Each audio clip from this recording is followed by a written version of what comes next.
Imagine a world where virtual gaming elements have merged with reality. New professions have sprung up everywhere, and people can switch their jobs to gain more powerful abilities.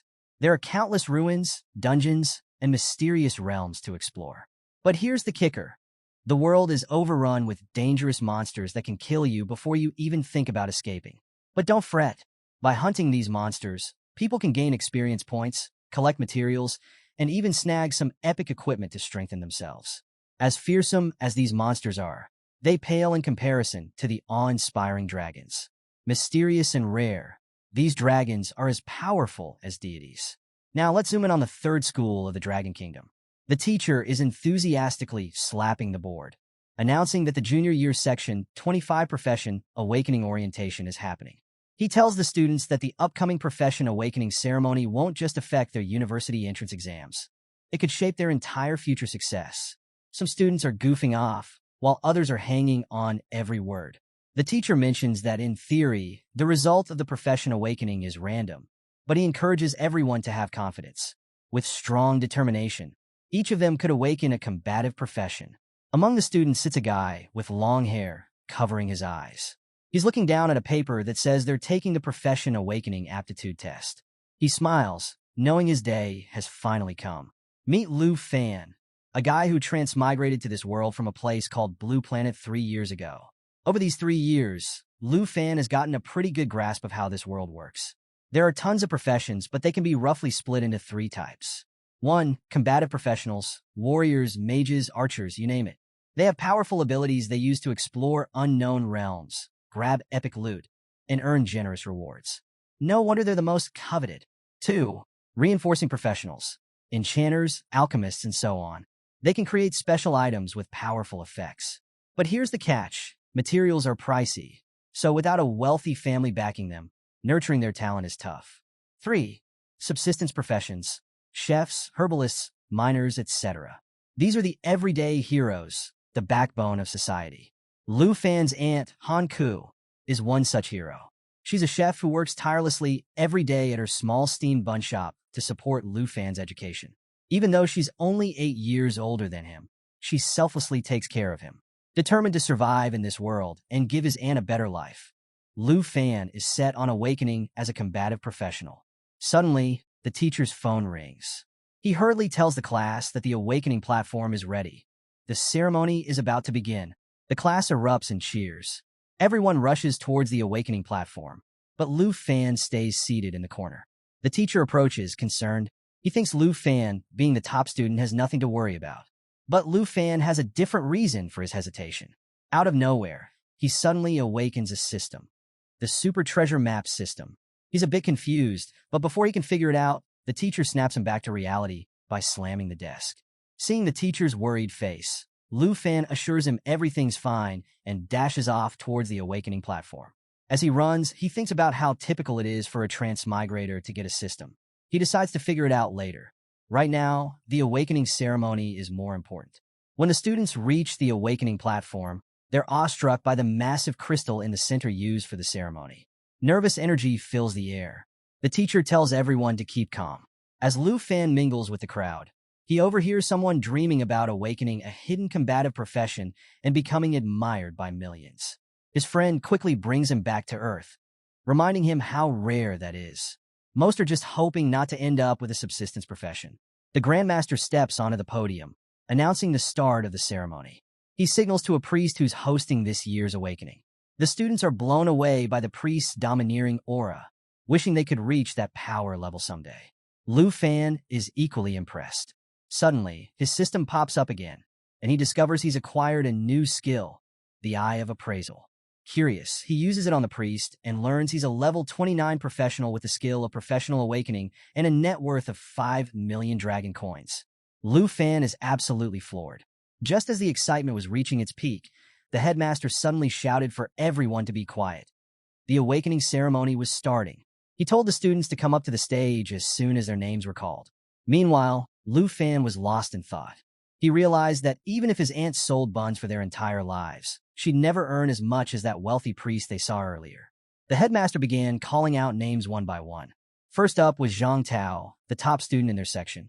Lu Fan wondered if Zhang Tao would awaken as a combative professional. The students were buzzing, saying that with his insanely high attributes, he was definitely going to awaken something powerful. Even though awakenings are supposed to be random, everyone knew that higher attributes usually gave you better chances. All the girls were swooning over Zhang Tao, telling him they loved him and all that jazz. As Zhang Tao stepped onto the stage, the priest started chanting spells. The awakening crystal began to glow, and suddenly, a fireball emerged from it. Zhang Tao had awakened as a pyromancer. Everyone was stunned. Having a pyromancer among them was huge. The students were envious. Zhang Tao now had a bright future ahead of him. He smirked and conjured a fireball in his hand, making the girls go even crazier, screaming and asking him out on dates. Seeing this, Lu Fan realized that if he could awaken as a combative professional, he could kiss his struggles goodbye. The headmaster, annoyed by all the chatter, yelled at everyone to be quiet and called the next student to the stage. As the ceremony continued, most students ended up with professions like herbalist, tailor, miner, you name it. Lu Fan was witnessing firsthand that combative professions were rare, and the majority would end up with subsistence professions. Awakening as a combative professional meant unlimited possibilities, while subsistence professions pretty much destined you to an ordinary life. A student ahead of Lu Fan mentioned that even awakening as a subsistence profession was still a decent outcome. They pointed out Li Ping from Section 3. Her family was already struggling, and she awakened as a reinforcing professional, which requires a lot of money to develop. For her, it might have been better to awaken as a subsistence professional to gain some specialized skills. Hearing this, Lu Fan started to get nervous. His family wasn't well off either, and if he ended up with a reinforcing profession, he'd be in a tough spot. Just then, the headmaster called his name, urging him to get up on the platform. As Lu Fan walked towards the pedestal, all the girls started noticing how handsome he was. They wondered what profession he'd awaken. He reached the crystal and thought, no point in being nervous now. He placed his hands on the crystal, and the priest began chanting again. Suddenly, Lu Fan had a vision of a red dragon glaring at him with burning yellow eyes. Meanwhile, the ground started shaking. Everyone was freaking out, not knowing what was happening. Golden light beamed from the awakening crystal, surrounding Lu Fan completely. Then, a dragon materialized out of the light. Students and teachers alike were shocked. This kind of phenomenon only happened when someone awakened a hidden profession. A female teacher congratulated Teacher Li, saying his section had produced the first hidden professional in the school. Teacher Li was thrilled. If Lu Fan awakened as the strongest hidden professional like Dragon Blood Warrior or Dragon Language Mage, he could become a powerhouse in the Dragon Kingdom and make history. They hadn't seen someone awaken as a Dragon Blood Warrior in 10 years. The dragon looked at Lu Fan and let out a mighty roar. The impact was so intense that students covered their ears to protect themselves. As the dragon flew away and disappeared, the headmaster rushed over to Lu Fan. He excitedly asked if Lu Fan had awakened as a Dragon Blood Warrior or Dragon Language Mage. But to everyone's surprise, Lu Fan sighed and told the headmaster that he had become a Dragon Tamer. The entire place went silent. Everyone was in shock. The headmaster couldn't believe it. He screamed at Lu Fan, along with some of the students, saying that Dragon Tamer was the most worthless profession ever in history. After the awakening ceremony wrapped up, we find Lu Fan strolling through the old town of Jianghai City. His system interface is popping up on the side. He's now a level 10 Dragon Tamer with a skill that allows him to tame dragons and dragon-like creatures. He checks his net worth, which is just 239 dragon coins. Not exactly rolling in dough. Flashbacks from the ceremony keep hitting him. The students and teachers couldn't believe he awakened as a Dragon Tamer. They all thought he was destined to be mediocre because, let's face it, who can actually tame dragons? These creatures are insanely powerful and dangerous. Even though Lu Fan awakened a hidden profession, it was considered the weakest in terms of practical use. Some students were clueless and asked why the Dragon Tamer was seen as the weakest, especially when it's one of the 3 major hidden professions alongside Dragon Blood Warrior and Dragon Language Mage. Another student explained that most people never even see a dragon, let alone tame one. And if they did find one, there's no way they could tame it due to their ferocious nature. The headmaster was disappointed but tried to comfort Lu Fan. He patted him on the shoulder, saying that even if it's the weakest, a dragon tamer is still a hidden profession with boundless potential. He hoped that maybe Lu Fan could tame some sub-dragon species and become stronger. But Lu Fan knew better. Without a real dragon, a dragon tamer can't reach that potential. Subdragon species are just ferocious beasts, not even close to the real deal. We learned that in the 800-year history of the Dragon Kingdom, dragons have appeared, but a dragon tamer who has actually tamed one? Never happened. No matter how powerful humans are, they're like ants compared to a dragon's might. Lu Fan realized that wanting to tame a giant dragon was just an unrealistic dream. He glanced at his system window. His skills were all locked because he hadn't tamed a dragon yet. Feeling down, he thought about his aunt, who's been working so hard to support his education.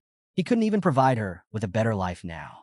Lost in thought, Lu Fan suddenly found himself in front of his house without even realizing he'd walked there. He shook off his gloomy mood, plastered on a fake smile, and opened the door, announcing his return. Now let me tell you, his Aunt Han Ku is something else. The moment she saw him, she immediately leaped onto him, hugging him tightly. She was so happy to see him back. She asked how his day went, knowing it was supposed to be a fantastic day for him. She wanted to know what profession he awakened. Lu Fan felt a pang of disappointment in himself.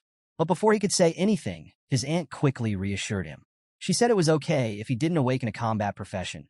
She'd actually be worried if he was out there fighting dangerous battles every day. But Lu Fan interrupted her, saying loudly that he did awaken a combat profession. He became a dragon tamer. But the problem was, he couldn't do anything without taming a dragon. Hearing this, his aunt was overjoyed. She told him it didn't matter if he was a dragon tamer without a dragon. It still showed that he was really strong. She stood up and hugged him again, saying that if he gets into college in the future, she'll continue to support him.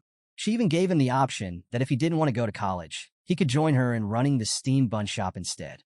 Touched by her words, Lu Fan felt tears welling up. His aunt noticed and told him not to worry too much. The dinner was getting cold. He finally looked at the feast she'd prepared, realizing he couldn't finish it all by himself. After dinner, Lu Fan collapsed onto his bed. He thought about how, even though his aunt was only 26 years old, she'd been working in a labor-intensive job for years. He remembered her hands full of cuts and bruises, regretting that he couldn't change her ordinary life.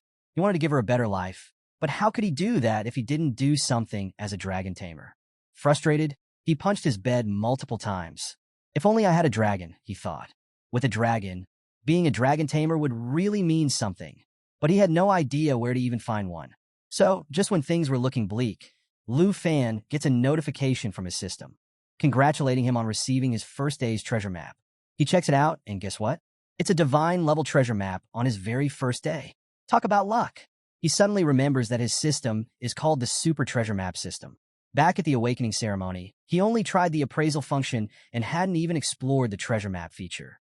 Curious, he taps on the treasure map icon. The system explains that treasure maps are classified into 4 categories: beginner, intermediate, advanced, and divine level. Oh, and get this. The system can combine 3 identical low-level treasure maps into one higher-level map. Another notification pops up, telling Lu Fan that every day he'll receive a randomly graded and randomly located treasure map. Plus, as long as he reaches the location, he can find treasures related to his corresponding profession. Wait a minute. Treasures related to his profession? That means Lu Fan might actually find a dragon and truly become a dragon tamer. He realizes that if he makes good use of his system, he could bridge the gap between being the weakest and the strongest. This divine-level treasure map might just be his last hope to turn things around. Determined, Lu Fan clicks on the divine treasure map. A big regional map pops up, showing that the treasure is located at Mount Sherbas.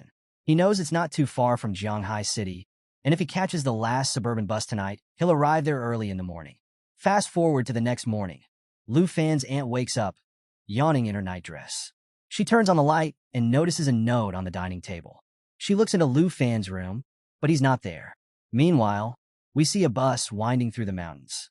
His aunt reads the letter, which says he's gone to Mount Sherbas to do something that might be his only chance to change his fate as a dragon tamer. He tells her not to worry and that he'll return soon. Back to Lu Fan. He steps off the bus, and a few sketchy individuals are trailing behind him. Oblivious to them, he's determined to make a better life for himself and his aunt, no matter what. He looks around the outskirts of Mount Sherbas, which looks pretty barren. Suddenly, someone bumps into his backpack. He turns around to see a muscular guy and a petite girl eyeing him suspiciously. Lu Fan jumps back and grips his weapon, ready for anything. Then, an old man with an eye patch grabs his shoulder from behind, asking if he'd like to join them. Lu Fan quickly shakes off the man's hand, telling them he doesn't need any companions. He suspects they're dungeon robbers. The girl pulls out a knife and suggests he rethink his decision. The eye patch man warns him that it's dangerous to be alone in the wilderness at night. Sizing them up, Lu Fan realizes they've probably been robbing and stealing materials for a while. Dealing with someone as powerless as him would be a piece of cake for them. Not wanting any trouble, he lies and says he's a summoner who doesn't need companions because he can summon elemental creatures if things get dangerous. Surprised by his answer, the group decides to back off. The eye patch man says that if Lu Fan's a summoner, their concerns are unnecessary. The girl gives him a sly smile, whispering that she hopes they'll meet again, calling him handsome and blowing him a kiss. Lu Fan's a bit flustered but relieved they're leaving.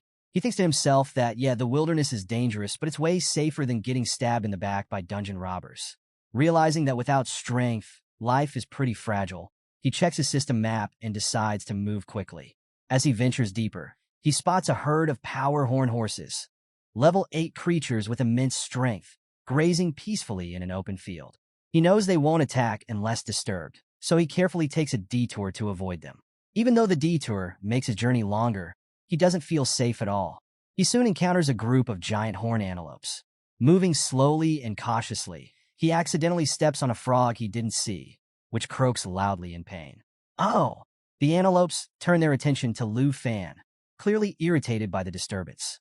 Before he knows it, they're chasing him. He runs as fast as he can, hoping to escape.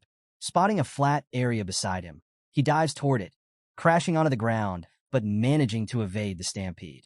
Catching his breath, he realizes he couldn't even handle a timid giant horn antelope in his current state. He thinks, if I miss this opportunity today, my fate might end up like that poor frog. Just then, a notification pops up. He's arrived at the designated treasure map location. Ahead, he sees 2 giant rocks with a faint red glow emanating from behind them.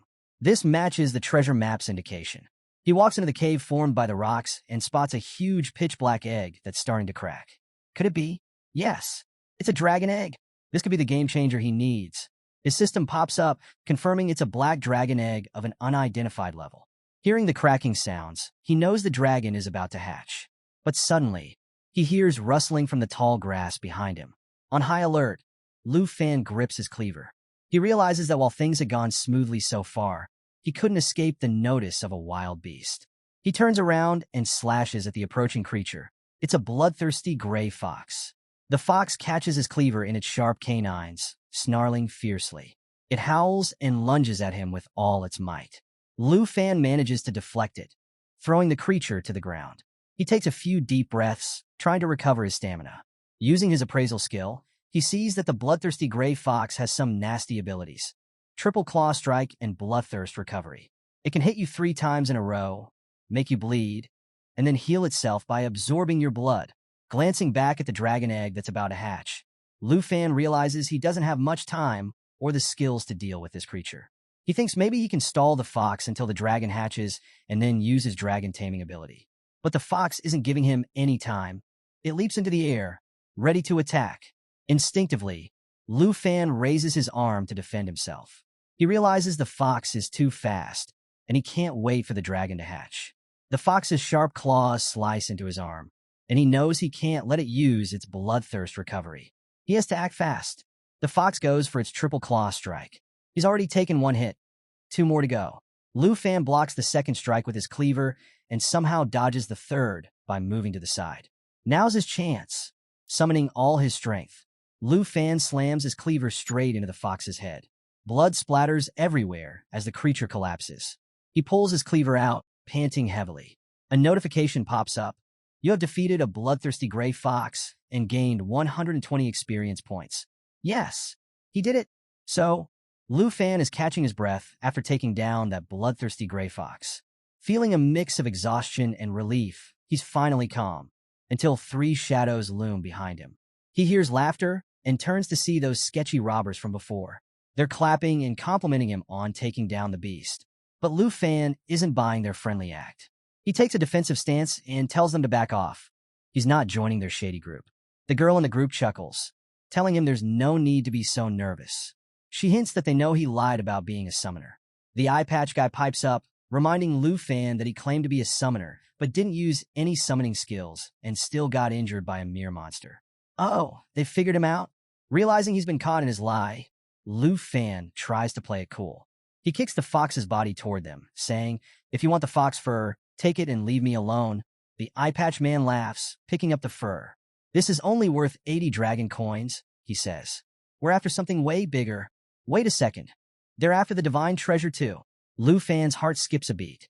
He glances back, and sure enough, the muscular guy and the girl are eyeing the dragon egg.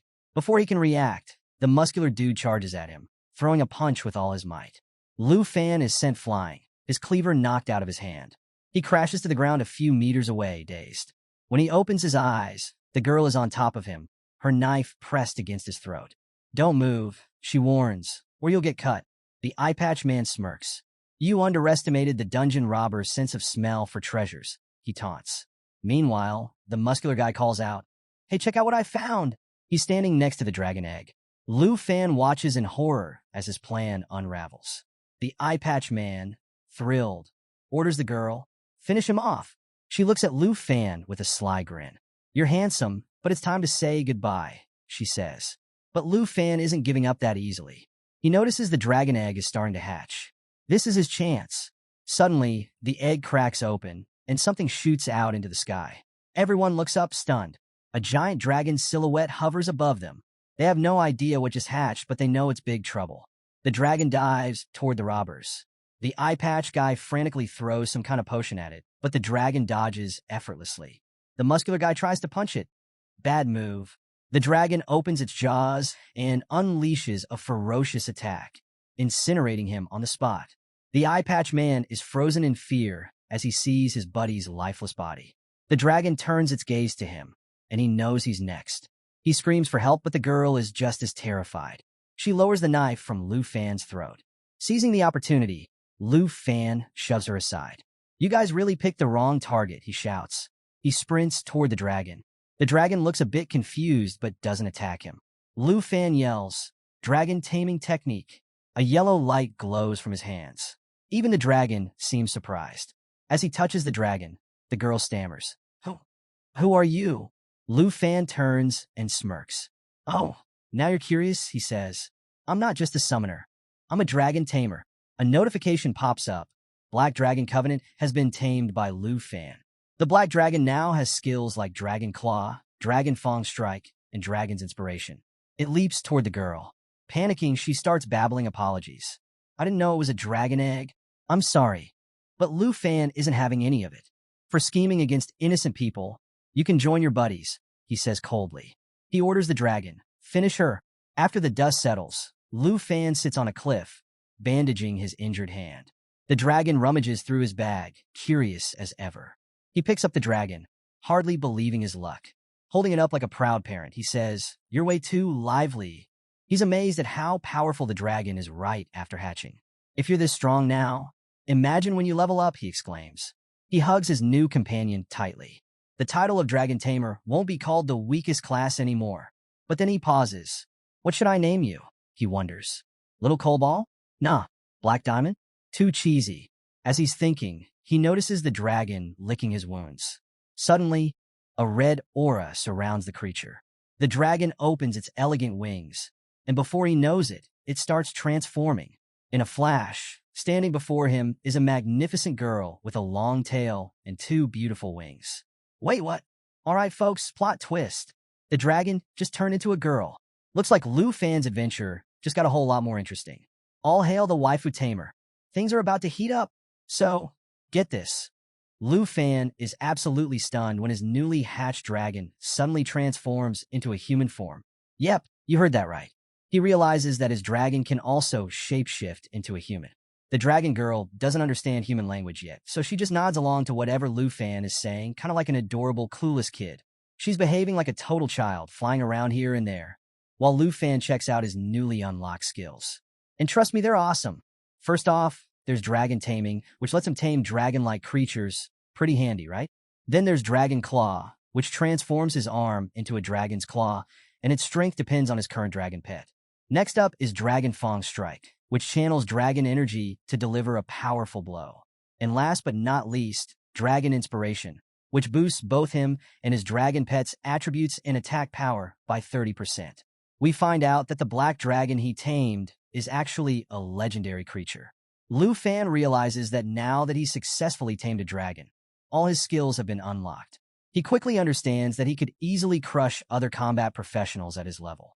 Curious, he clicks on the black dragon's profile, and her stats pop up.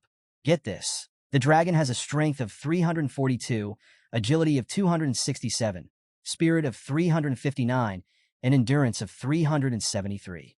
Talk about overpowered. She has multiple attacks, including Mighty Jaw Assault, which lets her charge forward and tear into targets, causing continuous bleeding damage.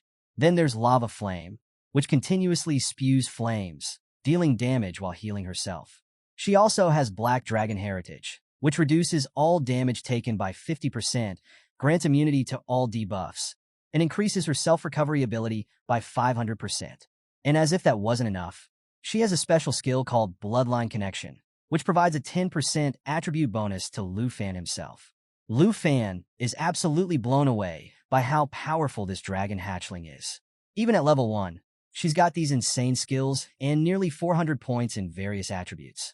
He realizes that even a skilled human expert 20 levels higher wouldn't stand a chance against him now. What's even better is that the Bloodline Connection directly doubles all of Lu Fan's attributes. He finally understands that this is why he feels so much stronger after taming the legendary Black Dragon. Overjoyed, Lu Fan thinks to himself, "This is exactly what I'd expect from one of the 3 strongest hidden professions."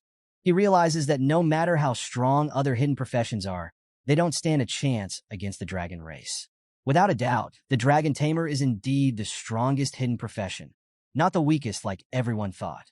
Just then, he notices the dragon girl munching on the eggshell she hatched from. He figures that even though she can transform into a human, she still behaves like a newborn dragon. But there's still one important question. What should he name her? Suddenly, inspiration strikes. Since she's a little black dragon born just before dawn, he decides to name her Xiaoyi. When he tells her, she beams with delight and gives him the cutest smile. Lu Fan is thrilled that she likes her new name. Feeling happy that all the danger was worth it, he pats her head and asks if she's hungry. Xiaoyi looks up at him and nods with that same adorable smile, finishing off the remaining eggshells. Lu Fan tells her it's time to go hunt some monsters to fill her belly. They can't go back home on empty stomachs, right? He stands up, smiling, thinking about the upcoming trial that determines whether he can enter the university. Many students are out there honing their skills, seeking opportunities.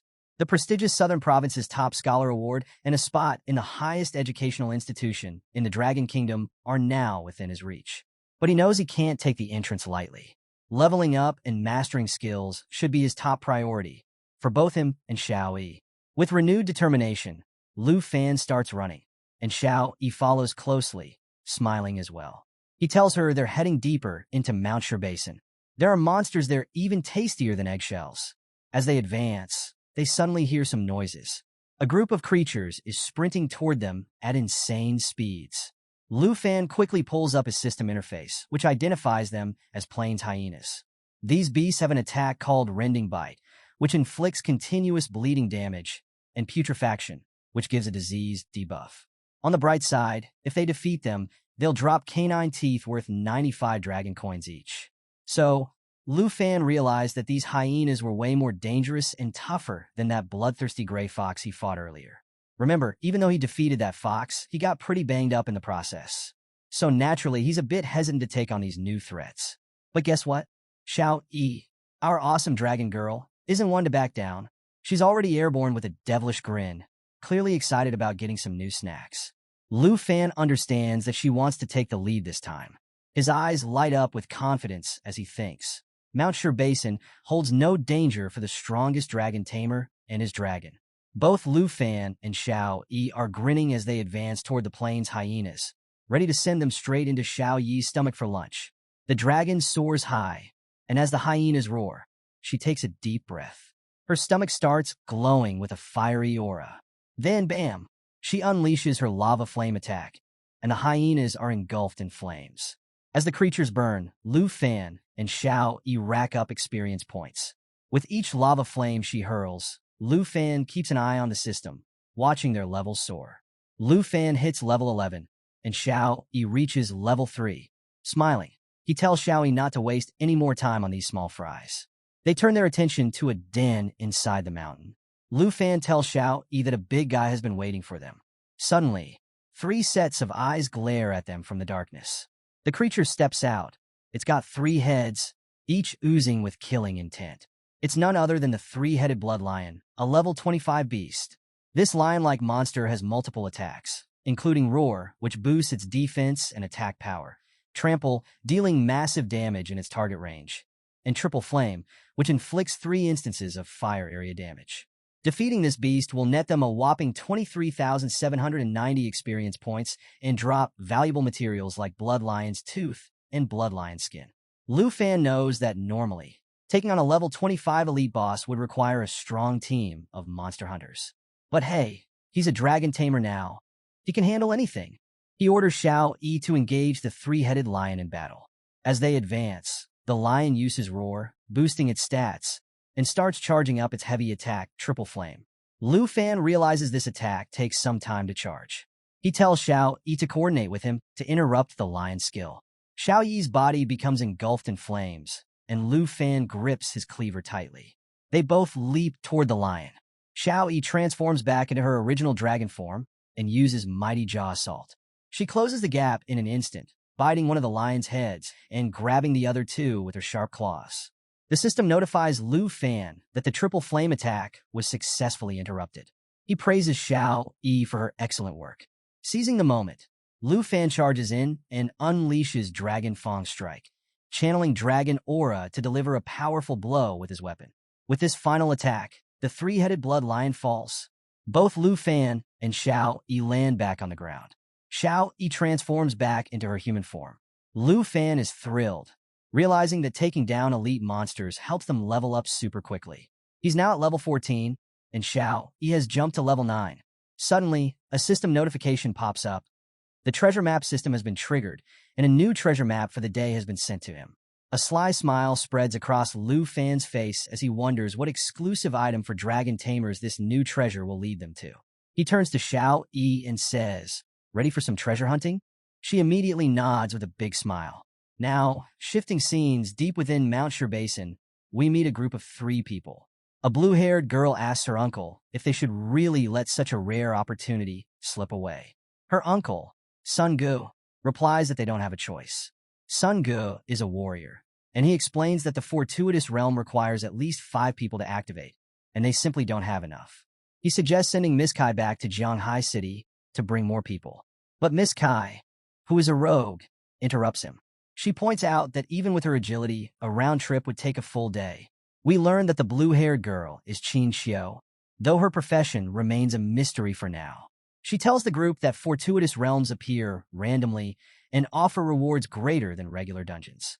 However, they only exist for 24 hours, so Sun Ji's plan wouldn't work in time before the realm disappears. Sun Gu tries to cheer her up, saying that if she gets into one of the top 10 universities, she'll have plenty of opportunities to explore secret realms. But Qin Xiu isn't having it. She's so close to this amazing opportunity. Suddenly, Sun Gu and Miss Kai hear a noise. They spin around, ready to fight, but it's just our guy Lu Fan, casually passing by. Sun Gu is shocked to see such a young dude this deep in the mountains. He warns Lu Fan that this isn't a place for leisurely exploring and suggests he head back. But before he can finish, Qin Xiu steps in. She introduces herself and tells Lu Fan that they're from the Qin family in Jianghai City. She knows it's a bit sudden, but she asks if he'd be willing to team up with them temporarily. And get this, she offers him 100,000 dragon coins just to join them in the secret realm of chance. All he has to do is enter with them.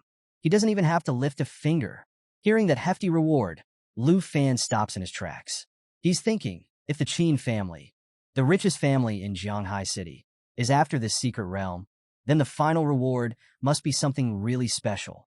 Qin Xiu continues, explaining that they just need him to meet the required number of people. He won't have to do anything else, and will still get paid. The scene shifts a bit, and we see that the group had already found a paladin to join them, but they were still one person short.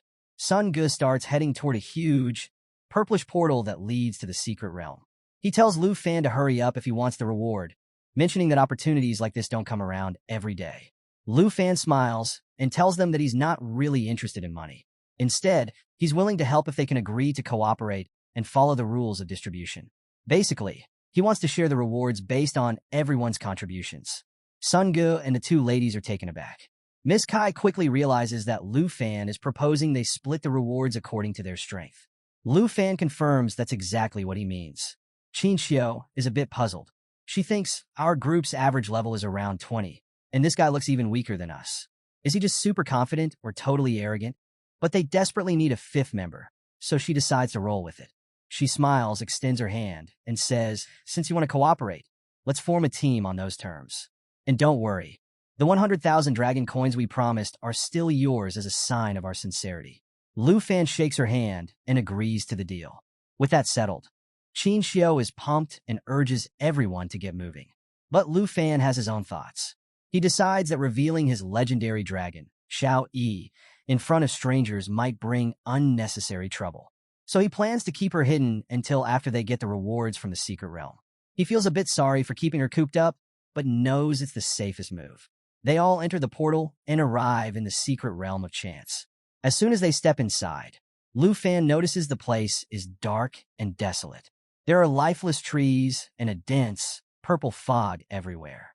A system notification pops up for Lu Fan, indicating they're in the Morning Village, a level 20 realm with solid difficulty. It also notes that only groups of at least 5 can enter. Looking around at the eerie atmosphere, Qin Xiao comments that the village is so quiet they can only hear their own voices. Miss Kai analyzes the environment and mentions that the air feels heavy, and there's no sign of life in the fog surrounding them. Meanwhile, Sun Ge is a bit worried about Lu Fan. He notices that Lu Fan is empty-handed and doesn't have any equipment. He advises him to be cautious. But Lu Fan has a surprise up his sleeve. He smiles and raises his hand. Suddenly, a flaming aura surrounds him. A massive black machete with dragon scales materializes in his hand. A system notification informs us that this is an epic quality weapon with no level requirement. It can only be used by dragon tamers and dragon blood warriors. It even has a skill called Dragon Blood Armor, which partially transforms the user into a dragon, boosting the power of dragon transformations. Plus, it increases strength by 65 and stamina by 30. Lu Fan silently thanks the advanced treasure map that was triggered after defeating the three-headed blood lion. It allowed him to upgrade his novice machete to this legendary weapon. So, after showing off his extraordinary weapon, Lu Fan left everyone in awe.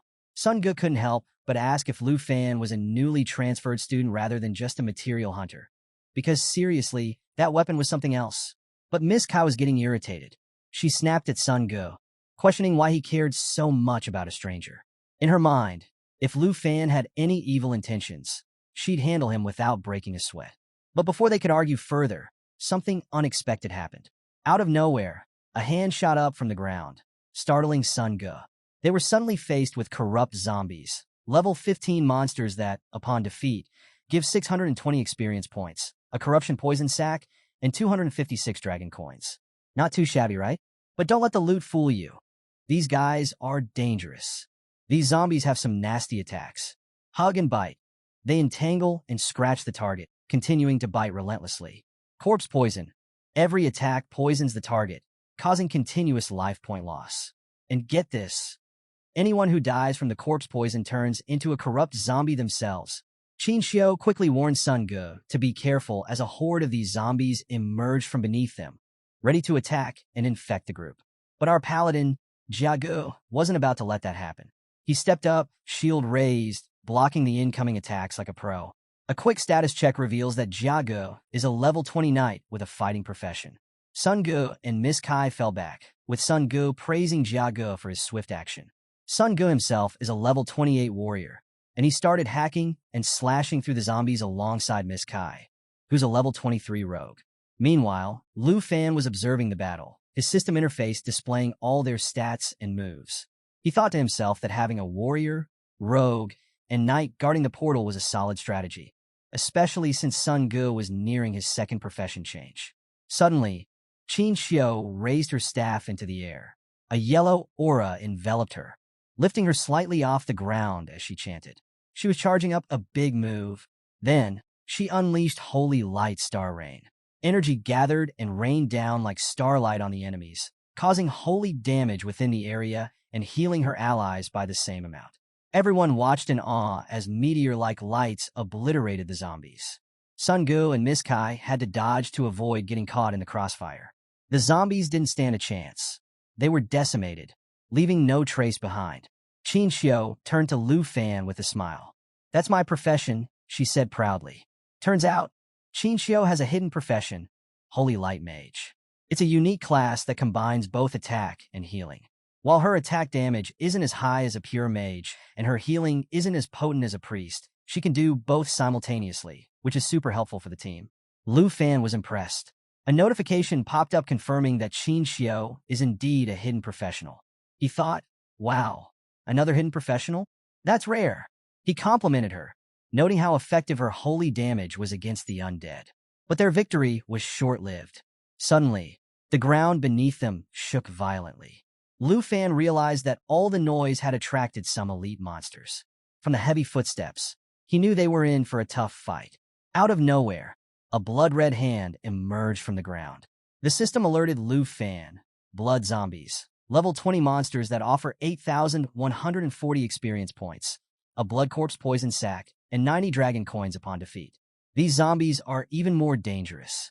Their attacks include blood-sucking bite, damages the target and heals themselves simultaneously. Corpse poison, just like before, every attack poisons the target. Blood fury, allows them to enter a violent state, increasing their strength and agility by 40%. As these grotesque creatures emerged, their intent was clear. They wanted to eliminate the entire group. Sun Gu sprang into action. Miss Kai, protect Qin Xiu and Lu Fan. Jia Ge with me. We can't let these rotten pieces of meat break through our front line. Jia Ge didn't hesitate. Both readied their heavy attacks. Sun Gu used his full moon slash, slicing off a zombie's hand. Jia Ge thrust his sword into where the zombie's heart should be, thinking they'd dealt significant damage. But here's the twist. The zombies just grinned wickedly, showing no signs of pain. Jia Ge tried to pull his sword back, but the zombie started absorbing it. Both Sun Gu and Jia Ge were shocked. The zombies began to laugh maniacally, growing larger as they activated corpse poison. The poison started infecting the group, draining their life while healing the zombies. Jia Ge was in disbelief. What's happening? This isn't normal. Qin Xiu was equally alarmed. Corpse poison requires a priest's clarity to dispel. I can't help you. The situation was dire. The zombies weren't just resisting. They were overpowering. They engulfed Jia Ji's hand, the poison damage increasing every second.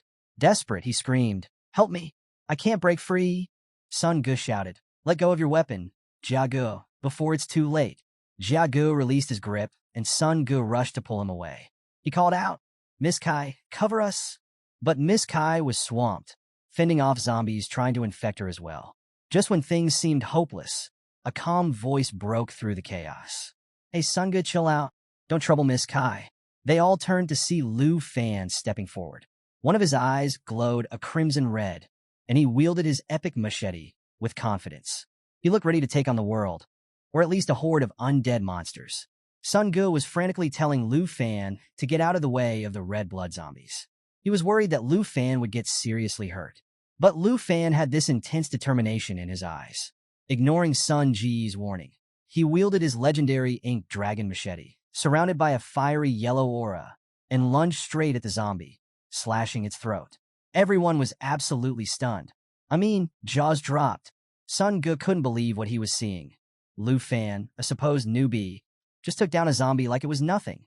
Lu Fan casually handed Sun Gu his sword back, telling him not to back down and to keep moving forward, all with a confident smile. But Sun Gu was like, "Hold up. What's your level?"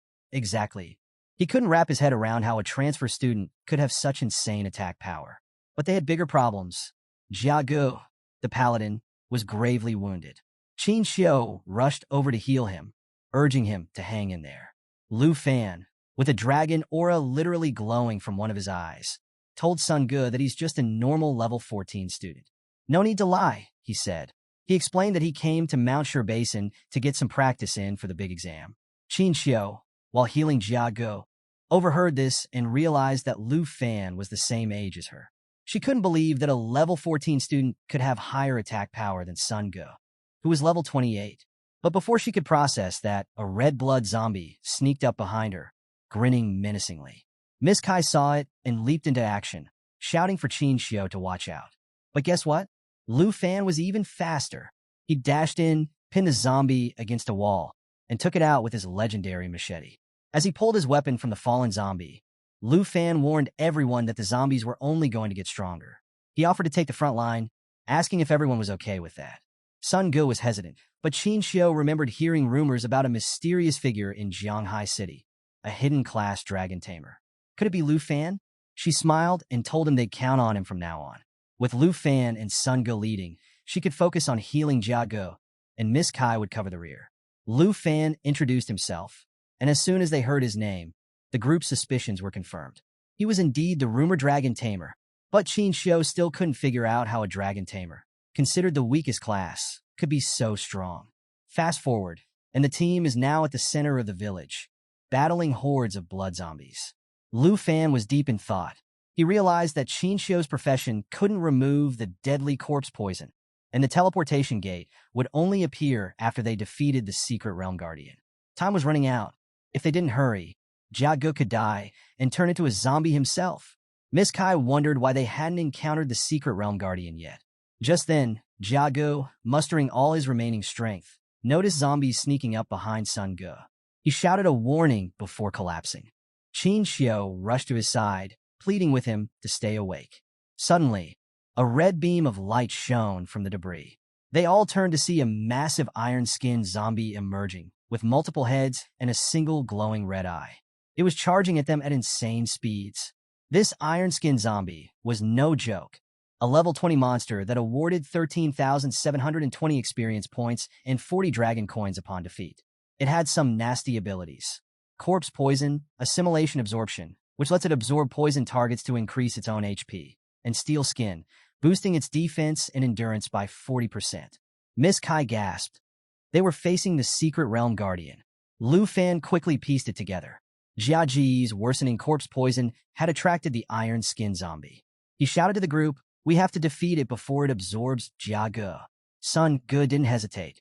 He charged in with his moonlight slash, but it didn't even scratch the monster. Lu Fan joined the fray, activating his dragon aura. He knew there was no time to waste. He plunged his black machete into the zombie's glowing eye, but still, nothing. The steel skin ability was making it almost invincible. Thinking fast, Lu Fan realized he needed more power. And quickly, he glanced at his status window and saw the dragon blood armor skill, which would partially transform him into a dragon. Meanwhile, the iron-skinned zombie was making a beeline for Jia Ge, preparing to use assimilation absorption. At that critical moment, Lu Fan shouted to Qin Xiao, asking her to coordinate holy spells with him. He began transforming, his hand morphing into a dragon's claw. He instructed Sun Ge to protect Jia Ge with Miss Kai's help. As Lu Fan's transformation completed, one of his hands was now a full-on dragon hand. Qin Xiao nodded and started chanting her holy spells, staff raise high. Together, they charged at the iron-skinned zombie. Lu Fan leaped at the creature with everything he had, while Qin Xiao unleashed her holy starlight rain, hoping to deal massive damage and finally take down the undead monster once and for all. So, the iron-skinned zombie boss is charging at Lu Fan and the group at insane speeds, screaming about wanting fresh blood and flesh. Creepy, right? But our boy Lu Fan isn't backing down. He leaps into the air, ready to attack this seemingly unstoppable creature. But then, something unexpected happens. The monstrous iron-skinned zombie starts disintegrating, its skin falling off bit by bit. Everyone's like, "What's going on?" Miss Kai realizes that the zombie is shedding its skin to increase its speed. Hearing this, Sun Ge figures out that the iron-skinned zombie relies on constant fusion and absorption to grow huge and maintain its body. Lu Fan quickly pieces it together. If the iron exterior isn't the original iron-skinned zombie, then the real body must be hidden inside all that iron. Sun Ge is super impressed with Lu Fan's quick thinking and instant action. In all his years serving the Qin family, he's never seen someone quite like Lu Fan. This guy is definitely rocking a hidden profession. Suddenly, with the iron skin disintegrating more and more, the original head of the zombie is revealed. Noticing this, Qin Xiao shouts to Lu Fan, He sprints toward the real body at lightning speed, transforming his hand into a dragon claw like before. Our boy jumps with all his might and punches the crimson red eye of the iron-skinned zombie with his dragon hand, crushing it with fiery power. The zombie starts screaming in pain and agony as flames consume its original body, burning it down to ashes. Finally, the zombie is completely destroyed.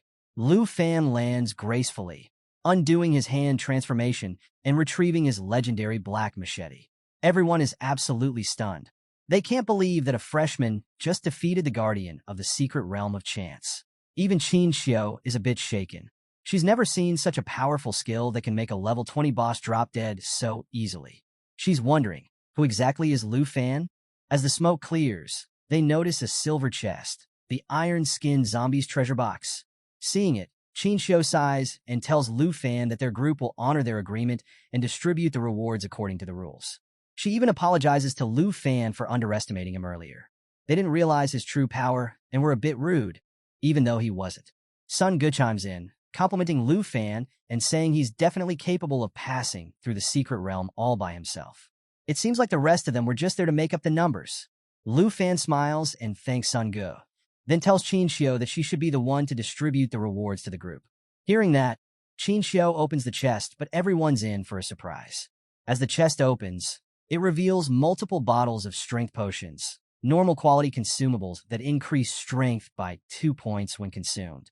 There are also several antidote potions of rare quality, which eliminate corpse poison when used. But Miss Kai is skeptical. She thinks the rewards from the secret realm of chance are too underwhelming. The chest also contains a morning bracelet of excellent quality, which requires level 10 to wear and increases strength by 16 points and endurance by 17. Even Sun Ge is puzzled. He thinks the rewards are pretty shabby, especially considering they just defeated the secret realm's boss. Something doesn't feel right. Lu Fan starts thinking too. What's the deal here? He wonders. Meanwhile, Qin Xiao wants Sun Ge to make Jia Ge drink one of the antidote potions so he can recover from the deadly poison infecting him. After distributing the rewards to everyone, Qin Xiao smiles and hands the morning bracelet to Lu Fan. She tells him he deserves it along with some strength potions and antidote potions. Lu Fan smiles, thinking that the Qin family is really disciplined and fair. Sun Ge helps Jia Ge drink the potion, hoping he'll recover from the poison. So, after handing out all the loot, Qin Xiao starts feeling that something's not quite right. They've defeated the boss, but there's still no portal to exit the secret realm of chance. Weird, right? Meanwhile, Lu Fan is trying on his new morning bracelet when he notices something ominous heading their way. Miss Kai suggests that maybe they should start looking around for the portal, but before anyone can move, our boy Lu Fan shouts for everyone to stay put. He checks his system and realizes that even though they've beaten the blood zombies and the iron skin zombie, they haven't faced the final boss yet. There's still something lurking out there. Sun Ge is like, wait, how do you know there's more? But before Lu Fan can explain, Qin Xiao steps in. As a holy light mage, she can sense a very dark presence nearby. Spooky. They head toward the lakeside of the morning village, and let me tell you, it's super creepy. Dark and gloomy, with the water giving off a stench that'll make your nose hairs curl.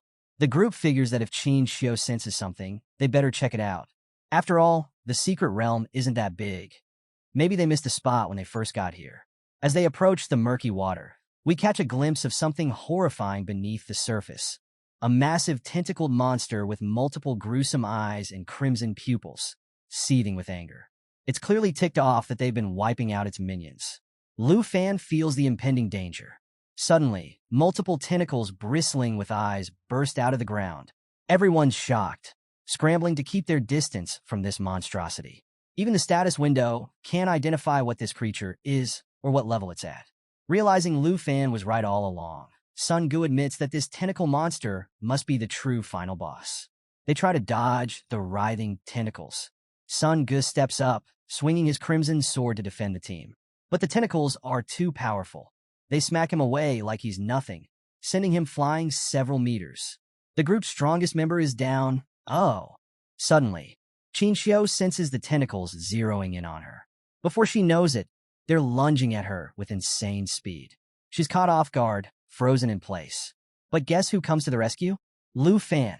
Like a lightning bolt, he swoops in and grabs Qin Xiao just before the tentacles can snatch her. She's blushing from his heroic act, but there's no time to celebrate. The tentacles strike again, tossing both of them to the ground. The rest of the team rushes over. Miss Kai asks Qin Xiao if she's okay. Meanwhile, Lu Fan's over here being the real MVP. But hey, no worries. Suddenly, a dark purple aura rises from the river. Miss Kai is stunned, frozen in fear. They all turn to see the full monster emerging from the pond. It's a terrifying sight. A massive tentacled body, and at its center, a woman with long hair and chained hands, glaring at them with anger and disgust. Meet the Grieving Spectre, a level 25 boss and the true master of the secret realm. Her stats are off the charts. Strength of 27, agility of 183, spirit of 50, and stamina of 266. Yikes! She's enveloped in a corpse aura that continuously decreases all attributes of any creature in the realm by 20%. Talk about a debuff. Her abilities are no joke either. Chain Whip causes massive damage when it hits a target.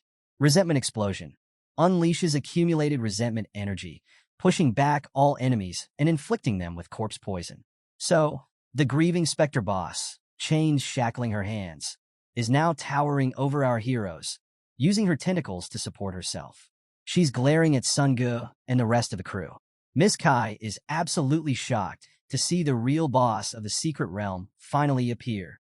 Meanwhile, little Jia Ge has regained consciousness and wants to jump back into the fight. But Sun Ge calms him down, saying he'll protect everyone, including Jia Ge, until he's fully recovered. Jia Ge insists, but Sun Ge firmly tells him, "Don't push yourself. You just got some of your energy back." But amidst all this, Sun Ge doesn't notice that the boss's tentacles are about to slam down on him from above. At the last second, he looks up and somehow manages to block the tentacle with his sword. Phew! Our main man, Lu Fan, sees the danger and charges toward the real monster, wielding his big black legendary machete. He knows that Sun Ge and Jia Ge are barely holding on, and it's up to him to take down the boss. Lu Fan realizes that as long as the boss is still a zombie, there's only one way to defeat her. He spots the original body of the Grieving Spectre boss, who's actually controlling all these tentacles, and immediately leaps toward her. But the boss isn't going down without a fight. She makes this creepy, distorted face, her mouth opens weirdly, and she starts screaming at Lu Fan. She activates Corpse Chi Envelopment, emitting a nasty aura that reduces all attributes of creatures in the secret realm by 20%. Not good. Everyone is affected by this, including Lu Fan. But our boy isn't giving up. He dodges ferocious tentacle attacks, jumps onto one of the chains shackling the boss, and starts sprinting toward her main body. Even the boss is shocked by his bold move. Qin Xiao shouts, "Lu Fan, watch out for the iron shackles." But before he can react, the boss unleashes her chain lash attack, whipping chains from the sunken lake toward them, causing massive damage. Lu Fan loses his balance on the chain and starts falling, but he grips his machete tightly. Now the boss is furious. She looks at the group with pure rage and starts whipping her chains everywhere, intent on wiping them out. Sun Ge jumps in, blocking a chain and yelling to Qin Xiao, "Be careful." Miss Kai and Jia Ge try to defend themselves, but Jia Ji's shield shatters from just one hit. Things are looking grim.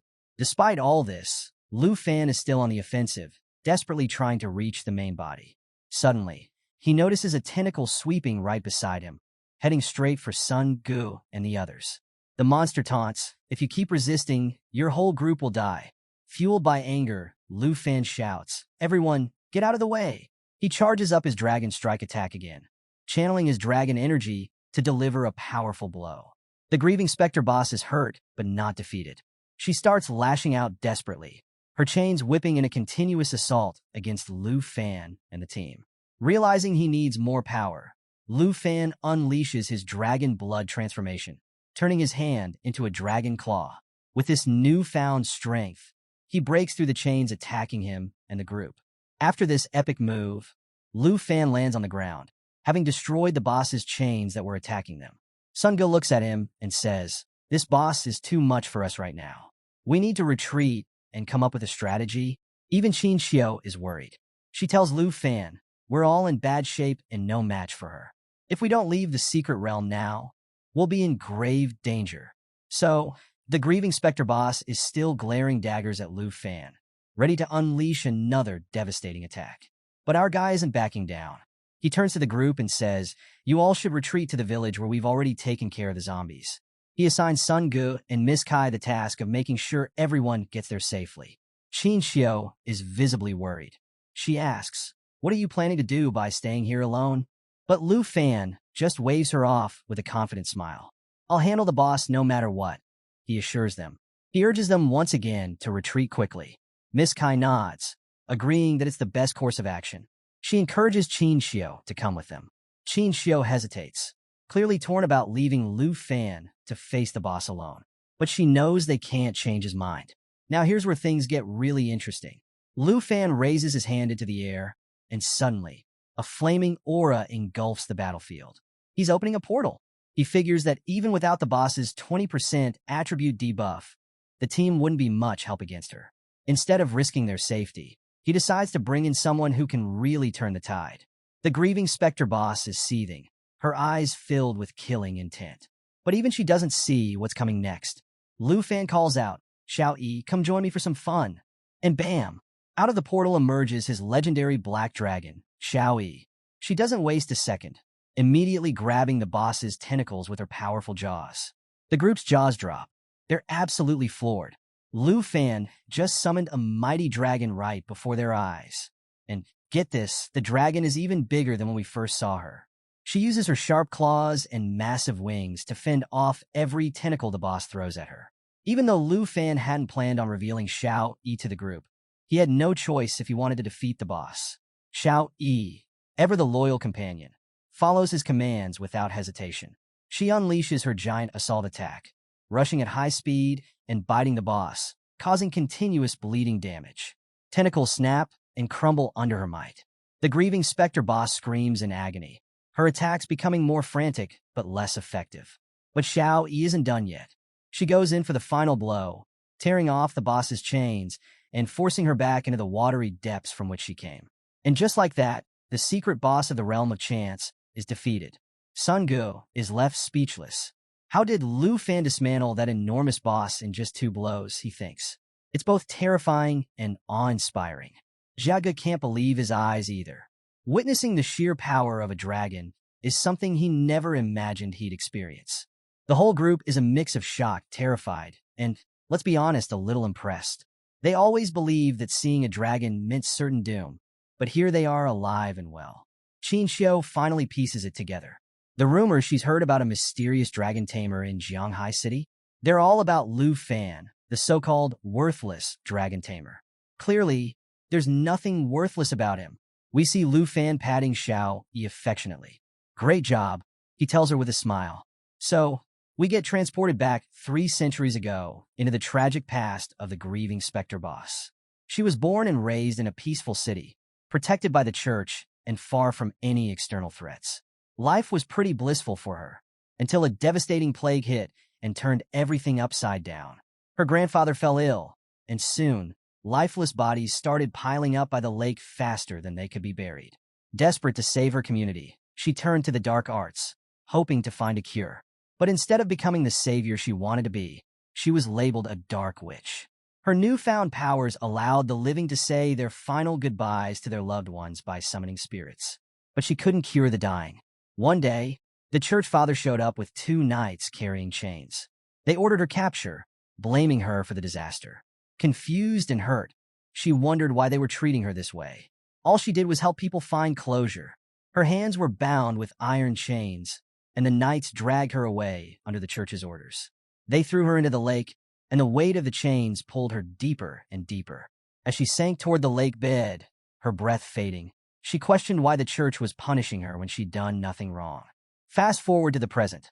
Lu Fan approaches Xiao Yi, his gaze meeting hers as he gently touches her. Sun Gu and the others are left speechless, wondering how someone like Lu Fan could summon such a formidable dragon. Seeing the black dragon Xiao Yi, Sun Gu announces that they can finally leave the hidden realm. But Lu Fan isn't so sure. Gazing out over the lake as bubbles start surfacing without the portal appearing, he tells the group that the boss isn't defeated yet. It's too soon to leave. More bubbles rise from the lake bed, and eventually, the boss's silhouette emerges. Suddenly, she bursts from the water and shoots into the sky. Moments later, Lu Fan and Xiao Yi crane their necks, bewildered by this sudden eruption. The boss now stands surrounded by swirling water, extending her hands outward. Sun Gu reacts instantly, unsheathing his sword, and everyone else gets into defensive stances, ready for battle. Meanwhile, Xiao Yi gazes upward, using one of her wings to shield everyone from potential attacks. And then, a colossal woman made entirely of water emerges. She fixes a murderous glare upon Lu Fan and the others. A status window pops up, revealing the boss's identity. It's the grieving specter boss, now in her second stage. She's still at level 25, but her difficulty has escalated from challenging to hard nightmarish. Her attributes have skyrocketed. Strength, from 271 to 286. Agility, from 183 to 249. Spirit, from 150 to 435. Endurance, from 266 to 399. Yikes! The boss has some terrifying new abilities. 1. Lamentation Impact. Releases a curse of resentment that has a chance to instantly kill its target. If instant death doesn't occur, it inflicts significant damage and can add nasty effects like bodily poison, bleeding, and stun. 2. Deep Aquatic Pressure. Allows her to manipulate water from the lake to create prisons for trapping targets. 3. Body of Resentments. She gains the ability to nullify all physical damage. 4. Will of Resentment. Triggers an explosion of resentment that awakens all the corpses within the secret realm. Sun Gu reads these stats and draws his sword, taking an offensive stance. Jia Ge and Qin Xiu look visibly frightened. Miss Kai pulls out her dagger, trembling as she announces that the boss is entering her next phase.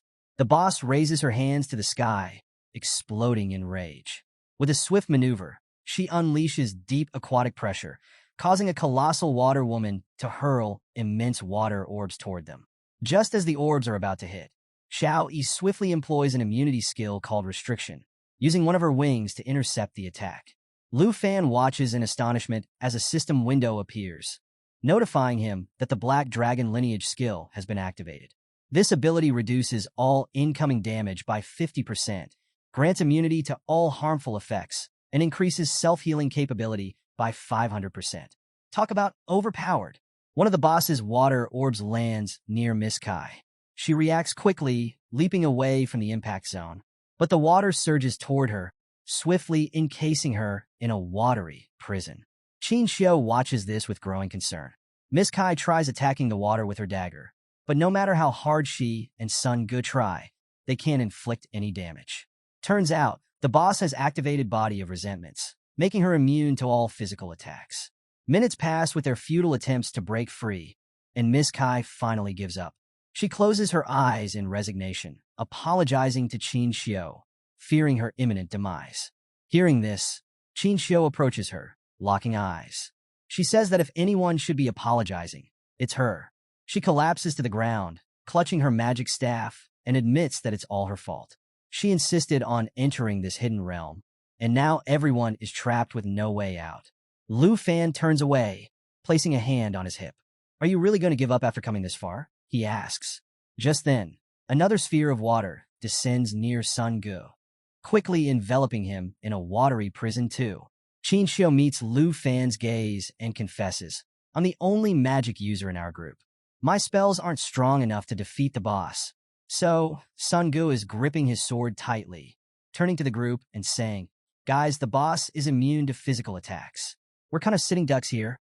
He looks over at Lu Fan and asks, "Can you use magic to attack the boss?" Just then, the boss unleashes her Lamentation Impact skill. The colossal water woman extends her arm toward Lu Fan. Xiao Yi, ever vigilant, swiftly shields him with one of her wings, giving him a look that screams, "Watch out." Lu Fan turns to Sun Gu and says, "Sorry, I can't use magic against her." As the attack is about to hit, Xiao Yi exhales forcefully, diverting it away. A system window pops up, notifying Lu Fan that the Black Dragon's immunity has nullified instant death, corpse poison, bleeding, and stun effects. Pretty handy, right? With a calm demeanor, Lu Fan slips his hands into his pockets, a slight smile forming. Another system notification tells him that the Black Dragon lineage has reduced all incoming damage, granted immunity to harmful effects, and boosted self-recovery by 500%. Talk about OP. Sun Gu is like, so if you can't use magic, what can we do? Lu Fan grins and says, well, I might not be able to, but my dragon can. Everyone's eyes widen in astonishment. Miss Kai is speechless. You're a dragon tamer, she stammers. The gap between Lu Fan and the boss suddenly doesn't seem so big. As they're talking, the boss tries to ambush Lu Fan again. But our guy is ready. He clenches his fist, conjuring a fiery ball in his palm. Flames flicker in his eyes as he locks gazes with the boss. Don't worry, he tells Miss Kai. A dragon's attributes are on a whole different level than a human's. The boss guides the water woman's hand toward Lu Fan, triggering Lamentation Impact once more. It strikes Xiao Yi, but another system notification assures Lu Fan that they're immune to all those nasty effects. Surrounded by a fiery aura, Lu Fan activates Dragon Inspiration, empowering both himself and Xiao Yi. Her stats skyrocket. Strength, from 968 to 1,258. Agility, from 767 to 997. Spirit, from 959 to 1,246. Endurance, from 976 to 1,268. With renewed vigor, Lu Fan points at the boss and commands, Xiao Yi, unleash your lava blaze. Within moments, Xiao Yi spews a fierce torrent of fire directly at the boss. The flames engulf her, slowly consuming her watery form. Xiao Yi's lava blaze not only deals continuous damage, but also heals herself. Win-win. The sky fills with swirling flames as the boss's form starts to disintegrate. Qin Xiu stands at the lake's edge, speechless at the overwhelming display of power. Jia Ge joins her, both of them gazing up in awe. As Xiao Yi's flames intensify, the watery prisons holding Miss Kai and Sun Ge begin to evaporate. Miss Kai is freed and left speechless. Sun Ge looks up, solemnly declaring, this power, it's catastrophic.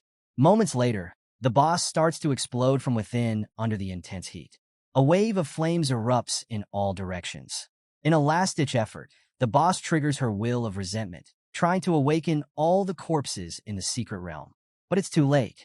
The colossal water woman disintegrates, shrouding the area in a purple haze. The boss dissolves entirely, revealing a portal and a treasure chest materializing on the ground. Xiao Yi reverts to her human form, hovering in the air with a satisfied smile. The system notes that the Black Dragon Realm's level has increased, but keeps the details under wraps. Lu Fan clasps his hands together, smiling up at Xiao Yi. Great job, he calls out. Just then, a system notification reveals that his own level has increased by 5. Not too shabby. The area is engulfed in a veil of smoke from the boss's explosion. Qin Xiu hurries over to check on Miss Kai. Sun Ge grins, pointing out the portal. It's over, he announces. Jia Ge stands up, coughing from the smoke. Is everyone okay? He asks. Suddenly, they hear a noise behind them. Turning around, they see village zombies resurrected by the boss's last move, slowly advancing toward them. Sun Ge glances up and is astonished to see Xiao Yi nearby. Without hesitation, Xiao Yi rushes toward the zombies, activating her lava blaze again. She soars above them, unleashing torrents of fire from her mouth. The zombies begin to disintegrate almost instantly. Sun Ge looks up in awe. Is that the giant dragon? He asks Qin Xiu. She nods, equally stunned. She's effortlessly defeating them, zombies that gave us so much trouble. Lu Fan walks over to them with a smile. Yep, that's Xiao Yi, the Black Dragon, he says. He turns to Sun Ge. No need to be tense. Xiao Yi has everything under control. He adds, once we distribute the rewards, we can prepare to leave. Walking toward the chest, he grins and says, according to the rules, I'll choose first. He looks back at the group. Anyone got a problem with that? Qin Xiu shakes her head. No objections here, she replies, smiling. So, Lu Fan steps up to the treasure chest and opens it. As it begins to glow, a big smile spreads across his face. Qin Xiu stands behind him, clutching her magical staff, watching eagerly. The rest of the team waits in anticipation as Lu Fan reveals the loot. Inside the chest are several awesome items. 1.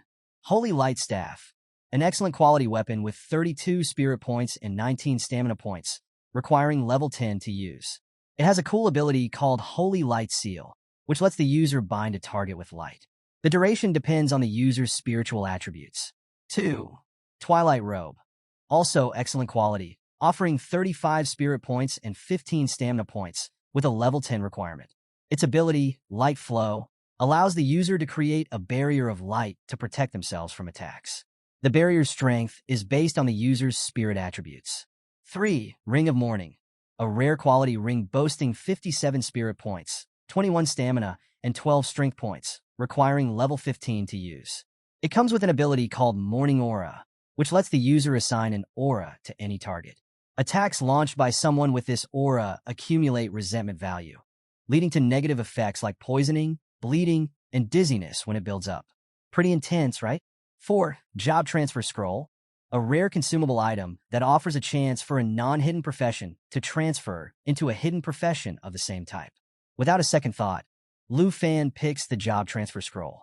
Holding it up, his body emits a blue energy as a system notification confirms he successfully obtained it. Qin Xiu approaches him and says he doesn't need to go out of his way for them. The items are his according to the rules. But Lu Fan replies with a smile, saying he's not trying to be overly generous. The equipment has spirit attributes, making it more suitable for her. All he needs is the Job Transfer Scroll.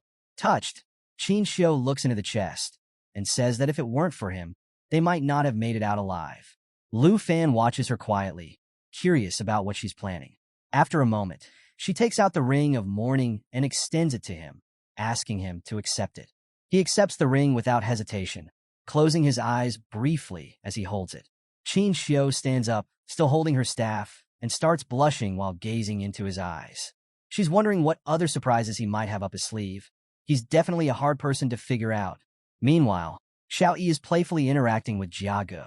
Uncle Sun Gu observes Lu Fan, thinking he's a really interesting guy. Miss Kai joins them, smiling as she tells Qin Xiu it's time to prepare to head back. Later that night, Lu Fan returns to his Aunt Han Ke's bun shop.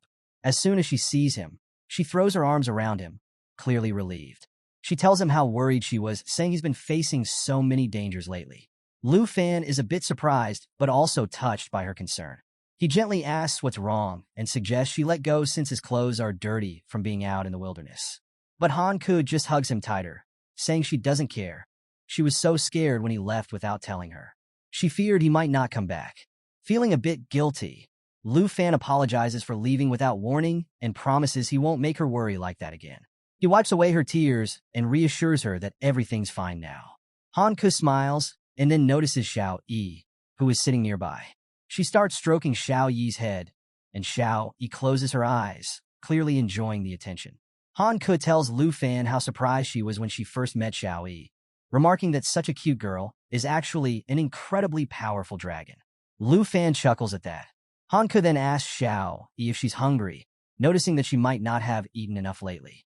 Xiao Yi eagerly nods. She's definitely hungry. While they're chatting, Lu Fan approaches holding the Job Transfer Scroll. He tells his aunt that this is a reward he specifically chose for her from the dungeon. He explains that if she uses it to change her profession to a hidden one, she wouldn't have to run the bun shop anymore. Han Ke is taken aback and says she can't accept such an expensive item. She suggests he sell it instead and use the money to buy equipment for his upcoming big exam. But before she can finish, Lu Fan pulls out his phone and shows her his bank balance. With a big grin, he tells her that he doesn't lack money or equipment anymore. She's amazed to see how much money he has. Lu Fan explains that he sold a lot of the materials he collected during his trip, and that his companion Qin Xiu promised him a reward of 100,000 dragon coins. He assures his aunt that they won't have to worry about money ever again. Oh, after hearing Lu Fan's words, Han Ke approached him with joy shining in her eyes. She couldn't help but shed a tear of happiness. Lu Fan insisted that she use the Job Transfer Scroll he had brought for her right away. With a grateful smile, she agreed, taking the scroll from him. As she opened the scroll, it began to shine brilliantly. Blue energy enveloped her body, causing her hair and dress to float as if she were weightless. She was surprised but also excited by this newfound sensation. Slowly, the scroll dissolved, and she found herself floating gently in the air, absorbing the energy from it. Lu Fan shielded his eyes from the intense light, looking up at Han Ke. He asked if she had been successful. Surrounded by the glowing blue aura, she turned to him and confirmed that she had indeed succeeded. She had obtained the hidden profession of enchantment chef. Lu Fan was amazed and asked what was special about this new profession. Han Ke explained that she now had a skill called enchantment cooking, which allowed her to prepare food with various buffs. Lu Fan grinned, praising her by saying that her cooking was already fantastic, so the additional attributes would be incredible. She chuckled, saying he was just flattering her. Changing the subject, Lu Fan wondered where Xiao Yi had disappeared to. Turns out, while they were talking, Xiao Yi had snuck into the kitchen and devoured all the food. After filling her stomach with all the buns, she fell asleep right there on the floor. Classic Xiao Yi. Meanwhile, over at Qin Xiu's family villa that same night, Qin Xiu sat in her father's study. Her father, Qin Shanhai, was seated in his office chair, swirling a glass of champagne.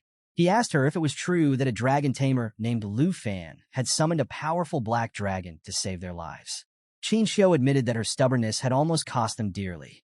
She reflected on how strong Lu Fan was. Despite both of them having hidden professions, the gap between them was like that between a firefly and the moon. Her father gazed out the window, contemplating. He asked if she had told anyone else about the dragon. She assured him that she hadn't, as she had promised Lu Fan that the Qin family wouldn't reveal anything about the dragon.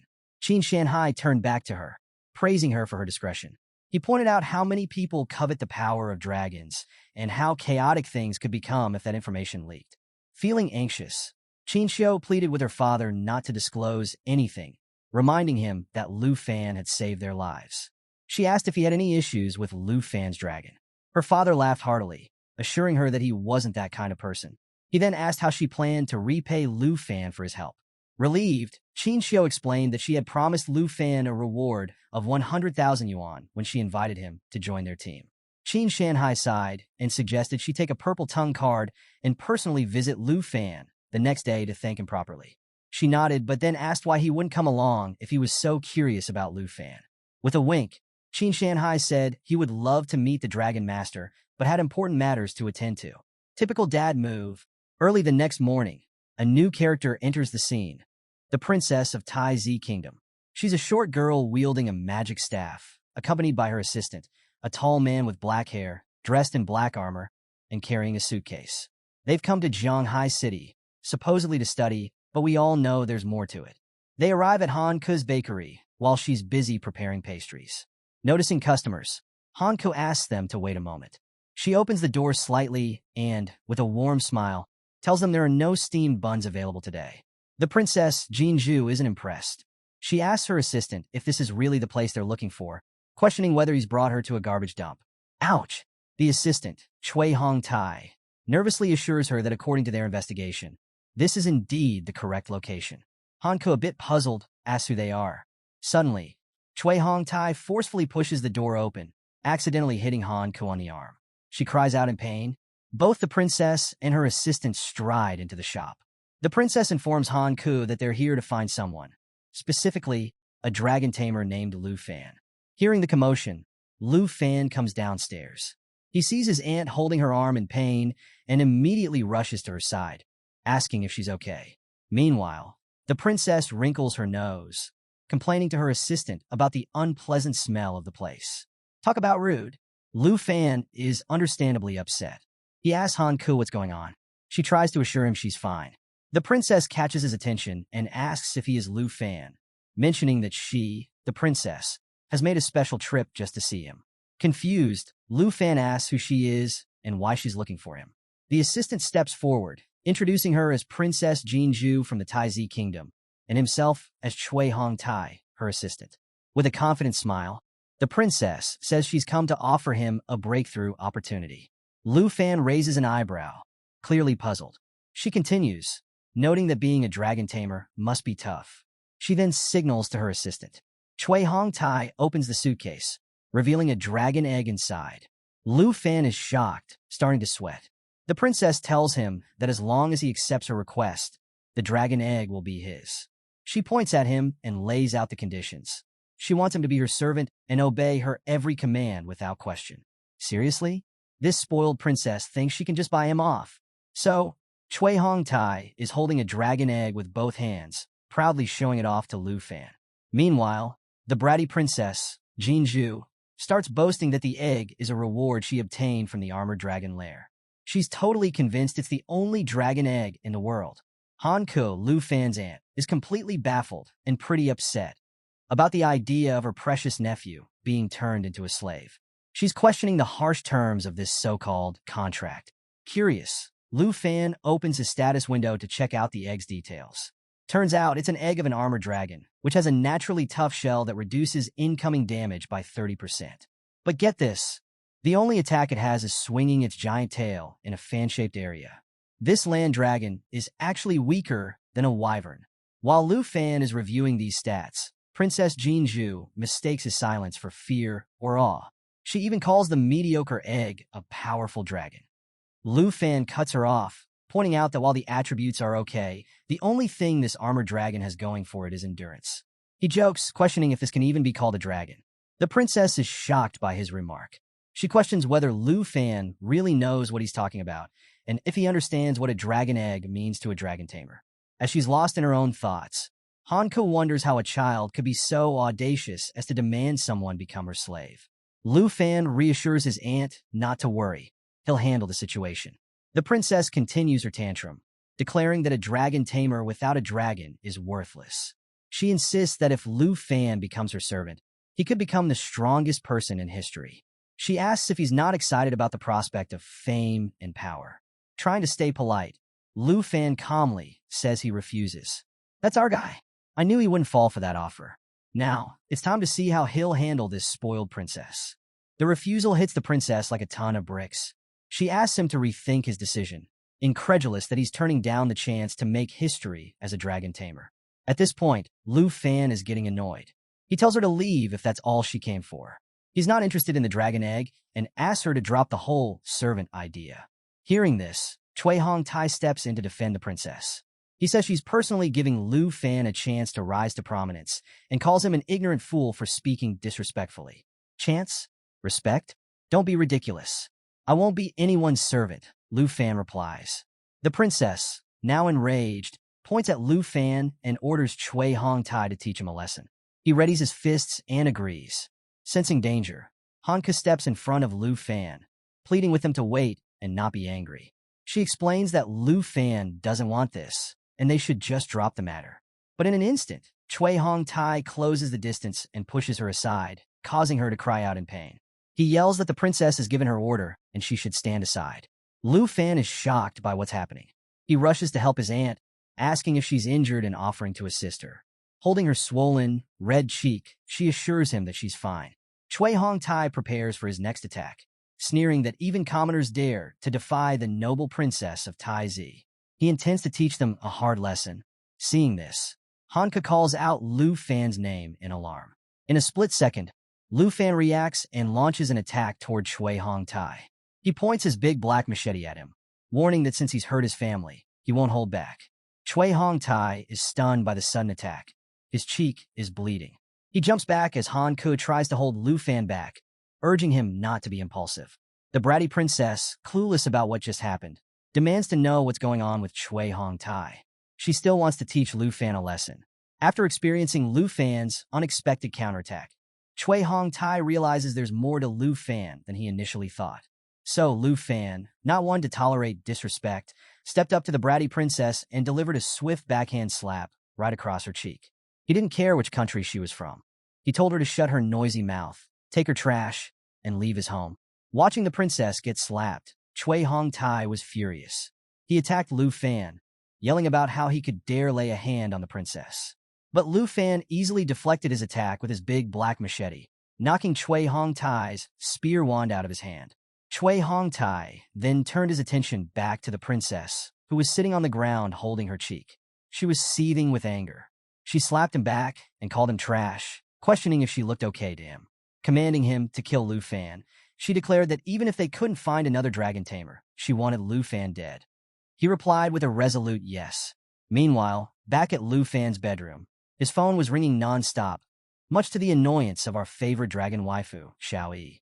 The caller was Qin Xiao, who found it strange that Lu Fan wasn't answering. She was certain she had the right number he gave her when they returned to the city. Wandering the streets, she tried to recall where his house was.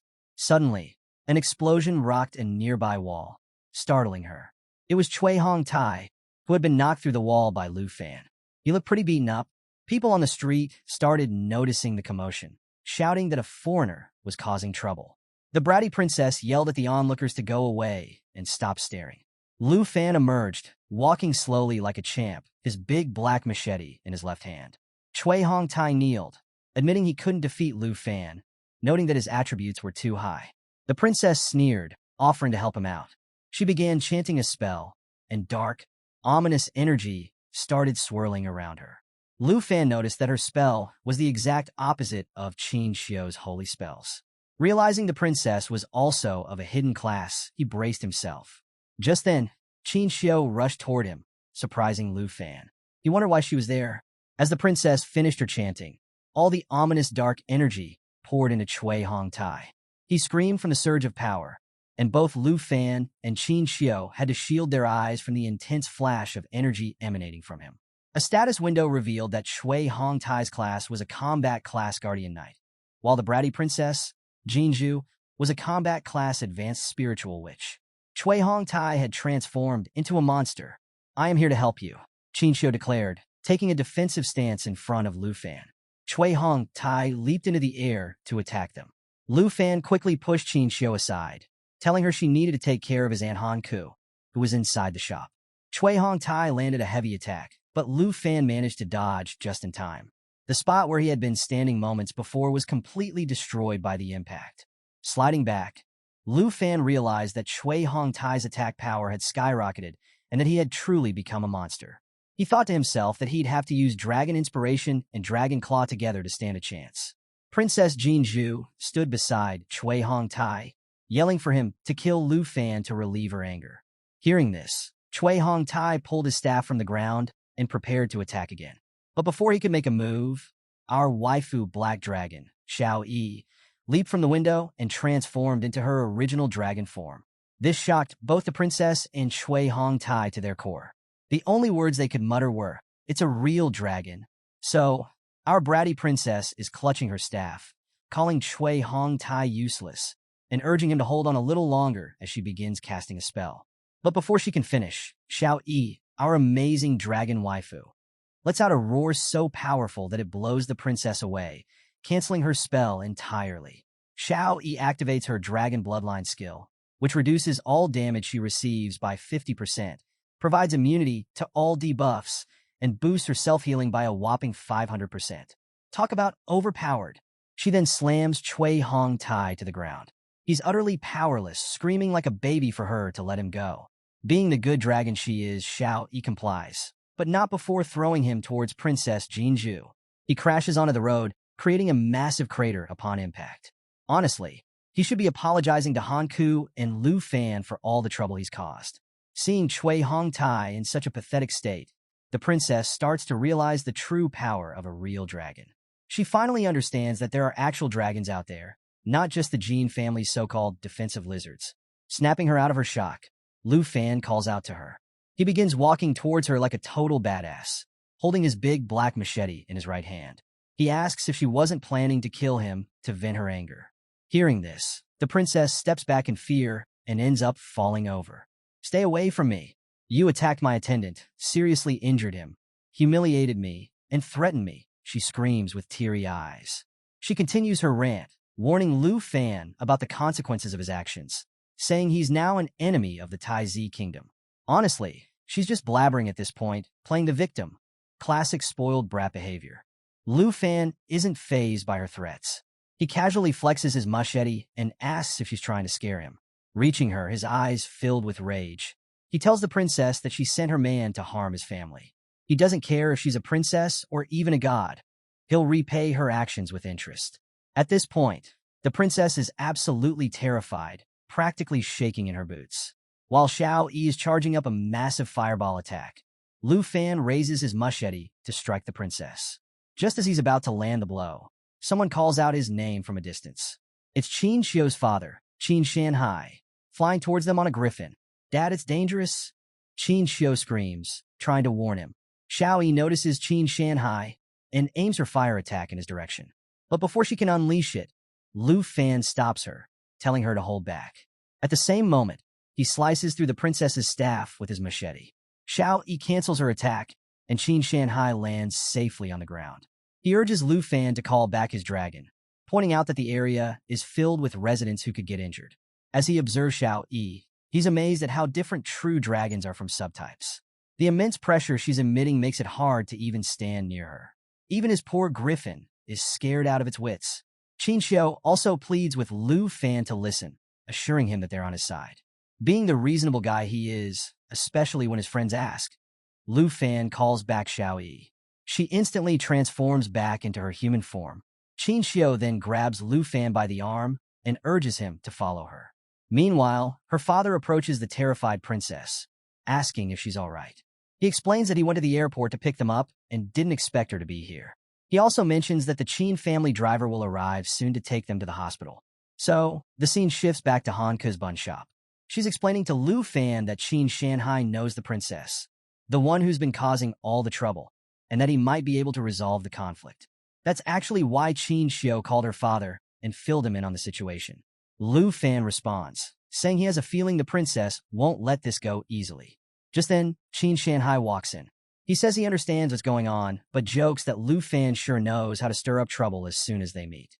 Lu Fan apologizes, explaining that this time, he can't really be blamed. The princess was at fault. Hanke asks Qin Shanhai how the incident will be handled. He explains that they've sent both the princess and Shui Hong Tai to the hospital and mentions that they'll need to provide an explanation to the Jin family. He adds that the Jin family isn't just involved in business. They also have considerable influence in the upper echelons of the Taizi kingdom. Hearing this, Hanke becomes concerned that Lu Fan might face punishment for hitting them.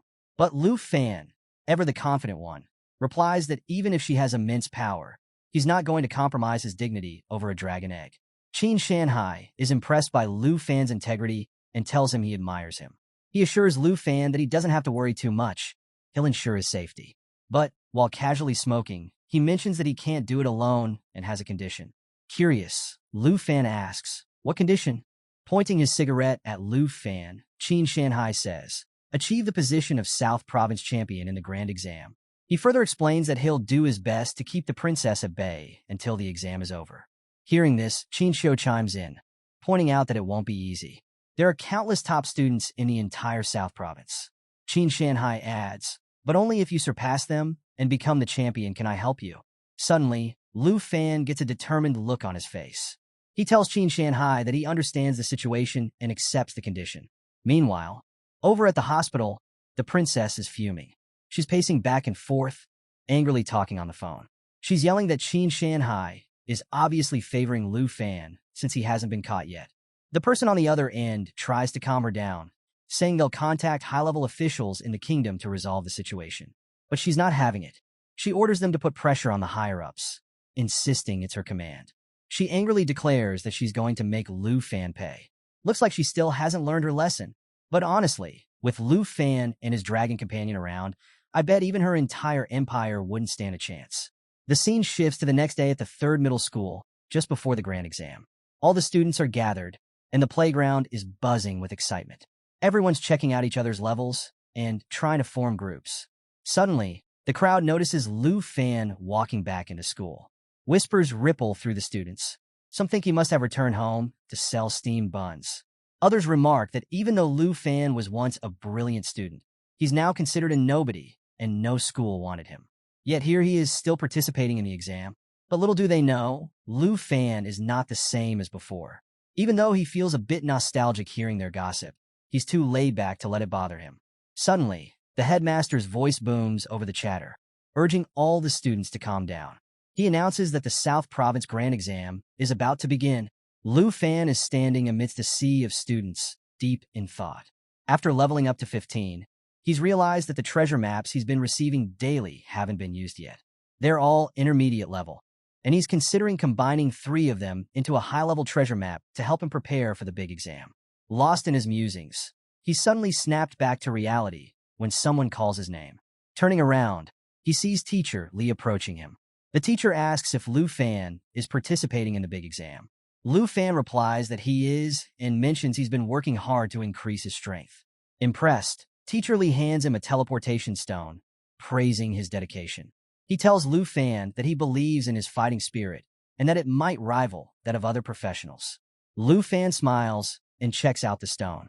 It's of rare quality and has some nifty features. When used in the Trial Secret Realm, it teleports the user to the 1st floor of the Heavenly Tower. When used in the Heavenly Tower, It takes the user back to the trial's secret realm platform. After examining the stone, the teacher gives him a friendly warning. He reminds Lu Fan that professions are crucial in this world. Even though it's just an exam, a single mistake could lead to injury or worse. He advises Lu Fan to find a teammate for the trial and suggests using the teleportation stone to exit if things get too dicey. Lu Fan nods and assures him he'll be careful. As Teacher Lee walks away, some students start whispering about Lu Fan. They're doubting him, questioning his abilities. But Lu Fan isn't bothered. He's got bigger things on his mind. He knows that in team scenarios, scores are divided among members. But he doesn't just want to pass. He wants to ace the trial and secure the top spot, just as he promised Qin Shanhai. Just then, someone else calls out to him. He turns to see Qin Xiu approaching with another girl by her side. And who might this be? Potentially another addition to Lu Fan's circle. Lu Fan greets them and asks if the new girl is Qin Xiu's teammate. She introduces her as her best friend, Tao Xiaoman, a level 1 combat professional swordsman. Tao Xiaoman says hello, but before she can say more, Qin Xiu cuts to the chase. She asks Lu Fan if he'd like to team up with them for the trial.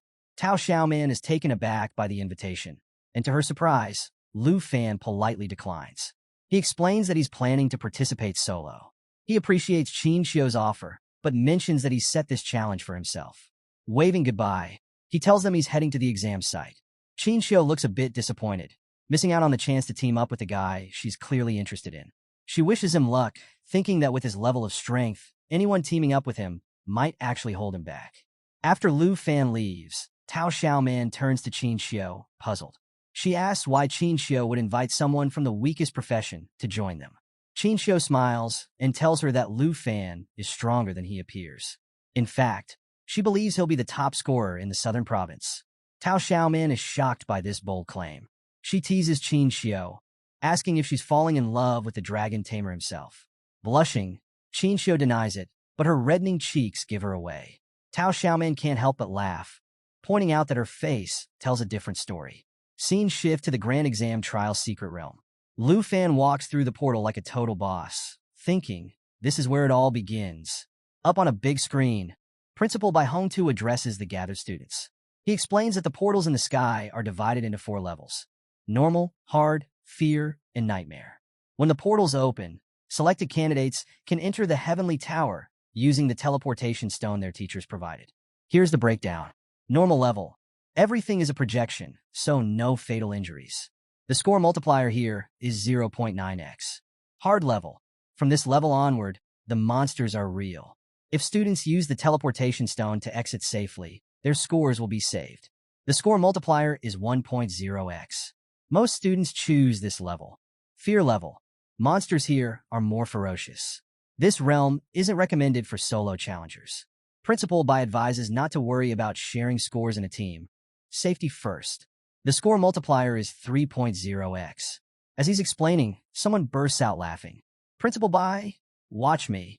I'm going to set the highest score in the exam. The confident student is Hong Wu, a level 14 Qigong master with a hidden profession. Tao Xiaoman is watching Hong Wu with awe. She mentions that he's the #1 expert at #1 middle school and ranks in the top 5 in the entire province. Qin Xiu chimes in, explaining that being a Qigong master makes him incredibly versatile, great at both attacking and defending. She notes that he's planning to challenge the hard realm solo. Hearing Hong Wu's bold declaration, other students start to feel a bit doomed. They think they can only aim for lower rankings now. Some even regret not choosing an easier difficulty level, realizing they're no match for Hong Wu. The scene shifts to Principal Bai Hongtu's office, where multiple screens display all the students' progress. The principal of #1 middle school, sitting beside Bai Hongtu, starts laughing. He's boasting that Hong Wu is the most formidable student at their school and that it's a sure win for him to become the top scorer. He even mentions that Qin Xiu is pretty impressive and should be among the top 3 rankers. Principal Bai Hongtu, however, feels a bit wistful. He thinks that if Lu Fan had awakened to another hidden profession, he might have taken first place.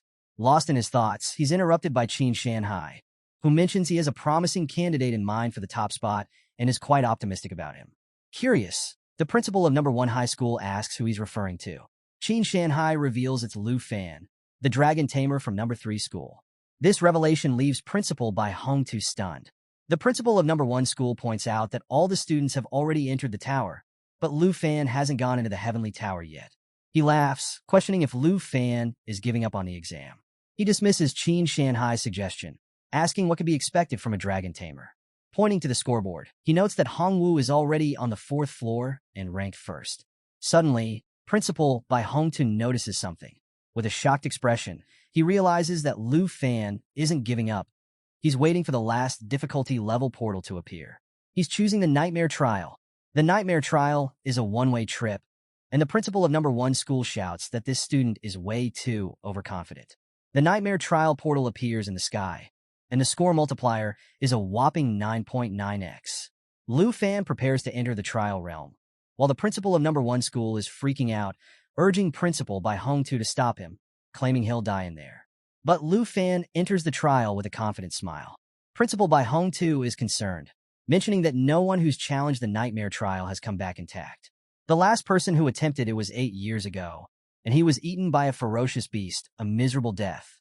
The principal of number 1 school questions whether Lu Fan was properly educated about the exam rules. He declares that this dragon tamer is doomed for sure, and even suggests that Qin Shanhai's judgment might need improvement, stating that Lu Fan can't be compared to Hongwu at all. Qin Shanhai just winks and suggests they focus on the performance of their talented Qigong master. He adds that it's still too early to draw conclusions and that they should observe a little longer without making snap judgments. Principal Bai Hongtu asks Qin Shanhai why he trusts Lu Fan so much. Meanwhile, as they're discussing, Lu Fan enters the 1st floor of the Nightmare Trial. Almost immediately, a massive paw steps toward him out of the dense fog. Red eyes glare at him from all directions. He's surrounded by monsters in an instant.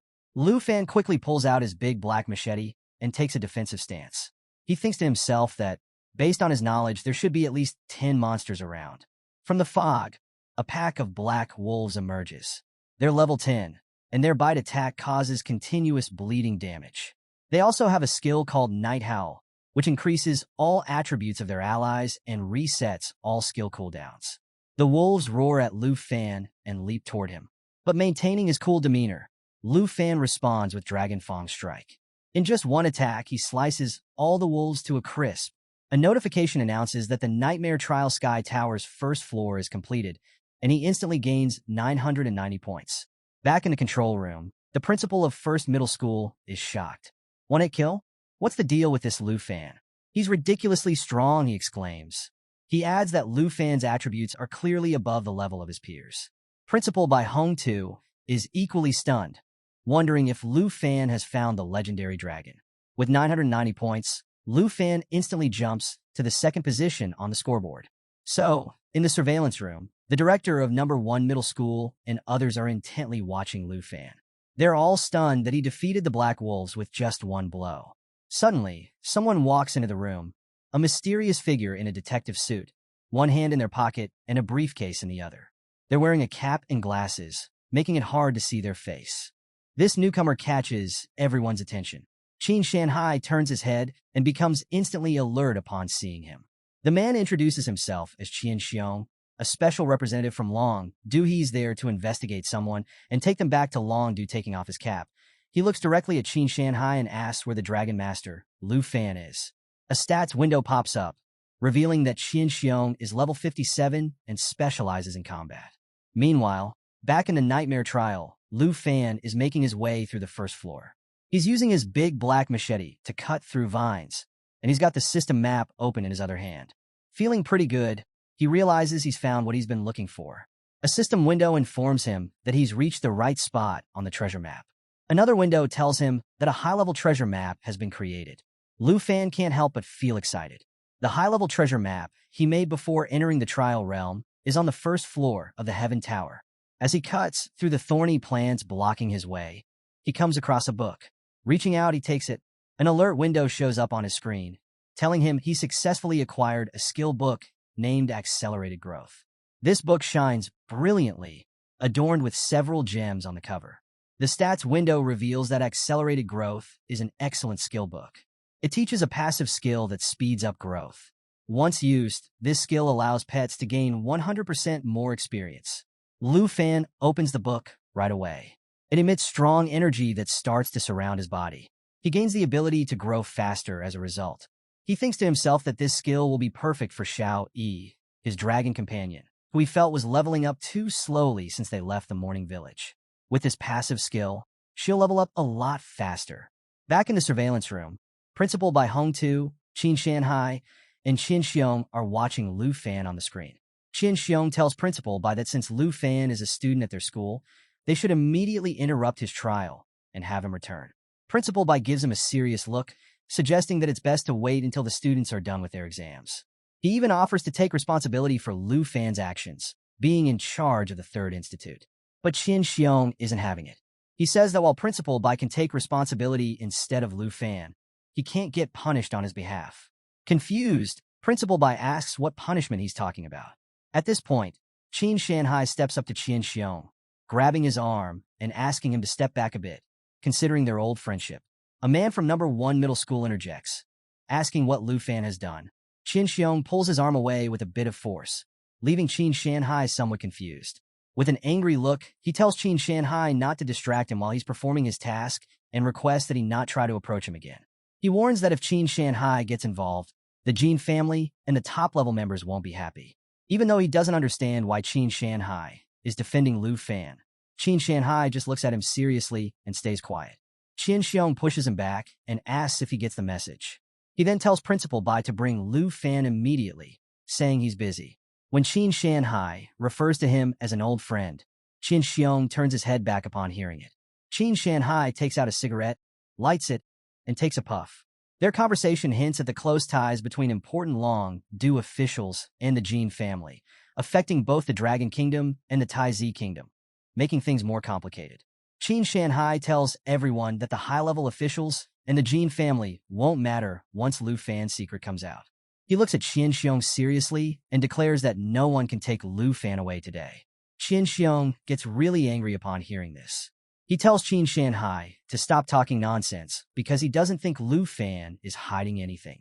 He accuses Qin Shanhai of going too far and defying orders from an envoy. As Qin Xiong is about to turn around, Qin Shanhai grabs his arm again and says that even if he's going too far, he'll accept it. The tension between them escalates. A system window reveals that Qin Shanhai is a level 57 knight, and Qin Xiong is a level 57 swordsman. Qin Xiong replies angrily that he'll report Qin Shanhai's actions to the higher-ups in Longdu. Principal Bai Hongtu steps in, trying to calm them down. He reminds them that they must not disrupt the major exam. Qin Shanhai then poses a question to Qin Xiong, asking if he's not curious about Lu Fan's secret, one that could shock the higher-ups of Longdu and the Jin family. So, Qin Xiong just realized that Lu Fan is currently challenging the nightmare level of the trial. This revelation absolutely shocks him. He's questioning how Lu Fan dares to attempt such a difficult level and what's so special about him. Meanwhile, Lu Fan is standing in front of a massive gate, thinking about testing his limits by relying solely on himself. Now that he has this new passive skill, he figures it's a good idea to summon Xiao Yi early to gain more experience. He checks his status window, which now includes the growth acceleration skill. This awesome skill increases the experience gained by his pet by 100%. Not too shabby, right? Back in the surveillance room, the principal of the first school remarks to Qin Xiong, "Didn't you see him taking out multiple opponents in a single move earlier?" They're both amazed at Lu Fan's capabilities. At that moment, Lu Fan shouts, "Come out, Xiao Yi," and summons the Black Dragon. With a loud roar, Xiao Yi appears. Both the principal and Qin Xiong are utterly stunned by the sudden appearance of the dragon. Qin Xiong is at a loss for words. The only thing he can mutter is, This is a dragon." Xiao Yi then raises her claw and attacks the gate. Watching the dragon's power, Qin Shanhai is sweating bullets. Even though he's seen her before, witnessing her strength again is still shocking. In an instant, Xiao Yi completely destroys the gate, filling the entire area with rubble. Qin Shanhai turns to everyone and says, "Now you've seen Lu Fan's secret." Everyone in the room is in awe, sweating at the sheer power of the dragon. He points toward the screen and announces that Lu Fan is the only dragon tamer in history who has a real dragon. Principal Bai Hongtu is also stunned. The only words he can muster are, "Lu Fan really tamed a giant dragon." They continue watching the screen, which shows the Nightmare Trial's second floor. Xiao Yi is using her flame breath to burn everything in sight. Flames are everywhere. Lu Fan is effortlessly cutting down giant plant monsters. In no time, a notification announces that the second floor is cleared. Witnessing this, the principal of the first middle school thinks, this is the power of the real dragon race.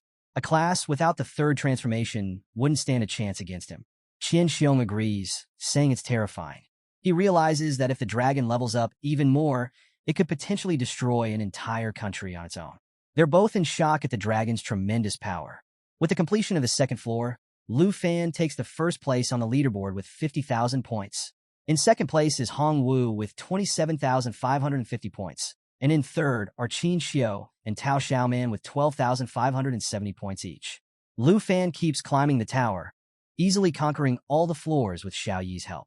The scene shifts to him on the 13th floor of the Nightmare Trial.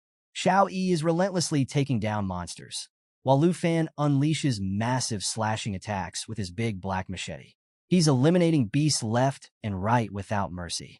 A notification pops up, informing him that the 13th floor is now cleared.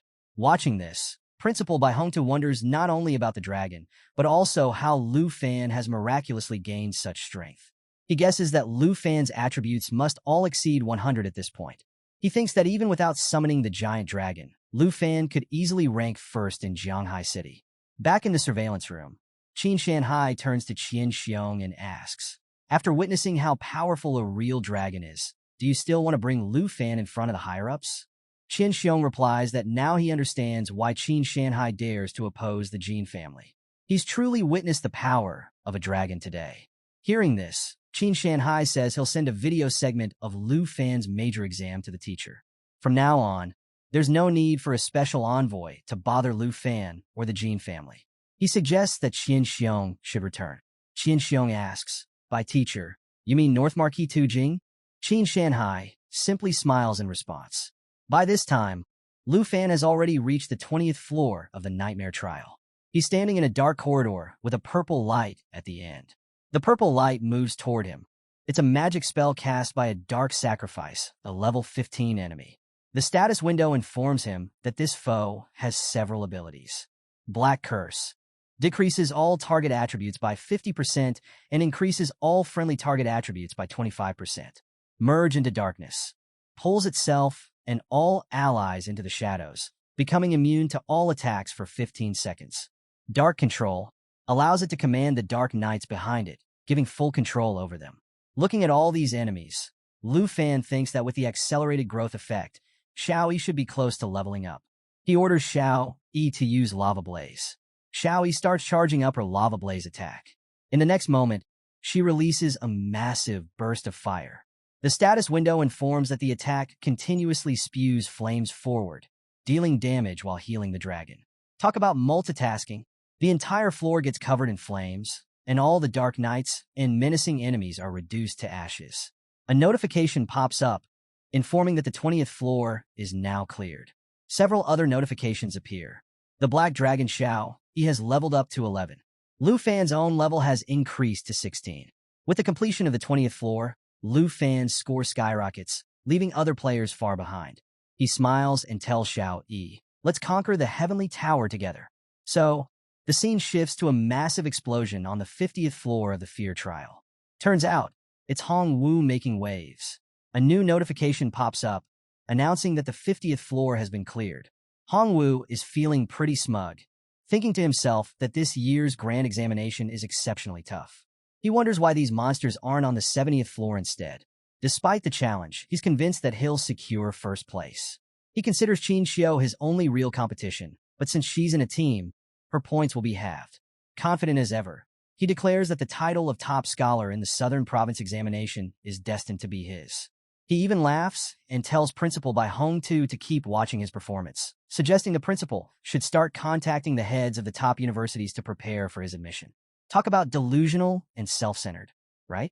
Little does he know, the principals in the office aren't even paying attention to him. They're all glued to Lu Fan's progress instead. Principal Bai Hongtu mentions that the 50th floor of the Heaven Tower is a significant hurdle. In the past, professionals from the Southern Province have always stumbled at this point. The principal of First Middle School adds that this level is a watershed moment. Even if Lu Fan passes this level, He expects Lu Fan's pace to slow down in the higher floors as the difficulty ramps up. Now, let's switch over to our main man, Lu Fan, who's standing on the 50th level of the Nightmare Trial. The area is covered in heavy snow, creating a tense atmosphere. Lu Fan is checking Xiao Yi's status window, and guess what? She's learned a new skill called Shape Transformation. This new ability allows her to change into 4 different forms. 1. Young Dragon Form. Increases all attributes and reduces consumption by 50%. 2. Dragon Maiden Form. This form is a result of the blood pact with Lu Fan. Honestly, I love this form. She should always stay in this one. It's definitely her main waifu form. 3. Destruction Dragon Open Form. Decreases strength by 50%, but increases spirit by 100%.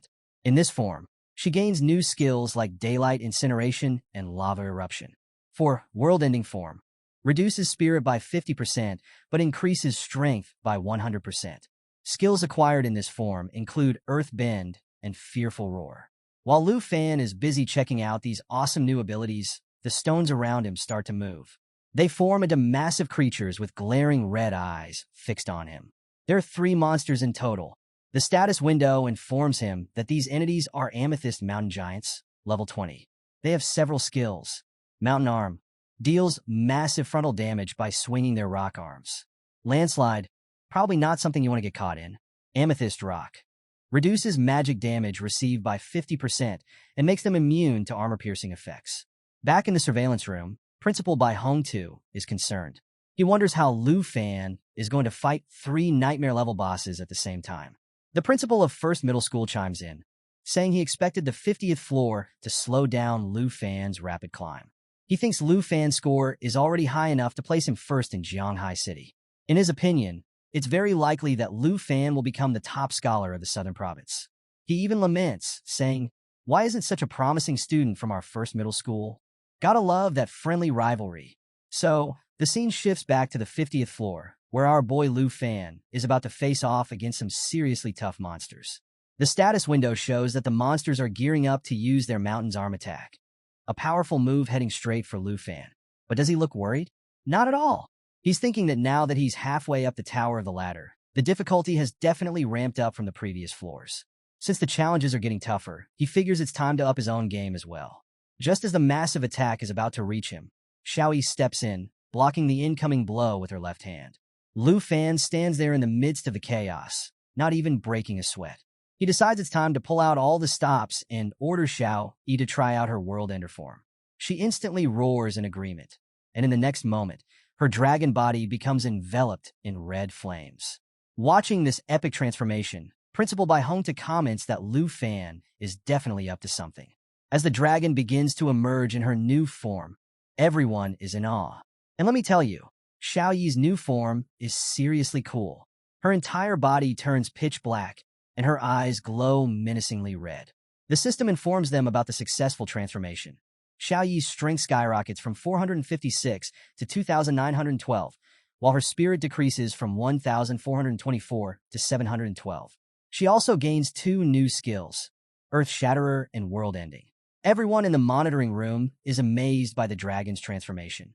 Principal Bai Hong-tu is stunned, questioning how this dragon can even switch combat forms.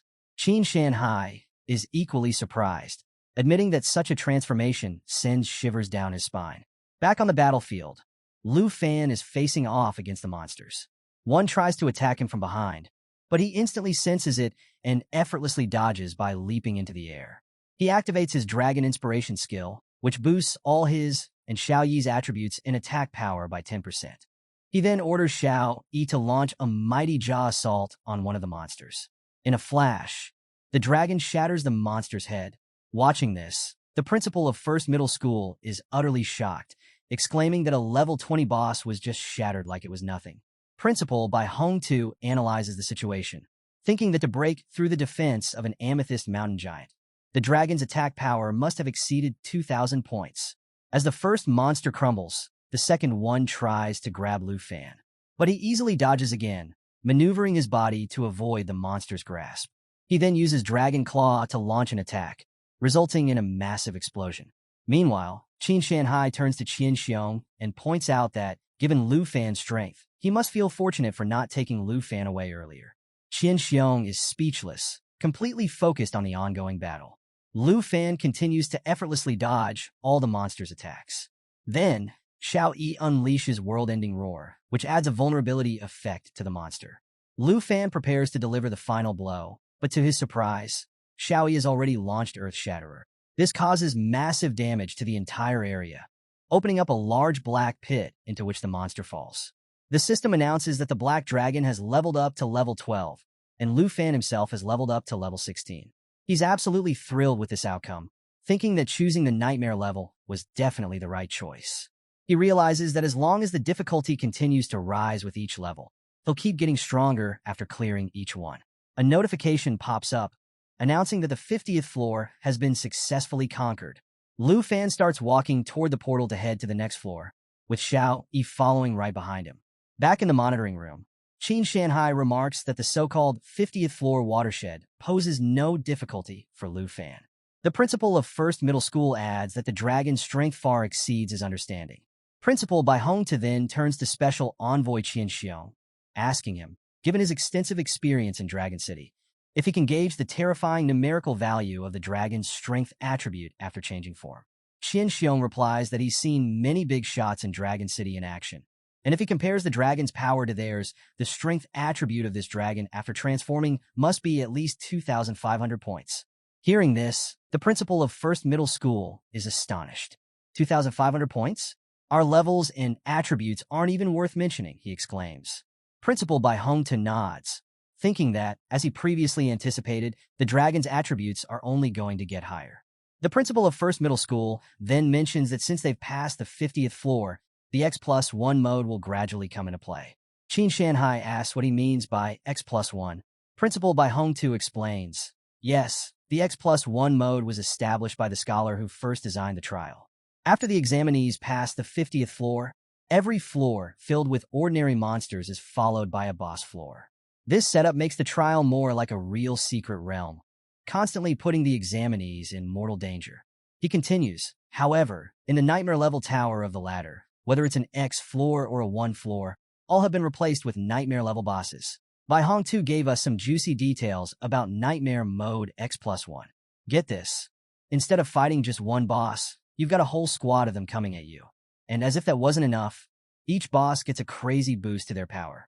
Qin Shanhai chimed in, admitting that, yeah, it sounds terrifying, but hey, why waste brain cells worrying about strategy when Lu Fan is out here smashing bosses left and right? While Bai and Qin discussed, the scene cut to Lu Fan, who was going all out. His big, black machete, Black Dragon, was tearing through another boss like it was nothing. Oh, and let's not forget Xiao Yi, the world-ending dragon, casually munching on the head of a defeated boss. The notification flashed, announcing Lu Fan and Xiao Yi had just cleared level 70, with Xiao Yi leveling up to 13 and Lu Fan hitting level 18. Qin Shanhai couldn't help but point out that from the 50th floor onward, the Tower of Heaven was designed to be a nightmare, pun intended, with scaling difficulty. Yet, with Xiao Yi by his side, Lu Fan didn't even need fancy strategies. As Lu Fan wiped the blood from his mouth, he ordered Xiao Yi to follow, and she eagerly obeyed, casually splitting a monster's head in half. Principal Bai Hongtu was watching all this unfold and marveled at Lu Fan's pace. 78 floors in minutes. The principal from First Middle School agreed, saying this year's Heaven Tower was the toughest ever designed. He had serious doubts anyone could make it to the 80s, but now it looked like Lu Fan was making him eat those words. Then, chaos erupted as Xiao Yi went full rampage mode, spitting fire everywhere, and monster bosses were straight up fleeing for their lives. The system announced that the 76th floor was cleared, and Lu Fan faced off against a giant worm-like boss, who didn't even get a chance to strike. One hit with Lu Fan's dragon blood armor transformation, and it was game over. Xiao Yi nonchalantly held the boss's head, leveling up to 14, while Lu Fan powered up to level 19. Back in the principal's office, Bai Hongtu mused about how many geniuses in the past had exhausted themselves trying to clear the tower, only to perish in the end. Qin Shanhai added that when candidates reached the 70s and 80s, they were too close to victory to back out. But Bai Hongtu had no doubt Lu Fan was built different. He might be the first in a decade to conquer all 100 floors. Then, the tension ramped up. The system showed Lu Fan stepping onto the 99th floor, a shattered building littered with broken staircases leading up to a shadowy throne surrounded by headless knights. These knights were world enders, and they looked mean. 4 of them, headless and armed to the teeth, blue flames sparking in place of their heads. Each knight had a horrifying skill set. Penetration attacks with crazy damage multipliers, counterattacks triggered automatically, lightning speed strikes, and, the worst of all, a beheading move that instantly killed anyone under 57% health. Oh, and did I mention they shared boosted health and defense? Yeah, good luck with that. Lu Fan wasn't fazed. He recognized the secret room as being inspired by the tragic history of the Shattered Kingdom, where an undead legion had brought ruin centuries ago. But there was no time for history lessons. The axe-wielding knight charged, ready to unleash its beheading skill. Without control skills, Lu Fan had only one plan: hit them all hard and fast. He leaped into the air, deflecting their counterattacks with his machete. His first slash barely scratched one knight, which healed instantly. Worse, the attack triggered a devastating counter, but Lu Fan blocked it just in time. Seeing an opening, he yelled for Xiao Yi to launch a massive fire strike. The dragon didn't disappoint, setting the entire castle ablaze. The floor crumbled, and Lu Fan praised Xiao Yi's destruction. But the dual sword knight, screaming for my king, lunged at Lu Fan with a lightning-charged attack. Sparks flew as Lu Fan parried, holding his ground. As the other knights closed in, Lu Fan knew they couldn't stall any longer. They needed to move on to the 100th floor. He commanded Xiao Yi to prepare for a massive strike, and the dragon began charging energy, ready for the next round of chaos. So, here we are on the 99th floor. Black Dragon Xiao Yi isn't holding back and launches a massive lava blaze toward all the knights. Flames scorch everything, and Xiao Yi keeps up the fiery assault, dishing out serious damage while healing herself in the process. In no time, every last demon soldier is reduced to ashes, and BM. The system announces that level 99 has been cleared. Xiao Yi levels up to 15, and surprise, she unlocks a brand new skill. Lu Fan checks the system and is blown away. Black Dragon Xiao Yi is getting more OP by the second, while he himself hits level 20. With excitement bubbling, Lu Fan knows there's only one thing left: the final level trial. Back in the surveillance room, jaws are dropping. The first middle school principal can't believe his eyes as the door to the 100th level of the nightmare trial swings open. Even Mr. Qin Shanhai admits they're witnessing history being made. Principal Bai Hong too, usually cool and composed, is visibly shaken. He's like, hold up, this was never supposed to be possible. Meanwhile, Lu Fan reaches the 100th floor. He yanks out a sword embedded in the throne, and a powerful aura surges around him, with Xiao Yi at his side. The scene in front of them? Absolutely horrifying. A crumbled kingdom, skeletal remains scattered everywhere, and on the throne sits the World Annihilation Emperor, a terrifying level 60 boss surrounded by an army of 500 demon soldiers. Lu Fan's not fazed, though. He checks out Xiao Yi's new skill, Cataclysm. This thing is no joke. A 3-stage attack that rains destruction, burns enemies, and detonates the area. Lu Fan's thrilled. It's time to see some real chaos.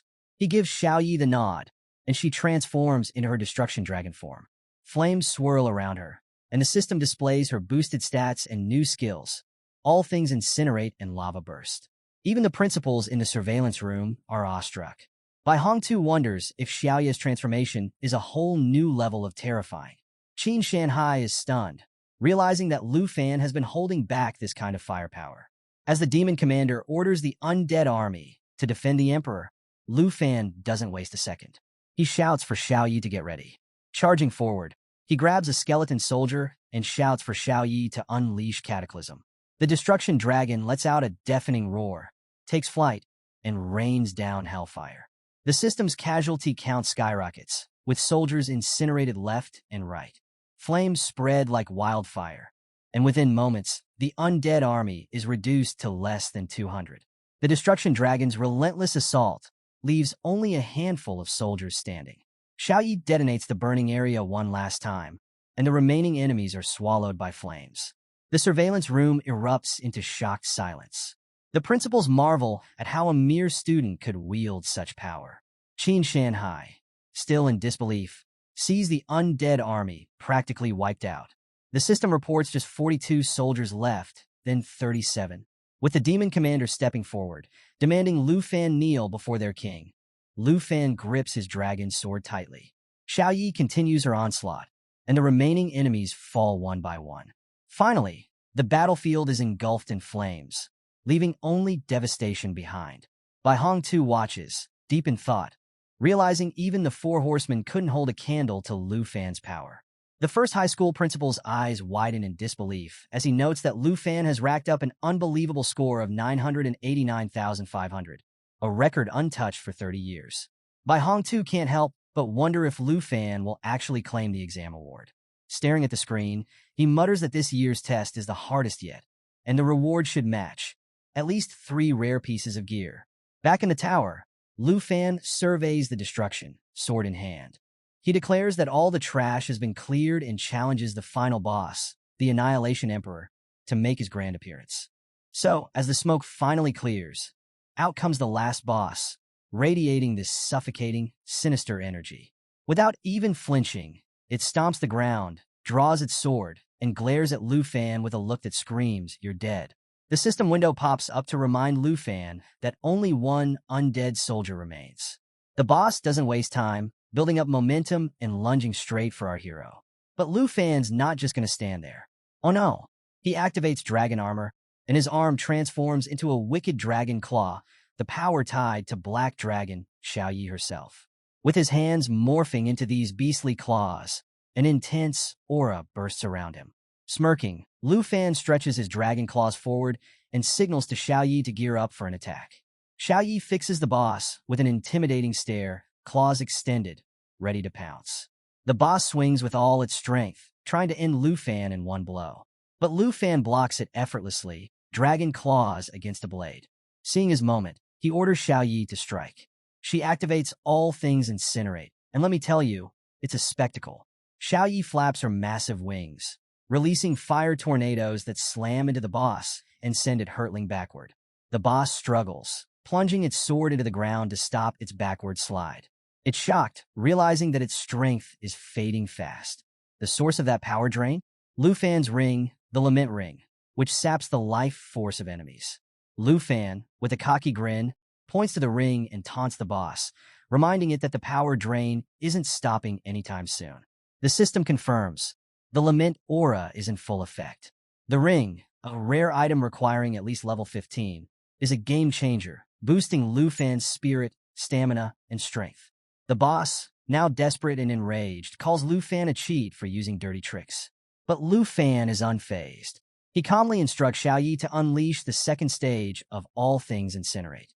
She roars, flaps her wings even harder, and summons more fire tornadoes that detonate around the boss, sending it crashing into the throne. The boss, barely holding on, braces for a counterattack. But Lu Fan isn't giving it a chance. He unsheathes his dagger, gathers his energy, and bursts forward, emerging from the flames to deliver a devastating surprise attack. The boss tries to block, but it's all in vain. Lu Fan drives the dagger straight through the boss's chest, pinning it to the stone throne. The boss gasps, defeated, and the system declares victory. 0 undead soldiers remain. Black Dragon Xiao Yi levels up to 17, and Lu Fan hits level 22.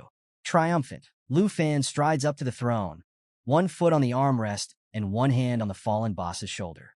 With a flourish, he yanks the dagger out of the boss's chest and announces to Xiao Yi that it's all over. Back in the surveillance room, every single person is stunned into silence.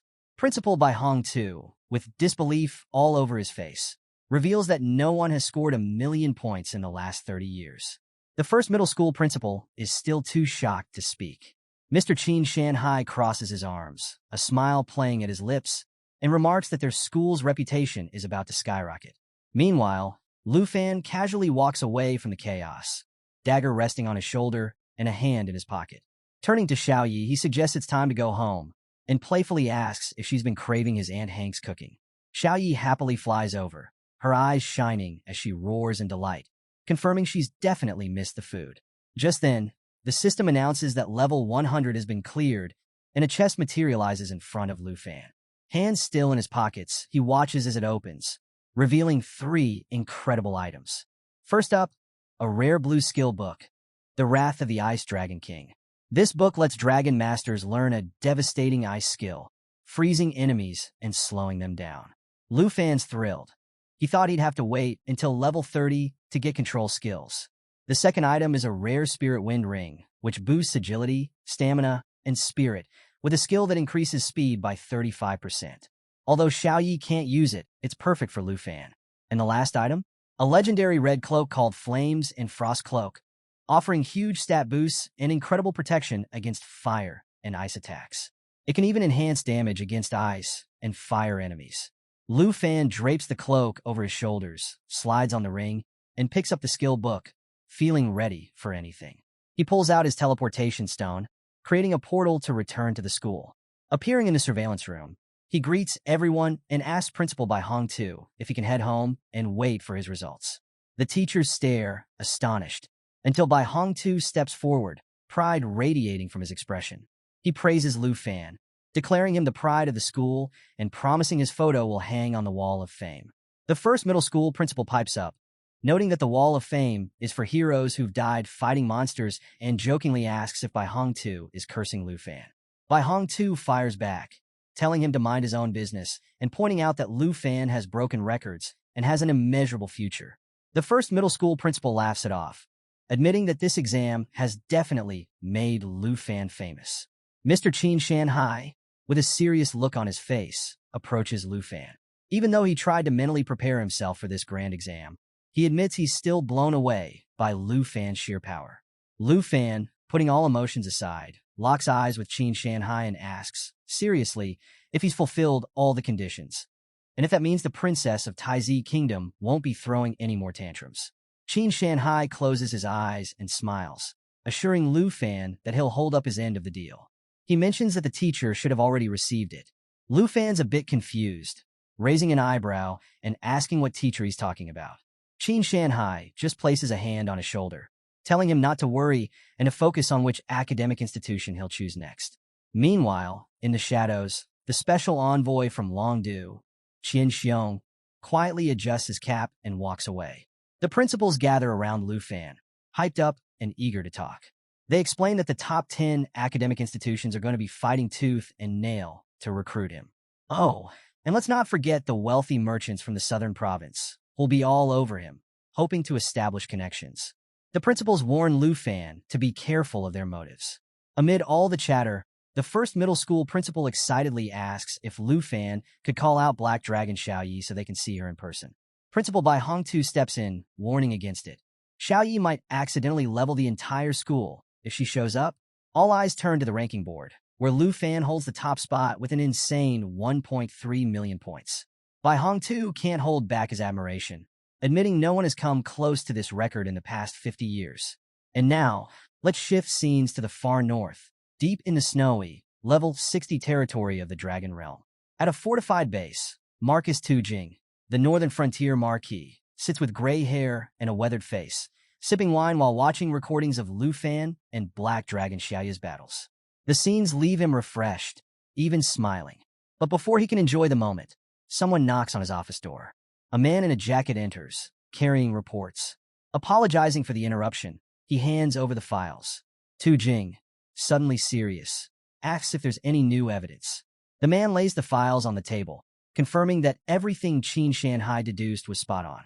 As Tu Jing reads, his expression darkens. The reports detail a conspiracy involving Princess Taizi Jinju and her inner circle. Even more shocking, Lord Ruan Changfeng, a high-ranking official in Dragon City, is deeply entangled in this plot, secretly supporting the Jin family. Learning this, Tu Jing's grip tightens around his wine bottle until it cracks. His jaw clenches as he calls Ruan a scheming traitor. The white-haired subordinate explains that Ruan and the Jin family have been pretending to maintain friendly relations between nations, but privately, Ruan's been granting them all kinds of privileges. Furious, Tu Jing shatters the bottle into pieces and stands up. Ruan Changfeng, he realizes, has been backing Princess Jinju, letting her do whatever she pleases. With rage burning in his eyes, Tu Jing orders his subordinate to strip Ruan Changfeng of all titles and power, declaring that Dragon City has no place for someone like him. If Ruan has any complaints, Tu Jing dares him to face him personally. And if the Jin family tries to meddle again, he'll send the Griffin squad to greet them. The subordinate, wide-eyed but understanding, nods and steps back. But Tu Jing isn't done. Pointing at the door, he instructs the man to monitor which school Lu Fan picks and to make sure the institution provides ample resources. Watching the red moon hang over the snowy landscape, Tu Jing reflects on how the young dragon tamer, Lu Fan, has brought a glimmer of hope. He's eager to meet this legend, but with so much to handle in the Northern Realm, who knows when that will be. At the same time, in a luxurious hotel room in the city, Princess Jinju sits on her bed. Her phone rings, and the news hits her like a ton of bricks. Ruan Chongfeng has been dismissed by none other than Marquis Tu Jing. Panic flashes across her face, but the caller quickly tries to calm her down, saying there's some good news. Curious but frustrated, she demands to know what it is, worried about losing their chance to capture the Dragon Tamer. The caller explains that with the big exam results about to be published, they've discovered another Dragon Tamer besides Lu Fan in Qingzhou City. Princess Jinju's rage turns to intrigue, a wicked smile spreading across her face. She thinks this could be a game-changer and hopes the new Dragon Tamer will be easier to manipulate. At the trial site of 3rd Middle School, Lu Fan bids everyone goodbye and takes his leave. Just as he vanishes, a portal opens, and out steps Hongwu. The system booms that Hongwu has passed the South Province exam, clocking in at 89,500 points and reaching the 72nd floor of the horror level. Bursting with joy, Hongwu is already daydreaming about his future. Top universities fighting to accept him, flashy awards, and maybe even a shot at the stars. In his mind, Hongwu pictures a scene where the first middle school principal heaps praise on him, declaring him the undisputed champion. He's ready for his moment of glory and is convinced all the commotion around him must be because of his incredible score. But reality hits differently. As he approaches the principal and eagerly greets him, the principal gives him a concerned look and asks if Hongwu's training is over. Hongwu proudly announces his score, but when he waits for the expected praise, the principal just places a hand on his shoulder and reassures him that he did exceptionally well and will easily get into a top university. Hongwu is surprised. Where's the fanfare? Why isn't the principal more impressed? The principal explains that while Hongwu's grades are important, he needs to know his limits and take care of his injuries. Hongwu is stunned, trying to make sense of this unexpected reaction. But with a bit of thought, he realizes the principal's message: stay humble. With newfound appreciation, Hongwu thanks the principal, understanding that a little humility goes a long way. Fast forward to 7 days later, on the highly anticipated announcement day of the nightmare exam results. As soon as Lu Fan and his Aunt Hank open the door, they're met with a mob of reporters and excited fans. Hank's face twists into alarm as she's swarmed by journalists. Fans clamor to offer Lu Fan gifts, with one even holding out a fancy box and inviting him to visit his estate. The chaos is real as reporters bombard Lu Fan with questions about his university plans, while more fans try to hand him presents. Just then, Mr. Qin Shanhai shows up, adding to the excitement. He announces that the university entrance exam results are about to be released, officially calling Lu Fan the top student in the South Province. He suggests they continue their conversation indoors, and Hank, relieved, leads the way. Inside, Mr. Qin Shanhai presents 6 prize boxes, each containing a whopping 50 million yuan, honoring Lu Fan as the best student in the province. He urges Lu Fan to accept the gift, emphasizing the incredible achievement it represents. Lu Fan checks his phone and receives a notification. He's secured first place, though his total score remains classified. Chun Tianzi, a formidable rival, is right behind him in second place with 215,628 points. Mr. Qin Shanhai reveals that on top of the prize money, Principal by Hong Tu has sent even more rewards. Lu Fan's eyes light up with curiosity as the first gift is unveiled: a skill book titled Roar of the Blue Dragon King.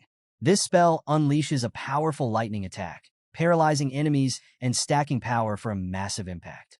Lu Fan can already picture how this skill will mesh with Xiaoya's magic, transitioning from ice to thunder for an even more devastating effect. Next, Mr. Qin Shanhai presents a legendary thunder potion, which boosts lightning power and permanently increases Lu Fan's power attribute by 20. Lu Fan knows this will make his thunder magic even more formidable. The third gift is Green Wind Armor, a rare piece with impressive stamina and strength attributes, capable of deflecting impact damage. Mr. Qin Shanhai explains how each item was carefully chosen by Principal by Hong Tu. But wait, there's more! The final piece is revealed: Flash Wing Boots, which grant lightning speed movement with a 30-second recharge. These boots come with Flash Wing Leap, allowing the wearer to dash across a 50-meter radius at breakneck speed, also with a 30-second cooldown. Lu Fan holds the briefcase containing these epic rewards, marveling at how such valuable skills are usually reserved for high-ranking magicians. Determined not to waste the opportunity, he resolves to master these gifts, knowing they'll be game-changers for him and Xiao Yi. Just then, the system confirms that Lu Fan has acquired some incredible rewards.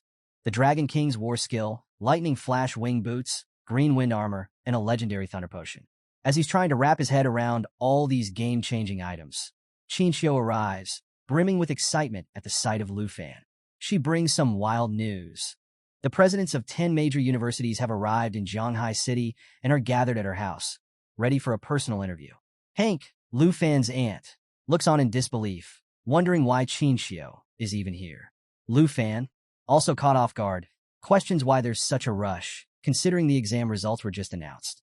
Mr. Qin Shanhai steps in, explaining that the university presidents saw footage of Lu Fan's jaw-dropping performance and dropped everything to be here. He leans in and adds a little mystery, hinting that it's best to keep the video, only seen by senior officials and the Dragon Capital, under wraps. Mr. Qin Shanhai then whispers that the situation with Princess Jinju has been handled, and a certain teacher is eager to meet Lu Fan. Placing a reassuring hand on Lu Fan's shoulder, Mr. Qin Shanhai promises there's no need to rush. They'll handle everything soon enough. Just then, Qinxiu shyly approaches Lu Fan, holding out a purple card. She explains that she wanted to thank him the last time they met, but was interrupted by Jinju. Lu Fan's eyes widen at the card's value. Their deal was for 100,000 dragon coins, but the card is worth a staggering 10 million. Mr. Qin Shanhai laughs, emphasizing that the card represents the Qin family's deep gratitude. Then Mr. Qin Shanhai announces that an escort will arrive in the evening to take Lu Fan to Jiangshan Park. He can't help but joke about the luxurious villa the city awarded Lu Fan for being the top scorer. Hank moves closer to Lu Fan, and Qinxiu, embarrassed, tells her father to stop teasing. She grabs Lu Fan's hand and reminds him that they have an appointment with the academy officials. Now let's switch scenes to the Dragon Kingdom, outside Qingzhou City. A jeep pulls up in the forest, and out steps the arrogant Princess Jinju. She demands an update from her subordinate, Cui Hongtai, asking about the progress of the Dragon Tamer they've been monitoring. Cui Hongtai reports that this Dragon Tamer, Chen Tianji, has reached level 19, and his armored dragon is already at level 14. Jinju raises an eyebrow, impressed. Dragon Tamers, she notes, are always full of surprises, leveling up fast and taking down enemies way above their rank. We then cut to Chen Tianji himself, a level 19 Dragon Tamer, facing off against a ferocious wild monster. The monster attacks with brutal force, but Chen Tianji leaps into the air, dodging with agility. The fight is intense, but with a single, powerful strike, Chen Tianji takes down the monster, leveling up to 20. Watching from a distance, Jinju begrudgingly admits he is skilled and is glad he hasn't wasted the dragon egg she gave him. Chen Tianji respectfully thanks her, vowing he won't tarnish the royal family's reputation. But Jinju isn't all praise. She makes it clear that she'll be disappointed if he fails her, just like the last guy did. With a stern glare, she announces that from now on, Chen Tianji will wield the dragon lance, asking if anyone has a problem with that.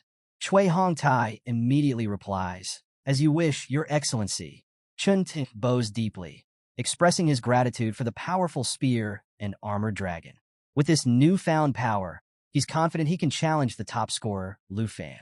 Jinju, however, can't help but think about Lu Fan. His exact score is still a mystery, but speculation is swirling that it could exceed 300,000 points. A flicker of hope lights up in her eyes, but she's also boiling with anger at the thought of Lu Fan. Turning to Chen Tianji, she commands him to engrave Lu Fan's name into his memory and never rest until he's defeated and Black Dragon Xiao Yi is claimed. She promises Chen Tianji that if he succeeds, she'll ensure he becomes the greatest dragon tamer in Taizi history, ranking just below her. Chen Tianji, ever loyal, bows again, vowing to live up to her expectations. As Jinju leaves, she can't resist a final dig. She calls Chen Tianji wiser than Lu Fan, bitterly remembering how Lu Fan failed to seize the chance she offered. Before departing, she orders Cui Hongtai to go to Shanghai City and investigate which university Lu Fan plans to attend. Cui Hongtai nods, but Jinju adds a warning. If he fails, he'll be dismissed. With a determined expression, Cui Hongtai promises to complete the mission. And there's Jinju, glaring at the horizon, vowing that Lu Fan will pay for crossing her. Meanwhile, at the Qin family villa, just outside the grand reception hall, Qin Xiu is blushing as she asks Lu Fan if he's decided which academy he's going to apply to. But before he can even answer, she quickly adds that it's really her dad who's curious. Apparently, her dad suggested it'd be a great idea if they both applied to the same academy, so they could look out for each other. Lu Fan, ever cool, agrees, mentioning that he's heard teamwork is crucial for academic success. He even jokes that since they've worked together before, they'd make a good team, especially if they ever went into the wilderness. But he admits he hasn't quite made up his mind yet and promises to let her know later. Qin Xiu looks flustered, and inwardly, she worries. She doesn't know how many points Lu Fan scored exactly, but she's terrified of the gap between them widening. With determination, she vows to catch up and apply to the same academy as him. Lu Fan, with a warm smile, says it sounds like a good plan. As he pushes open a door and walks into a large room, he's met by a fat man dressed in priest robes. The man stands up excitedly, recognizing Lu Fan and cheerfully showering him with praise for his performance in the entrance exam video. A woman sitting next to the priest, her face hidden behind a mask, chimes in, acknowledging Lu Fan as the first dragon tamer in history to actually have a dragon companion. She asks if he's thought about which academic institution he'd like to join as the top scorer in the southern province. But before Lu Fan can answer, the fat man from Jiangnan Academy butts in, practically shouting that Lu Fan shouldn't hesitate. Jiangnan Academy doesn't mess around, he says, offering an annual scholarship of 10 million dragon coins, unlimited resources like potions, and access to exclusive secret realms. The masked woman scoffs, calling the fat man out for trying to win over the top scorer with little things, even though they're all heads of the Dragon Kingdom's top academies.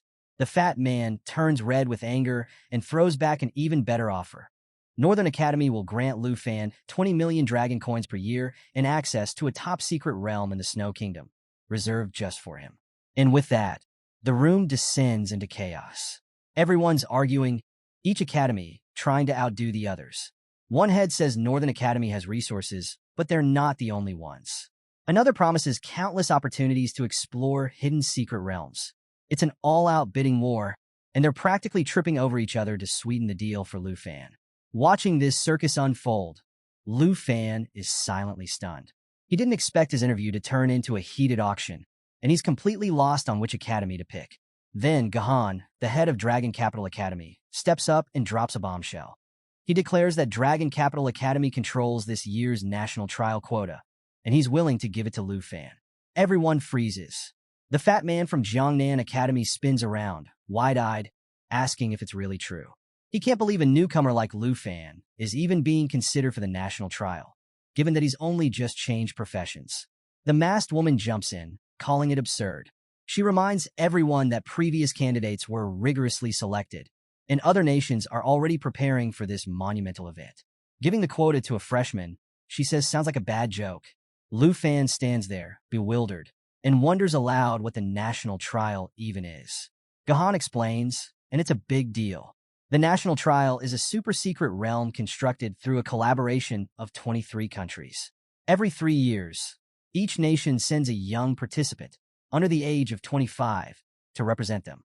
Because it's a trial that demands newcomers, national-level experts aren't allowed. It's a high-stakes, globally watched event with incredibly rare treasures up for grabs. The envoy from Northern Academy, now more desperate, turns to Lu Fan and urges him to commit to joining the next trial, which kicks off in half a year. The envoy from Jiangnan Academy is visibly worried and accuses Dragon Capital Academy of playing unfairly, arguing that it's way too much for them to recruit like this. Hearing all these envoys, Gahan confidently lays out the ultimate offer. Those who pass the national trial get the chance to become national-level experts. From being the top in the southern province to possibly ruling the entire Dragon Kingdom, Dragon Capital Academy is pulling out all the stops for Lu Fan.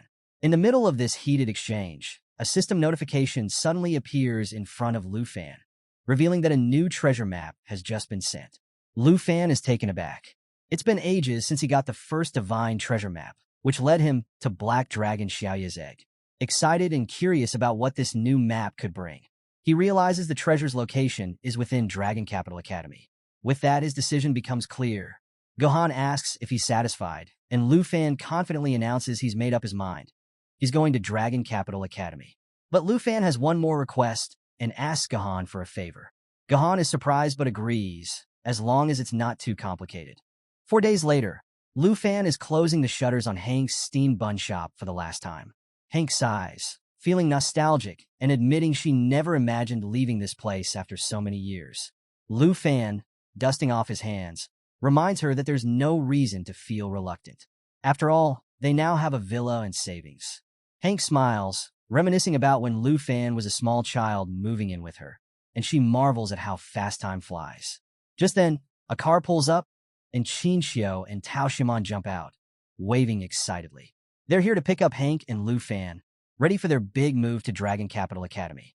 Tao Shimon grins, announcing that they'll all be students at the academy now, and Qin Xiu's family has even chartered a plane for them. Hank waves back happily, while Lu Fan is surprised to see that Tao Shimon has also applied to Dragon Capital Academy. She explains, a bit smugly, that she got the same score as Qin Xiu and decided to follow her there, all because of Lu Fan. Qin Xiu blushes furiously, trying to cut her off. Hank, feeling emotional, apologizes for the trouble, but admits she never expected Lu Fan to go out of his way for her. She recalls how he asked Gahan for help getting her a spot at Dragon Capital Academy, given her rare hidden profession as an enchantment chef. Gahan agreed to help, but warned that it would ultimately depend on the Academy's decision once they arrived. Tears well up in Hank's eyes as she hugs Lu Fan, explaining how she once dreamed of attending a prestigious academy, but never thought it could actually happen. Lu Fan gently tells her not to cry, and Qin Xiu happily urges Hank to get in the car because they need to catch their flight. As they head off, Lu Fan reflects on how hard Hank has worked for him and promises himself that he'll make her proud. This is just the beginning of a better life for both of them. Soon, they arrive in the lively Dragon Capital.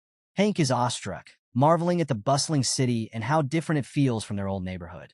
Qin Xiu points out the rare recipes being sold in the marketplace, and Lu Fan spots the massive Dragon Capital Academy in the distance.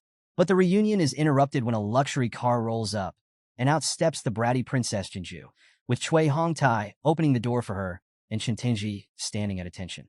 Jinju locks eyes with Lu Fan, clearly annoyed. Lu Fan, equally irritated, wonders why she keeps popping up and why she can't just leave him alone. As Cui Hongtai recognizes Lu Fan, Chen Tianji steps forward. He's ready to confront Lu Fan, but Jinju stops him. She reminds Chun that, without Ruan Changfeng's support, they can't afford to stir up trouble and risk getting sent back home. Chun Tianji apologizes, backing off for now. Qin Xiu, curious, remembers her dad mentioning that Jinju had come to the Dragon Kingdom to study.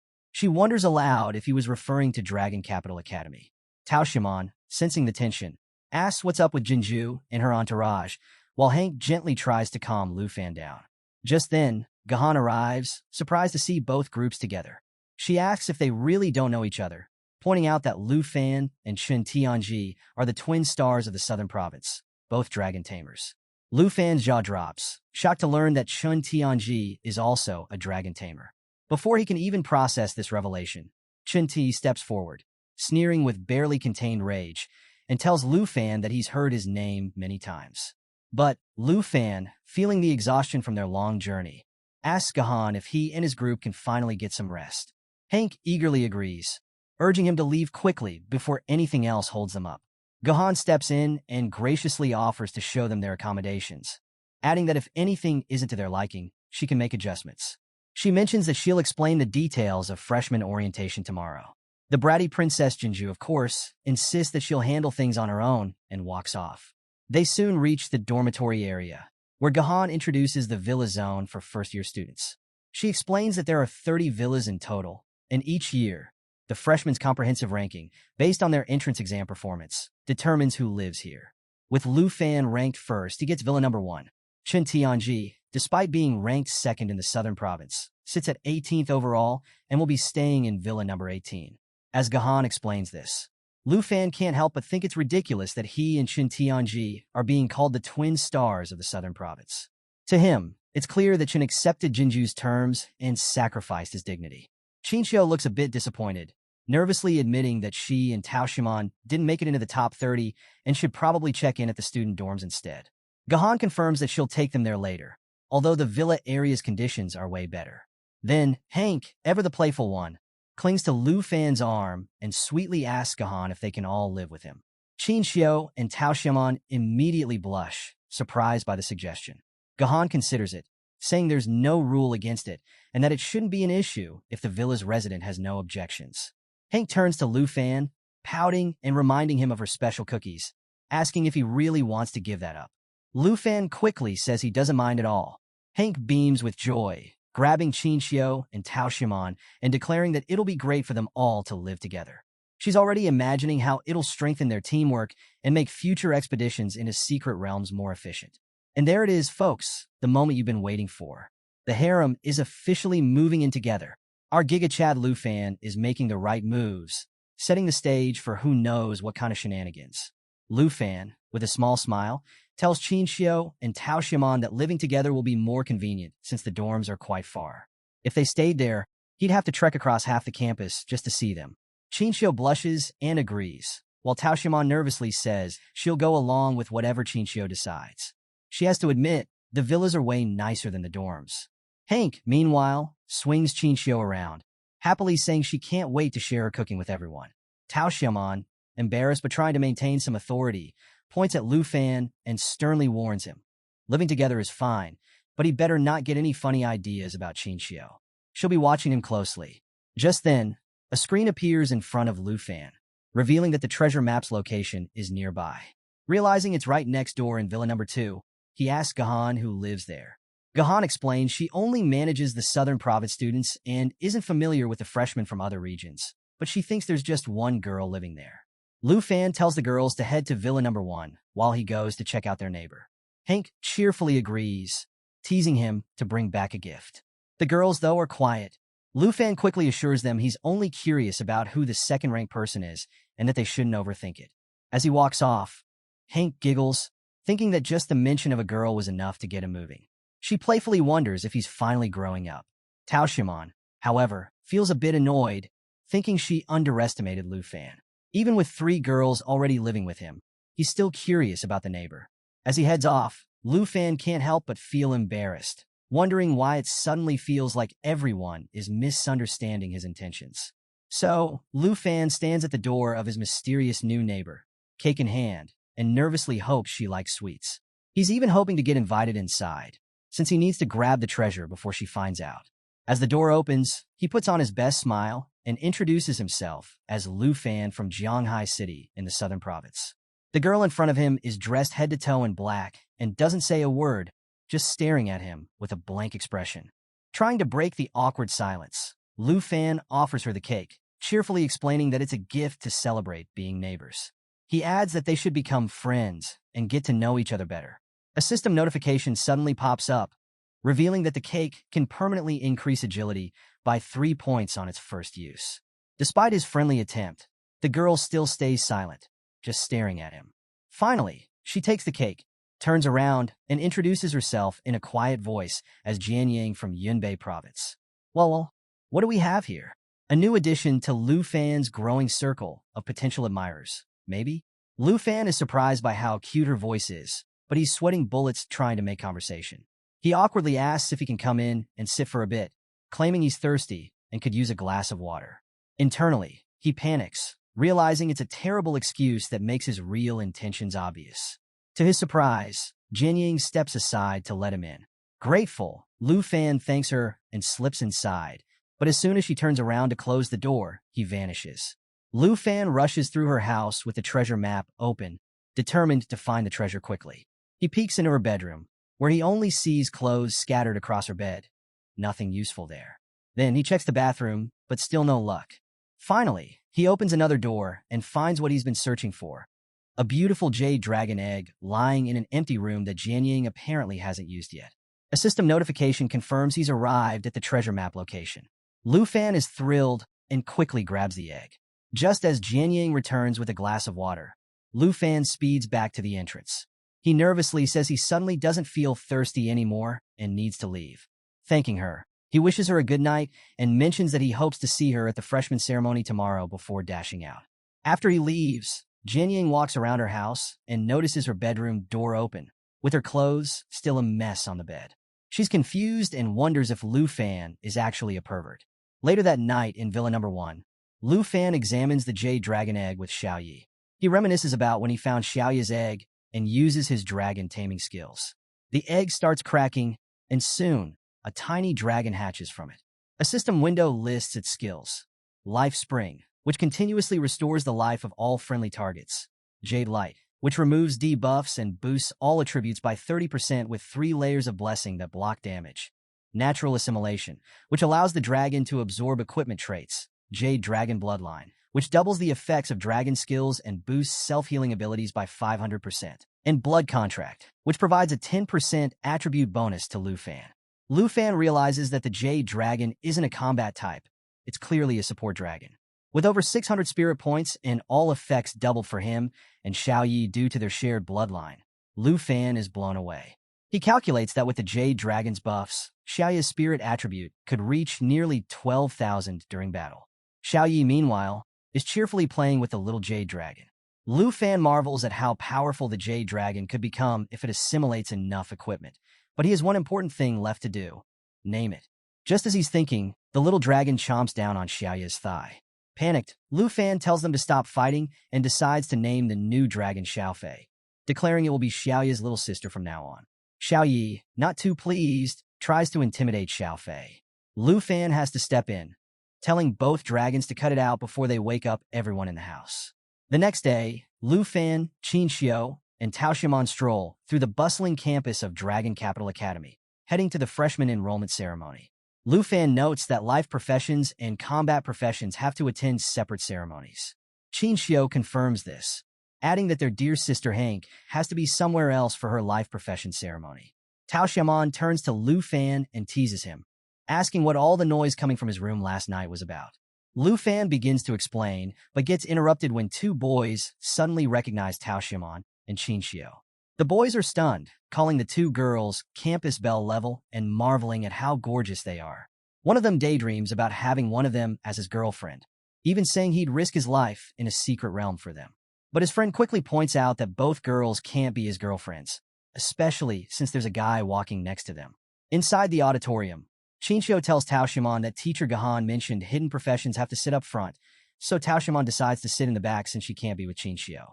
Meanwhile, Lu Fan scans the room and spots someone familiar.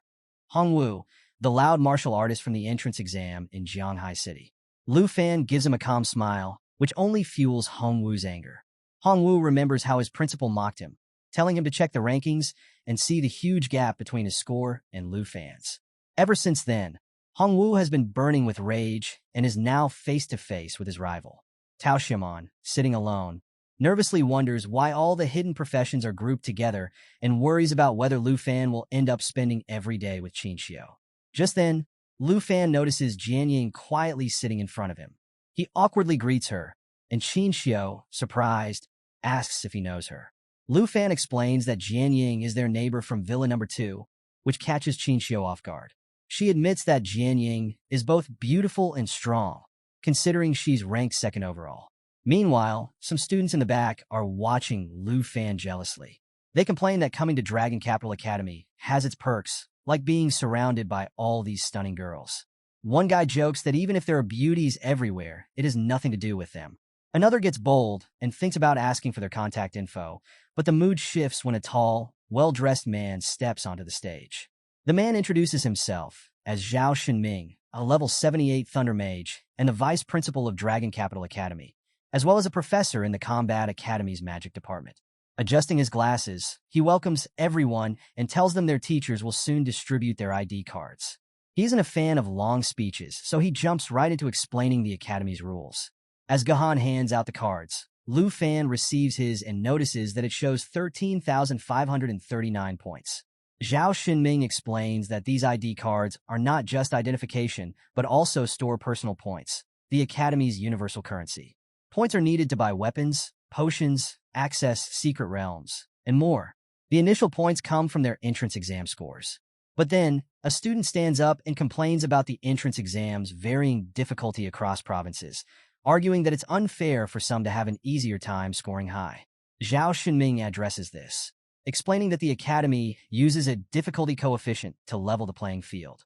Since the Southern Province had the hardest trial this year, Scores from that province are divided by the smallest coefficient, which is 96. Lu Fan thinks about his points and wonders if that's all he has to work with. Zhao Xinming continues, adding that these points are temporary. In 1 month, the freshman assessment will re-evaluate everyone, and the top 30 scores will earn a spot in the prestigious Blue class. Blue class students get access to incredible benefits like special secret realms, exclusive skills, and yes, the right to live in the coveted villa area. The students around Lu Fan buzz with excitement. Some hadn't heard about the Blue class before enrolling, but now they're hyped, realizing they still have a shot at moving into the villa area. Lu Fan, thinking things through, realizes that as the current first-place holder, he qualifies for the Blue class. But if he loses that status in the future, he'll have to move out of Villa number 1. The pressure is real, and it only gets more intense when Zhao Xinming chuckles and explains how Blue class works. He knows all the students are dying to join, but he has to warn them. Being in Blue class doesn't mean they can slack off. Any student can challenge a Blue class member, and if the Blue member loses, they're kicked out and must give up their spot. Oh, and there's no refusing challenges either. Zhao Xinming pulls up a big screen, highlighting the current 30 members of Blue class. Right at the top is the first-place scorer from the southern province, Dragon Tamer Lu Fan. Lu Fan stands up, showing himself to the crowd, and the room immediately starts buzzing with whispers. Students mutter to each other, doubting Lu Fan's strength. Some wonder if a simp could really be the top scorer, but they hush up quickly just in case he really does have a dragon. One student mentions that even an Earth dragon is super powerful, which might explain Lu Fan's top score. Another tries to look him up on the official forum, but comes up empty. With no videos or scores available, some students speculate that Lu Fan must be some unqualified, privileged guy with family connections. In the audience, Chun Tianji turns to Jinju, asking when she wants him to deal with Lu Fan. Jinju, always cautious, says they shouldn't rush it. Lu Fan's strength is still a mystery, and they need to probe him first. Meanwhile, Qinxiu leans over to Lu Fan and asks if the vice principal is basically setting him up to be challenged. Lu Fan drops back into his seat, sighing and admitting he didn't expect things to turn out like this. Jinying, on the other hand, remains silent. After the ceremony wraps up, Lu Fan decides it's time to focus on upgrading Xiao Yi and unlocking her new form. With one hand in his pocket, he suggests to Qin Xiu and Tao Xiaomon that they check out the secret realm hall to see what the academy offers. But before they can leave, a voice calls out to Lu Fan, and someone angrily points at him. It's Hongwu, the martial artist from Jianghai City. Hongwu demands a fight, reminding Lu Fan that Blue class members can't refuse challenges. Lu Fan, a bit confused, confirms the challenge. Hongwu, fuming with resentment, inwardly thinks that with no exam scores or videos available for Lu Fan, he must have relied on summoning multiple subdragon species to pass. Targeting Lu Fan directly should guarantee his win. Lu Fan calmly tells Qin Xiu to step back and accepts the challenge. Hongwu, surprised but impressed, remarks that Lu Fan has guts and wagers 200 dragon coins. Lu Fan raises an eyebrow, amused at how small the bet is, but figures 200 points must be a big deal for Hongwu. He agrees to the bet. The surrounding students get excited, whispering about how Lu Fan is supposedly a summoning mage. All eyes are on him now, eager to see the top scorer in action. Watching from a distance, Jinju smirks and tells Chun Tianji that this is the perfect chance to assess Lu Fan's abilities. She orders him to pay close attention to every move Lu Fan makes. Hongwu clenches his fists, golden energy crackling around them as he prepares to fight. He counts to 3, ready to launch his attack. Tao Xiaomon, standing nearby, nervously asks Qin Xiu about Lu Fan's chances. Qin Xiu, leaning on her magical staff, gives a confident smile and teases that if Tao Xiaomon hasn't seen Lu Fan's combat skills, she's in for a show. The vice principal Zhao Xinming and Professor Gahan watch silently from the sidelines. Hongwu shouts 3 and surges forward, his fist glowing with energy as he charges. Lu Fan remains calm, observing Hongwu's slow and clumsy approach, silently waiting for the right moment. Hongwu's fists glow brightly as he gathers momentum, charging straight at Lu Fan. His teeth are clenched in determination, and he unleashes the Qi strike technique, channeling all his Qi energy into his fist. This move is designed to double the damage to weak points, and his Qi level gets a serious boost when he connects with his target. But Lu Fan? Cool as a cucumber. Hands still casually in his pockets, he watches Hongwu approach with a grave expression. Just as Hongwu unleashes his full power, ready to crush Lu Fan. Something shocking happens. Lu Fan vanishes. Hongwu skids to a stop, bewildered. He's wide-eyed and baffled, wondering how Lu Fan could have disappeared so suddenly. Is this the blink technique used by second-tier mages? How in the world is Lu Fan doing this? Before Hongwu can make sense of it, Lu Fan materializes behind him. Calmly, Lu Fan explains that he's heard Qigong masters are good at both close combat and ranged defense.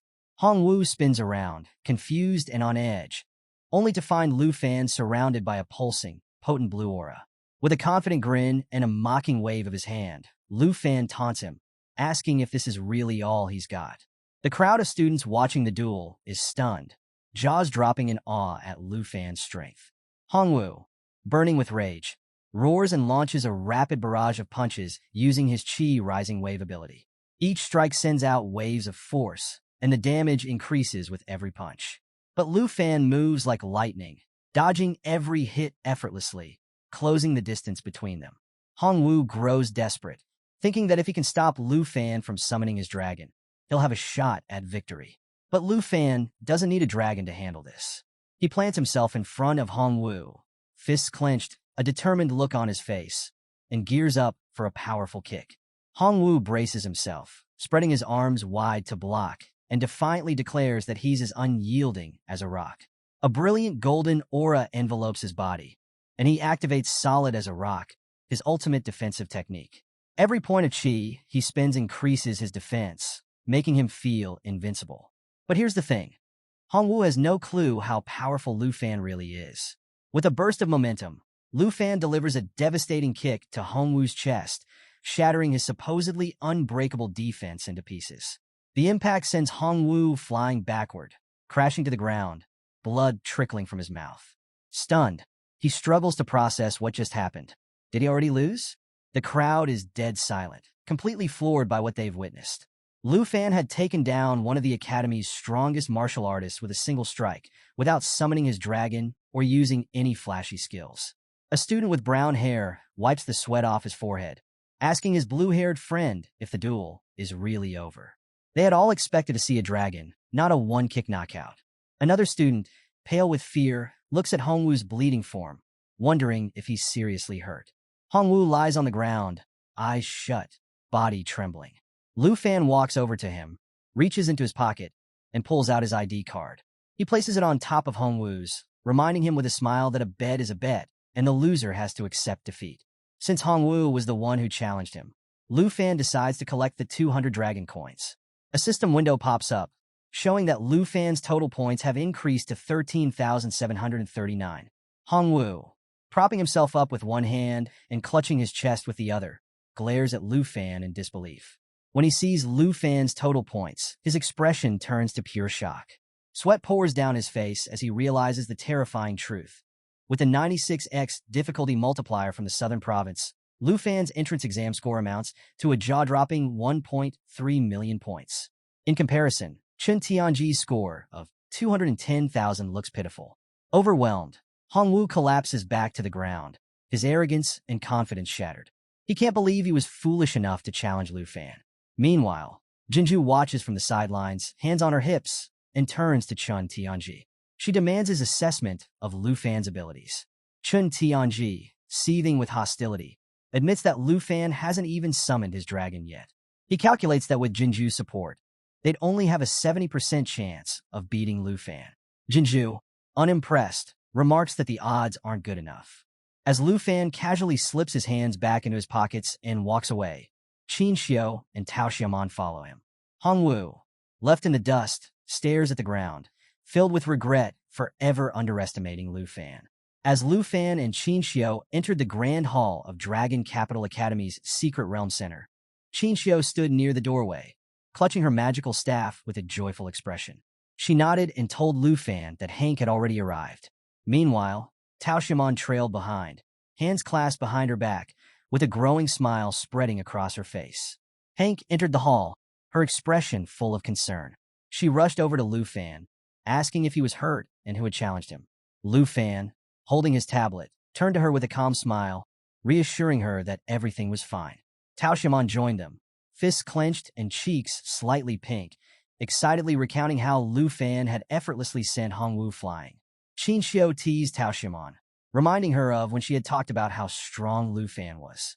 She even playfully compared him to Uncle Sun Ge, whom she had once thought unbeatable.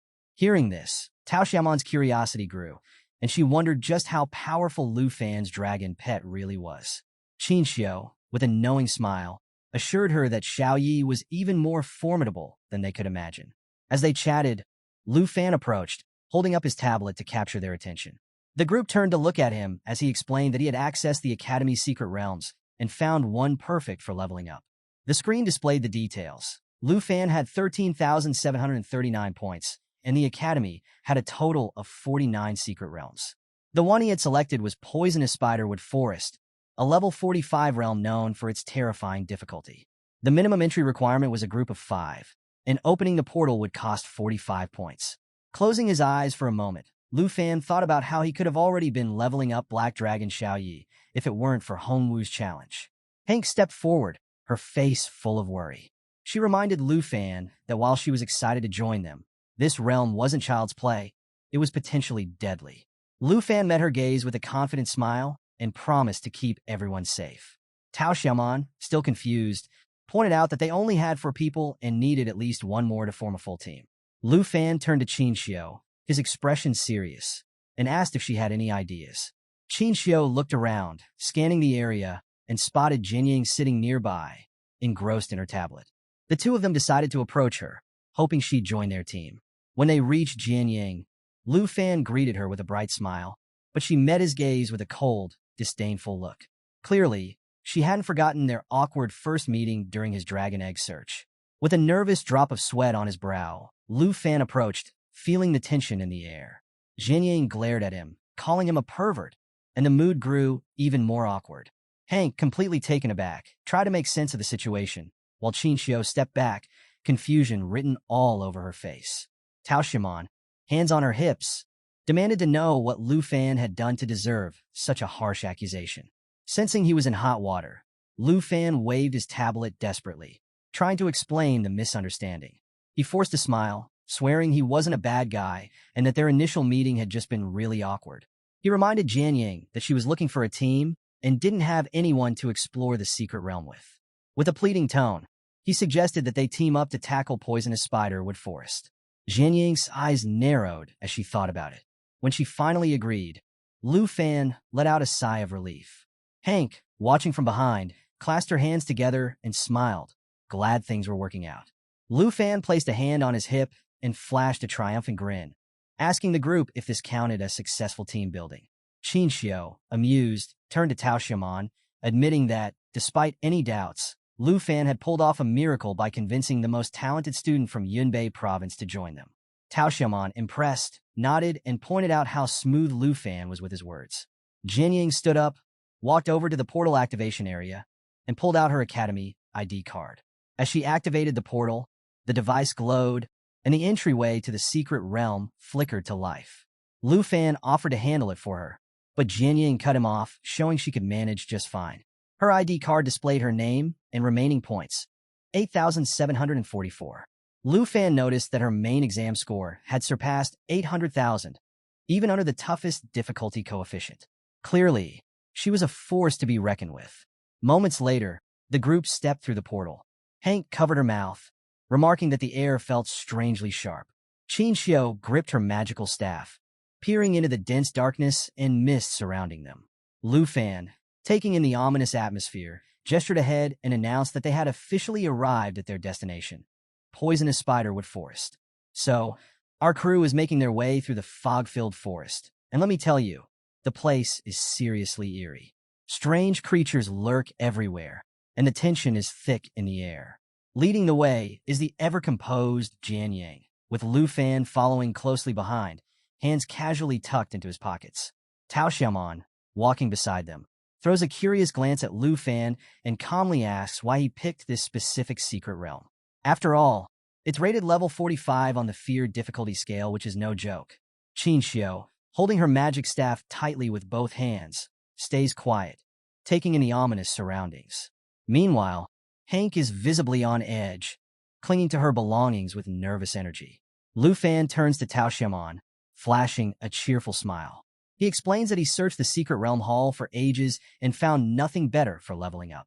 Tao Xiaomon looks a bit confused and quickly explains that she didn't mean to criticize him. Hank, trying to lighten the mood, pulls out a bag and grins. She asks everyone to wait a moment, wanting to share some high-quality travel biscuits she made. These aren't ordinary biscuits, folks. They boost experience gains by 20% for the next 3 hours. Lu Fan's eyes light up, realizing how helpful they'll be for leveling up. He, Qin Xiao, and Tao Xiaomon each grab a biscuit and take a bite, immediately savoring the delicious flavor. Hank explains with a proud smile that the recipe came from her life professor, and she was lucky to have a high success rate as an enchantment chef.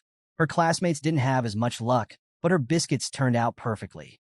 As they're eating, Hank catches Jianying's attention and walks over to offer her a biscuit. Jianying looks surprised, wondering why Hank is being so nice. She turns to the biscuits and asks if the cake Lu Fan gave her before was also Hank's creation. Hank beams, confirming that it was and promising to make more if she liked it. Qin Xiao and Tao Xiaomon join in, telling Jianying that Hank's cooking is amazing. They invite her to stop by their place anytime, emphasizing that she's welcome whenever she feels like it. Jianying, who usually keeps a cold and indifferent expression, can't help but smile slightly at the kindness. But just as things start feeling warm and friendly, Lu Fan's head snaps to the side. He notices something rustling in the bushes and warns the group to be cautious. Everyone immediately goes on high alert, and out slithers a monstrous black-scaled python with eerie green eyes. This thing is no joke, a level 40 beast with deadly abilities and a massive 91,200 experience points to its name. Tao Xiaomon's instincts kick in. She charges forward, sword in hand, ready to attack. Hank, still holding her bag of biscuits, quickly stows them away, realizing things are about to get dangerous. Qinxiu calls out, trying to stop Tao Xiaomon and reminding everyone that these monsters are all level 40 or higher, meaning they won't be easy to defeat. Hank's face pales, and she admits that she could prepare food to boost their resistances, but she'd need to gather ingredients first. Lu Fan shakes his head with a calm smile and tells them it's not necessary. He extends his hand, and a magical energy ball forms, radiating power. His teammates stare at him, curious and a little confused about what he's planning. Jianying watches intently, realizing Lu Fan is about to summon his dragon. Moments later, a small but majestic dragon appears. Tao Xiaomon blinks in surprise, asking if this tiny creature is really a dragon. The little dragon climbs on a Lu Fan's head, and he smiles, telling Jade Dragon Xiaofei to get off. Qin Xiao, shocked, notes that this isn't Black Dragon Xiaoyi, but a different dragon. Hank is equally amazed, asking where this dragon came from and why she hadn't seen it before. Jianying stays silent, her gaze fixed on Xiaofei. Meanwhile, the black-scaled python gets ready to strike. Realizing the threat, Tao Xiaomon braces herself for the incoming attack. Lu Fan doesn't miss a beat. He commands Xiaofei to activate Emerald Light, and the dragon's gem glows brilliantly. The python lashes out with its tail, aiming for Tao Xiaomon, but just before it connects, a green shield materializes in front of her. The impact sends her flying backward, but the shield absorbs the blow. Qin Xiao rushes to Tao Xiaomon's side, preparing to heal her. She notices that 3 leaves hover above Tao Xiaomon, but one vanishes as the shield takes the hit. Tao Xiaomon sits up, realizing the shield had protected her, and a system notification confirms it. Jade Dragon Xiaofei's Emerald Light has activated, granting 3 layers of Emerald Blessing. The blessings block damage, remove debuffs, and boost attributes by 30%. Lu Fan reassures Tao Xiaomon with a confident smile, explaining that as long as Xiaofei is around, they don't need to worry about debuffs or injuries. Qin Xiao, healing Tao Xiaomon, marvels at Xiaofei's abilities. It's not just a support dragon, it's a game changer, even stronger than a second-level priest. As Tao Xiaomon sat in front of Qin Xiao, she couldn't help but marvel at how powerful dragons really were. Even a small dragon like Xiaofei could shield against damage and enhance her attributes. But their moment of awe didn't last long. Danger was slithering their way. The black-scaled python crept closer, jaws wide and ready to strike. Hank gasped, her voice filled with panic as she warned everyone of the approaching threat. Lu Fan quickly drew his dagger, his eyes locking onto the serpent with fierce determination. Just as he prepared to charge forward, something unexpected happened. A brilliant red beam of light cut through the fog, heading straight for the snake. Lu Fan paused, astonished, as the energy arrow pierced the snake's open mouth, taking it down instantly. It was Jian Yang, and she'd just saved the day with a perfectly timed shot. The group stood there, stunned, as they watched the snake crumple to the ground. Jian Yang, ever the composed warrior, revealed her combat class, Swordmaster. She held her weapon, Bloodbreaker, an epic-quality sword exclusive to Swordmasters, boasting incredible stats, 39 strength and 126 agility. Its abilities? Armor Breaker, which ignored 30% of the target's defense, and Agility Boost, which increased her speed by 40%. Lu Fan was thoroughly impressed, but he didn't have time to dwell on it. Jian Yang spun around, her sword ready for another strike. Lu Fan called out to Hank, urging her to duck. Hank turned, confused, but realized what was happening too late. A massive spider, with a gleam of malice in its eyes, was about to strike her with one of its razor-sharp legs. Jian Yang's sword intercepted the blow just in time, diverting the spider's deadly attack. Without thinking, Lu Fan lunged at Hank, pulling her to the ground. They rolled out of harm's way, narrowly avoiding the spider's leg. The creature pulled back, revealing its gleaming, silver-armored exoskeleton. This wasn't just any spider. It was the silver-armored spider, a level 40 beast with 15,750 experience points and the ability to drop a rare material called Silver Armor Shell. It had some nasty abilities, too. Poisonous fangs, mandible piercing, and a defensive skill called Silver Armor that made it immune to armor-breaking effects. Lu Fan helped Hank back to her feet, both of them catching their breath. Jian Yang, meanwhile, wasn't one to hesitate. She advanced on the spider, her eyes fierce with determination. The spider lashed out with its mandible-piercing attack, but Jian Yang dodged effortlessly. It tried again, but she was too quick, slipping out of its range and leaving it momentarily vulnerable. Lu Fan, dagger in hand, moved in to help. He caught Jian Yang's eye and urged her to stay cautious. Jian Yang glanced back, her mind racing as she tried to assess the situation. With a swift, precise strike, Lu Fan jabbed his dagger under the spider's jaw, and within seconds, the creature collapsed, defeated. Jian Yang didn't stop moving. She soared through the air, twisting mid-flight, and warned Lu Fan to stay alert. It wasn't over yet. Hidden in the shadows, more silver-armored spiders emerged from the bushes. Jian Yang landed gracefully, her eyes narrowing. She conjured 2 additional swords, Breaking Army Greatsword, a level 21 epic-quality weapon with a powerful Mountain Shaker ability that dealt 210% damage and spread damage to nearby enemies, and Water Cold Sword, a level 14 weapon that inflicted ice damage and slowed the target's movement. She turned to Lu Fan and the group, her expression serious. Beyond the lesser spiders loomed a massive, shadowy spiderweb, and there, waiting in the darkness, was the ultimate threat, the Black Web Hunter. This monster was level 46, a towering beast with 39,110 experience points and terrifying abilities. It could use Poison Fang to inject venom, chipping away at health, and Web Bind to trap victims in sticky webs, leaving them helpless. As the silver-armored spider lunged forward, Lu Fan and Jian Yang refused to just stand there and take it. With Jian Yang's 3 swords hovering around her and Lu Fan carrying the little jade dragon, Xiaofei, on his back, they both charged into the fray. Lu Fan took a moment to glance at Jian Yang's specialized weapons, realizing that her gear was far from ordinary. Before he could ask her about it, the spider struck with a sharp, armored leg, forcing them both to dodge effortlessly. Mid-leap, Jian Yang locked eyes with the spider, explaining to Lu Fan that sword masters could craft and level up their own weapons. She mentioned how she started with a basic level 1 sword and worked her way up. With that said, she spun through the air, summoning a blade of icy water that morphed into a frozen arrow. She fired it at the spiders, the frost rapidly spreading and freezing their bodies. Landing gracefully, Jian Yang fixed her gaze on the enemy, reminding Lu Fan that now wasn't the time for small talk. Lu Fan watched her, impressed, thinking that her skills were as versatile as a dragon tamer's. Just as she focused on the fight, another spider crept up behind her, jaws wide open, ready to strike. Jian Yang sensed the danger, but before she could react, Lu Fan intervened, deflecting the spider's attack with his dagger. Locking eyes with the monstrous arachnid, Lu Fan called for Xiaofei to activate Emerald Light. The little dragon soared into the air, extending its tiny claws toward Jian Yang and activating the spell. A radiant glow enveloped her, and 3 shimmering leaves appeared above her head, forming protective barriers. Jian Ying looked at Lu Fan, astonished and a bit speechless. Choosing to stay on the offensive, Jian Ying clenched her fists and activated Mountain Shaker. Her breaking army great swords surged forward, piercing through the spider's armored chest and bringing it down in a single, crushing blow.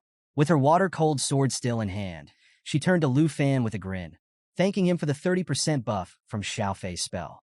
With her boosted power, she swiftly dispatched another spider. Lu Fan couldn't help but smile, observing how Jian Ying's breaking army greatsword had incredible piercing power, while her water-cold sword excelled at defense and damage enhancement. Together, her weapons made her an exceptionally versatile sword master. Meanwhile, little Xiao Fei happily fluttered beside Lu Fan, having leveled up to level 2. But just as they started to catch their breath, a scream for help pierced the air. Lu Fan and Jian Ying whipped around to see a group of spiders surrounding Hank, Qin Xiu, and Tao Xiaomon. Hank had fallen to the ground, paralyzed with fear, but thankfully, Qin Xiu and Tao Xiaomon rushed to her aid. Qin Xiu grabbed her magic staff, instructing Tao Xiaomon to defend Hank. Tao Xiaomon immediately positioned herself in front of Hank, sword at the ready, bracing for the spider attacks. Lu Fan's heart raced with anxiety, and he dashed forward, little Xiao Fei following close behind. He told Jian Ying to find the black web hunter, the monstrous spider they knew was lurking nearby. Jian Ying, clutching her chest and catching her breath, couldn't help but smile as she prepared for the battle ahead. The spiders poised to strike, and Tao Xiaomon stood her ground, protecting Hank. Qin Xiu, her staff glowing with magic, summoned her powers, ready to provide support. Just then, Xiao Fei appeared above Hank, extending its little claws and casting emerald light to conjure protective leaves over her. Meanwhile, Lu Fan didn't waste any time. He cut through the spiders with swift dagger strikes, warning Jian Ying to steer clear of the sticky webs. He explained that getting ensnared meant almost certain death. Jian Ying, surprised by his concern, barely had time to process his words before multiple webs shot toward her. Reacting just in time, she deflected 4 webs with her swords, but the last one grazed her arm, leaving a painful cut. Gritting her teeth against the pain, Jian Ying knew she had to retreat. Holding her wounded arm, she sprinted toward the forest, her expression a mix of determination and fear. Lu Fan called out to her, worried, and asked Xiao Fei to heal her injury. But Qin Xiu caught Lu Fan's attention, battling the spiders and urging him to help Jian Ying. Tao Xiaomon, deflecting spider strikes with her sword, shouted to Lu Fan that they could manage with Xiao Fei's protection. Hearing this, Lu Fan made a split-second decision. He took off in pursuit of Jian Ying, determination blazing in his eyes, while Xiao Fei flew alongside him. Leaving Hank in the capable hands of Qin Xiu and Tao Xiaomon, Lu Fan ran through the dark forest, ready to help Jian Ying face whatever dangers lay ahead. Venturing deeper into the forest, Lu Fan found himself standing before a tangled mess of spider webs. His eyes widened in disbelief as he took in the sight, a massive web belonging to the black web hunter. The scene was chaotic. Jian Ying stood on the ground, one of her swords hopelessly snared in the web, while she gripped another weapon tightly in her hand. Her body was covered in small, bloody cuts, yet her eyes burned with determination. Spotting Jian Ying's state, Lu Fan rushed forward, his heart pounding. He gestured to Jade Dragon Xiao Fei to activate Emerald Light. The little dragon immediately conjured 3 shimmering leaves above Jian Ying's head, enveloping her in a protective glow. Jian Ying glanced back at Lu Fan, her face lined with frustration. Even though she was grateful, she insisted she could handle the spider herself. But in that very moment, the black web hunter launched its web-bind attack, shooting sticky, ensnaring silk toward Jian Ying. Panic flickered in her eyes, and Lu Fan knew he couldn't let this happen. He appeared at her side in a flash, urging her to stay focused. Taking the lead, he stepped forward and transformed his arm, using his Dragon Claw ability. His hand morphed into a powerful, draconic weapon, and Jian Ying's eyes widened in awe. Lu Fan raised his transformed arm, shielding his face with his other hand. With a burst of energy, he swung his Dragon Claw downward, severing several of the spider's legs and freeing Jian Ying's trapped sword. Jian Ying stared in disbelief at the damage he had done. Was this really the same guy she had thought was a simple dragon tamer? Lu Fan's power mirrored her Mountain Shaker ability, and she was stunned. With her sword now free, Jian Ying extended her hand, a faint glow surrounding her weapon as she activated Mountain Shaker once more. Lu Fan knew this was their moment. Drawing his dagger, he locked eyes with Jianying and signaled that it was time to attack together. He activated Whisper of Wind, boosting his agility by 15% and rushed at the spider. Jianying followed, unleashing her full power. Lu Fan's Dragon Fang strike channeled dragon breath through his weapon, landing a devastating blow. At the same time, Jianying's Mountain Shaker inflicted physical damage, dispersing it among nearby enemies. The combination of their attacks was unstoppable, and they cleaved the Black Web Hunter in half. Jianying's Bloodbreaker sword pulsed with newfound energy, boosting her strength and agility. Jianying's cheeks flushed as she glanced at Lu Fan, feeling unexpectedly at ease despite the chaos. A system notification popped up, announcing that Jade Dragon Xiaofei had leveled up to 3. The tiny dragon, full of energy, tugged at Lu Fan's arm, and he couldn't help but smile, thinking how well things were going. After a few more monster takedowns, Xiaofei was getting stronger by the minute, and Lu Fan wondered if the dragon would reach level 5 by the end of this secret realm. Jianying approached Lu Fan, looking introspective. She mentioned how vulnerable she had felt during their battle, admitting that she was grateful for the help. Lu Fan turned, listening intently, and was about to respond when the rest of their team arrived. Qin Xiu, magic staff raised, proudly announced that they had defeated all the silver-armored spiders. Blushing, she told Lu Fan they had successfully protected everyone. Hank, with a relieved smile, announced that she had leveled up. Lu Fan turned to Jianying, praising her strength. Jianying looked puzzled, but was soon reassured when Lu Fan reminded her that no matter how strong someone was, teammates would never let each other fight alone. Jianying's cheeks warmed, and she looked at him with newfound admiration. Meanwhile, little Xiaofei perched on Lu Fan's head, observing everything. Hank approached and questioned why Lu Fan hadn't used Emerald Light on himself. Lu Fan placed a hand on his waist, closed his eyes, and smiled, explaining that he didn't need it. Tao Xiaomon, hands on her hips, teased him, saying he should use the healing ability on everyone, not just a select few. At Lu Fan's command, Xiaofei activated Fountain of Life. The little dragon's gem glowed brightly, and a wave of healing energy enveloped the team, restoring their health. Qin Xiu smiled, feeling revitalized and ready to fight again. Tao Xiaomon closed her eyes, placing a hand on her belly, and teasingly joked that Lu Fan's head was glowing green. Lu Fan chuckled, telling Xiaofei to stop healing her next time. The team burst into laughter, and even Jianying couldn't hide her smile. It felt good to have teammates by her side. As the sun began to set, the group found themselves standing at the edge of a cliff.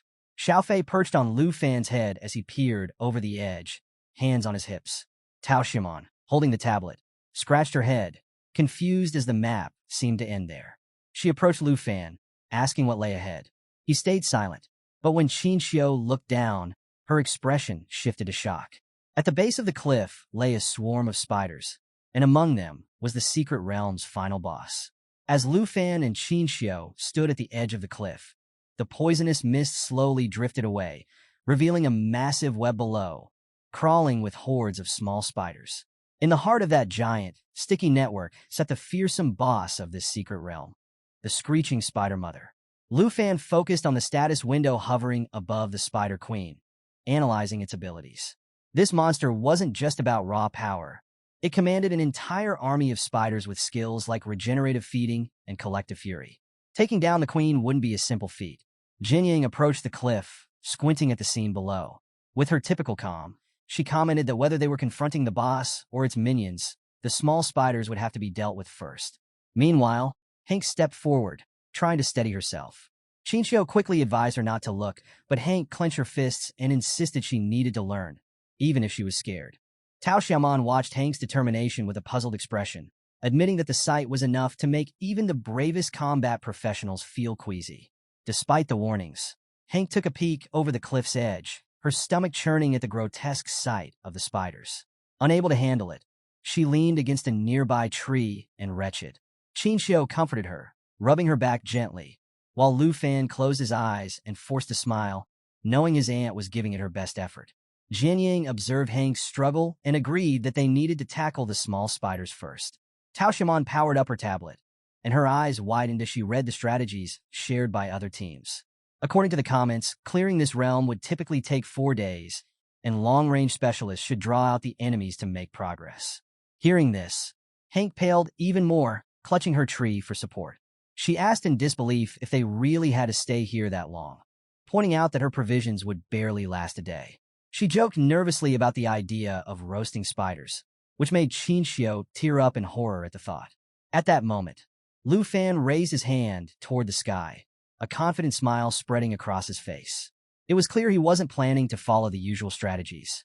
Jian Yang, puzzled, asked if he had another plan. Tao Shiman, tablet still in hand, raised her eyebrows and questioned what he was thinking. Chinchio looked at him directly, wondering if he intended to summon Black Dragon Xiaoyi. Lu Fan didn't keep them waiting. Extending his hand skyward, he called upon Black Dragon Xiaoyi. Flames erupted around them, and with a powerful roar, Xiaoyi materialized in her destruction dragon form. Her enormous, fiery wings and menacing horns loomed over the group, exuding a fearsome aura that made even Tao Xiaoman gasp in awe. The colossal dragon's arrival was nothing short of breathtaking. The screeching spider mother reacted instantly, letting out a screech of its own. It commanded the smaller spiders to attack. The army's eyes glowed ominously, and a rain of sticky webs shot toward Xiaoyi. But with a confident smile, Lu Fan instructed his dragon to handle the smaller spiders. Xiaoyi descended, her wings beating with fierce energy, incinerating webs and setting the forest alight. Her wings expanded as she soared over the web, leaving a path of destruction in her wake. The ground beneath her sizzled and burned. Hank gripped Lu Fan's arm tightly, unable to believe the sheer power of Xiaoyi's transformation. Tao Xiaoman stood beside her, staring in awe and murmuring how Xiaoyi was more like a legendary dragon than anything she'd ever seen. Jian Yang, too, couldn't hide her astonishment. Lu Fan turned to Jade Dragon Xiaofei. With a grin, he knew it was time to power up Xiaoyi even further. He called for Xiaofei to activate Emerald Dragon Heritage, a skill that doubled all effects for dragons and those with dragon ancestry. Xiaofei soared upward, its gem glowing brightly, and activated Emerald Light.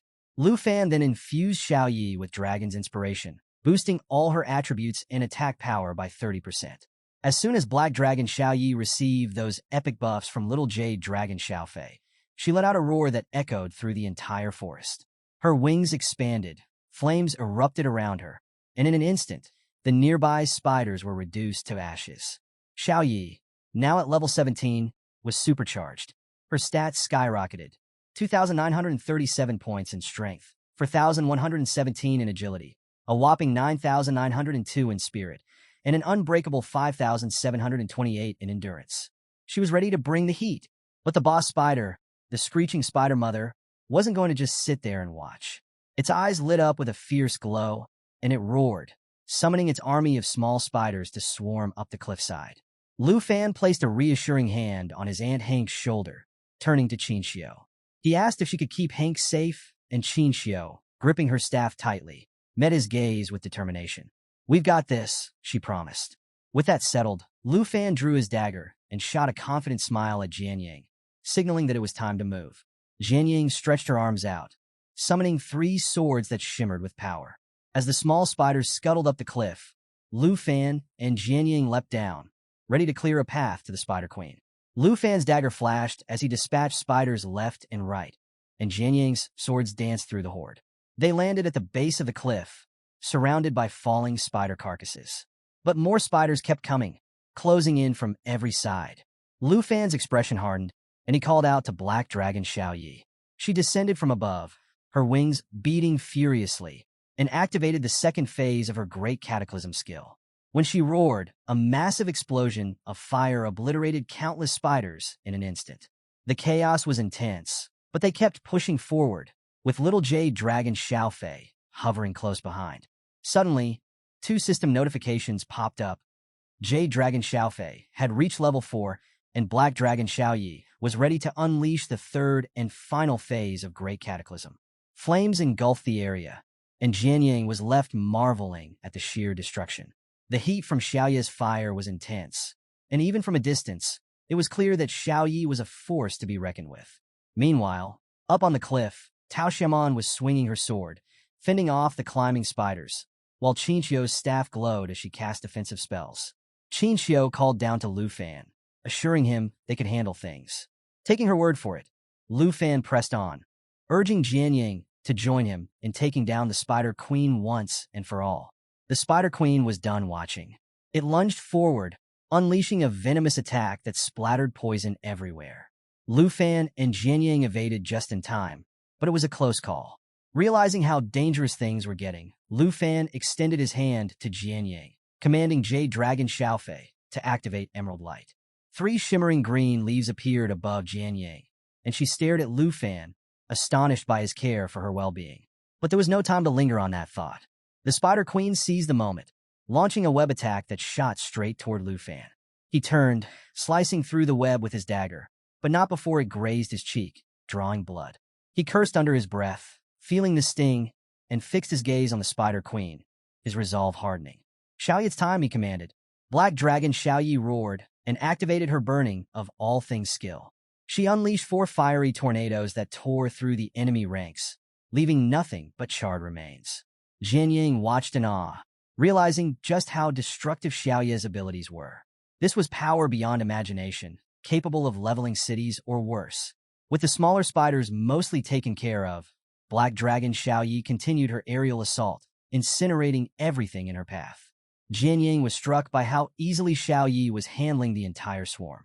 Then, another series of system notifications popped up. Jade Dragon Xiaofei had reached level 5 and gained a new ability called Emerald Blessing. This new skill allowed Xiaofei to amplify the damage of the next 3 strikes for anyone she blessed. Lu Fan's attention snapped to Jade Dragon Xiaofei, his confusion mounting as the little dragon's gem began to glow brightly. Was something happening to Xiaofei? The gem's light intensified, and suddenly, Xiaofei began to levitate. Her body transformed before their eyes. Wings sprouted, her tail elongated, and her entire form shifted into that of a green-haired girl. Lu Fan shielded his eyes, wondering if this was a metamorphosis like the one Black Dragon Xiaoyi had gone through. When he cautiously lowered his hand, he couldn't believe what he was seeing. Jade Dragon Xiaofei had evolved, gaining a new form and even stronger abilities. Looks like our Giga Chad Lu Fan just leveled up his team in the best way possible, with not 1 but 2 dragon waifus.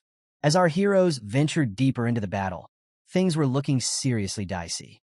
Jade Dragon Xiaofei was up in the air, clasping her hands together, her palms glowing with an intense green energy. Lu Fan watched her, his face a mixture of confusion and curiosity, while Jian Yang was equally baffled. Suddenly, the ground started trembling, and a sharp claw shot out of nowhere, racing toward Jian Yang. Thankfully, our heroes had some quick reflexes. With just a hair's breadth between them and the attack, they leaped out of danger, dodging at the last second. Jian Yang landed, 3 glowing emeralds swirling above her head, and stared at them in total confusion. What were these glowing gems? Well, let me explain.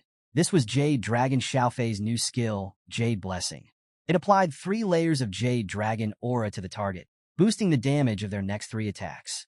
Jian Yang, never one to waste an opportunity, activated the buff and went straight on the offensive. With a fierce look, she extended her hand, sending her 3 swords flying toward the massive boss spider. The impact was insane. The Bloodbreaker sword, which hadn't even scratched the spider's silver armor before, now sliced through like it was butter. Lu Fan, watching Xiaofei in action, couldn't help but feel a proud smile spreading across his face. Xiaofei had not only leveled up to 5, but had also gained this awesome new form and some seriously game-changing abilities.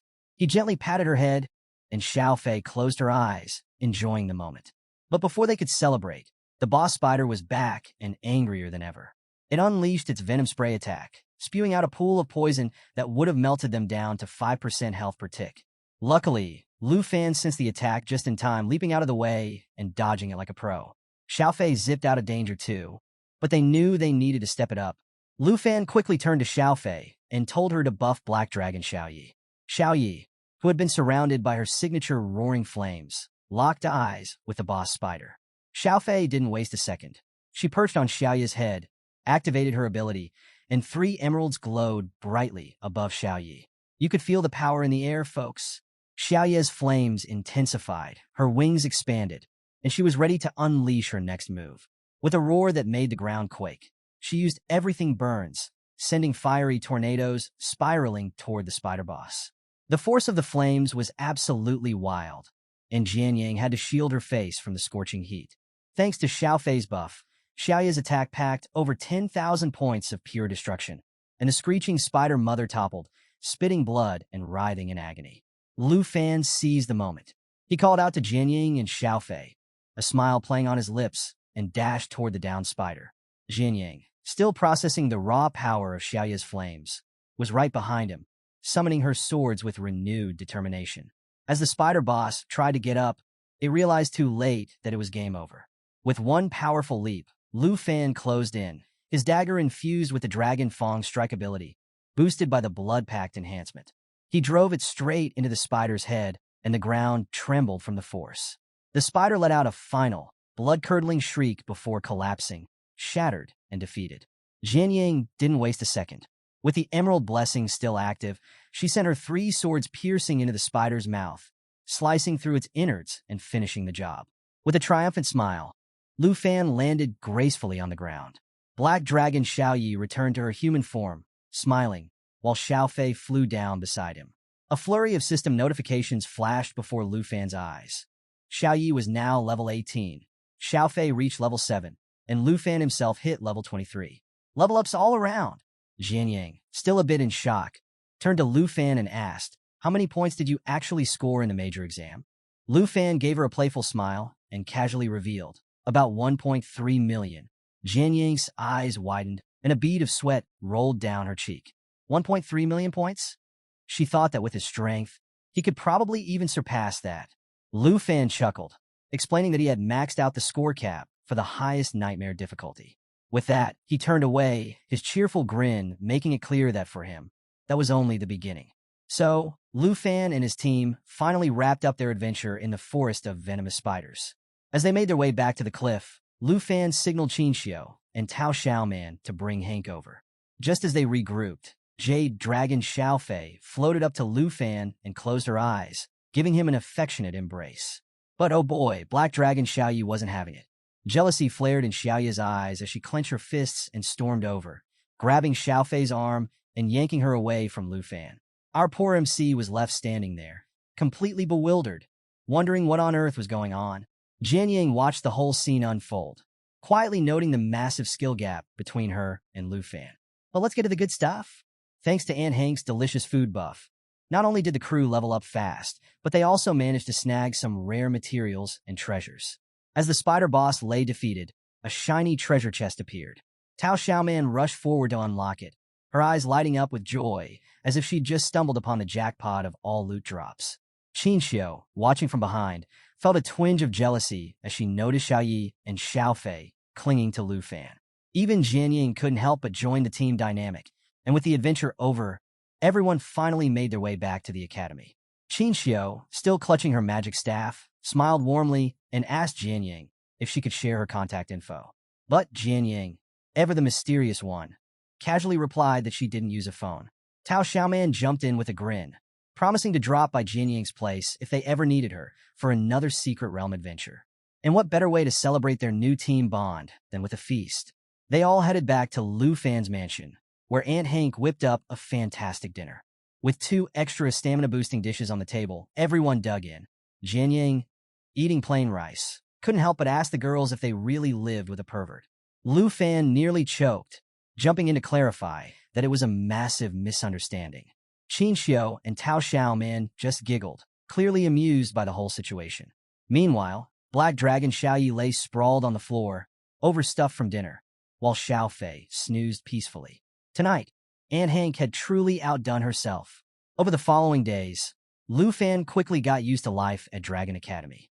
He often ventured back into the poisonous spider forest to grind for experience.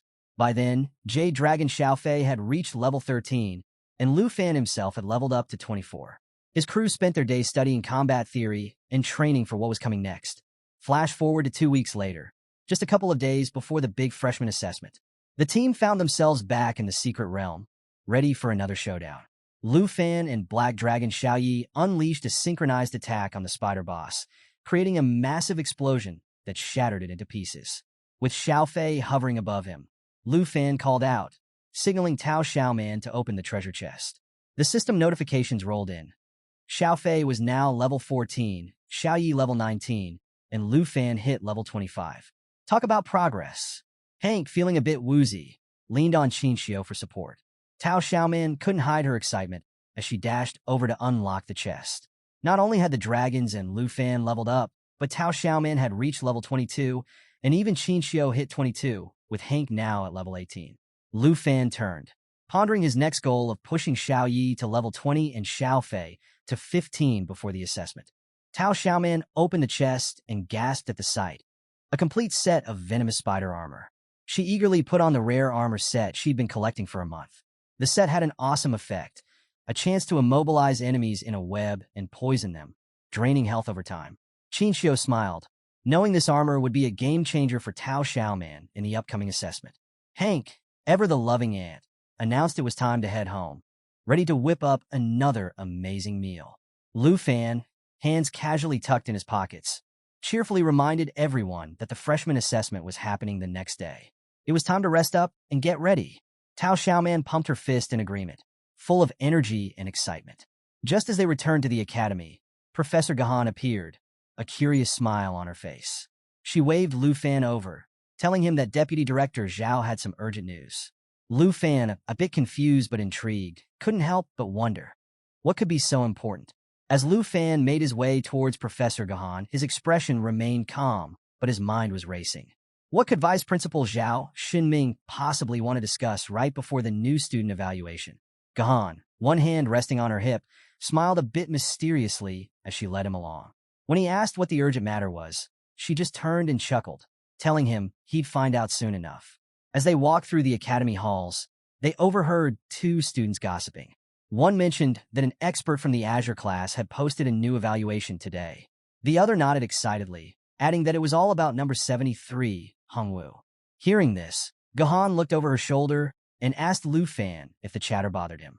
With a forced smile, Lu Fan admitted he was feeling a bit out of the loop since he hadn't spent much time in the classroom.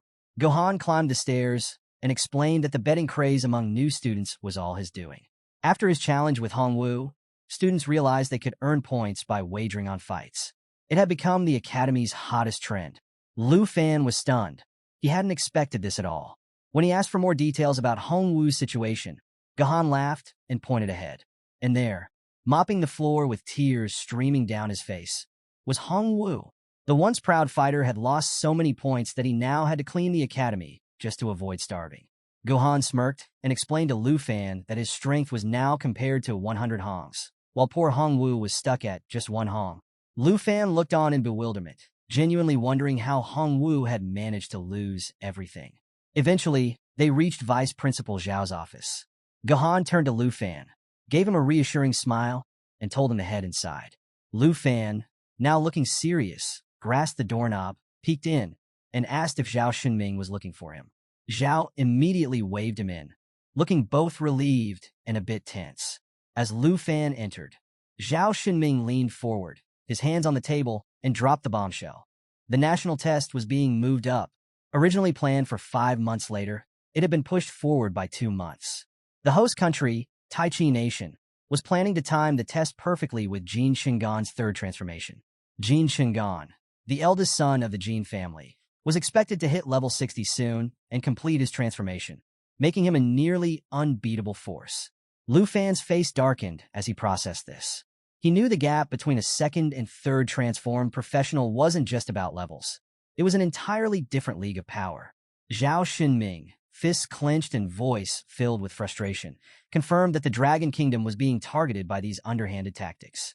He admitted the situation was unfair, but also reminded Lu Fan that in the past, the Dragon Kingdom had always emerged victorious. Now, they had even less time to prepare.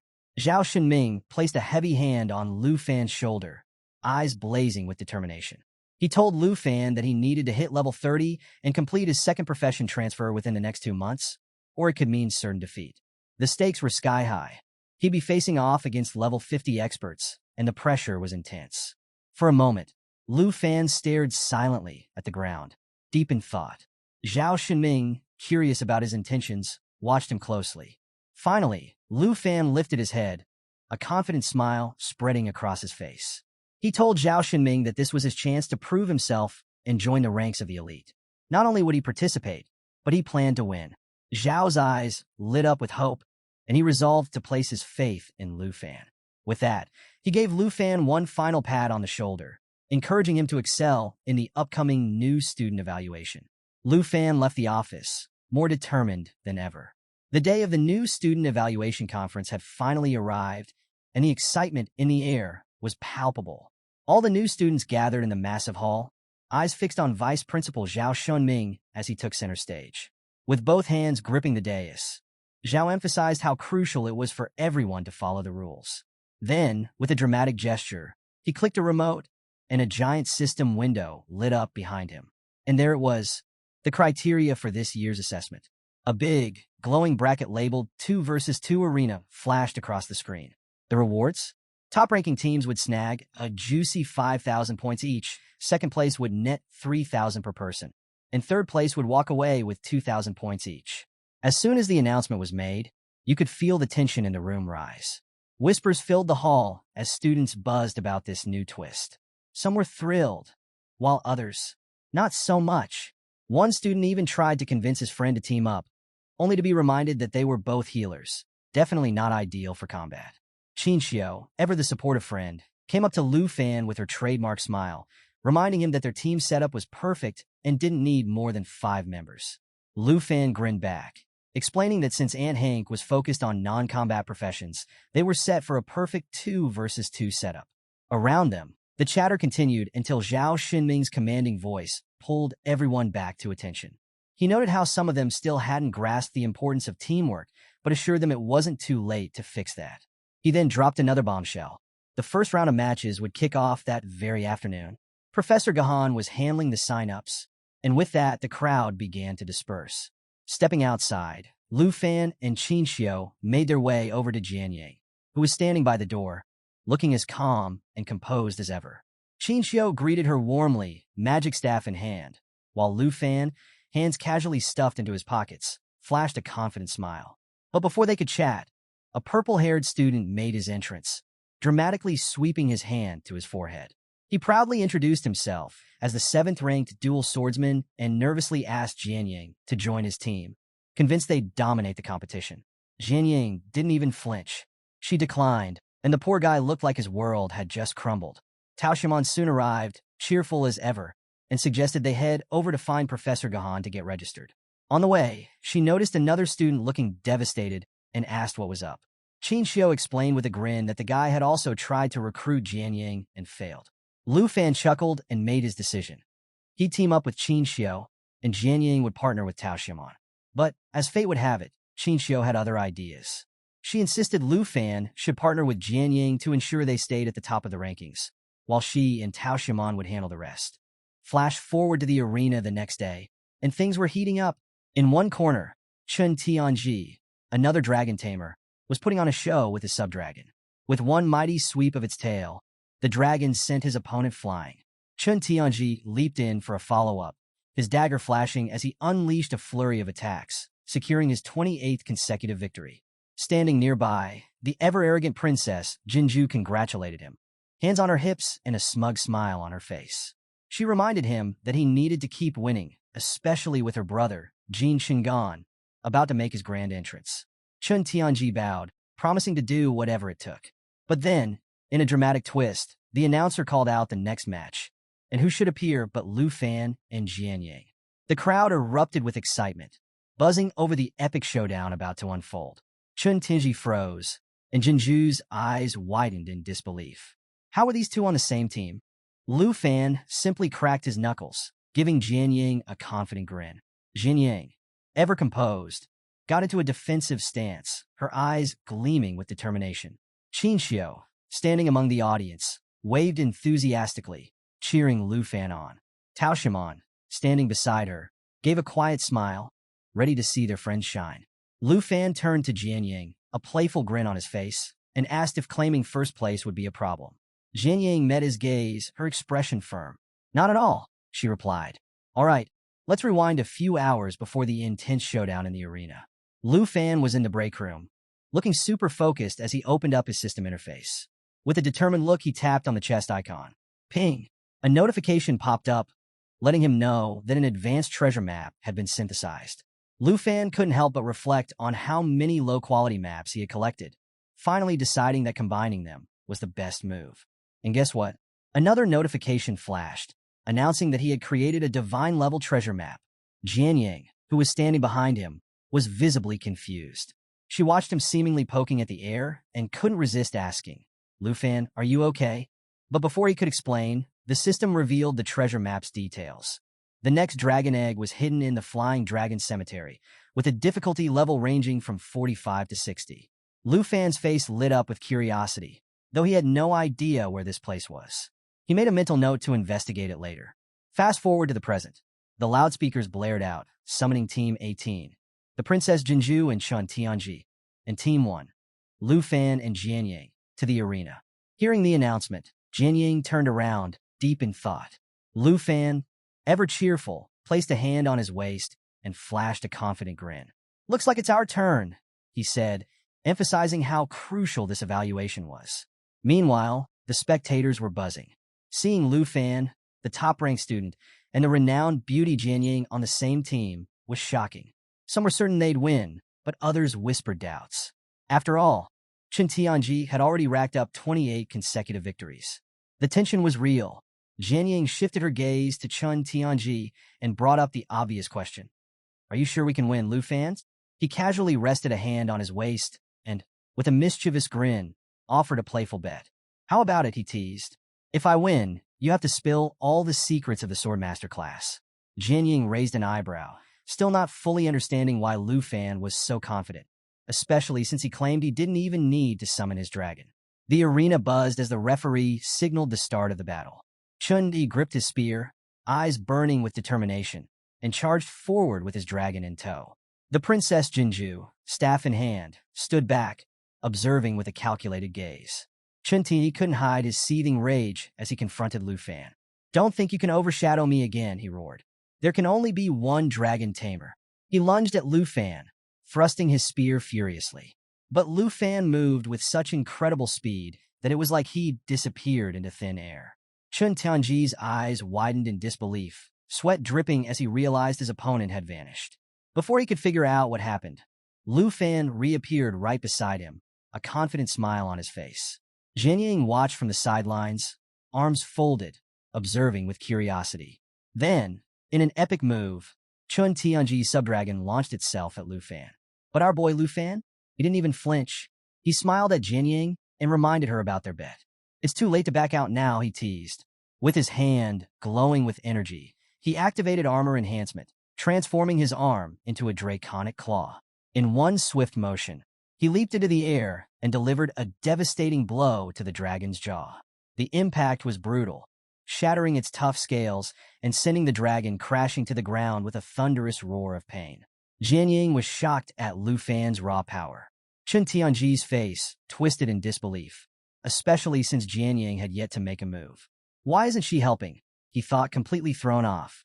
Meanwhile, Lu Fan landed gracefully, his draconic claw still pulsing with energy.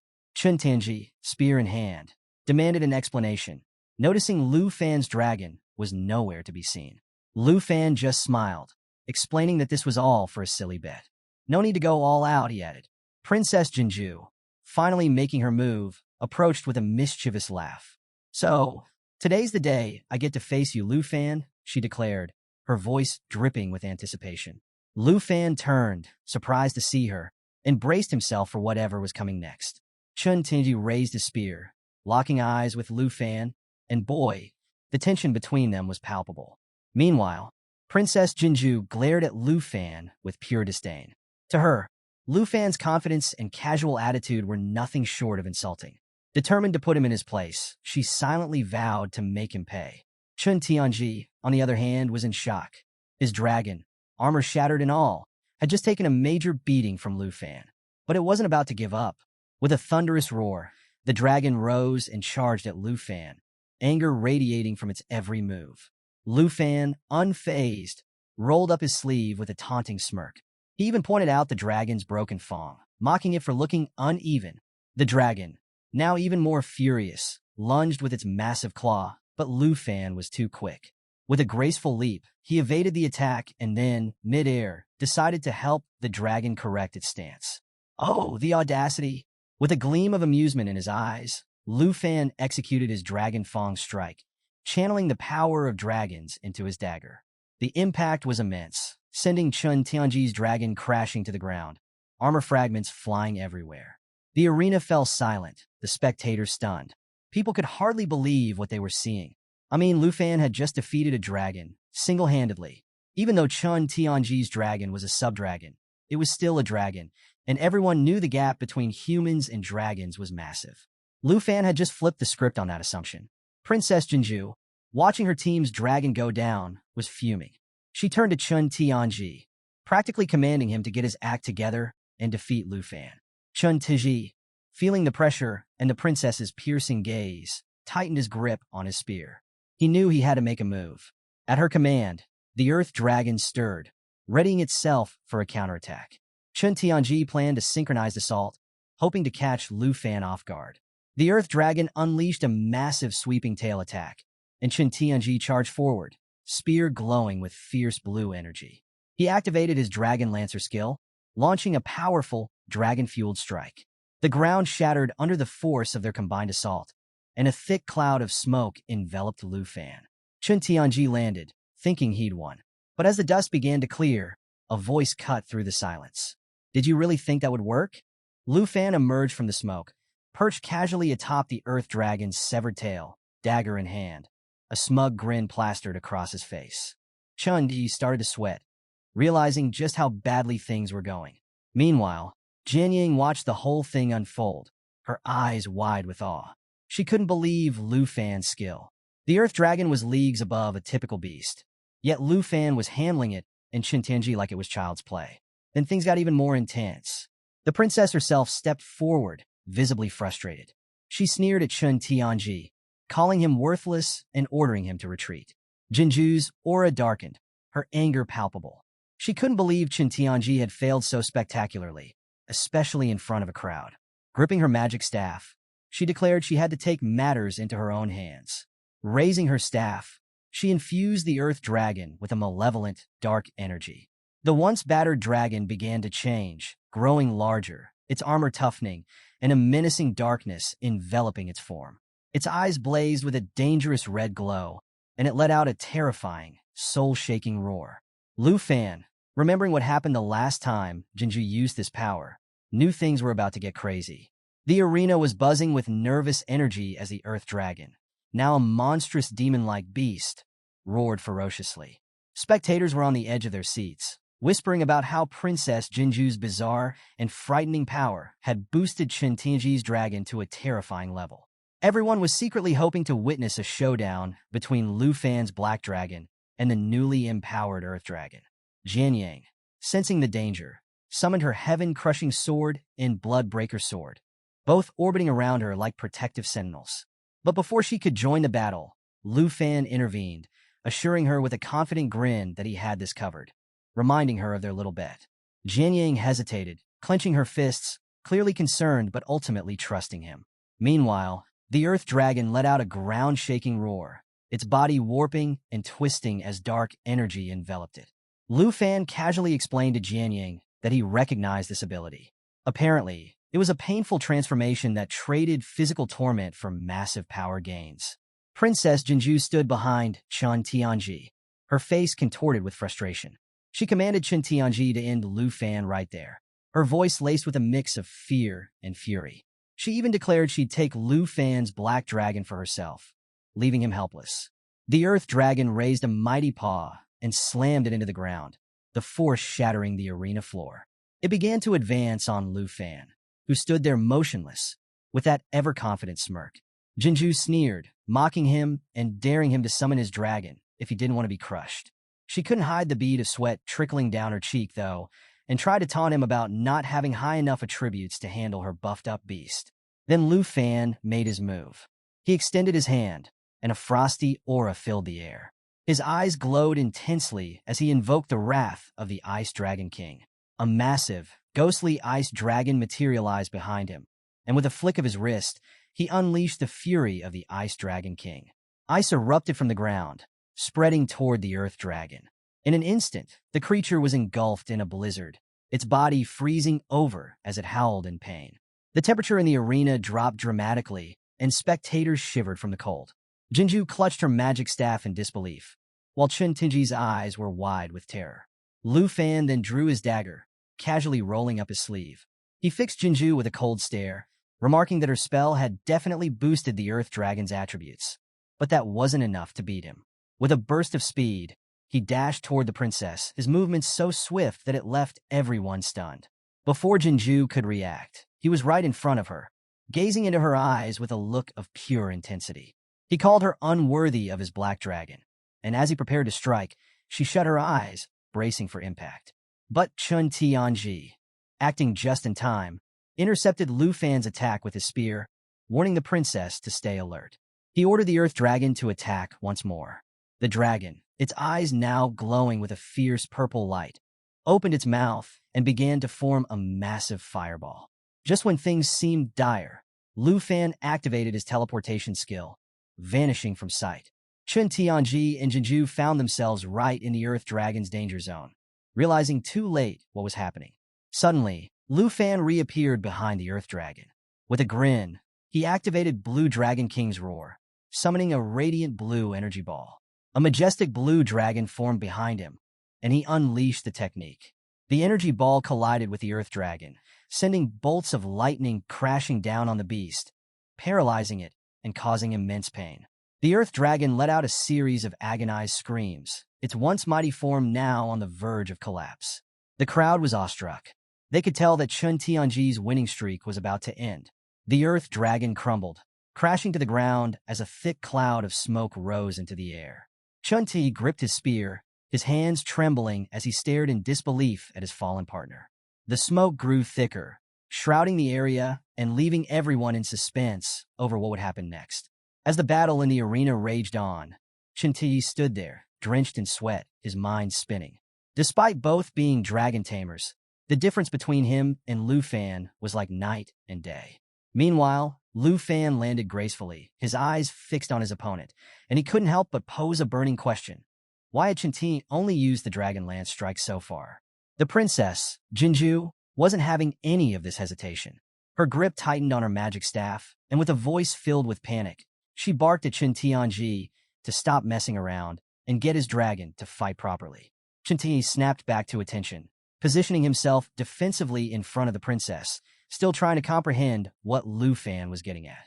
Lu Fan's gaze sharpened as he explained that while the Dragon Lance strike was indeed powerful, it was incomplete without other dragon techniques like Dragon Claw or Dragon Inspiration. Hearing this, Chun Ti's eyes widened in realization, and beads of sweat began to drip down his face. The truth was dawning on him. Lu Fan knew more than he let on. Princess Jinju, however, was furious, calling Chun Tianji worthless and berating him for failing to avenge her honor. With lightning crackling around his black machete, Lu Fan took in the scene, realizing that Chun Tianji hadn't unlocked all the Earth Dragon's powers. It wasn't a matter of choice, but of lack. Lu Fan suggested surrender, pointing out that there was no shame in admitting defeat. Chun Ti bristled with anger. How dare Lu Fan not only surpass him, but also suggest he lacked honor? His pride boiled over, and he turned to the princess, asking her to grant him one last boost of power. Jinju, though initially surprised, agreed with a sinister smile. She raised her staff, and a dark aura seeped into Chun Tianji's body, causing him immense pain as his physique grotesquely transformed. Lu Fan watched, bewildered, wondering why Chun Tianji would submit himself to the princess's manipulations. But Chun Tianji roared with a desperation that was hard to miss.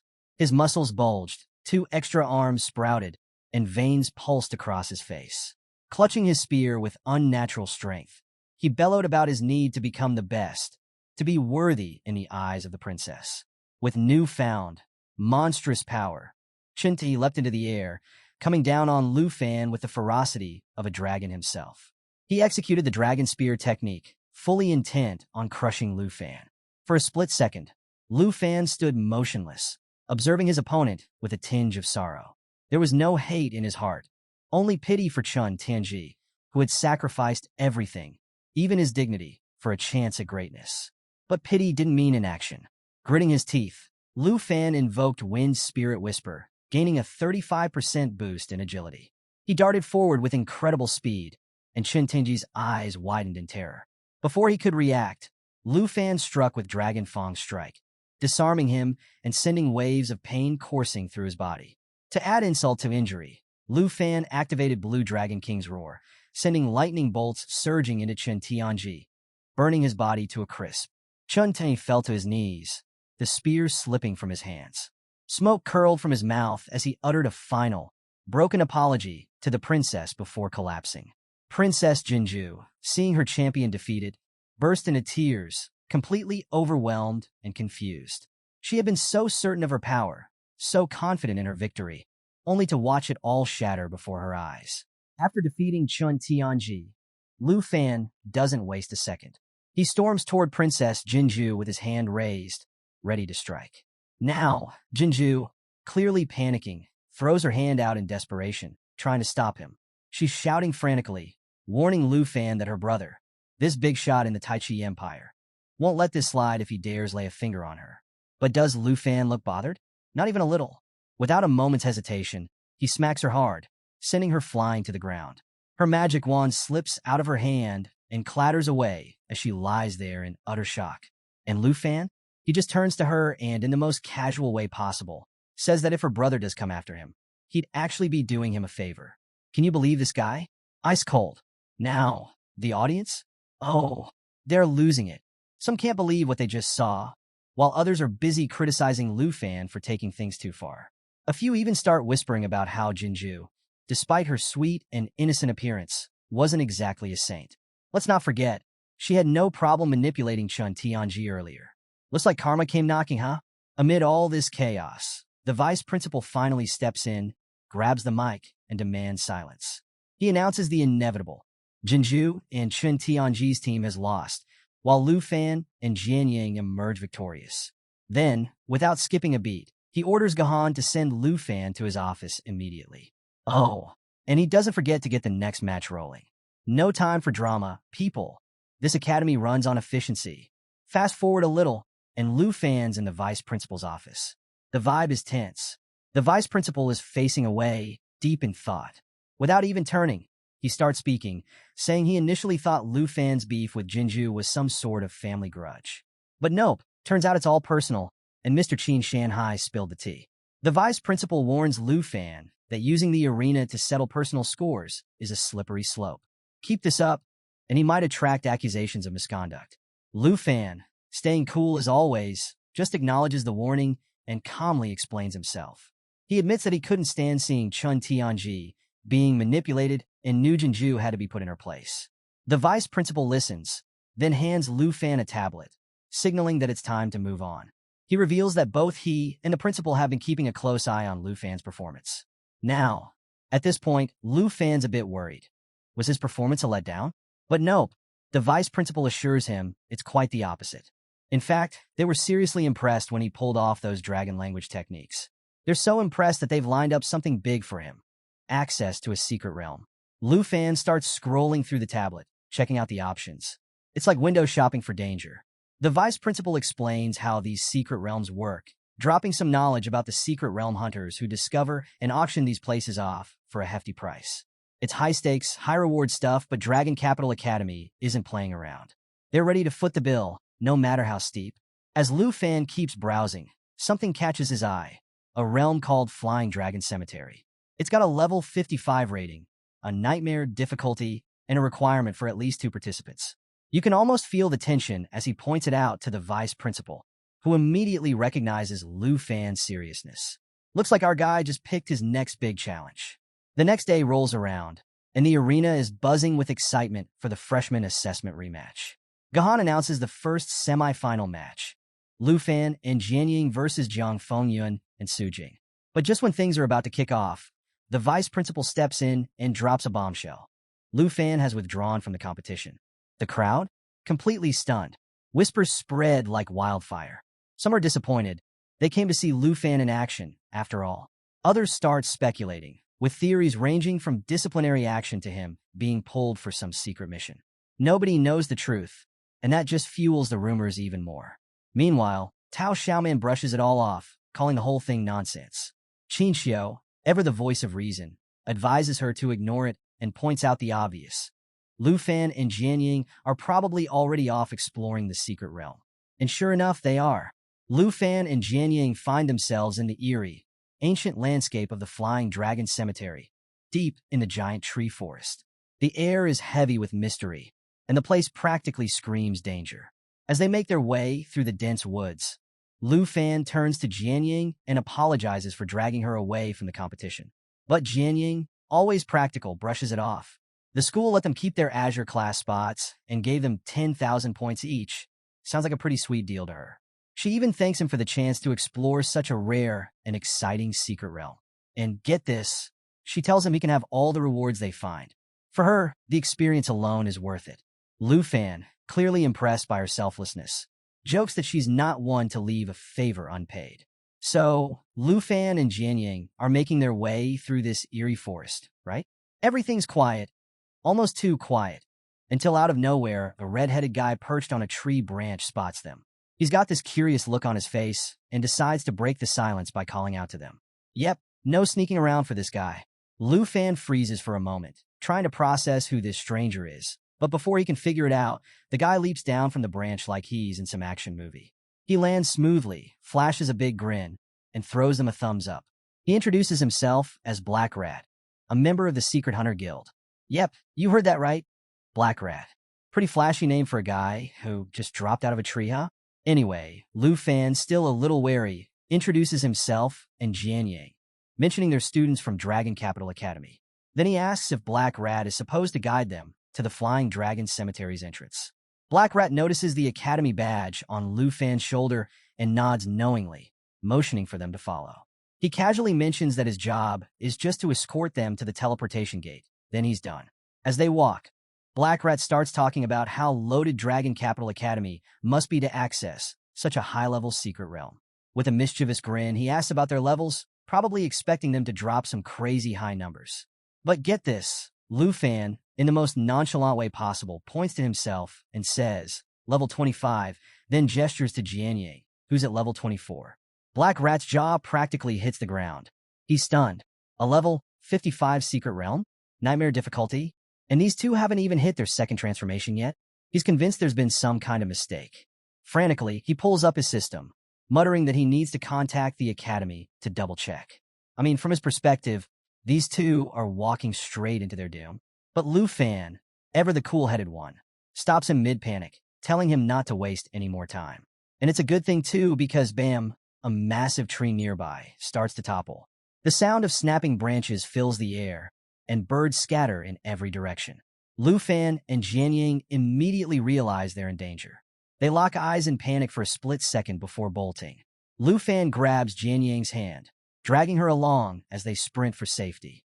Just when they think they've escaped, a terrifying whoosh cuts through the air above them. They look up and oh boy, it's a colossal dragon eagle, swooping down with its talons outstretched, locked onto them like they're today's lunch special. This is where Lu Fan flips the switch. His eyes narrow, his aura flares up, and you just know he's about to throw down. Energy crackles around him as his hands glow with a fiery intensity. He channels that power into a fierce attack and hurls it straight at the dragon eagle. The creature screeches in surprise, flapping its massive wings as it tries to dodge. But Lu Fan's not done showing off. With a dramatic motion, he calls on the power of the blue dragon roar.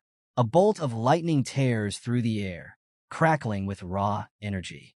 It slams into the dragon eagle, paralyzing it mid-flight. The poor thing is wobbling all over the place. And to make things worse for it, Lu Fan's attack leaves a lingering effect. Any follow-up is going to hit extra hard. Talk about overkill.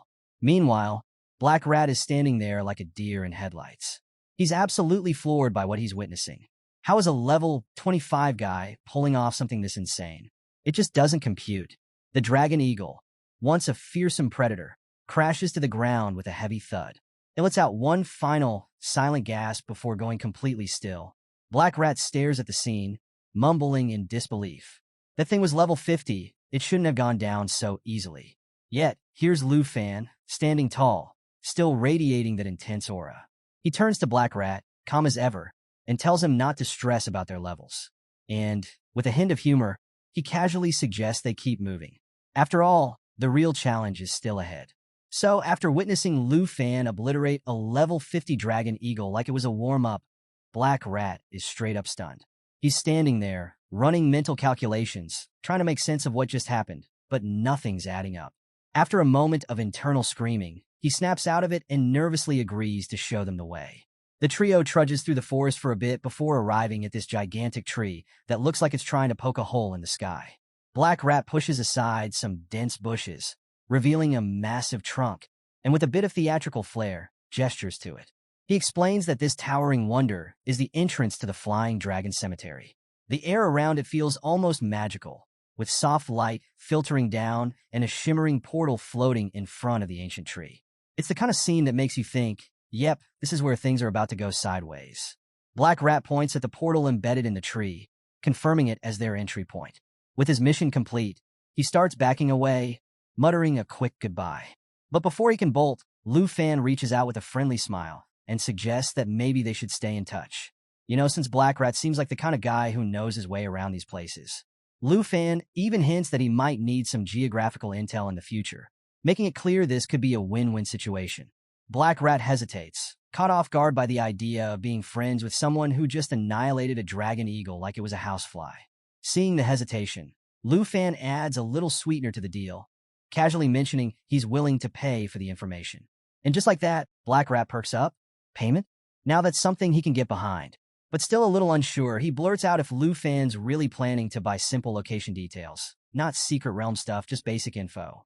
Lu Fan reassures him, explaining that as long as they stick to general locations, it doesn't break any secret realm Hunter Guild rules. He keeps things light, even tossing in a grin, making it hard for Black Rat to resist. After thinking it over, Black Rat names his price, 100,000 dragon coins per location.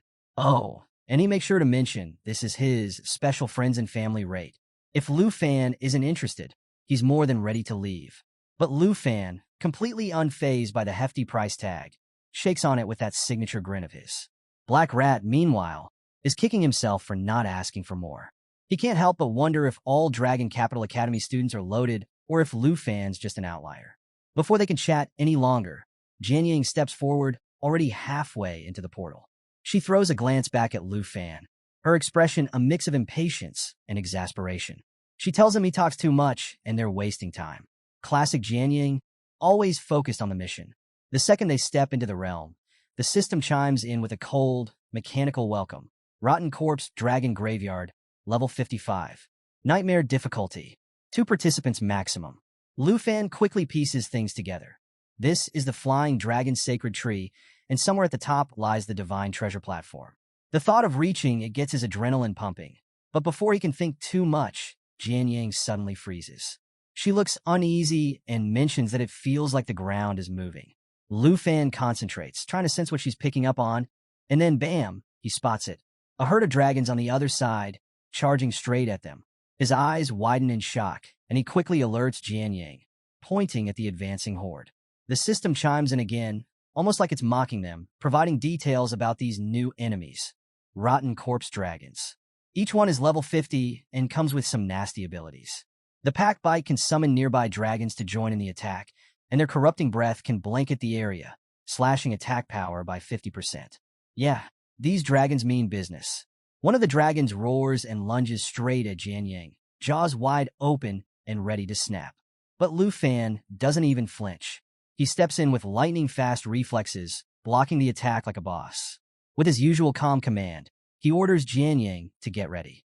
Jianying doesn't need to be told twice. She tightens her grip on her sword, her eyes blazing with determination. In one powerful motion, she unleashes her Mountain Shaker technique, a devastating attack that slices clean through one of the dragons. The beast splits in two, its massive halves crashing to the ground in a gruesome heap.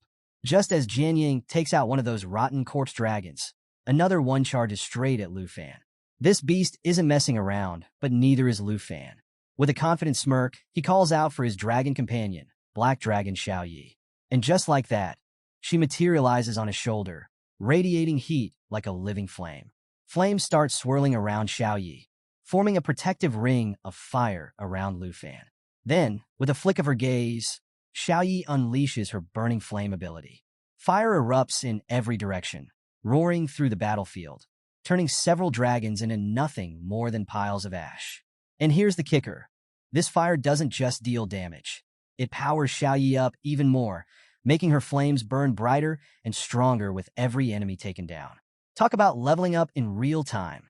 Meanwhile, Jianying is in full-on beast mode, slicing through the remaining dragons with her insane agility. She activates her armor break technique, cutting right through 32% of the dragon's defenses. Each strike is precise and devastating, leaving her enemies with no chance. But as she leaps into the air for another attack, she realizes something crucial. Her trusty broadsword is nowhere to be found. Panic starts creeping in as she frantically scans the battlefield, trying to locate her weapon. Before she can think of a plan, a dragon barrels toward her from below, its jaws wide open, ready to make her its next snack. Jianying's heart races. She's out of time, out of options, and still midair. But just as things seem dire, Lu Fan steps in like the MVP he is. Charging forward with his dragon sword in hand, he activates Dragon Fang Strike, a technique powered by his blood pact. This move channels pure dragon energy into a devastating slash. His sword cuts clean through the charging dragon, splitting it in half in one smooth, powerful motion. The beast collapses with a sickening thud, its green blood staining the ground. But the drama isn't over yet. Jianying, now falling from her aerial position, is seconds away from a painful landing. Lu Fan doesn't hesitate. He rushes to her side, reaching out to grab her hand. Their fingers meet, and for a moment, it seems like everything's under control. But then gravity kicks in, and now both of them are plummeting. Thinking fast, Lu Fan drives his dragon sword into the massive tree trunk, using it as an anchor to stop their fall. With one hand gripping the sword and the other holding on to Jianying, Lu Fan glances over at her. His expression says it all. Relief, concern, and maybe a hint of, can we please stop almost dying today? Jianying meets his gaze, her exhaustion and gratitude clear. She manages to steady herself, and the two settle onto a thick branch, finally catching their breath. Lu Fan, ever the strategist, points out something important. They've been heading in the wrong direction. Their destination isn't down below. It's much closer than they thought, right here in the massive tree. But of course, the universe isn't about to let them relax. Out of nowhere, a dark, shadowy figure appears in the distance. Lu Fan's instincts go on high alert, and he immediately calls for Xiaoyi. She's ready in an instant, perched and glowing like a fiery guardian. The figure steps closer, revealing itself piece by horrifying piece. First, its skeletal hands become visible, each finger ending in sharp, bone-white claws. Then comes its head, a dragon's skull, all hollow eyes and a gaping, bone-filled maw. The creature's skeletal body radiates an eerie, otherworldly menace, as if someone decided, hey, let's resurrect a dragon, but make it extra creepy. The skeletal dragon locks eyes with Xiaoyi, letting out a deafening roar that shakes the entire tree. Black Dragon Xiaoyi, normally calm and collected, is visibly shaken by the sheer intensity radiating from the bone dragon. This thing isn't just a skeleton with wings. It's radiating a nightmare-level aura that screams final boss energy. Its hollow eyes glow with a menacing light as it lifts its head high, preparing to strike. Lu Fan, always quick on his feet, scoops up Jianying and leaps to the ground below. The landing is rough. Jianying winces from a sharp jolt of pain, but nothing serious. Still, it's a painful reminder that they're way out of their comfort zone. Standing before them, the bone dragon doesn't just exude power. It thrives on their unease. The system chimes in like an uninvited guest at a horror movie marathon, breaking down the nightmare they're facing. Wild Berserk Bone Dragon, level 55, nightmare difficulty. This bad boy has bone armor for ridiculous defense, bone knife to rain blood-infused destruction, and bone storm, a move that gets deadlier the weaker it gets. Yep, this thing is the ultimate bad news. Lu Fan, unfazed by the ominous intro, turns to Jianying with a look of quiet determination. He promises her it'll all be fine soon, because he's planning to take this thing down. Jianying, clearly alarmed, tries to stop him, shouting warnings about how insanely dangerous this dragon is. But let's be real, folks. When has Lu Fan ever backed down? He dashes straight toward the bone dragon, leaving Jianying scrambling after him, her voice full of worry. As if on cue, Lu Fan commands Black Dragon Xiaoyi to activate her destroyer form, and boy, does she deliver. Xiaoyi begins to glow, her body expanding as her flames grow hotter and fiercer. When the transformation is complete, she looks like the dragon equivalent of a one-woman wrecking crew. Meanwhile, Jade Dragon Xiaofei joins the fight, adding even more firepower to Lu Fan's arsenal. The Bone Dragon, not about to be upstaged, charges up an attack of its own. Flames flicker in its skeletal maw, promising absolute devastation. But before it can unleash hell, Xiaoyi steps up, roaring so fiercely that the air itself seems to quake. Flames explode around her, forming a blazing inferno that engulfs the Bone Dragon. The heat is so intense that its skeletal arms begin to crack and crumble. Jianying, watching all this unfold, is stunned. She had no idea Xiaoyi could transform into something this powerful. Suddenly, it all makes sense.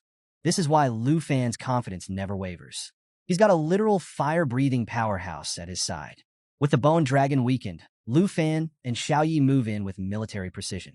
Lu Fan calls for Xiaofei to activate Jade Blessing, which surrounds him in an empowering aura, amplifying his next attack. His dragon sword begins to hum with energy, glowing with anticipation. Together, Lu Fan and Xiaoyi close in on the Bone Dragon, coordinating their strikes for maximum impact. Xiaoyi roars once more, unleashing a shockwave so powerful it shakes the earth. The Bone Dragon's frame cracks under the pressure, and with one final, thunderous blow, its skull separates from its body and crashes to the ground. But Lu Fan isn't about to leave anything to chance. As the Bone Dragon collapses, he channels all his power into Dragon Fang Strike. The glowing dragon sword cleaves through the creature's spine with a sickening crunch before plunging deep into its chest. For a brief moment, it seems like the fight is over. But just as relief starts to settle in, the Bone Dragon's eyes flicker back to life, glowing a deep, ominous purple. A matching aura begins to spread across its body, and suddenly, bones scattered across the battlefield start to levitate. The system chimes in again, reminding Lu Fan and all of us that this is the dreaded Bone Storm ability. The swirling bones grow larger and more chaotic, feeding off the dragon's own decayed energy. Before the storm can fully unleash, a sudden force shatters the flying bones, scattering them across the battlefield. Lu Fan spins around in shock to see Jianying stepping forward, her expression calm and resolute. She reminds him of the promise he made after defeating Chen Tianji, to see the specialty of a sword master. Now, it's her turn to show him what that means. As the Bone Dragon begins to reassemble, more menacing than ever, Jianying reveals her trump card. She explains that sword masters unlock a new weapon every 5 levels. With a fiery aura swirling around her, she summons the Scythe of Calamity, a level 20 epic quality weapon that radiates power. Its abilities? Pure nightmare fuel. It can switch between fire and dark attack modes, and with every life it takes, its attack power increases permanently by 9%. Talk about a weapon with a grudge. Jianying doesn't waste any time. She charges straight at the Bone Dragon, wielding the scythe with deadly precision. The first strike connects with an explosive impact, triggering a massive blast that shakes the battlefield. The Bone Dragon, caught in the inferno, struggles to hold itself together under the relentless assault. Lu Fan can't help but crack a smile as he watches Jianying in action, realizing just how unique swordmasters really are. Turns out they don't just unlock flashy skills. They unlock weapons with insane powers. But before he can marvel too long, Jade Dragon Xiaofei appears, signaling to him with her usual eagerness. Lu Fan nods, knowing it's time to make their next move. He wastes no time, commanding Xiaofei to cast her Jade Blessing on Black Dragon Xiaoyi. Xiaofei, always ready to deliver, unleashes the blessing, amplifying Xiaoyi's next 3 attacks to devastating levels. With that setup locked in, Lu Fan orders Xiaoyi to use her earth-shattering ability. And boy, does she deliver. The ground quakes as Xiaoyi channels her energy, and then boom, a massive explosion shakes the battlefield. The earth splits open, forming a giant fissure that swallows the Bone Dragon whole. Its skeletal frame crumbles into the abyss, ending the nightmare once and for all. As the dust settles, the system chimes in with a little celebratory news. Jade Dragon Xiaofei has leveled up to 15 and unlocked a shiny new skill, Transformation. Lu Fan takes it all in, pleased with how much they've grown from this battle. His own level bumps up to 26, but he's more focused on their collective progress. Meanwhile, Jian Ying is having a moment. She's relieved the fight is over, but there's a flicker of doubt in her mind. Sure, her Scythe of Calamity was impressive, but it was Black Dragon Xiaoye's earth-shattering that sealed the deal. For a second, she wonders if her efforts really made a difference. And then, just to make things more awkward, Xiaofei happily clings to Lu Fan, clearly enjoying the victory celebration. Jian Ying catches this, and oh boy, jealousy hits her like a ton of bricks. She quickly brushes it off, though, composing herself like the pro she is. Turning to Lu Fan, she admits that with his team of powerhouse dragons, she didn't really need to step in. She even apologizes, feeling like she didn't pull her weight in the battle. Lu Fan, ever the supportive leader, reassures her with a warm smile. He thanks her for saving him during the bone storm earlier, reminding her that every contribution matters. Plus, he points out, they've all gained a lot today. Jian Ying got to show off her swordmaster skills, and Xiaofei reached a whole new level. Wins all around, right? Curious about Xiaofei's level up, Jian Ying asks if there's more to her transformation. As if on cue, the system steps in with the deets. At level 15, Xiaofei has gained major stat boosts, strength, spirit, stamina, you name it, and unlocked 2 epic transformations. She can now become the Eternal Guardian of the Tree of Life, gaining the skills Life Pulse and Eternal Guardian, or ditch her physical form entirely to transform into Soul Light, unlocking Soul Refuge and Soul Influence. Talk about a glow-up! Lu Fan, clearly impressed, explains how Xiaofei's new abilities make her as versatile as Xiao Yi. Jian Ying chuckles, noting that while Xiaoye's growth has been steady, Xiaofei's sudden leap into 4 transformation options is a bit of a surprise. Either way, it's clear both dragons are becoming serious powerhouses. Feeling proud, Lu Fan reaches out to pat Xiaofei's head, which immediately earns him a glare from Xiao Yi. The jealousy is real, and Xiaoye's mix of annoyance and playful anger is impossible to miss. To break the tension, Lu Fan suggests they test Xiaofei's new form, eager to see what she's capable of. Jian Ying agrees, her mood lifting as she suggests they head back to the Flying Dragon Sacred Tree to continue their search. But just as things start to settle, Xiao Yi and Xiaofei begin bickering, this time over who gets to stand closer to Lu Fan. The scene is almost comical, a much-needed breather after all the chaos. That is, until fireballs start raining from the sky, shattering the moment like glass. The explosions send shockwaves through the battlefield, kicking up a storm of dust and debris. Jian Ying's voice cuts through the chaos, identifying the assault as a magic attack. Her tone is sharp with urgency, and Lu Fan immediately orders everyone to scatter and take cover. The group sprints for the nearest shelter, a massive tree, where they huddle together to regroup. Jian Ying crouches, her sharp eyes scanning for any sign of their attackers, while Lu Fan carefully peeks out from behind the tree. It doesn't take long for him to piece things together. The noise from their fight with the bone dragon must have drawn unwanted attention.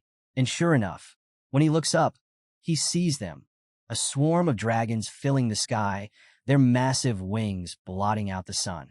Lu Fan ducks into a safe spot, his heart pounding as he surveys the area. There's no time to waste. Dragons are everywhere, and the pressure is on. Glancing at the system, he explains to the team that Jade Dragon Xiaofei's soul light form can ditch her physical body and turn into a soul light. It's not just a fancy trick, though. It provides a game-changing soul shield for whoever she attaches to. Without hesitation, he orders Xiaofei to link up with Xiao Yi. In her soul form, Xiaofei merges with Black Dragon Xiao Yi, creating an aura that practically screams unstoppable. As they soar above, Lu Fan turns to Jian Ying, his tone all business, and tells her to head toward the Divine Dragon Tree. It's like a high-stakes treasure hunt. Only this time, the prize comes with a side of potential death by dragon. Suddenly, a new system notification rolls in. Jade Dragon Xiaofei's Jade Dragon form is officially activated, and she's unlocked a shiny new skill called Soul Light. Sounds cool, but here's the kicker. All her effects are doubled for anyone with dragon blood. Oh, and the skill doesn't just shield damage. It absorbs it, stacking layers of Chi Shield. Once 10 layers are built, Chi Shock activates, unleashing all that absorbed damage right back at the enemy with interest. Lu Fan's grin grows as Xiaofei transforms into a majestic green dragon, her aura blazing with power. Xiaofei's energy immediately boosts Black Dragon Xiao Yi, whose stats skyrocket like crazy. Xiao Yi's strength shoots from 4,375 to a jaw-dropping 26,244. Her roars echo across the battlefield, filled with enough power to make the ground tremble. Jian Yang, watching this transformation, can barely contain her awe. She turns to Lu Fan, marveling at how Xiao Fei's influence has supercharged Xiao Yi. Lu Fan nods, breaking it down for her. Jade Dragon Xiao Fei's abilities are basically tailor-made for dragons. He thinks to himself that if Xiao Yi keeps this up, she might break the 30,000 strength mark by the time they reach the tree. But of course, things aren't going to be that easy. Out of nowhere, fireballs rain down from the sky like meteor showers. Lu Fan's heart sinks as he looks up to see dragons swarming above, their massive forms blotting out the light. It's an ambush, and they're surrounded. Keeping his cool, Lu Fan orders Xiao Yi not to fight back just yet.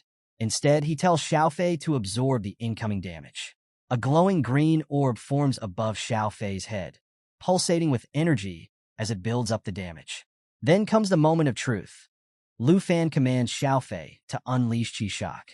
In an instant, a massive wave of energy explodes outward, releasing all the absorbed damage in one devastating counterattack. And because dragons get a bonus, the effect is doubled. The green aura around Xiao Fei lights up the sky, and dragons screech in pain as the blast sends shockwaves through the air. Jinying, wide-eyed and amazed, watches as the counterattack not only defends but annihilates anything within range. Lu Fan can't help but grin as he explains to her how Xiao Fei's soul protection is like having a shield that punches back harder every time it's hit. But just when things start looking up, the air changes. A powerful gust of wind blows through the battlefield, shaking the group to their core. Lu Fan's instincts kick in. It's the boss. Sure enough, a massive dragon descends, its metallic scales shimmering in the light. The system identifies it as a steel dragon, level 60, nightmare difficulty. And its powers? Absolutely terrifying. First up is Rapid Storm, where the steel dragon flaps its wings to create a whirlwind that slows and damages anyone caught in it. Then there's Steel Thrust, a devastating charge that obliterates anything with less than 1 point of endurance. And to top it off, Steel Reinforcement has all incoming damage while boosting its defense to insane levels. The steel dragon lets out a thunderous roar, and for a moment, even Lu Fan feels a chill. It takes to the air, aiming straight for Xiao Yi with steel thrust locked and loaded. Jian Ying's face pales as she realizes just how dangerous this thing is. But Lu Fan, always calm under pressure, reassures her. He orders Xiao Fei to get ready, her soul impact power already building. As Xiao Fei charges up, the atmosphere shifts. A surge of energy fills the air, doubling the effects of every dragon-related skill. So, after that jaw-dropping battle against the steel dragon, Jian Ying can't help but beam with pride as she announces she's reached level 25. She's practically glowing, but of course, Lu Fan's already thinking ahead. Curious as ever, he asks if the steel dragon's defeat came with any cool new rewards. Jian Ying doesn't disappoint. She raises her hand, revealing a sword that shines so brightly it might as well be screaming, "I'm legendary." She explains it's called Myriad Blossoms, a weapon with massive potential, but still stuck at level 1. The system chimes in to break it down. This sword has the thousands of sword feathers ability, which lets it split into smaller weapons. Each fragment deals 10% of the original attack power, then comes back together for a devastating area strike. Lu Fan grins, clearly impressed, and remarks that once it levels up to 25 stars, it'll be a total game changer. Meanwhile, in the background, Black Dragon Xiao Yi and Jade Dragon Xiao Fei are having the time of their lives, playfully messing around like overpowered siblings. But Jian Ying? Not so much. A wave of doubt sneaks in as she watches them. Even with her Myriad Blossom sword, she can't help but wonder if her power will ever measure up to Xiao Yi's strikes or Lu Fan's insane abilities. Just then, she notices a shadow flicker nearby, and her unease grows. Whispering to herself, she tries to believe in her own strength, but it's clear she's wrestling with some serious self-doubt. Lu Fan, always quick to read the room, walks over and reassures her with his usual calm confidence. He reminds her that as her sword levels up, she'll have plenty of strong opponents at Dragon Academy to push her limits. His words are like a warm breeze, and Jian Ying feels her spirits lift. She nods and agrees they need to keep moving, especially since Xiao Yi and Xiao Fei have already wandered way ahead. As they catch up, Lu Fan spots something eerie, a man lying lifeless on the ground. The group gathers around, and Lu Fan kneels beside the body, noticing that it's been there a while. He reflects on the man's hard life, guessing he was likely a warrior who faced countless challenges. But before they can dwell on it, Lu Fan's instincts flare. His sharp eyes catch a glimpse of a dragon claw and a glowing eye in the distance. Danger is close, too close. Without missing a beat, he draws his dragon sword and warns Jianying that they've wandered into monster territory. Her heart races as she realizes they're likely walking into a trap. And sure enough, a dragon bursts out of the bushes, its bronze scales gleaming menacingly. The system identifies it as a bronze dragon, star level 60, with an insane defense-boosting skill called bronze armor. Lu Fan's about to engage when another dragon appears, and this one's on a whole other level. It's a three-headed elemental dragon, level 65, with a boss difficulty rating of Nightmare. The system lays out its terrifying abilities. Triple magic, which lets it unleash fire, ice, and thunder simultaneously. Regeneration that allows its heads to grow back if even one survives. And enough raw power to wipe out anyone unprepared. Lu Fan and Jianying freeze for a moment, staring in disbelief. Two bosses at once? Yeah, this just got real. Jianying quickly suggests focusing on the bronze dragon first, but Lu Fan flashes his confident grin and tells her to hold tight. He's got a plan. With a quick command, Lu Fan calls for Xiao Fei to shift into her jade dragon form, and the transformation is nothing short of breathtaking. Surrounded by a bright green glow, Xiao Fei radiates raw energy as she readies her soul light skill. Meanwhile, Lu Fan tells Xiao Yi to switch into her destruction form, setting the stage for an all-out assault. The three-headed dragon wastes no time, taking to the air and bombarding them with fire and ice. Lu Fan dodges skillfully, charging forward with his dragon's sword glowing fiercely. He commands Xiao Fei to activate Soul Impact, and the energy release is immediate and overwhelming. The surrounding dragons reel from the shockwave as Xiao Yi, now fully transformed, unleashes her new skill, Intimidation. Her deafening roar sends a ripple of fear through the battlefield, paralyzing the enemy in its tracks. Even Jianying feels the weight of Xiao Yi's aura and realizes this control skill is unlike anything she's ever seen. With the bronze dragon weakened by Xiao Yi's devastating pressure, Lu Fan sees his opening. He charges in with his dragon sword and combines Soul Effect with Dragon Fang Strike, shattering the bronze armor skill. Xiao Yi follows up, twisting the dragon's neck with brutal efficiency. The bronze dragon collapses in a heap, its metallic blood pooling on the ground. The system chimes in to announce the victory. Xiao Yi levels up to 22, Xiao Fei reaches level 17, and Lu Fan himself hits level 28. Jianying, though she's also leveled up to 27 and upgraded her Myriad Blossoms sword to level 6, feels a twinge of sadness. She didn't get to contribute as much as she wanted. Lu Fan, ever the leader, places a reassuring hand on her shoulder and explains that taking out all three heads of the elemental dragon was essential to prevent its regeneration. He suggests they let Xiao Yi and Xiao Fei handle things for a bit while they rest at the nearby camp. Later that night, under the light of the moon, Jianying brings some food to Lu Fan, mentioning it was prepared by Sister Hank. She steps outside, expecting to find him by the fire, but he's nowhere to be seen. The flames flicker brightly, but the absence of her companion leaves her feeling strangely hollow. She reflects on her emotions, questioning if Lu Fan shares her worries. Despite her best efforts, she can't shake the feeling that she's been more of a burden than a help. Meanwhile, Lu Fan is already deep in thought, silently apologizing to Jianying as he focuses on their mission. The system alerts him to something extraordinary, a massive egg. As he approaches, the system reveals they are now close to the divine treasure, the very reason they entered this perilous forest in the first place. Just when Lu Fan thought he could catch his breath, danger strikes again. Out of nowhere, a ferocious dragon materializes, roaring loud enough to make the ground shake. Its eerie green eyes glow with a deadly intensity, and the system wastes no time throwing up a warning. Soul of the Flying Dragon King, level 70. This beast isn't just strong, it's nightmare fuel.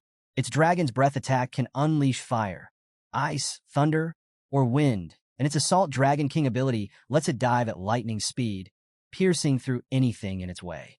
Oh, and to make it worse, it takes 50% less damage from everything. Because why not? Lu Fan instantly knows this is the final boss of the level 55 Nightmare Secret Realm. The tension is real. Drawing his dragon sword, he prepares for the toughest fight of his life. Xiao Yi and Xiao Fei step up, Their expressions a mix of determination and, let's be honest, a bit of what did we get ourselves into? Lu Fan orders them to focus. It's all or nothing now. Back at the resting area, Jian Ying hears the dragon's roar echoing in the distance. Her stomach twists into knots. Memories of Lu Fan saving her flash through her mind, and doubts creep in. What if she's just holding him back? What if he decides he's better off without her? The thought stings, but she shakes it off. Clenching her fists, she reminds herself that she's not here to be a bystander. She's going to fight alongside Lu Fan, no matter what. Meanwhile, on the battlefield, the soul of the Flying Dragon King wastes no time, blasting powerful winds and thunder in Lu Fan's direction. Lu Fan glares at the dragon, realizing this thing might even be stronger than the great destroyer emperor he faced before. His eyes narrow as he orders Xiaoyi to prepare lava flame, while activating Dragon's inspiration to boost everyone's power by 30%. Xiaoyi roars, shifting into her destruction form, and unleashes a scorching torrent of flames that engulfs the dragon. The dragon screeches in pain, but quickly retaliates with soul assault, charging uncontrollably toward Lu Fan. It's fast, too fast. Lu Fan's heart skips a beat as the dragon shifts behind him, ready to strike. Thinking quickly, he commands Xiao Fei to switch into her eternal being form. The transformation happens in an instant, and her aura radiates a calming but powerful energy. Just then, Jian Ying arrives on the scene, her voice ringing with determination as she calls out to Lu Fan. She raises her hand, summoning power of 1,000 swords and falling feathers, and reassures him that she'll handle her own defense. Her confidence lights a spark in Lu Fan. He nods, silently thanking her for having his back. The system chimes in with a game-changer. Jade Dragon Xiaofei has unlocked new skills, Life Pulse and Eternal Guardian.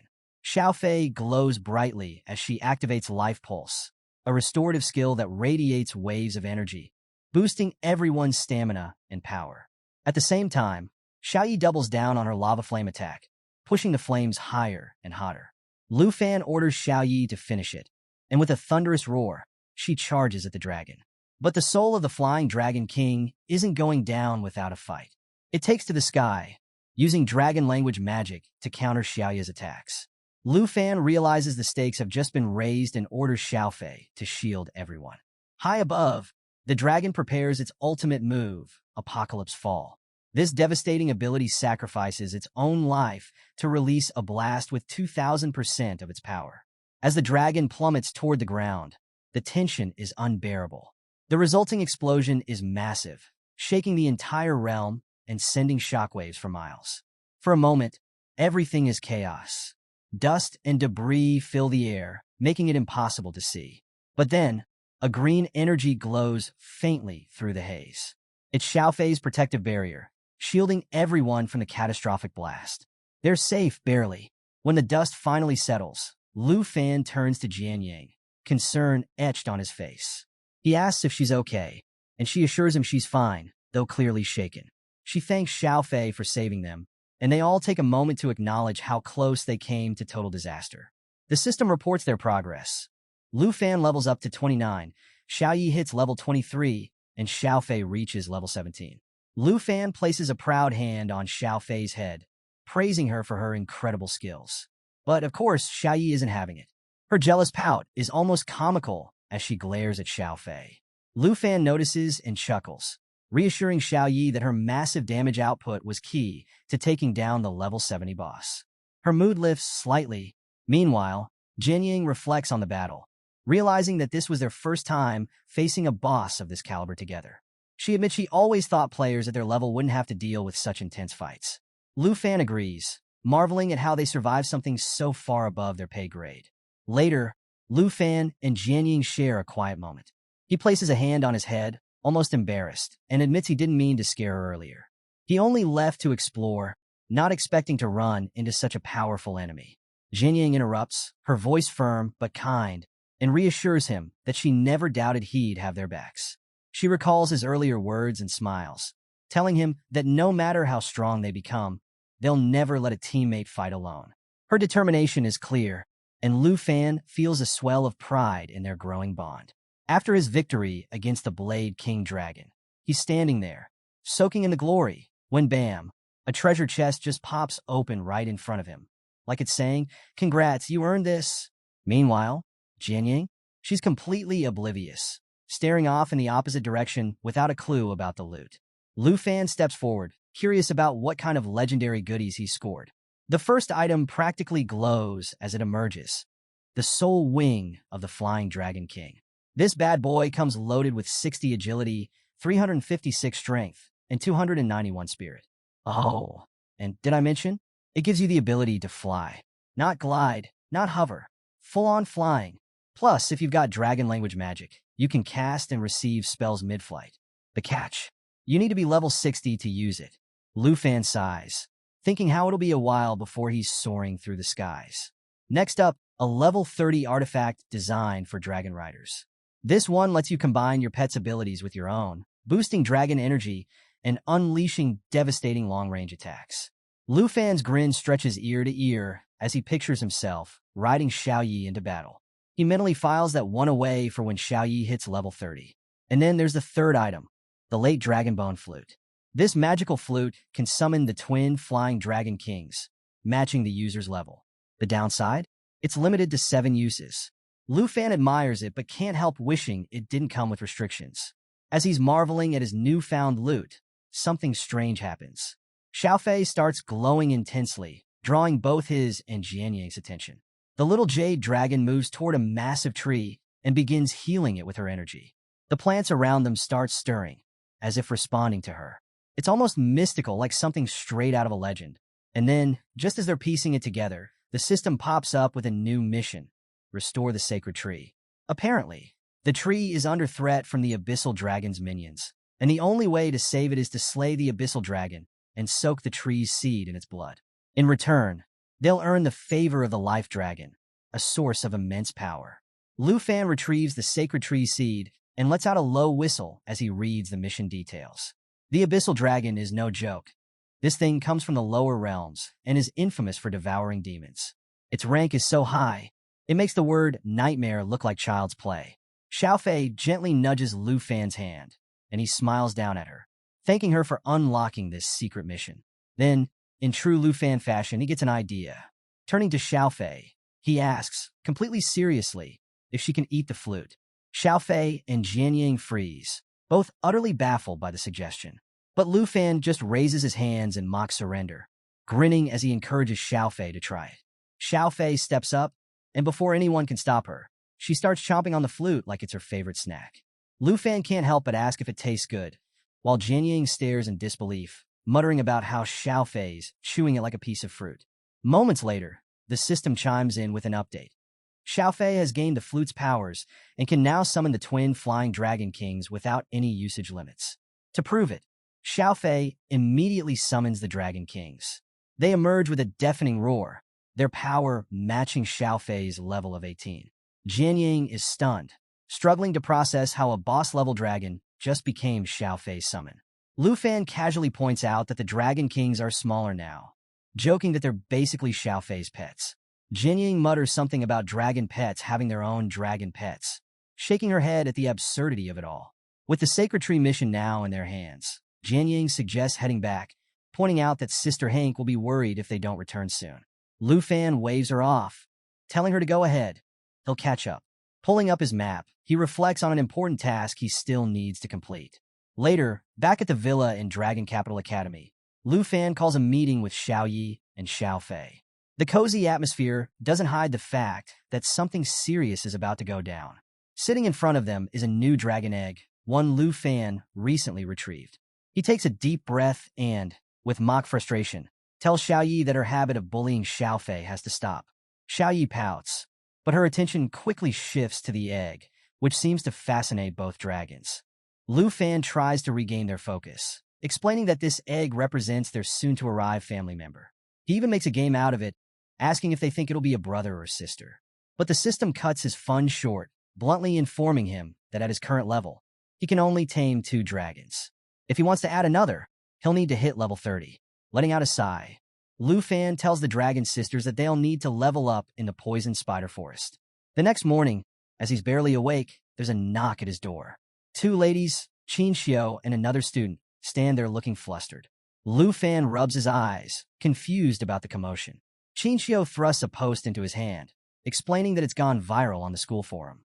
Apparently, the buzz is about Lu Fan's withdrawal from the freshman exam. The post claims Fengyun Pavilion has reached the finals, and no one is left to challenge them. Qinxiu explains that Fengyun Pavilion has grown into a powerhouse with nearly 30 members, led by Jiang Fengyun and Su Jing. They've declared themselves unstoppable, and even announced plans to clear out Lu Fan's villa after the final. Lu Fan listens, half amused. Hearing that Jiang Fengyun has declared himself the new number one makes him chuckle. Cute, he thinks.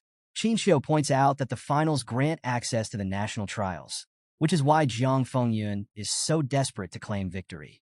But Lu Fan knows the truth. He's already secured his spot. The prizes Jiang Fengyun is chasing, they're already his.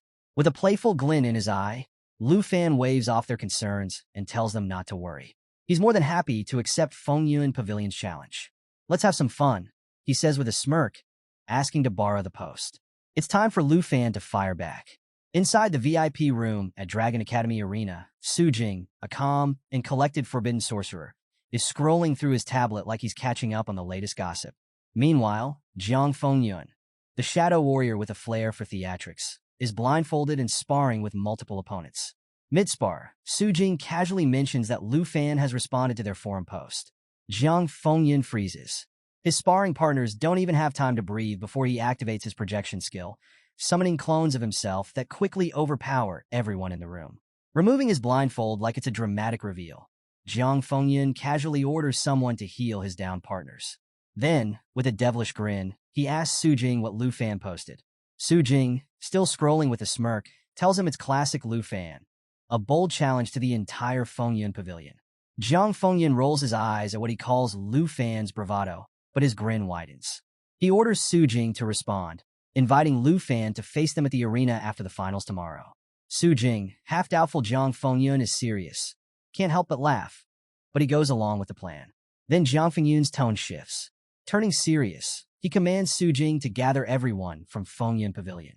It's time, he declares, to show Lu Fan that the title of number one isn't handed out. It's earned in combat. Meanwhile, over in Lu Fan's corner of the world, things are far less intense. He's chilling with his friends when Qinxiu bursts in, announcing with excitement that Fengyun Pavilion has accepted the challenge. Jiang Fengyun is even competing in a semi-final match today. But Lu Fan? Not impressed. He waves it off, casually saying he'd rather spend his time leveling up in the Poison Spider's secret realm. Talk about priorities.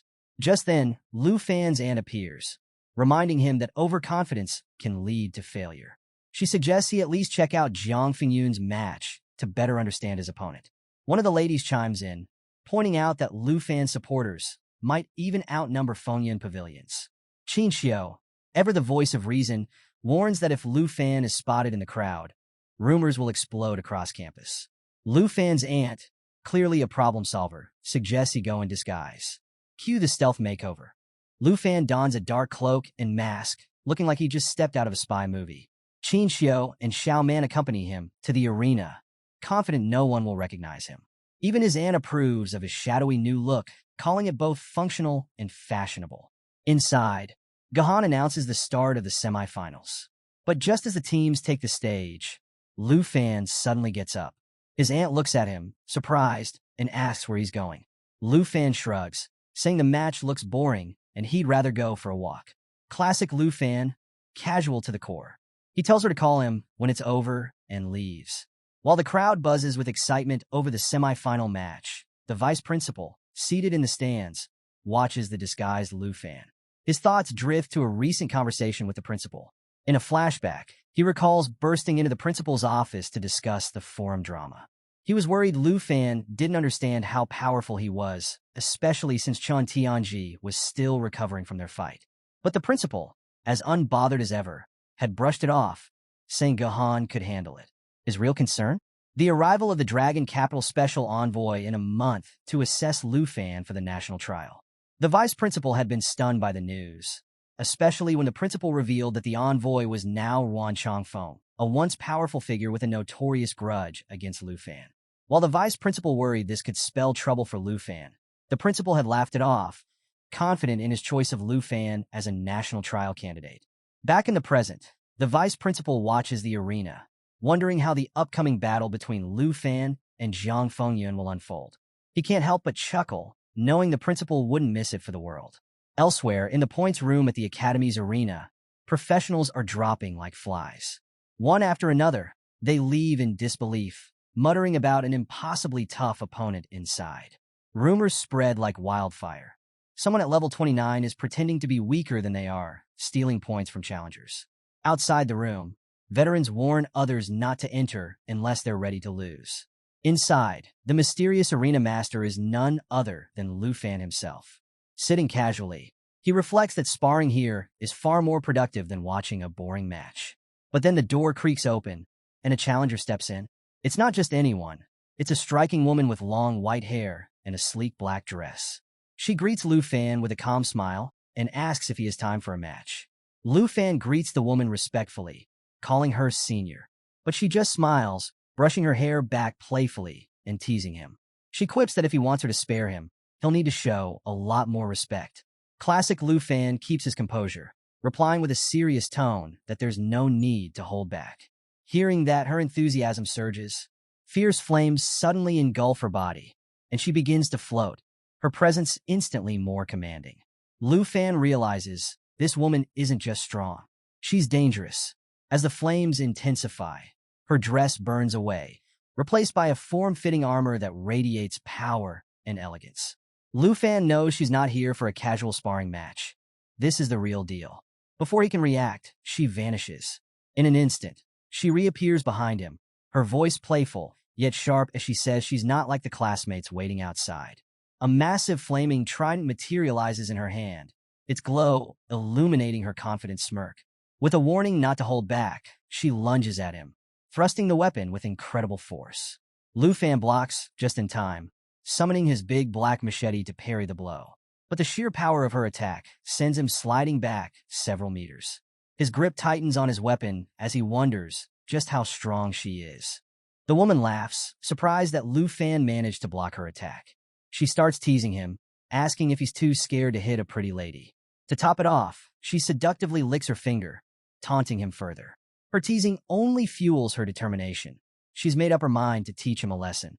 Lu Fan, calm but focused, tells her he understands and prepares for his counterattack. Their eyes meet, both burning with the thrill of competition. The battle intensifies.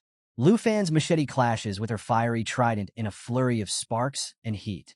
Each strike grows more powerful, their attacks shaking the ground beneath them.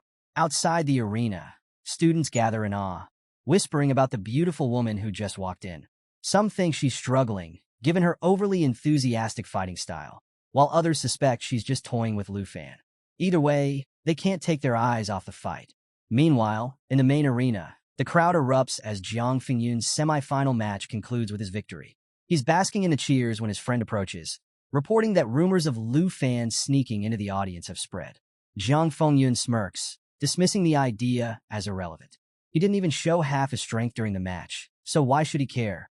Then, in a dramatic twist, Jiang Fengyun points to the audience and shouts, challenging Lu Fan directly. He warns Lu Fan not to be arrogant for long and tells him not to run away from tomorrow's battle. The crowd eats it up, cheering wildly as the tension escalates. But here's the kicker.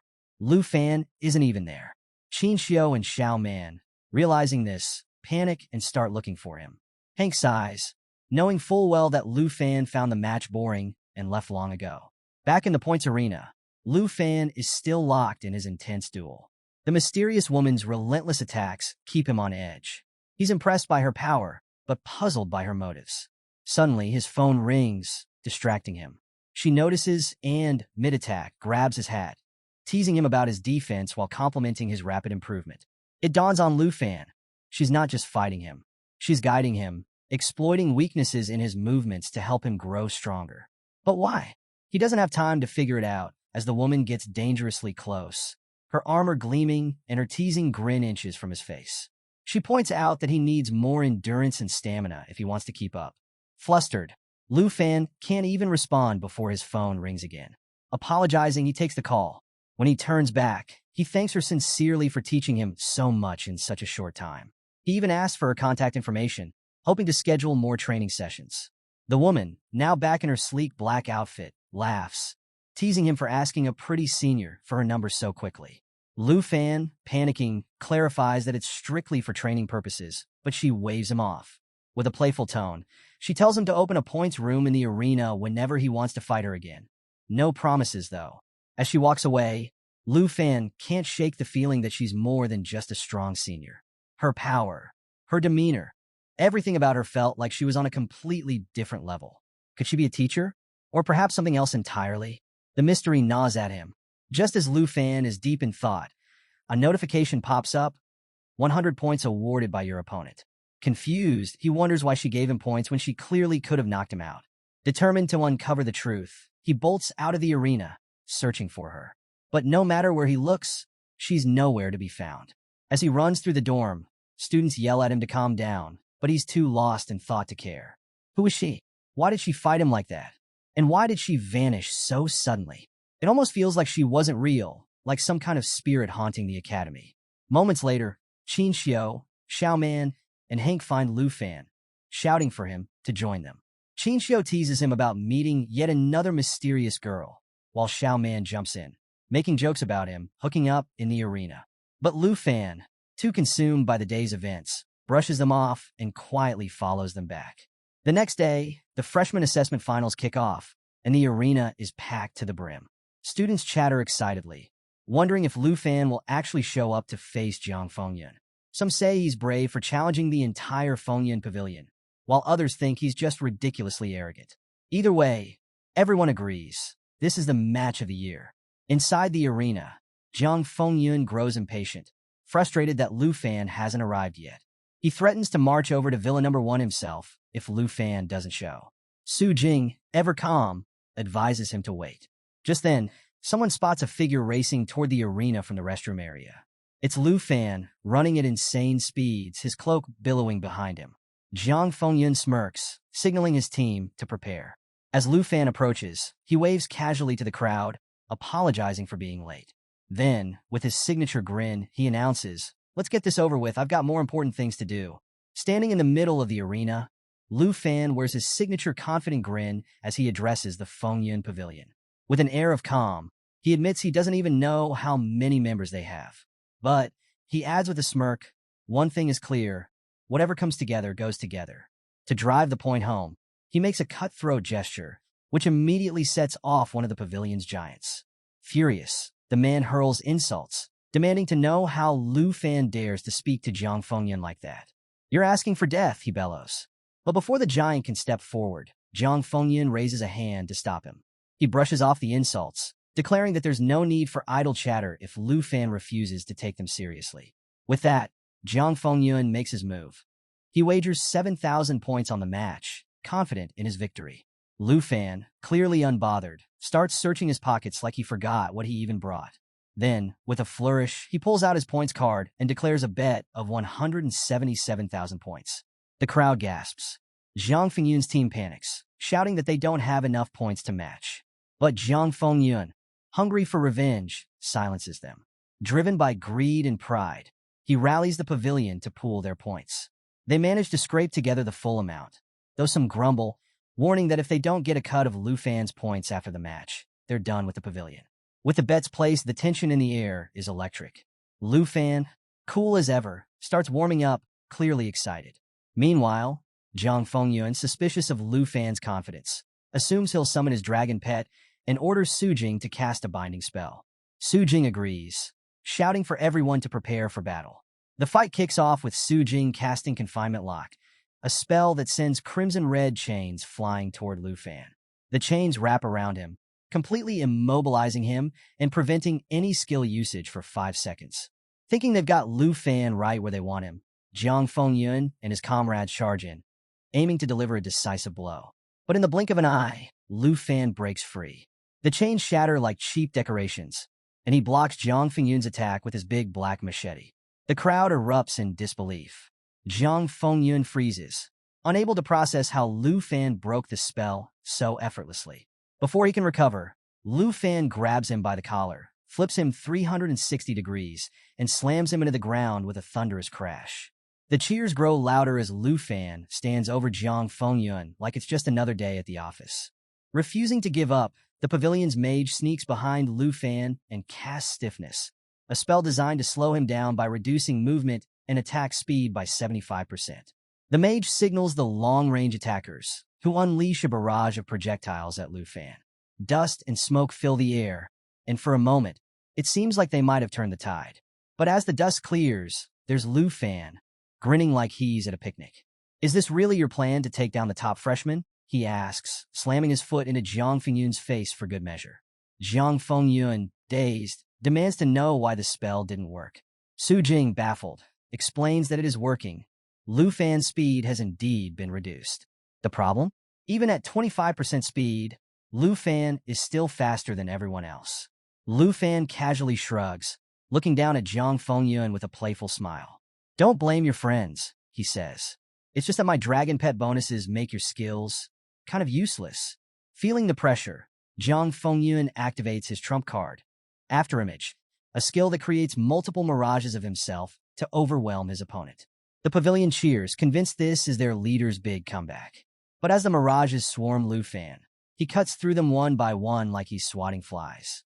Lu Fan even compliments the move, saying it's pretty cool, before deciding to end things. He starts materializing a massive fireball, one so large it seems like it could engulf the entire arena. The flames swirl and grow, radiating heat and power. Jiang Fengyun's confident smirk fades as he realizes Lu Fan isn't bluffing. The fireball explodes into an inferno as Lu Fan summons Black Dragon Xiaoyi in her World Destroyer form. The massive dragon emerges from the flames, her fiery aura burning away the remaining mirages. The crowd and the pavilion members alike are thrown into chaos. The sky darkens as Xiaoyi's sheer size and power block out the sun.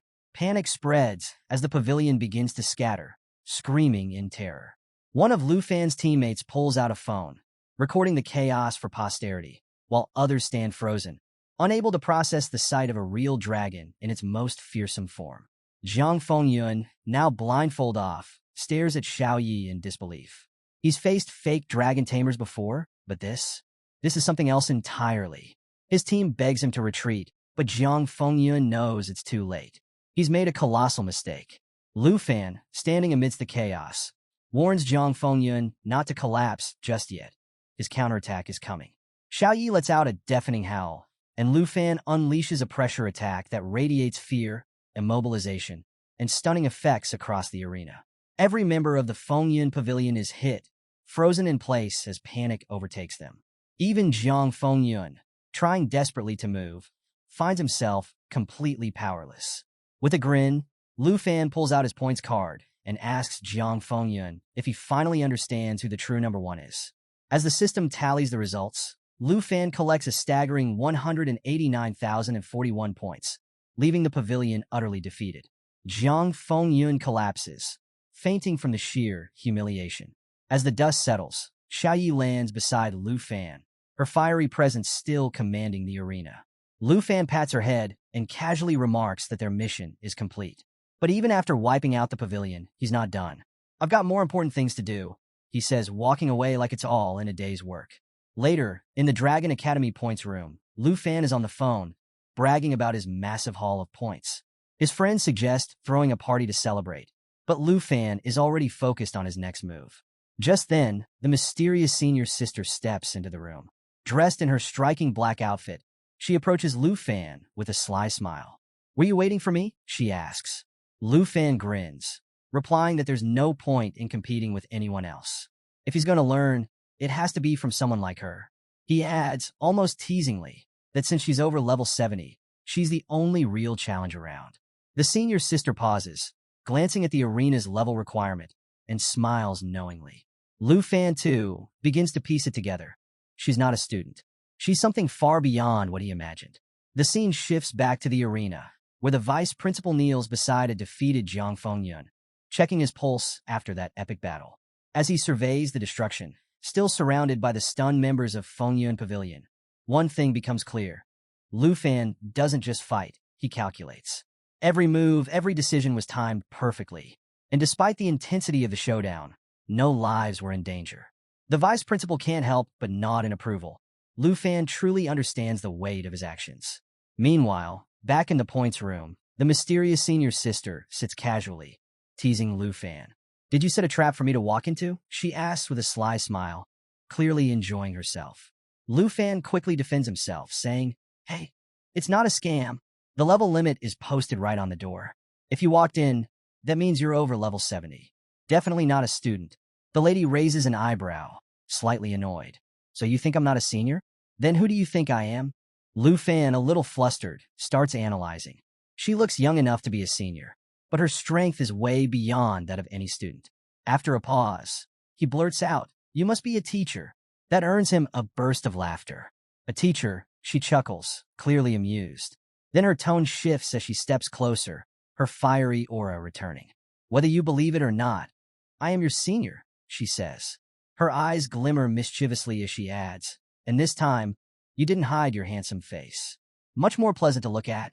But before Lu Fan can respond, her tone sharpens. Don't dig too deep into who I am, she warns.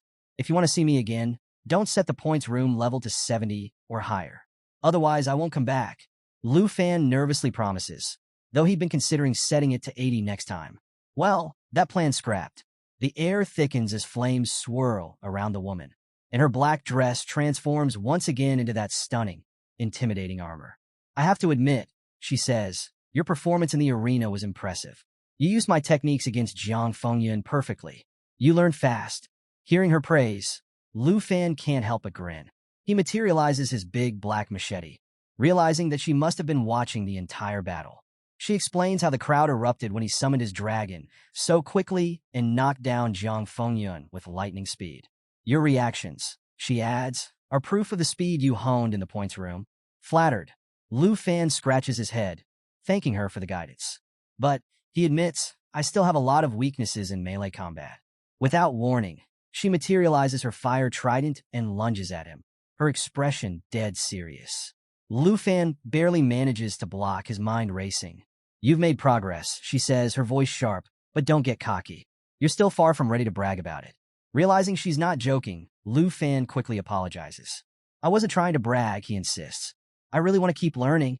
Then, switching gears, he starts buttering her up, praising her skills and kindness. You treat me like a younger brother, he says, teaching me so much and even giving me 100 points. The woman laughs, clearly entertained by his flattery. You're pretty good at building relationships, she says. But if you want to keep learning from me, you'll have to bring me something in return, like enchanted food from your house. I hear your big sister is a great cook. Lu Fan smiles, agreeing without hesitation. Though his big sister is technically his aunt, he figures it's close enough. No problem, he says, already imagining what dishes his aunt might prepare. The lady's tone shifts again. What else did you learn in the arena? She asks. Lu Fan grins, readying his machete. But before he can answer, she launches another attack.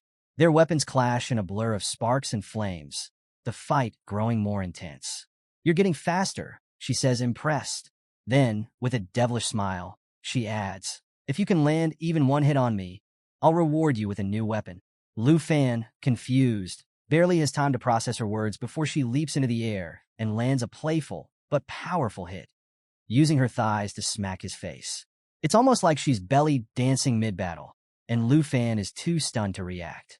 She teases him about his outdated weapons, joking about switching to a longer fire trident. But then she grows serious again. What do you really want? She asks. Lu Fan, trying to keep his cool, blurts out the enchantment scroll. The moment the words leave his mouth, the lady freezes. Her expression shifts from playful to furious. Do you even realize how rare and expensive that is? She snaps, lunging at him.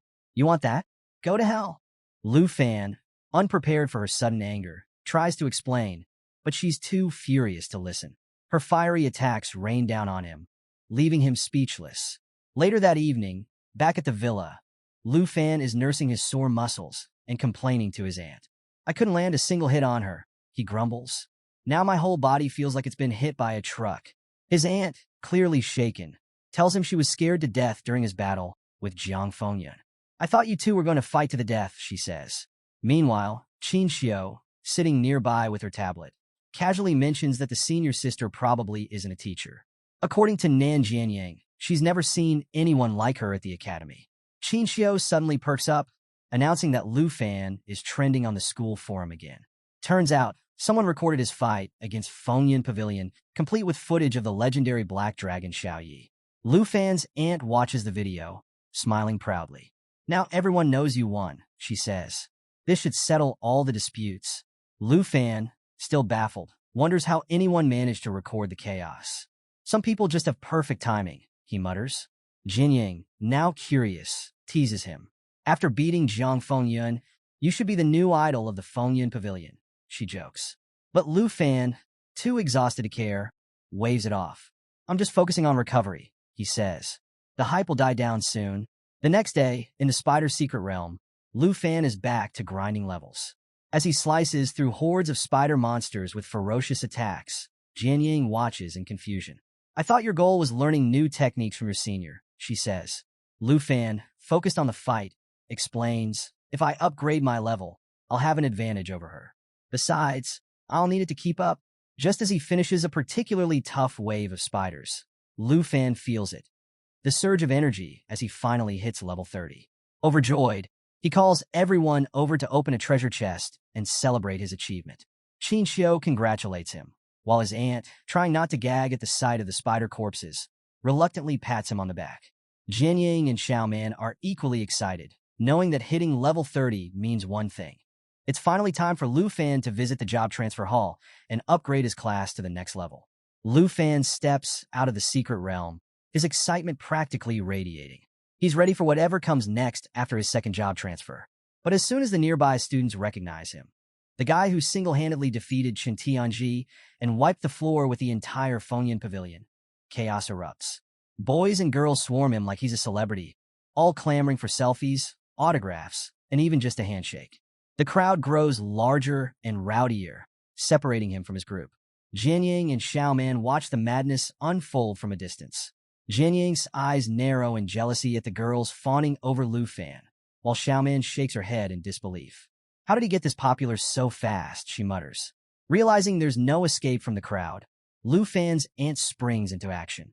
10 minutes later, Lu Fan emerges disguised in his trusty undercover gear. Mask, goggles, the whole shebang. As students frantically search for him, the disguise works perfectly and the mob disperses. Qin Xiu exhales in relief. Thank goodness, she says, we finally dodged them. Lu Fan, however, looks a bit deflated.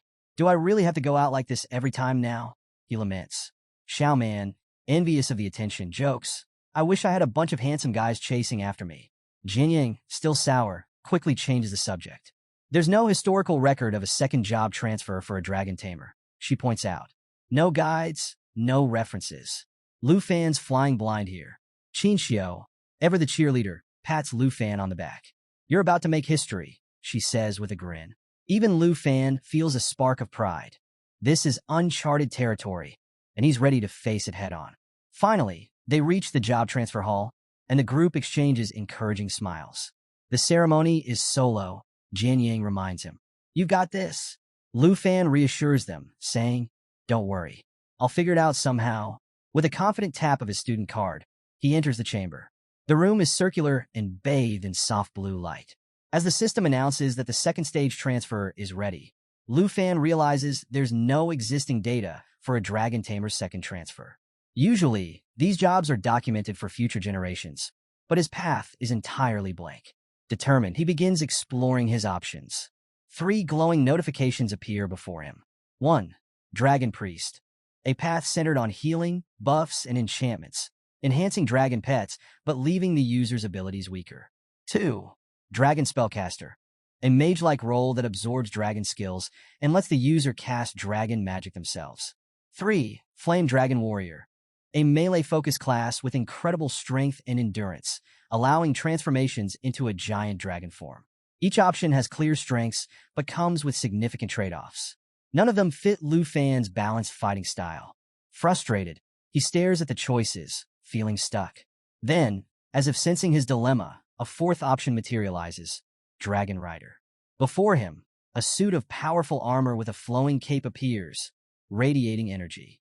The system explains that the Dragon Rider branch enhances skills by synchronizing them with dragon pets. It's versatile, allowing growth in multiple combat styles and further strengthening his bond with his dragons. This is it, Lu Fan realizes, his eyes lighting up. It's a perfect match. Fighting side by side with his dragons is his core strategy, and this path amplifies everything he excels at. With a confident swipe, he selects Dragon Rider. Meanwhile, back outside, the ladies are starting to get anxious. Why is it taking so long? Xiaoman asks, pacing. Hank, trying and failing to stay calm, reassures her, don't be nervous. Lu Fan's just exploring his options. Jianying, ever composed, chimes in. He's making history. He has to be careful. His choice might even change the way dragon tamers are viewed forever. Qin Xiu smiles. This is the end of the 800-year decline of dragon professions. Trust him. Lu Fan knows what he's doing. Just as the tension reaches its peak, the doors swing open.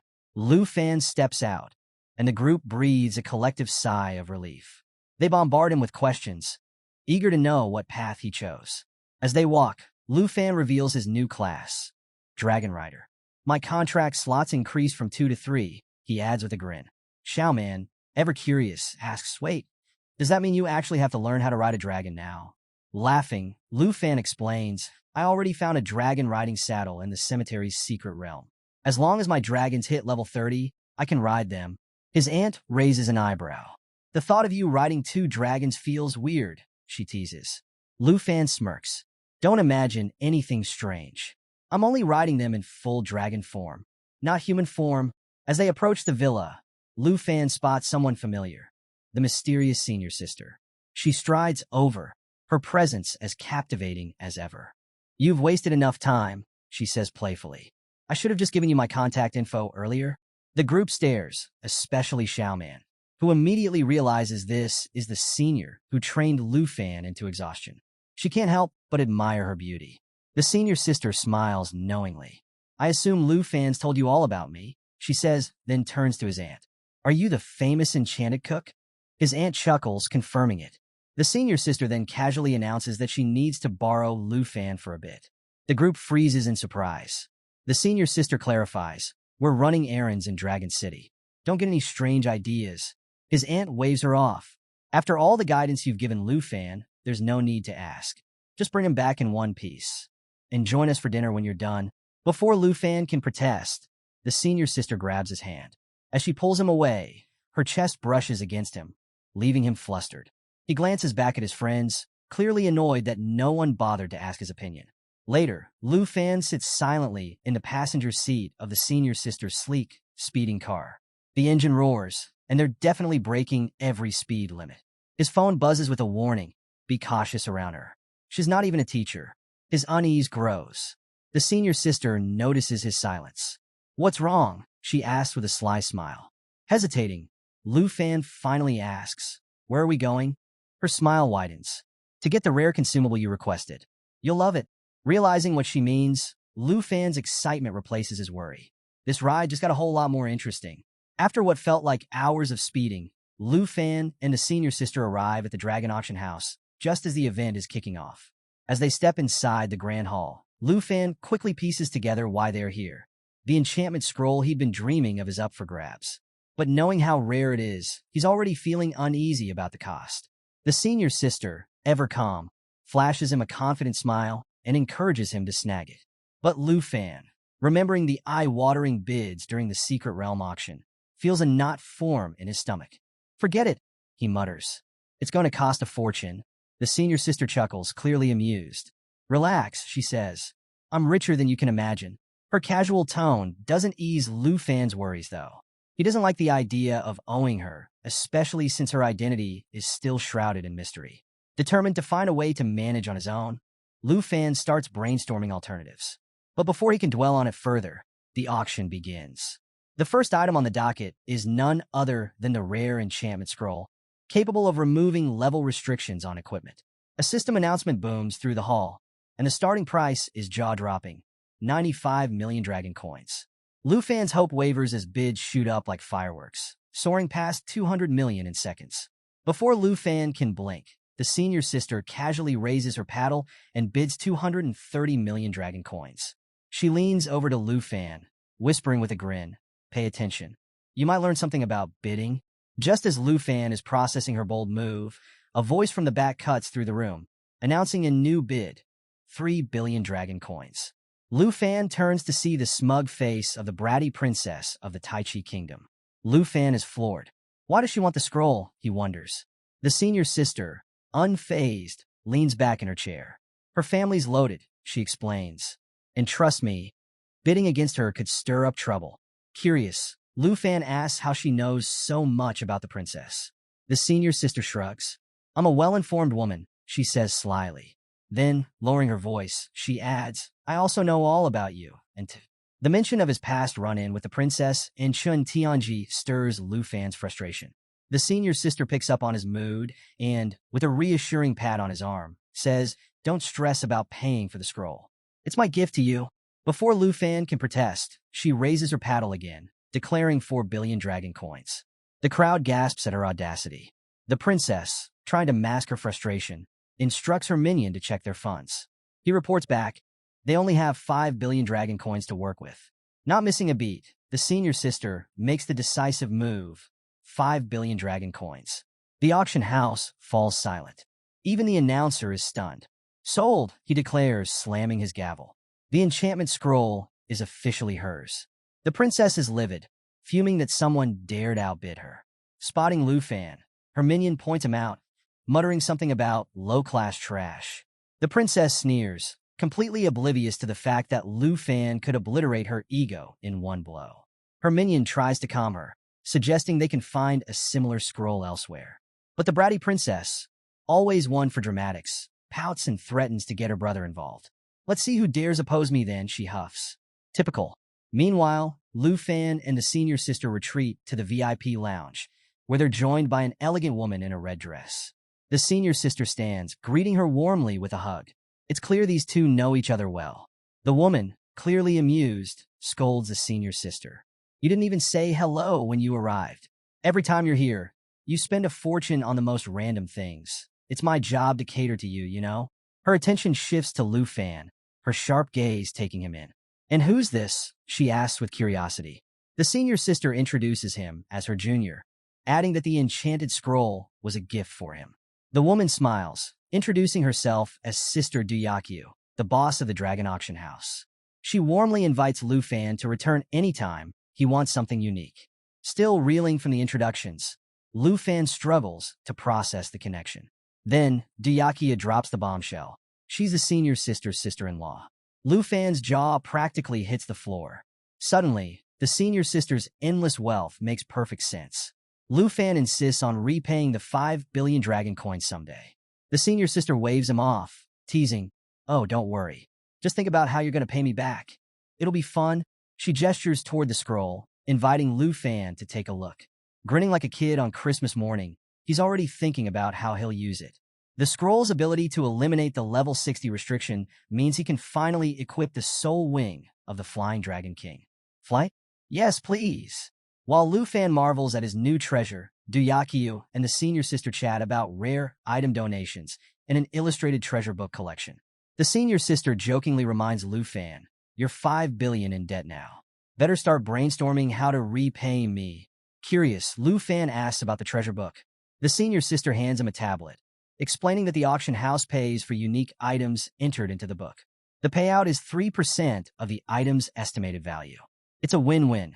Collectors earn money without selling, and the auction house builds its collection. Intrigued, Lu Fan pulls out the soul wing of the Flying Dragon King and asks Duyakyu to appraise it. She's instantly impressed. A legendary level 60 flying wing? She exclaims. This is worth at least 2 billion dragon coins. Without hesitation, Lu Fan submits it to the treasure book, earning a hefty 60 million dragon coins from the 3% cut. Easy money, he thinks, though he knows it's just a dent in his debt. But Lu Fan isn't done yet. I have something even rarer, he says, pulling out the blue dragon egg. The room falls silent. Duyakyu and the senior sister stare in disbelief as the legendary star dragon egg glows in his hands. Duyakyu, putting the pieces together, finally realizes who Lu Fan really is. You're the dragon tamer from the southern province, she whispers, awestruck. The senior sister just smiles, clearly proud of her junior. After dropping the senior sister near her house, Lu Fan politely offers to walk her to the door, but she waves him off with her usual confident smile. I've got it, she says. As Lu Fan flies off into the distance, she finds herself quietly impressed. Most guys would have insisted on walking her to the door, either out of overpoliteness or to sneak a peek at her private life. But not Lu Fan. He's refreshingly straightforward. Not bad, she muses. Then, with a start, she remembers something. Lu Fan left her bike hanging in midair during their adventure earlier. Now, it's probably reduced to scrap metal. Poor bike, she sighs, shaking her head. Back at the villa, Lu Fan plops down between the Black Dragon Xiao Yi and Jade Dragon Xiao Fei, exhausted but triumphant after the long flight. He's definitely getting the hang of those soul wings now. But there's no time to rest. He's finally ready to hatch the star dragon egg, and nothing's going to stop him. The dragon ladies glance at each other. Xiao Yi looks surprised, and Xiao Fei stirs from her nap, eyeing the egg curiously. Lu Fan, ever the peacemaker, reminds them that they'll need to coexist peacefully once the new dragon arrives. No more petty squabbles. At least, that's what he hopes. Channeling his dragon tamer skill, Lu Fan pours his aura into the egg. The room fills with an intense blue light as the egg begins to crack. Xiao Fei, being the little mischief maker she is, starts munching on the broken shell pieces, much to Lu Fan's amusement. Suddenly, the light intensifies, and stars seem to burst into the room. When the light fades, there it is, a baby star dragon with sleek black scales, shimmering blue wings, and a starry aura that makes it look like it fell straight out of the cosmos. The star dragon stats are already insane for a level 1 hatchling. 795 strength, 276 agility, and 109 spirit. Its skill set, even crazier. Broken Star summons a star to crash into enemies, causing massive area damage. Starlight Scale Armor absorbs damage for 60 seconds, then reflects it back. Star Surge increases endurance the longer the battle goes on. Star Dragon Bloodline reduces all attribute damage by 50% and boosts self-recovery by a whopping 500%. Lu Fan lifts the tiny dragon, marveling at its potential. It's already stronger than Xiao Yi was at level 1, and Lu Fan knows that once it reaches level 20, it'll be an absolute powerhouse. Meanwhile, the star dragon notices Xiao Fei still snacking on its eggshells and rushes over, giving her a swift smack. Xiao Fei pouts, but Lu Fan can't stop chuckling. He's still thinking about how devastating the broken star skill will be in a dungeon. As the star dragon starts nibbling on its own eggshells, because, why not? Lu Fan realizes it's a girl. Following tradition, he decides it's time to name her. After a lot of brainstorming, he lands on Xingqian, a name that symbolizes the stars. But the dragon ladies aren't impressed. Xiao Fei even starts crying, dramatically lamenting the lack of creativity. It's just a name. Lu Fan defends, but before another argument can break out, Extinction curls up and falls asleep. At least she's low maintenance, Lu Fan mutters. With Xiao Yi and Xiao Fei constantly bickering, having a dragon who loves to nap is a welcome change. Meanwhile, in the Wanli Sand area of the Taichi Kingdom, a level 60 to 70 zone notorious for its dangers, a chilling scene is unfolding. Skeletons hang from crosses, and a campfire flickers ominously. Near the site stands a man in a long cape, his expression cold as he stares at his phone. Meet Jin Xinghan, a top-ranked professional, and more importantly, the bratty princess Jinju's older brother. A voice breaks the silence, asking him what's wrong.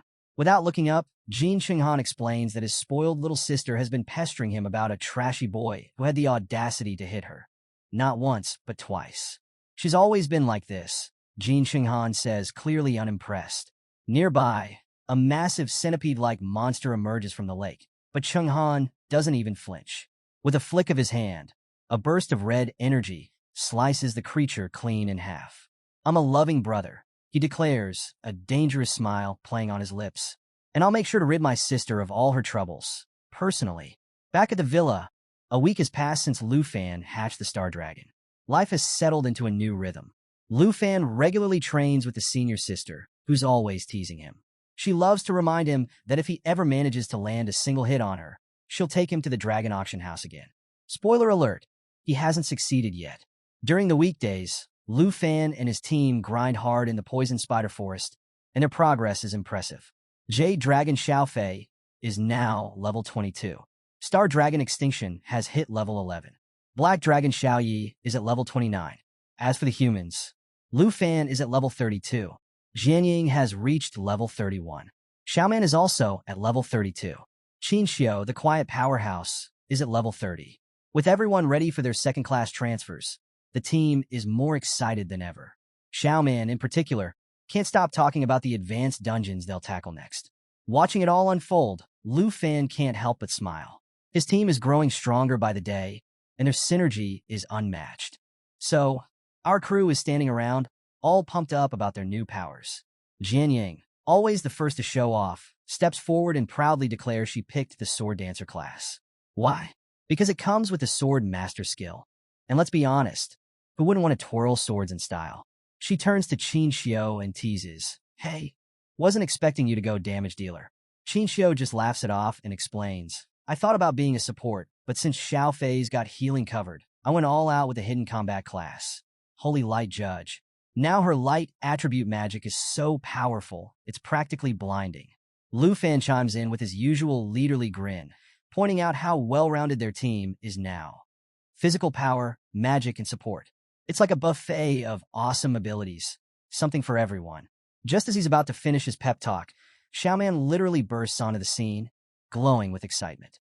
Seriously, she's bouncing with so much energy that you can feel it. Everyone's curious, and Qin Xiao is the first to ask what's got her so hyped. Xiaoman, grinning like she just won the lottery, tells them to guess. Jian Yang, the know-it-all, gasps and blurts out, "Wait, is it that hidden class from the second level change?" Xiaoman nods, so hard it's a miracle her head doesn't pop off.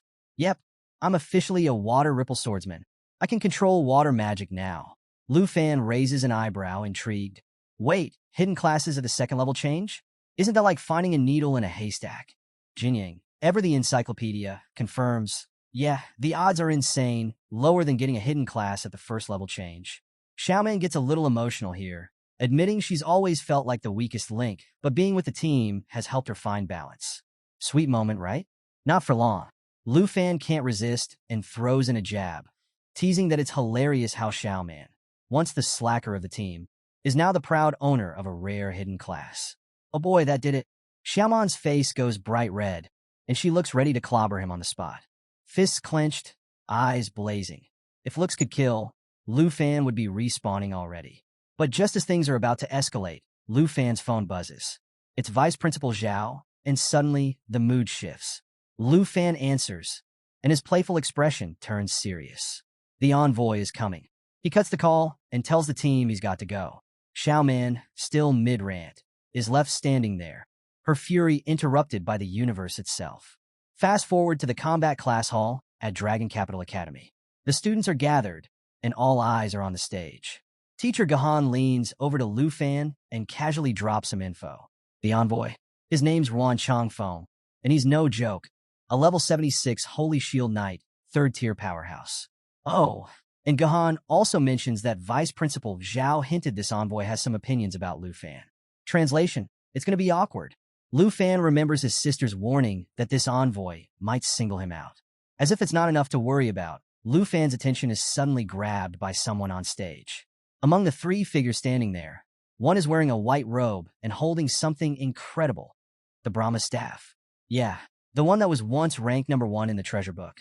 And this mysterious person is just casually holding it like it's no big deal. Curious, Lu Fan whispers to Teacher Gu, asking who this robed figure is. With a knowing smile, Gahan reveals that it's the principal of Dragon Capital Academy. And, get this, the principal is a total enigma. No one knows their gender, their voice is altered, and they never show up to events. Basically, the ultimate mystery boss. Lu Fan quickly pieces it together. If the elusive principal is here, then this envoy must be a seriously big deal. And right on cue, the room erupts as Ruan Changfeng arrives. This guy walks in like he owns the place, radiating authority that makes everyone instinctively straighten up. It's the kind of presence that says, "Better check your shoelaces before I call you out." Without wasting a second, Ruan Changfeng cuts through the tension. No pleasantries, no small talk. Vice Principal Zhao steps forward to greet him, but the envoy waves him off like he's brushing away an annoying fly. He's not here for introductions. He's here for results. He makes it clear that the only person who matters is the principal. Everyone else? Just background noise.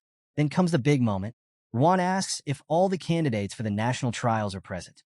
The cloaked principal gives a nod, and Vice Principal Zhao, doing his best to stay cool, informs him that the academy is recommending only one candidate, Lu Fan. Oh boy, the envoy does not look happy.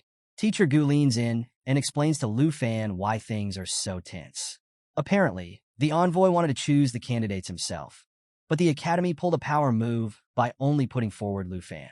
It's a bold strategy, and the tension is thick enough to cut with a sword. Ruan Changfeng stares down Lu Fan, unimpressed. He bluntly says that it looks like the decision's already been made. But Vice Principal Zhao doesn't back down. He confidently states that the academy has full faith in Lu Fan, and even drops that the principal personally believes Lu Fan will blow the envoy away. Basically, it's a polite way of saying, you'll be eating those words soon enough. So, Ruan Changfeng, our oh-so-charming envoy, is still visibly annoyed. He reluctantly schemes through Lu Fan's file, and let me tell you, this file is stacked. Turns out, Lu Fan's no small fry. He's a level 32 Dragon Tamer, the reigning champion of the Southern Province, and ranks #1 among new students. Oh, and if that's not enough, he's got tales of heroism that traveled all the way from Jianghai City to Dragon Capital, even catching the attention of the Qin family and the Northern Duke. I mean, this guy's basically a walking legend. But does that impress the old man? No, not even a little. In Ruan Changfeng's eyes, Lu Fan's had it too easy because of his hidden profession. He doubts Lu Fan's ever faced the kind of struggles other candidates have endured. With a smirk that practically screams condescension, he wonders aloud if Lu Fan can hold his own against third-tier experts from other nations, most of whom are sitting comfortably at levels 50 or 60. Yeah, talk about setting the bar. Lu Fan can feel the tension immediately. The vibe coming off this guy is bad, like really bad. He can tell that Ruan Changfeng has already made up his mind, and it's not exactly in Lu Fan's favor. The sneer on the old man's face makes it all too clear. And then boom, out of nowhere, the envoy draws his sword and lunges straight at Lu Fan. That's right, folks. No warning, no hey. Let's have a friendly spar. Just a full-on attack.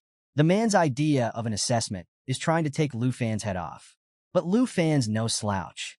His reflexes kick in, and he blocks the strike with his trusty big black machete. Crisis averted, for now. The crowd? Absolutely losing it. They're shouting, protesting, and calling out the sheer unfairness of the situation. I mean, a level 76 Holy Shield Knight going after a level 32 student? That's like sending a pro wrestler into a middle school dodgeball game. Completely overkill. But Ruan Changfeng? He just shrugs and says if Lu Fan doesn't want to fight, he can withdraw from the national trials. Simple as that. According to him, levels don't matter. Yeah, okay, sure, buddy. Now Lu Fan's stuck. The old man's grinning like he's already won, taunting him to show his full strength. It's a lose-lose situation. Close combat is a death sentence against someone like this, and the cramped auditorium means he can't summon his dragons without risking collateral damage. The guy's got him boxed in literally. Sensing Lu Fan's hesitation, Ruan Changfeng pushes even harder. His tone is mocking, and you can tell he's itching to prove that Lu Fan's all hype. Then, just as things couldn't get worse, the envoy lands a crushing blow. Lu Fan's machete goes flying, and for a moment, it looks like it's all over. The next strike is coming fast, too fast for Lu Fan to dodge. But hold on! Just before the attack lands, the principal steps in, wielding the Brahma staff like a total boss. With their voice magically altered, the principal calmly suggests that maybe this assessment should be taken somewhere else because, destroying the school auditorium isn't a great look. And just like that, a massive crimson-red magic circle appears under their feet. In the blink of an eye, Lu Fan, Ruan Changfeng, the principal, and Vice Principal Zhao are teleported to a wide-open outdoor arena. The rest of the students? Left behind, jaws on the floor. 1 second they're watching a fight, and the next, poof, everyone's gone. It's like a magician's act, but with way more drama. The scene shifts to the new battlefield, a space big enough for Lu Fan to go all out. The envoy, unfazed by the sudden relocation, shrugs it off. For him, it doesn't matter where they are. He just wants to see what Lu Fan's really made of. But here's the kicker. Lu Fan finally realizes why this whole thing has felled off from the start. This isn't just any envoy. Nope, this is the same guy who let Princess Jinju, the spoiled brat of the kingdom, run wild. Suddenly, everything clicks. The envoy's bias, the hostility, it all makes sense now. With the open space, Lu Fan decides it's time to stop holding back. He activates Flash Leap, teleporting to the head of his legendary black dragon, Xiaoyi, who's already transformed into her world destroyer form. The crowd? Absolutely stunned. Even Ruan Changfeng pauses. He recognizes this dragon, the same one that caused an uproar in that infamous video a while back. Oh, he knows what's coming. But Ruan Changfeng's not about to back down. He summons his golden shield, confident that Lu Fan and his dragon are no match for a level 76 Holy Shield Knight. In his mind, this fight's already over. He's bringing a tank to what he thinks is a water gun fight. Big mistake. Lu Fan, however, is done playing games. He makes it clear that this so-called test is about to blow up in the envoy's face. Xiaoyi lets out a roar so powerful, it shakes the entire battlefield. The sheer force of her presence freezes everyone in place. It's not just a roar, it's a declaration. You mess with the wrong dragon. Even Ruan Changfeng can't hide his reaction. His body trembles under the overwhelming pressure. His smirk wavers, his confidence cracking as he realizes he might have bitten off more than he can chew. Still, he forces a smug expression, brushing off Xiaoyi's display as a scare tactic. But everyone watching knows the truth. He's barely holding it together. From the sidelines, Vice Principal Zhao and the robed principal watch in silence. Zhao can't help but recall the last time he saw Xiaoyi's power, when she obliterated the Fengyan Pavilion. Meanwhile, the principal gives a subtle shake of their head, as if to say, the real show hasn't even started yet.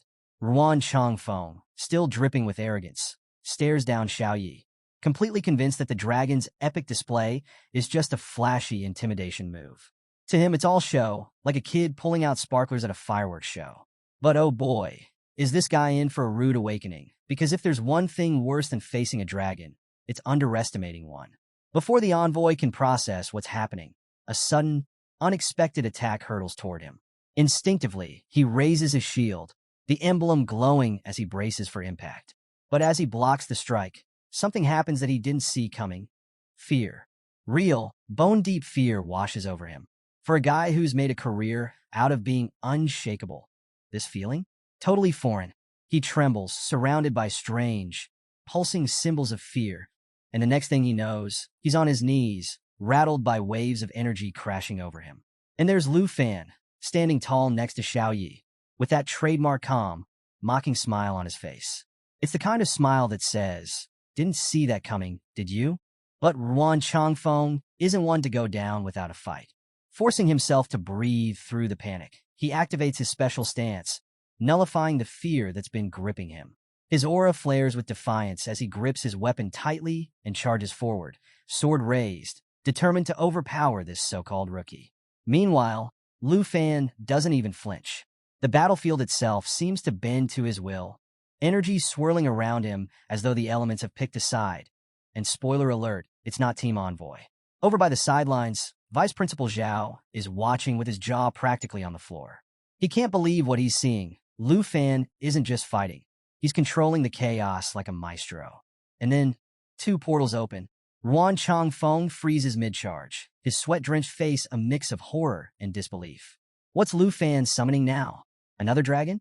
Something worse? The answer? 2 more dragons. Yep, you heard me. Lu Fan calls out 2 additional dragons from the portals, and they step into the battlefield like they own the place. Ruan Changfeng is left staring, mouth agape, trying to process the impossible. 3 dragons? 3. It's like his brain just short-circuited. Vice Principal Zhao isn't faring much better. He's standing there, stunned, struggling to believe what he's seeing. It's like watching someone casually pull an entire royal flush out of their sleeve during a card game. Completely absurd. And Lu Fan? He's just casually commanding his dragons like it's another Tuesday. But wait, there's more. With a single command, Lu Fan orders his jade dragon, Xiaofei, to summon her own 2 dragon pets. Now we're up to 5 dragons. 5. It's an absolute dragon army. The vice principal is speechless, the rogue principal is visibly rattled, and everyone else is just trying to figure out if this is even legal.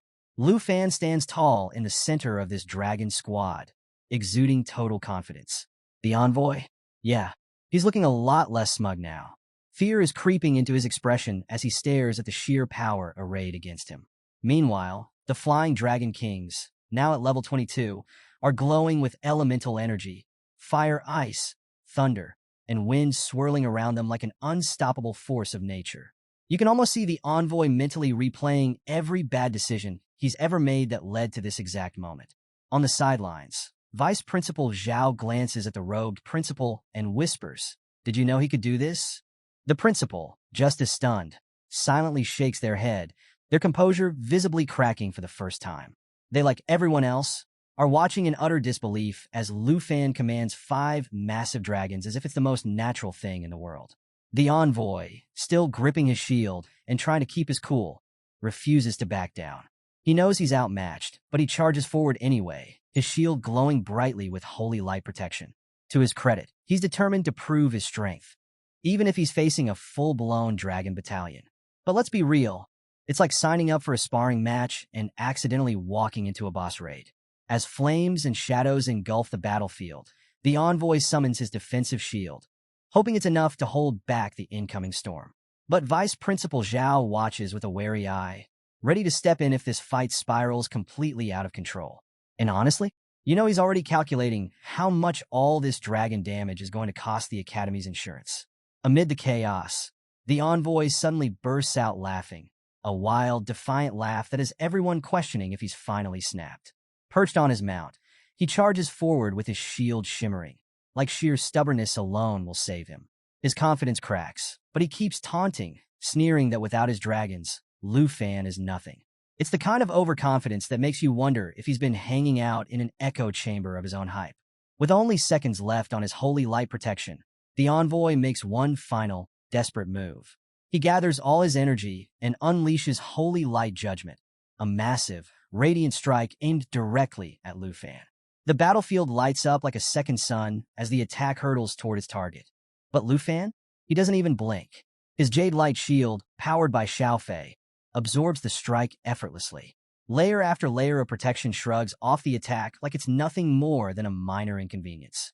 Lu Fan's calm expression barely changes. He's standing there as if waiting for the envoy to finish throwing his tantrum so they can move on.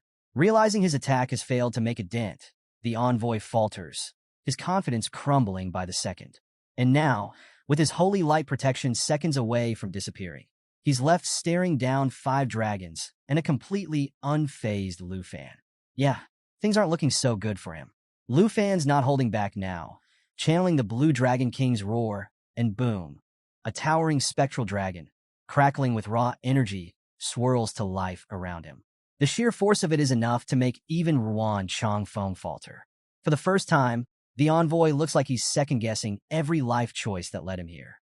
He starts to retreat, but Lu Fan delivers a chilling warning, basically letting the guy know he's one step away from being treated like the rookie he's acting like.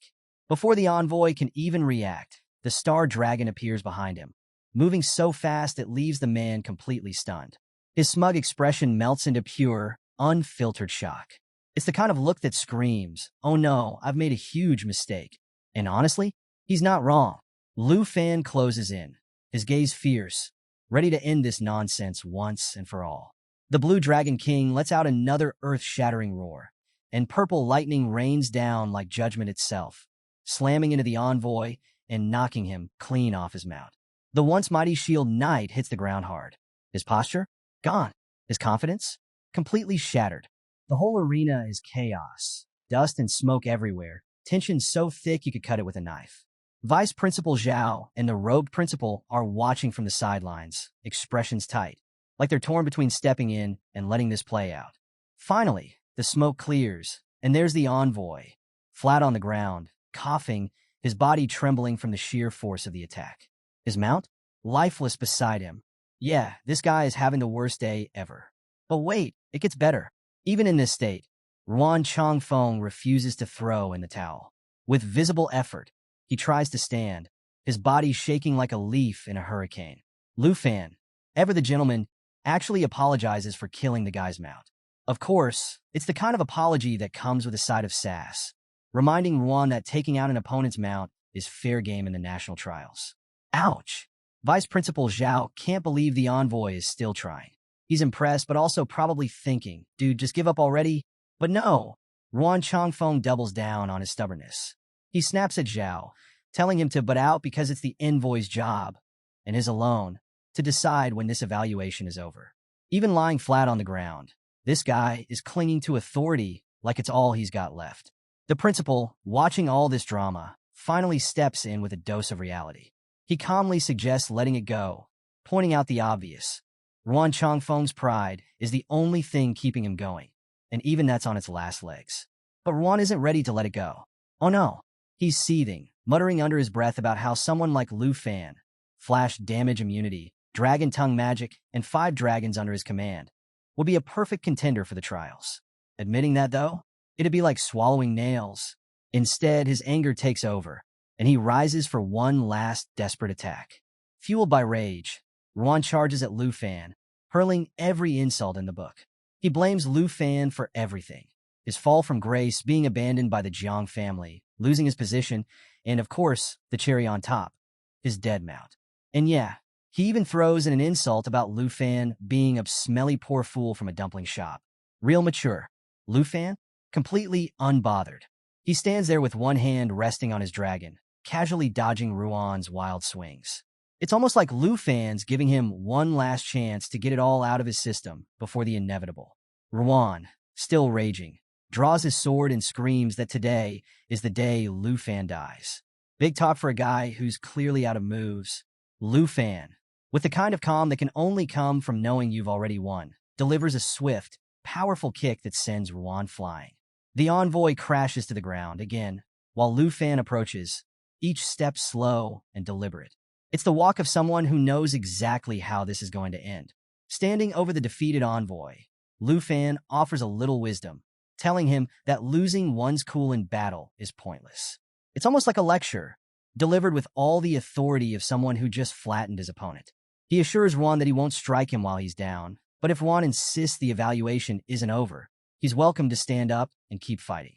Bold offer, considering Ruan looks like he's about to pass out. And then Lu Fan addresses the deeper issue. If Ruan really thinks his career with the Jin family was ruined by Lu Fan, he's welcome to take revenge. Anytime, anywhere. But Lu Fan warns him. Next time, there won't be any mercy. The message is clear. Today's defeat is just a taste of what's to come if Ruan doesn't back off. Hearing this, Ruan finally starts to cool off, or at least runs out of steam. All 5 of Lu Fan's dragons gather around him, their massive forms towering over the fallen envoy like silent judges. Ruan collapses further, unable to rise, his energy completely drained. Vice Principal Zhao, seeing the envoy's condition, rushes over, calling for a priest immediately.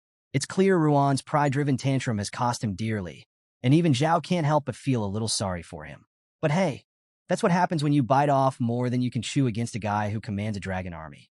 So, after all the chaos, the principal, still keeping that mysterious vibe, turns to Lu Fan with an impressed look.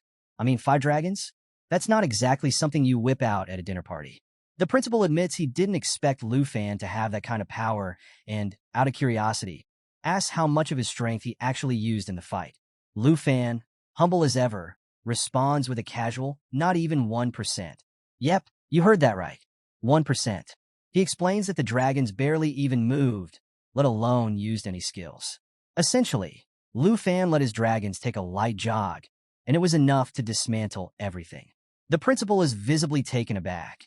It's the kind of statement that makes you wonder what 100% would look like. Probably world-ending. Then, the Brahma staff starts glowing in the principal's hand, and the whole atmosphere shifts. His aura intensifies, his voice firm and approving as he declares that selecting Lu Fan was absolutely the right decision. It's such a monumental moment that you half expect a choir to start singing in the background. Lu Fan, keeping it cool, simply nods before turning to leave, Xiaoyi and Xiaofei faithfully at his side. But just as he's walking away, something stops him. A strange feeling of familiarity tugs at him as he looks at the principal. It's like déjà vu, but stronger. Like he's seen this person before, but can't quite place where. The memory dances just out of reach, leaving Lu Fan wondering if there's more to the principal than meets the eye. Meanwhile, far to the north in Dragon Country, the camera pans to Duke Jinbei, who's busy reviewing Lu Fan's file. And let me tell you, the man is loving every second of it. He's chuckling to himself, clearly impressed. The fact that Lu Fan is now officially representing Dragon Country, that's the cherry on top. Jinbei even jokes to himself that Ruan Changfeng probably signed the paperwork through gritted teeth, tears streaming down his face. You can practically see it, Ruan glaring at the document like it personally insulted him. As Jinbei basks in his amusement, someone knocks at the door. A soldier steps in, all business, asking what orders are needed. Jinbei, ever the smooth operator, tosses his coat over his shoulder like he's about to drop the next big mixtape and tells the man to prepare the griffin. Because why ride a regular horse when you can flex on everyone with a mythical creature? The soldier, looking a little nervous, asks if Jinbei is really planning to leave the northern border camp. After all, recent attacks have been causing trouble, and his absence might make things worse. It's a valid concern, but Jinbei brushes it off like it's no big deal. He assures the soldier he'll only be gone for 2 days and orders the routes to stay active as usual. His priority? Heading to Dragon Academy to meet Lu Fan. Because apparently, meeting the guy everyone's talking about is more important than border security. The soldier nods quickly. When Jinbei gives instructions, you don't ask twice. Back at Dragon Academy, Lu Fan is sitting in his room, staring at his system screen with a mix of curiosity and unease. He's been thinking about his next destination, over 3,000 kilometers away. And let's be real, even a hero isn't thrilled about that kind of distance. As he scrolls through, he notices something surprising. Wan Chongfeng has officially approved his national trial qualification. You'd think that'd be a relief, but Lu Fan can't shake the feeling that something's still missing. He briefly considers going on a treasure hunt to clear his mind, but the thought of that 3,000 kilometers journey makes him hesitate. This isn't a quick trip. It's the kind of adventure where you pack extra snacks and a backup plan. Just then, his phone rings, snapping him out of his thoughts. After a short conversation, he declines help from a wizard offering teleportation services. It's just too expensive. Because, of course, even in fantasy worlds, fast travel comes with surge pricing. As Lu Fan is about to hang up, his system pings with a surprise notification. A divine-level treasure map has just been sent to him. His face lights up like it's Christmas morning. Finally, after waiting so long, this treasure map lands right in his lap. But before he can get too excited, his call partner asks if he's still there. Lu Fan snaps back, quickly replying, but now his mind is racing with questions about the map. Then, boom, out of nowhere, a giant fireball hurtles toward his villa. Yep, you heard that right. While Lu Fan is geeking out over his treasure map, disaster is literally incoming. The fireball slams into Villa Number 1, causing a massive explosion that shakes the entire academy. Talk about a rude interruption. Hovering in the sky above is a cloaked figure, watching the chaos unfold with smug satisfaction. In his hand, he's clutching some kind of mysterious stone, probably thinking he's just pulled off the ultimate villain move. But before he can even start celebrating, the flames are suddenly sliced apart by the claws of Lu Fan's legendary black dragon. That's right. Lu Fan isn't just alive. He's stepping out of the flames completely unscathed, along with the other villa residents. When you've got dragon insurance, explosions are just minor inconveniences. Lu Fan looks up at the cloaked figure, his voice cutting through the chaos as he orders him to stop right there and warns him not to even think about teleporting away. His dragon doesn't wait for permission. It charges straight at the figure, slamming into him and knocking back his hood. And who's behind the mask? None other than the teacher who was standing with the principal during the envoy assessment. Plot twist. Even in the middle of all this chaos, Lu Fan somehow keeps his cool. He calls out to someone on the ground, telling them to contact the fire department, while the rest of the villa's residents scramble to ensure everyone is safe. Because hey, even in a showdown with a cloaked villain, safety comes first. So, Chinchou wastes no time calling out what just happened. The hooded man had ambushed them with one clear goal: wipe them out. No warm-up, no hello, just straight-up murder vibes. The teacher, now fully embracing his role as the villain of the day, sneers at Lu Fan and declares that since he's been spotted, the only option left is to bind him. Because apparently, tying up the hero with magical fire chains is the go-to move when you're caught red-handed. With a dramatic flourish, the teacher casts a blazing binding spell, locking Lu Fan in place. It's like a magical timeout, but with flames. And here's the kicker. If Lu Fan manages to break free, his speed and casting abilities will be slashed by a whopping 90% for 4 seconds. Talk about a buzzkill. Meanwhile, the teacher's body starts bulking up like he's prepping for the villain version of an action movie poster. He's activating Ultimate Blaze, a last-ditch skill that's basically a walking self-destruct button. The move burns his own life force to charge a flame core capable of dealing 1,250% of his mental attributes as fire damage. Yeah, this guy's going all in, planning to take everyone down with him. Even Lu Fan, cool as ever, realizes this is no joke. Ultimate Blaze is one of the most dangerous tricks a fire mage can pull. The guy's not trying to win anymore. He's ready to blow the whole place sky high, himself included. Qin Xiao and Jian Ying immediately spring into action, weapons raised, shouting that they've got Lu Fan's back. But then the system chimes in with the worst kind of notification. The flame core is charging, and it's already at 59%. Yep, we got ourselves a ticking time bomb. The hooded teacher, now looking more like a fire-filled piñata, taunts Lu Fan, saying there's no escape and death is inevitable. Gotta love a confident villain, even when he's puffing up like a balloon ready to burst. At 72% charge, Lu Fan stays cool under pressure, literally, and commands his Jade Dragon to cast Eternal Guardian. The Jade Dragon springs into action, throwing up a massive barrier to shield Qin Xiao, Jian Ying, and the legendary Black Dragon. Because when you've got a squad, you protect the squad. But here's the kicker. Lu Fan himself is still trapped in those crimson chains, unable to move. Meanwhile, the flame core hits a terrifying 96%, and it's clear the old man is seconds away from blowing everything sky high. Lu Fan, still bound but ever defiant, materializes his big black machete, glaring at the man and calling him crazy. And honestly, that feels like an understatement. Just as the core is about to detonate, something unexpected happens.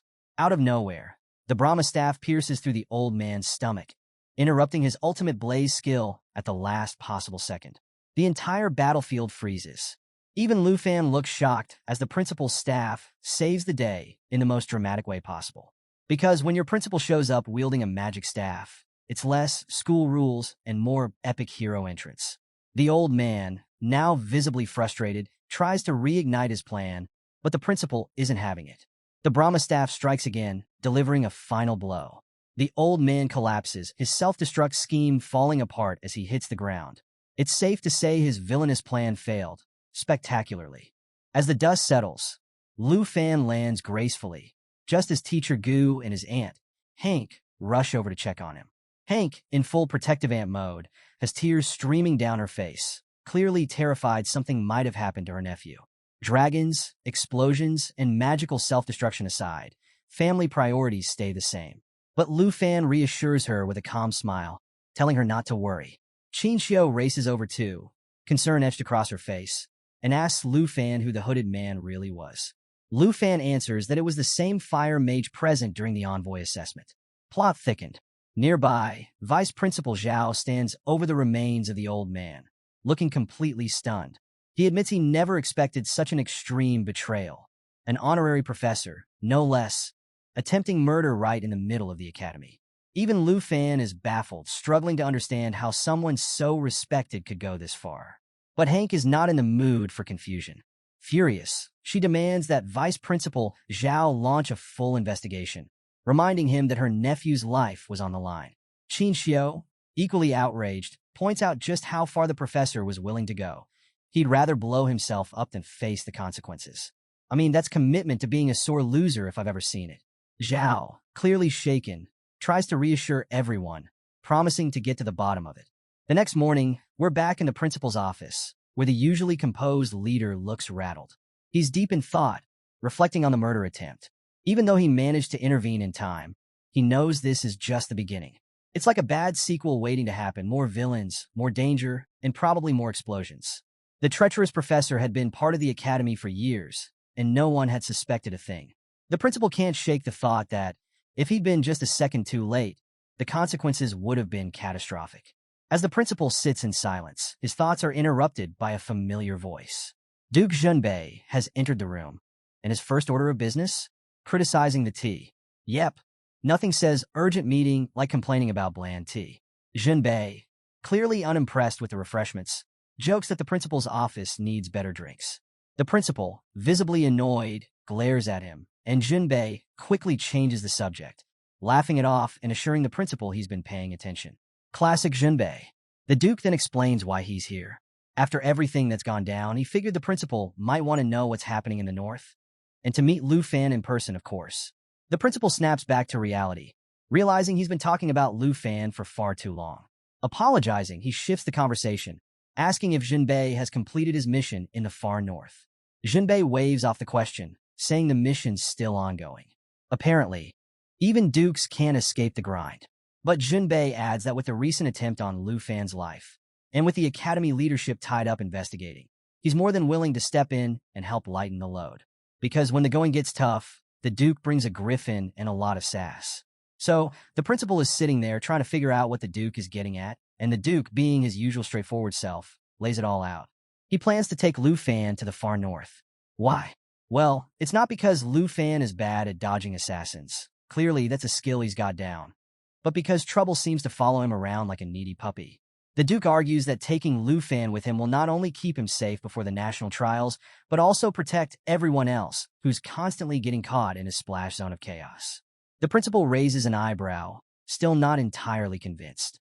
He wonders why the Duke, a big-shot figure in the north, would bother with a student, albeit one who collects dragons like their Pokemon. It's a bit of a stretch, like sending Gandalf to babysit a rookie wizard. But the Duke? Totally unfazed.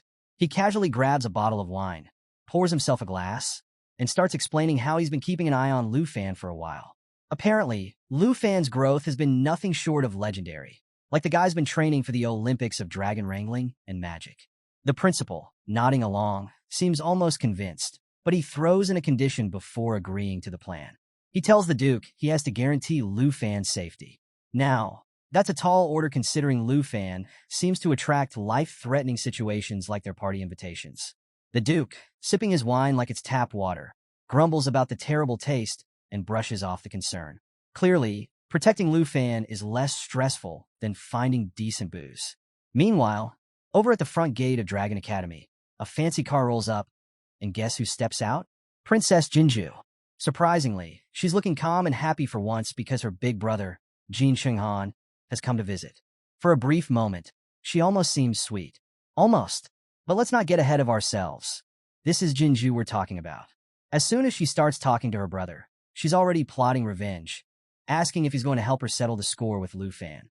Jin Chunghan, acting like the perfect sibling accomplice, assures her that he'll take care of it. But we all know this lesson is probably going to involve less advice and more punches. Back at Villa Number 2, Black Rat, Lu Fan's informant, checks in to confirm if Lu Fan received the treasure map.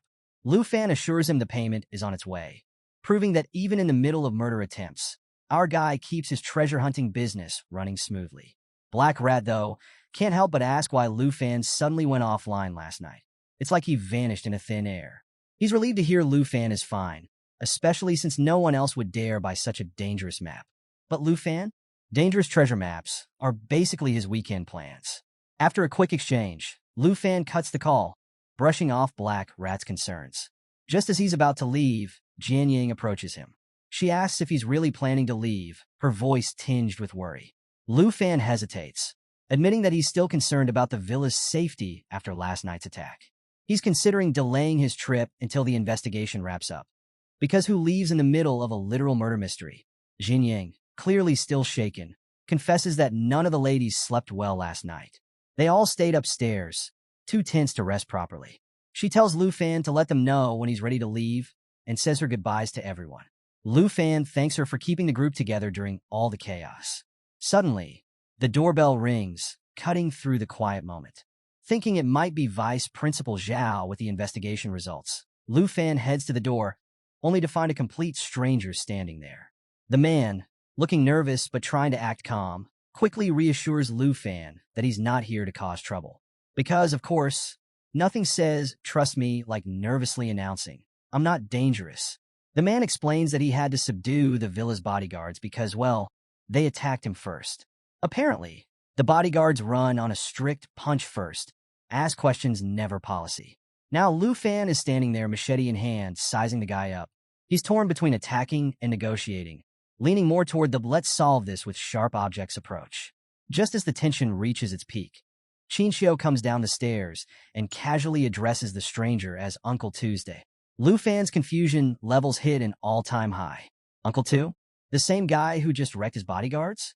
The pieces start clicking together, but not before Lu Fan questions his entire bodyguard hiring process. Qinxiu quickly explains that she's called the Duke Uncle Tu since she was little, which does not make the situation less awkward. Meanwhile, the Duke, now seated on the sofa like he owns the place, breathes a sigh of relief. If Qinxiu hadn't shown up, things might have gone sideways fast. Lu Fan, finally putting the machete away, thanks the Duke for stepping in with the whole bratty princess situation. The Duke waves it off, saying it was nothing. Though he does mention that even after Ruan's dismissal, the old man had been plotting revenge against Lu Fan. But hey, their last battle settled that, mostly with dragons and punches as usual. Just as things start to calm down, Qin Xiao, always quick with a joke, teases the Duke, saying she never expected the great hero, who once rode a griffin to fight off the beast tide, to be so unrecognizable that even Dragon Academy's bodyguards couldn't ID him. Because apparently, saving the world doesn't automatically come with a VIP badge. So, when Lu Fan hears that the guy standing before him is none other than the legendary hero who led the charge against the beast tide, he practically jumps out of his chair. I mean, wouldn't you? This is like finding out your history book hero just casually showed up in your living room. Lu Fan recalls how, back in school, the walls were plastered with stories of warriors who fought and fell battling ferocious beasts. And here's the kicker. The Duke was the one who led them to victory despite countless sacrifices. The Duke, staying humble, downplays the praise with a modest smile, saying every era has its outstanding figures. And, according to him, Lu Fan is one of them. Because, let's face it, wrangling dragons and dodging assassins definitely earns you a spot in the outstanding category. But the Duke didn't just swing by for a chat. He reveals that he's here to take Lu Fan to the extreme north for some hardcore training. Because when your life is already packed with chaos, why not add a dangerous training montage to the mix? The Duke explains that he's already squared things with the principal and that this trip is exactly what Lu Fan needs to prepare for the national trials and dodge any future assassination attempts. You know, just your average 2-for-1 deal. Now, when the ladies hear this, they're understandably shocked. Shinsho points out that the extreme north is no joke. It's uncharted territory filled with danger. Not exactly the kind of place you'd pick for a weekend getaway. Jianying chimes in, reminding everyone that Lu Fan is representing the Dragon Kingdom, and they really can't afford to have him accidentally frozen, eaten, or worse before the trials. No pressure, Lu Fan. The Duke, however, reassures them that the harsh conditions are precisely what Lu Fan needs to grow stronger. Plus, taking Lu Fan away from the academy means fewer people around him getting caught in the crossfire of whatever chaos comes his way.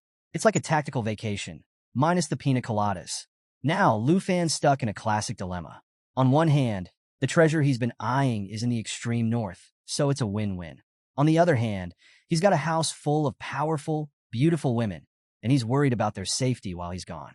Because apparently, leaving your dragon-proof villa unattended isn't as easy as it sounds. Before he can overthink it, Jianying steps in, telling him he absolutely needs to go.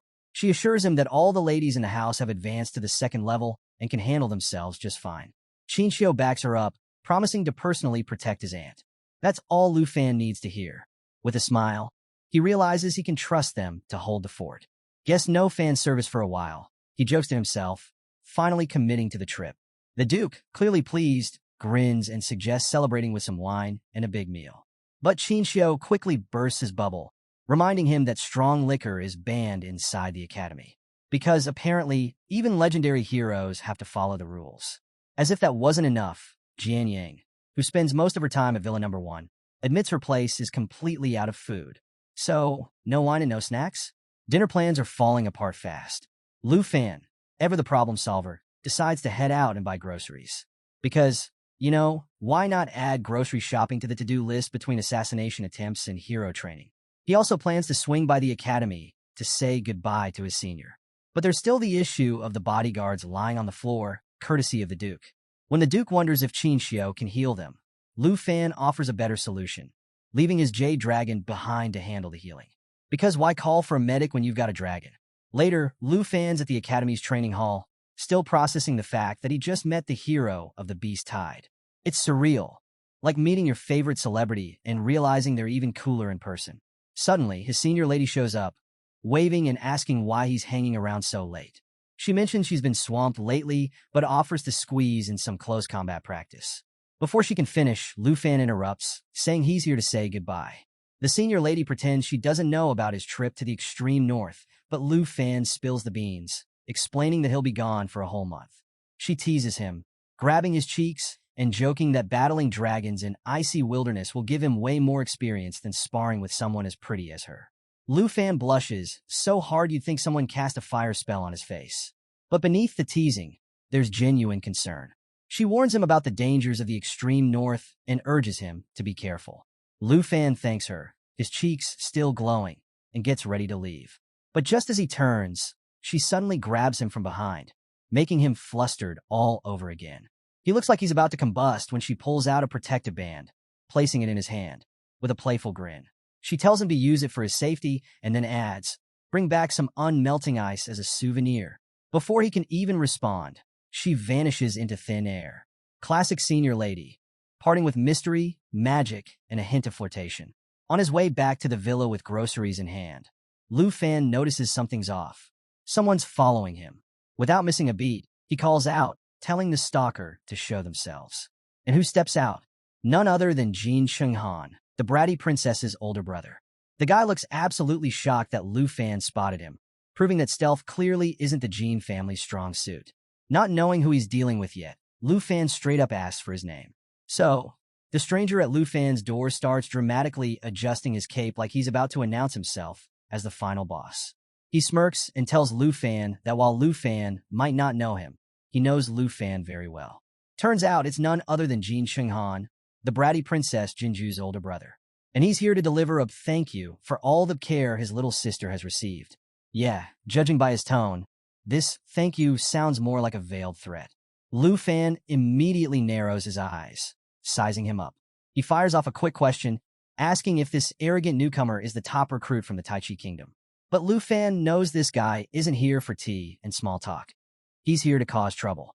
Without hesitation, Lu Fan summons his big black machete, because why not bring out the heavy artillery when someone shows up uninvited? He demands that Jinju stop hiding and show herself, knowing full well she's lurking nearby. And wouldn't you know it? Right on cue, Jinju steps forward with her signature smugness, practically glowing with anticipation. She announces that she's ready to watch her big brother teach the dragon Tamer a lesson, like she's front row at her own personal revenge theater. Jin Chunghan, matching her arrogance, says the whole situation can be resolved peacefully if Lu Fan lets the princess slap him a few times. You know, classic conflict resolution. Totally reasonable. But Lu Fan doesn't hold back. He mockingly asks if memory loss runs in their family, reminding the princess of the last time she tried this nonsense. Spoiler alert, it ended with her getting slapped right back, and she definitely doesn't want to relive that. The mention of her previous humiliation hits hard. Jinju flinches, her confidence wobbling for a second before she snaps back into spoiled brat mode. She hisses at her brother, telling him that negotiating with Lu Fan is pointless and urging him to attack. Obeying his sister's demand, Jin Chunghan steps forward, full of bravado. He warns Lu Fan that if he doesn't show respect to the Jin family, then it's time to teach him a lesson. And no, this isn't the kind of lesson with chalkboards and books. It's fists, magic, and some really bad decisions. Raising his hands, Jin Chunghan begins chanting, and Lu Fan instantly recognizes the sinister summoning spell. Purple poison gas swirls ominously from Jin's hands, filling the air with a heavy, toxic stench. Jin grins wickedly, announcing that this will be Lu Fan's end. From the gas emerges a grotesque, gooey creature, spewing toxic sludge everywhere. Lu Fan leaps out of the way, his groceries flying. R.I.P. to the snacks, dinner's officially postponed. As the acid melts through everything it touches, Lu Fan realizes he needs to avoid it at all costs. But then it gets even weirder. The creature starts morphing, its shape shifting until it takes on the face of Jin Chunghan. Because, apparently, one arrogant Jin wasn't enough. Now there's two. The real Jin Chunghan and his monstrous twin begin walking toward Lu Fan, their matching expressions both menacing and infuriating. Lu Fan quickly realizes this abomination is an abyssal crawler, a nightmare creature straight out of horror stories. Just as things are about to go from bad to worse, a piercing screech echoes through the air. Lu Fan spins around to see a massive, legendary quality mount swooping in. It's the extreme cold Griffin King. And let me tell you, it's the dramatic rescue moment we've all been waiting for. The Griffin King wastes no time, diving straight for the abyssal crawler and tearing into it with icy ferocity. Even Jin Chunghan is stunned, his jaw practically on the floor as his prized summon gets shredded. Before anyone can figure out what's going on, a figure leaps off the Griffin King, landing with a flourish. It's none other than Duke Yunbei, looking every bit the hero we know he is. The Duke doesn't bother with pleasantries. He demands to know why Jin Chunghan is outside his domain, his voice calm but deadly. Jin Shenghan instantly recognizes him, and the fear in his eyes is palpable. This isn't someone you argue with. This is someone you run from. But there's no time for that now. The Duke raises his staff, elongating it in one swift motion. Jin Shenghan, knowing what's coming, frantically shouts at Jinju to get out of the way. For once, even the princess realizes her whining won't save her, and she freezes in terror. But it's too late. The Duke's staff strikes, impaling Jin Shenghan square in the chest with brutal precision. Black blood pours from Jin's mouth, and even with magic censorship softening the visuals, it's clear. This guy is done for. The Duke, still calm as ever, pulls back his staff, his expression cold. He informs Jin Shenghan that not even his abyssal crawler can escape the grip of the Griffin King. Because when you have a legendary, ice-breathing mount at your command, negotiations are definitely off the table. Meanwhile, Jinju collapses into a corner, bawling her eyes out. It's her signature move when things go south. Tears and tantrums, no surprise there. But wait, it's not over. Just as everyone's processing what just happened, Jin Shenghan's body begins to melt away. The Duke reveals the twist. Jin wasn't in his real body. Turns out, Jin Shenghan is an abyssal summoner, and thanks to his third-tier skill, Abyssal Symbiosis, he can respawn as long as his abyssal beast is alive. It's basically a creepy, goo-covered get-out-of-death-free card. The Duke doesn't flinch. He warns Jin Shenghan that if he doesn't show himself, the abyssal crawler will be destroyed, and this time, there'll be no coming back. And when the Duke Yunbei makes a threat, you know he means business. Realizing his plan is unraveling faster than wet paper, the abyssal crawler starts morphing, and boom, Jin Shenghan reappears, though he's looking a bit worse for wear. It's not every day you come back to life after a failed attack, only to realize you're still losing. His sister, the bratty Jinju, watches in horror as her brother's resurrection screams, Plan B is already failing. Desperate, Jin Shenghan changes tactics. Brute force clearly isn't working, so he whips out the political victim card.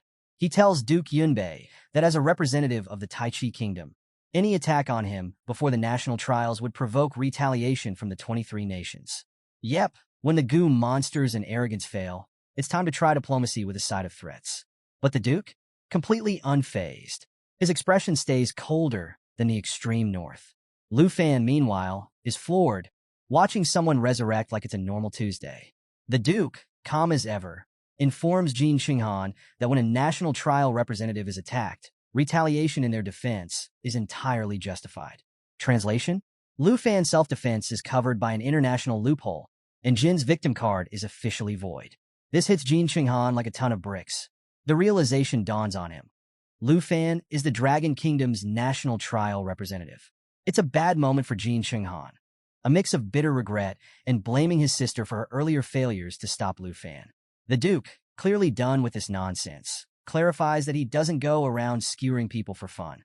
But with the Tai Chi Kingdom hosting the trials this year, it's probably best if everyone stops causing trouble. Subtle, but not really. Cornered and out of moves, Jin Shenghan reluctantly agrees to back off. But the Duke isn't letting him leave without a final warning. He makes it abundantly clear that he's never liked the Jin family, a fact that surprises absolutely no one. Then, with one swift motion, the Duke sends a final blow toward the abyssal crawler, making it crystal clear that Jin Shenghan and his sister should stay as far away from him, and Lu Fan, as possible. When the Duke gives a warning, it's not a suggestion, it's a promise. Defeated, Jin Shenghan grabs his sobbing sister and makes a dramatic exit. But even in retreat, his arrogance shines through. He shouts back at Lu Fan, boldly claiming that he's only safe until the national trial. It's a level of delusion that even Lu Fan finds laughable. I mean, who brags after literally dying and getting a second chance? The Duke, however, cuts through the humor, reminding Lu Fan that they should head back to Villa Number 2 because the ladies inside are probably pacing the floors, imagining the worst. Just as things seem to settle, the Duke casually asks Lu Fan where the groceries are. That's when it hits him. The food and drinks, especially the booze, have all been melted into oblivion thanks to the abyssal crawler's toxic goo. The realization visibly devastates the Duke. Apparently, losing dinner supplies hurts more than battling goo monsters and arrogant royals. Later that night, the long-awaited meal finally takes place, though it's more about letting go of tension than gourmet food. Jian Ying quietly sips her drink while the Duke and Xiaoman are lively, enjoying the rare moment of peace. Lu Fan's aunt can't hold back her tears, repeatedly reminding him to take care of himself. It's classic aunt energy, heartfelt, emotional, and protective. Qinxiu, however, sits quietly, tears streaming as she struggles to say goodbye. Her silence speaks volumes. She's just as worried as everyone else. Lu Fan, always the optimist, reassures them with a smile. He promises to return in a month and insists that leaving is the best way to keep them safe. It's a bittersweet moment, the kind where the hero knows protecting his loved ones means walking away, even if it hurts. The next day, Lu Fan is soaring through the skies on the extreme cold Griffin King, sitting beside the Duke. For a guy who's dealt with nonstop chaos, flying on a legendary mount feels like a well-earned break. As he takes in the breathtaking view of unexplored territories below, he's filled with a mix of awe and determination. The extreme north, with its level 60 challenges and divine treasures, feels like stepping into an entirely new world. But just as he's soaking in the scenery, his attention is drawn to something strange, a blood-red moon hanging ominously in the sky. It's eerie, like a bad omen you can't ignore.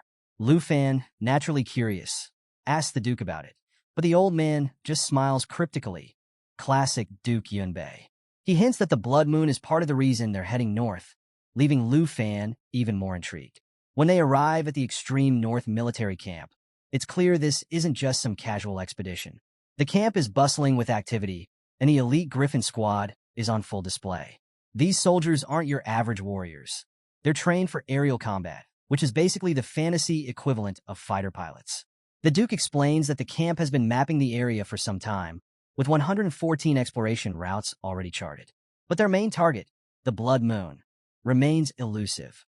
No matter what they've tried, they haven't been able to reach it. It's like the ultimate uncooperative boss fight, and the frustration is palpable.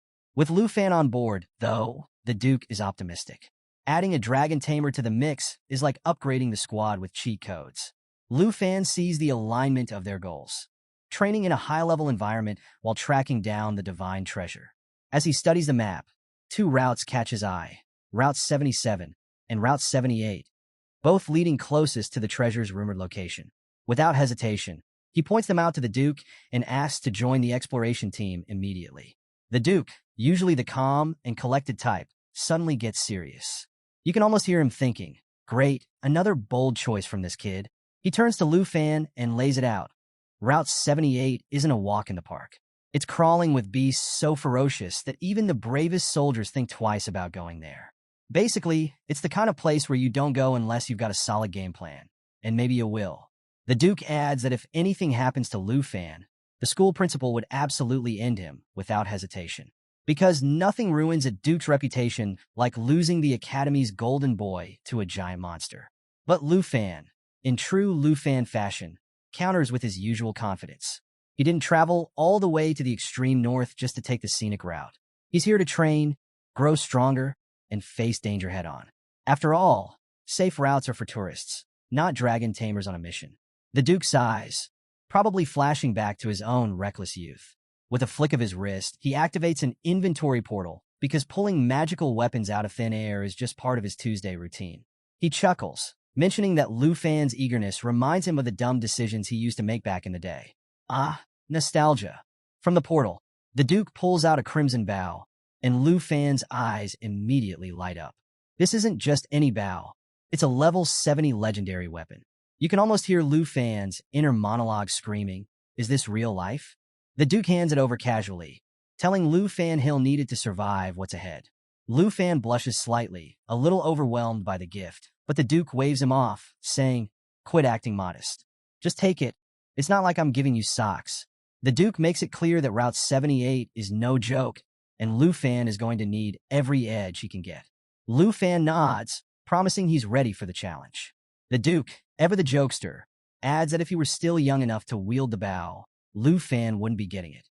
But hey, one man's too old for this is another man's treasure.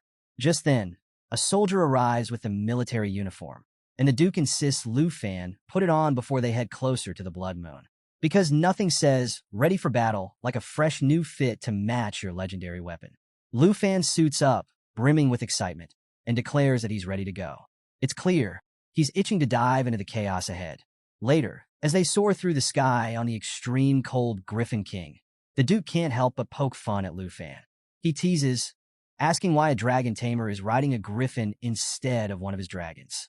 Lufan sheepishly admits that his dragon's level isn't high enough yet to unlock the necessary skills.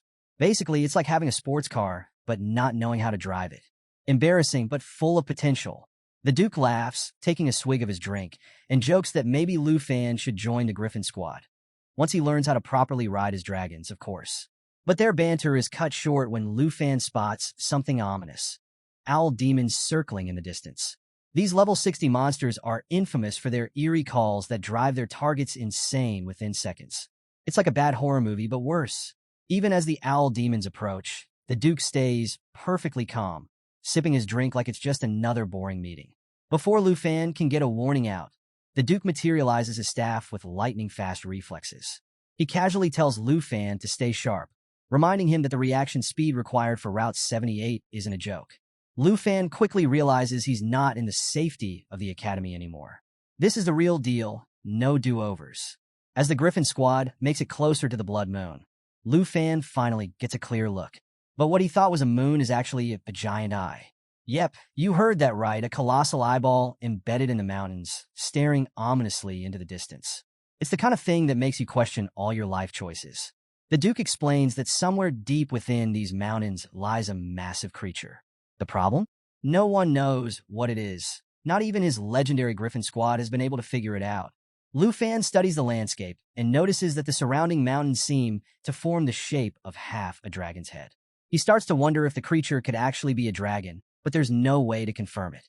Whatever it is, it's so massive and terrifying that even the Duke's Griffin was too scared to get close. And when a legendary Griffin gets spooked, you know you've got a problem. Hoping for some answers, Lufan opens his system window, only to find nothing. The system can't identify the creature either. It's a rare moment where even Lufan's cheat codes fall short, leaving him feeling more curious and uneasy than ever. The Duke, sensing Lufan's thoughts, breaks the silence. He points out that their world is still filled with uncharted territories and mysterious creatures humans haven't even begun to understand. Many of these areas remain untouched, waiting for someone brave or reckless enough to explore them. And if that someone happens to enjoy a stiff drink while leading a legendary squad, well, that's just a bonus. The Duke, ever the cool and collected leader, reflects on the first time he encountered the giant eye. It was supposed to be a straightforward mission, a simple extraction to save some teammates from a horde of owl demons. But because nothing is ever simple in the extreme north, an avalanche hit mid-battle, and as they fought to survive, the giant eye opened in the middle of the mountain, staring down at them like something straight out of a nightmare. Talk about derailing a rescue mission. That was over a year ago, and since then, experts from all over have tried to figure out what this creature is. The only thing everyone agrees on? It's alive. And the Duke knows one terrifying truth. If this thing ever wakes up fully, humanity might be toast. Because let's face it, a giant eyeball monster in the mountains isn't exactly something you just ignore. Just as the Duke is lost in his thoughts, Lufan spots something in the sky and calls out. At first glance, they look like Griffin squad members soaring through the air, but the Duke's expression immediately hardens. He grips his staff and explains that these aren't living squad members. They're fallen corpses, former warriors twisted into level 65 undead horrors. Even in death, they've been cursed to keep fighting, their once proud existence reduced to mindless battle machines. Because in the extreme north, not even dying gets you off the battlefield. Lufan finds himself clashing with one of the fallen creatures, its twisted form still bearing traces of its former self. He can't help but wonder if this poor soul had once been a member of the Griffin squad, fighting valiantly near the Blood Moon. When he turns to the Duke for answers, though, the old man stays silent. Gone is his usual humor. This is clearly a part of the Duke's past he doesn't want to talk about. Instead, he turns his Griffin around and casts an icy net, freezing the fallen corpses mid-flight. Because when you've got a legendary ice-breathing mount, you make the most of it. The freezing damage stops the undead in their tracks. But as they hit the ground with a thunderous crash, Lufan notices something familiar. The Griffin squad capes still draped over their skeletal forms. It's a grim reminder that these creatures were once proud warriors who fought under the Duke's command. Now, they're just shadows of their former selves, trapped in an endless cycle of death and battle. The next morning, Lu Fan is sitting across from the Duke in his office, confidently declaring that nothing, falling corpses, giant eyes, or whatever else the extreme north throws at him, will stop him from heading to the front lines. Because let's be real, backing down now would ruin the whole dragon taming, treasure hunting hero vibe. The Duke, clearly impressed, summons the 78th Griffin Squad for introductions. First to arrive is Lu Fei, a level 60 Divine Punishment Knight, and the captain of the first squad. And get this, he looks so much like the Duke, you'd think someone accidentally hit the duplicate button. The guy's aura screams, "I've seen it all, and I'm not here for small talk." Next up is Lu Chongkong, a blonde-haired level 60 Holy Shield Knight, who steps forward and asks what today's mission is. He's probably hoping it's something less insane than giant eyeballs and undead warriors, but we all know better. Following him is Shunkai, a sharp-eyed level 60 soaring eagle knight who rocks glasses like they're part of her superhero aesthetic. The Duke, ever the proud leader, introduces Lu Fan as the newest member of the squad. And who better to join than the #1 student from Dragon Capital Academy? Hearing the name of the academy, Lu Chongkong lights up. It turns out he's an alumnus from the prestigious Qingyun class. It's like finding out the new recruit went to the same school as you, except instead of cafeteria gossip, it's all about battling mythical beasts. Lu Fan, a little starstruck, shakes hands with his senior, humbly asking him to look out for him. Lu Chongkong grins, reassuring him that he'll take care of him. It's the kind of big brother energy that screams, "Don't worry, I've got your back," and maybe some snacks. But just as the mood starts to lighten, Captain Lu Fei walks up to the Duke, not looking quite as impressed. He questions whether it's wise to send a college student on a mission in the extreme north. I mean, can you blame him? It's like sending an intern to defuse a bomb. Not exactly standard protocol. Captain Lu Fei makes it clear that the squad doesn't have time to babysit, and the mission is far too dangerous for someone so green. The Duke, not one to have his authority questioned, shuts that down fast. With a serious look, he reminds his brother, because, surprise, Lu Fei is the Duke's sibling, that he doesn't joke about these decisions. If Lu Fan faces danger, or even death, that's his problem. The battlefield doesn't come with safety nets. Then, in classic Duke style, he drops the hammer. Lu Fan is now officially a member of the 78th Griffin Squad. No special treatment, no babysitting, just trial by fire like everyone else. Even Captain Lu Fei, though reluctant, agrees. He orders Shinkai to take Lu Fan to the squad meeting room for a mission briefing. Shinkai, however, looks less than thrilled. Her expression says, "Great, I'm stuck with the new guy." But orders are orders, so she begrudgingly complies. The scene shifts to the 78th Squad's meeting room, where Captain Lu Fei kicks off the briefing. He announces that a massive blizzard is barreling toward them and will hit in 4 days. Because, naturally, nothing says fun mission like a looming natural disaster. With the clock ticking, the squad has exactly 2 days to explore Route 78 and 2 days to travel back. Yep, no pressure. It's just a race against time and Mother Nature.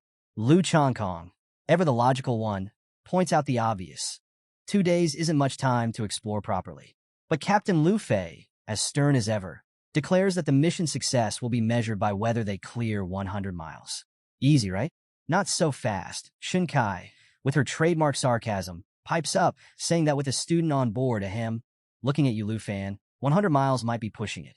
Clearly, she's still not sold on having the academy rookie join the team. While Shinkai grumbles and Lu Chongkong tries to keep the peace, Lu Fan stays quiet, eyes locked on the map. He's already plotting his own path, mentally strategizing how to locate the divine-level treasure map he's hunting for. Because when you're on a team mission, obviously, you sneak in a side quest. Captain Lu Fei, however, shuts down the chatter and orders everyone to prep their griffins. They're leaving in 15 minutes.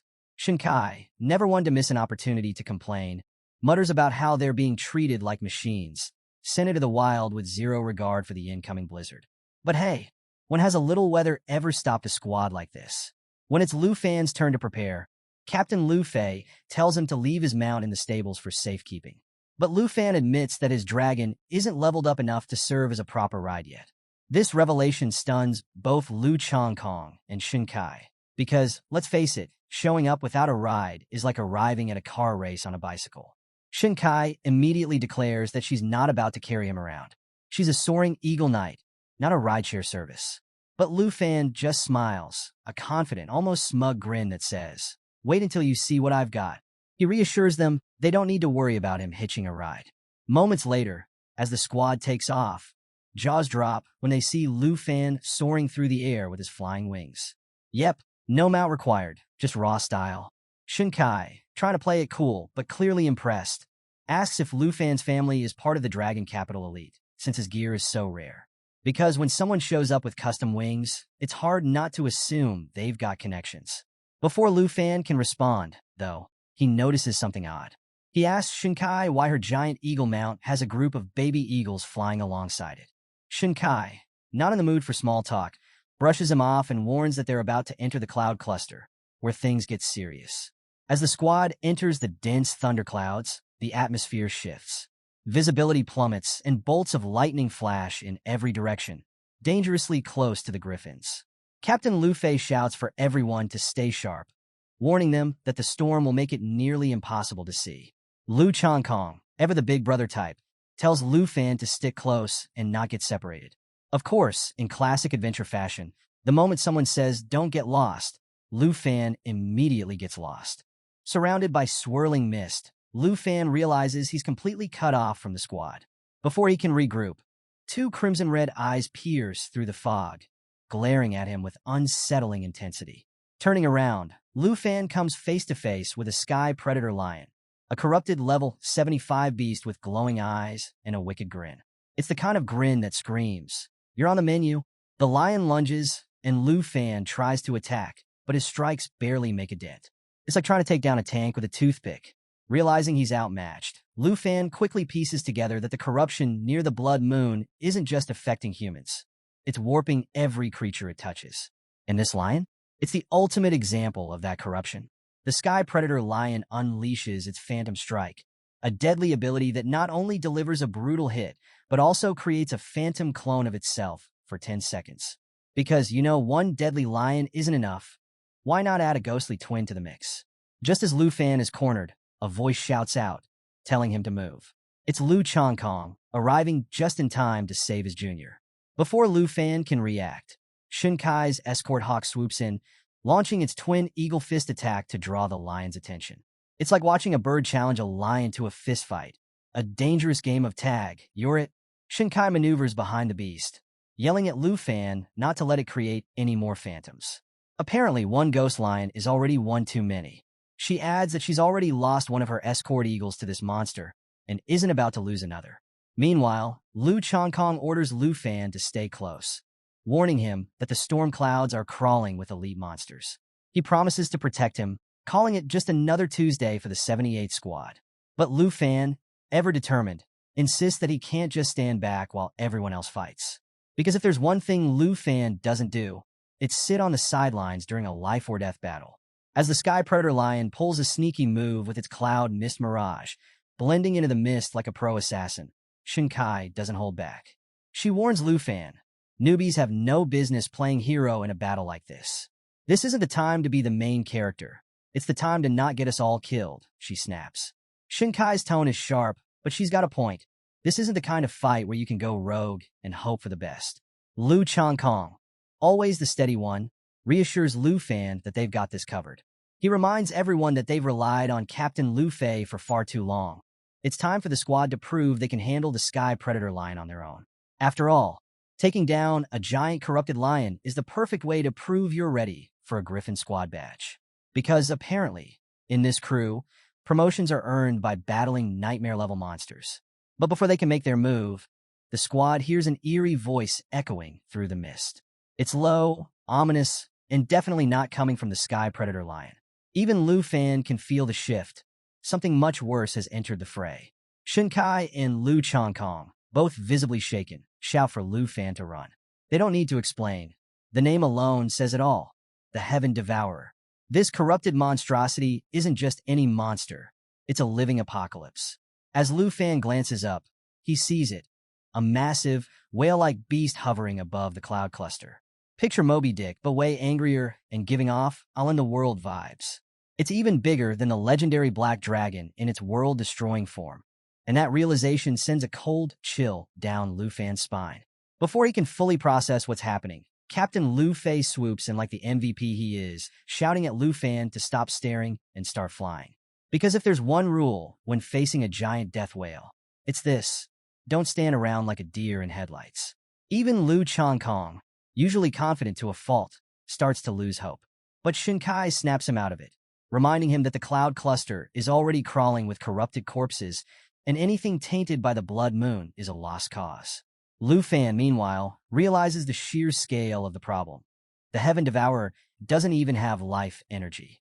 Its presence alone warps reality, turning the battlefield into a living nightmare. Things go from bad to worse when the Heaven Devourer opens its massive mouth. Lu Fan's heart sinks as his health bar takes a nosedive. Just being in the creature's range is draining his health at a terrifying 1.77% per second. It's a race against time, and Lu Fan knows there's no outrunning this thing.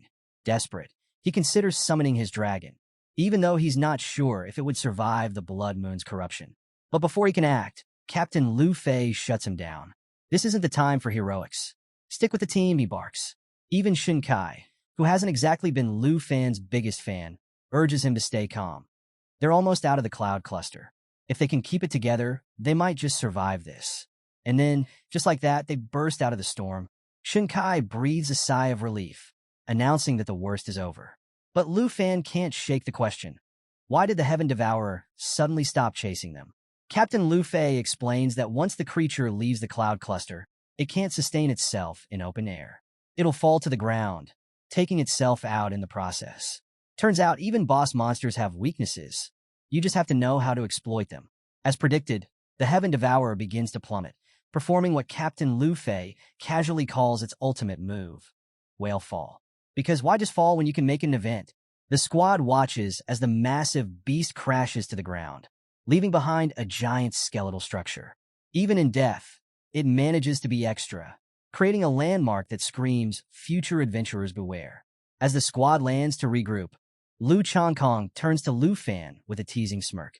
He points out that Captain Lu Fei was so focused on the mission that he dragged a newcomer into a literal cloud of death.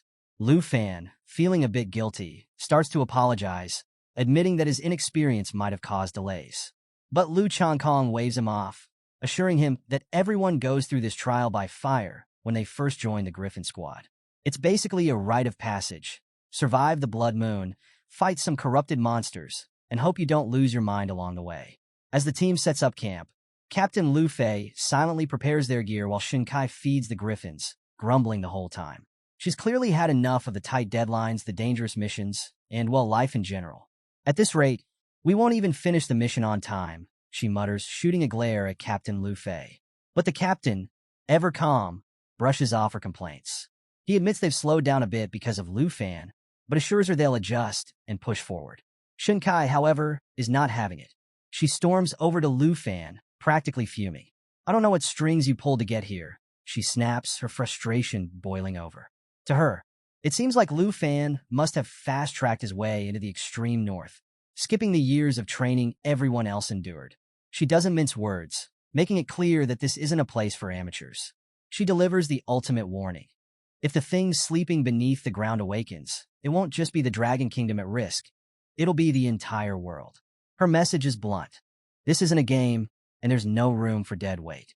If Lu Fan wants to survive, he'd better think twice about what he's getting into. As Shinkai lets her frustration fly, Lu Fan, calm as ever, holds his ground. It's that unshakable calm that says, "I've faced tougher critics in school presentations. This is nothing." He politely assures her that he's been paying attention, learning from the captain and the team, and has a decent grasp of what's going on in the extreme north. It's his way of saying, "Relax, I've got this." Shinkai, however, doesn't seem convinced, her skepticism practically radiating from her glare. Before things can spiral into a full-blown argument, Lu Changkong swoops in like the team peacemaker.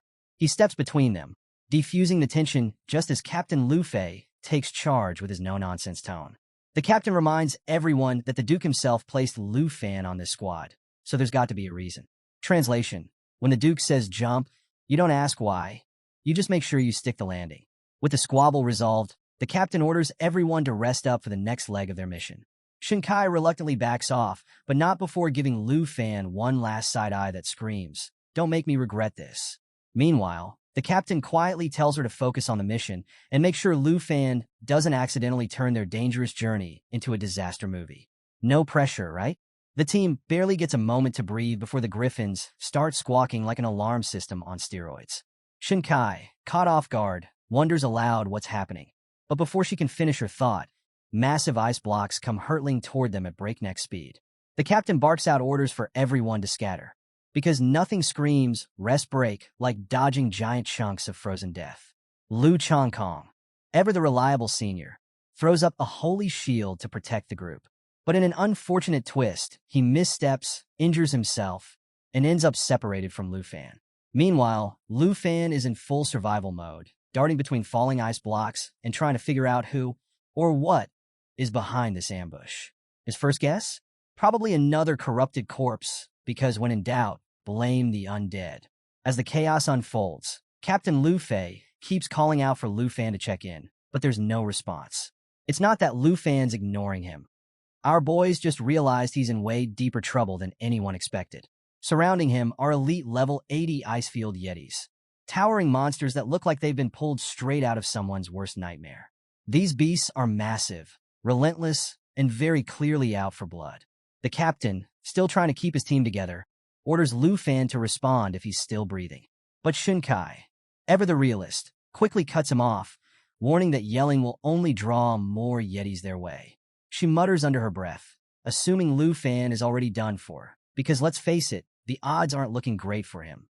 Even the captain realizes they're not in a position to fight all these monsters at once. Their priority is survival, not heroics. Shinkai, trying to think on her feet, suggests using her falcon to launch a fire attack. But before they can put any plans into action, the Yetis close in. One hulking beast looms over the captain, its massive shadow casting an ominous chill. Sensing the danger, Captain Lu Fei orders Shinkai to find Lu Changkong while he holds off the creature. Shinkai hesitates, but quickly realizes there's no time to argue. She dashes off, navigating the icy battlefield with the grace of someone who knows every second counts. As Shinkai moves through the icy terrain, she spots Captain Lu Fei in the distance, struggling to fend off the relentless blows of the Yeti. Its strength is monstrous, and the captain's legs are buckling under the pressure. Shinkai knows she needs to act fast, but also realizes that exposing herself too much could spell disaster. She produces a low-pitched whistle, signaling to her griffin, hoping the sound is subtle enough to avoid drawing the Yeti's attention. Unfortunately, the Yetis aren't just strong. They've got super hearing, and now they're on her trail. With no other options, Shinkai draws her twin swords, preparing to defend herself if the Yetis find her before her teammates do. It's a risky move, but she's banking on Lu Changkong spotting her signal before it's too late. Meanwhile, the scene cuts to Lu Fan, who has finally found Lu Changkong. Seeing his senior injured, Lu Fan tells him to save his energy and rest up while he handles the 3 Yetis barreling toward them. Because obviously, when you're the rookie, taking on 3 elite-level monsters solo is just part of the job. Lu Fan materializes his trusty big black machete, standing his ground as the Yetis close in. Lu Changkong, lying injured, watches in disbelief. He's convinced Lu Fan has no chance. Facing monsters of this caliber isn't something you just wing. To him, it's like watching someone try to fight a tank with a stick. But Lu Fan, unfazed as always, leaps into action. The Yetis charge, activating their Ice Howl skill, creating shockwaves of freezing energy. One of them swings a massive fist at Lu Fan, aiming to crush him, but Lu Fan reacts with lightning speed. In a single, clean strike, he slices off the Yeti's hand, leaving the beast howling in pain. His Dragon Fang strike, powered up with sky breathing and infused with dragon energy, tears through the Yeti with a ferocity that leaves even Lu Changkong stunned. As the Yeti stumbles, engulfed in flames summoned by Lu Fan's dragons, he doesn't hesitate. Seizing the moment, Lu Fan charges forward, delivering the finishing blow. The massive creature collapses onto the ice, its severed hand lying nearby. Lu Changkong, witnessing the whole thing, is left completely speechless. This rookie just took down a creature that should have been impossible to beat. So, after casually dropping the bomb that he's the dragon tamer of the southern province, Lu Fan doesn't even give Lu Changkong a chance to process it before the next wave of chaos hits. One of the remaining Yetis smashes through giant ice blocks and hurls them straight at Lu Fan like it's trying out for an ice-themed dodgeball league. But Lu Fan? Totally unfazed. He's already activating his Stormy Sky skill, enveloping his big black machete in a swirling blue aura. This time, his Dragon Fang strike isn't channeling his legendary black dragon. It's infused with the power of the Star Dragon, because why settle for one overpowered dragon when you've got options? Lu Changkong, still nursing his injuries, watches in sheer disbelief as Lu Fan, a level 32 Dragon Master, mind you, takes down elite level 80 Yetis like it's a warm-up. At this point, Changkong is probably wondering if Lu Fan's been secretly training with cheat codes on. Meanwhile, both Shinkai and Captain Lu Fei finally defeat the Yeti they were battling and rush to Lu Changkong's side. Shinkai is stunned by the extent of his injuries, but Captain Lu Fei looks even more shocked to see Lu Fan not only alive but still in fighting form. Because, let's be real, rookies surviving this kind of monster brawl isn't exactly the norm. As they try to make sense of what's happening, Lu Changkong fills them in. He explains that Lu Fan saved his life, and he's grateful the teams finally reunited. But before anyone can start celebrating, another enraged Ice Yeti charges at Lu Fan like it's got a personal vendetta. Captain Lu Fei shouts for Lu Fan to dodge, but it's clear there's no time. In a split-second decision, the captain hurls his sword, a weapon so legendary it might as well come with its own theme music. This isn't just any sword. It's Victory, a blade that automatically tracks its target and deals devastating damage. We're talking 100% physical damage and a bonus 76% holy damage per second. The Yeti doesn't stand a chance, and Captain Lu Fei's precision sends it crashing to the ground. Crisis averted for now. As the dust settles, Captain Lu Fei sternly warns Lu Fan to stop acting recklessly. He reminds him that they need to stick to the plan, because this isn't a solo mission, and Yetis aren't exactly forgiving sparring partners. Meanwhile, Shinkai informs the group that they need to retreat immediately. Their griffins aren't responding, and while her eagle could carry 2 people, it's clear they're heavily outnumbered. But Lu Fan, with his trademark confidence, casually suggests the most Lu Fan-esque plan ever. Just defeat all the snow monsters. Simple, right? Shinkai isn't having it. She snaps at him, telling him to stop spouting nonsense and get to the nearest outpost. After all, who looks at a Yeti army and thinks, yeah, I can handle that? But Lu Fan, ever serious, insists he's not joking. He even offers to heal everyone if they weren't surrounded by so many monsters. His confidence is almost contagious, but Shinkai is still skeptical. At this point, she's probably thinking Lu Fan's auditioning for the lead role in a Monster Slayer Extreme North Edition movie. Just then, Lu Fan materializes something from his inventory, a crimson bow gifted to him by the Duke. This isn't just any bow. It's the Dark Serpent Bow, a weapon so legendary it's basically a celebrity in the world of combat. When Captain Lu Fei sees it, his eyes widen in recognition. This is the bow that once forced back entire armies, and now it's in the hands of a guy who just casually suggested fighting off an entire snow monster horde. Even Shinkai, who was moments away from calling Lu Fan delusional, starts to reconsider. Because when someone pulls out a weapon with that kind of reputation, you can't help but wonder if they might actually know what they're doing. Still, the captain and Shinkai don't have time to argue. They follow Lu Fan's orders to evacuate the injured, leaving him alone on the battlefield. Because if Lu Fan wants to solo an army of Yetis, who are they to stand in his way? As the trio flies toward the outpost, Shinkai can't shake the uneasy feeling that leaving Lu Fan behind was a huge mistake. She's probably replaying the scene in her head, thinking, we just left him in a buffet of Yetis, and he's the main course. But Lu Changkong, ever the optimist, reassures her.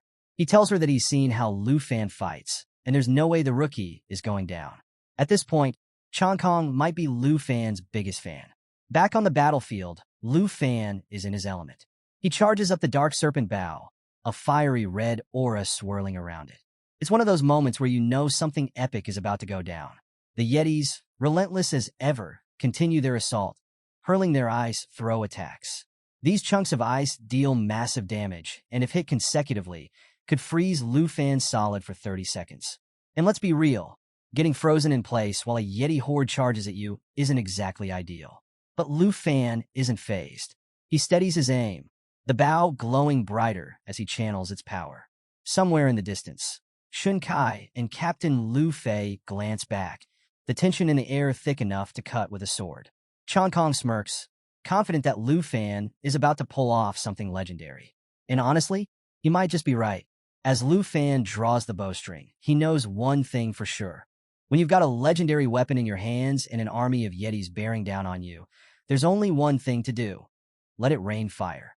And with that, he releases the shot, the arrow streaking through the icy battlefield like a blazing comet.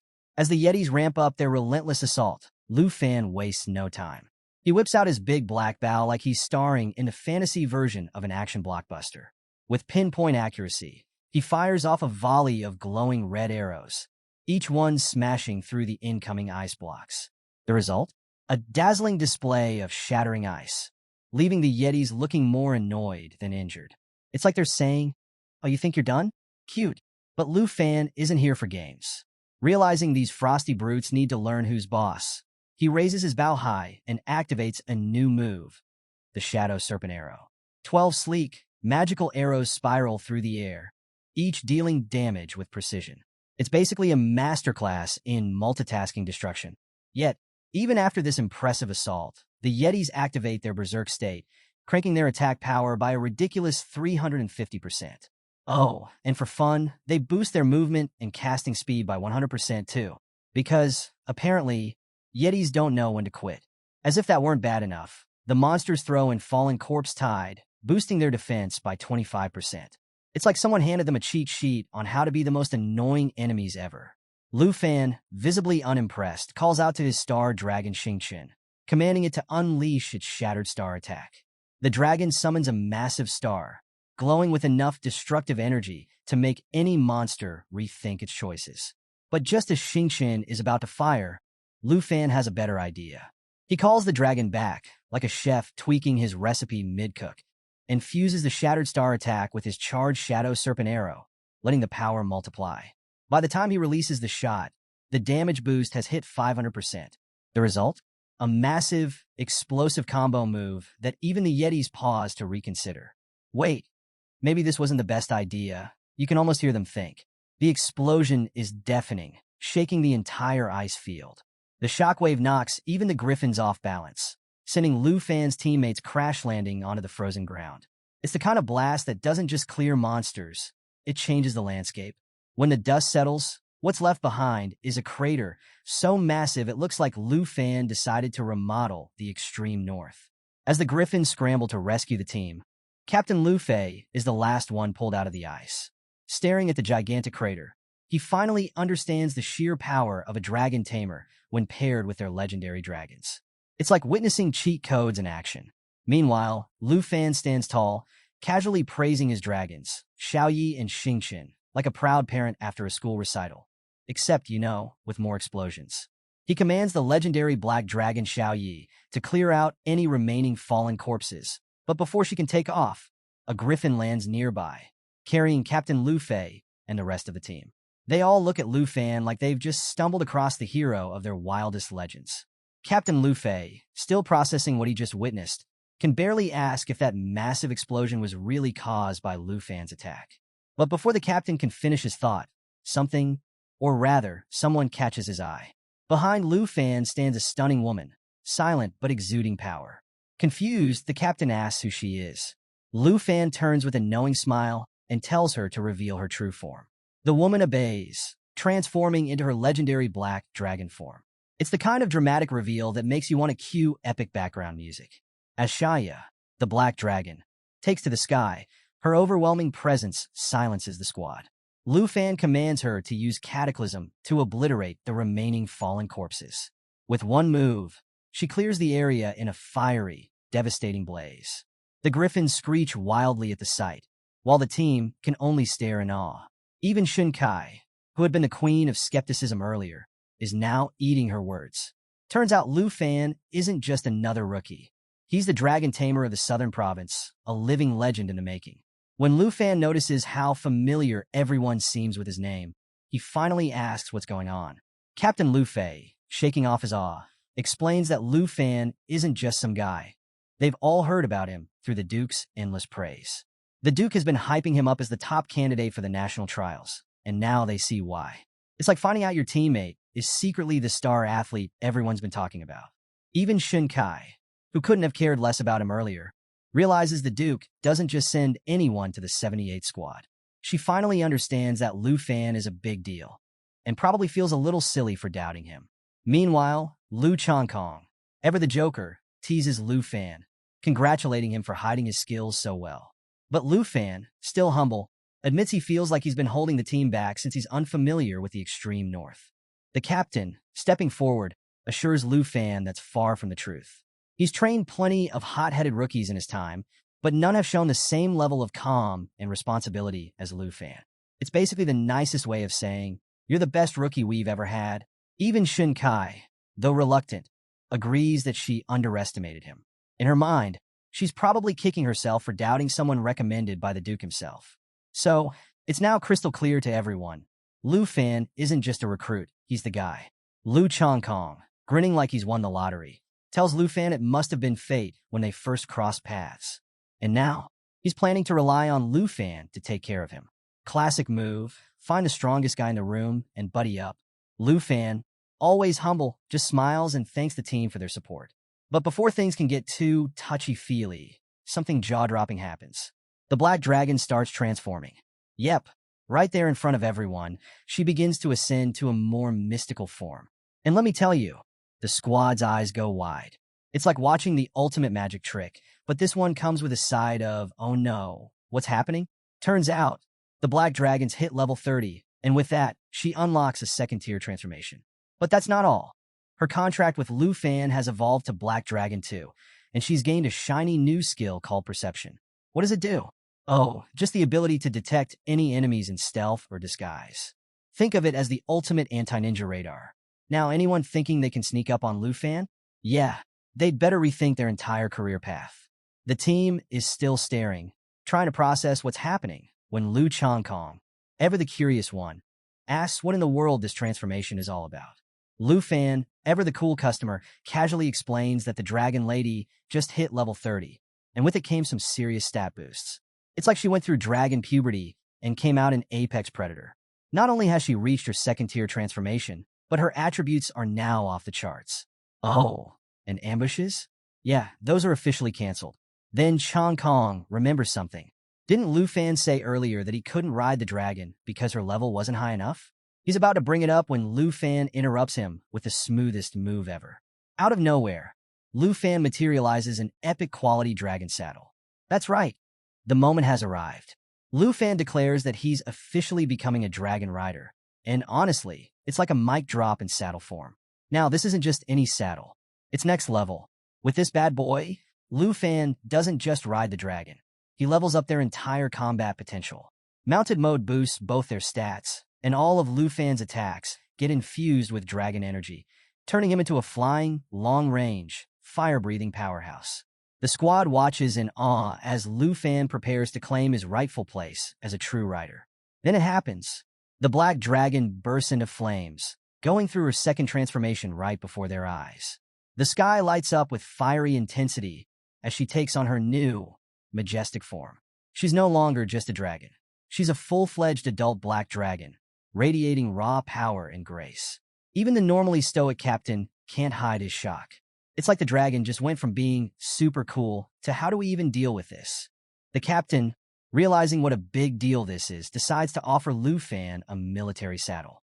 It's a rare item that boosts dragon stats by 10%, a huge advantage for most riders. Even Shinkai, who's been warming up to Lu Fan, chimes in, telling him that 10% of a dragon's stats is no joke. But Lu Fan, ever the gentleman, politely declines.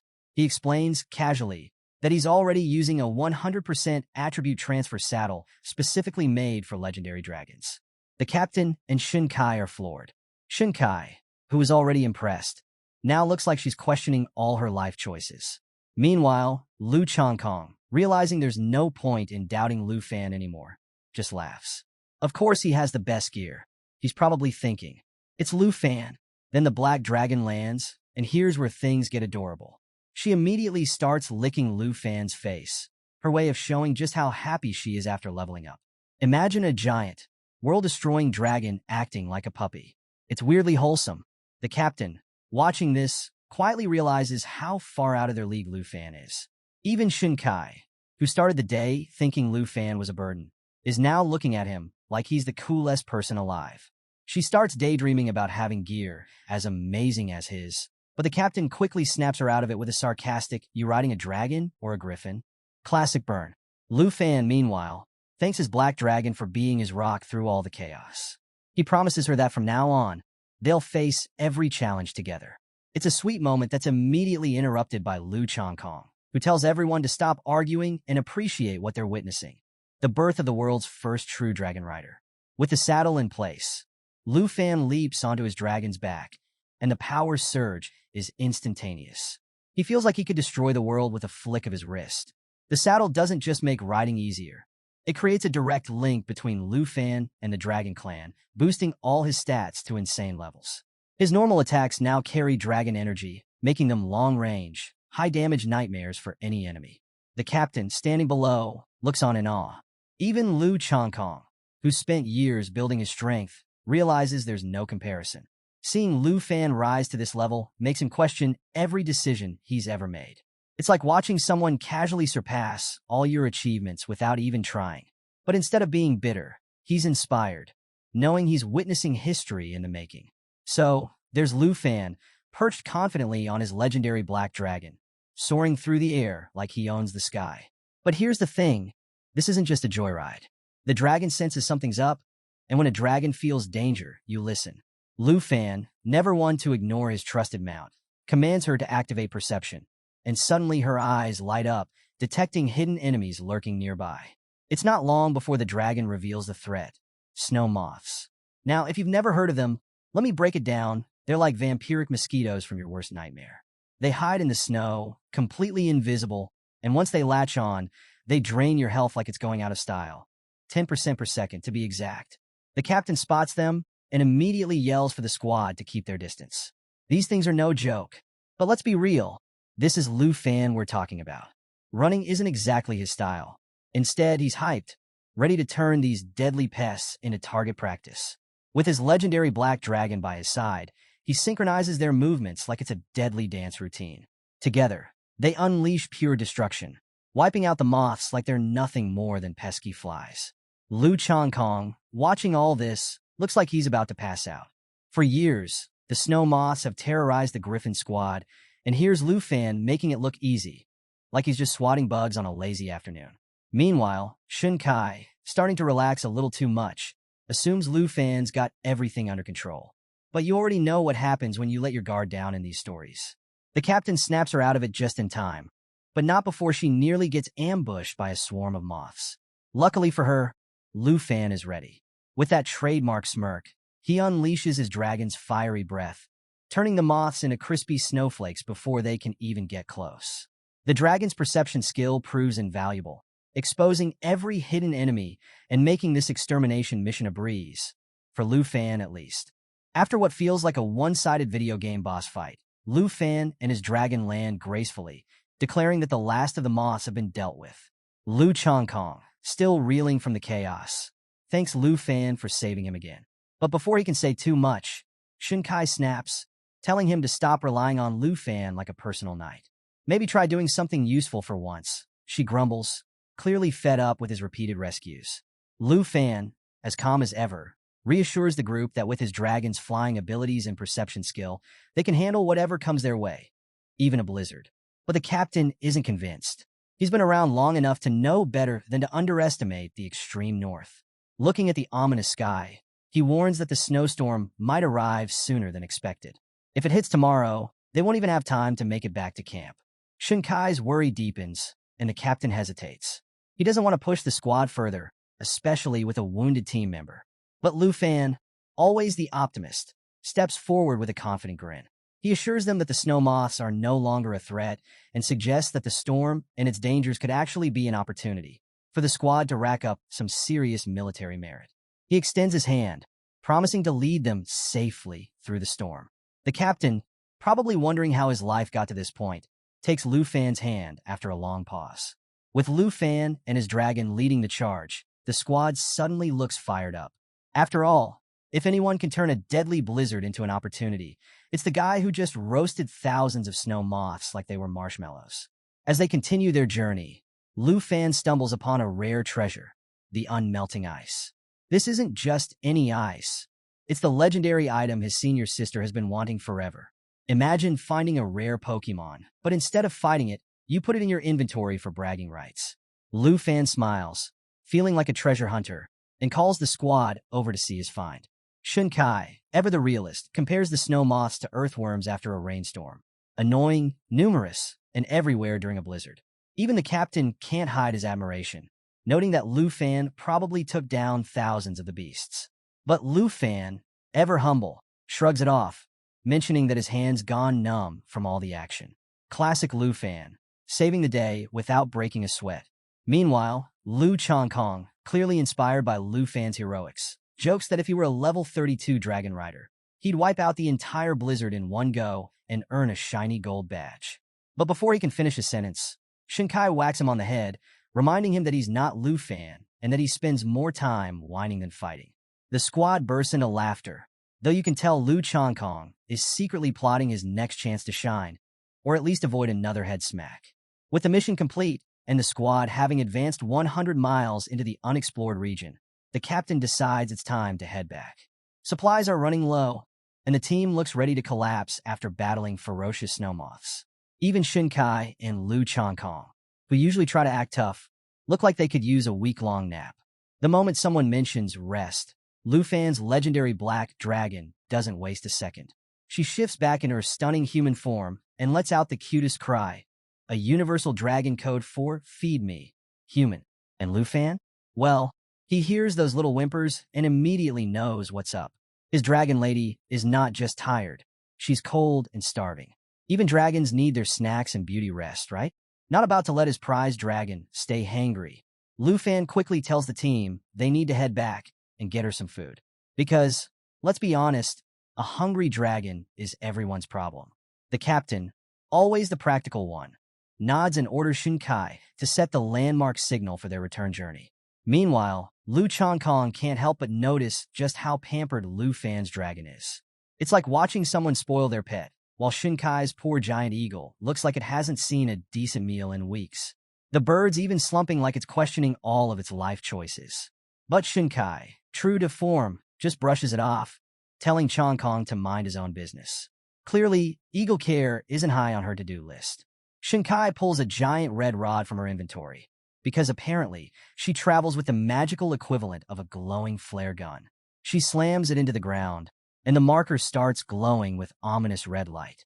Two beams of energy swirl out from the rod, giving off some serious "don't mess with this" vibes. She explains it's the landmark signal, basically their hardcore version of a GPS. It transmits their exact location back to the barracks, so when the weather clears, a construction team can come in and set up a temporary outpost. Think of it like laying down a campsite, but with monsters lurking everywhere and no marshmallows in sight. Just as the signal activates, all the griffins, and even Lu Fan's dragon lady, take off toward the barracks on autopilot.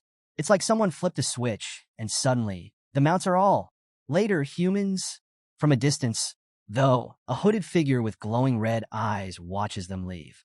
And let's be real, nothing good ever comes from glowing red eyes.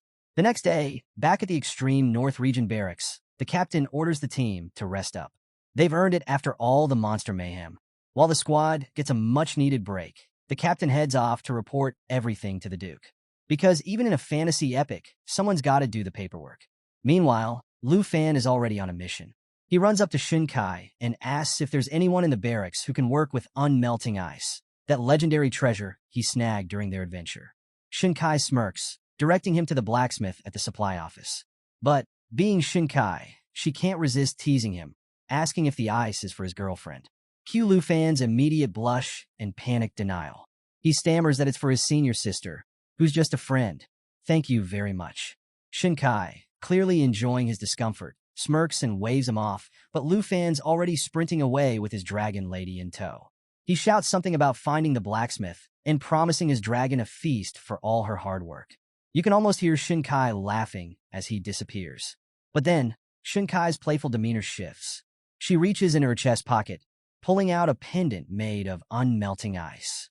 Her expression softens as she kisses it gently. It's a rare moment of vulnerability from Shinkai, hinting at a deeper story behind that pendant. Even warriors of the extreme north have their soft sides. Over at the blacksmith shop, A giant of a man with arms like tree trunks greets Lu Fan. The blacksmith promises that in 2 days, he'll have a gift so perfect it could make any girl swoon. Lu Fan, grateful, thanks him, but just as he's leaving, someone taps him on the shoulder.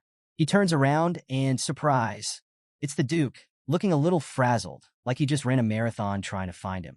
The Duke, still catching his breath, tells Lu Fan he's heard everything from the captain. How Lu Fan not only survived the mission, but absolutely crushed it. The Duke admits he didn't expect much, figuring Lu Fan might end up as a popsicle in the snowstorm.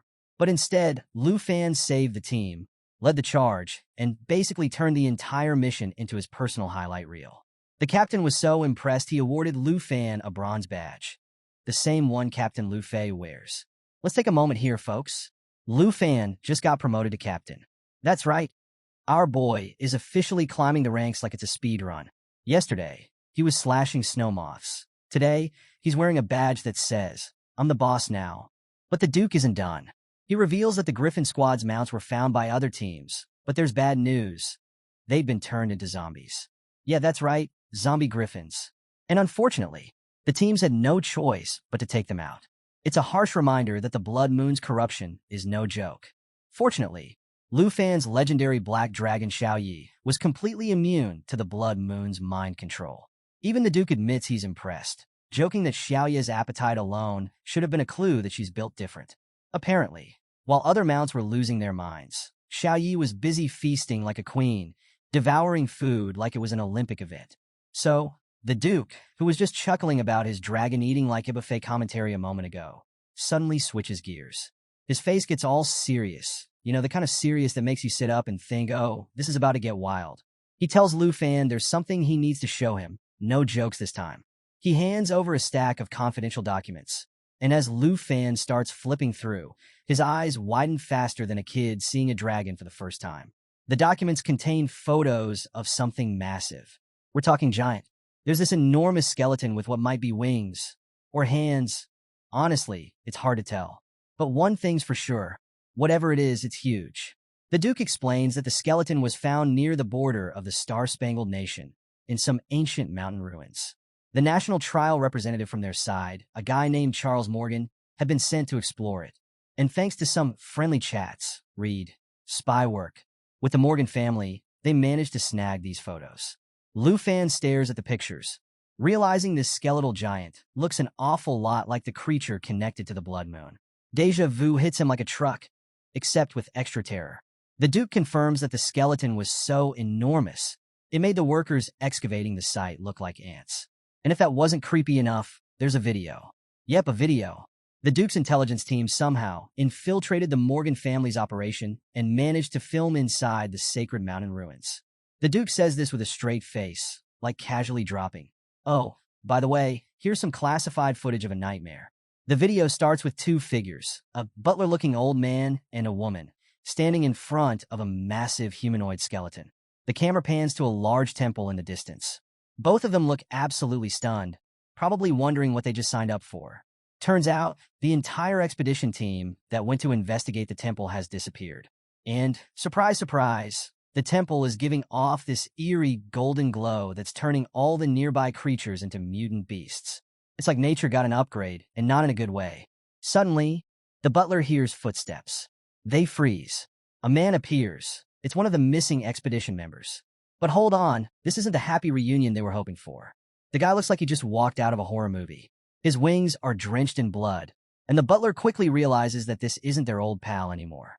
The man's been transformed into a holy mountain thrall, a creature straight out of someone's worst nightmare. Before anyone can react, the thrall launches himself at the duo. The butler screams for the woman to run, shouting that the man is no longer human. And just like that, the video cuts out.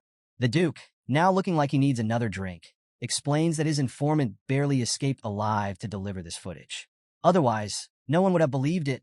Lu Fan, still trying to process what a holy mountain thrall even is, asks the Duke for more details.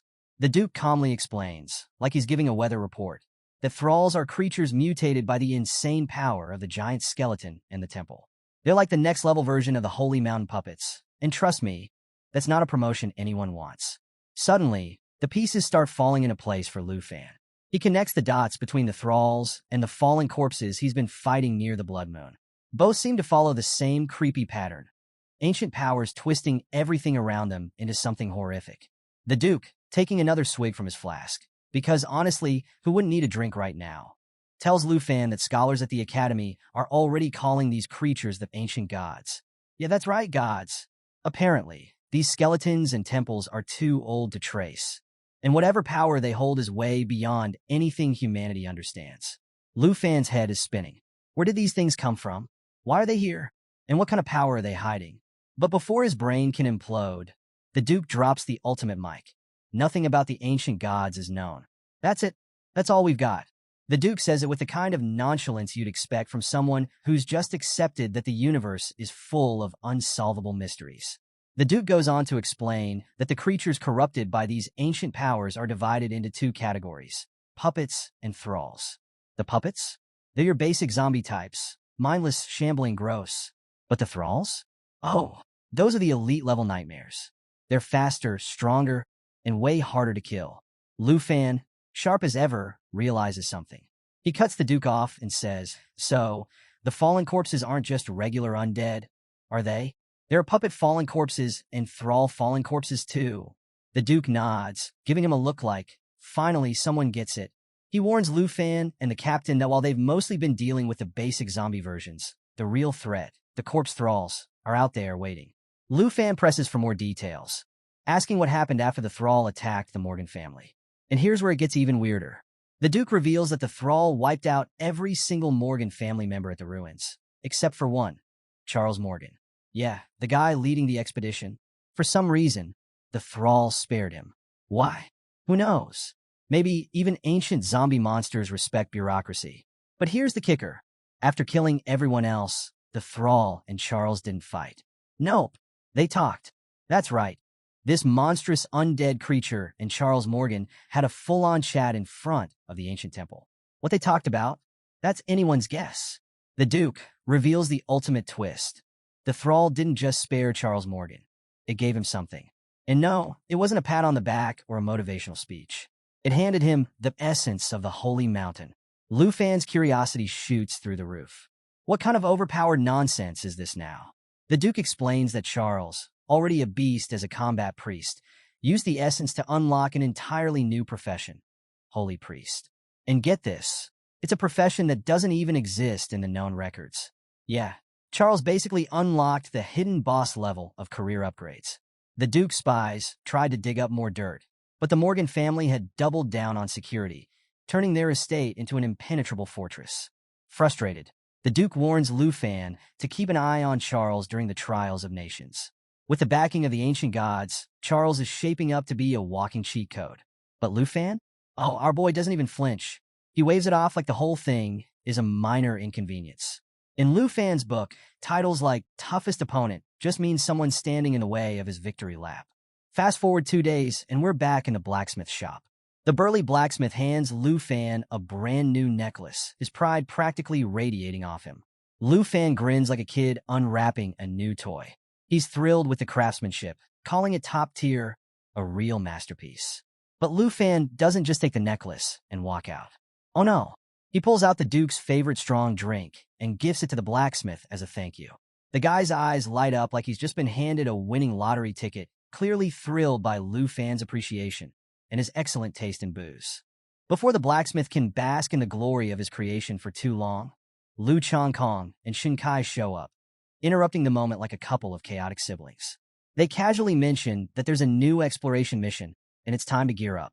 Lu Fan bids farewell to the blacksmith, who tells him to drop by any time. You can practically hear the guy mentally adding Lu Fan to his VIP customer list.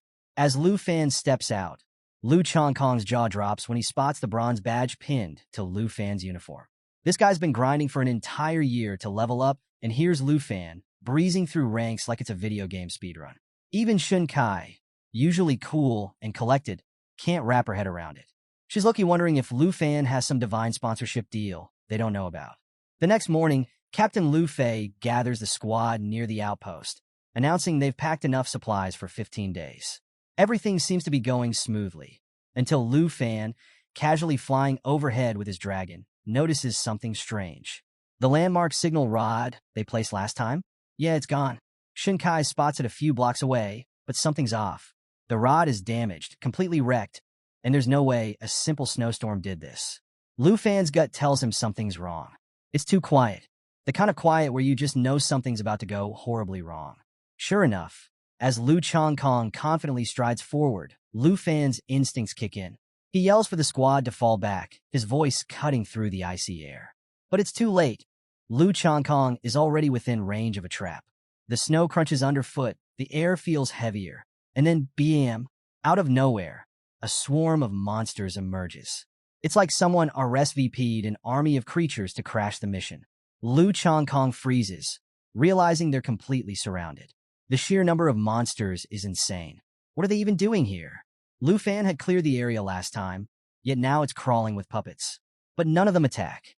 They just watch. It's unnerving, to say the least. Lu Fan's sharp mind kicks into high gear. He quickly tells the captain that these monsters aren't acting on their own. They're puppets, controlled by a higher-level thrall lurking nearby. The captain's expression darkens as he recalls the Duke's warning about thralls. Then a low, gravelly voice cuts through the icy wind. It's dark, almost mocking, as it says, "Being a thrall is no shame, for the fallen thralls are the glorious thralls of God."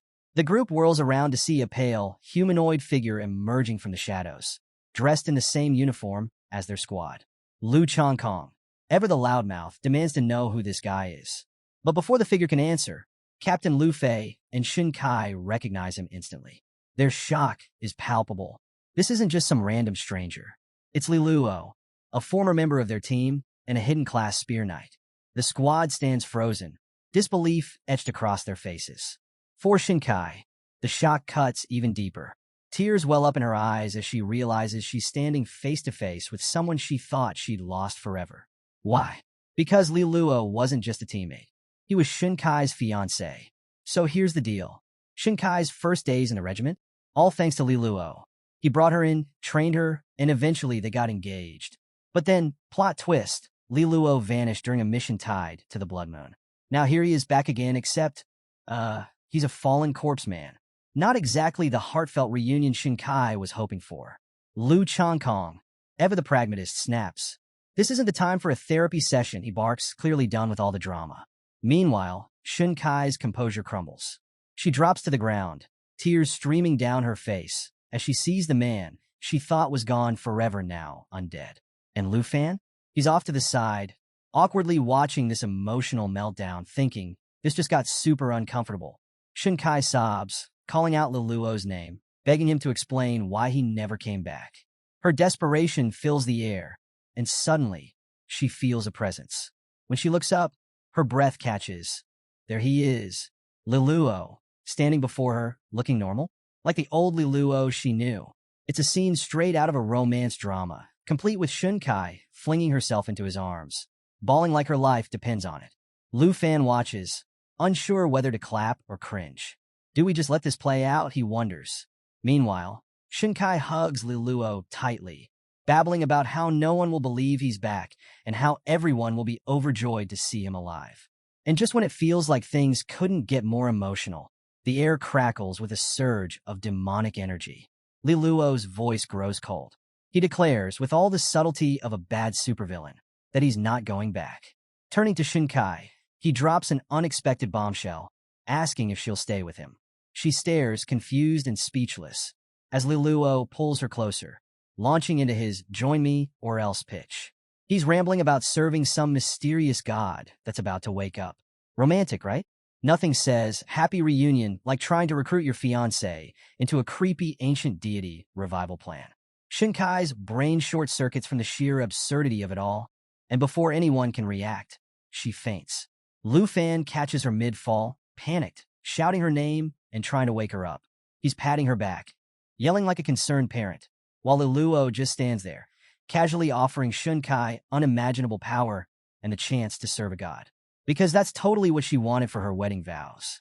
Lu Fan isn't having it. He shouts louder, urging Shinkai to wake up, telling her not to fall for Li Luo's twisted words. It's a classic snap-out-of-it moment, but with way more undead vibes. Shinkai, still dazed, mumbles weakly, begging Li Luo not to do this. But Liluo doubles down, warning her that if she refuses, she'll end up as one of the fallen corpses herself. Real motivational, dude. With tension at its peak, Lu Fan's voice finally breaks through Shun Kai's confusion. She blinks, slowly coming back to reality, only to find herself in the middle of absolute chaos. Panic sets in, but Lu Fan quickly explains what's happening, trying to ground her. "You've been tricked," he tells her. "Don't let his lies get to you." Meanwhile, Liluo climbs onto his horse like he's about to ride off into a gothic sunset. With a cold gaze, he demands an answer from Shinkai. Will she stay with him and serve the god, or not? It's like the world's worst marriage proposal, with added undead consequences. Captain Lu Fei, finally at the end of his patience, snaps. He's not about to let Liluo kidnap Shunkai for some dark cult. Turning to Lu Fan, he asks urgently, "Can you save her?" It's the kind of trust that says, "You're our only hope, buddy." Lu Fan doesn't answer immediately. Instead, he stands there, deep in thought, weighing his options. Lu Changkong, ever the realist, points out the obvious. They're surrounded by hundreds of monsters, and chasing after Liluo would only get them lost. Oh, and without repairing the signal rod? Good luck finding their way back. Captain Lu Fei waves off the logistics. "Forget the post," he says. "Survival first." It's clear he's ready to bolt. But before he can rally the troops, Lu Fan's face breaks into a calm, confident smile. And you know what that means? When Lu Fan smiles in the middle of chaos, things are about to go down. With an air of quiet authority, he announces, "I don't think running is the best idea." The squad turns to him, hope flickering in their eyes. Without skipping a beat, Lu Fan raises his hand, and boom, intense energy starts swirling from his palm. You know it's about to get serious when the glowing hand effects kick in. Lu Changkong, who's clearly seen enough of Lu Fan's creative solutions, shouts in panic, asking if he's about to pull off another massacre. And Lu Fan, ever the king of confident chaos, grins and basically says, "Yep, watch this." Lu Fan pulls out his divine bow, the thing practically radiating power like it's auditioning for the lead role in an action movie. He declares with zero hesitation that if they've got military capabilities, it's time to use them, because holding back isn't in his vocabulary. Meanwhile, Liluo, looking every bit like the bad guy who's about to overstep, narrows his eyes and makes his move. He declares that rejecting God comes with one consequence: death. And just like that, he orders his horde of monsters to attack, screaming for them to kill the group and turn them into puppets. The monsters rush forward, eyes glowing with malice, their chilling screams filling the air. But Lu Fan?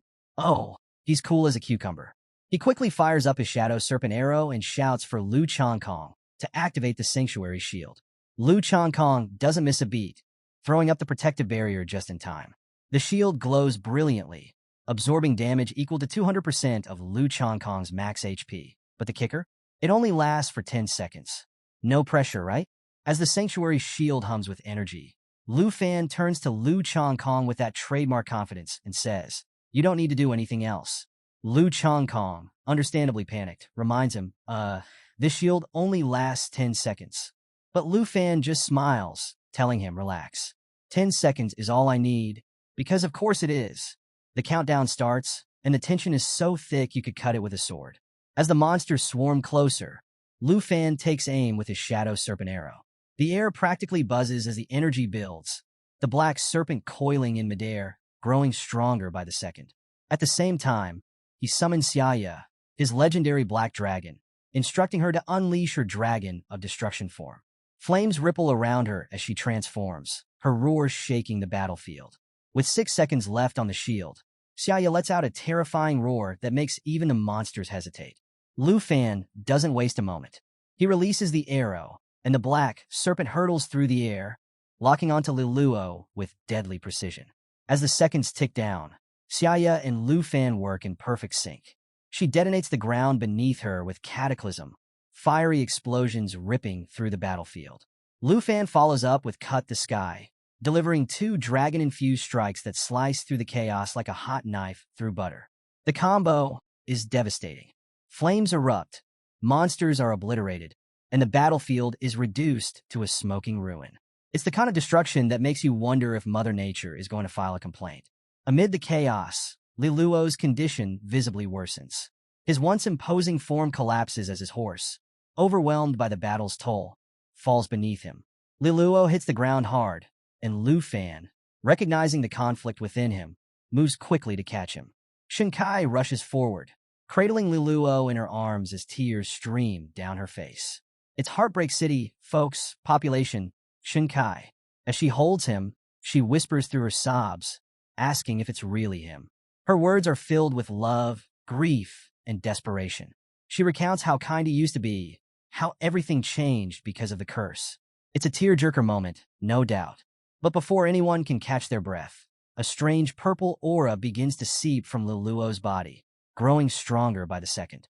Lu Fan's instincts scream danger. This isn't over. The energy, dark and ominous, spreads like a warning sign for anyone still holding out hope. As the group watches in stunned silence, Liluo momentarily regains consciousness. His voice is weak but urgent. He begs them to leave, warning of even greater dangers ahead.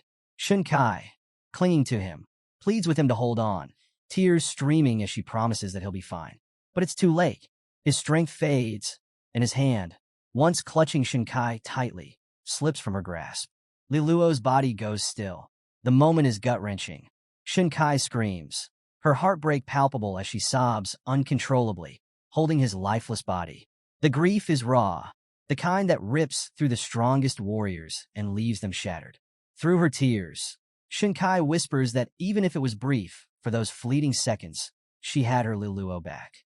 It's a bittersweet goodbye, the kind of heartbreak that lingers long after the battle is over. Shinkai was a sobbing mess, absolutely shattered over her fiancé, Liluo. Lu Fan, ever the dependable one, was doing his best to calm her down. But Captain Lu Fei wasn't having it. He was still on high alert, worried about the danger lurking nearby. He gave Lu Fan a serious look and basically said, "Hey man, we're grateful for you and Black Dragon Xiaoyi saving us, but Liluo's situation is anything but normal. We need to haul back to camp." Lu Fan, being the thoughtful guy he is, knew that Shinkai needed a moment to process everything. He told Captain Lu Fei as much, explaining that she was mourning Liluo deeply.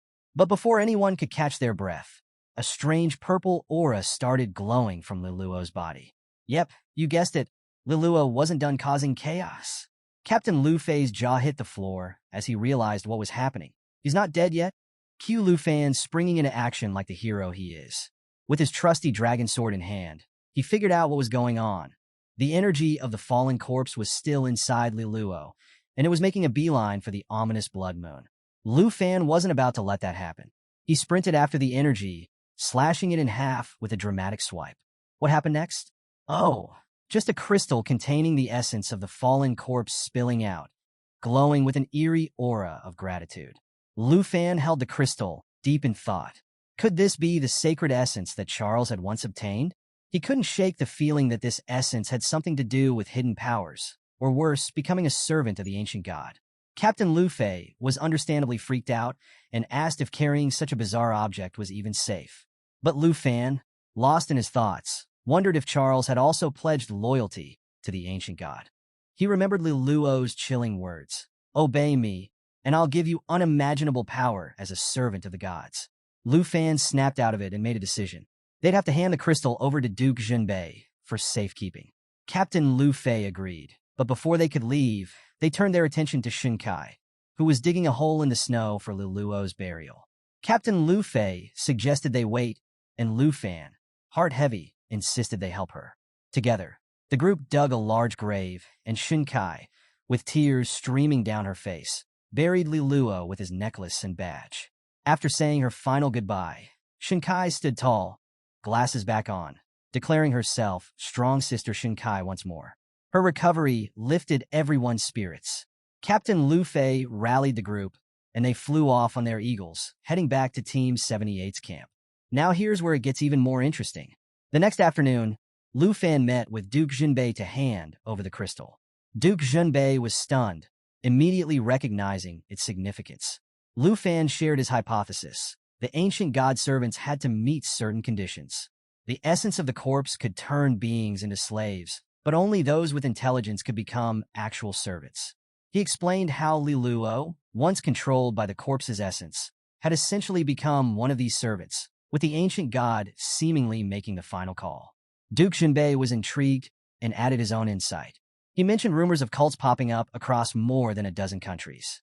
These fanatics claimed to have the blessings of the gods, spreading their influence and preparing for the gods' awakening. This revelation hit Lu Fan like a ton of bricks. If the rumors were true, could it mean that over a dozen ancient gods were awakening? Yikes! Lu Fan didn't waste time connecting the dots. He asked Duke Jinbei how many members of the Griffin squad were still unaccounted for. When Duke Jinbei confirmed there were several missing, Lu Fan theorized that they might have become corpse slaves.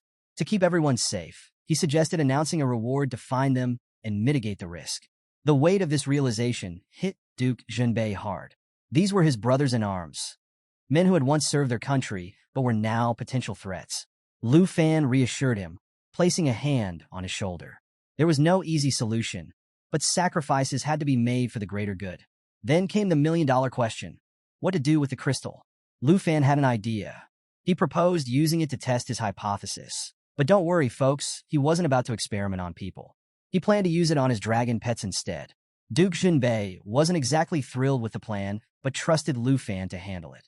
Duke Jinbei, ever the cautious one, asked Lu Fan, "Who will you test this crystal on? We can't risk using it on humans." Lu Fan, grinning like he had a secret, casually said, "Oh, don't worry.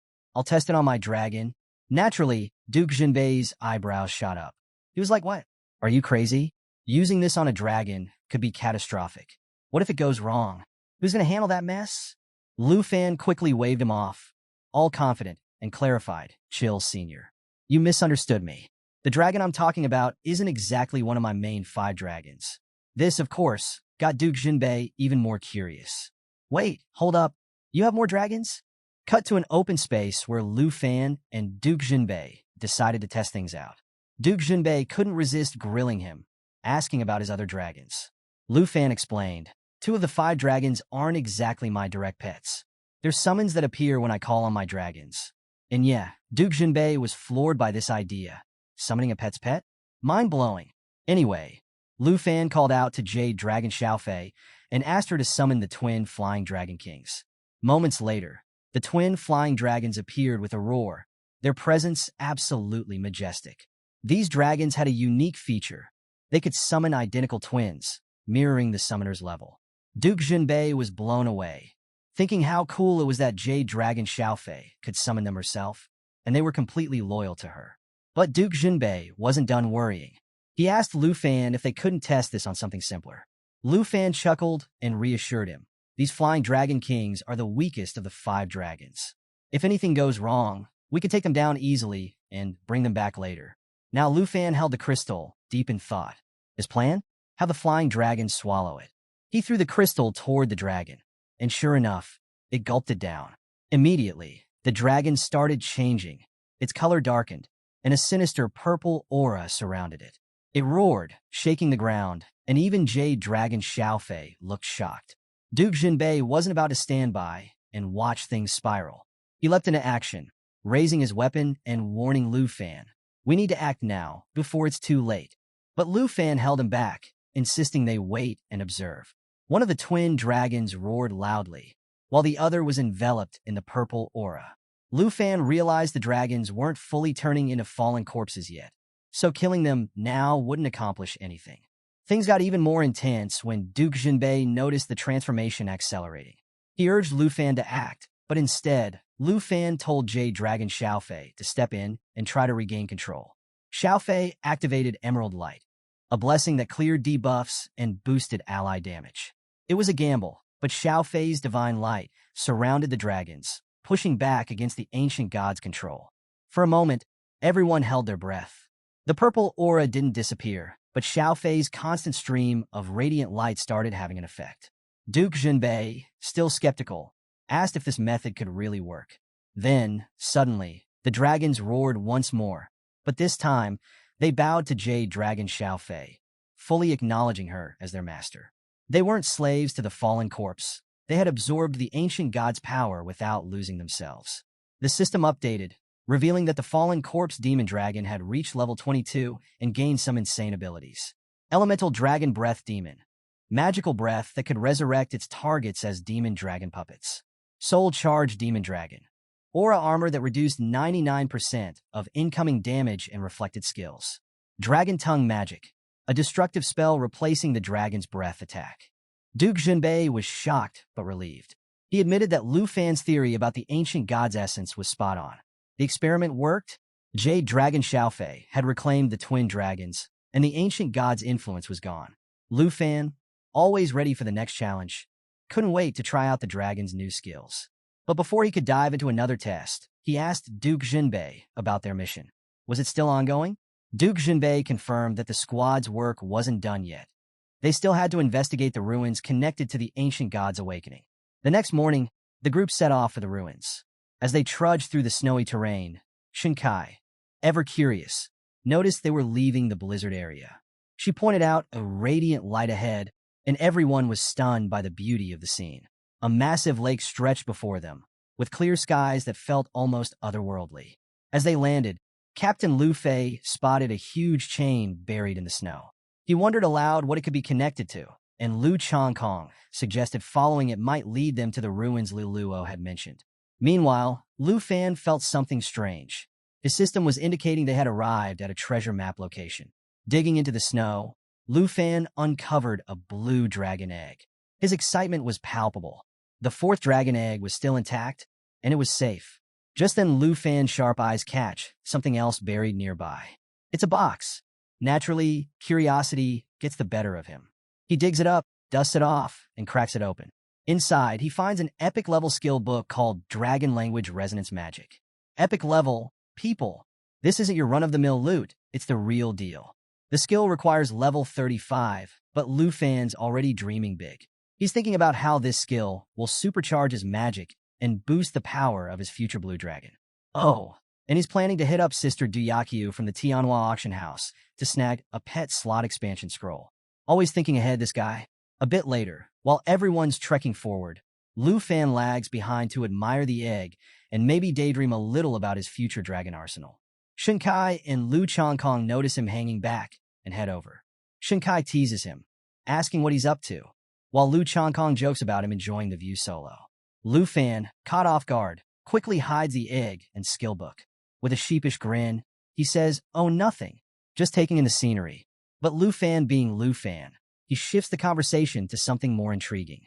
He points out how vast the glacial lake is and wonders if there's a whole new region beyond it. Captain Lu Fei chimes in, reminding everyone just how massive the far north is, stretching inland with the Blood Moon mountain range going on for over 1,000 miles.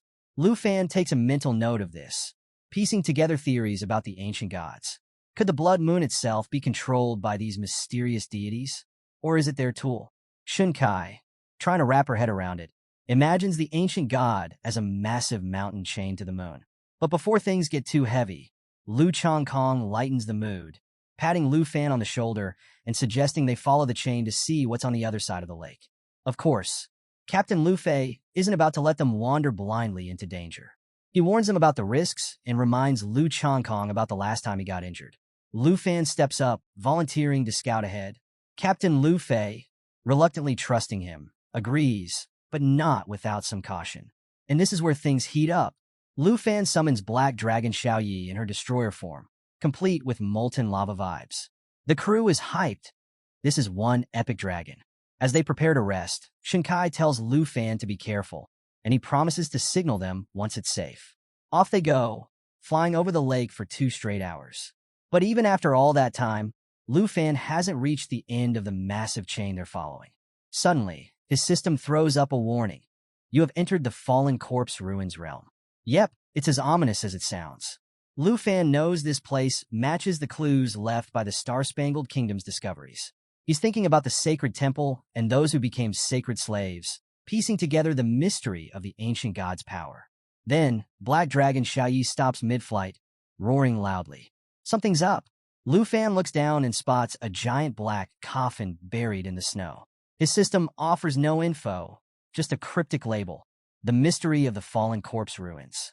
Black Dragon Xiaoyi is clearly agitated, roaring uncontrollably. Lu Fan tries to calm her, but it's clear this coffin, and the strange shadow around it, is bad news. He knows they're in over their heads. The shadow seems to notice them. Lu Fan doesn't waste a second. He orders Black Dragon Xiaoyi to retreat, activating his spiritual wind ring to boost their speed. It's a close call, but they manage to escape back to the lake. When Lu Fan finally returns to the group, he's visibly shaken.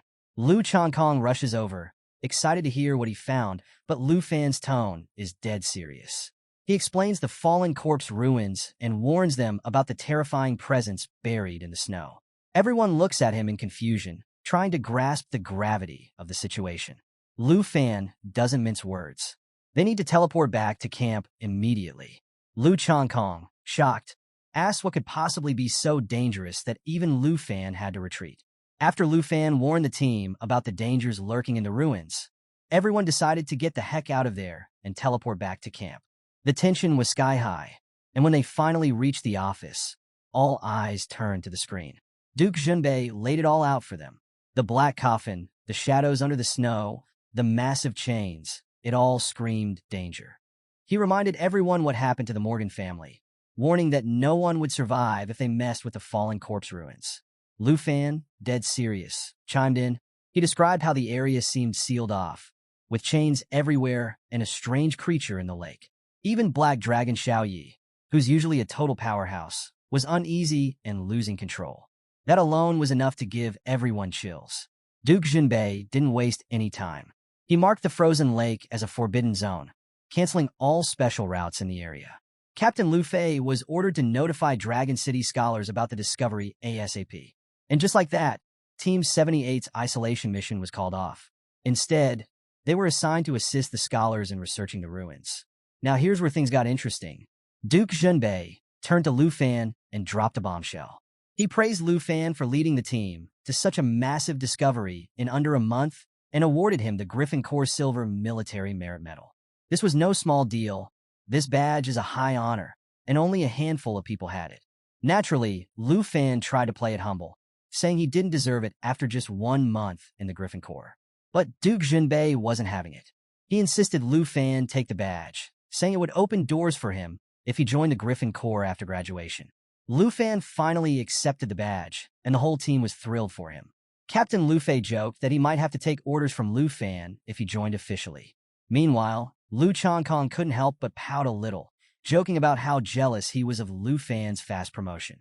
Shinkai shook his head in mock disappointment and muttered something about, what a shame. The lighthearted moment didn't last long, though. Duke Junbei pulled Lu Fan aside after everyone left. He handed him a book and explained that it was time to prepare for the national trials. Lu Fan realized he only had about 2 weeks left and started planning his return to Dragon City Academy. Meanwhile, trouble was brewing in Taichi Nation. Jin Chenghan, the princess's brother, was up to no good in the forest. His summoned creature, an abyss crawler, looked terrifying, and it wasn't even fully grown yet. To help it grow, Jin Chenghan released it on a nearby family, mercilessly sacrificing them to the beast. Even when Chun Tianji, an old family ally, tried to stop him, Jin Chenghan brushed him off, calling the citizens lowly sacrifices. The princess, Jinju, was horrified but powerless to stop her brother.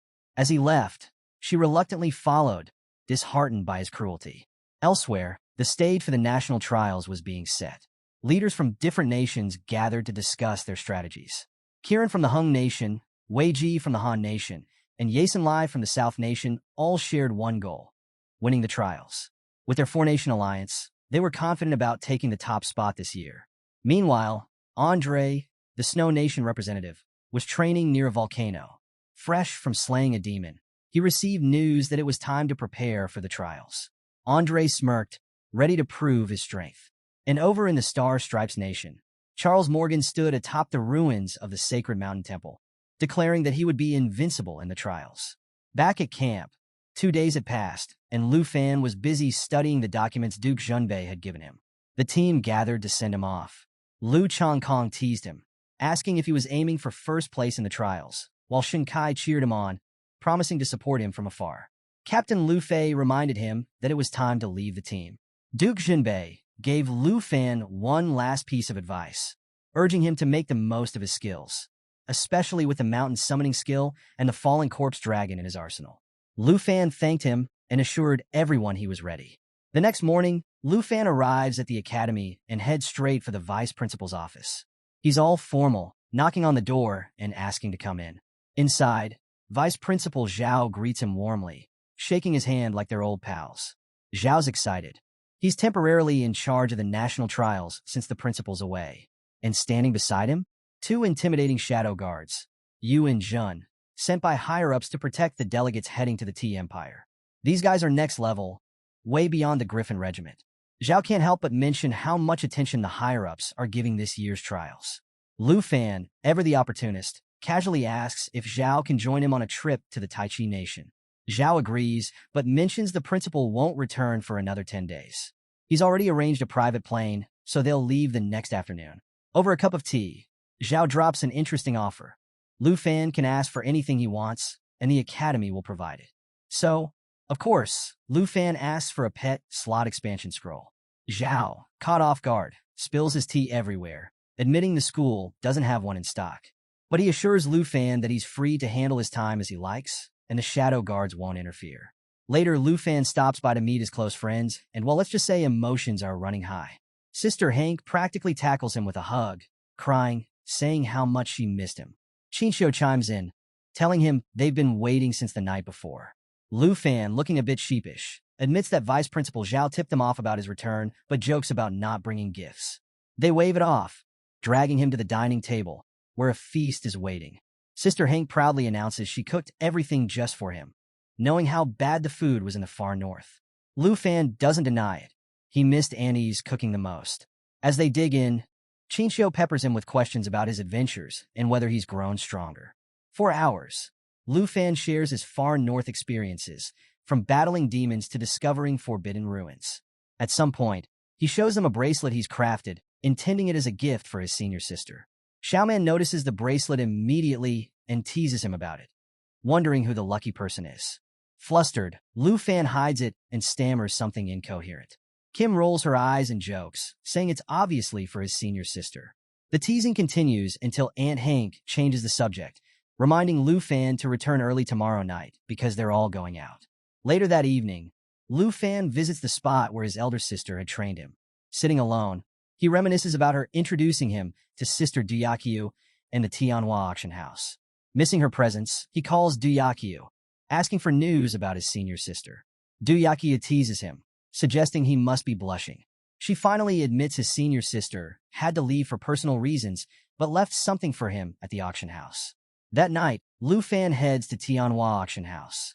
Sister Duyakyu greets him with her usual charm, teasing him about traveling with shadow guards now. He brushes it off, saying they're professionals who don't interfere. She leads him to a private room, unveiling a flowing meteorite sword. This isn't just any weapon. It's a level 30 beast with insane stats. 256 strength, 204 agility, and a primary ability called Flame Enhancement that boosts fire skills by 50% and stores damage for an extra attack. Lu Fan's jaw drops. He holds the sword, immediately feeling its power, and realizes it's been custom-made for him by his senior sister. Duyakyu smiles, pointing out how much thought went into the gift. But she's not done yet. She hands him another surprise, a Magma Burst skill book. This rare skill turns targets into magma, dealing massive damage. A perfect addition to Lu Fan's arsenal for the national trials. Finally, there's a letter. Duyakyu, ever the tease, jokes about it being a love letter. Lu Fan reads it and can't help but smile. His senior sister writes that she had to leave unexpectedly, but left these gifts as encouragement for the trials. She reminds him of his promise to give her something that won't melt the ice. Lu Fan, touched by the thoughtful gifts, thanks Sister Duyakyu. As he's leaving, he casually asks if the auction house has a pet slot expansion scroll. Unfortunately, no luck. Duyakyu explains that these scrolls are super niche, mostly used by hunters, so they're rarely kept in stock. Lu Fan, ever the optimist, takes it in stride, thinking to himself, well, no scrolls for now. Guess I'll focus on leveling up Xingxin and wait to hatch the blue dragon egg later. Duyakyu reassures him, saying she'll keep an eye out for any scrolls or dragon spellbooks that come in and notify him right away. With that, Lu Fan bids her farewell and heads back home, his trusty shadow guards trailing behind. As he walks, his mind races with plans. He realizes he'll need to level up during the early stages of the national trials to give Xingxin the proper training she needs. The far north might have sharpened my military skills, but I need some real leveling to stay ahead, he thinks. Just as Lu Fan nears home, he spots Jian Ying waiting for him along the path. She calls out, teasing him about how relaxed he looks despite the looming competition. Lu Fan, grinning, asks what she's doing there alone. Jian Ying gets straight to the point. She wants a practice match before he heads abroad for the trials. Lu Fan, always up for a challenge, agrees. Perfect timing, he thinks, eager to test out his new flowing meteorite sword. The two head to the training hall at Dragon Capital Academy, where Jian Ying draws her sword, ready for battle. Lu Fan unsheathes the flowing meteorite sword, its fiery aura lighting up the hall. Jian Ying smirks, reminding him not to rely too much on new skills. Let's see how far your training in the far north has taken you, she says. The duel begins with Jian Ying's swift attacks, but Lu Fan's new sword makes quick work of them. Its lightweight design and responsive movements amaze him. It's like this sword already knows my next move, he marvels. Activating Wicked Surge, Lu Fan adds a fiery sheath to his weapon, amplifying his power with every strike. Jian Ying, impressed, notes how the bonus attack power keeps stacking. This sword is incredible, Lu Fan thinks. Big Sister was right. It's the perfect match for me. It might be time to retire my permanent dragon scale sword. The battle rages on, with Jian Ying countering using Army Breaker Great Squad, but Lu Fan effortlessly deflects her strikes. She admits she can't keep up with his combat skills anymore, even as she pushes herself to the limit. Finally, Lu Fan activates Mountain Shaker, a devastating move that deals massive physical damage and reduces health. Jian Ying is knocked down, but smiles, acknowledging Lu Fan's growth. You're stronger than ever. You'll definitely win first place in the national trials, she says. The next morning, Lu Fan gathers with his friends and family for an emotional send-off. Sister Han fusses over him, reminding him to stay safe and eat on time. Xiaoman reassures him, saying they'll always be with him in spirit. Aunt Hank wishes him a smooth trip. Lu Fan waves goodbye, thanking them for their support. Vice Principal Zhao accompanies him to the airport, reminding him that the national trials are a big opportunity to prove himself and rise among the elite of Dragon Nation. Lu Fan, reflecting on everything, silently vows to seize this chance. At the airport, Vice Principal Zhao mentions that the Dragon Nation Overseer is already waiting for them. This sparks Lu Fan's curiosity, and he asks who the Overseer is. Zhao explains that every nation sends not just representatives, but also an Overseer to ensure the competition rules are followed. As they arrive, Lu Fan is surprised by the Shadow Guards bowing and kneeling before the Overseer. The air feels heavy, and Lu Fan can't shake the feeling that something's off. Zhao warns him to mind his conduct and stay humble. The Overseer, exuding authority, steps forward and waves for everyone to stand. His attention shifts to Lu Fan, and he acknowledges him as Dragon Nation's representative. Vice Principal Zhao's eyes widened in surprise as he spotted Overseer Han waiting to greet them personally. Wasting no time, Zhao hurried over to express his gratitude, recognizing the extraordinary honor of such a reception. The Overseer, Elder Han, greeted him warmly, downplaying the gesture by insisting it was only fitting to extend this respect to state representatives. Gesturing toward Lu Fan, Vice Principal Zhao introduced him as a second-tier professional from the prestigious Dragon Capital Academy. He also mentioned Lu Fan's dual professions as a beast rider and tamer. Upon hearing this, Lu Fan froze momentarily, realization dawning on him. He had met Elder Han before. This revelation caught Vice Principal Zhao off guard, but Elder Han only chuckled knowingly, confirming their prior meeting. He praised Lu Fan, commenting on the large dragon now under his care, and likened the young man to the legendary heroes of ancient times. Elder Han expressed confidence that Lu Fan would bring glory to the Dragon Empire upon his return from the national trials. Humbled by the high praise, Lu Fan bowed deeply, offering his heartfelt thanks and vowing to live up to the Overseer's expectations. Before departing, Elder Han offered a piece of advice, mentioning his good rapport with Tu Jing.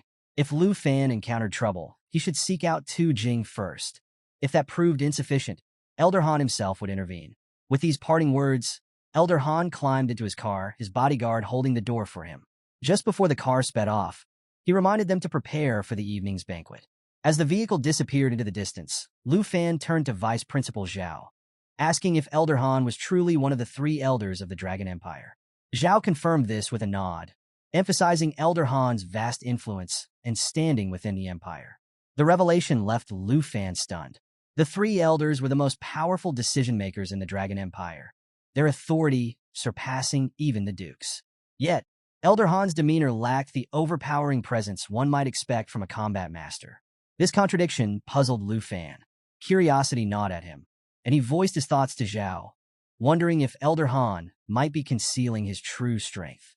The vice principal chuckled, explaining that Elder Han's power lay not in physical combat, but in his immense wisdom and far-reaching influence. Despite being in his early 40s, Elder Han wielded power capable of shaping the Empire's destiny. Zhao elaborated further, noting that while combat strength was highly revered, it wasn't the only form of power. Of the three elders, only one was known to possess a combat-related profession, rumored to be at the rare 5th tier. Another elder specialized in enhancement, contributing little in direct combat, yet regarded as a pillar of the Dragon Empire. Elder Han exemplified the idea that true power often lay beneath the surface, beyond the grasp of mere strength. Adding to Elder Han's mystique, Zhao mentioned his elite bodyguards, the four legendary swords. These exceptional swordsmen, said to have been won over by Elder Han himself, accompanied him everywhere, a testament to his unrivaled influence and respect. Reflecting on these revelations, Lu Fan couldn't shake a sense of awe. The rumors surrounding the three elders were as enigmatic as the individuals themselves. Their true strength and capabilities remained shrouded in secrecy, fueling endless speculation. Yet one thing was certain: their power wasn't confined to battlefields. It extended to wealth, wisdom, and their ability to steer the Empire's future. Lu Fan couldn't help but smile to himself, intrigued by Elder Han's secretive nature and the layers of mystery surrounding him. One thing was clear: there was far more to learn from people like him than what met the eye. Just as this thought crossed his mind, the car rolled to a stop, pulling Lu Fan's attention to the lively scene outside. What greeted him was no simple arrival. It was a spectacle. A sea of reporters and onlookers had gathered, their excitement palpable. Cameras flashed incessantly, and the crowd buzzed with chatter, eager to catch a glimpse of the Dragon Nation's representative. Feeling the weight of all the attention, Lu Fan stepped out of the car, escorted by Vice Principal Zhao, who stayed close to shield him from the swarm of journalists. The reporters wasted no time, their questions flying in rapid succession. Microphones were thrust toward Lu Fan as voices clamored over one another, asking about his unprecedented ability to control a dragon. The chaos only grew as more questions poured in. One reporter inquired about his supposed feud with the Jin family, while another pressed him about his plans for the championship and whether the Dragon Nation was ready to defend its title this year. Overwhelmed by the barrage of questions, Lu Fan found his mind drifting back to thoughts of Elder Han and his enigmatic strength. The reporter's enthusiasm reminded Lu Fan of the growing importance of his own role. He glanced around, taking in the bustling scene, and couldn't help but marvel at how quickly life had changed since his days in Jin City. The lively spectacle felt almost surreal, like a circus that had descended upon the hotel. Vice Principal Zhao, ever composed, raised his voice above the noise, firmly announcing that it wasn't the time for interviews. His commanding tone managed to restore a semblance of order as the bodyguards cleared a path. Before long, Lu Fan was ushered into the hotel and up to his room, finally getting a moment of peace. That evening, the dinner hall was alive with chatter as more representatives arrived. As the conversation swirled around him, Lu Fan casually remarked on the crowd of reporters outside, noting how their presence made even a simple stroll seem impossible. Vice Principal Zhao, ever the strategist, suggested that staying inside where it was calm would be the wiser choice. After all, stepping into the chaos wouldn't achieve much. Scanning the room, Lu Fan's attention shifted to a new thought. He asked Vice Principal Zhao about Charles, the representative of the Star-Spangled Empire, curious as to why he hadn't arrived yet. The vice principal, unfazed, explained with a knowing smirk that representatives from the Star-Spangled Nation had a habit of showing up just before the competition began. Nothing unusual there. Before Lu Fan could dwell on it, his eyes caught sight of Jin Qinghan seated near the front, observing quietly. Just then, the overseer from the Taichi Nation, Jin Zion, stood and began making his way over. Seeing him approach, Lu Fan's mind raced. Was this man going to greet Elder Han?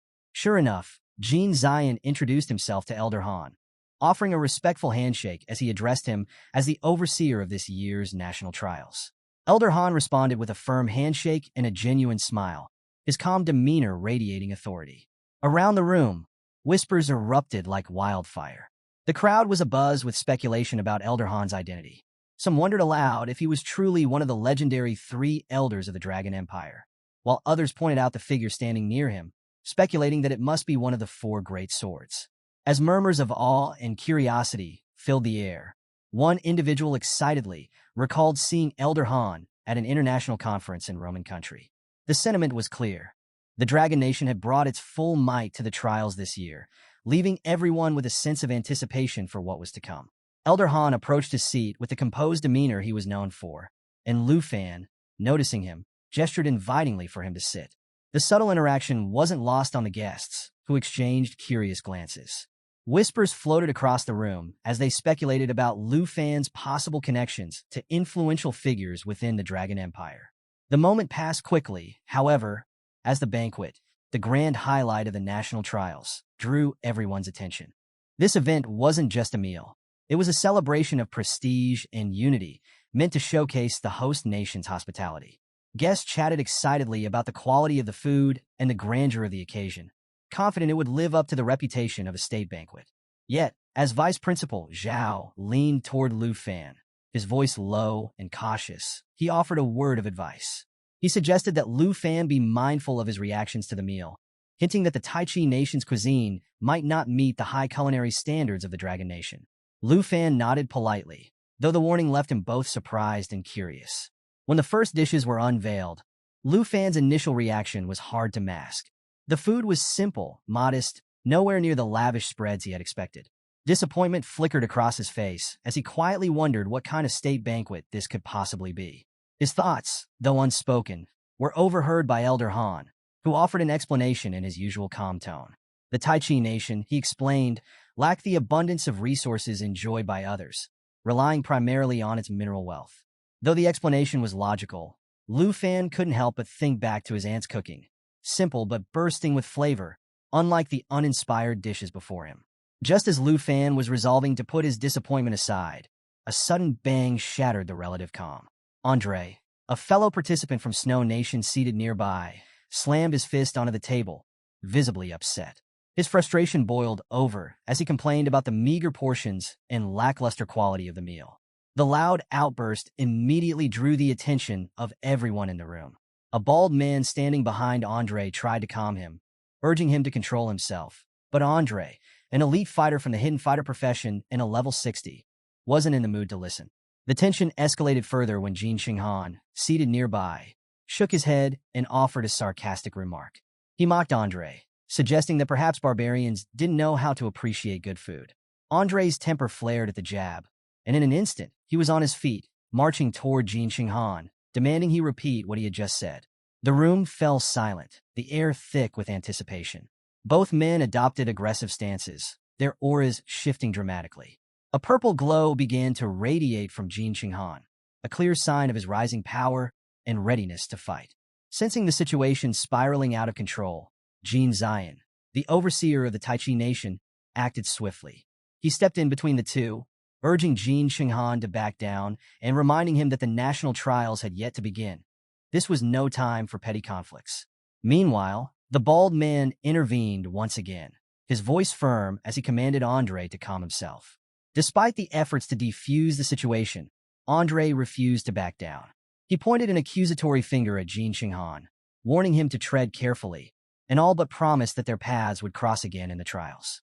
Jin Qinghan, however, remained composed, meeting Andre's anger with icy calm. He returned the warning, stating that if their paths did cross, he would be ready. The tension lingered thick in the air, but Andre finally stormed off, his frustration with both the food and the altercation bubbling over. Declaring that he had no intention of eating the meal, he invited anyone to take his portion or discard it, then turned to leave. As Andre stalked off, his nostrils flared and his steps slowed. A tantalizing aroma wafted through the room, sharp and irresistible. Confused, he stopped in his tracks, his head turning as he searched for the source of the heavenly scent. The unexpected fragrance captivated not only him, but also the others nearby, breaking the tension and leaving everyone intrigued by the sudden change in the atmosphere. The irresistible aroma drew Andre straight to Lu Fan's table. Unable to resist his curiosity, Andre approached, his eyes narrowing in disbelief as he zeroed in on the source of the heavenly smell. At the table, Elder Han commented on the delightful fragrance, noting that it was a far cry from the bland dishes served by the Tai Chi nation. Vice Principal Zhao, equally intrigued, turned to Lu Fan and asked, in a surprised tone, how he had managed to get such appetizing food. Lu Fan, wearing a casual smile, explained that his aunt had packed the meal for him. Knowing that he might have trouble adjusting to Tai Chi nation's cuisine, she had made sure to send something special to keep him well fed. Andre, now standing right beside Lu Fan, inhaled deeply, the enticing scent clouding his frustration. He opened his mouth to speak, but found himself momentarily speechless. With an amused chuckle, Lu Fan gestured to the food and teased Andre, suggesting he join in and taste something far better than the so-called royal banquet offerings. Andre, unable to resist any longer, nodded enthusiastically, clearly enticed by the idea of savoring authentic Dragon Nation cuisine. With a friendly grin, Lu Fan handed him a freshly steamed momo. Andre held it up to his nose, taking a long sniff as the rich aroma filled his senses. His eyes lit up in astonishment, and he declared that the smell alone was pure magic, almost like the momo held the secret to happiness itself. Lu Fan laughed, assuring Andre that there was no need to stand on ceremony. He invited Andre to sit and enjoy the meal to his heart's content. Overcome with gratitude, Andre accepted the invitation, settling down beside Lu Fan and eagerly digging into the meal. Each bite seemed to elevate his mood, and he couldn't help but express his admiration for the exquisite flavors. As the two shared the meal, Lu Fan turned to Elder Han and Vice Principal Zhao, inviting them to try the food as well. Elder Han, intrigued by the enthusiasm, couldn't resist. He chuckled as he took a bite, his curiosity rewarded by the burst of flavors. Nearby, Jin Qinghan watched the scene unfold with growing irritation. The sight of Andre, once furious, now blissfully enjoying Lu Fan's meal, along with the murmurs of approval from others drawn in by the aroma, made his blood boil. The audacity of Lu Fan's food upstaging the Tai Chi Kingdom's state banquet gnawed at him. His displeasure was impossible to miss, his fists clenched tightly as frustration bubbled under the surface. Vice Principal Zhao, savoring each bite, praised Lu Fan's aunt, declaring her a masterful chef.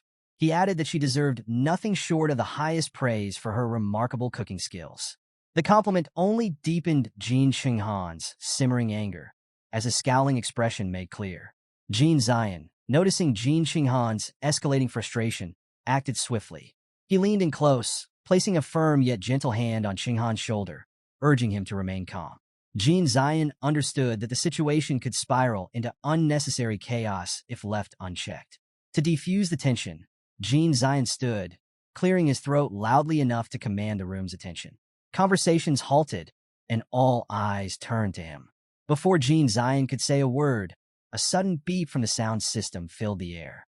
The signal drew everyone's focus, indicating that something important was about to happen. The room fell into an expectant hush, the tantalizing meal momentarily forgotten as anticipation hung thick in the air. The atmosphere in the room shifted dramatically as all eyes fixed on Jin Zion. With a confident gesture, he used a remote to display the map and rules for this year's national trials on a large screen. The map unfolded in vivid detail, and Jin Zion began his explanation, pointing out the key regions and their significance. Lu Fan leaned forward, studying the layout intently. The map revealed 9 distinct regions, each home to unique and fierce beasts. His heart raced with excitement as he realized the vast size of the map indicated a prolonged competition. For Lu Fan, this was the perfect chance to hone his skills and build his strength. Jin Zion highlighted that this year's map was the largest in the competition's history, surpassing anything from previous years. Tai Chi Nation had selected 9 regions from across the globe, each teeming with fierce beasts ranging from levels 50 to 80. He explained that the points awarded for defeating these beasts would depend on their strength and rarity. The stronger and rarer the beast, the higher the points. Then came the twist. Jin Zion announced the introduction of mission points. Every region would feature specific missions, and participants could earn additional points by completing them. As he elaborated, the room buzzed with intrigue. Lu Fan's expression grew serious as he listened intently. The missions, Jin Zion explained, would be entirely random, adding an element of unpredictability to the trials. Each participant could only undertake one mission at a time and would need to complete it before taking on another. Lu Fan processed the new rules carefully. On the surface, the mission seemed like an innovative way to earn points. But the more he thought about it, the clearer it became. These rules were paving the way for something much darker. He began to visualize a grim scenario where participants might resort to eliminating each other to steal points. This wasn't just a competition anymore, it was a battle for survival. His expression hardened as he grasped the brutal reality of what lay ahead.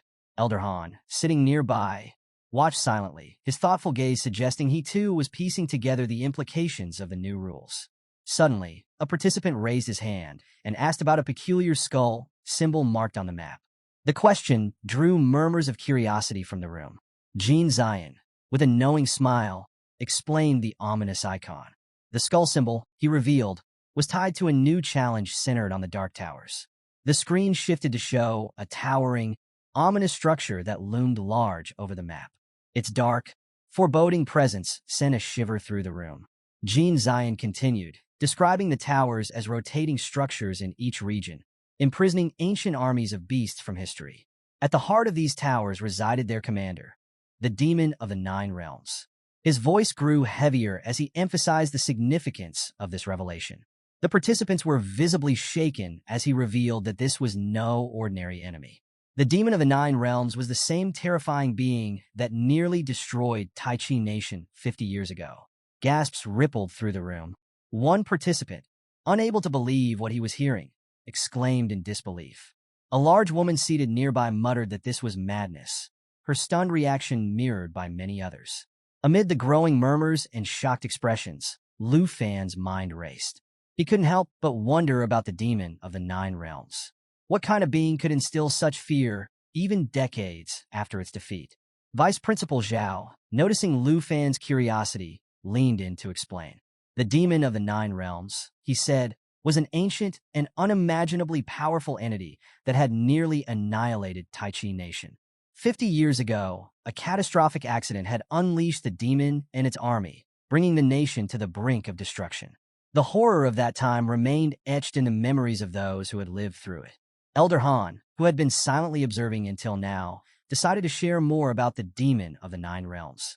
He explained that the demon was ultimately sealed away by 5 fourth-stage experts, heroes now revered as supreme national icons of Taichi Nation. The room listened intently, the weight of Elder Han's words hanging heavy in the air. Lu Fan, absorbing the gravity of what he'd just heard, couldn't hide his awe. If it had taken 5 fourth-stage experts to seal the demon, the creature's power was far beyond anything he had ever imagined.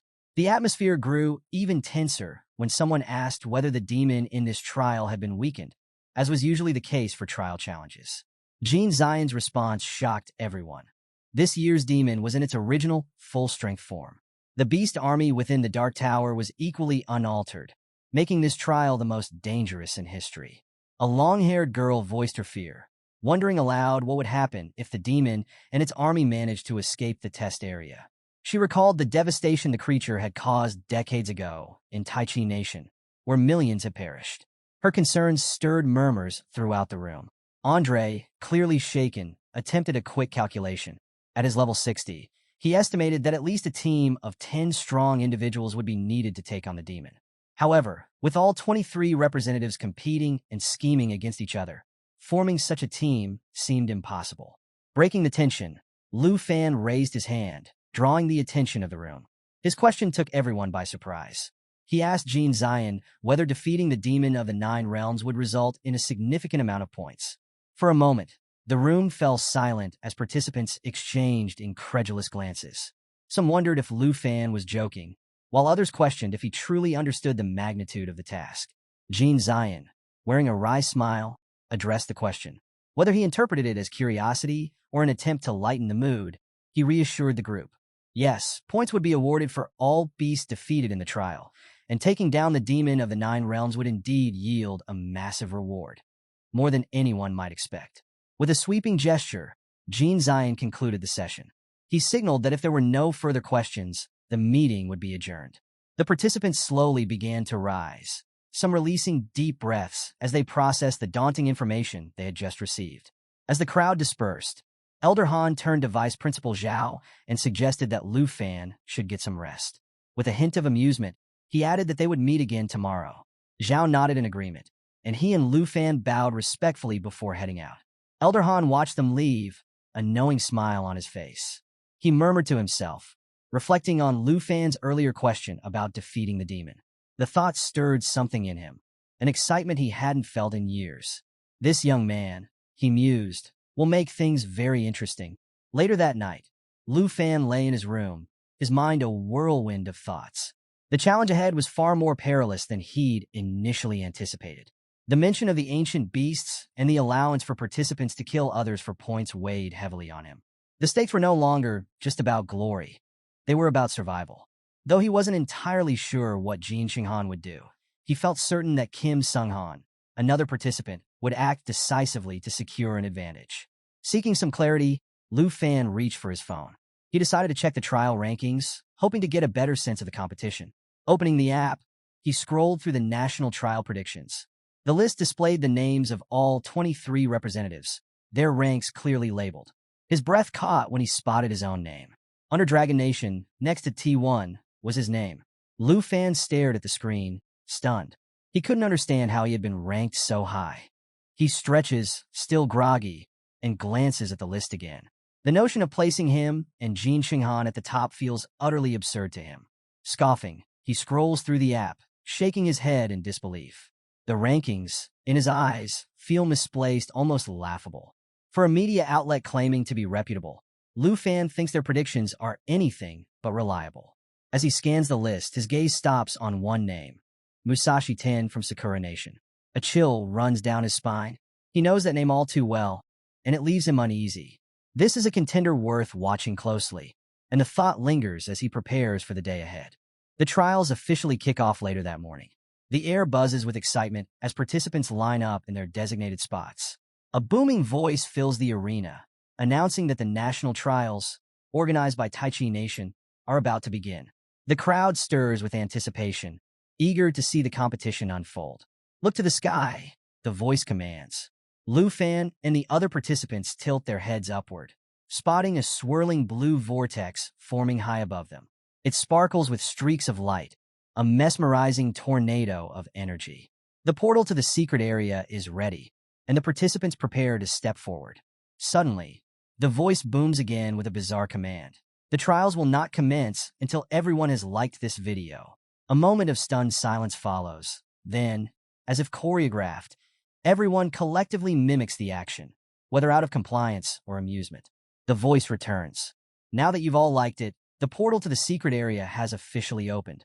Without further delay, the participants move toward the portal as one. Lu Fan stands firm, calm yet focused, his mind already mapping out strategies. He knows the portal is his ticket to the trials, and with full confidence, he steps into the shimmering vortex. Elsewhere, the event has captivated spectators. In a villa, Lu Fan's teammates Jianying, Qinxiu, Xiaoman, and Hank sat together, glued to the screen. They try to mask their unease, but the weight of the trials looms heavily over them. They trust Lu Fan's abilities, but even the strongest contenders feel the pressure in moments like these. Meanwhile, Captain Lu Fei, Lu Changkong, and Shin Kai watch with excitement, their confidence in Lu Fan unwavering. They eagerly anticipate the moment he takes center stage, certain he will rise to the challenge. Even the Duke Tu Jing, seated comfortably with a bottle of wine in hand, watches the spectacle with a relaxed air, enjoying the high-stakes drama as it unfolds. Vice Principal Zhao and Elder Han, seated side by side, are equally invested. Their eyes remain fixed on the screens, silently analyzing the unfolding events. They know the stakes are immense, and that the rankings will begin to shift the moment all participants enter the secret area. As Lu Fan steps into the secret realm, he feels the icy wind bite against his skin. The vast, frozen expanse before him is instantly recognizable. He's been here before. The far north national testing secret area, he mutters to himself. The ice field stretches endlessly, a landscape as unforgiving as it is familiar. With a smirk, Lu Fan glances at his watch. The map confirms his suspicions. He's right in the heart of the ice field. Perfect, he thinks. Not a bad place to start. Despite the bone-chilling cold, he appreciates having a solid grasp of the terrain. If only he'd brought a thicker jacket. Scanning his surroundings, Lu Fan notices something that makes him smile. The rankings haven't updated yet. Nobody has scored any points. It's a blank slate, a fresh start. For Lu Fan, it's like being handed a brand new test sheet with the chance to set the curve himself.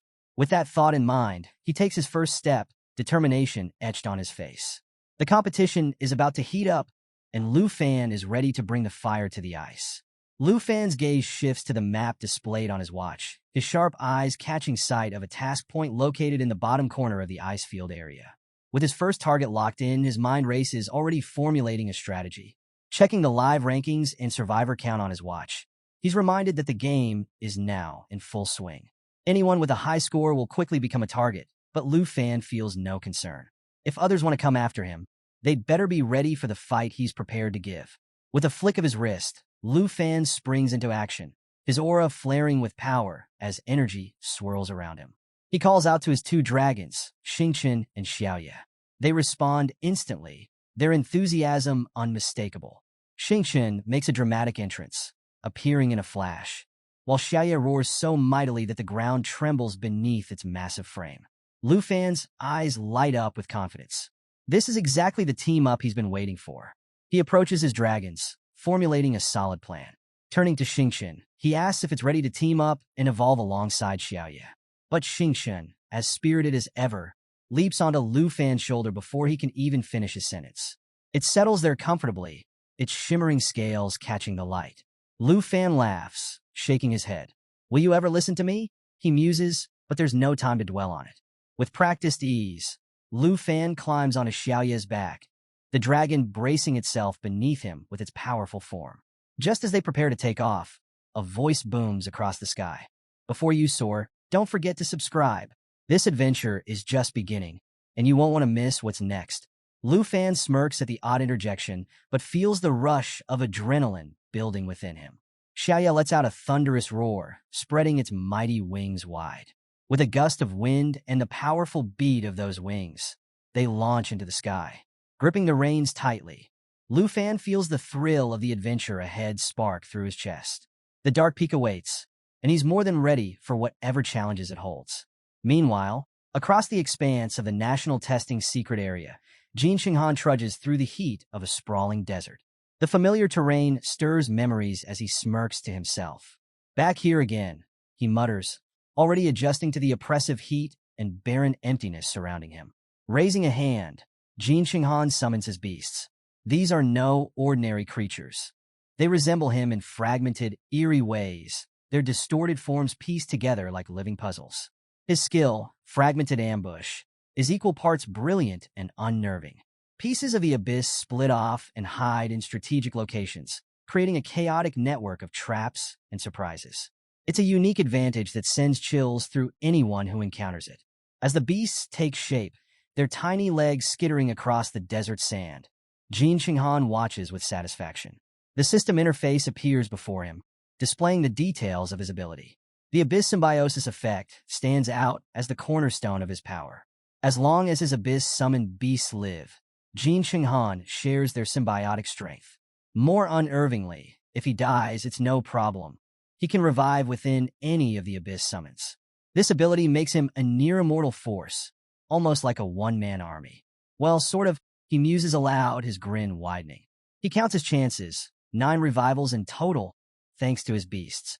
Practically immortal, he declares, savoring the irony. His voice echoes in the lifeless desert, but there's no reply from the sands. Probably for the best. Deserts aren't known for their sense of humor. Just as Jin Xinghan was basking in his invincible thoughts, a sword sliced through the air with terrifying precision. It struck the head of one of his summoned beasts like a needle through fabric, killing it instantly. The beast's fragmented body disintegrated into the desert sand as Jin Xinghan's eyes snapped to the source of the attack, Musashi 10, the representative of Sakura Nation.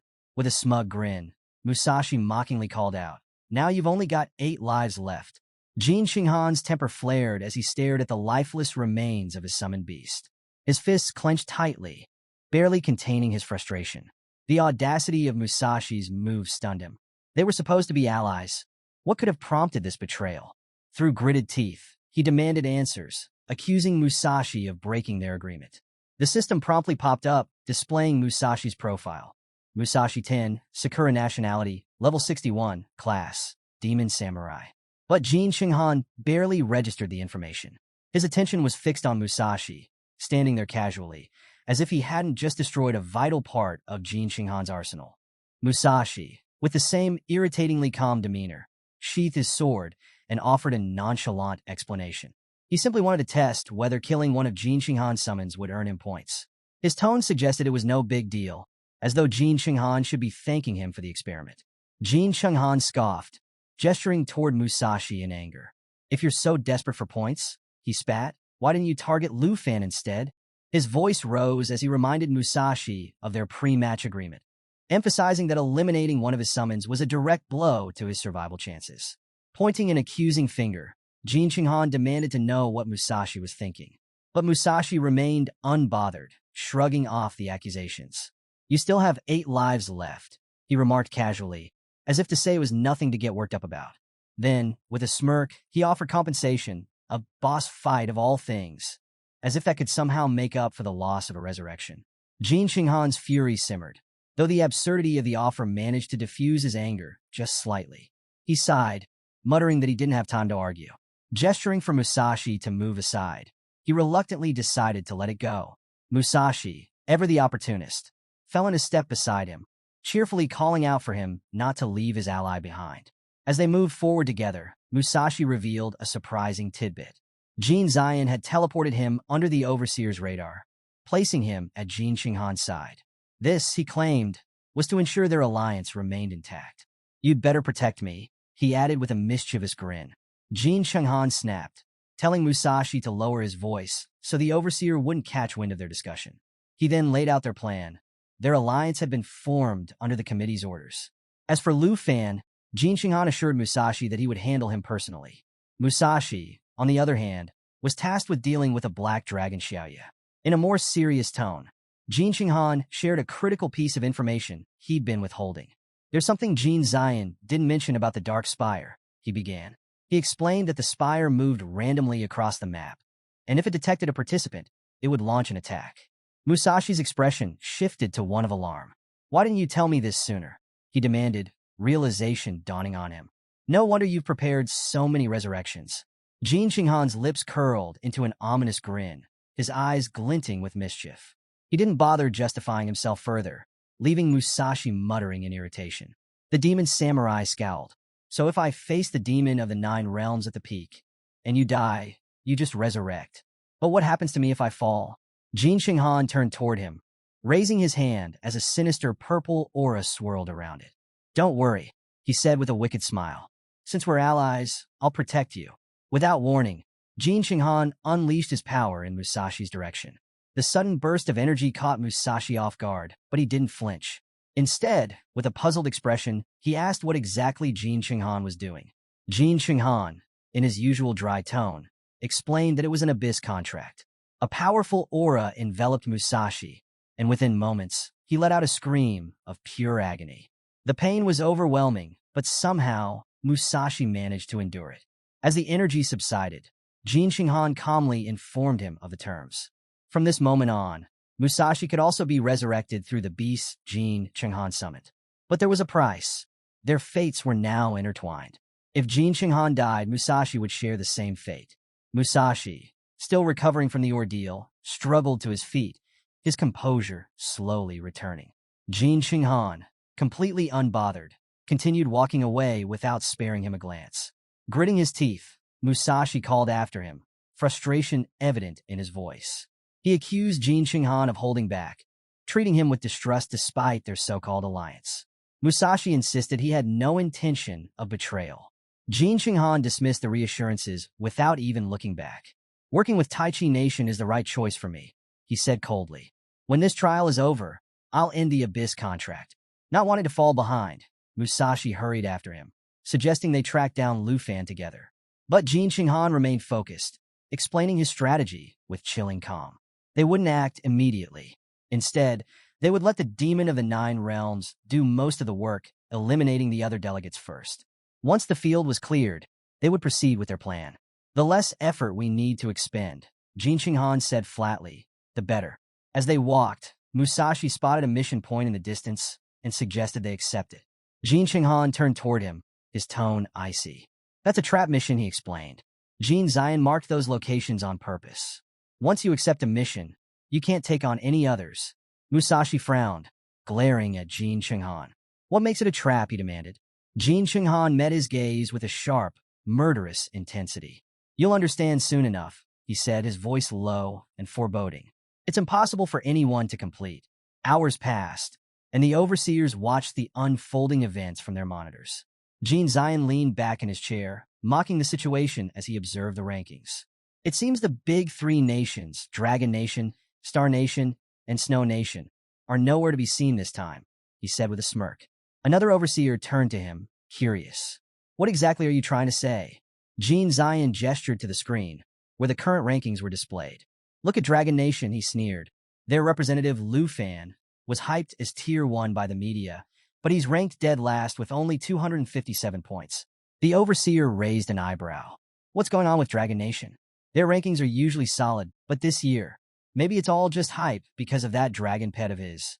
Jin Zion chuckled. Must be overrated. Even killing a few basic beasts should have earned more than 257 points by now. Behind them, Elder Han sipped his green tea quietly, the faintest of chuckles escaping his lips. He didn't correct them. Let them underestimate Lu Fan. It would make his inevitable rise all the more satisfying. Meanwhile, Lu Fan wandered through the secret area, frustration growing with every passing minute. He checked his watch again, 257 points. No change. His anxiety deepened as he muttered to himself, questioning the location of the peak of darkness. He had been searching for what felt like forever, but there was no trace of it, not even a hint. As he spoke, the icy wind picked up around him, and a faint, ominous sound echoed in the distance. Just then, a lion-like monster materialized in front of Lu Fan, its powerful frame radiating a ferocious aura. The system quickly displayed its details. Sky Hunting Flying Lion, level 60. Defeating it would yield a moderate amount of points. Before Lu Fan could react, the beast lunged at him with startling speed. However, Xiaoya, ever alert, gracefully leaped backward, narrowly avoiding the attack. Lu Fan observed the creature closely, his mind analyzing the situation. Compared to the zombies from the fallen clouds, this flying lion was far weaker and offered only a small number of points. He saw no value in wasting time on it. The real key to climbing the rankings, he realized, was accepting missions and defeating bosses. Grabbing Xiaoya's reins, he gave a clear command for her to follow him. Before long, Lu Fan noticed a mission point marked on his map, situated inside a nearby cave. Gesturing toward the entrance, he directed Xiaoya to move downward. As they approached, he spotted another participant engaged in a fierce battle with a massive snow bear just outside the cave. With a single, powerful blow, the participant felled the beast, finishing it off with impressive efficiency. He then turned toward the cave, commenting to himself about the challenges of being a second-tier professional, though relieved to have secured the mission point. The participant was about to enter the cave when the sound of footsteps caught his attention. Turning around, his eyes widened in disbelief as he saw Xiaoya, the legendary black dragon, standing imposingly before him. Without hesitation, he readied himself for a confrontation, his nerves on edge. Lu Fan dismounted swiftly, his movements deliberate and calm. The man's gaze shifted from the dragon to Lu Fan, his expression a mix of awe and suspicion. Recognizing him almost immediately, the man spoke, his voice tinged with disbelief. "Are you Lu Fan from the Dragon Empire?" Lu Fan didn't answer. Instead, he casually opened his watch to check the system, which confirmed the participant's identity. Yasen Lai, level 45 Waterwave Swordsman, South Nation, rank 19, score 5,153.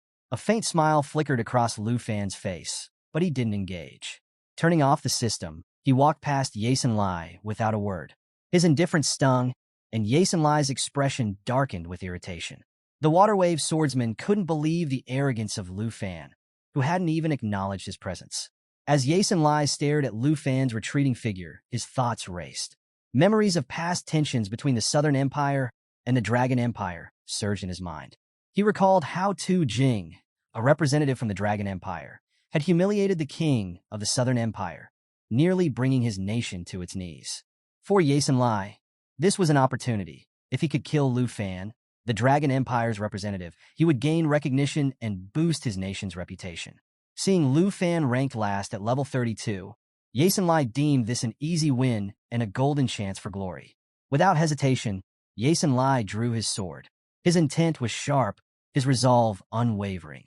He activated his water cage technique, and water shot out from his blade, forming a tight, imprisoning cage around Lu Fan.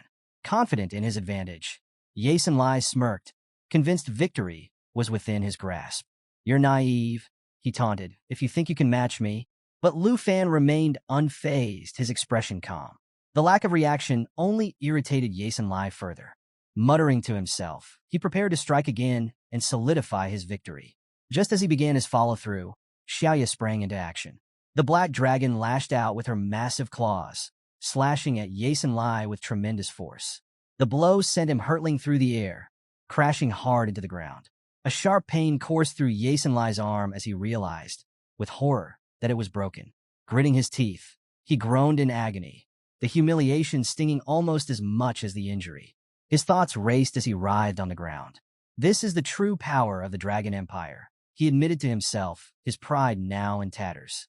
Struggling to stand, Yasin Lai grimaced, feeling the fracture throb with every movement. For the first time, the invincible strength of the Dragon Kingdom felt all too real. Lu Fan calmly stepped out of the water cage, as if it were no more than an inconvenience, leaving Yasin Lai utterly dumbfounded. Approaching the stunned swordsman, Lu Fan spoke with a faint trace of amusement in his voice. "If you're thinking of gaining a fisherman's profit, you're sorely mistaken," he said. Then, with a nonchalant shrug, he added, "Frankly, sparing you is more efficient. The points I'd earn for defeating you wouldn't be worth the effort." Yasin Lai froze in disbelief. Lu Fan's dismissive words struck like a hammer, shattering his confidence. How could someone at level 32 be so powerful, so untouchable? His mind reeled as he tried to grasp the situation. He cursed inwardly, his pride stinging. Even if he couldn't rank in the top tier of the trials, killing the representative of the Dragon Empire would make him a hero in the Southern Empire. It would restore his reputation and maybe his dignity. But before he could act on his thoughts, Xiaoya roared, her powerful voice reverberating through the icy air. The sheer force of it made Yasin Lai stumble backward in alarm. The black dragon moved toward him with terrifying speed, flames flickering ominously at the edges of her mouth. Panic gripped Yasin Lai as he realized the dragon's full strength was now directed at him. For a brief, terrifying moment, he thought this was the end. Lu Fan, however, remained perfectly calm. He smiled coolly and advised Yasin Lai, his voice measured and firm, "Don't rush things. This mission is mine, and there's no room for objections." With that, he turned his attention to his system, ignoring the trembling swordsman entirely. A notification blinked onto his screen. "Mission accepted. Current task, defeat the epic boss, Demon of the Nine Realms, level 85. Lu Fan stared at the notification, his expression serious yet composed. The stakes were clear. Xiaoya stood tall beside him, her chest glowing with fiery embers that pulsed with a menacing rhythm. The towering dragon loomed over the battlefield, ready to unleash devastation.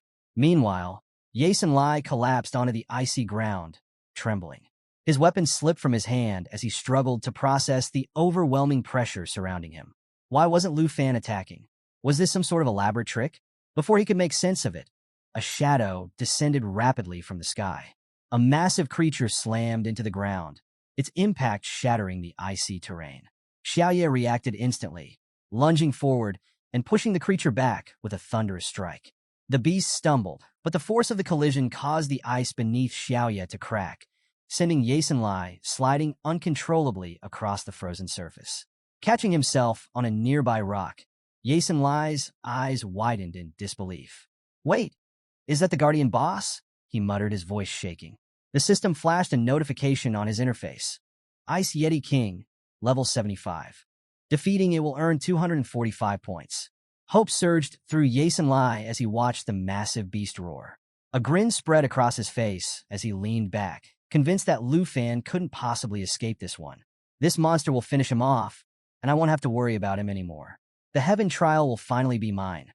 But his triumphant thoughts were cut short as the Ice Yeti King turned its furious gaze toward him. its glowing red eyes locked onto Yasin Lai, radiating rage. With every step the beast took, the ground cracked beneath its massive frame. Yasin Lai stumbled back, his heart pounding. Wait, no, this can't be happening, he thought in panic as the Yeti King advanced relentlessly. The ice gave way beneath him, and Yasin Lai fell hard onto the frozen ground. The monster's fiery gaze never wavered, and the crushing reality hit him like a blizzard. There was no escape from this beast. Just as the Yeti King prepared to strike, a sudden flare of red light burst across the sky. The intensity of the aura diverted the creature's attention. It roared, deepening with rage as it turned toward the disturbance. Xiaoya sprang into action, her claws slicing through the air with blinding speed. Her strike landed with brutal precision, tearing into the Yeti King and sending green blood spraying across the icy battlefield. The creature staggered and crumpled to the ground with a thundering crash, but it wasn't down yet. Before the beast could recover, Xiaoya lunged again, her claws poised for the killing blow. But the Ice Yeti King lashed out with its massive claws, catching Xiaoya midair. With a primal roar, Lu Fan sprang into action, channeling the devastating power of Break Sky, a signature Dragon Key attack. The move unleashed 2 consecutive strikes, which triggered Xiaoya to mirror the attack with her own ferocious claw slashes, thanks to their synchronized bond. The Ice Yeti King, overwhelmed by the relentless assault, faltered. Its massive claws loosened their grip on Xiaoya, and the beast crashed to the ground with a thunderous impact, utterly defeated.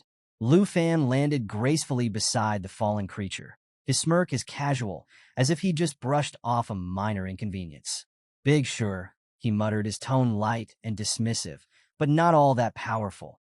Behind him, Xiaoya stood tall, her imposing form radiating triumph as she let out a roar of approval.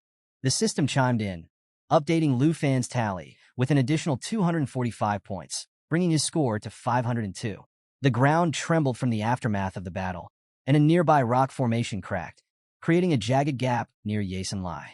The young swordsman, still trembling from the fight, could only stare in disbelief at what he had just witnessed. Lu Fan had shattered the Guardian boss with ease, his level 32 seemingly irrelevant to the sheer strength he had just displayed. Yasin Lai's mind raced as he tried to comprehend the power gap. A chilling thought struck him. What would have happened if that devastating attack had been directed at him instead of the boss? Terror gripped his chest, and panic rooted him to the spot as Lu Fan began walking toward him. Every step Lu Fan took seemed to amplify Yasin Lai's dread. When Lu Fan finally stopped in front of him, Yasin Lai closed his eyes, bracing himself for the inevitable strike. But no blow came. Instead, Lu Fan simply stood there for a moment, then turned and walked away, sparing Yasin Lai without a word. It took Yasin Lai a few moments to realize what had happened. Slowly opening his eyes, he saw Lu Fan already walking into the distance. The faintest smirk played across Lu Fan's lips as he muttered under his breath, "I can't waste my time on people who don't even subscribe. They're just not worth it." Yasin Lai could only watch, stunned. Lu Fan had spared him, deliberately choosing to walk away instead of finishing him off. It was baffling, almost surreal. Just as Yasin Lai began to process this unexpected turn of events, a bright light appeared beside him.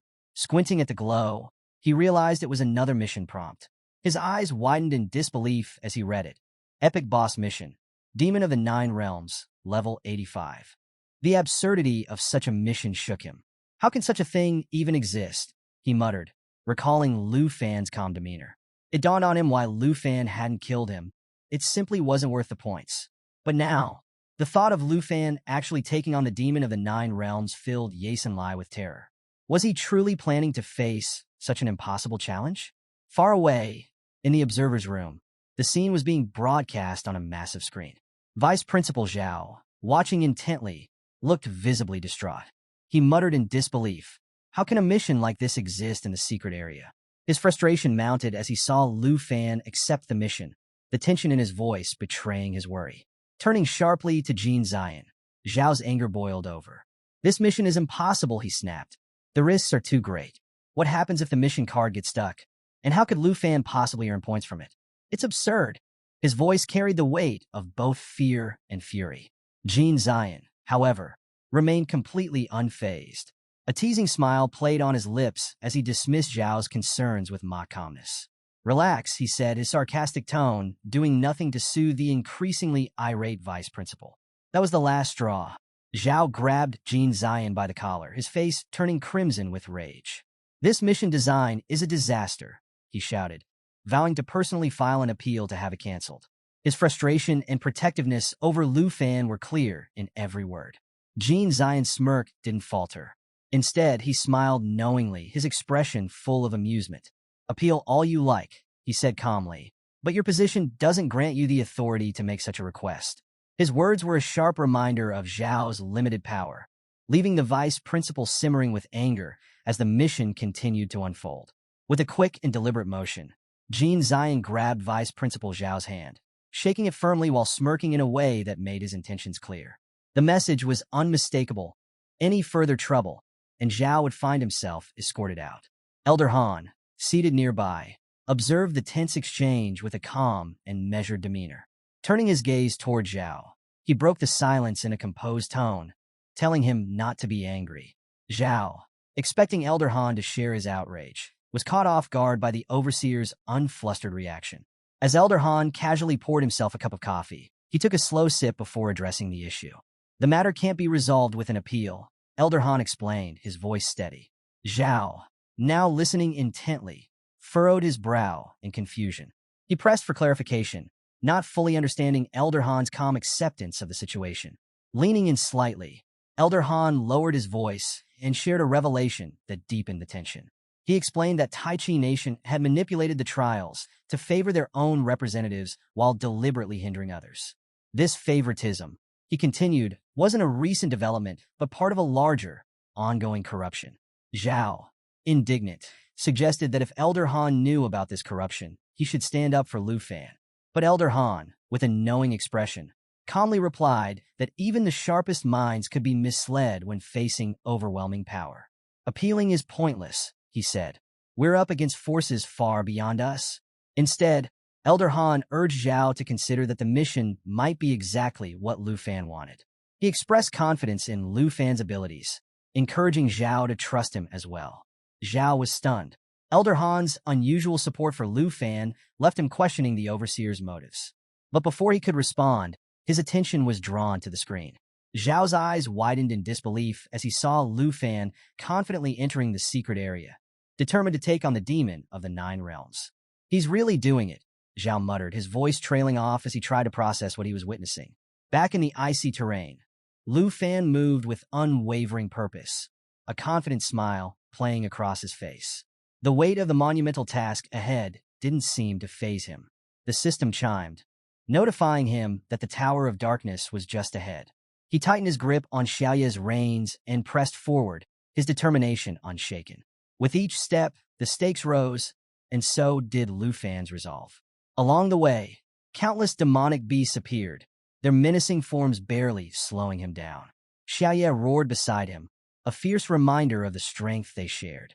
As the system alerted him that the demon army was awakening, the deafening roar of countless creatures filled the air. A swarm of killer bats, each at level 60, charged toward him. The system informed Lu Fan that each bat defeated would earn him 84 points. He smirked, unfazed by the sight of the approaching swarm. The precious mountain of Ruan Changfeng, he mused to himself, recalling the name of the area. But to him, it was just a gold mine of experience points waiting to be harvested. He turned to his Xingchen, its small but powerful frame glowing with energy. Time to shine, he commanded. Xingchen growled low, sensing the incoming danger and readying itself for action. Next, Lu Fan issued a command to Xiaoya. Transform into your destroyer form, he ordered. Xiaoya responded immediately, her massive form shifting as her strength, agility, and stamina surged to incredible levels. Strength, 5124 agility, 9,431 stamina, 10,474. In her destroyer form, Xiaoya let out a thunderous roar, the power of her transformation crackling in the air. She lunged at the swarm of killer bats, tearing through them with terrifying speed and precision. The bats' cries echoed as they fell one by one, their points adding steadily to Lu Fan's total.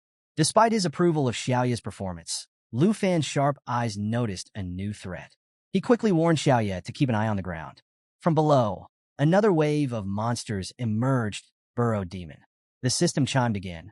Defeating these creatures would earn him 127 points per kill. Lu Fan was already on the move, his sharp eyes scanning the battlefield with precision. A confident grin spread across his face. It was time to obliterate everything in his path. Xiaoye, his loyal and formidable dragon, was quick to respond, transforming yet again. This time, she unleashed Dragon Control, an ability that pulsed with raw energy, combining devastating dragon power with a barrage of regular attacks. Monsters fell in droves, obliterated in mere moments. But the battle didn't stop there. Xiaoye pressed forward, seamlessly transitioning into her lava inferno attack. Rivers of molten lava erupted from her form, cascading over the battlefield and engulfing everything in their path. Flames roared like a wildfire, consuming the enemy with relentless force. The air crackled with the intense heat of destruction. Suddenly, Lu Fan's gaze shifted upward.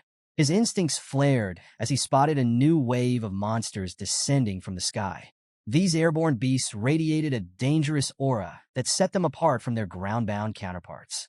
A slight frown crossed Lu Fan's face. Taking them out one by one will take too long, he thought. A new strategy is needed. Wasting no time, Lu Fan tapped into the power of Dragon's inspiration. Raising his hand, a radiant golden light enveloped him and his dragons. The ability surged through them, increasing their attributes and attack power by 30%.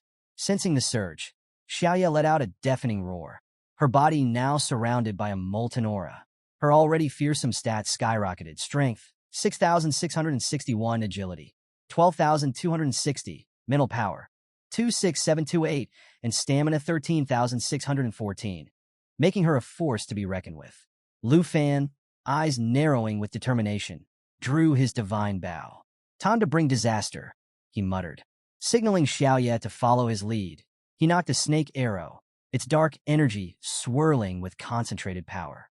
Xingqian, perched nearby and brimming with energy, twitched impatiently, eager to join the fray. Lu Fan's strategic mind raced. He instructed Xiaoye to prepare for her ultimate move, Cataclysm, and with precision, released the snake arrow from his divine bow. The arrow's trajectory was flawless, cutting through the air with lethal intent.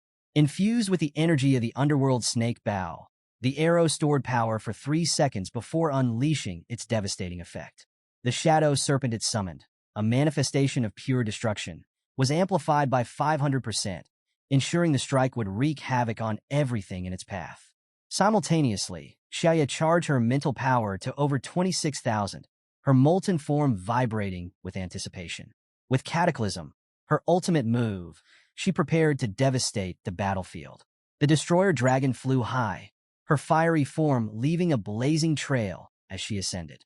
She let out a thunderous roar, the sound so powerful it reverberated through the ground, shaking the very earth beneath her.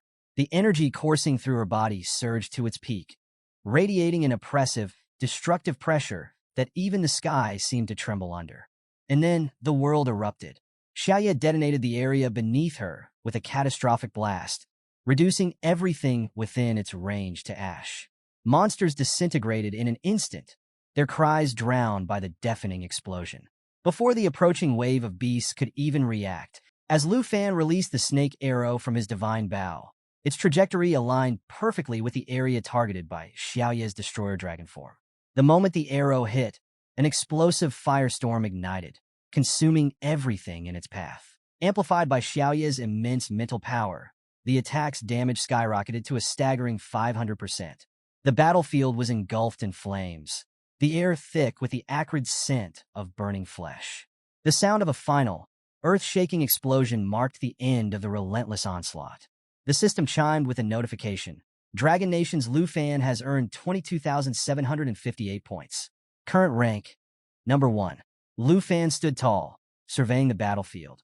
His gaze swept over the smoldering ruins of the demon army, his faint smile betraying his satisfaction. Not a single creature remained. The system delivered another update. Xingqian has reached level 12, and Lu Fan's level has risen to 33. Progress was undeniable, and the momentum was his. At the monitoring station, disbelief filled the air. The room buzzed with murmurs of astonishment as Lu Fan's name surged to the top of the rankings. The three great families, long overshadowed, were once again in the lead, with Lu Fan claiming the #1 spot. Amid the chatter, someone exclaimed, "We didn't think he'd actually take on the dark forces and succeed." Charles and Andre, who had been given the same mission, were now stagnant, their scores failing to rise. Vice Principal Zhao watched with a mix of awe and pride, a sense of satisfaction creeping in. Maybe Elder Han was right, he thought. Perhaps I should have trusted Lu Fan. What Zhao had once considered a trap now seemed like nothing more than a warm-up for someone like Lu Fan. Elder Han, ever composed, observed the scene with quiet amusement. Turning to Vice Principal Zhao, he chuckled lightly. "Look at that battered black dragon of his," he remarked. "And yet, Lu Fan hasn't even summoned all of his dragons." Zhao, taken aback by the comment, hesitated before offering to bring Elder Han some tea. But the overseer waved off the suggestion. "No need for tea just yet," he said with a faint smile. "The real matter at hand is watching Lu Fan's performance. We can't afford to miss him taking on the demon of the 9 realms." Jean Zion, seated nearby, watched the exchange with a satisfied grin. In his mind, everything was going exactly as planned. The demon of the 9 realms had yet to appear, and when it did, he was confident Lu Fan would exhaust himself collecting the remains of his dragons and facing the true challenge. Back on the battlefield, Lu Fan's momentary satisfaction was cut short. The ground trembled as the stone chain suddenly broke, sending a shockwave through the area. The air crackled with energy as a massive, pyramid-like structure began to collapse rapidly. Lu Fan's expression shifted to one of seriousness. This challenge was far from over. The rumbling earth gave way as a massive door swung open, releasing a flood of ferocious beasts. These creatures were far more vicious than he had anticipated. A grim realization hit him. He should have waited for all the enemies to appear at once, eliminating them in a single, decisive attack. Cursing under his breath, Lu Fan quickly adjusted his focus. Drawing his sword, he prepared to face the incoming horde.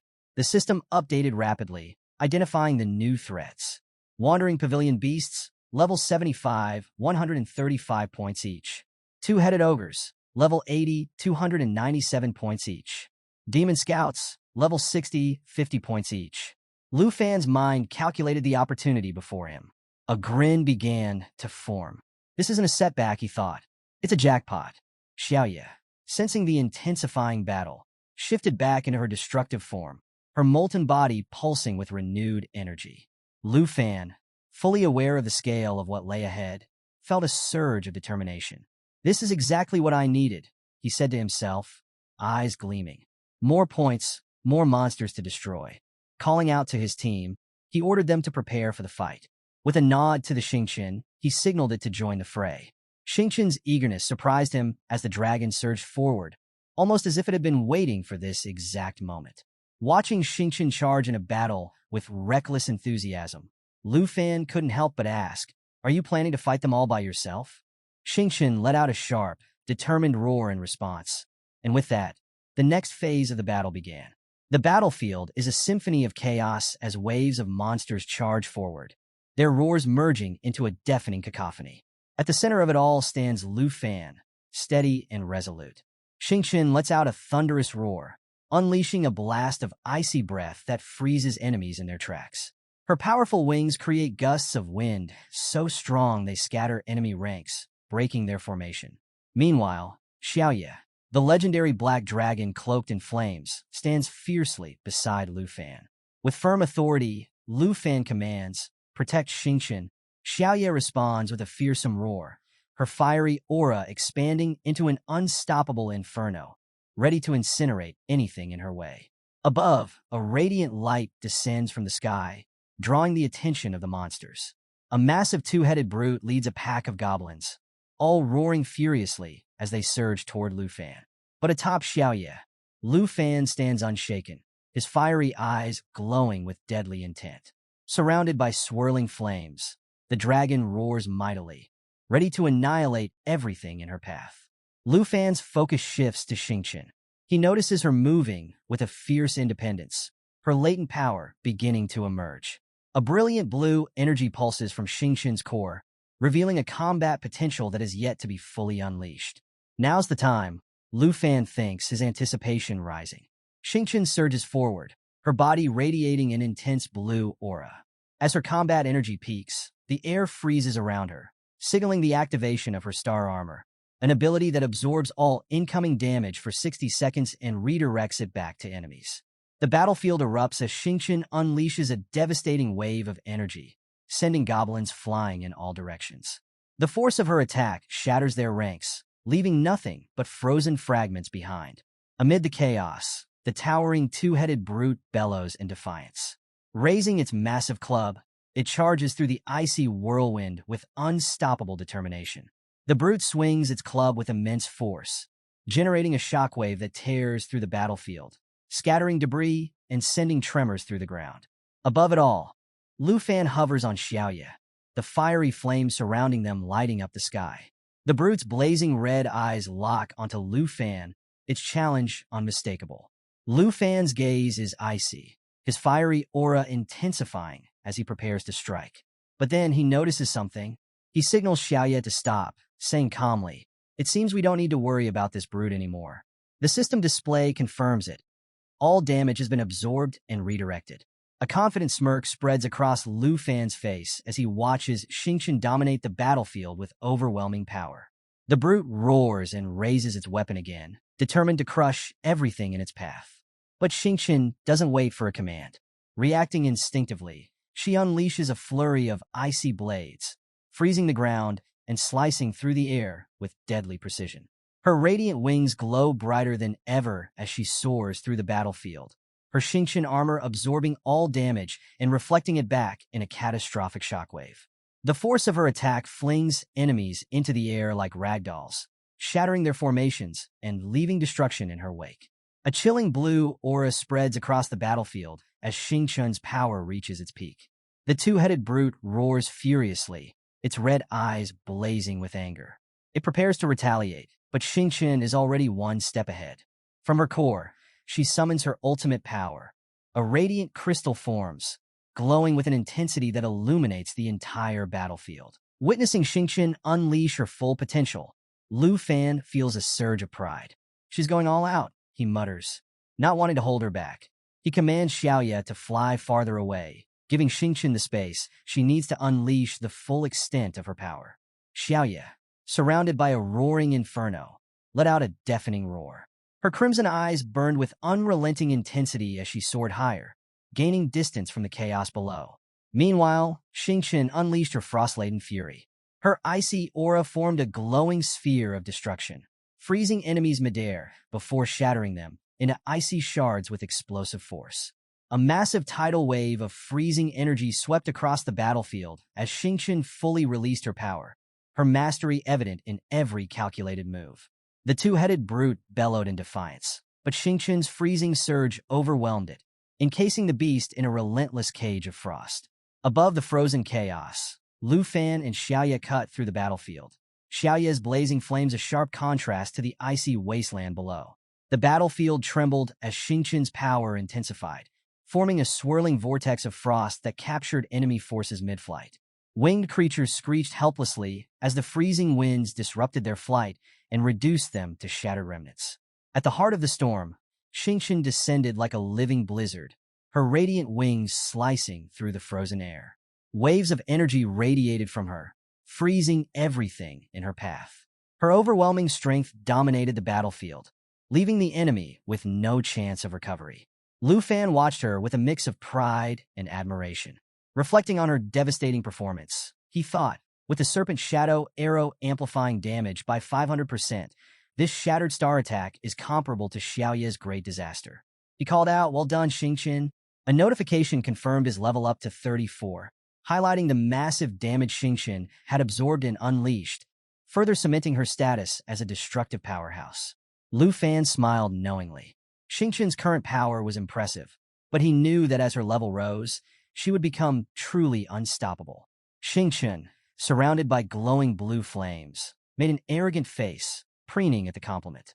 Lu Fan chuckled. "This little one is so full of herself," he thought amused.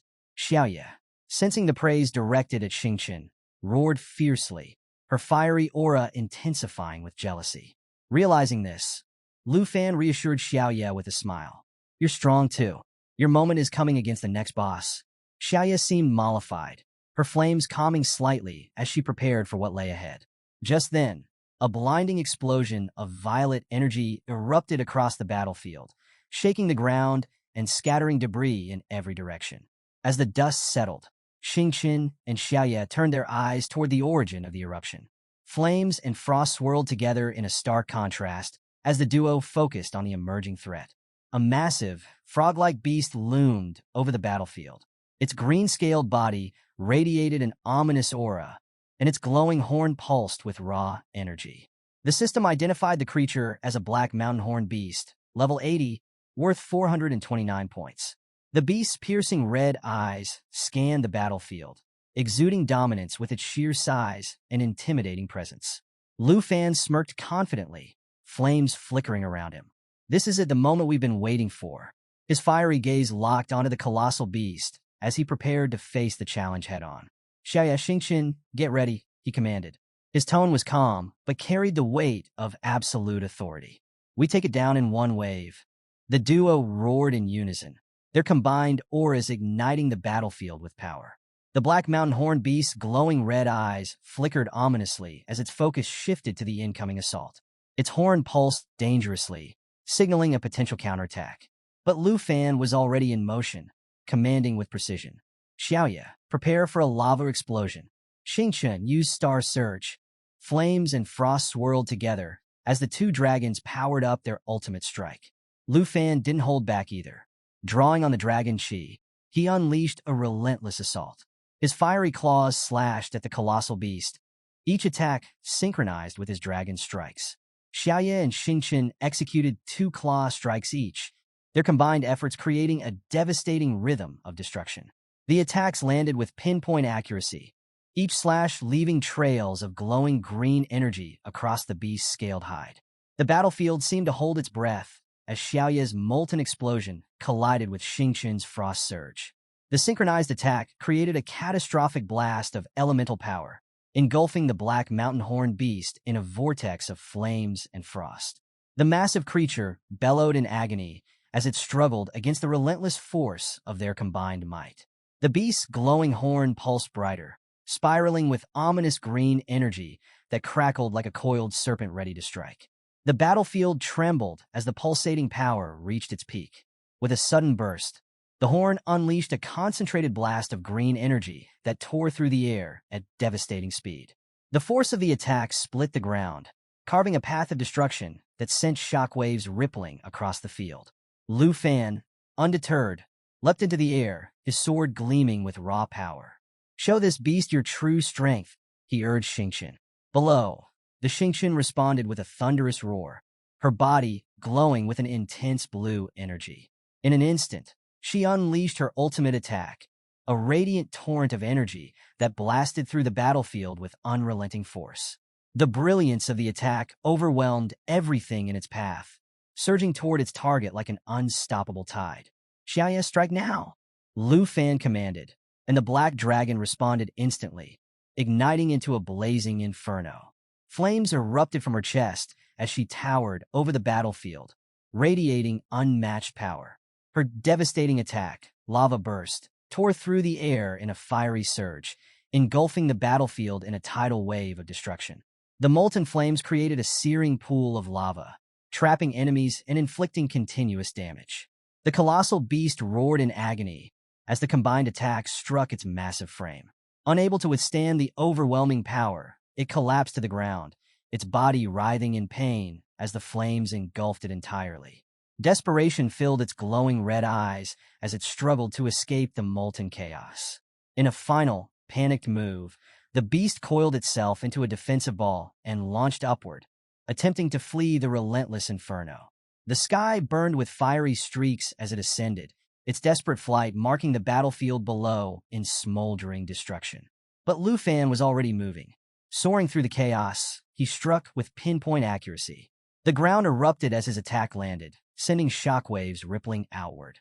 The beast let out an agonized roar, signaling a critical blow. Above, Xingqian spread her wings majestically, her energy surging as she created a shimmering field of light. The battlefield seemed to hold its breath, awaiting the next move. Lu Fan and Xingqian unleashed a perfectly coordinated strike. Their precision was unmatched, their timing flawless. The attack hit its mark with devastating force, and the colossal beast let out a deafening cry as its defenses shattered completely.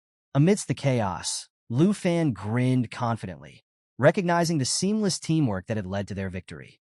The battle's outcome not only solidified their strength, but also sent their rank skyrocketing. The scoreboard lit up with new rankings, and Lu Fan's name shot to the very top. His dragons perched proudly beside him, their auras glowing with satisfaction. "Look at that score," Lu Fan mused, reveling in their triumph. The awe-inspiring points left the competition stunned. In the supervision room, murmurs of disbelief rippled through the audience. Vice Principal Zhao watched with growing enthusiasm, marveling at Lu Fan's transformation during his journey to the northern regions. Elder Han acknowledged the feat with quiet approval, his eyes twinkling with amusement. Jean Zion, however, was far from impressed.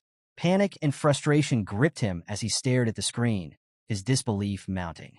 How could Lu Fan, a representative of the Dragon Nation, achieve such an unprecedented feat? His gaze locked onto the scoreboard, where Lu Fan had not only wiped out the Warcraft army, but surpassed Jin Xinghan by a significant margin.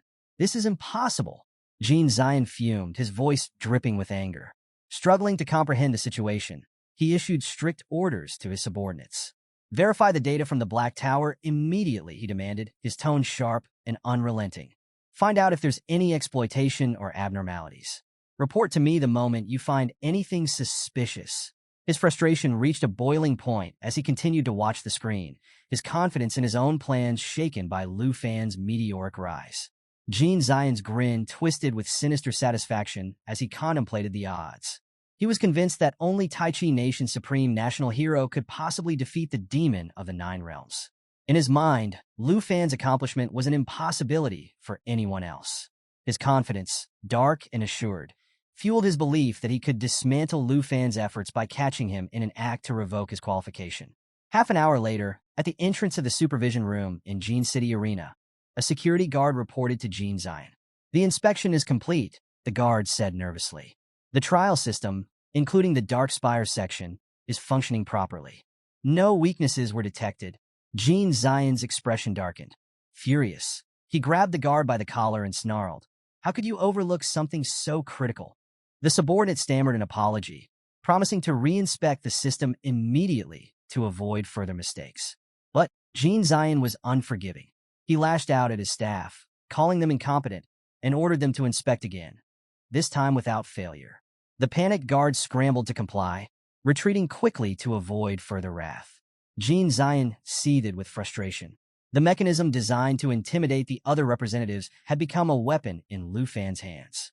Consumed by rage, he resolved to manipulate the stats of the demon of the Nine Realms, intending to force Lu Fan into surrendering. His focus shifted to the rankings, placing his hopes on Jin Xinghan and Musashi Tan.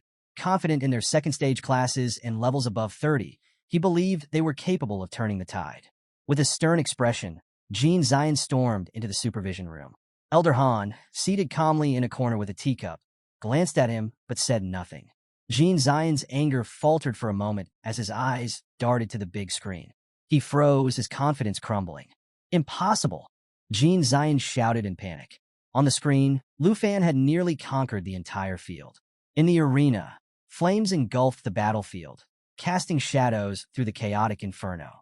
Soldiers struggled to navigate the blazing terrain, their efforts dwarfed by the relentless power radiating from Lu Fan. Standing at the center of it all, he was bathed in a radiant blue aura. His weapon pulsed with unyielding energy, casting an indomitable light across the battlefield. Behind him loomed Xiaoye, her dark form blending seamlessly with the fiery depths, her eyes burning with fierce determination. Across the battlefield, a legion of demonic creatures emerged from the shadows, their crimson eyes burning with malice. At the forefront stood a massive armored entity, its pulsating blade of dark energy exuding a menacing presence. The system identified the boss, level 86.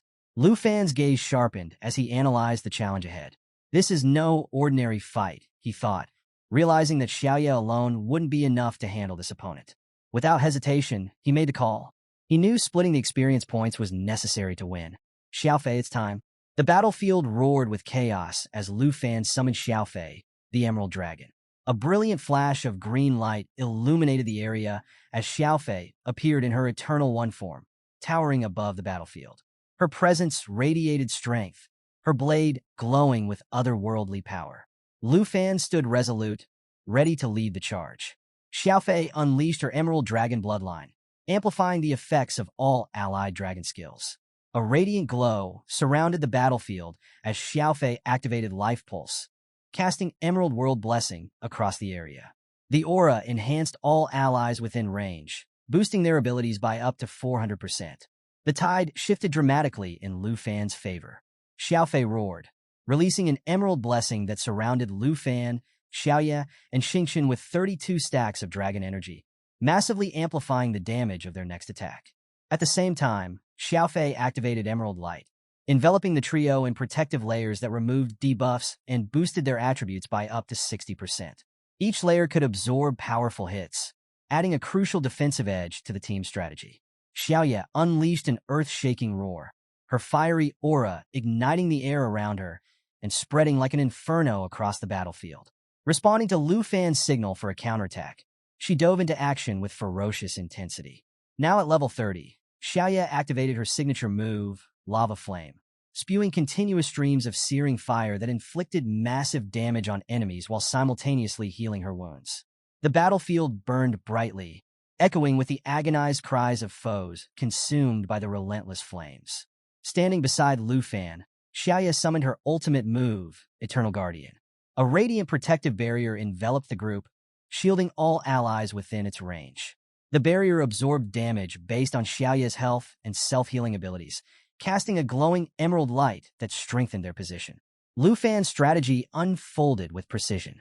He commanded Xingqian to activate Starlight Scale Armor, a shimmering shield infused with star energy. The armor absorbed damage for 60 seconds and stored it for a devastating counterattack.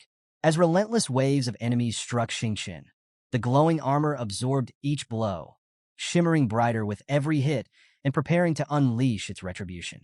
Reaching level 35, Lu Fan recalled an important advantage, the Dragon Language Magic Book. He summoned the glowing artifact, feeling its immense energy swirl around him. The book granted the Dragon Resonance passive skill, designed to amplify the synergy between dragon riders and their dragons when casting the same magic. Excitement coursed through him as the book disintegrated, transferring its power into him in a radiant surge of light. Flames danced around Lu Fan as he synchronized with Xiaoye, their combined potential resonating deeply. With Dragon Resonance amplifying their abilities, the battlefield trembled as a blinding red beam pierced through the air. The devastating impact sent shockwaves across the battlefield, leaving enemies staggered in terror. The sheer force obliterated everything in its path. Xiaoye roared ferociously, her sinister red eyes glowing through the inferno. Flames coiled around her as she prepared her ultimate move, Lava Explosion. Responding to Lu Fan's command, Xiaoye joined in, and together they unleashed synchronized lava explosions that engulfed the enemy forces in a catastrophic wave of fire. The molten lava created searing pools that trapped enemies, inflicting continuous, massive damage. The synergy between Lu Fan and Xiaoye activated Dragon Resonance, amplifying their combined power by an additional 10%. The fusion of their attacks doubled their strength, turning the lava explosion into an assault 4 times more powerful than if used individually. The battlefield shook under the sheer might of their attack. Lu Fan marveled at the connection he shared with Xiaoye. Their pulses synchronized perfectly, and the power coursing through him was unlike anything he had ever felt. This is just the beginning, he thought as the molten chaos consumed the enemy forces. The colossal beast staggered, its molten form barely holding together as it struggled to escape the searing lava. Recognizing the decisive moment, Lu Fan commanded Xiaoye to activate her World Destroyer form. Flames engulfed her body as her stats surged to extraordinary heights, reaching the peak of her strength, agility, and spirit. With a burst of speed, Xiaoye launched herself toward the beast, sinking her fangs into its molten form and inflicting continuous bleeding damage. The beast let out a desperate roar, refusing to fall despite the relentless assault. Sensing its final moments, Lu Fan stepped forward, his blade crackling with energy, ready to deliver the finishing blow. His determination was unwavering as he prepared to end the enemy's struggle once and for all. But before Lu Fan could strike, Xingqian darted forward with a high-speed assault, her movements precise and devastating. She struck the beast with immense force, catching it completely off guard. The impact sent shockwaves rippling across the battlefield. Xingqian, glancing at the wounded enemy, smirked and taunted, "Die already." With a final burst of power, Xingqian unleashed the full might of her Starlight Scale armor.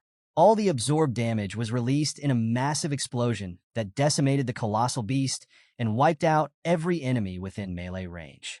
The battlefield fell silent, the once formidable army reduced to nothing but ash. As the battle concluded, Xiaoye leveled up to 31, and Xiaofei, the Emerald Dragon, reached level 23, their powers significantly enhanced. Xingqian stood triumphantly, her aura glowing with newfound strength as she leveled up to 15, unlocking her form transformation. Turning to Xingqian with a teasing grin, Lu Fan asked, "Since when did you learn to steal kills?" Xingqian's smug expression didn't falter, clearly enjoying her moment of victory. Xingqian's form now radiated a newfound maturity, shedding many of the attributes from her baby dragon days. While the visible changes were striking, Lu Fan knew the real evolution lay in her stats and abilities, which had undergone a significant transformation as she entered her growth period. He opened the system to examine Xingqian's updated attribute panel. Level 15. Strength 4,656. Agility 1,031. Mind 5,418. Endurance 1,543. Forms: baby form, energy consumption reduced as the body shrinks. Battle form, standard form for combat. Starlight form, temporarily increases physical strength by 5x for 60 seconds. This is Xingqian's ultimate battle form, allowing devastating short-term power boosts. Skills: Starlight Annihilation, active skill. LV1 converts all stored starlight power into a laser beam, causing astronomical damage. This skill ignores all defenses and cannot be blocked. Lu Fan's eyes lit up as he reviewed the details. Xingqian has entered her evolution period. Her attribute growth far exceeded his expectations. At level 15, her power attributes already dwarf Xiaoye's at the same stage, solidifying her as a combat specialist dragon. Her new forms, Starlight form and Galaxy Overlord form, excited Lu Fan the most. He mulled over Starlight form, a high-stakes, high-reward transformation that increased strength by 5 times but lasted only a minute. The form, combined with Starlight Annihilation, made Xingqian an unstoppable force capable of ignoring even the most formidable defenses. Lu Fan grinned, imagining her annihilating powerful opponents with a single, unblockable strike. The second form, Galaxy Overlord form, offered its own surprises. With 3 new skills, it promised an even greater range of destructive potential. Starfall, passive, automatically attacks enemies within a radius, similar to other dragons' chi abilities. Nebula Star, a crowd control skill for immobilizing enemies. Neutron Nebula Annihilation, a devastating attack that could potentially outclass even Shatterstar. Lu Fan's excitement grew as he imagined the synergy between Xingqian's forms. "We'll need to find monsters to test this power properly," he thought. Determined to test the theory later, he shifted focus back to the battlefield and the looming Hell Demon Peak. The Dark Castle Gate lay fully open, but no additional demons had emerged since the death of the Demon General. This silence made Lu Fan suspect something. The Hell Demon must still be inside the castle, he thought, refusing to show itself. "Are you really so reluctant to come out and face me directly? Fine. If you won't come to me, I'll come to you." To prepare, Lu Fan ordered Xiaoye to use the Qi perception skill. A radiant light beamed from Xiaoye's eyes, scanning the area. The Qi skill could reveal hidden or stealthy enemies, and activating it removed all stealth from nearby targets. Meanwhile, Xiaoye also activated her version of the skill, illuminating the battlefield with divine light. Lu Fan paused, strategizing. The Hell Demon is likely hiding inside the Dark Castle, waiting for the perfect moment. If it won't come out willingly, I'll flush it out myself. As Lu Fan rode Xiaoye into the foreboding Dark Castle, the atmosphere grew thick with tension. His dragons followed closely, their powerful forms cutting through the dark air as they entered through the massive gate. Upon entering, Lu Fan dismounted and stepped forward cautiously. Darkness enveloped the space, reducing visibility to nearly nothing. But with his perception skill, Lu Fan could sense any demonic presence lurking nearby. After walking a short distance, a sudden flicker of fire caught Lu Fan's attention. He paused, examining it carefully. The surrounding scene shifted dramatically, and he realized he had entered yet another secret area. The barren interior was as desolate as the castle's exterior, with vast, empty space stretching out before him. Floating torches illuminated the cavernous chamber, revealing just how vast it was, large enough to hold the army of over 10,000 demons he had previously vanquished.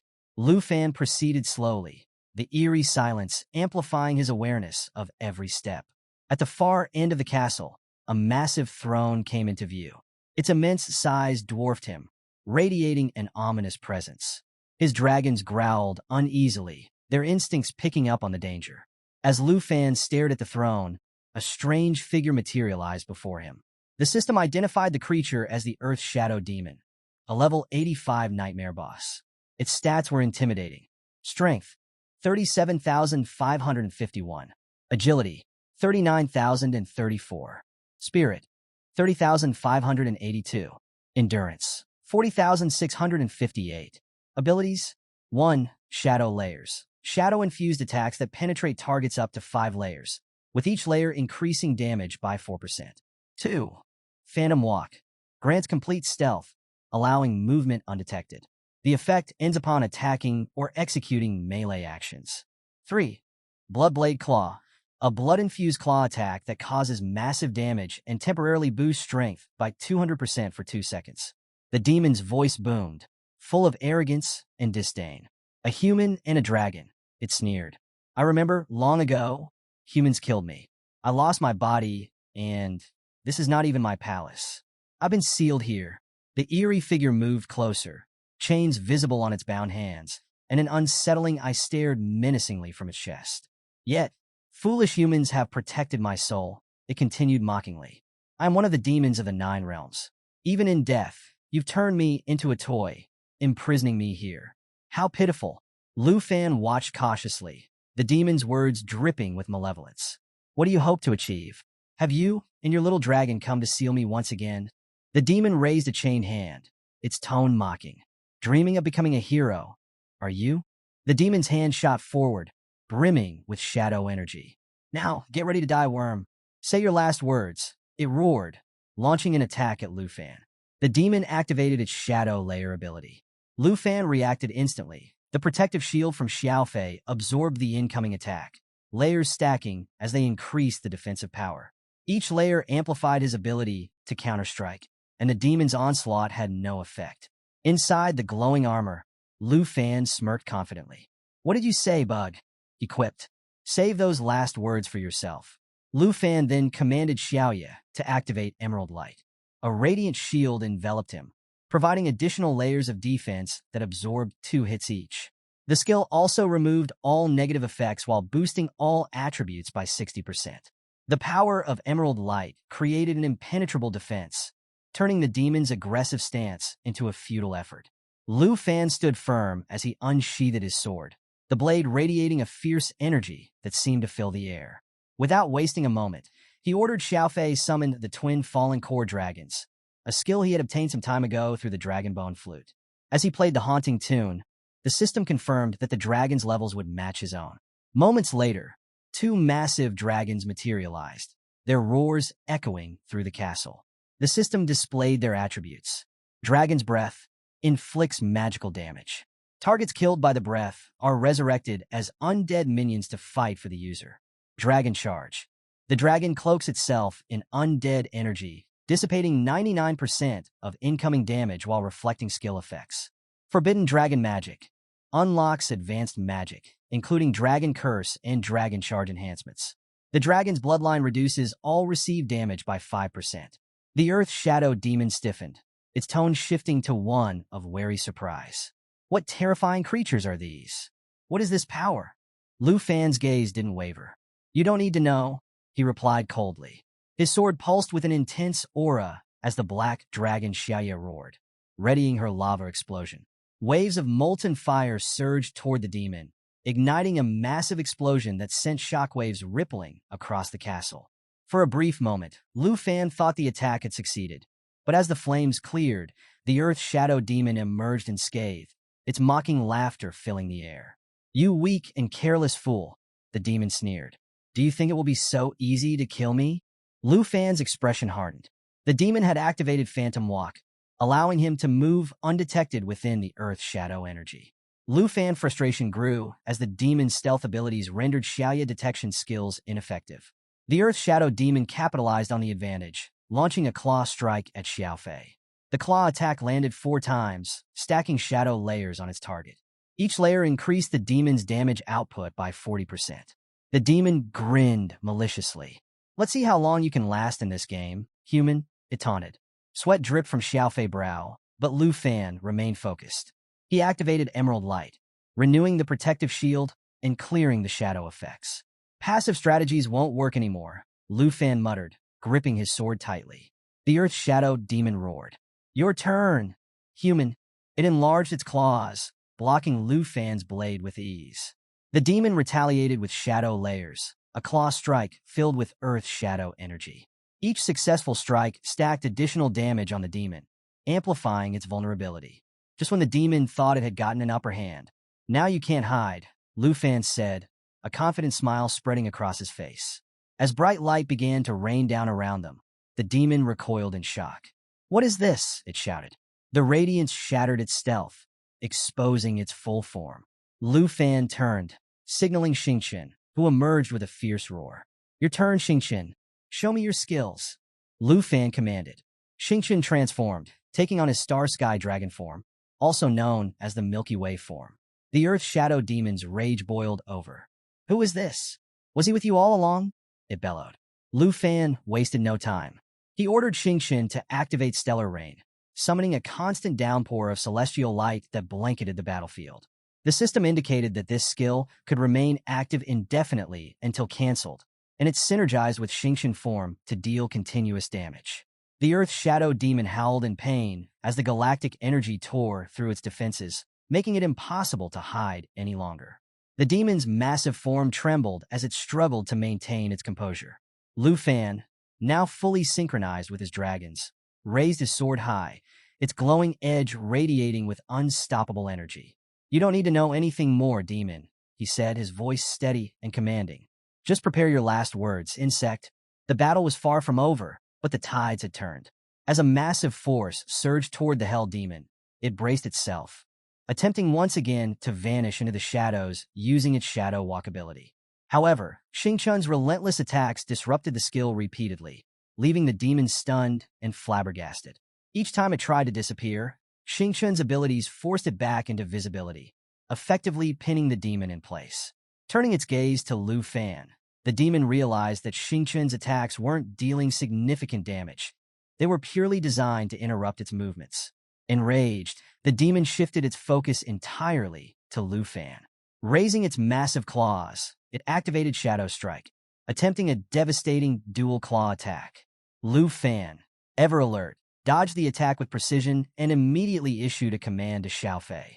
"Activate your soul light form," he shouted. Without hesitation, Xiaofei complied. Her physical form shimmered, becoming ethereal as she entered her invulnerable soul light state. The Hell Demon's claws slashed through her harmlessly, its attack failing to land. Lu Fan wasted no time, leaping onto Xiaoya and activating his Dragon Rider ability. The connection between Rider and Dragon caused their stats to merge, resulting in a massive boost to their strength, agility, and stamina. The Hell Demon's near miss only fueled Lu Fan's anger. His thoughts burned with resolve. "No one harms my companions. Anyone who dares will face a miserable end." Building on their momentum, Lu Fan activated Dragon Inspiration, further increasing his and Xiaoya's attributes by 30%. He ordered Xiaofei to cooperate, and she responded by activating her Emerald Dragon Bloodline ability. The skill enhanced the attributes of everyone connected to dragons or bearing dragon blood, amplifying their combat capabilities across the board. To further reinforce their position, Xiaofei activated her Soul Protection ability, linking a soul light to Xiaoya. The protective aura bolstered Xiaoya's defense and attributes, making her an unstoppable force. The combined effects of the boost caused Xiaoya's eyes to blaze with unrelenting fury. She let out a thunderous roar, her fiery aura radiating through the dark spire, turning the battlefield into her domain.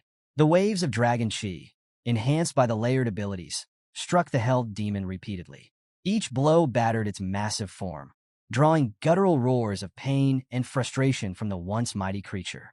Despicable human, the held demon spat venomously, its voice trembling with rage. How can you control the power of giant dragons? They were like gods. Why do they bow to an insect like you? Desperation etched across its face. The held demon clawed at the surging streams of dragon chi, trying to deflect the relentless assault. Unmoved by the held demon's taunts, Lu Fan's voice cut through the chaos with sharp authority. Xiaoye, enhance the offensive chi, he commanded. Without hesitation, Xiaoye responded, intensifying the fiery assault. The relentless waves of chi battered the demon, forcing it backward under Xiaoye's unyielding strikes. Despite the demon's incessant bickering, questioning why the dragons followed a human, Lu Fan ignored its words entirely. His focus was absolute as he drew the underworld serpent bow, the dark energy radiating from it matching the intensity of the battlefield. At the same moment, the twin fallen corpse dragons entered the fray. They activated their dragon charge ability, coating their massive forms in undead energy. The shimmering aura nullified 99% of incoming damage as they barreled toward the demon. Their coordinated strikes slammed into the demon, further forcing it to the ground. The demon let out a roar of disbelief, its frustration palpable. Why? It howled, its voice tinged with desperation. Why would you submit to a mere human when you possess such mysterious powers? Lu Fan, his brow furrowing in irritation at the endless complaints, turned to Xingchen with a knowing smirk. What do you say about this? He asked. Xingchen, ever eager, sprang into action without hesitation. A faint twang echoed as a brilliant star, the size of a human head, streaked through the air like a meteorite. The concentrated energy moved with breathtaking speed, targeting the hell demon with unwavering precision. The demon, realizing the impending danger, roared defiantly, preparing for a final attack. It charged forward, claws outstretched, but Xiaoye intercepted its strike with perfect timing.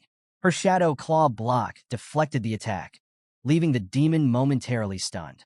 From his vantage point atop Xiaoye's head, Lu Fan nodded approvingly. Excellent work, Xiaoye, he said, his voice filled with admiration. With that, he began charging the serpent bow, its energy building layer by layer. Hold it off until the attack is ready, Lu Fan ordered. Both Xiaoye and Xiaofei complied, their focus unwavering. As the energy at the bow's head reached its fourth layer, Lu Fan activated the snake's shadow ability, further amplifying its destructive power. Sensing imminent danger, the hell demon activated its blood blade claw ability, launching a ferocious strike at Lu Fan. However, Xiaoye deftly dodged the attack and, in a swift counter, ensnared the demon's arms with her claws. The demon roared in panic, struggling violently against Xiaoye's grip. Let go, it bellowed, its voice filled with fear. But it was already too late. In one decisive motion, Lu Fan released the charged arrow, its energy cutting through the air like a blazing comet. Simultaneously, Xiaoye activated her lava flame ability, engulfing the demon in a torrent of molten fire. The hell demon howled in agony as the searing flames consumed its body, but the onslaught was far from over. Still in her galactic form, Xingchen activated her energy shockwave ability. The 10 layers of energy gathered around the nebulous star pulsed ominously, ready for release. Lu Fan's arrow struck the nebulous star mid-flight, perfectly timed to amplify its power. The demon, already engulfed in Xiaoye's inferno, froze in disbelief as it watched the immense energy converge on it. Before it could react, the nebulous star shattered in a cataclysmic explosion. The blast radiated outward, shaking the very foundations of the dark spire, its reverberations echoing across the battlefield. In the observation room, the tension was palpable as Deputy Chief Zhao and Elder Han watched the battle unfold on the massive display screens. Though they couldn't feel the crushing pressure of the battlefield themselves, the visuals conveyed enough to leave even the most seasoned observers in awe. Zhao muttered under his breath, did Lu Fan actually manage to kill the Earthshade demon? Even Jin Zion, typically composed, looked visibly shaken. The thought that a mere boy from Dragon Nation could stand toe-to-toe with a Nine Realms demon, a beast meant only for national-level heroes, was beyond his comprehension. Frustration mounting, he began plotting. If this continues, Jin Zion thought, I'll have to restore the Earthshade demon stats to their original values. But before he could act, the room buzzed with fresh reports. Someone shouted. The explosion has ended, but the Earth-Shade demon is still alive. Jean Zion's lips curled into a sinister grin. Still alive, he whispered, chuckling. This isn't over yet. Back in the secret realm, as the dust began to settle, the battlefield revealed the demonic-held demon. Emerging from the mushroom cloud, its form was battered, but far from defeated. The demon's snarl broke the silence, dripping with venom and disdain. You filthy insect, it bellowed. To think you actually managed to injure me. I will not spare you. Black energy erupted from its form, enveloping the demon in a menacing aura. Its attributes surged, rapidly boosting its strength. But instead of intimidating Lu Fan, the display only amused him. Won't spare me? Lu Fan asked with a smirk. Perhaps you should focus on saving yourself first? With a casual motion, Lu Fan pointed upward. The demonic-held demon froze, feeling an ominous force bearing down on it. Its eyes widened in disbelief as it saw the twin fallen corpse magic dragons descending from the sky. Their massive forms were ablaze with blue-black flames, their dragon language magic fully unlocked. These pure-blooded dragons, their wings folded tight against their sides, radiated an apocalyptic aura of destruction as they dove toward their target. The overwhelming pressure was enough to shake the air, and the demon could feel its defeat looming. As they dove, the dragons activated their downfall ability, an ancient technique reserved for the most desperate of battles. This ability allowed the dragons to sacrifice themselves to deal devastating damage, scaling up to 2,000% of their total power. The Earth-Shade demon, realizing the impending doom, roared in defiance. You reckless creatures! What is a dragon that serves as a pet to a human? You dare to be this bold? Its mocking tone masked its desperation as it activated its blood blade claw ability, charging forward in a desperate attempt to stop the dragons mid-dive. Its massive claws lashed out, striking the dragons directly. But the dragon's downfall ability had already been triggered. Their bodies erupted with explosive force, creating a collision that shook the dark spire to its core. The cavern was consumed by a blinding flash of light, followed by a deafening boom that reverberated through the spire. The raw, sacrificial energy unleashed by the twin fallen corpse magic dragons engulfed the demon entirely. And that, dear viewers, is where we'll leave it for today. Stay tuned for the next update, where we'll uncover the aftermath of this climactic clash and whether Lu Fan can finally bring the Earth-Shade demon to its knees. The Dot Castle was engulfed in flames, casting a fiery glow over the battlefield. The air was thick with smoke, the scent of burning ruins filling the night. Amidst the chaos, the King of the Nine Realms lay in agony, his hands severed, his shackles shattered. Blood dripped onto the scorched ground as he coughed violently, struggling to stay upright. His gaze locked onto Lu Fan, disbelief flashing in his eyes. You, Lu Fan, this can't be happening. It's impossible. His voice, raw with rage, tore through the burning air. He clenched his teeth, his mind a storm of frustration. How could I lose? His body, this pathetic, weakened shell, was failing him. Am I truly doomed to fall at the hands of mere humans once again? The thought sent a bitter shudder through him. He refused to accept it. No matter what, he would not die like this. If fate demanded his rebirth, then so be it. But he would return only to destroy Lu Fan. A scream of defiance erupted from his throat as his body darkened, his presence merging into the shadows beneath him. Shadow work, the ultimate stealth technique, allowing him to slip into the darkness undetected. No one could trace him unless he was struck. Just as he began to vanish, Lu Fan raised his divine bow, eyes sharp with determination. In a flash, a relentless rain of arrows tore through the battlefield, piercing the very shadows themselves. The Nine Realms King barely had time to react before the barrage struck, disrupting his escape. He faltered, his form flickering within the darkness.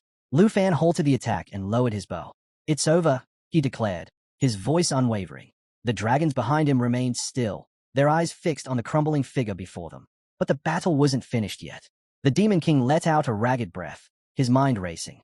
No, this isn't over. A surge of dark energy erupted from his core, flooding his veins with raw, untamed power. His body trembled as the transformation began, his color shifting to an unnatural shade of sky blue. His claws gleamed ominously, his veins bulging with the force of his awakening strength. Lu Fan's eyes widened in shock. This wasn't supposed to happen. The demon was on the brink of death. How was he still standing? A sinister aura pulsed around the Dark King, his purple energy spreading through the battlefield like a living force. His screams echoed as his body surged with newfound might. One of his eyes burned with an eerie glow, his claws gleaming as his power soared. Lu Fan's breath hitched. His instinct screamed at him. This was no ordinary resurgence. His system interface flickered to life, revealing a pulsating, monstrous eye. He clicked on it, searching for answers. His heart pounded. Is this the second form of the Earth Shadow Demon? Or was there still a hidden power lurking within this creature? The heroes of the Tai Chi Empire had sealed this demon away long ago. But had they truly erased his full strength? Because right now, it seemed as if the real fight was only beginning. Lu Fan stood frozen, his mind racing. What's happening? The demon's second form had emerged, its eyes glowing ominously, its tongue slithering out from between razor-sharp teeth. But what truly sent a chill down Lu Fan's spine was the monstrous eye attached to its tongue. A low, menacing laugh echoed through the battlefield. The demon's gaze locked onto Lu Fan, arrogance dripping from its every word. You thought this was over? It sneered. You're nothing but an insect. You can't touch me. Lu Fan's instinct screamed at him to check the system. His eyes darted to the interface, Earth Shadow. The demon's level was still rising, 85, and climbing. Strength, agility, spirit, endurance. Everything was skyrocketing. This isn't possible. Lu Fan's pulse pounded in his ears. The numbers weren't stopping. The system couldn't even determine the demon's true level. Meanwhile, back at the academy, Vice Principal Zhao stared at the screen in disbelief. What the hell is going on? He muttered, his hands clenching. The Earth Shadow Demon's power, it's still growing. The numbers kept climbing, an endless surge of raw energy. If this keeps up, it'll be impossible to stop. His breath hitched as he turned to the overseer. Old hand, look at this. Lu Fan's in danger. We have to act now. Should we pull him out before it's too late? Old hand, sitting calmly in his chair, finally spoke in a low voice. Vice Principal, he said, his tone steady. Do you remember the promise you made to me? Or have you forgotten already? His gaze didn't waver. Once Lu Fan wipes out the Earth Shadow sorcerers, we'll have fresh tea together. Vice Principal Zhao's eyes widened. He stared at Old Han, frustration flashing across his face. Tea, he snapped. Lu Fan's life is on the line. That thing's power is breaking past 100,000. And you want to sit here and... Old Han remained unfazed. His expression was serious, unreadable. Lu Fan's instincts and battle experience are remarkable. He's not an ordinary fighter. He leaned forward slightly, his voice filled with quiet confidence. No matter how high the demons of the 9 regions rise, I trust him. He won't lose here. Then, he looked straight at Vice Principal Zhao and asked, do you trust him? The room fell silent. After a long pause, Zhao let out a breath. Of course, I trust Lu Fan, he admitted. But, Old Han, as long as you can ensure his survival, I'll be at peace. The Dragon Capital Academy has invested everything into him. He sighed, shaking his head. I apologize for my outburst. Old Han smiled slightly. No need to apologize. I understand your concern. But his eyes remained fixed on the screen. Because while he had faith in Lu Fan, this battle was far from over. Meanwhile, President Jin stood silently in the same room, listening to their conversation. A smirk crept across his face as he let out a quiet chuckle. They have no idea. These two fools were completely unaware of the trap he had set. It was perfect. Just moments ago, he had sent an encrypted message to his officials, ordering them to enhance the powers of the 9 world wizards. He had also commanded them to push the monster's strength to its absolute limit. They think they are in control, but they don't even know what's coming. Even the mighty heroes of the Tai Chi Empire had failed against the 9 world wizards, so how could Fan possibly stand a chance? And now, these two were waiting for Lu Fan's death, completely oblivious to the storm about to be unleashed. Jin let out another amused laugh, his eyes gleaming with satisfaction. Meanwhile, on the battlefield, Lu Fan stood firm before the monstrous enemy, assessing the situation with sharp focus. He narrowed his eyes. Something was off. Why is your transformation so unnatural? He muttered. Your strength keeps increasing, but you're already acting like you've won. Don't celebrate too early. Without hesitation, Lu Fan gripped his divine bow. I can't let this thing keep growing stronger. If I don't stop its stat increase now, we're doomed. Realizing there was no time to waste, he activated his ultimate weapon. A pulse of energy surged through the air as he summoned the twin fallen dragons, 2 colossal beasts, perfectly synchronized with his own power through the technique of natural assimilation, known as the dragon's Ming flute. A deafening roar split the sky as the dragons circled above. The battlefield trembled under their presence. Without hesitation, he summoned the fallen dragon Drano. As the creature materialized, a brilliant light radiated from within. At the same time, the forces of the 9 worlds surged into action. Their power ignited, glowing nails, burning eyes, their strength reaching terrifying levels. The monster's gaze locked onto Lu Fan, and its voice rumbled with malice. Worm, you're already as good as dead. Then, with terrifying speed, the beast lunged toward Lu Fan, its roar shaking the entire battlefield. Without missing a beat, Lu Fan leaped onto his black dragon. Xiao Yi, activate World Destructive Roar. In an instant, a massive, earth-shaking roar erupted from the dragon's maw, rippling through the air like a force of nature. The sheer pressure of the attack sent shockwaves in all directions, inflicting devastating damage and weakening everything in its range. But the monster didn't flinch. It merely sneered. Pathetic. You and your dragons are nothing to me. You can't kill me. Lu Fan's eyes darkened. Then let's see if you can handle this. He activated Dragon Unleashed, a forbidden technique that unlocked the full potential of dragon language magic. In an instant, his demon dragon breath transformed into something far deadlier. His blade rose, power surging through it. A golden energy ring formed around his sword, while a deep purple aura ignited in front of the dragons. The battlefield stood on the brink of an all-out clash. The real battle was just beginning. Lu Fan roared, his voice cutting through the battlefield. The fallen dragon has unlocked dragon language magic. Without hesitation, he activated the forbidden husband dragon mantra, unleashing a massive wave of dark energy. The air filled with an eerie force, swirling with countless spectral figures, remnants of fallen warriors trapped within the cursed power. The energy crashed into the Nine Realms demon with a force so devastating that the very ground trembled. The demon let out a deafening scream, writhing in agony. His rage burned hotter than ever. Enough, he bellowed, his voice shaking the sky. His burning gaze locked onto Lu Fan, hatred radiating from his entire being. You dare insult me as if I were one of the ancient beasts. You will pay for this with your life. The dignity of the Nine Realms demon cannot be tarnished.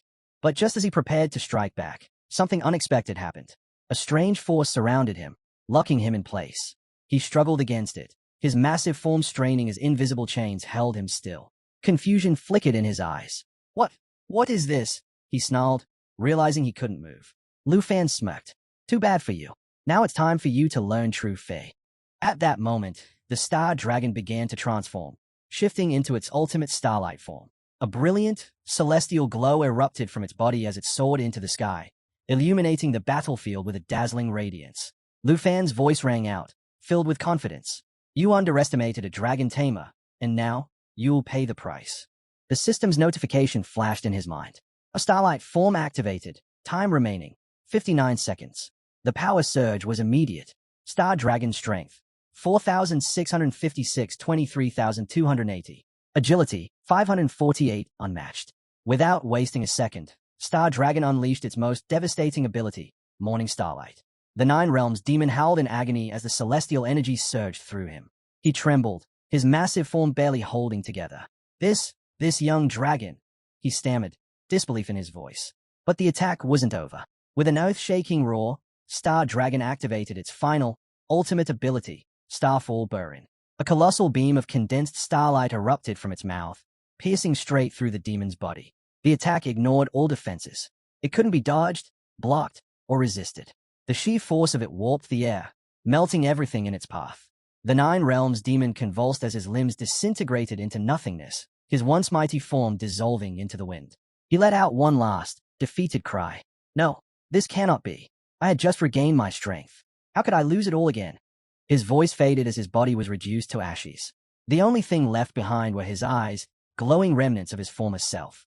But even they flickered and vanished into the air moments later. Silence fell over the dark castle. Lu Fan and the dragon stood motionless, the weight of the battle still lingering in the air. The victory was theirs, but something didn't feel right. Lu Fan glanced upward, his instinct warning him of something unseen. This isn't over. Then, a chilling realization hit him. The Earth Shadow Demon. He's trying to drag us down with him. The peak is collapsing. Without hesitation, he turned to Zhao. Get everyone out of here, now. Zhao wasted no time. With a powerful leap, he surged forward, leading the charge to escape before the battlefield crumbled beneath them. The final battle was over, but a new threat loomed just beyond the horizon. Cracks spread across the rocks, and within moments, they shattered completely, collapsing to the ground in a massive explosion. Sensing the danger, Lu Fan shot into the air, his dragon soaring alongside him. As he ascended, the system notification flashed before him. The Emerald Dragon had leveled up to 24. The Star Dragon reached level 16, and Lu Fan himself had climbed to level 36. His excitement grew even more as he noticed Xiao Yi, the Black Dragon, had reached level 32. Lu Fan smirked. Despite the sheer destruction from the explosion, the vast space inside the dark castle gave him enough room to evade any damage. Looking down at the battlefield, he thought, this fight went on longer than expected, but in the end, I won. Defeating the Earth Demon twice in a row. Totally worth it. Then, something caught his eye. His points. When he last checked, there were 459,792. But now, he could tell they had skyrocketed. The system confirmed it. He had officially reached rank 1. A grin spread across his face as he read the notification. Mission complete. The 9 Regions Clan's Land Demon has been eliminated. With over 500,000 points, Lu Fan let out a satisfied breath. I can finally sleep peacefully tonight. Meanwhile, back at the office, an air of disbelief swept through the spectators. Shocked expressions filled the room as they processed what had just happened. The 9-World Demon is dead, someone muttered. Unbelievable. His level kept climbing. How is that even possible? The discussion erupted, voices overlapping with awe. He's a genius, a full 440,000 points ahead of rank 2. Did you see that final decisive laser strike? His coordination with his dragons was flawless. Vice Principal Zhao pointed a finger at Old Han, a knowing smile on his face. Well, Old Han, looks like Lu Fan proved you right. Combat instincts like his at such a young age. This is no ordinary feat. Old Han nodded, pride evident in his tone. The Dragon Captain Academy has invested a great deal in him, and has made sure that effort wasn't wasted. His ability to tame and command dragons is reaching its true potential. The Overseer chuckled. Indeed, and during the national exam preparations, he trained relentlessly. His determination is on another level. Suddenly, smack, a loud slapping noise rang out, making them all turn in shock. They followed the sound to see President Jin, his face twisted in fury, his phone shattered at his feet. His hands were clenched into fists. His plans, every single one of them, had failed. A voice from behind him hesitantly spoke. Mr. Jin, are you all right? Jin stormed out, his voice dripping with frustration. It's nothing, just a slip of the hand. But as he walked away, his mind raced. Taichi Nation was now trailing behind Dragon Nation by 400,000 points. How the hell did this happen? Vice Principal Zhao furrowed his brows and turned to President Jin. Mr. Jin, what's wrong? Why do you look so upset? Before Jin could respond, the Overseer let out a slow, knowing smile. Principal, don't worry about it. Let's go. We've got fresh tea waiting. Meanwhile, inside his office, President Jin clenched his fists in frustration. His anger boiled over as he threw a powerful punch against the wall. The Earth Demon, killed by Lu Fan? His mind raced. This is unforgivable. How could this be possible? His thoughts spiraled further. That brat from Dragon Nation actually defeated a beast that even Taichi Nation's greatest hero couldn't handle? He couldn't wrap his head around it. The mere idea was absurd. Just then, his officer rushed in. Mr. Jin, we've been looking everywhere for you. We couldn't reach you. Before the officer could finish, Jin grabbed him by the collar and snarled, Answer me. Did you really max out the Earth Demon stats or not? The officer stammered, sweat forming on his brow. Why yes, I did. I swear. Jin's grip tightened. Then explain this. How did that Dragon Nation brat still manage to kill it? The officer swallowed hard. Lu Fan is fast. Incredibly fast. His damage output is unreal. Even though we increased the Earth Demon stats to the absolute limit, it still wasn't enough. Jin released him and fell deep into thought. So, the settings were correct. The Earth Demon was at its peak, and yet Lu Fan still won. His expression darkened. Did he find a weakness? Realization hit him like a bolt of lightning. That's it. Lu Fan must have discovered a flaw in the Earth Demon's abilities and exploited it. His jaw clenched. That's the only way he could have won. Meanwhile, in another chamber, Vice Principal Zhao and the Overseers sipped their tea, enjoying a rare moment of relaxation. When they spotted President Jin approaching, they exchanged glances. What's all the fuss about? Vice Principal Zhao asked, raising an eyebrow. Jin stood silent for a moment, his expression unreadable. The Overseer, unfazed, chuckled. Everything is just fine. In fact, Lu Fan has made all our lives much easier.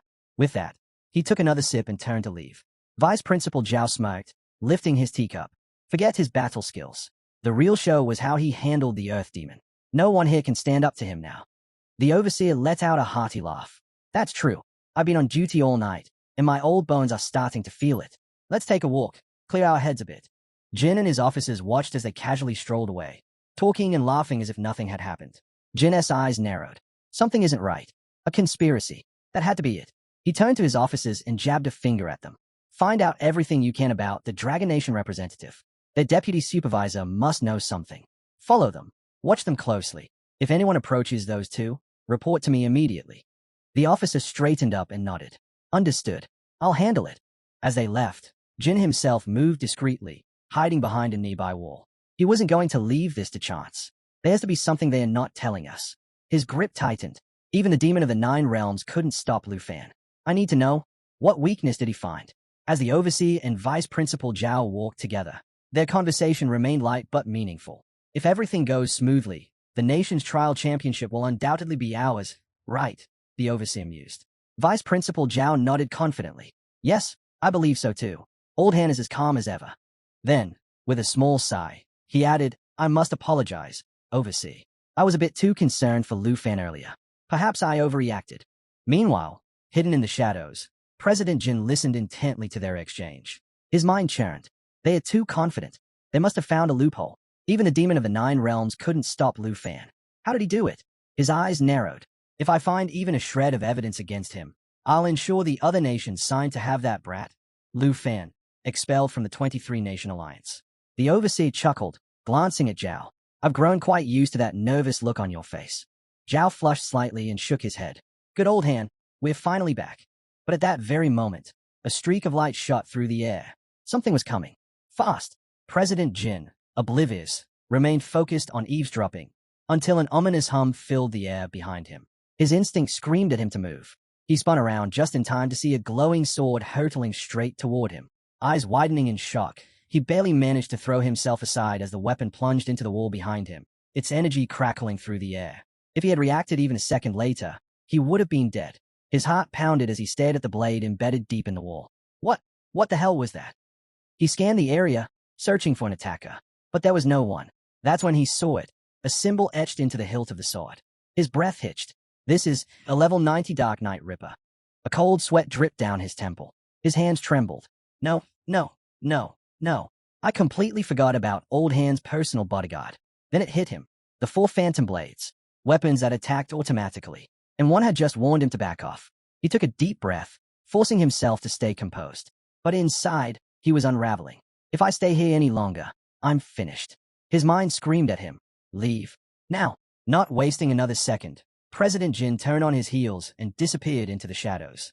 10 minutes later, the overseer and vice principal Zhao arrived at the scene, their eyes immediately landing on the deep hole in the wall. Zhao's brows furrowed. What happened here? The overseer studied the damage carefully before letting out a small chuckle. Nothing to worry about. Zhao, still surprised, turned to him. Old Han, let's head back to the commander's room. I don't want to miss Lu Fan's performance. I can't wait to see what he does next. The overseer gave the whole one last look, a knowing glint in his eyes, before nodding. Let's go. The overseer narrows his eyes and mutters. As expected, this tiny Taichi nation is as shameless as ever. He was trying to eavesdrop on our conversation.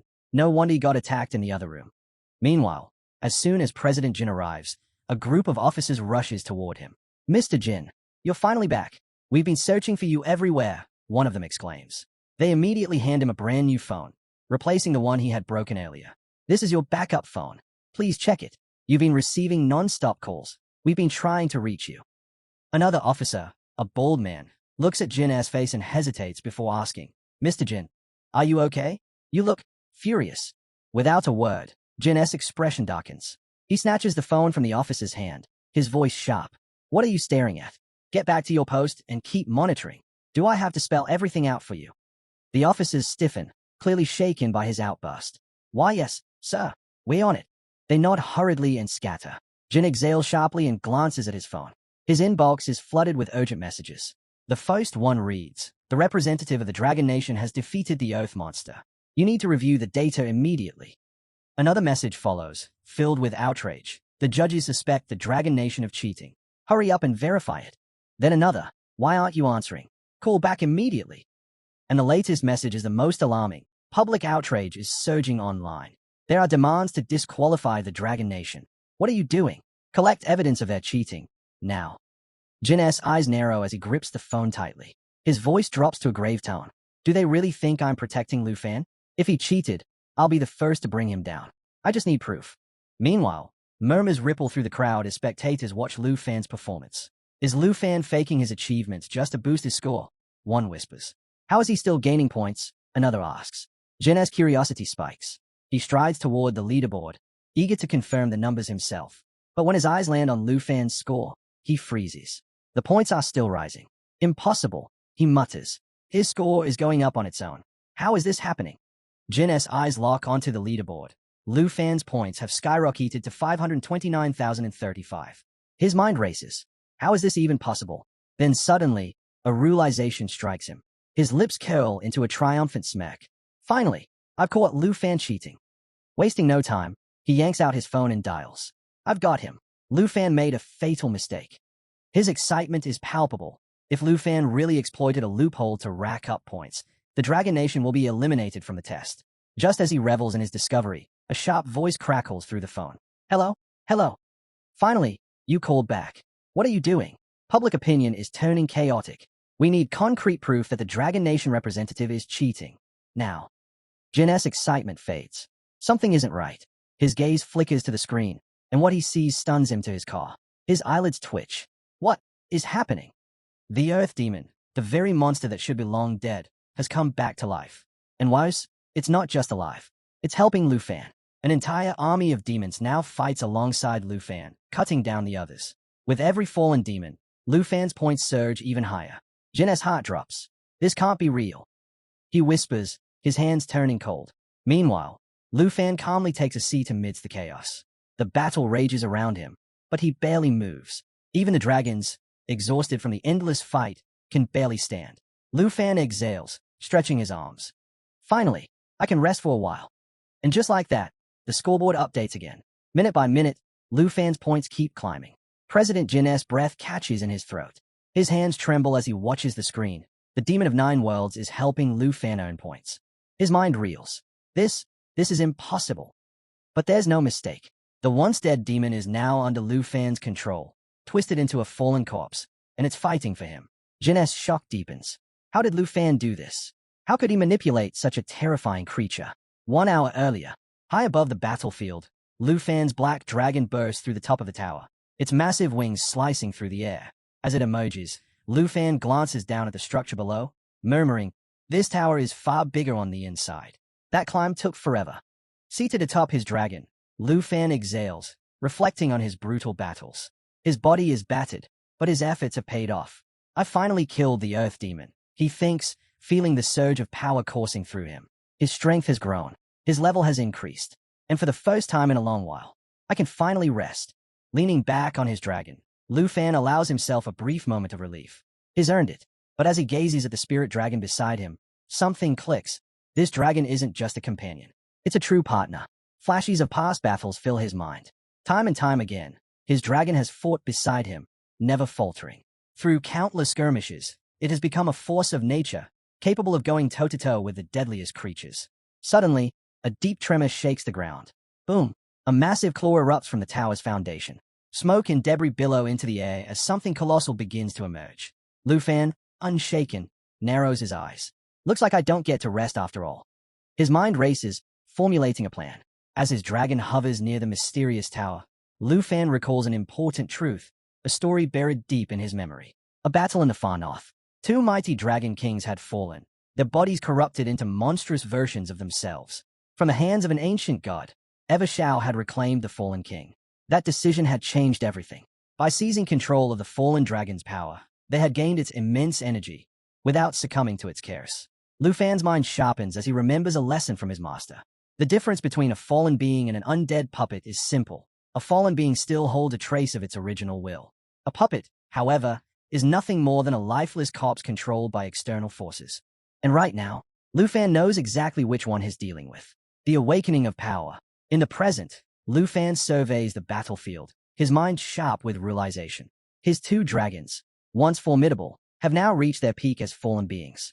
Their power is overwhelming, their presence suffocating. Yet, as he observes the ground below, something stays. Shadows slither beneath the earth. The remains of celestial soldiers litter the battlefield, hinting at new threats rising from the depths. Lu Fan's lips curl into a confident smile. Another challenge. Perfect. His dragons turn toward him, their glowing eyes filled with curiosity. They sense it too. Something big is coming. And then, boom, 2 colossal fallen demon dragons emerge, their thunderous roars shaking the heavens. Their aura is oppressive, their very existence radiating death and destruction. Lu Fan's eyes gleam. Now, I have two fallen demon dragons filled with corpse-killing energy. This battle just got interesting. The battlefield quakes beneath their presence. But Lu Fan isn't reckless. He immediately analyzes the situation.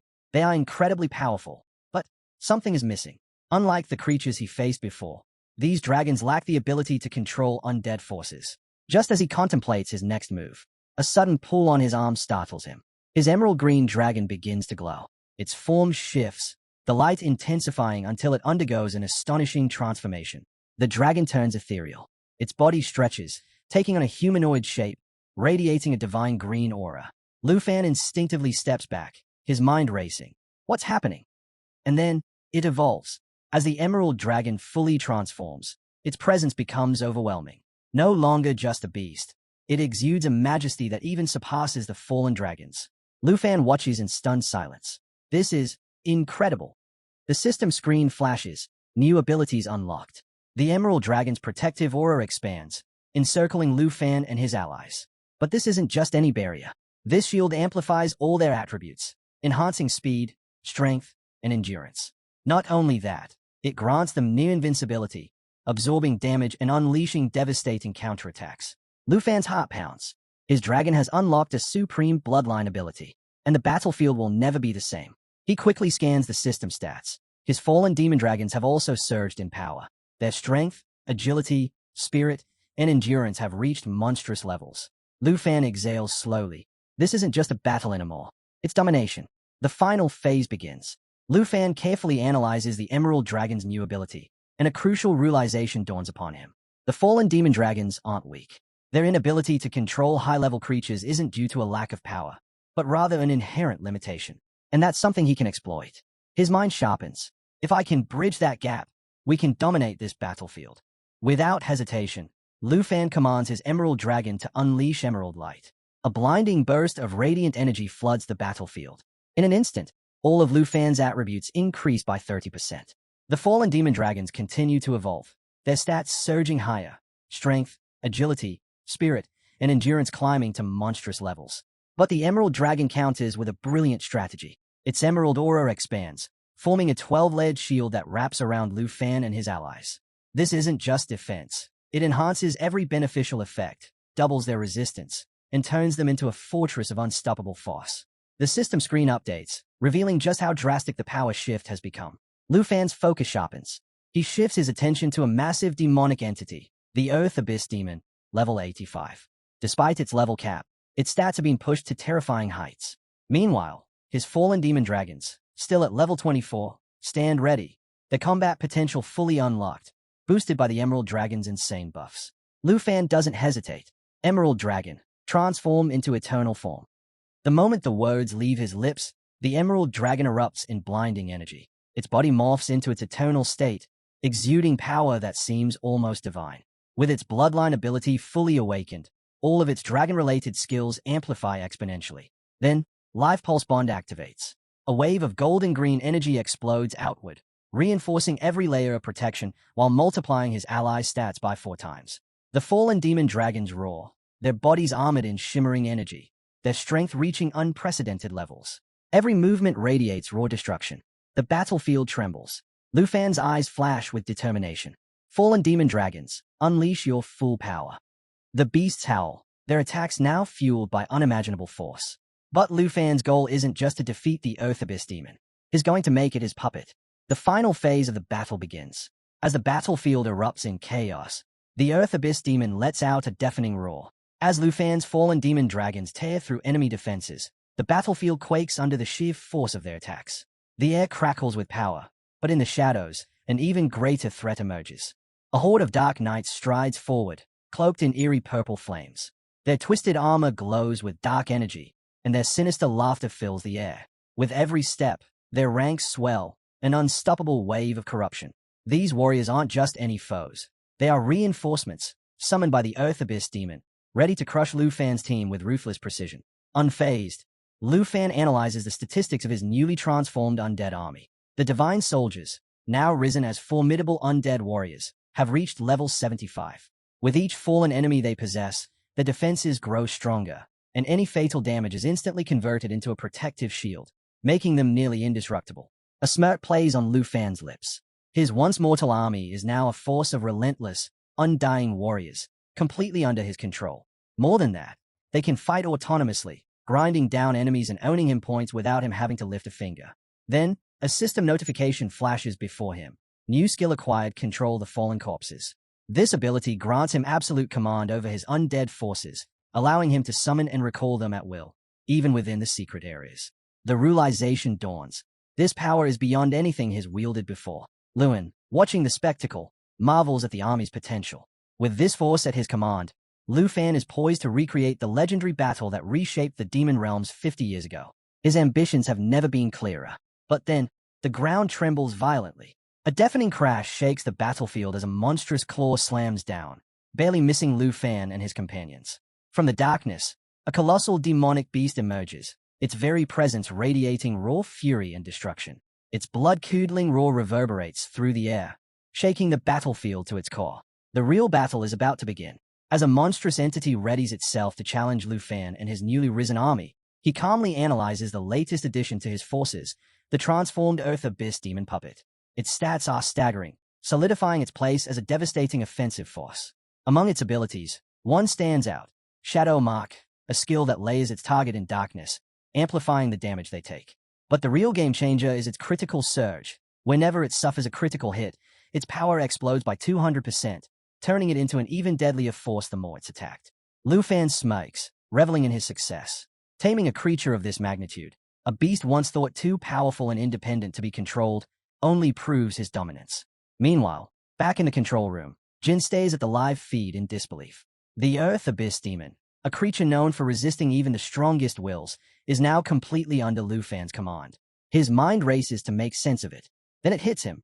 His grip on his phone tightens, frustration bubbling over. This wasn't supposed to happen. The shift in power is more than just unexpected. It's catastrophic for their plans. The phone slips from his grasp, hitting the floor with a sharp clack. Beyond the control room, chaos erupts across the online world. Forums are flooded with disbelief, heated arguments breaking out as players and strategists scramble to process this unprecedented turn of events. Across the room, Old Hand chuckles, shaking his head. Well, that settles it. Lu Fan is officially at the top. He muses, his tone a mix of admiration and amusement. Leaning forward, he steeples his fingers and scans the room, his sharp eyes assessing the situation. Everyone, stay calm, he orders. We need to adapt. If the balance shifts too much, the global competition loses its edge. And where's the fun in that? A knowing smirk tugs at his lips. We're not about to let things get dull, are we? Jin, still reeling from the online backlash, clenches his fists. The Jin family's reputation is now on the line. With public opinion turning against them and their strategy in shambles, he has no choice but to act. Gritting his teeth, he turns to Lu Fan. I'm leaving this to you. Lu Fan exhales, his confidence unwavering. Everything has gone exactly as planned. With a simple command, his Emerald Dragon unleashes the fallen demon dragons, which in turn take control of the Earth Abyss Demon.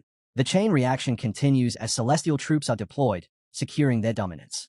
Beside him, his comrades relax, watching as the system tallies their skyrocketing points. Lu Fan studies the intricate layers of their strategy, acknowledging its brilliance. They've optimized every move to squeeze the maximum benefits from their forces.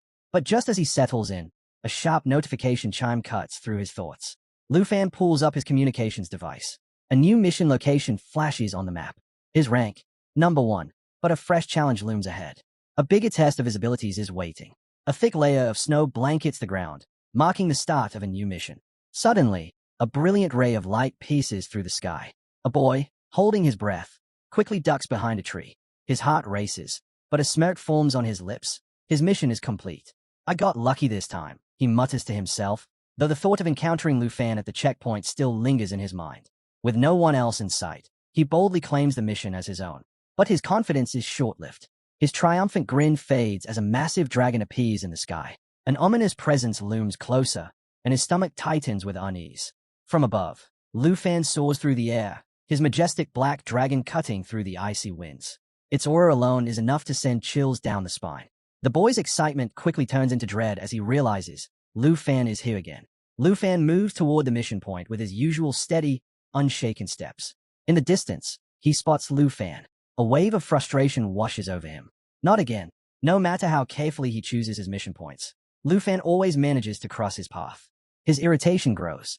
This was supposed to be an easy job, But now everything is spiraling out of control. And if Lu Fan is here, that means his last mission is already complete. Did he actually take down the Earth monster? The boy clenches his fists, his confidence wavering. Meanwhile, Lu Fan sharpens his senses. A faint mist swirls around the area. Something feels off. Someone is here. He stops, scanning his surroundings, then suddenly turns back. The boy freezes. A cold sweat runs down his back. He's been spotted. Scrambling to compose himself, he blurts out, I was just talking too loud. It was a mistake. Just pretend I'm not here, okay? His voice cracks as he pleads, desperate not to be noticed. Lu Fan, however, isn't interested in excuses. With a single command, his dragon surges forward. A blazing energy erupts around him, shaking the ground with sheer power. The boy stumbles back, panic setting in. W8. Lu Fan, you said you'd let me go last time. Why are you doing this? But his words are drowned out by the deafening roar of the black dragon. The attack comes swiftly, mercilessly, leaving him with no chance to resist. Cornered with nowhere to run, the man braces himself as waves of destructive power surge toward him. At the same moment, the status window flickers. 245 points have been added. Nearby, the boy hides behind a tree, barely breathing. Clenches his fists as he realizes the real danger isn't over yet. A ferocious beast is chasing him. His pulse pounds in his ears. But then, something clicks. Lu Fan's attacks weren't directed at him. He wasn't even on Lu Fan's radar. A wave of relief washes over him. He lets out a quiet, shaky laugh, celebrating his narrow escape. I'm safe, he mutters under his breath, his luck holding out once again. Meanwhile, Lu Fan pulls up the status window, scanning the details of the mission. The boy hesitates, then cautiously steps forward. He scratches his head, forcing himself to speak. Thanks for, saving my life. His voice is unsteady, but the gratitude is genuine. He knows the rules. If Lu Fan had killed him, all his points would have transferred over. But Lu Fan didn't. That alone is worth thanking him for. Lu Fan, however, barely spares him a glance. It was just cooperation, he says flatly. Nothing more than temporary assistance. Without another word, he turns back to his own tasks, as if the boy isn't even there. The boy shifts uncomfortably. Even though Lu Fan brushes him off, he can't ignore the fact that he owes him. That feeling lingers. Lu Fan's gaze briefly flickers to the boy's status window. Manhwa Yasonglai. He raises an eyebrow. Rank 17. He scoffs. After an entire day. The boy laughs awkwardly, rubbing the back of his neck. Hey, I haven't even slept, okay? I've been fighting deadly beasts non-stop. I worked hard for these 23,705 points. Lu Fan studies him for a moment, then exhales. He could kill him right now and take those points. But the number is too low. It's not worth it yet. He learned from his last encounter. Better to wait. Let him earn more first. Smirking, Lu Fan places a firm hand on the boy's shoulder. Your progress is embarrassing. Only 17th place. You're letting the Southland down. The boy's grin fades instantly. His shoulders slump. Without waiting for a response, Lu Fan turns away, raising a hand in a casual wave. Work harder next time. Let's hope that when we meet again, your ranking is actually worth noticing. The boy watches him leave, stunned. Was that encouragement? His mind races. His entire life, he had been told that the Dragon Nation was arrogant, ruthless, and unreasonable. But Lu Fan wasn't anything like that. He wasn't cruel. He wasn't boastful. He had saved him, encouraged him. And yet, I wanted to kill him. A pang of shame settles deep in the boy's chest. What kind of person does that make me? For the first time, he realizes how foolish he's been. Lu Fan pulls up the next mission details, his eyes scanning the screen. Just as he does, the boy beside him clenches his fists, determination burning in his gaze. I'll earn more points for the dignity of the Southland. And next time, I won't let Lord Lu Fan's glory overshadow me. I'll work harder. I'll meet expectations. With that resolution in mind, he watches as Lu Fan climbs onto his dragon. With a single command, the mighty beast spreads its wings and soars into the sky, leaving behind only the chilling sound of its roar. Meanwhile, Lu Fan focuses on his next task, a mission. His target, a rank 6 opponent hiding in a swampy region. The weight of the challenge is clay. Even though it's only the second day of the test, life and death are already on the line. He briefly considers who the opponent might be. Kim Sung, Han, Charles, all strong contenders. But in the end, it doesn't matter. Whoever it is, they'll fall just the same. A confident smirk tugs at his lips. Xiaoyi, let's go. With a powerful flap of its wings, the black dragon ascends, slicing through the sky. Its deep, resonating roar echoes across the battlefield as they make their way toward the swamp. The scene shifts. A murky, swampy land stretches far and wide, filled with lurking threats. A massive boar with glowing red eyes prowl through the thick mist, its heavy footsteps sinking into the mud. Hidden in the shadows, a snake watches, silent, patient. Then, with a sudden burst of speed, the snake strikes. Its fangs sink deep into the boar's flesh. The beast lets out a deafening roar of agony, thrashing wildly, but resistance is futile. The snake's deadly grip tightens, its strength undeniable. From within the snake's coiled form, a figure watches, a shadowed presence, amusement flickering in his gaze. He mutters to himself, entertained by the spectacle before him. Suddenly, a system notification flashes in his vision. Someone has accepted a mission to hunt him down. Rank 6 opponent, Wei Ji from the Kingdom of Han, lets out a low chuckle. So, I'm the prey this time, he muses, entirely unshaken. A confident smirk plays at his lips as his status screen reveals an overwhelming 52,642 points. Before he can dwell on it further, the wounded boar, driven by rage, charges straight at him. But Wei Ji doesn't flinch. With a swift slash, he dodges effortlessly, his movements calm and precise. Then, a new presence steps forward. The sound of boots sinking into wet ground breaks the silence. A cold voice follows, sharp as a blade. If you're my prey, then you should start preparing yourself. Wei Ji turns, eyes narrowing. The game has begun. Nearby, he speaks with measured calm, his voice steady against the eerie silence of the swamp. Damp, poisonous, merciless, this place is worse than I expected. He shakes his head, acknowledging the brutal conditions. I didn't anticipate this, but we had a plan, didn't we? His gaze shifts to Wei Ji, reminding him of their earlier agreement. Within the Four Nations Alliance, they were supposed to pool their resources, stack their points, and crush their rivals. Leaning casually against a tree, Wei Ji scoffs. Then why is it just the three of us here? Where's the rest of our so-called alliance? Gi Lan studies the swamp's shifting mist, eyes narrowing. Baden made it, he mutters, but Wei Ji, I haven't seen her since the trial started. His mind races, considering the possibilities. She might still be alive, lost somewhere in the murky depths of this cursed place. Or worse, he exhales sharply. Waiting around isn't an option. Pulling up his status window, Gi Lan frowns. I've been moving fast, clearing whatever got in my way. If I'd run into you earlier, I wouldn't still be stuck in 10th place. I'd be much higher.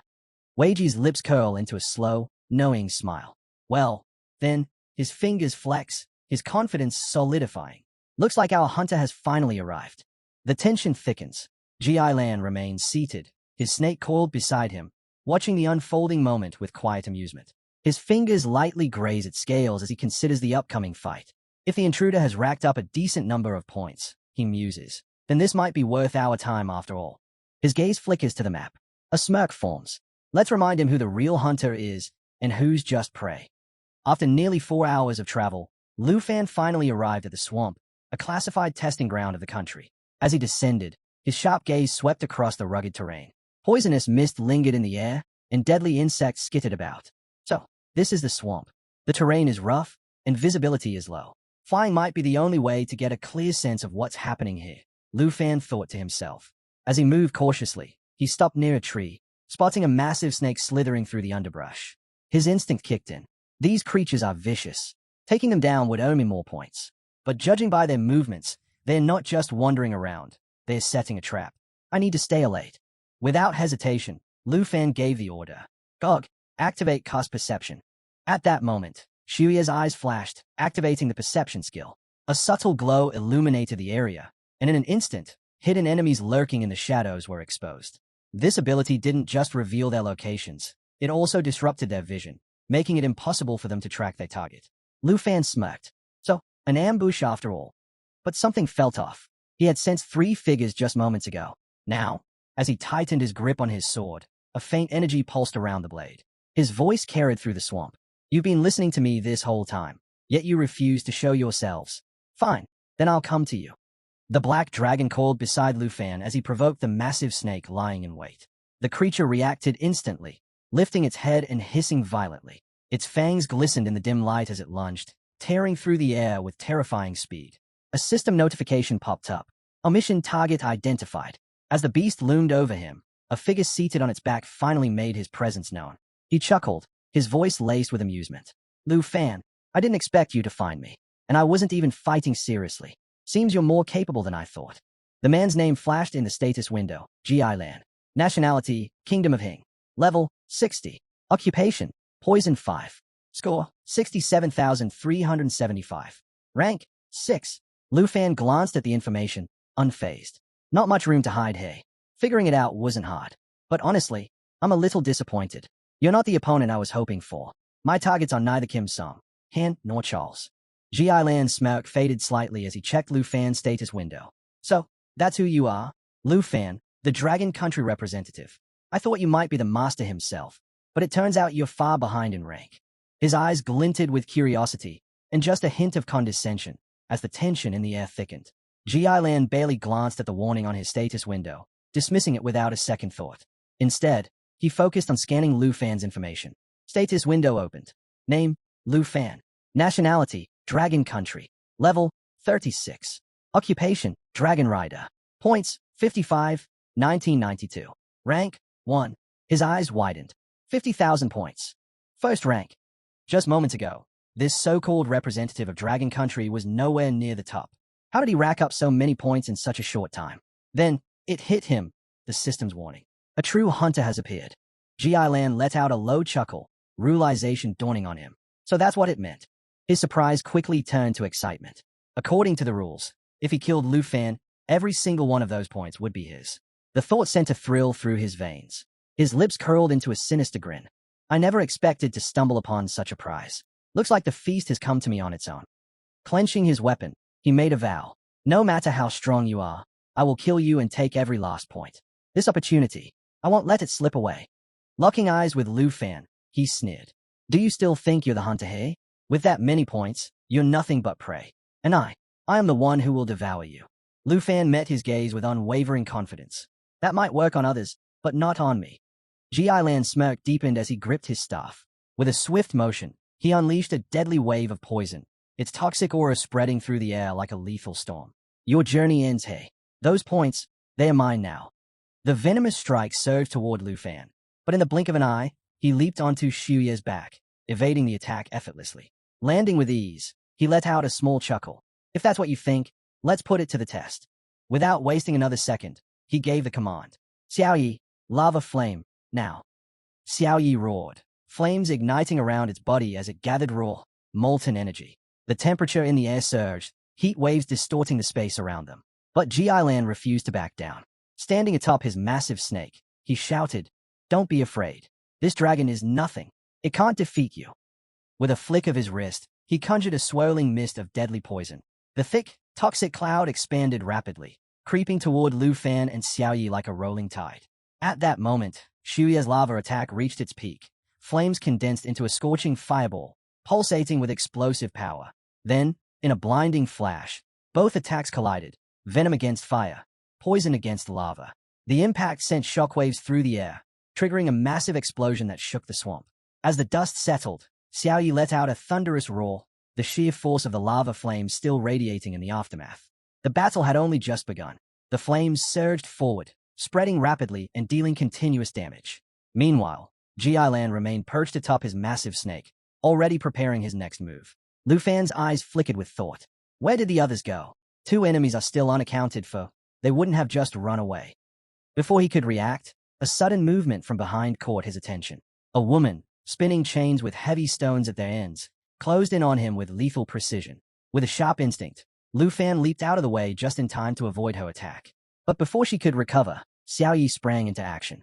The dragon lunged, its razor-sharp claws striking her full force and slamming her into the ground. A guttural growl rumbled from Xuye's throat. Blood trickled from the woman's lips as she coughed violently. How? How is he this strong? Is only level 36. Her mind struggled to process the overwhelming power she had just faced. As pain coursed through her, she realized something terrifying.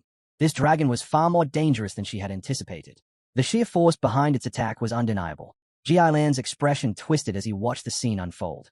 Damn it, that woman looks furious. But is she laughing or crying? Lu Fan thought, momentarily puzzled by her erratic reaction. Just then, the giant snake slithered aggressively toward him, fangs bared and hissing with fury. Sensing the threat, she didn't hesitate. She lunged at the serpent, reaching out to seize it mid-strike. But before she could grab hold, the snake lashed out and sank its fangs deep into her hand. A sharp sting shot through her, But instead of flinching, she retaliated with raw strength. With her free hand, she gripped the snake's thick neck, squeezing hard before lifting its massive body and slamming it into the ground. A thunderous roar erupted from her as the swamp trembled beneath them. Ji Lan's eyes widened in shock. No, impossible. He let out a furious yell. Are you okay? At that moment, the third combatant finally stepped forward. He smiled, shaking his head. Missed my mark again. Lu Fan studied him through the system window. Status window opened. Name, Baden. Nationality, Jingu country. Level, 57. Occupation, Dark Father Hunter. Total score, 34,831. The woman, still catching her breath, wiped the blood from her mouth and forced herself upright. This isn't looking good, she admitted. If we keep this up, we might actually lose. Or worse, die. Ji Lan growled in frustration. This guy, he isn't normal. No way he's just a level 36 fighter. He exhaled sharply, then clenched his fists. Still, no matter how strong he is, we have no choice. If we take him down, we'll be in the top 3. Lu Fan, still smiling, met their glaze head-on. Your ambush was a joke. If you really think you can take my points, tell me, what chance do you have of actually winning? The woman's eyes flared with anger. Don't get ahead of yourself. She spat. You're stronger than we expected, but that doesn't mean this is over. The real fight starts now. Lu Fan raised his sword, the steel glinting under the dim swamp light. His stance was steady, unwavering. Then let's settle this up close. Let's see whose body gets buried in this swamp. The air grew heavy with tension as the final battle loomed. Qilong wasted no time. Now, spray the poisonous mist, he commanded. The giant snake obeyed instantly, releasing a thick, toxic fog that spread toward Lu Fan, its venomous properties designed to weaken and corrode anything in its path. But Lu Fan was ready. Sensing the danger, he swiftly defended himself before barking out a countercommand. Xiaoyi, finish that snake, now. The moment the poison dissipated, the black dragon unleashed its bloodline power, a legendary ability that reduced incoming damage by 50%, granted immunity to all negative effects, and amplified its healing ability by 500%. With terrifying force, Shuye's claws clamped around the massive serpent. In one brutal motion, she slammed it into the ground and ripped it apart. A deafening roar echoed through the swamp as green blood splattered everywhere, soaking the battlefield in the remains of the beast. Ji Lan's face twisted with rage. My little snake. You killed my snake. Now, no one can save you from me, he bellowed. Meanwhile, the third fighter assessed the situation. Lu Fan had gained the upper hand. If they didn't act now, they would lose their chance. We need a new plan, he said, gripping his bow. He turned to Ji Lan. I'll cover you. Move in. Lu Fan's eyes narrowed. What does he mean by that? Before he could react, a blinding light enveloped the area. Something was coming. Ji Lan raised his staff high. Lu Fan, my magic circle is complete. Just wait a few more seconds. Lu Fan tensed. Magic circle. The ground trembled as the air filled with an ominous hissing.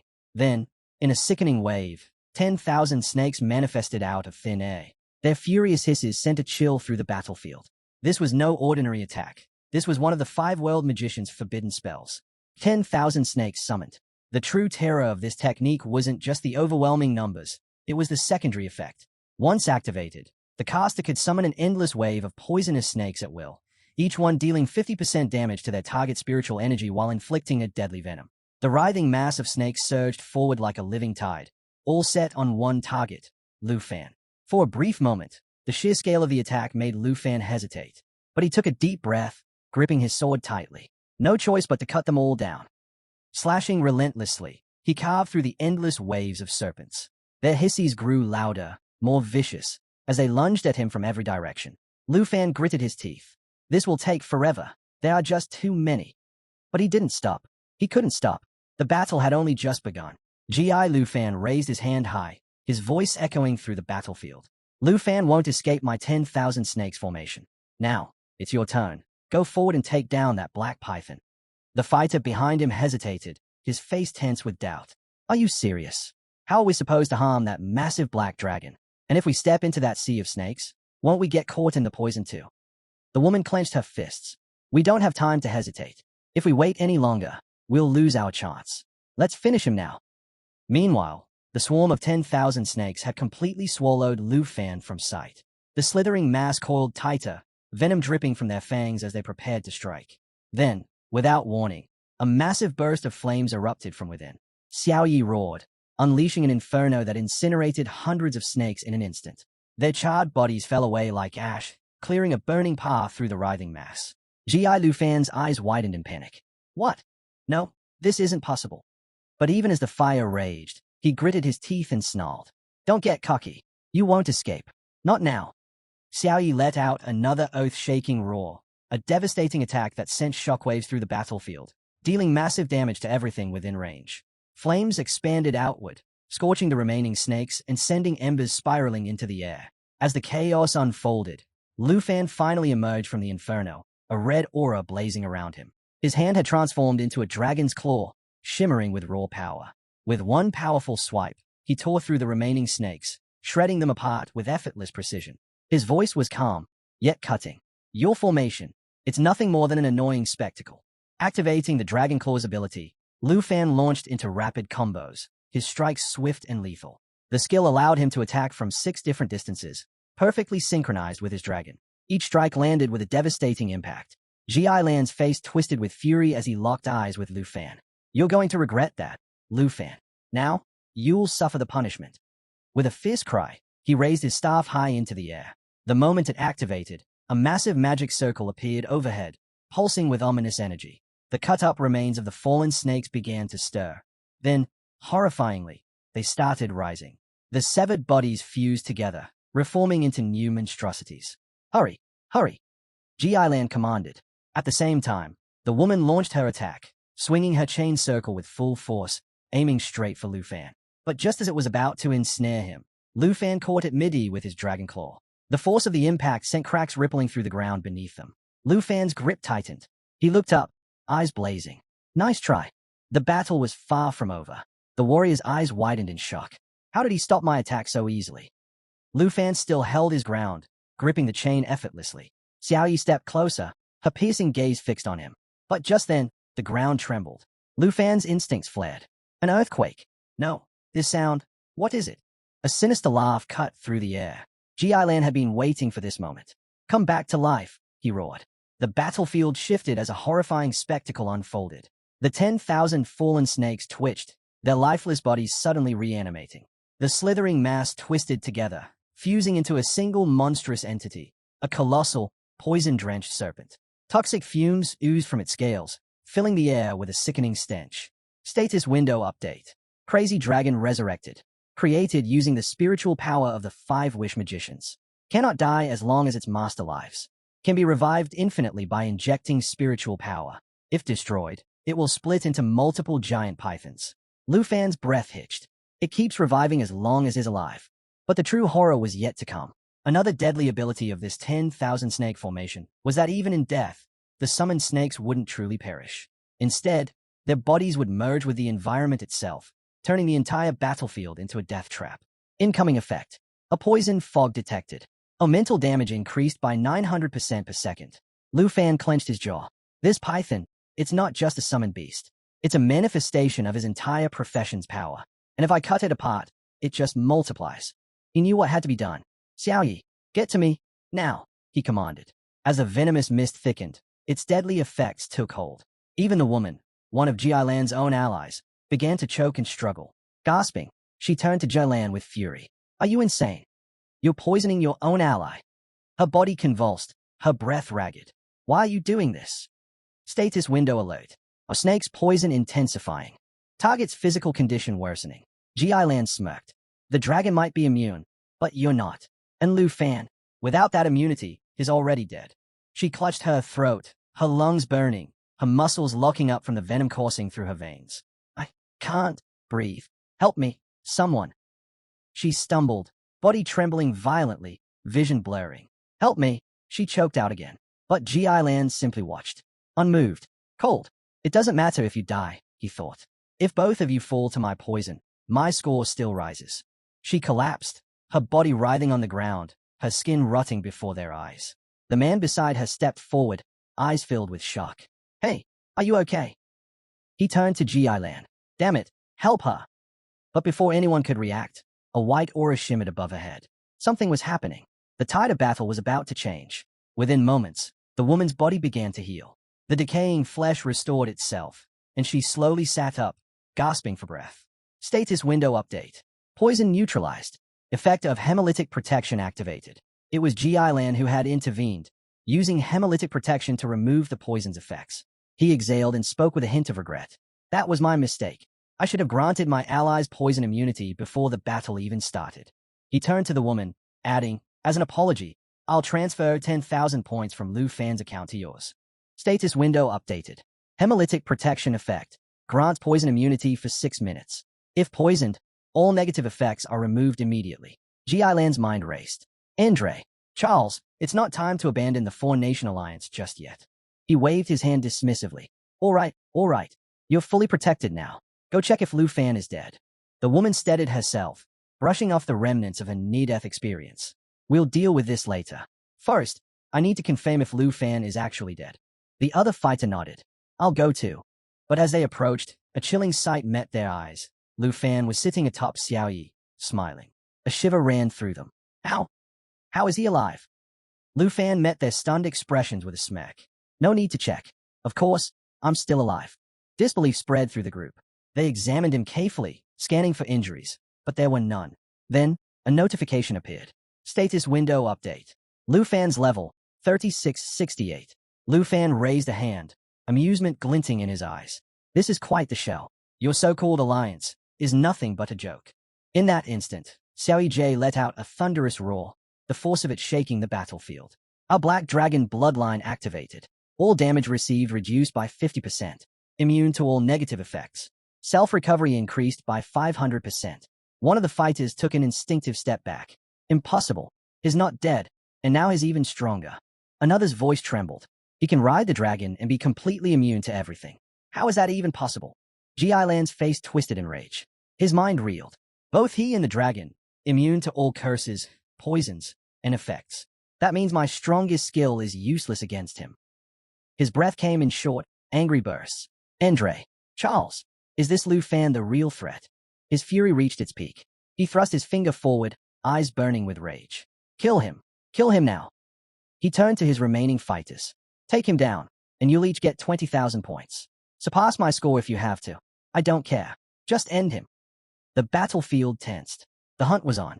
At this point, the woman was convinced her colleagues were completely useless. All they did was yell and get themselves badly injured. Frustrated, she thought, looks like I'll have to handle this myself.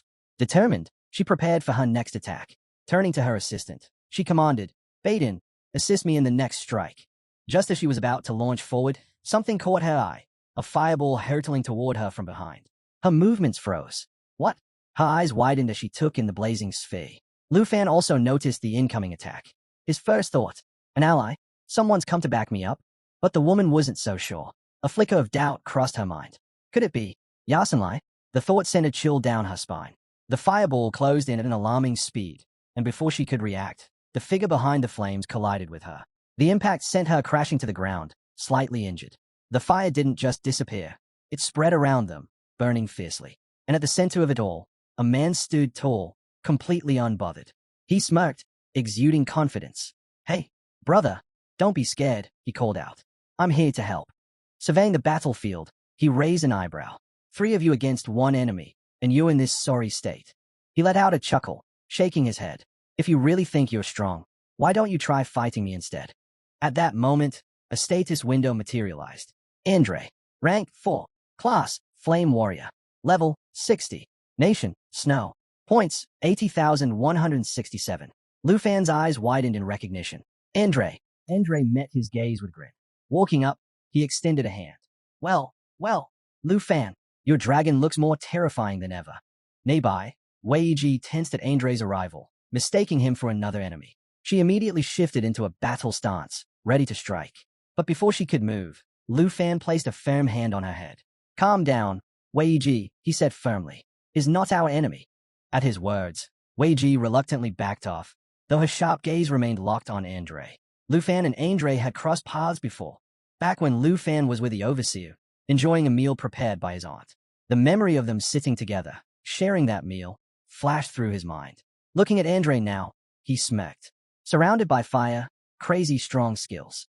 You as impressive as ever, but did you really have to hit her that hard? Andre merely chuckled, raising his hand. I've mastered 3rd level magic. I ignited the true body of a god. These weaklings, they don't stand a chance against me. Meanwhile, the woman who had been knocked down slowly got back to her feet, dusting herself off. Her expression? Pure fury. Andre froze at Lu Fan's words. His eyes widened in shock before he blurted out, "Wait, hold on. What did you just say?" "She's a woman," Lu Fan chuckled. "That's right. And don't underestimate her. She hasn't even shown us what she can really do yet." Hearing their conversation, the woman's anger fled. Her fists clenched tightly, barely holding back her fury. Andre, however, was unfazed. With a confident smirk, he stepped forward. "All right, if she's really that strong, I'll take care of her first." Then, glancing at Lu Fan, he added, "You can handle the speedster and the archer." Lu Fan leaned back, casually resting his hands on his head. He let out a laugh. "There's really no need for that." What he meant was clear. "This fight is mine. I don't need any help handling them." That was the final straw. The woman's rage boiled over. Grinding her teeth, her body began to glow with a golden hue. Her eyes burned bright yellow, and an intense aura radiated from her. "You dare underestimate me," she roared. In an instant, her body morphed, growing larger and more powerful. Muscles expanded, fur sprouted across her body, and with a deafening roar, she completed her transformation, a towering, battle-hardened beast. "I'll make you all pay for this." She had activated her strongest ability, God Bear Doto. With this power, her strength and stamina skyrocketed by 20%, though it came with a cooldown of 16 hours. But right now, all she cared about was crushing the ones who had belittled her. Without hesitation, the giant bear charged straight at Andre, shaking the ground beneath her. As she closed in, she let out another earth-shattering roar. Andre, unfazed, gripped his weapon tightly.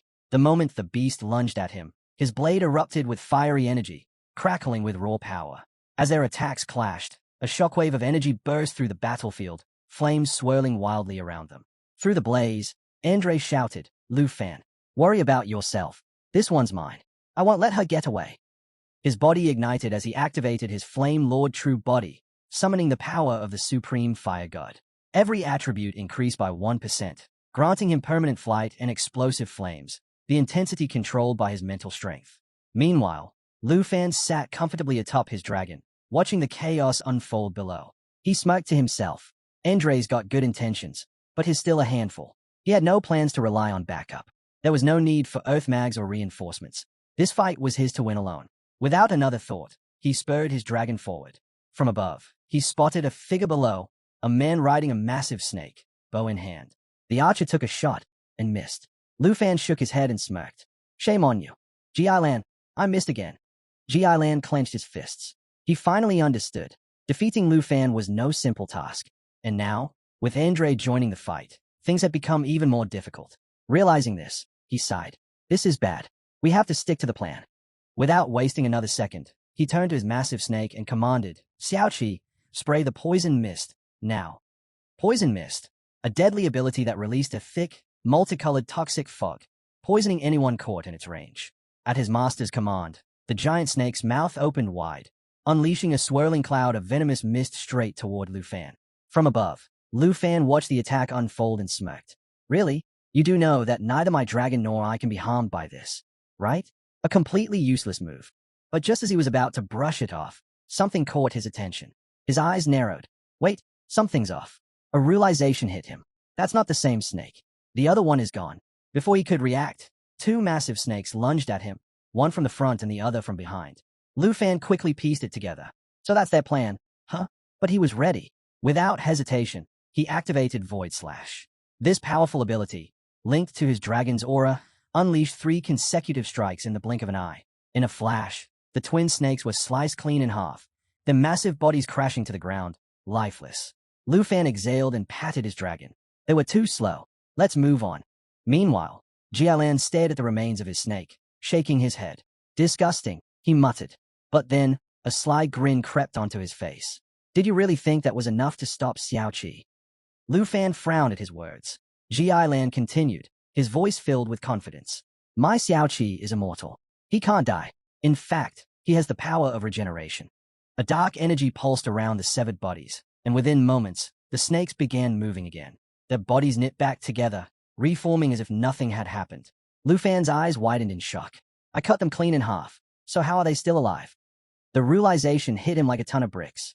"No matter how much I cut them, they'll just keep coming back." Looking at the writhing beast, he gritted his teeth. This thing isn't a snake, it's a damn tangled worm. For the first time in this fight, he hesitated. How the hell am I supposed to deal with this? Lu Fan quickly formulated a plan. Without hesitation, he drew his sword and commanded, Xiaoyi, transform into a destructive dragon. Burn them all to ashes. In an instant, the black dragon underwent a terrifying transformation, its power surging to new heights. A status window appeared. Xiaoyi, destructive dragon. A level, 32. Strength, 33,828. Agility, 15,697. Spirit, 8,453 338 12. Stamina, 7,382. The moment Shuya's transformation was complete, she unleashed lava flame. Fire erupted around her, spreading forward in an unstoppable wave, both dealing massive damage and healing her in the process. The flames engulfed the battlefield, swallowing everything in its path. The giant snake shrieked in agony as the fire consumed it, its body writhing under the relentless heat. Meanwhile, the archer, watching the battlefield unfold, gripped his bow tightly. Baden, are you ready for this? He called out. A dark, ominous aura pulsed from his weapon as he pulled back the bowstring. Fixing his sights on Lu Fan, he smirked. Recharge complete. Then, without waiting for a response, he snapped, Lan, cover me, now. Silence. Irritated, he growled, damn it, fine, go to hell, both of you. Without hesitation, he activated evil thunder power. A massive surge of lightning crackled to life, swirling around the shadow arrow in his grasp. This wasn't just any attack. It was the Evil Eye, a deadly ability that combined darkness and thunder attributes to deal 4 times the normal damage. Meanwhile, Shuya's lava flame continued to roar forward, devouring everything in sight. Lu Fan narrowed his eyes, watching the archer's attack charge up. A lightning-based skill, he muttered. Then he scoffed. I know this kind of magic well. It won't work on me. With a calm, unshaken expression, he extended his hand forward. Now, let me show you the true power of dragon language magic. As he chanted, the battlefield trembled.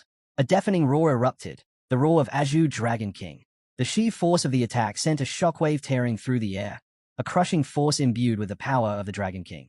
The moment the attack landed, a powerful explosion followed, causing massive destruction. But that wasn't all. Every subsequent strike was now enhanced with a 20% thunder attribute boost and had a 20% chance to paralyze the target. What Lu Fan didn't realize, however, was that attacking the snake wasn't the key. The real target was its master. The snake's life force was tied to its owner, and as long as he remained untouched, the creature would continue regenerating. But that didn't stop Lan from panicking. Eyes wide, he stammered. He has thunder attribute magic too. No, that's impossible. That's dragon language magic. As the spell activated, a terrifying purple aura surged outward, consuming the battlefield. The overwhelming energy disrupted Lan's skills, his confidence crumbling in an instant. His body trembled. His hands shook. Even his immortal snake began to falter, its movements becoming sluggish and uncontrolled. No way. Lan gasped. His voice broke into a frantic yell. Xiao Qi. Lu Fan didn't bother using Underworld Serpent Cry again. Instead, he unleashed the Blue Dragon King's roar without hesitation. Above his head, a massive phantom of the Blue Dragon King took form. Though just an illusion, its overwhelming presence was no different from a real dragon. The moment the evil lightning bolt descended, the Blue Dragon King opened its mouth and roared. In an instant, a surge of blue lightning erupted, clashing directly with the incoming attack. The result was clear. The evil lightning was obliterated on impact. What followed was a storm of lightning that engulfed Baden completely. Countless electric arcs rained down, striking him mercilessly. His figure disappeared into the blinding light, vanishing in mere seconds, reduced to nothing but ash. A wizard defeated by magic. How ironic. Lu Fan wasn't even taking this seriously. 2 of the 4 nations' alliance were wiped out like dry twigs snapping underfoot. Seeing this, Curran's confidence shattered. If he stayed, death was certain. Desperation took over. He ordered his 7-colored dragon to stop spewing poison and dive into the swampy pond below. If he couldn't win, he would escape. But Lu Fan just chuckled. Do you really think hiding in the swamp will save you? Under the keen perception of the black dragon, Curran had nowhere to run. Meanwhile, Shuya's dragon breath continued its relentless assault. Flames roared across the battlefield, setting the swamp ablaze. The water level dropped rapidly, boiling away under the intense heat until only thick, murky mud remained, useless as cover. Curran and his last 7-colored python had nowhere left to hide. Overwhelmed by fire, they were consumed by the flames, burned to cinders in an instant. Lu Fan's point shot up. 160,000 points gained in one move. This hunting mission is really worth my time, he mused, satisfied. But just then, a voice called out from nearby. Brother, there's still one more. Lu Fan turned around and saw that Andre's battle was nearly over. The female bear was completely overpowered. She didn't stand a chance. Andre's entire body burned with flames, and every swing of his warhammer packed devastating force. He had no choice but to retreat, coughing up blood with every step. Then, Andre stumped his foot, launched his warhammer upward, and sent the female bear flying. Her trajectory? Straight toward Lu Fan. Andre's strength was undeniable, but his technique wasn't as precise as Lu Fan's. The force behind his strike was carefully controlled, enough to knock the female bear unconscious but not kill her outright. Andre smirked. A rat who hides in the dark and schemes against others doesn't deserve mercy. Lu Fan immediately understood. Andre was offering him the kill. In the national test, points could only be earned by delivering the final blow to a representative. Since Andre was being this generous, Lu Fan saw no reason to decline. Without hesitation, he drew his bow, took aim, and fired. The arrow hit its mark instantly, and the female bear's body burst apart, transforming into pure energy. Another huge point boost. With that, Eternal Country's three-person team was completely wiped out. And this final kill, it pushed Lu Fan's total score past 800,000. He was now approaching 900,000 points, leagues ahead of the competition. Andre, now finished with the fight, had no intention of battling Lu Fan. The flames covering his body faded, leaving only his flame wings keeping him in the air. He looked at Lu Fan and said, Hey, don't get me wrong. I only stepped in to help. When I saw 3 people attacking you, I couldn't just stand by. Lu Fan studied Andre carefully. There was no hostility in his tone. It seemed like he had genuinely just wanted to help. Seeing this, Lu Fan gave a slight nod and patted Xiaoyi, signaling her to ease up. She was still growling at Andre, not fully convinced. Brother, you're impressively strong, Lu Fan said. Andre grinned, a bit embarrassed. When I saw you ambush them earlier, I figured I'd step in. But turns out, you didn't need my help at all. With your strength, you could have handled them easily, even without me interfering. At least I made sure not to steal your points. Lu Fan chuckled. Andre was right. His decision to give up the points proved he had no intention of competing with him. Regardless, I appreciate your help, brother. Lu Fan chuckled, watching Xiaoyi laugh at Andre. Andre, of all people, I didn't expect to run into you here. What a coincidence. Andre scratched his head. Yeah, I didn't expect to see representatives fighting each other either. But when I got here and saw it was you, well, if it had been anyone else, I would have taken them out and racked up some points. Lu Fan smirked. If that's the case, why not try taking me down for some points? Andre waved his hand dismissively. Nah, that won't do. I owe you for all that delicious chicken you gave me. I can kill anyone else in this trial, but not you. He paused, then laughed boldly. Besides, I actually like you more than that bastard from the extremist country. If I remember correctly, you've got a grudge against that Jin kid, right? My enemy's enemy is my friend. If you run into that guy, make sure to take him out. Lu Fan wasn't surprised. Feather Country's intelligence network was impressive. They clearly knew about his conflict with Jin Chanjian. He raised an eyebrow and joked, comparing me to him? That's an insult. Andre burst out laughing. All right, my bad. I apologize. He set his warhammer aside and stretched. Anyway, no more chit-chat. I'm only in 4th place right now. Got to earn more points fast. If I don't make it into the top 3, I'll get an earful when I get home. Lu Fan nodded. I should go too. Both of them were powerhouses in their own right, and neither had any real reason to form an alliance. There was no hostility between them, so parting ways made the most sense. If fate allowed, they could talk again after the national trials. But just as Lu Fan was about to leave, Andre suddenly called out. Brother, wait a minute. Lu Fan turned back. What is it? Andre scratched his head, looking a little embarrassed. Do you have any more food from Dragon Country? Lu Fan raised an eyebrow. Andre grinned sheepishly. I brought a ton of supplies for the trial, but ever since I ate that roast chicken you gave me, nothing else tastes good. If possible, I'd like to trade some points for more. How about 5,000 points for one chicken? 5,000 points for a beggar's chicken. That was the kind of score that would take a representative half a day to earn. Lu Fan thought for a moment and decided not to take advantage of the situation. He glanced at his inventory. He had both food and non-food supplies, and giving some to Andre wouldn't be a problem. No need to exchange for points, Lu Fan said. I've got a beggar's chicken and some roast beef. I'll give them to you for free. Andre's eyes widened. For free? That doesn't seem right. But the moment he heard beggar's chicken, his mouth started watering. Their eyes met, and without saying another word, they both understood each other's thoughts. Let's not rush off just yet. Brother, we still have more to talk about. Not every part of the swamp was covered in filthy ponds. Lu Fan and Andre found a relatively clean patch of grassland on the outskirts of the area and sat down. After some discussion, they reached an agreement. Lu Fan would give Andre 1 beggar's chicken and 2 pieces of roast meat, and in return, Andre would transfer 2,000 points as a gesture of goodwill. As they ate, Lu Fan watched Andre devour the roasted meat, clearly enjoying every bite. Shaking his head with a helpless smile, Lu Fan handed over the promised food, and Andre, true to his word, transferred the points. But as Andre checked the rankings, his eyes nearly popped out of his head. Wait, how do you have so many points? Lu Fan was sitting comfortably, still chewing on his own food. He glanced at Andre and casually replied, I have a hunting mission. I'm supposed to track down one of the 9 hell demons. Andre was already shocked, but what came next made his jaw drop. Lu Fan continued, and as for the points, I got most of them from clearing a dark castle. Andre froze. You cleared a dark castle. It took him a second to process the words. A dark castle, one of the most dangerous locations in the trial. And Lu Fan had cleared it? For a moment, he just stared at Lu Fan, as if looking at some kind of monster. Brother, you're insane. Andre had done his research before coming here. Through his intelligence network, he knew that Lu Fan was strong, far beyond what his level suggested. In his mind, he had already placed Lu Fan in the TZ level bracket, the same as himself and Charles. But now, he realized his assessment had been completely wrong. Even if he gathered 10 of his best men, none of them would have been able to conquer a dark castle. Yet Lu Fan had done it alone. Lu Fan simply smiled. I wouldn't call it courageous. To be honest, I had my eye on the dark castle from the start. Since demon points scale with their strength, isn't a dark castle the best place to rack up points?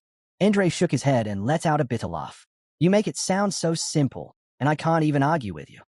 He sighed. At first, I thought you had some secret method for farming points, something I could learn. But now I see that was just wishful thinking. Your way of earning points isn't something just anyone can replicate. He leaned back slightly, reflecting.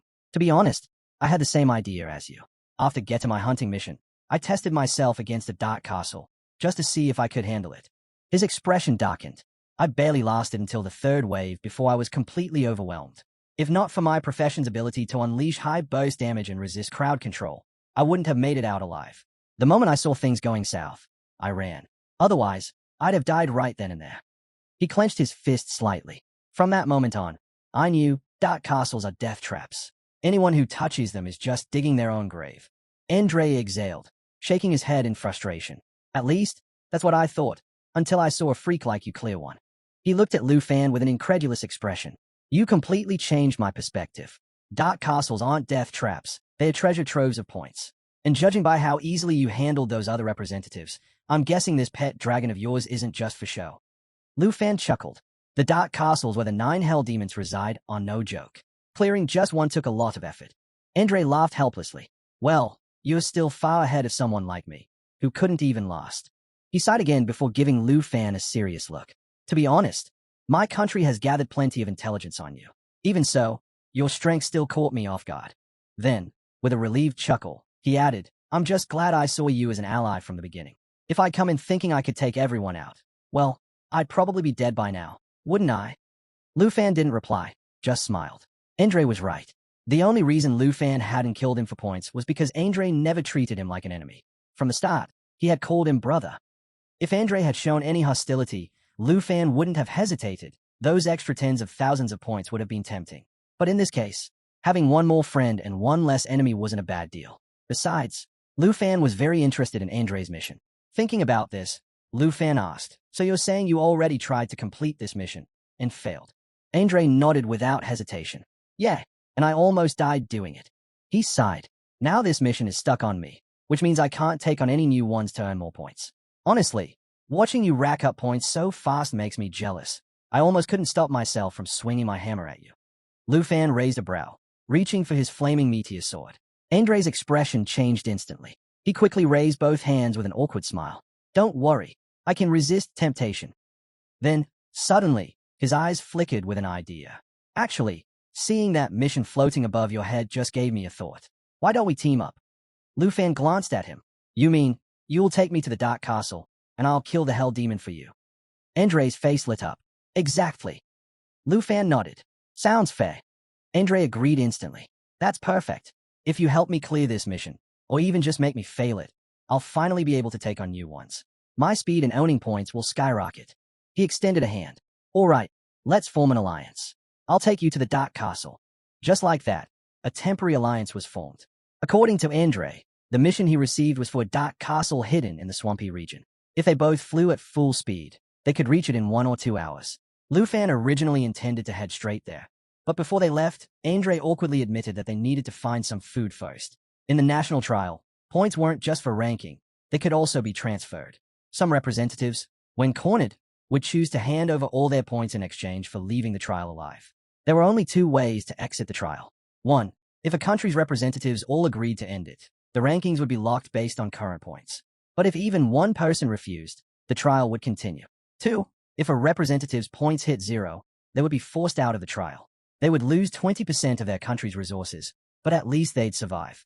Since point transfers were completely within the rules, using them to save a life or form alliances was a legitimate strategy. But Andre using points to trade for food, that was definitely a first. With that settled, Lu Fan rode on Xiaoyi, following Andre toward the Dark Castle. As they traveled, Andre suddenly felt a chilling gaze on him. He glanced to the side. Xiaoyi was staring at him like he had stolen food from her nest. Feeling uneasy, Andre asked, "Brother, why is your dragon looking at me like I just ate part of her tail?" Lu Fan coughed lightly. Well, pet dragons are naturally ferocious and don't like strangers. Seeing Andre's discomfort, he smirked. "Don't worry. As long as I'm here, she won't bite you. Probably." Andre nodded but kept his eyes on Xiaoyi, still wary. "You better keep a close watch on her. If she decides to bite me, I'm done for." What Andre didn't realize was that Shuya's hostility had nothing to do with him personally. It was because Lu Fan had given him 2 pieces of roast meat that were actually dragon feed. Of course, Lu Fan wasn't deliberately deceiving him. The meat had been expertly roasted by Han Qi, making it perfectly edible for humans. If he didn't mention it, how would Andre ever know he had been munching on pet food? Under Andre's guidance, the 2 traveled through the swamp, quickly locating the Dark Castle. At first glance, this Dark Castle looked slightly different from the one Lu Fan had cleared before. Along the way, Andre had shared details about his last attempt at clearing the Dark Castle. He had encountered corpse eagles and corpse-eating insects, instead of 2-headed demons or bloodthirsty bats. Different monsters, but the same level and difficulty. That was enough for Lu Fan to remain completely confident about taking down this Dark Castle. As they approached, Andre suddenly slowed his pace, eyeing the castle warily. Then he turned to Lu Fan. "Brother, we found the Dark Castle. How do you want to clear it?" He crossed his arms. "We both have combat professions, so we don't need to worry about formations when dealing with the monsters, right?" Lu Fan and Andre quickly came to an agreement and soared toward the ominous Dark Castle. As they closed in, the demons guarding the fortress immediately sprang into action. Above the castle, over 1,000 corpse eagles took flight, swarming toward them like a dark storm. Lu Fan eyed the incoming enemies and turned to Andre. "With your strength, handling the corpse eagles and the demon sky horn shouldn't be a problem, right?" Andre nodded. "The first 2 waves are mostly low-level creatures. There's a lot of them, but they're not too tough to deal with." Lu Fan smirked. "Good, then I'll leave these waves to you. I'm heading straight inside to wipe out the monsters." Andre barely registered the words at first, but the moment they sank in, he froze. "Wait, what did you just say? You're going inside? To kill them all?" Lu Fan nodded casually. "Instead of waiting for them to come out wave by wave, I can just go in and handle them all at once. It'll save me a lot of time." Andre's entire worldview cracked. He had a million objections, but he didn't even know where to begin. Andre had no idea how Lu Fan planned to charge straight into the Dark Castle, but he didn't have to wait long for an answer. Lu Fan was about to show him. Without hesitation, Lu Fan retrieved an array, and in an instant, another dragon materialized beside him. It was Xing Cheng. Andre had already heard rumors that Lu Fan might own more than one pet dragon, but witnessing it with his own eyes was an entirely different experience. Pet dragons were unbelievably rare, yet Lu Fan had 2. And not just any dragons. Both of them were pure-blooded giants, their scales so flawless and radiant that they seemed like living legends. But before Andre could even process his shock, something even crazier happened. Lu Fan issued a simple command. "Xing Cheng, switch to your starlight form. Open the starry space passage to the Dark Castle." Xing Cheng shot Lu Fan a world-weary look, as if reluctant to obey. Yet, despite her rebellious nature, she complied. Tiny, shimmering specks of starlight flickered to life on her scales, spreading across her body like a cosmic tide. In an instant, her entire form radiated with dazzling brilliance. Though her physical shape remained unchanged, the pressure she exuded was completely different, so immense it felt like the heavens themselves had been overturned. With her transformation complete, Xing Cheng ascended before diving sharply toward the Dark Castle. As she moved, her massive claws tore through the air with an ear-splitting crack, like glass shattering across the sky. Out of nowhere, fragments of starlight coalesced, rupturing space itself and forming a passageway. This wasn't an ordinary teleportation array. It wasn't chaotic or unstable. Instead, the portal shimmered with countless twinkling lights, resembling a celestial gateway straight out of legend. It was breathtaking. Lu Fan turned to Andre with a casual reminder. Hold things down out here. I'll clear the dark castle from the inside. And with that, he shot through the portal alongside Xing Cheng, disappearing in an instant. Lu Fan stepped through the starry space passage and emerged inside the dark castle. His eyes widened. The place was eerily similar to the demonic-held dark castle, a vast, ominous space with a towering throne at its center. But unlike the previous castle, this one wasn't empty. It was crawling with monsters. They were everywhere. Creatures of all levels and grades filled the massive hall, an uncountable sea of darkness. Among the countless creatures, one stood out above the rest. Coiled around the throne was a colossal centipede, dozens of meters long, its body as wide as a train. Jagged, glowing limbs lined its entire length, each one razor-sharp. It rested atop the throne like a serpent, its massive head raised high, and it was looking directly at Lu Fan, Xiao Yi, and Xing Cheng. Lu Fan's gaze locked onto the creature atop the throne, and his stomach churned in disgust. Its massive centipede-like body was disturbing enough, but its head, that was truly grotesque. A bloated, greasy human face sat atop its monstrous frame, resembling a middle-aged man who had long abandoned hygiene. Fat, disheveled, and utterly repulsive. Through quick evaluation, Lu Fan identified it. One of the 9 hell demons, the strong hell demon. The moment Lu Fan appeared, every single demon in the Dark Castle's hall turned to face him. Thousands of monsters, more than 10,000 high-level creatures locked onto him at once, their collective presence creating a pressure so immense it felt like the air had thickened. Even Lu Fan felt a brief moment of tension. For anyone else, this would have been paralyzing. A lesser warrior might have collapsed under the sheer weight of so many monstrous gazes. But Lu Fan, he only saw experience points and loot waiting to be claimed. With a smile, he pulled out his bow and rode up to Xiao Yi. I brought a gift for everyone today. Hope they like it. As he spoke, a massive summoning array materialized behind him. A sudden burst of energy. Xiao Yi shot out, instantly transforming into his soul-light form and joining Lu Fan's side. At the same time, Shuya's body ignited with roaring flames, shifting into her world destroyer form. And that wasn't all. 2 more summoning arrays flashed to life. Fallen corpse magic dragons emerged, their massive wings unfurling as they joined the ranks. Lu Fan's dragon team had assembled. Facing a single hell demon was already a challenge. But now, Lu Fan was about to take on the entire demon army. There was no room to hold back. He had to go all in from the start.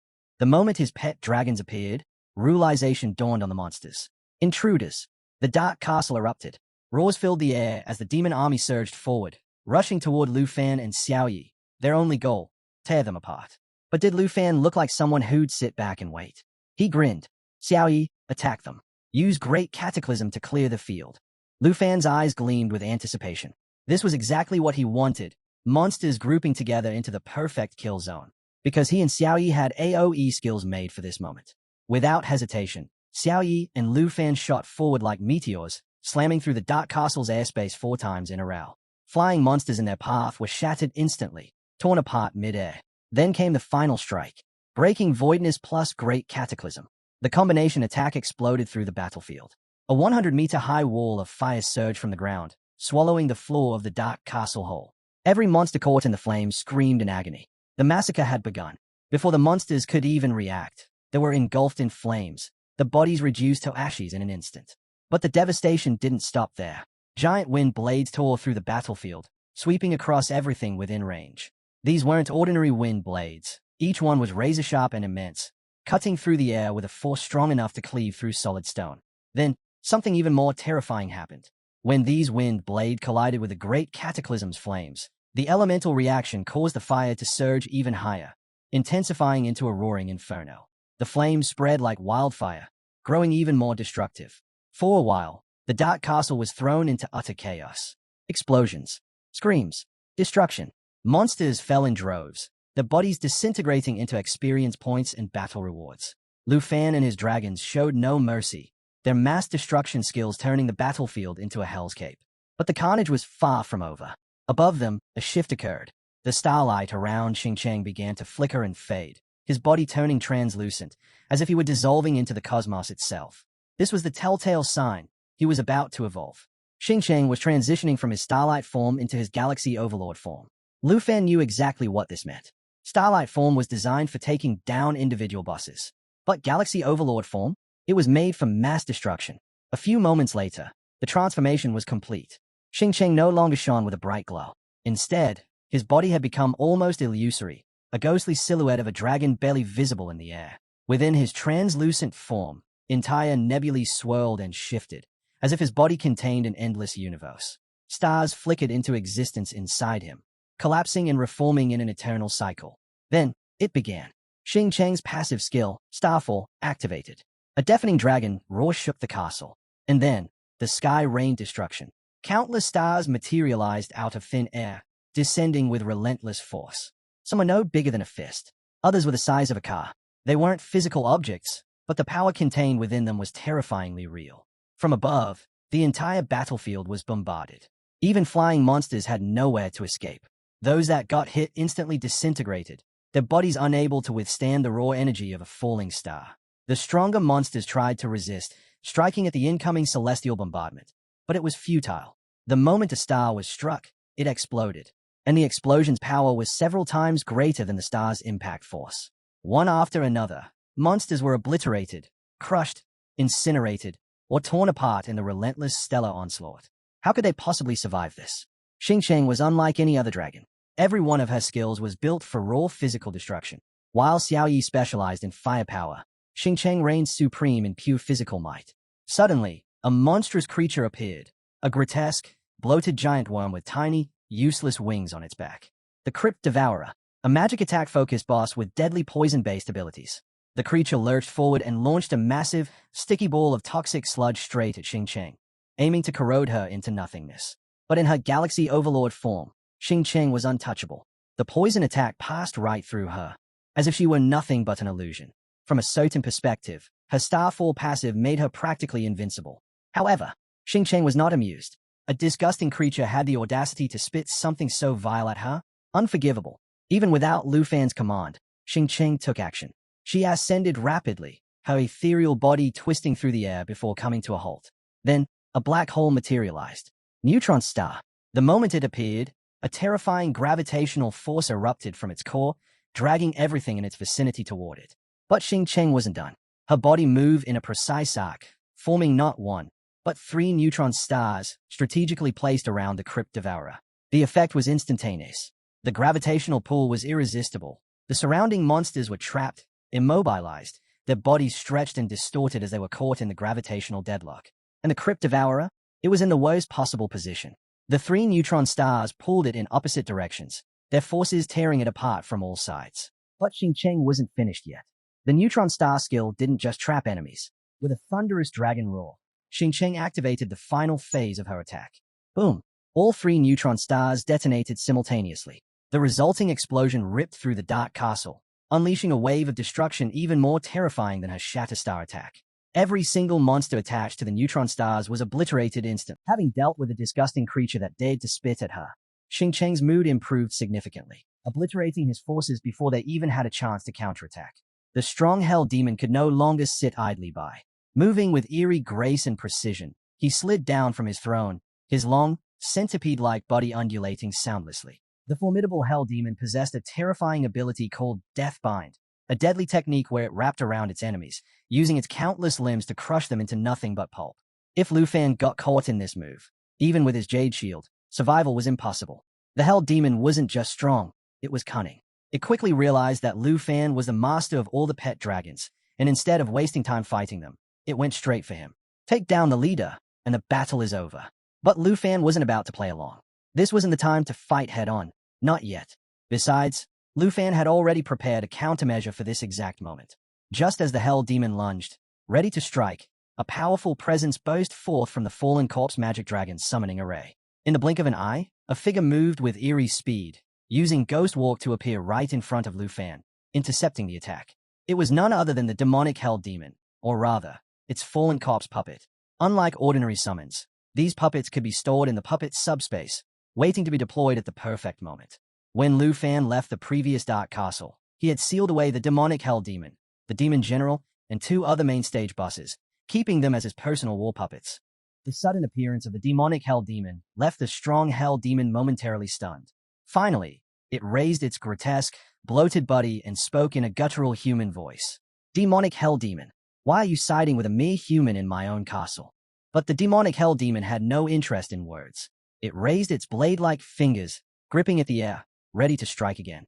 The battle was just beginning.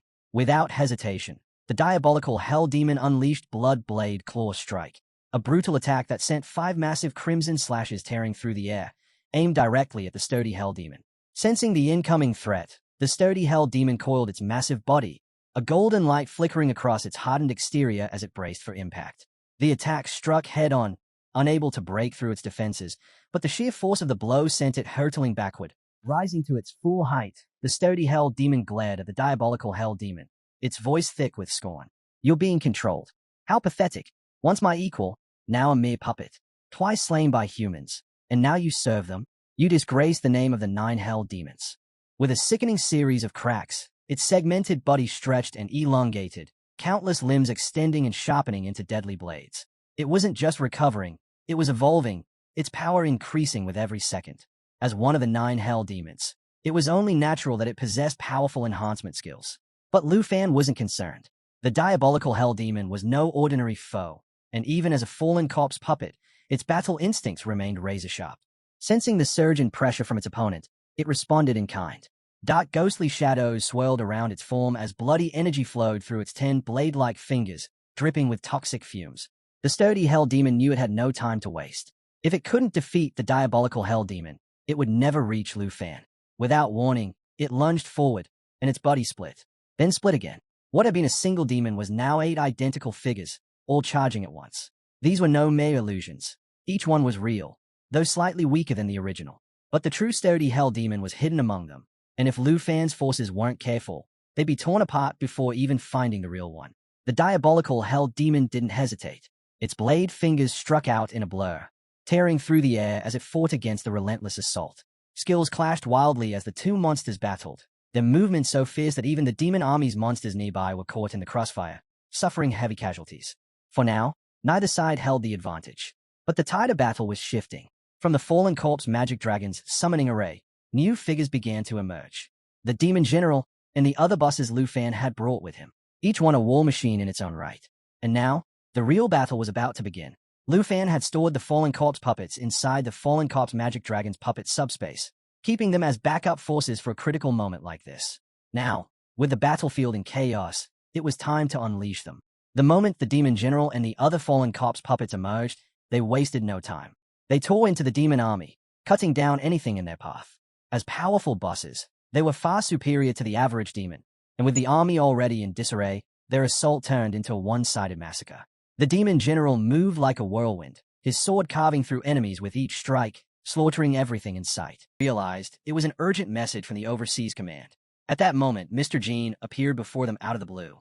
Musashi narrowed his eyes, barely able to process what he had just witnessed. Was teleportation like this even possible? Lightning bolts struck down upon the monsters as the Earthblood Demon activated its Phantom Tiger Step, instantly splitting into multiple transparent tiger illusions that flickered unpredictably around the players. Each time one attacked, it exploded and vanished. With skills like Thunderclaw Strike and Soul Hunting Tiger, the demon lunged at Lu Fan. It slammed the ground with a thunder-charged claw, preparing to strike, but Lu Fan's summon's death coil bound it in place, tightening its grip and rendering it immobile. The Earth Demon cried out in shock, questioning the Earthblood Demon's betrayal. Before it could react, another of Lu Fan's summoned demons tore through it with a blood claw. The Earth Demon howled in disbelief, demanding to know why even the Earth Fiend Demon had turned against it. Lu Fan remained calm, observing the battle with interest.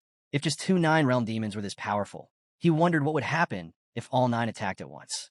As he spoke, multiple demons roared behind him, making him realize that Tai Chi Kingdom's schemes had completely backfired, benefiting him instead. As the Earth Demon finally fell, Lu Fan stood stronger than ever. He couldn't help but consider the chaos he could unleash if he released his demon army now. The thought of adding yet another powerful demon to his realm filled him with pride. Musashi shouted at Jin Chung to slow down as they soared through the air on a mysterious magic sphere.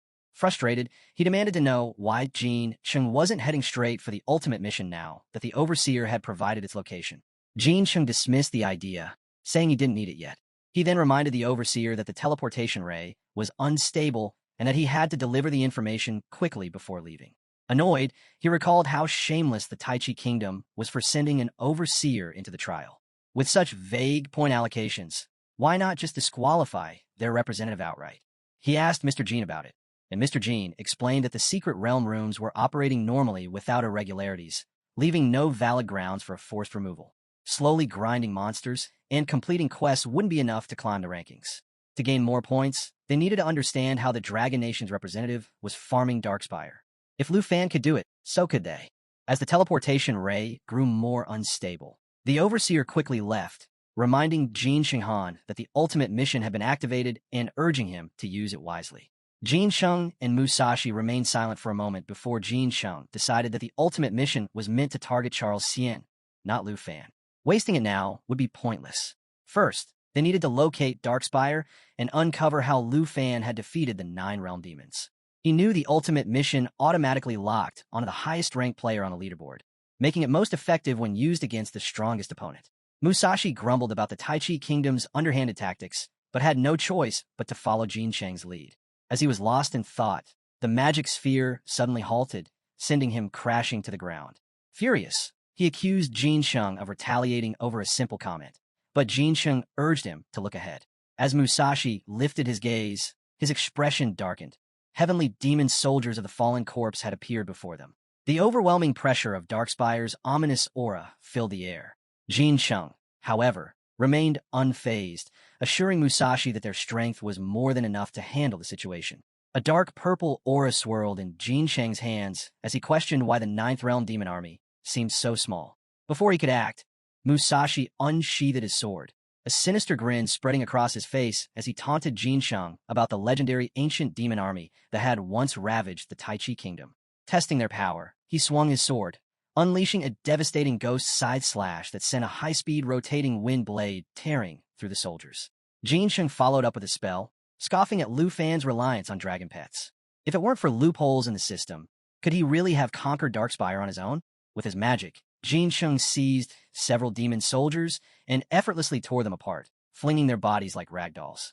He smirked, declaring that whatever Lu Fan could do, he could match. After wiping out the demon soldiers, Musashi frowned in frustration. Despite all the kills, their points hadn't increased. Jin Sheng found it suspicious and decided they needed to investigate further. As they stepped inside Darkspire, they were surprised to find it eerily empty. Had someone already cleared the area? Something felt off. A sudden unease settled over them. Their instincts screamed danger. Before they could react, a colossal earth demon appeared alongside 2 other powerful monsters. Cold sweat dripped down their backs as they faced the overwhelming threat that had been lying in wait. The presence of 3 9 realms demons made Musashi's voice tremble. Shocked by their sheer pressure, he muttered that he could feel their power. Jin Shenghan frowned, sensing that something had gone terribly wrong. As they observed the demons, a voice unexpectedly spoke from behind them. Lu Fan. Startled, they turned to see him standing there. With a smirk, Lu Fan remarked that he hadn't expected to see them here as well. Jin called out his name, while Musashi, still surprised, questioned why he had come. Lu Fan, unfazed, told him not to act so shocked. After all, he had gone out of his way to set this up for them, especially after they had destroyed his base. Lu Fan was a master of controlling the undead, using corpse puppets to command his forces. He recalled his own abilities, knowing that he could direct the 9 realms demons to attack at will. The monsters roared in response, their power radiating through the battlefield. Each 9 realms demon controlled an army, gathering both points and experience for Lu Fan. Overhead, a massive purple dragon soared, drawing the attention of those nearby. The smaller ones, however, had been left behind to guard Darkspire. Musashi scoffed, claiming that Lu Fan had walked into his own death, not theirs. Just then, a system notification revealed Lu Fan's abilities to Musashi. Checking his status window, Musashi turned to Jin and urged him to kill Lu Fan so they could split the points between them. Jin, however, refused to rush. He had a personal grudge against Lu Fan, and a swift death wouldn't be enough to make him suffer. But as he considered the situation, he realized something. The 9 realms demons weren't the real threat here. They couldn't be controlled. Yet somehow, 3 of them stood with Lu Fan. If he had come here alone, he must have found a way to win without fighting them directly. Lu Fan chuckled at their hesitation, mocking them for doubting his power even while standing before him. Jin, determined to uncover the truth, demanded that Lu Fan reveal his secret regarding the Nine Realms demons. If he cooperated, Jin might let him go. Musashi, however, had no patience for talk. Summoning his mana, he told Jin to stop wasting time. They should capture Lu Fan and force the truth out of him. Amused, Lu Fan pretended to be surprised by their curiosity. He admitted that he had exploited a bug to farm Darkspire. Jin immediately questioned how he had earned points so easily when they had already encountered 2 waves of gatekeepers and found nothing beyond the gate. Musashi added that it was unbelievable for a player like Lu Fan, who had only gone through 30-plus job changes, to clear Darkspire on his own. Lu Fan simply closed his eyes, dismissing their doubts. But Musashi pressed further, demanding to know why the Nine Realms demons were standing behind him instead of attacking. Jin, now equally suspicious, observed that the demons were unusually silent when they should have been hostile. He wondered if Lu Fan had somehow gained control over them, but that seemed impossible. Lu Fan laughed, mocking their logic. If such a system existed, wouldn't their Tai Chi kingdom already know about it? Could he really manipulate quests at will? Jin's expression darkened as he considered the possibility that Lu Fan had discovered their interference in the trial, and worse, that he might actually be controlling the Nine Realms demons. Musashi, unwilling to wait any longer, shouted that they should just attack. But Lu Fan smirked, calling them a disappointment. If they weren't convinced yet, he would have to prove his power. With a simple twist of his fingers, he commanded the Nine Realms demons to attack. The battlefield erupted in chaos as the demons charged forward. Jin, realizing the danger, shouted for everyone to run. He refused to believe that Lu Fan could actually control them. It had to be some trick. As he fled, his mind raced. How could Lu Fan claim their hard-earned rewards from the trial? The Nine Realms demons belonged to the Tai Chi kingdom, and yet, in the blink of an eye, they were fighting under Lu Fan's command. This was impossible, or at least it should have been. The demons roared as waves of red mana locked onto their targets. A system notification popped up, Death Coil skill activated. Before Jin could react, a blast of dark energy struck him, slamming him into the ground. He let out a sharp cry of pain, his body writhing from the impact. Struggling to lift his head, he spotted another monster looming over him. His legs trembled. He couldn't even stand against them. Another system notification flashed, Abyssal Entangler summoned. Then another, Bloodblade Claw activated. Jin's eyes widened. This power, it could terrify an entire nation. But he had no time to dwell on it. Clenching his teeth, he forced himself up, refusing to die here. Damn it, I won't go down this easily. His mind raced. He was the pride of his people. He couldn't let it end like this. Just as he steadied himself, the monster lunged and smashed him back into the ground. Watching from above, Lu Fan casually took a seat. I told you, he said, smirking. I never cheated. I just worked hard enough to make them my puppets. Nearby, Musashi's eyes burned with fury. Purple mana erupted around him as he roared. I can't die here. I am the pride of the Sakura Nation, a powerhouse in this world. Without hesitation, he charged the monster. The system chimed again, Ghost Scythe activated. A deafening blast followed. Musashi staggered, refusing to accept the reality before him. Lu Fan tilted his head. You guys dream of being the greatest, but without the right moves, you're just easy targets. He pulled up his status window, expecting a surge of points, but nothing. His brows furrowed. No increase. Then it hit him. Of course, he muttered. Jin Chenghan can revive through his summoned beasts, and Musashi 10 has the same ability. The scene shifts to the National Trial Secret Realm, where the scorching sun blazes over an endless desert. Musashi and Jin trudge through the sand, their faces filled with frustration. System notification. Split hibernation skill activated. Musashi suddenly collapses to his knees, coughing hard and realizing that the revival is real. Another system notification follows, indicating that the abyssal symbiosis cooldown is in effect. Trying to steady himself, he forces a weak grin while noting that at least their chances of survival remain high. Jin, however, stays cautious and warns him not to get ahead of himself, reminding him that Lu Fan still has 3 Nine Realms demons along with an entire army. If they fail to eliminate him, they will continue reviving until their lives are completely depleted. A sudden system alert makes Musashi freeze as he notices their remaining split hibernation points, now reduced to only 5. He whirls toward Jin in shock, demanding an explanation for the wasted revival points. Jin ignores him deep in thought. We need to find another Darkspire and figure out how Lu Fan tamed the 9 Realms demons. If he can do it, then I can too. His eyes sharpen. He's a dragon tamer, but that doesn't explain beast control. There's a trick to this, and I need to uncover it. Musashi smirks, pushing himself up. Fine, then let's kill him within these 5 lives. But the moment he takes a step, his legs buckle, and he falls again. System notification, weakness debuff active. Jean glances at him and frowns. Your energy is too low. You'll need at least 9 minutes to recover. Musashi's face pales. You mean we're vulnerable right now? We're sitting ducks. Jean exhales. We need to move carefully and find a dark spire near the ultimate mission before it's too late. Just then, boom. A massive fire explosion erupts behind Jean, sending sand flying. He whips around, heart pounding. Who the hell just attacked us? A voice echoes through the desert, remarking on the luck of encountering such weak opponents in this godforsaken place. Jean turns to see Musashi's body slumped lifelessly in the sand while a young man stands over him with a smirk. The prince of the Jean family should know better than to wander into this desert. He taunts, reminding Jean that he had already warned him and does not spare anyone in the secret realm. Jean stiffens, fully aware that he is in no condition to fight since the system has already notified him about his weakened state. A system notification appears, identifying the opponent as Andre of Snow Country. Andre tilts his head, watching Jean with amusement and questioning his purpose there, teasing that it almost seems like he is trying to play whack-a-mole. System notification. Andre has activated Flame Avatar. Temporary flight with blazing wings enabled. With a smirk, Andre soars into the air, fire surging around him. Whack-a-mole is a fun game, don't you think? Jin's mind races.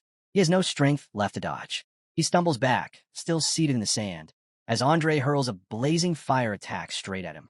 Boom! A massive explosion engulfs the battlefield. Andre lands and frowns at his status window, finding it strange that no points have been gained. His expression darkens as he realizes that despite taking down 2 opponents, something is off. 10 days later, on the 14th day of a national trial, commentators in Jade City's National Trial Arena analyze the ongoing event, which is being broadcasted by the Taichi Kingdom. At Dragon Capital Academy's Villa No. 2, a group of girls watches the live coverage on TV, murmuring about the high death rate and acknowledging the brutal reality of the trial. Meanwhile, in the combat class of Dragon Capital Academy, a blue-haired girl listens to the latest report detailing the current standings. Out of 23 participants, 11 have died, 10 remain on the battlefield, and 2 have surrendered, with the top 5 representatives securing their ranks. She leans forward, realizing that the trial is proving to be far more brutal than anyone had anticipated. At the northern border, inside Tu Jing's office, a man examines the computer and notices that while demon hunting and missions are not directly tied to ranking levels, hunting still plays a significant role. In the lava volcano of the National Trial Secret Realm, Musashi launches an attack against a monster, while Makashi from Sakura Country secures the 5th rank with 460,000 points. Prince Jean, however, holds the 4th rank with 510,000 points. Across the grasslands of the National Trial Secret Realm, Enrel from Snow Country, who currently holds the 3rd rank, rests on the ground and enjoys a brief moment of refreshment. However, he realizes that maintaining his position will only last for 4 more days. Within the lava volcano, Charles from Starstrip Country stands at the 2nd rank, having accumulated his points by eliminating 5 participants. Bowing before his master, he expresses his confidence in being close to his ultimate goal.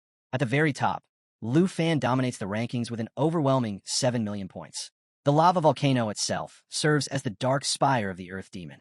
The system issues a notification regarding the elimination of specific targets, signaling the defeat of the 9 realms monsters as the last one falls. With the taming of these creatures, Lu Fan whispers to himself that his army is nearly complete. The system updates him on his rank, and as all the monsters gather before him, they bow in submission. A notification follows, announcing that he has unlocked a new skill, bringing him a sense of satisfaction. Lu Fan extends his hand and glances at his watch as a system window appears, displaying information about the Dragon Realm. In this domain, dragons and related beings possess over 50 additional attributes, while others are completely restricted, unable to use summoning skills or any abilities.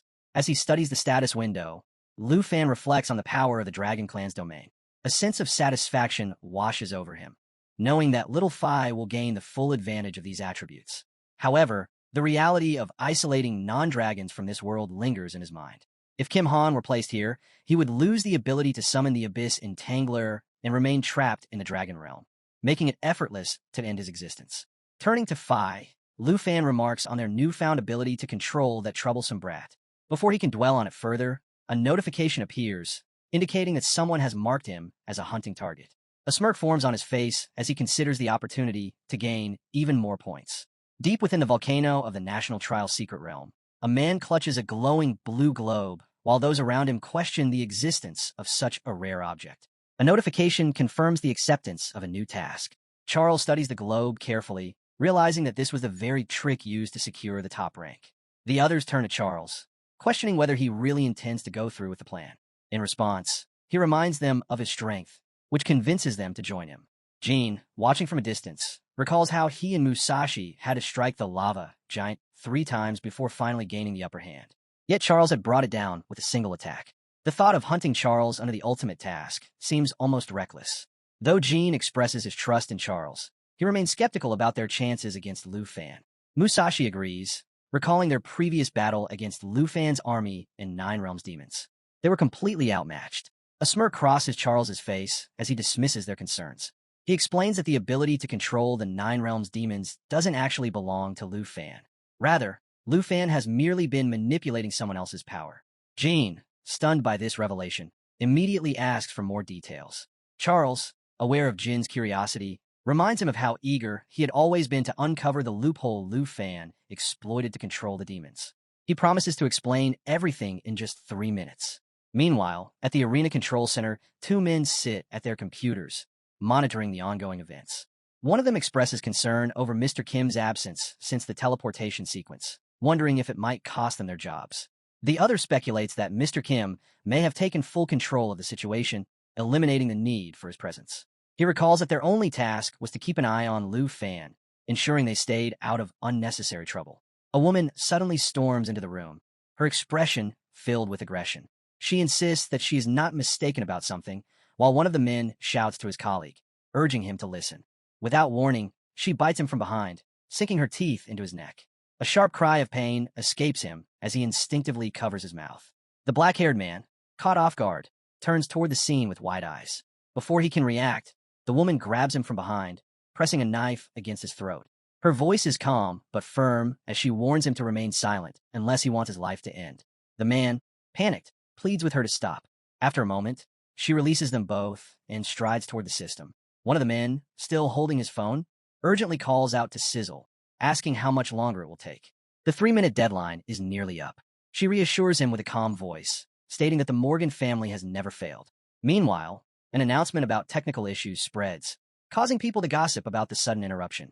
Questions arise about why the live stream was cut off, and many demand an explanation from the Starstripe country. In the midst of the confusion, a secretary quietly asks Old Han whether Tai Chi country is behind the disruption. Old Han simply replies that his country is not as simple as it seems. One of the officials turns to Mr. Kim, requesting a report on the issue since he is in charge. However, to their surprise, he is nowhere to be found. Another official notes that it appears someone just called him away. At the far end of the corridor, Mr. Kim confronts Morgan, asking what he wants to discuss. Morgan receives a message and casually states that he only needed 3 minutes, but now he has nothing more to say. Frustration flares in Mr. Kim's expression as he warns that he has no time for games. Morgan simply turns away with a smirk, saying that his time is up. Now, it's time for goodbye. Back in the volcano arena, Musashi questions whether Lu Fan's ability to control the Nine Realms demons comes from the power of an ancient god. Jean, skeptical, finds it hard to believe, dismissing it as nothing more than a fairy tale. Charles, however, understands their doubts. He acknowledges that such things are difficult to believe, but the power of the gods is real. A mere touch of it can grant unimaginable strength. To prove his point, he channels his mana, revealing a golden energy. He explains that this is holy mountain power, bestowed upon him by his master. Musashi immediately senses its overwhelming strength, while Jean, intrigued, asks whether this power comes from a special essence. He notes that holy mountain power seems even stronger than the Nine Realms demons. Charles nods and tells them that they, too, can obtain it. Jean questions whether this power has the ability to transform them, while Musashi remarks that something this powerful surely doesn't come for free. Charles clarifies that it's more of a deal. If they accept his master's power, the Morgan family will continue their search for the ancient gods in Tai Chi and Sakura countries. Jean contemplates the offer. As a prince, he knows they wouldn't dare deceive him. Besides, the gods' power combined with the essence could make them significantly stronger. Musashi, considering the possibilities, asks if they can formalize the deal. Jean, determined, agrees but insists that once Lu Fan is eliminated, the Morgan family must negotiate with the Kim family. Musashi is taken aback by Jin's aggressive tone, but Jean remains firm, refusing to let Lu Fan surpass him. He sees this as an opportunity to claim the power of the ancient gods for himself. Charles hands Musashi a portion of the essence, asking if he's ready to take the next step and witness the world beyond. Musashi accepts, and Charles advises him not to resist the transformation. The greater the changes in his personality, the stronger he will become. Finally, Charles looks at the last remaining portion of essence. He smirks and declares that this one is reserved for Lu Fan, to turn him into a holy mountain puppet. In the National Trial Arena, two men lie dead in the Management Control Center, their blood staining the floor. A staff member notes that the security cameras failed to capture the killer, as both the live broadcast footage and war room recordings have been erased. The secretary turns to Mr. Kim, asking if he intends to report the incident, but Mr. Kim firmly refuses. A cameraman discreetly records the scene. Mr. Kim explains that they cannot risk exposing the situation and will handle it internally. As he processes the event, his mind drifts to Morgan, and he quickly deduces that this must be his doing. The scene shifts to the National Trial Realms volcano, where Lu Fan soars above the molten landscape on his Shao Dragon. He had anticipated that, in the later stages of the competition, mutual hunting would become inevitable. However, he is also well aware that his own hunters are closing in. Opening his status window, Lu Fan is taken aback to see that the avatar displayed is Nango.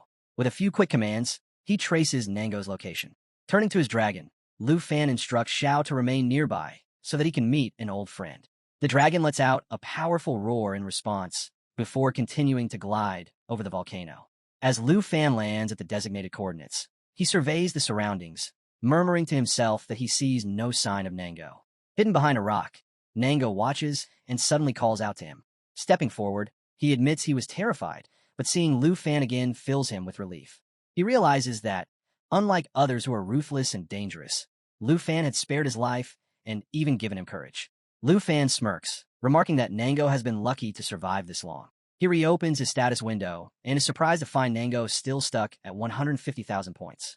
Nango, avoiding any explanation, merely confesses that his biggest fear has been getting killed, but he is grateful to have encountered Lu Fan again.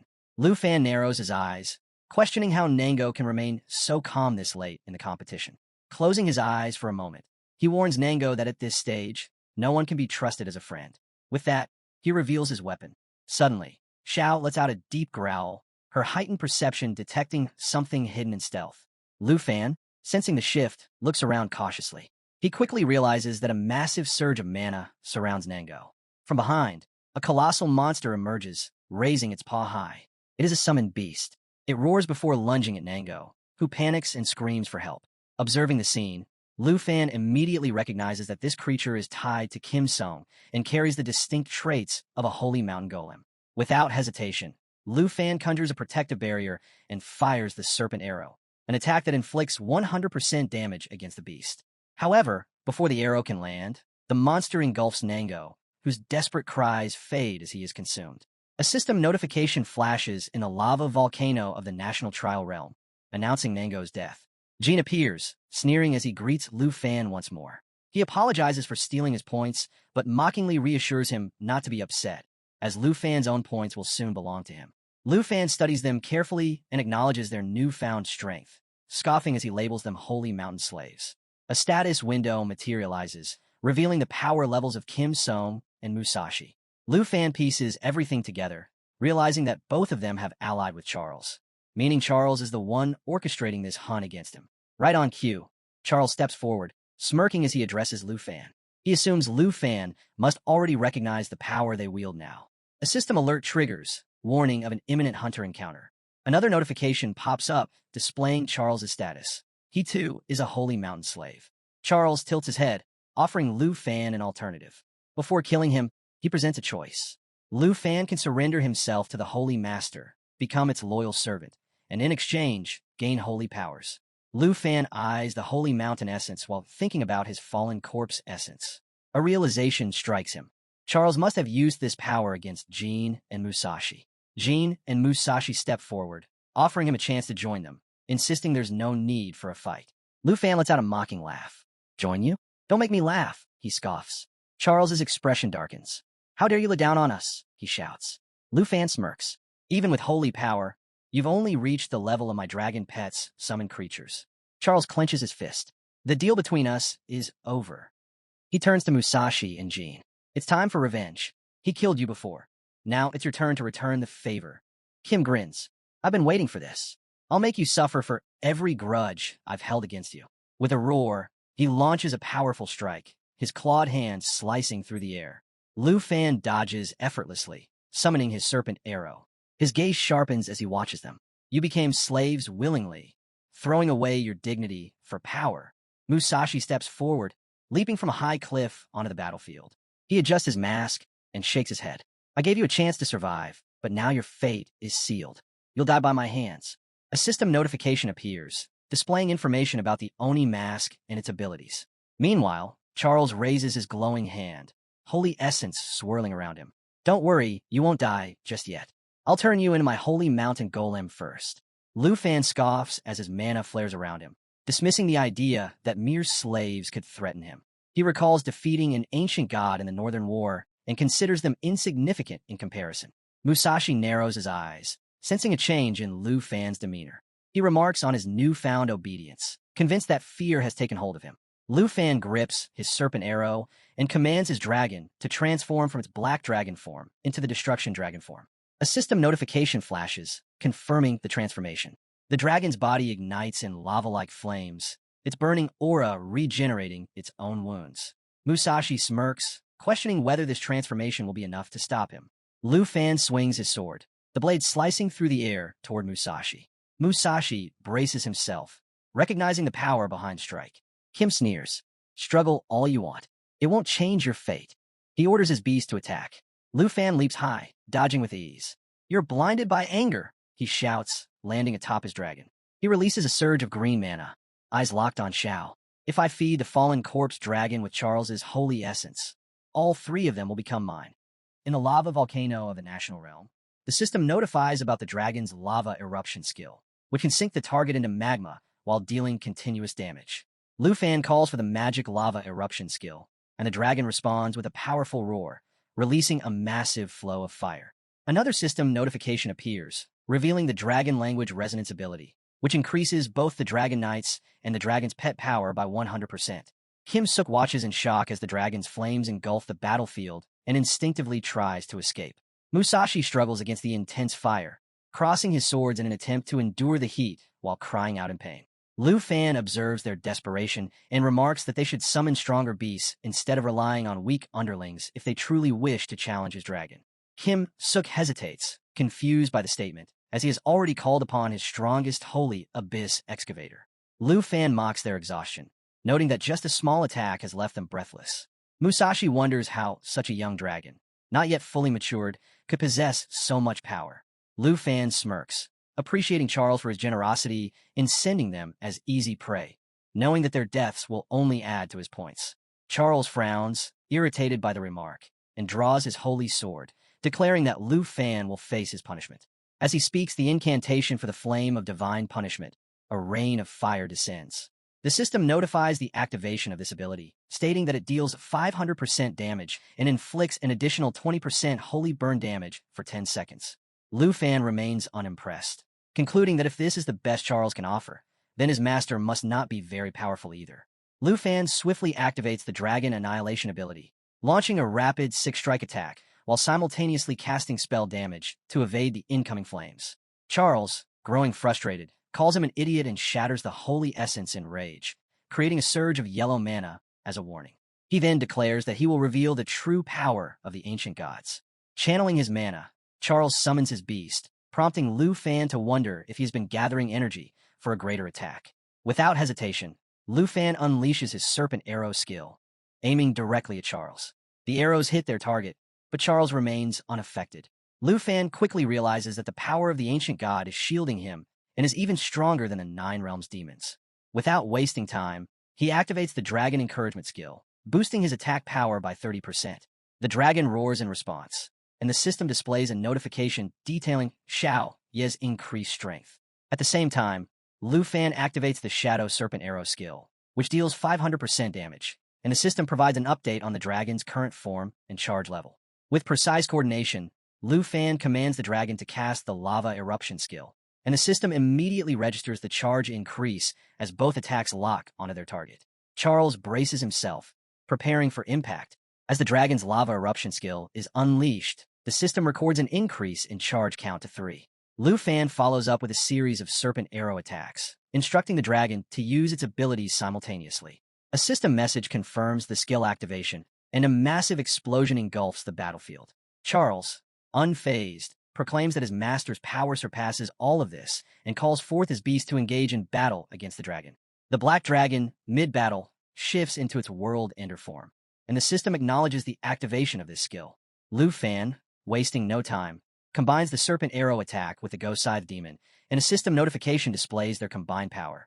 Musashi counters the dragon's attacks with unexpected strength, leaving Lu Fan momentarily surprised. He swiftly dodges each incoming strike, crossing his swords in defense. However, Charles seizes the opportunity, activating the flame of divine punishment from behind, triggering a massive explosion. Lu Fan notices the attack too late and attempts to counter it with a cross-slash of his sword, but his efforts fail. Kim Suk sneers, claiming that without his dragon, Lu Fan is powerless. Musashi affirms that their plan has succeeded. Charles, confident in their strategy, explains that by separating Lu Fan from his dragon, they have weakened him. Before they can celebrate their victory, Lu Fan suddenly appears, soaring through the air with his wings spread wide. He questions whether they truly believe they have trapped him. The unexpected sight leaves them all in shock. Charles demands to know what he means, while Kim Suk and Musashi insist that his arrogance will not lead him to victory.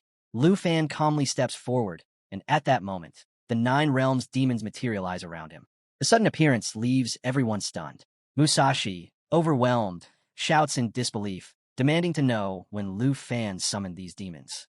Lu Fan smirks and explains that he had been aware of their plan all along, but pretended otherwise to keep their attention focused elsewhere. By playing along, he had successfully distracted them while setting his own strategy in motion. Charles, gripping his holy sword, points it at Lu Fan, asserting that these fallen corpse puppets will not be enough to defeat them. Lu Fan twists his fingers with a smirk and casually agrees, admitting that they are indeed outnumbered. Without hesitation, he summons all his monsters, taunting his enemies with a smile as he declares that perhaps their numbers are still too small to ensure victory. The Nine Realms demons materialize and lunge at their enemies, attempting to seize them. Shocked by their sudden appearance, everyone calls out their names in trembling voices. Charles furrows his brow, struggling to comprehend how Lu Fan managed to command the Nine Realms demons in such a short time. Lu Fan smirks, taunting them as he declares that the outcome of this battle is now clear. Charles raises his arms, his body enveloped in yellow mana, and channels his power into his sword, enlarging it with divine energy. Gritting his teeth, he glares at Lu Fan. It doesn't matter how many corpses you summon.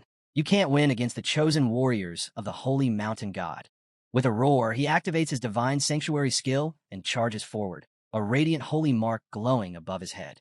The skill amplifies his divine powers, increasing all attributes by 100% for 60 seconds.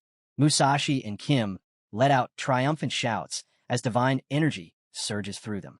A system notification confirms the activation of Divine Sanctuary and details the Divine Flame of Retribution skill, which deals 500% damage and inflicts divine burn for the next 10 seconds. The battle between monstrous forces and divine warriors begins, with the system also notifying the activation of Phantom Reaper Slash, a technique that slices through enemies and inflicts severe physical damage. Charles smirks, confidence surging. You have no idea what you're up against. Those demons you control, they're nothing before true divine power.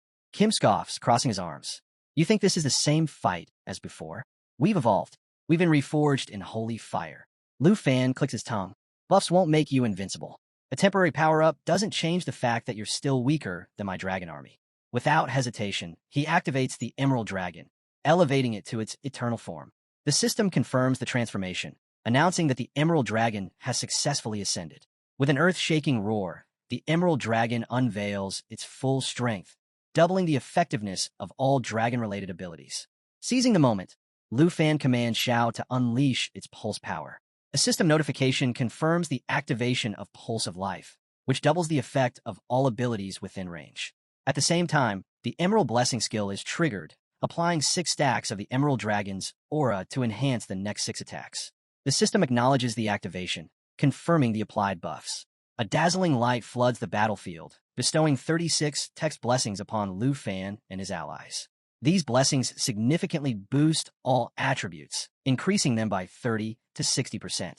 The system immediately registers the enhancement, confirming the applied buffs. The monsters respond with deafening roars, their battle cries echoing across the battlefield as they prepare to launch their assault. Kim grits his teeth, eyes widening. What? What is this pressure? Musashi grips his sword tightly, trying to steady himself. This isn't just some power boost. This is something else entirely. Empowered by the blessings, the dragon surges forward, engaging the beast summoned by Charles. Another system notification announces the applied blessings, granting an additional 50% bonus to attack power. Fueled by its newfound strength, the dragon lets out a thunderous roar that shakes the ground beneath it. As its fury reaches its peak, it unleashes a devastating torrent of scorching flames, setting the battlefield ablaze. Charles steps back, covering his face from the intense heat. His hands tremble as he grips his sword tighter. This isn't possible. How can you wield such power? Lu Fan smirks, his voice dripping with amusement. You Holy Mountain dogs talk too much. I thought you wanted to fight. He raises his hand, signaling another attack. Let's see how long you can last. The system announces that the dragon has activated Just Strike, delivering a devastating bite that inflicts massive damage over time. The beast, engulfed in flames, staggers backward, its body scorched and battered by the fierce assault. Charlie's eyes widen in disbelief. This shouldn't be possible. Have the powers of the Holy Mountain truly been lost? He shouts in alarm, sensing an immense surge of mana radiating from Lu Fan. Lu Fan smirks. Open your eyes, Charlie. The real excitement is just beginning. With a swift motion, he raises his hand, revealing a glowing orb of mana. Dragon Domain, activate.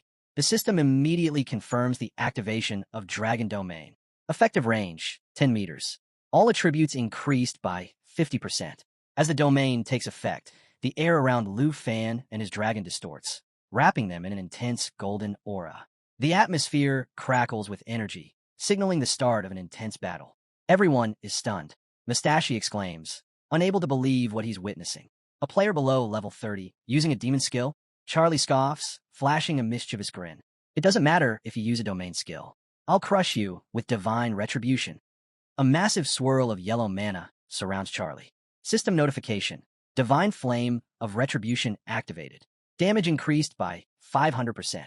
Charlie taunts, I'll show you the power gap between us. Prepare to face the consequences. Lu Fan remains motionless, floating in midair, until a majestic eagle suddenly soars forward from behind him. Charlie turns to face it, his expression shifting from confidence to shock. What? My 50% damage boost. Neutralized by a basic counter. He stares in disbelief. This can't be happening. Mustache chimes in, sensing something is wrong. Charlie, your power's weakening. Kim suddenly panics. I can't call my beast. It's like I lost my connection to it. Charlie grits his teeth, realization dawning. This isn't just weakening us, it's strengthening their side. Kim and Mustache are stunned. They shout orders at their monsters, trying to retreat. Meanwhile, Lu Fan remains calm, his expression completely relaxed. You won't die here, he says confidently. Above him, the eagle soars as the monsters launch a relentless assault on their enemies. Charlie's expression darkens.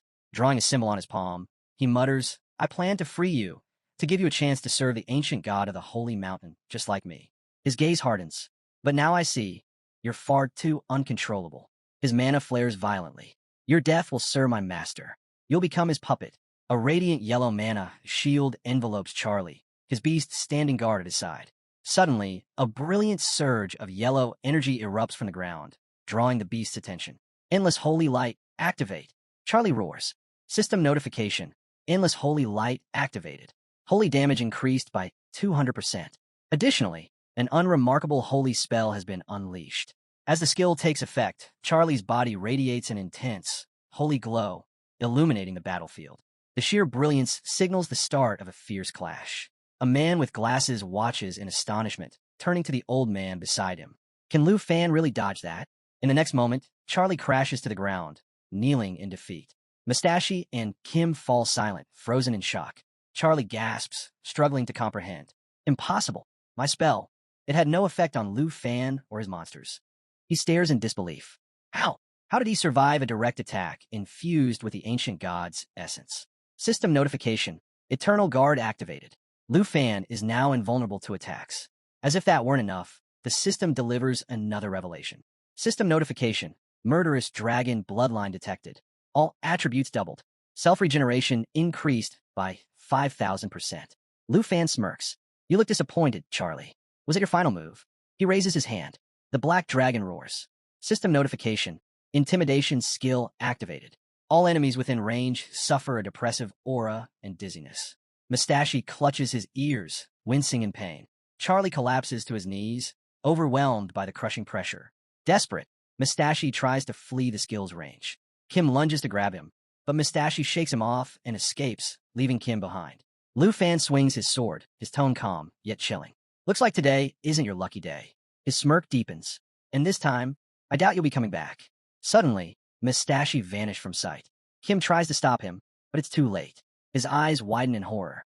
I can't sense Mustache anymore. His voice shakes as he stares at Lu Fan. This can't be happening. Kim struggles to understand why he can't establish a connection with his beast. Panic sets in as Charlie grabs his hand, his eyes burning with desperation. He demands that Kim sign a contract with him, refusing to die alone. Kim, terrified by the sudden request, recoils and firmly refuses. Before he can process the situation further, Lu Fan approaches from behind, his sword resting in a yellow scabbard, radiating a brilliant golden mana. With a casual tone, he dismisses Charlie's plea, stating that it's too late now since revival is no longer an option.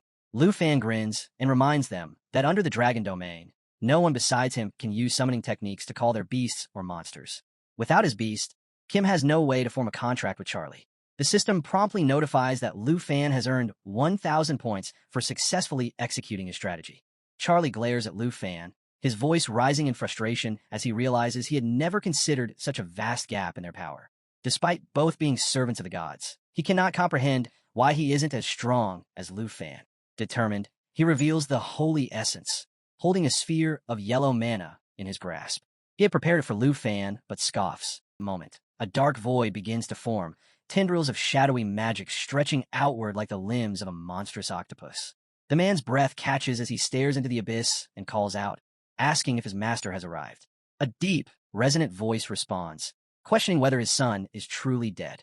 The man immediately drops to his knees, his voice trembling as he takes full responsibility. With unwavering resolve, he accepts whatever punishment his master deems fit. The bespectacled man kneels before his master, his voice trembling. Master, the Dragon Nation representative is too strong. I tried to stop him, but I failed. Charlie from Star Country and Musashi from Sakura Country, they're both dead. He killed them. A heavy silence follows. Then, the dark figure chuckles, his voice laced with cold amusement. I had a bad feeling about this, and now, it seems my instincts were right. Before the bespectacled man can react, a shadowy tendril lashes out, coiling tightly around his neck. His breath catches as he's lifted off the ground, eyes wide with fear. The man slowly raises him toward the ceiling with the octopus limb. I made a promise before this trial began. Now my son is dead. Our kingdom has lost.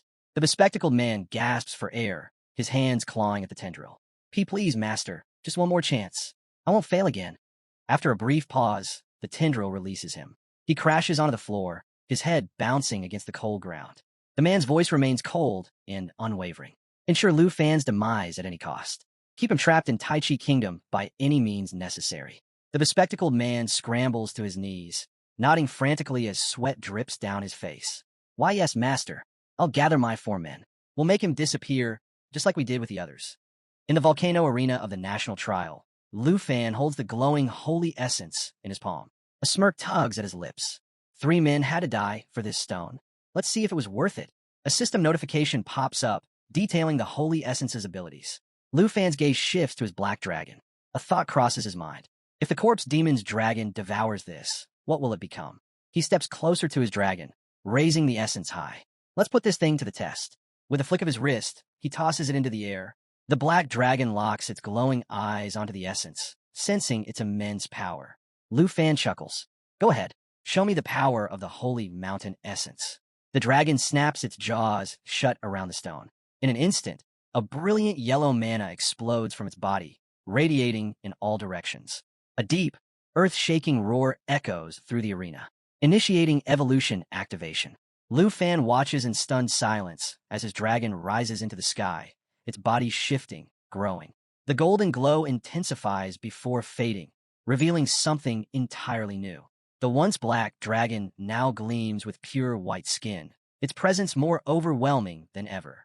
In the Tribe of Nations' secret realm, now under Dragon Nation's control, 2 dragons soar through the sky, their bodies glowing with a golden mana aura.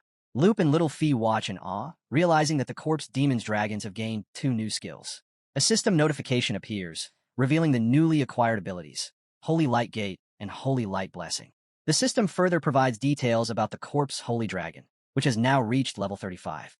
At this level, the dragon can deal 99% damage to its enemies. However, with Holy Light Blessing, its damage output surges to 230%. Additionally, Holy Light Gate allows the dragon to release Holy Mountain Essence, reducing incoming damage by 75% and nullifying all negative effects. Lu Fan is astonished by the corpse demon's blessing and the continent's healing power. While the healing effect isn't overwhelming, the 30% boost is more than enough to greatly counter the corpse prophet's army. Stroking his chin thoughtfully, Lu Fan considers the strategic advantage of Holy Light Gate. Previously, both he and Xia were required to summon the corpse demon and 9-headed demon, but now, he can call them forth at will. His gaze shifts to the corpse Holy Dragon, realizing that with more ancient god essences, it could evolve even further. Looking at the twin demons, he murmurs with excitement, "I can't wait to see your final form." Just then, a notification flashes across his status window. Lu Fan's expression hardens as he whispers, "It's over." Little Fee stares at the status window, struggling to make sense of the text. Fi turns to him and asks, "What does it say?" Xiao glances over and responds, "It means we can go home now." However, Lu Fan understands the deeper meaning. Only 6 players remain alive, and Andre has voted in his favor. It's clear that none of them want to continue fighting. Deciding to end the match, Lu Fan clicks the agree button. Suddenly, a surge of blue mana fills the air as a notification appears, announcing that the trial has officially ended due to a majority vote. The message further states that all prizes have been distributed based on each player's score and reminds them to claim their rewards before leaving the secret realm. The room fills with excitement. Everyone cheers, and Little Fee is amazed. "We can really go home?" he exclaims in disbelief. Lu Fan smiles, feeling a sense of relief. "I've been waiting for this moment for so long." As the first place winner, he has drawn the attention of 23 countries. Now, it's time to see what he has won. Lu Fan eagerly opens the first prize box, wondering what treasure awaits him inside. His eyes widen as he pulls out a legendary quality belt, which requires level 90 to equip. But that's not all. There are 5 identical belts, each embedded with a special ability. His excitement only grows when he inspects the belt's skill, Golden Dragon King transformation. A grin spreads across his face. "If I were all 5 belts, will I be able to fight like a true dragon warrior?" The next reward is a level 30 skill book that allows him to copy dragon language magic. Lu Fan's eyes light up. "I can learn this right away." With this skill, he won't need to master different language spells manually. Instead, he can directly copy a dragon's special abilities and trigger dragon language magic with ease. Finally, he turns to his last reward, a random expansion pack. The system explains that the scroll expansion pack is a legendary quality consumable, granting him 3 scrolls of rare or higher quality. As he opens the scroll box, he ponders the Secretary Arm rewards and marvels at how well Tashi Kingdom is played. "I hope I get something good," he mutters, wishing himself good luck. As he opens the box, 3 mysterious items emerge, each enveloped in a glow of yellow mana. The first item holds a skill. The second is an enchantment that can upgrade an item's quality by 1 tier. The third is an enchantment level removal skill. Lu Fan is astonished by the rewards, realizing that such rare items are difficult to find, even at the auction house. The small slot expansion scroll arrives at the perfect moment, allowing him to hatch the blue dragon egg before it reaches its 3rd growth stage. Holding his new rewards, he quickly recognizes the true value of the level removal skill. With it, he can equip the legendary belt immediately rather than waiting until level 90. Examining the equipment, Lu Fan wonders how legendary quality gear compares to regular legendary items. Testing its potential, he throws his weapon forward, deciding to enhance it using the quality upgrade scroll. A system notification appears, confirming the successful upgrade of the Meteor Fire Sword from Legendary to Ultra Legendary. The sword's attributes and effects surge in power, unlocking 2 new abilities of Blazing Star and Blazing Dragon Warrior. Lu Fan mutters to himself, realizing that his 2 newly enhanced weapons have significantly boosted his strength. Gripping his equipment, he reflects on the immense potential of his newfound dragon-like spellcasting. Thanks to language replication and language resonance, he can now cast spells as naturally as a dragon. His gaze then shifts to the blue dragon egg, which now possesses a remote hatching slot, further amplifying its power. As he absorbs everything, his eyes flash with a dragon's image, and an overwhelming energy surges through him. The supreme belt resonates, awakening the Golden Dragon King's power within him. A system notification blinks. The The Belt King effect has been activated. Lu Fan steps into the arena, where the crowd erupts in cheers. The big screen zooms in on his face as the speaker's voice booms across the stadium. The representative of Dragon Nation, Lu Fan, ranked number 1, has returned to the arena. The public reaction is divided. Some cheer loudly, shouting that he secured first place by defeating 3 enemies alone. Others question him, demanding to know what he has to say to the Jean family. Meanwhile, a few excited fans call out, eagerly requesting his. The manager steps forward, asking the crowd to clear the way for the interviewers so that Mr. Han can pass through. Han cheers loudly, celebrating his star player and calling him a hero. Lu Fan greets Vice Principal Zaho and Old Han, announcing his return. Old Han clasps his hand, beaming with pride, and expresses how thrilled he is. He remarks that while they had previously reached the top 3, Lu Fan has now successfully secured first place, a remarkable achievement. The Vice-Chancellor takes the stage, praising Lu Fan for his relentless dedication over the past half-month. Not only did he maintain first place, but he did so with an overwhelming advantage. As recognition of his efforts, he awards Lu Fan the Griffin Corps' Gold Military Medal and announces his promotion to the Silver Badge. However, he quickly adds that, in his opinion, Lu Fan deserves to be in the Gold Badge instead. Lu Fan gazes at the Golden Badge, then asks if it's true that Griffin once told him there were only 8 holders of this prestigious badge. Old Han nods, confirming his suspicion. Lu Fan is now the 9th person to receive it, marking a significant milestone in the Dragon Kingdom. Old Han further explains that only 3 adults currently hold the Gold Badge, making Lu Fan one of the youngest recipients in history. Holding the badge, Lu Fan reflects on its significance. It symbolizes military status and the guardian hero of the nation. He feels deeply honored and excited about the path ahead. With a grateful smile, he thanks Old Han for his recognition. The speaker's voice booms, announcing the official conclusion of the trial. He congratulates all participants who survived and prepares to reveal the final results of the national trial where Lu Fan stood at rank 1. Old Han turns to Lu Fan, impressed, and remarks that not only did he secure first place, but he also achieved a remarkable score exceeding 90%. Lu Fan simply nods, stating that the result was within his expectations. With a tired sigh, Old Han admits that he's exhausted and needs to rest, advising everyone else to do the same. The Vice-Chancellor chuckles, telling Old Han to take care of himself. Before leaving, Old Han shares one final piece of news. They will return to Dragon Nation first thing tomorrow morning. The elders have prepared a national reward for Lu Fan in recognition of his achievement. Curious, Lu Fan asks about the reward. The Vice-Chancellor grins, replying with a knowing look, Lu Fan, you've hit the big time.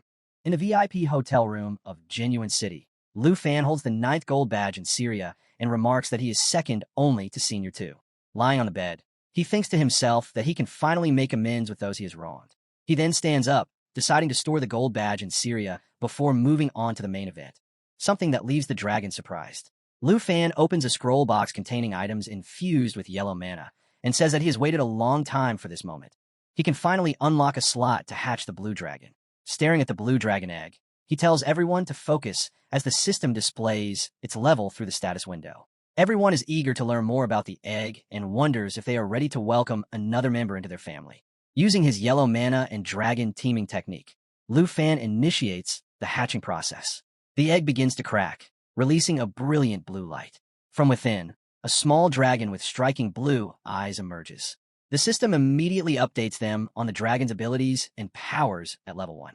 Everyone watches in awe, and Lu Fan quickly realizes that the dragon is male. Excited, he exclaims that they now have a handsome little guy in their group. The other dragons look at the newborn affectionately, clearly pleased with the new addition.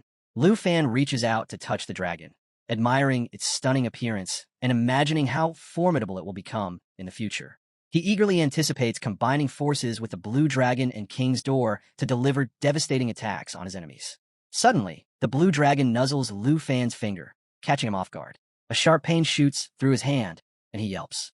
Little One looks on with concern, while Star giggles at the situation. Lu Fan tries to pull away, but the dragon's grip tightens. Checking the status window, he realizes this little creature is going to be a handful. He can only hope it won't be as rebellious as it seems. The system reveals that the blue dragon comes with 2 magical skills, Tightening and Roaring Thunder. While Roaring Thunder only has a single damage effect, it has an area of effect tag with a control element, making it a powerful skill worthy of the Blue Dragon King's lineage.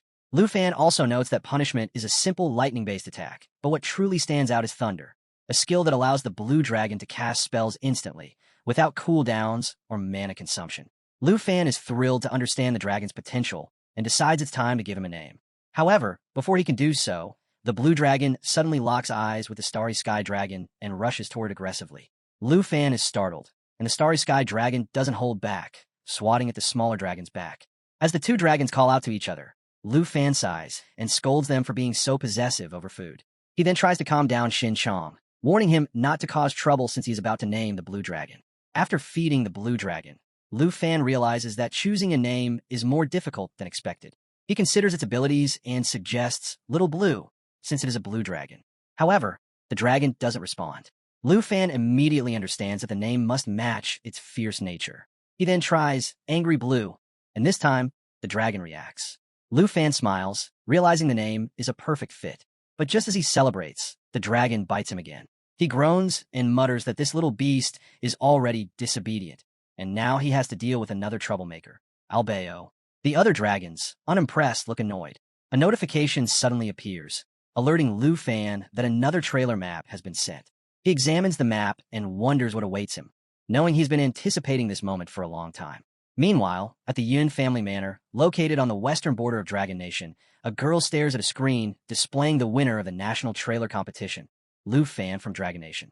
She smirks, already familiar with him, knowing that the weapon she provided him is powerful enough to handle any opponent, no matter how hard they try to win. Suddenly, she coughs violently and looks down at her hand, now stained with blood. Her expression shifts to shock. The family method's attacks are typically internal, rarely showing physical signs, but now, the evidence is right in front of her. A maid enters the room and bows respectfully before delivering troubling news. Miss Yi, the Huang family has arrived once again, she announces. Miss Yi's expression hardens, concern flashing in her eyes. Again, she mutters, gripping the armrest of her chair. They just won't give up, will they? Her frustration deepens. Yinshui Mountain has been under her family's care for nearly a century, yet the Huang family continues to stake their claim on it. The maid speaks carefully, choosing her words with caution. The Yi family has already sacrificed many resources, and we are at a disadvantage. The Huang family is using old grievances to justify their actions. Miss Ye's fingers tighten into a fist. Ungrateful wolves, she spits. Even noble families in the Western Territory aren't above resorting to these underhanded tactics. Her thoughts drift elsewhere. Has there been any word from the dragon family? She asks, hopeful for some support. The maid hesitates before shaking her head. No response, my lady. A sharp bang echoes through the room as Miss Yi slams her hand against the table, her frustration boiling over. But before she can say another word, a violent cough overtakes her, and she quickly covers her mouth with a handkerchief. The maid rushes to her side. Miss Yi, please take care of your health, she pleads. Miss Yi glances at the blood-stained fabric in her palm, but brushes it off. It's nothing serious, she insists, shoving the handkerchief into her sleeve. Steeling herself, she rises from her seat. I will meet the Huang family myself, she declares. It's time to expose their shamelessness. Meanwhile, Lu Fan sits by the airplane window, watching the golden hues of the sunset stretch across the horizon. As the plane cruises above the clouds, his mind drifts to Old Han and the rewards that await him. Turning his attention to a digital tablet, he examines the details of a newly discovered desert secret realm located on the Taiji Dragon Nation border. The realm's high difficulty intrigues him, making him wonder if it holds any hidden treasures. Upon arriving at Jinyu City International Airport, Lu Fan steps out with Old Han and a small team.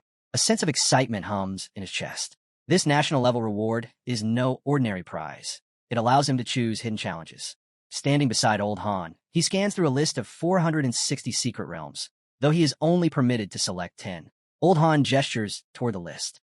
These 46 secret realms were gathered by Dragon Nation's high authorities from across the world. Even the wealthiest people could never buy access to them.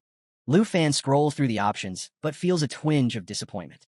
Most of these are level 60 and above, he murmurs. They won't be of much help to me. Just as he's about to move on, his eyes widen. The Sea of Death. Marked with nightmare difficulty, the name alone is enough to send chills down most people's spines. But what catches Lu Fan's attention is something more. This was the very location hinted at by the divine treasure map he found the night before. Old Han notices his reaction and raises a brow. You seem interested in something. Have you made your decision? Lu Fan takes a deep breath and nods. Yes, I'll take the Sea of Death. Old Han strokes his beard thoughtfully. Just that one? You still have 9 more choices. Lu Fan smirks. The others don't matter. Old Han lets out a short chuckle and raises a finger. The Sea of Death lies right on the border. I'll have Vice Principal Zhao organize a scouting team and set up a teleportation point for your journey. At that moment, one of the men beside them chimes in. Old Han, thank you for everything. I'll be delaying my return to Dragon Nation. I have an appointment with Andre, and I can't refuse his hospitality. Old Han nods. Understood. I'll head back first and have Vice Principal Zhao select high-experience secret realms for the remaining 9 slots. Lu Fan sat quietly, and Principal Zhao gently patted his shoulder and asked him what he was thinking about. The principal then announced in a friendly tone that it was time to get off the plane. Lu Fan appeared and remarked in a lively manner. The aircraft landed at the airport, and as Lu Fan disembarked, his fans welcomed him as the representative of the Dragon Nation on a triumphant return and noted that he looked very cool. A reporter asked Mr. Lu Fan if he would accept an interview. Principal Zhao said he knew Lu Fan to feel uneasy about the attention. Lu Fan quickly answered Vice Principal Zhao, urging him not to tease him and to assist him immediately. After half an hour, Lu Fan and Principal Zhao arrived at the Dragon Capital Academy, ready to take on the next challenge. Principal Zhao tells Lu Fan that he should rest for now instead of standing around, and that once the teleportation gate to the Sea of the Depths is set up, he will come and get him. As Lu Fan hears someone calling his name, he turns to see his auntie waving near the house, while the girls hold a pamphlet welcoming him back as Rank 1. His auntie and the girls push him forward, making him cry out in protest, but his auntie tearfully confesses that she watched the live broadcast every day, worried for his safety, knowing many people wanted to harm him. Lu Fan reassures her that he returned safe and sound and feels at ease knowing she was watching over him, finally feeling at home. As they lead him inside, he waves to Principal Zhao, recalling the 4 tasks Vice Principal Zhao had assigned him. Eat, sleep, care for his dragon pet, and spend time with family and friends. Seated at the dining table, Jianing asks why he returned later than expected. Lu Fan explains that a Snow Nation representative invited him to a banquet before his departure.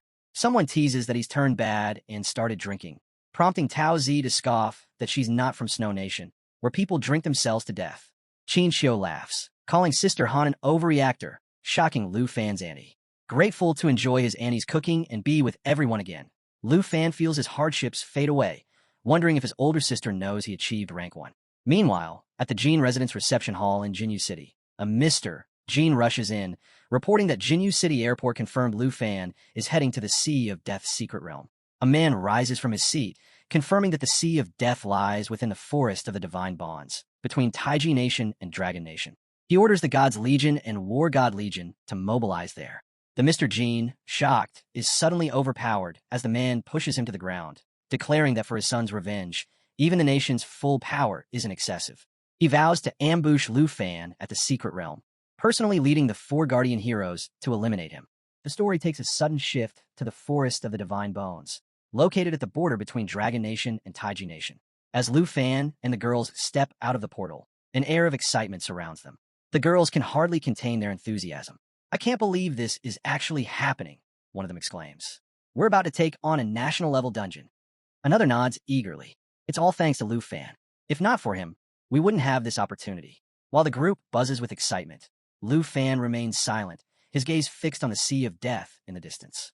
This place holds his next challenge, the encounter with his 5th dragon. As his eyes drift toward the Taiji Nation's encampment, a question lingers in his mind. Why are there people stationed here? Before he can voice his thoughts, a calm voice speaks from behind. Ever since construction on the teleportation array began, personnel have been deployed to the border, a woman explains. Their numbers aren't too high, so there's no need to worry. The group turns to see the familiar figure of Teacher Gu standing behind them. Teacher Gu, what are you doing here? One of the girls asks in surprise. She offers a reassuring smile and pats Lu on the shoulder. No need to be nervous, she says. The academy was concerned something might go wrong, so they sent me to assist you. She said, if you ever run into any problems here, feel free to come to me anytime. The academy really plans ahead. Lu Fan couldn't help but admire their tactics. Meanwhile, the girls started complimenting Dad. Comparing people really makes you mad. Is this what being a student is like? One of them whispered for the other to keep his voice down, while another thanked him for taking such good care of Zhao Fan. Meanwhile, the teacher said, follow me. I'll take you to the dungeon entrance. As they arrived, she reminded them, make sure to enjoy every moment of your rewards to the fullest.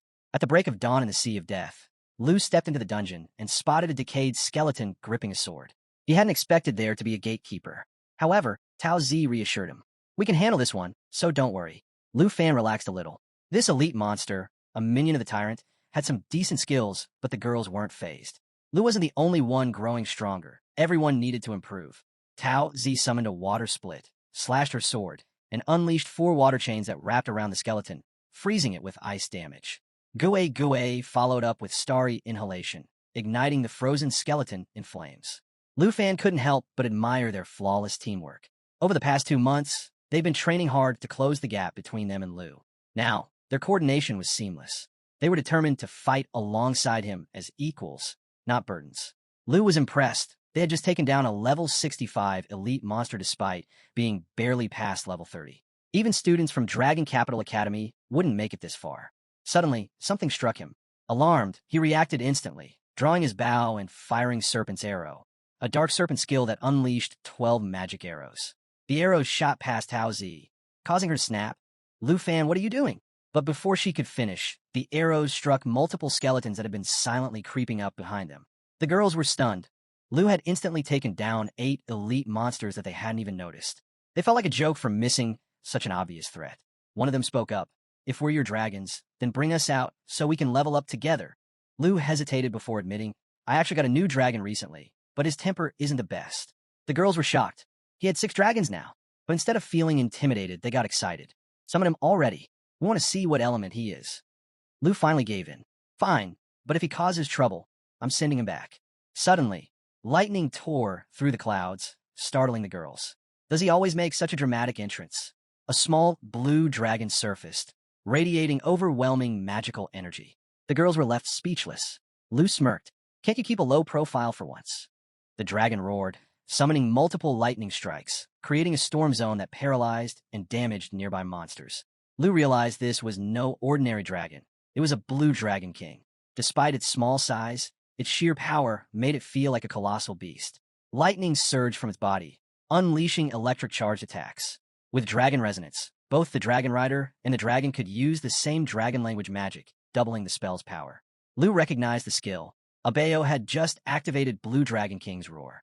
By using it together, they triggered dragon resonance, allowing the blue dragon to level up to level 2, raining down destruction with lightning.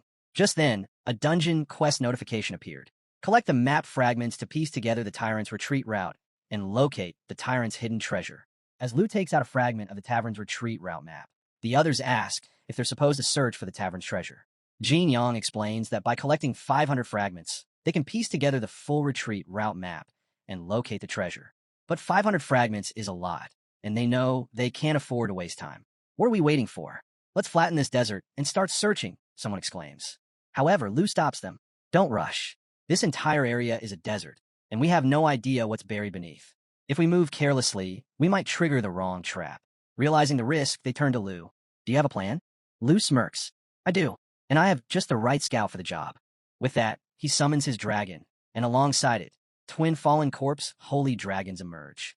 Their presence alone radiates immense pressure. These dragons aren't just powerful.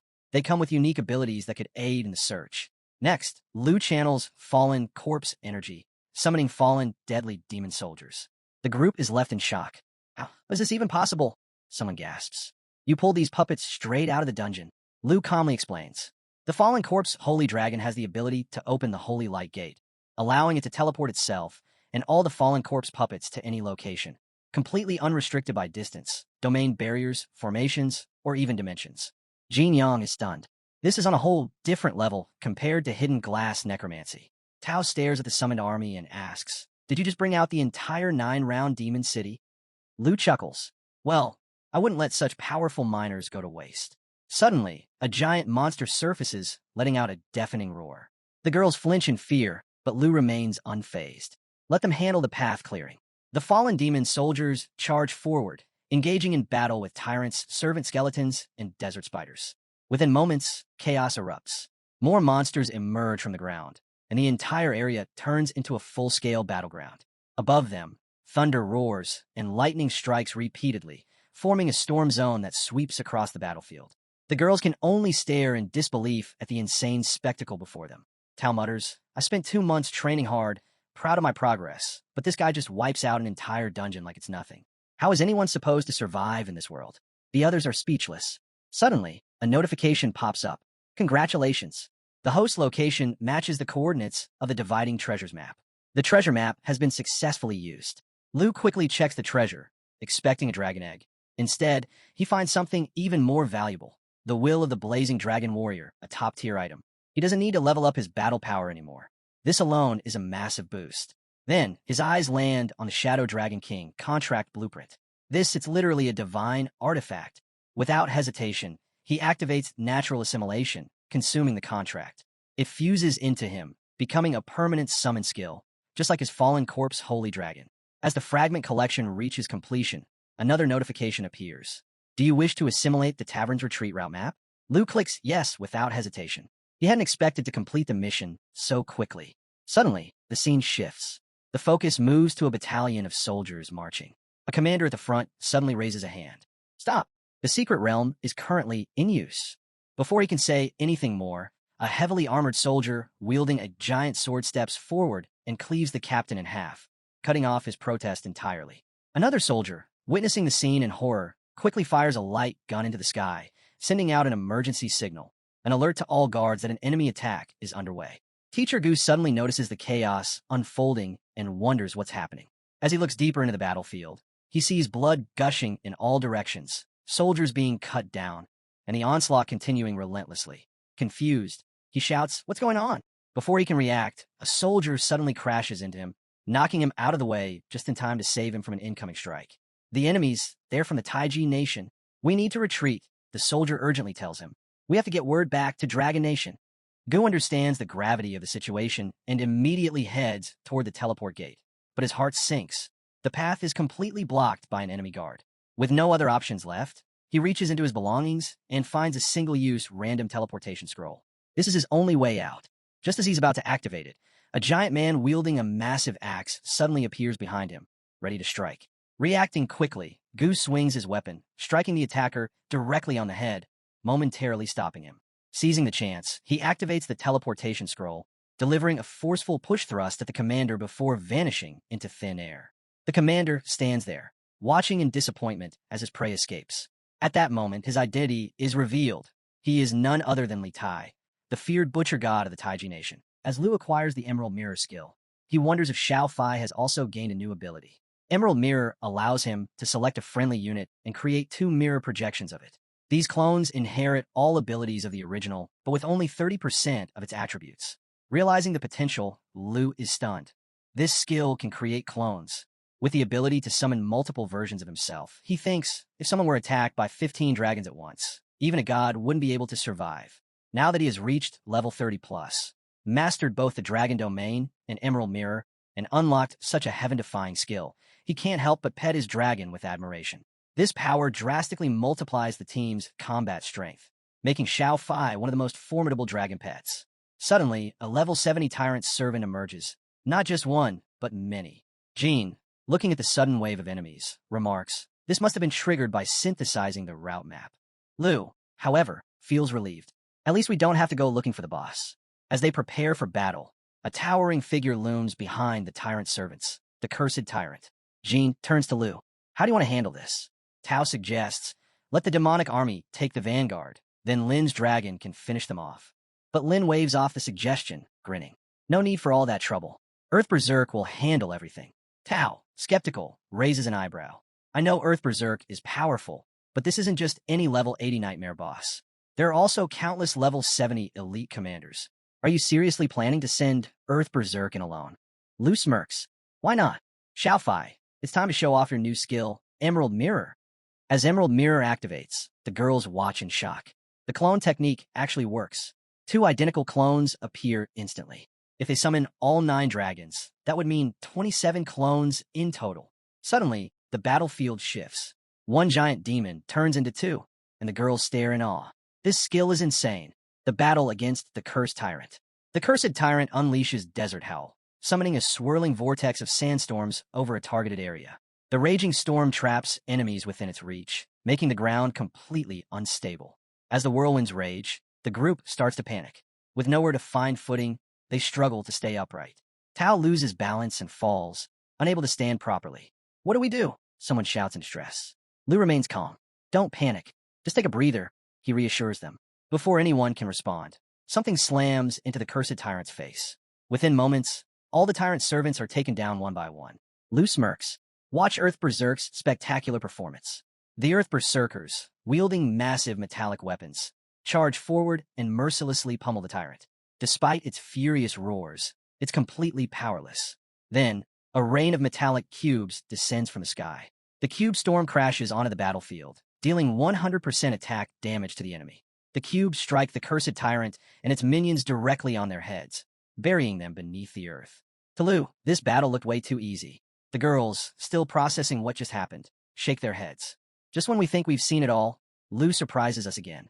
Tao, stunned, mutters, "Is it already over?" I didn't even get to see how they finished everything so fast. With that, the dungeon is cleared. Lu, eager to see what rewards they would receive, looks at the shining yellow chest. His level increases to 42, and a notification appears, granting him an enchantment level removal scroll. Lu grins. This is exactly what I needed. With this, he saves a fortune on the insanely high upgrade costs. More rewards appear. A seeker paper, which is a rare item that Xiao Fai can use. It allows him to swallow and remove usage limits, making it perfect for cracking and looting. A cooking blueprint, Dawnstep Platinum Boots, and a Tidal Blade, special ability, summons a water element shield for a short period, blocking enemy attacks. Yuan speaks up. I'll take the scroll and the seeker paper. The rest can go to whoever needs them. He then adds, we can farm this dungeon multiple times, so eventually everyone will get the gear they need. The girls happily agree. Then what are we waiting for? Let's do it again. Meanwhile, on the battlefield, a soldier rushes to report to the commander standing before the teleportation portal. We've already sent men to capture the escaped woman, he informs him. The commander smirks. Good. Report to Lord Jean that Goodborn Forest has been completely purged. As soon as Lu Fan steps out, we'll eliminate him and his allies in one sweep. But before he can finish speaking, a chilling voice cuts him off. No need for that. I'm already here. In an instant, a dark magic surges. The speaker's octopus-like power engulfs the soldier, reducing him to a rancid, rotting corpse. With eyes burning with hatred, the mysterious figure sneers. Lu Fan, I swear, I will personally kill you. The commander bows deeply. Welcome, my lord. The sinister lord gives a cold order. Make this place look like the work of those ancient god-worshipping heretics. The Dinjin nation must never know we were behind this. The scene shifts to Zhao Zheng, who mutters that it is strange why he cannot reach the guild. He calls the Dragon Nation Border Defense Department and introduces himself as Zhao Zheng from Dragon Capital Academy. He asks if Teacher Gu is still at the Death Sansi camp. Suddenly, a sharp voice responds that Vice Principal Zhao and their camp have already been attacked. Zhao's eyes widen as he asks what happened. The voice continues by saying that the Taiji Nation has sent an official notification. Over the past 6 months, active heretic groups from various countries have attacked Dragon Nation camps. Zhao clenches his fist as he asks how that is possible. The voice tries to reassure him by telling him to stay calm and ensure the students and staff remain composed since the Border Defense Department is currently verifying the report. Back at the Jean Mansion in Taiji Nation, General Jean lounges with his foot on the table. He smirks while questioning what is there to verify and why Dragon Nation does not trust him. He waves his hand dismissively and tells his men to inform Dragon Nation that the Death Sand Sea is extremely remote. Even if they send immortals, it would take at least 10 days to half a month to reach there if nothing holds them up. A girl approaches and informs him that Dragon Nation has sent 2 letters. Jean raises an eyebrow and asks why she is panicking and what is so urgent about these letters. The girl bows and apologizes while explaining that the letters are from Han Fai and to Jean. Jin's expression changes as he quickly opens the letters. She explains that Han is accusing them of negligence in investigating the heretic incident. In order to uncover the truth, he has decided to send Tu Jin to handle the matter. Tu Jin has already dispatched the Griffin Squad, which is gathering at the border. He also states that if a conflict arises, he hopes for the Taiji Nation's understanding. Jin remains silent for a moment, but then anger flares in his eyes as he states that these forces are getting too bold. He believes their words are practically a declaration that if they are stopped, it will mean war. A subordinate hesitantly speaks up and tells him that the Dragon Nation's Griffin Squad is not something they can handle. Jean slams the letter down and declares that they must not hinder Lord Jin's plan. He issues his orders by instructing them to send word to the Godslayer Legion and have Li Tai deliver a message to the National Guard hero. At the same time, he commands the Good Killer Legion to move to the border to stall the Griffin Squad.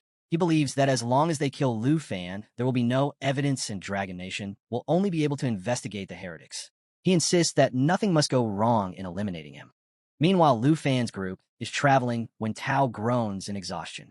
She complains about being hungry and worn out from the secret realm before suggesting they stop to eat something good and rest.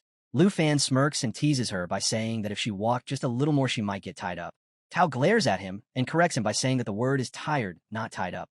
However, their laughter fades as they arrive at the battleground where heaps of bodies lie scattered across the area. Their expressions turn grim as they realize what has happened. Jean steps forward to examine the corpses and states that their condition is exactly the same as Charles, whom Lu defeated. Their life force has been drained. A chill runs down Tao's spine as she questions whether the heretics who worshipped the ancient gods could be responsible. Lu shakes his head and explains that he does not sense any ancient god's power, but he does feel an energy similar to Jin Songhan's. Jin Yang frowns and argues that this is impossible because Jin Xinghan is already. Before he can finish his sentence, a voice echoes through the battlefield stating that he is quite impressively sharp and clever. Their heads snap toward the source of the voice. Jin Yang's instincts scream danger as he immediately readies his sword. A man steps forward with a cold smile and tells them that their cleverness will not save them today. Lu narrows his eyes and identifies him as Jin Zaishi. Lu steps in front of Jin Yang and warns him not to act recklessly since their opponent is at level 97, just like Jin Xinghan, and carries the aura of the abyss. Jin jumps in saying her father once knew him. She said that this man is the Taiji nation's national guardian hero, Jin Zaishi. Lu exhales sharply as he comes to the realization that Jin Xinghan, being a prince, is the son of his son. Suddenly, another man named Park Jae, who was lounging on a tree branch, scoffed and questioned whether Nation Lord Jin really needed all of them just to handle this so-called formidable brat. He found it ridiculous since the kid did not even seem to have undergone the third transformation. He and the others decided they would not let Li Tai deal with him alone. Li Tai, a young combatant widow walker, remained cautious. He reminded them that while their opponent might be low level, he had already defeated their old friend, the Nine Realms Demon. Before anyone could respond, the ground rumbled violently, putting all the girls on high alert. A towering figure emerged from the dust. It was a beast, Choi-hun. He scoffed at the mention of the Nine Realms Demon and declared that if they had killed him once, they could do it again. His gaze shifted toward Lu Fan as he licked his lips in anticipation. They say this brat possesses a real dragon, he said with a grin. My battle axe is itching to be drenched in dragon blood. The girls instinctively looked up at the sky, where towering pillars of light illuminated the battlefield. A new presence descended from above. A thunder mage in a black robe landed silently, his aura radiating an ominous energy. He remained eerily quiet as he observed the scene. One of the men chuckled and remarked that the old black mage had not changed at all. He was still mute as ever and just as dull. Jin Yang turned to Lu Fan and noted that these four were likely on the same level as Jin Zaishi. Qin nodded in agreement, stating that there was no doubt. These were the 5 national guardian heroes of the Taiji nation. Tension thickened in the air as all eyes turned to Lu Fan. Without hesitation, he stepped forward and declared that these so-called heroes were the ones responsible for slaughtering everyone in the camp. His gaze burned with fury as he promised that not a single one of them would escape. They would all pay in blood. A green aura surged around him as he prepared to summon his dragon. He raised his voice and issued a challenge. Come, National Guardian Heroes. Kill me if you can, or you will be buried alongside the innocent souls you massacred. His aunt cried out in warning, reminding him that they were all above level 90. Lu Fan turned to his female companions and gave a firm order. Protect my aunt, he commanded. No matter what happens, I won't be stopping for anything. Jin Zaishi sneered and called Lu an ignorant brat before unleashing his octopus-like tentacles, which lashed out alongside the other weapons, all aimed straight at him.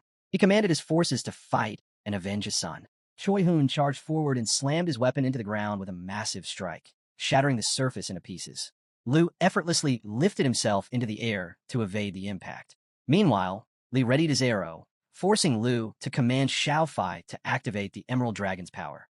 The dragon's bloodline formed a thick defensive barrier, immune to all debuffs, while its self-recovery ability increased by 5%, ensuring everyone's safety. Seeing his arrow fail to leave even a scratch on the protective layer, Li was stunned. Lu, now irritated, shouted, "If you want to kill someone, then come at me. How dare you slaughter innocent Dragon Nation citizens? I'll make sure you witness the death of every Taiji Nation soldier under your command."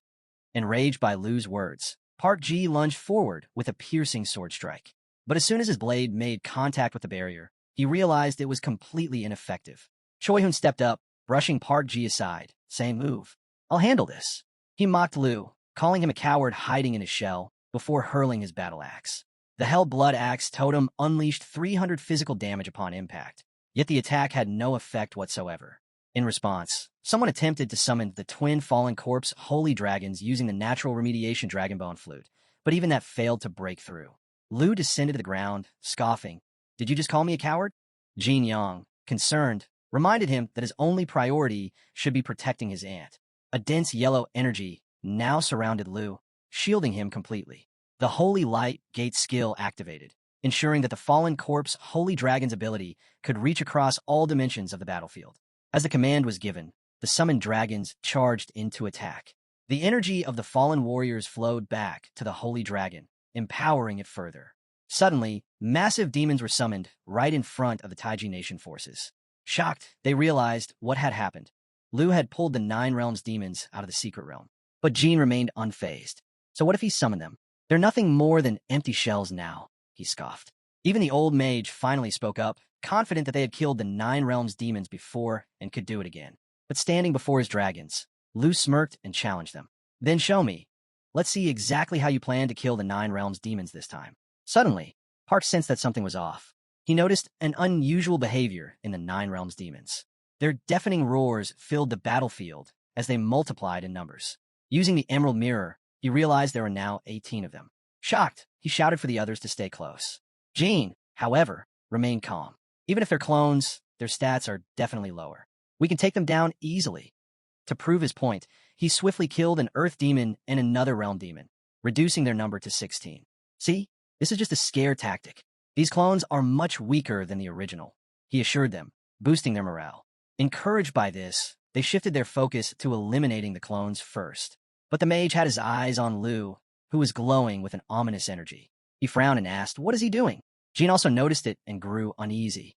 What trick is he pulling now? Lu smirked. So you finally noticed? I've been waiting for this skill to fully charge. Now, you will face the will of the fierce dragon warrior.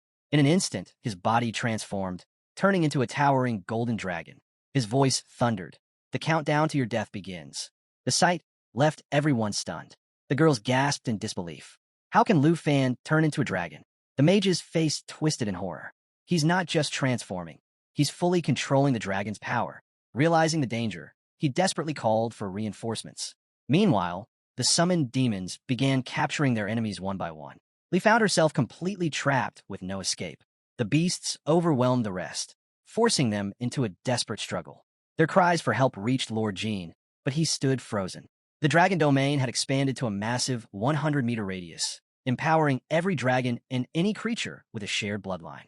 Each demon received layer upon layer of buffs, turning them into unstoppable forces. The defeated Nine Realms demons, once feared by Lu's enemies, were now stepping over them with a triumphant roar. With the golden dragon at the heart of this power surge, its strength doubled, making it nearly invincible. Jin could only clench his teeth, drenched in sweat as he realized the battle had spiraled out of his control. Before he could react, the golden dragon closed in and unleashed a devastating claw strike, tearing through his octopus tentacles like paper. The impact sent him flying like a rag doll. Mid-air, Jin struggled to process what had just happened. Had he really lost? How could Lu Fan be this strong? The pain from single strike was unbearable. As he crashed to the ground, he heard Li crying for help, but he was powerless to save him. His gaze shifted to the mage, who was also on the verge of death, pleading for rescue. That's when it finally hit him. They should have never provoked Lu Fan. It was over. His comrades lay broken and captured, and he regretted ever starting this fight. Blood gushed from his mouth as he collapsed, helpless. Lu stepped forward, crushing the black blood beneath his feet. With the dragon domain still active, you'll die here like everyone else, he said coldly. Jin coughed, barely able to speak. Then just finish me quickly. Lu unsheathed a red blade. Killing a National Guardian hero won't stop Taiji Nation from coming after me, he muttered. His eyes locked onto Jin. Do you remember what I said? Jin, barely holding on, forced himself to stand despite his broken body. What are you doing? He stammered, fear creeping into his voice. Lu raised his sword. I'm going to make you watch as I slaughter every single Taiji Nation soldier under your command. Just as Lu's sword dripped with blood after slaying the 5 heroes, Jin Yang grew curious about how they would explain this to the Taiji Nation. However, his aunt was more concerned about Lu's well-being, asking if he was feeling any discomfort. Meanwhile, Qin wondered if they should clean up the scene. But Tai had a bigger concern. Who would have thought that Jin Zhaoxi, the leader of the 5 heroes who once protected Taichi, would meet such an end? Lu, however, grinned and said, Who said they're all dead? The girls looked at him in confusion. Then, suddenly, the fallen heroes began to rise again. Lu smirked. After killing so many from my dragon nation, how could I let them die so easily? With that, he summoned them back to life, and they stood before the group once more. Meanwhile, back on the battlefield, a commander and his soldiers rushed toward the portal. He wondered how many lords awaited him on the other side. Upon arriving, he immediately knelt and reported, "My lord, Jean Zion has informed us that the Dragon Nation is aware of the teleportation array's destruction. Jinbei has already dispatched envoys to the border." But the lord remained silent, making the commander uneasy. Had he arrived too late? Judging by the battlefield, the lord should have already killed Lu Fan. However, before he could think further, someone stepped forward. The commander instinctively reached for his sword, only to see Lu himself. Lu's voice was cold. "Who gave you the courage to attack the Dragon Nation?" Seeing that Lu Fan was still alive, the commander immediately ordered his men to attack. But before they could strike, an arrow flew through the air, knocking the commander's sword from his hand. Lu had fired the shot.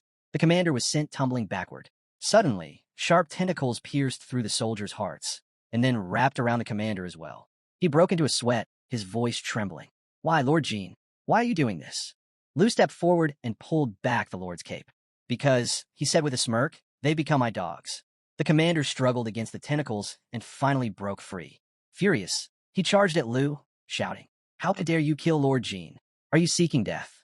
He raised his sword to strike, but before he could land a blow, another figure slammed him to the ground with a massive axe. Lu shook his head. "If Lord Jean couldn't last 2 rounds against me, what makes you think you stand chance?" Pinned under the weight of the axe, the commander gritted his teeth and growled, "I swear, I'll kill you and cut you into pieces." Lu smirked. "Save your strength." With that, the tentacles wrapped around the commander again, lifting him high above the ground. The commander shouted in desperation, "What are you trying to do?" Lu's expression darkened. "I'm giving you one last chance. Tell me the truth." The commander struggled, refusing to speak. But after a brutal beating, he was left swollen and barely conscious, until he finally broke down and spilled everything he knew. Tao frowned. "I didn't expect Taichi Nation to send 2 elite armies along with a hero just to kill you." Another added, "And there's no sign of Teacher Gu's body. It seems he escaped, just like the commander said." Lu's aunt turned to him. "What's our next move?" "The teleportation array is destroyed, and we're thousands of miles from the Dragon Nation." Jin Yang spoke up. "The God-slaying army is nearby. Should we head to the border first and meet up with Jinbei marquee men?" Kim knew that after using a random teleportation scroll, the travel distance couldn't exceed the current map's limits. Finding Teacher Gu before the God-slaying army was crucial.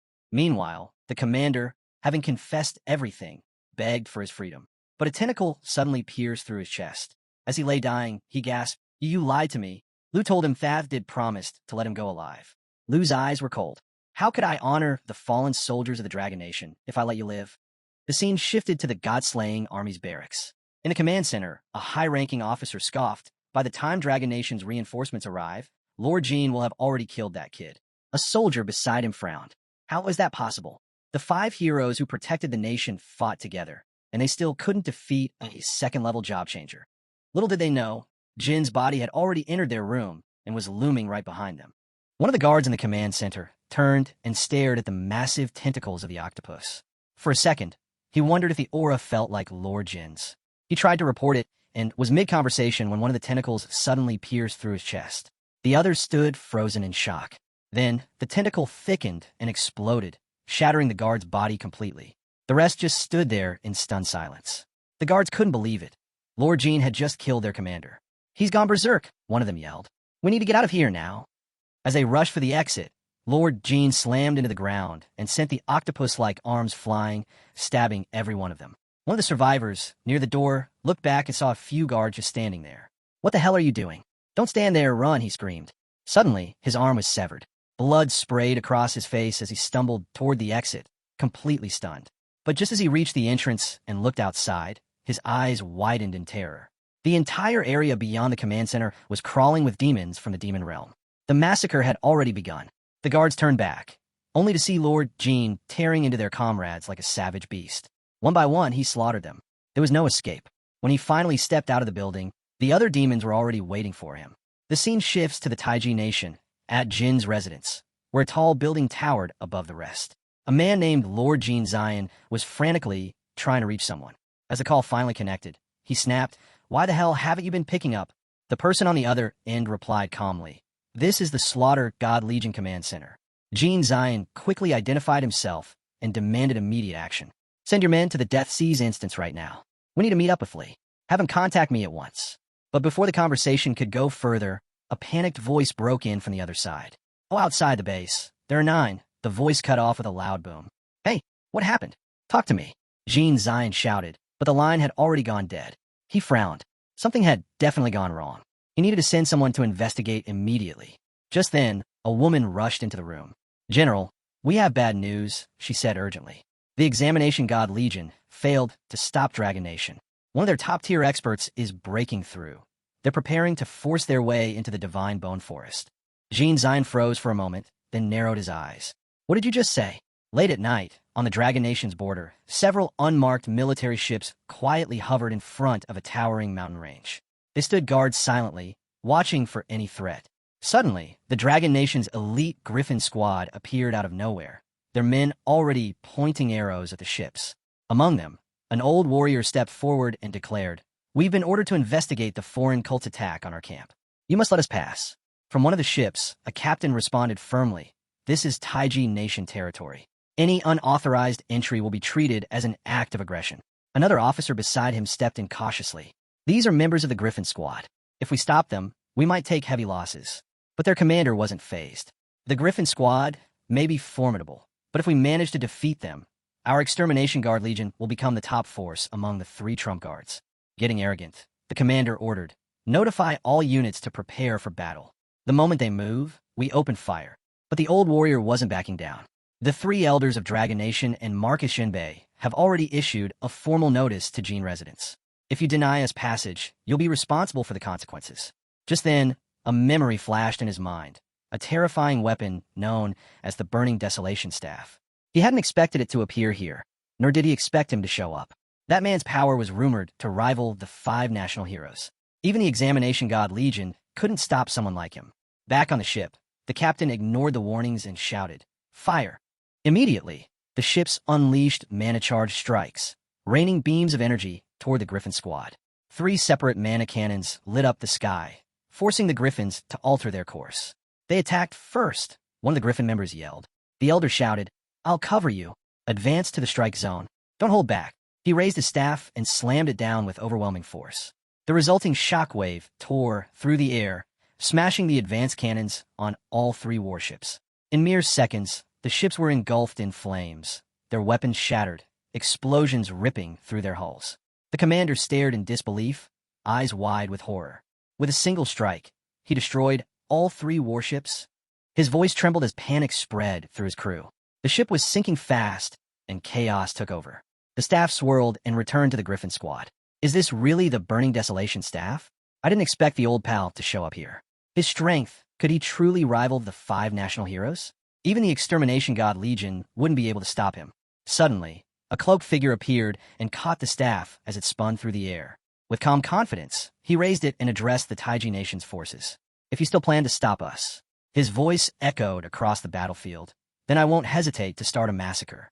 Choose your answer carefully." The following day, in Jinyu City, breaking news spread like wildfire. Reports confirmed that the Divine Bone Forest, located near the national borders, along with several nearby towns, had come under attack by unknown beast-like entities. Crowds gathered around screens, stunned by the footage of massive beasts wreaking havoc. Panic broke out among the onlookers. "Aren't these the same as the 9 Realms demons from the national trial?" Someone cried out, but that couldn't be possible. The 9 Realms demons had only ever been seen by the 5 national heroes, and they were supposed to be sealed inside a secret realm. There was no way they could have escaped. The report continued, revealing something even more shocking. Among the monstrous figures were terrifying individuals bearing an uncanny resemblance to the 5 national heroes themselves. The Gene residents quickly issued an emergency lockdown. People were stunned by the sudden lockdown order. Fear and confusion spread as they questioned what would happen to the towns near Divine Bone Forest. Whispers turned into loud speculation. "Are the national heroes attacking their people?" Someone shouted. "They're being controlled. This isn't right." Names began to surface. Bai Yu, Li Renying. Citizens couldn't believe it. It was clear now they were turning on their own. Meanwhile, in Tinsho City, the same chaos erupted. The same warnings were broadcast on every TV channel. The same fear swept through the people. But this time, the public's reaction was far more aggressive. People stormed out of their homes with banners, protesting in the streets. Outrage filled the air. The 5 national heroes have betrayed us. Lockdowns won't fix anything. Some even accused the government of staging the early sealing as a cover-up. The fury soon reached the gates of the Jean residence itself. An angry crowd gathered, demanding answers. We saw the footage. The 9 realm demons and Li were attacking the southwestern town. It's undeniable. Guards struggled to contain the surging crowd as voices rose from every direction, demanding answers. People shouted, questioning why the Jean family was still hiding and how the 9 realms demons had managed to escape the secret realm. One of the guards stepped forward, raising his voice above the chaos. He urged the crowd to remain calm and assured them that the Jean residents would provide a full explanation. According to him, the government had yet to confirm any betrayal by the 5 national heroes and warned against spreading unverified claims. But the crowd was beyond reason. Their fury only intensified as they called for the Jean family to step forward and take responsibility. In the ruins of the southwestern town, a cloaked figure walked through the rubble, his steps quiet amidst the chaos. From a nearby TV screen, he could hear the chants of protesters demanding the Jean residents take responsibility for the appearance of the 9 realms demons. The news anchor's voice echoed in the background.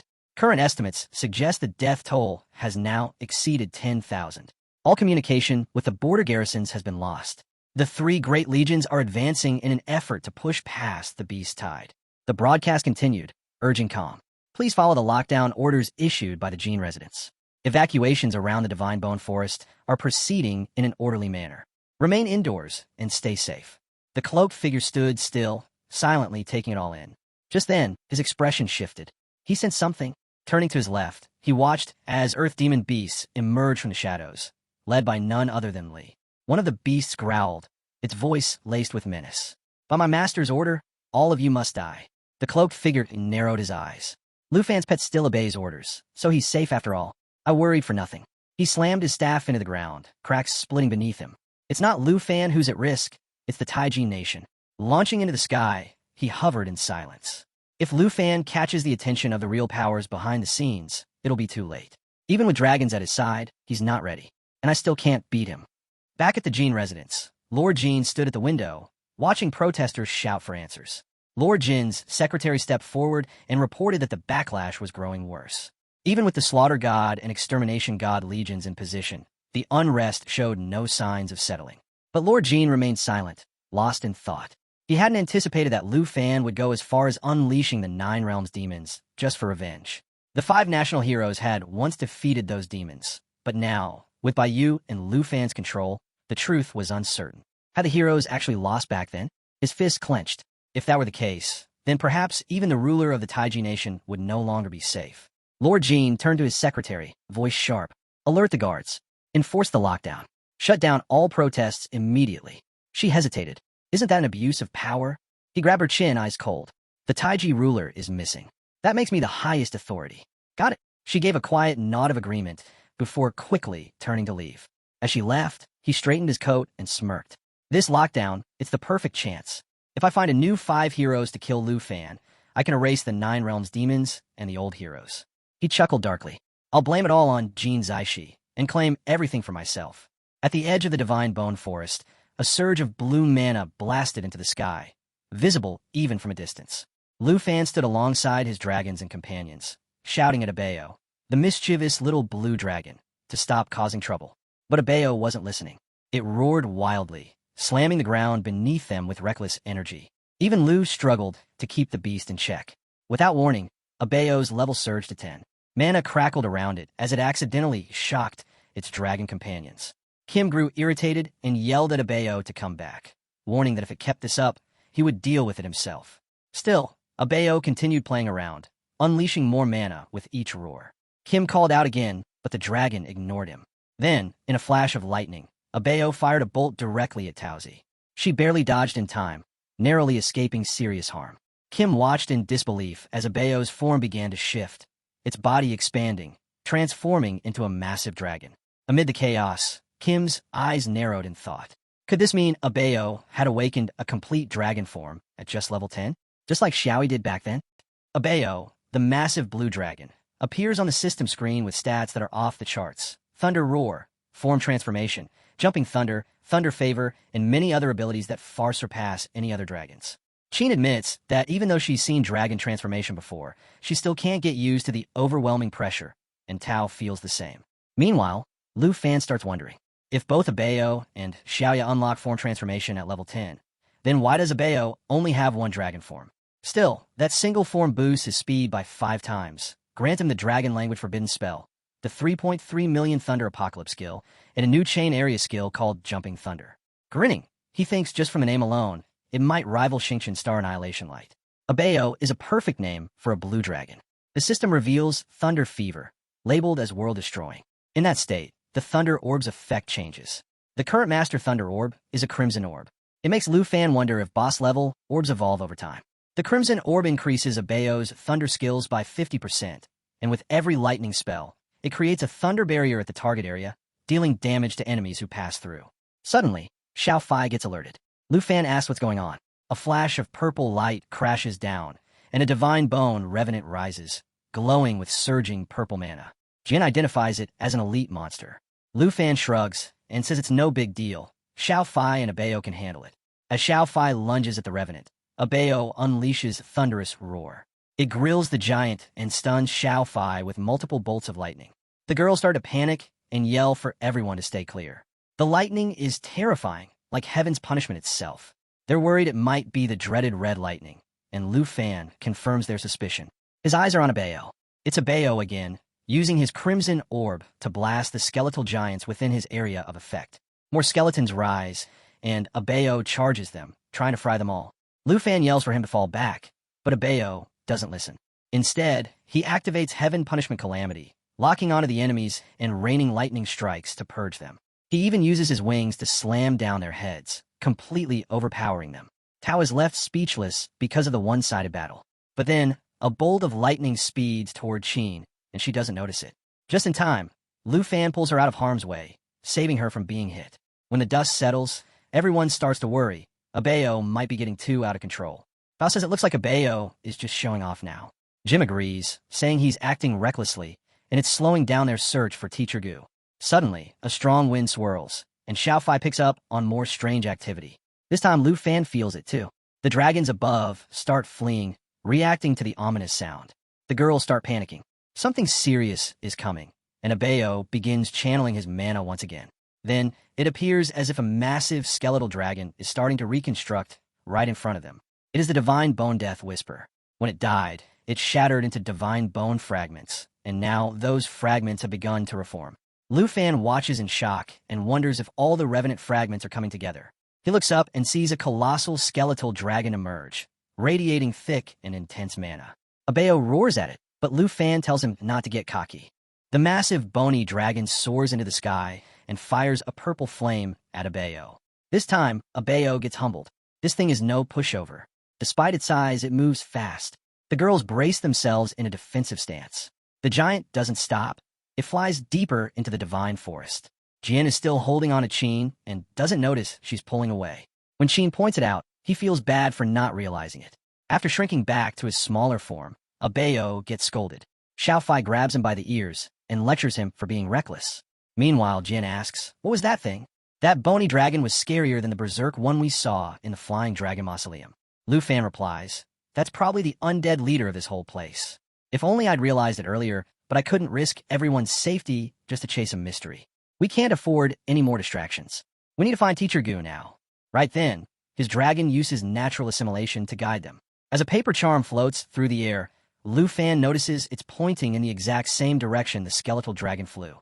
As they sneak up on a group of dragons flying toward the colossal skeletal dragon, they notice it unleashing a thunderous roar that tears through the smaller dragons with ease. Lu Fan wonders where these dragons are heading. Qin can't help but admire the spectacle, and even Tao never imagined she'd witness a dragon migration in her lifetime. Though the dragons are trying to escape, their bones and remnants continue to be shredded. Lu Fan questions what kind of force is driving them to push forward despite the destruction. After a while, all the dragons gather on a damp, black mountain covered in the skeletons of other birds. They land there and immediately collapse to rest. The magic compass points deep into the dark mountains, making them wonder what secrets might be hidden within. Blackhead mentions that the paper dolls stopped right in front of the mountain. Could Teacher Gu be inside? Tao adds that the divine-born revenant dragons have fused with the mountain itself. Lu tells him to back off as he's going to clear the path. Tao warns him to be careful since none of their teachers are around, but she quickly assures them not to worry. She knows what she's doing. Activating the dragon claw, she transforms her arm and starts cutting through the path, releasing a wave of paralyzing energy. This immediately catches the attention of the skeletal dragons, who begin to stir and take flight. Now they call for Lu, asking what to do as all the dragons are suddenly flying around them, surrounding the group. Lu tells them to stay calm. This is all part of the plan. He leaves the chaos to his blue and black dragons. The blue dragon transforms before soaring into the sky, while the black dragon spits flames using the crimson orb. The blue dragon unleashes a thunderous roar, creating a storm zone that deals massive damage across the field. Suddenly, a deep voice booms, commanding the human to stop. Lu notices that no one else seems to have heard it. The voice speaks again, this time directly to him, asking, "Are you a servant of the divine-born revenant or the sacred mountain?" Lu hesitates, unsure whether he should introduce himself first. Then the voice declares, "I am the ancient god of the divine-born. If you are connected to the revenant or the sacred mountain, leave immediately.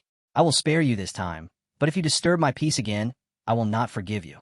It repeats. Only Lu is worthy of hearing these words. Hearing the name through the system, Lu feels a strange familiarity. It reminds him of something powerful, perhaps a giant from the far northern lands. Could this voice truly belong to the ancient god? The voice speaks again, asking, "Are you the servant of the divine bone?" Then it warns him, the patience of the ancient gods is running thin. Zulu must decide quickly, but when he looks at the paper dolls, he realizes something. No wonder Teacher Zulu is still here. If he leaves now, she'll definitely die. If I'm really Zawi, he thinks, then I should activate the external guardian for everyone. But is it resonant? Lu keeps thinking, should he introduce himself first before giving an answer? Xiaoye transforms into an eternal dragon and generates a protective barrier over them. She activates the Jade Dragon bloodline, which boosts skill effects and self-recovery by 5,000%. Meanwhile, the blue-robed followers of the protective sect instruct everyone to stay inside the barrier no matter what. They ask Xiaoye what she plans to do. She replies casually, "A fortnight ago, it descended by about a decade. Then, when the portal opened, a star diver from a distant galaxy appeared and transformed." The ancient god speaks again, saying that Lu Fan has finally chosen his fate. Suddenly, the skeletal remnants, the star progressor, and a massive skeletal dragon begin to reassemble. The ground trembles violently, and the girls are struck with fear. The ancient god declares, "Since you insist on seeking death, you shall all become puppets of the divine bone." Now, the divine bone flow rises like a chain all around them. "Look closely," someone whispers. The divine bone flow belongs to a creature that can restore its entire body using the surrounding damaged bones, a clear advantage in battle. The gurus note that the divine-born creature is far larger than Xiaoye, but Lu simply sees it as a clone of the ancient god. The ancient god proclaims, "In this eternal corridor, all shall turn to dusk." Suddenly, a massive thunderstorm begins to swirl through the eternal corridor. The divine bone throne stretches forward, forming a tornado with a 30-meter diameter that drains all surrounding mana. The thunderstorm swells directly in front of the two dragons, pressing them back against the protective shield, which prevents them from moving freely. Then, a slash of the storm wounds Lu's hand. Blood splashes from both him and the star dragon. As the star dragon falls, it releases a burst of mana that scatters across the battlefield. Lu doesn't notice right away, but his hardware in Xingqian transforms into a stunning humanoid form, unlike anything he's ever seen before. Lu hadn't seen this form of Xingqian in a long time.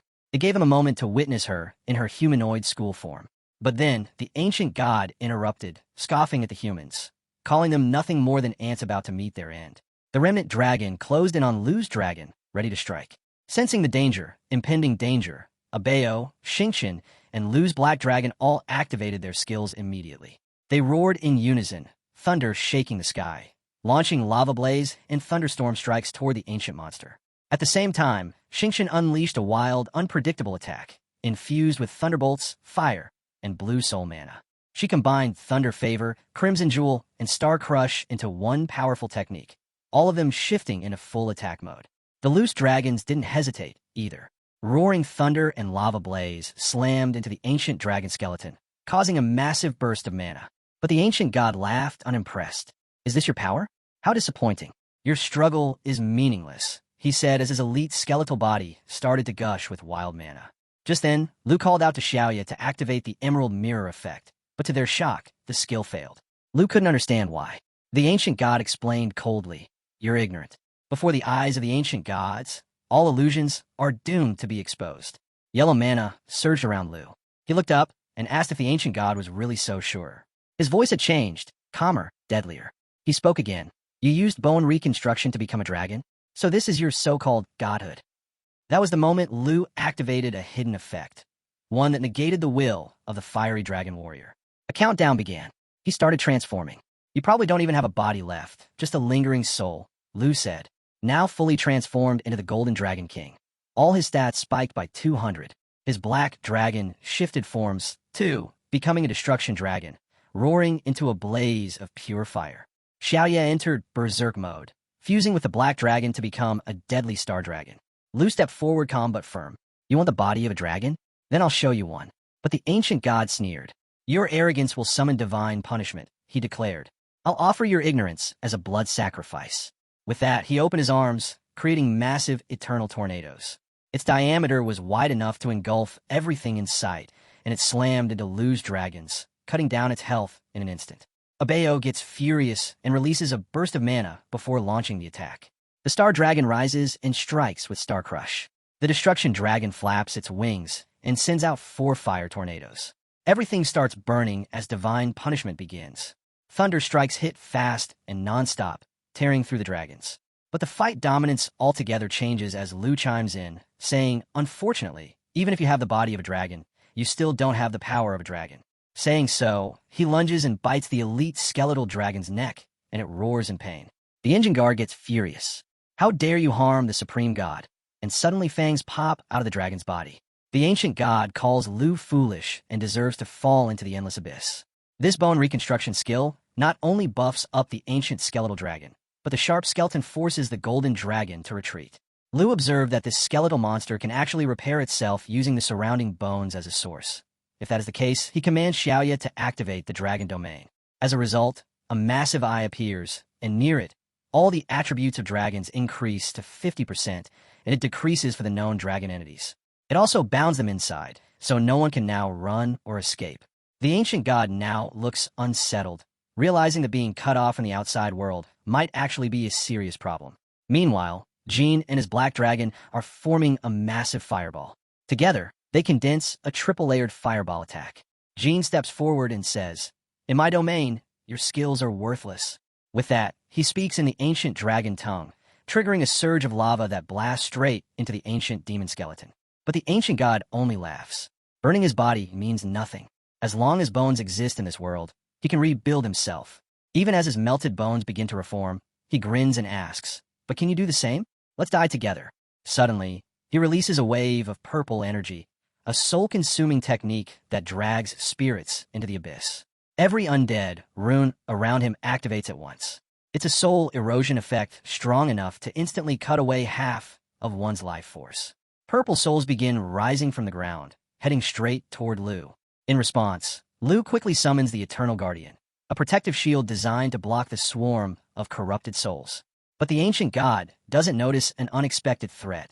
The black dragon suddenly appears behind him. In a surge of crackling mana, both the blue dragon and black dragon unleash a storm of thunder. It's the 330 million volt heavenly thunder world destruction technique. The storm locks onto its target and strikes with overwhelming force, nearly shattering the entire skeletal body of the ancient dragon. Only its eyes remain intact as it lets out a final cry. "I will remember you and your dragons. One day, I will return and destroy you." With those last words, the ancient god-level skeletal dragon crumbles, leaving behind a massive impact on Lu's dragon lineage. Lu can't help but admire Abeo's new skill. It's ridiculously overpowered. At the same time, Lu levels up to 44. Later, while searching a bone-filled area guided by the paper doll, Tao calls everyone over. She's found Teacher Gu, worn out and collapsed among the piles of bones. They rush over to Teacher Gu, concerned about her condition. Lu examines her and tells everyone that while there's no life-threatening danger, she has fallen into a coma. He turns to the girls, saying that since Xiaoya can't wake her up, they'll need to take care of her until she recovers. Xiaoqiu looks down, feeling guilty. She recently switched her class to Holy Light Judge, so she can't provide healing support anymore. Lu's aunt gently tells her to stop feeling sorry and instead help by giving teacher Gu some water. Meanwhile, Lu notices Abayo digging through the bones, searching for something. It turns out Abayo has found a divine stone crystal, likely the essence of an ancient god. The crystal radiates legendary quality, though its exact effect is unknown. Lu quickly snatches it from Abayo, eyes widening with realization. If it were a true essence, it could have been used to revive the fallen corpse of the holy dragon. But maybe the ancient god of divine bone failed to fully remold its body, which is why no essence was formed. Still, this ancient god crystal is one of the key materials needed to form a contract with the Shadow Dragon King. As the thought strikes him, Lu freezes in shock. He immediately calls out to Tao, telling her to use any skill she has to cleanse the crystal right away.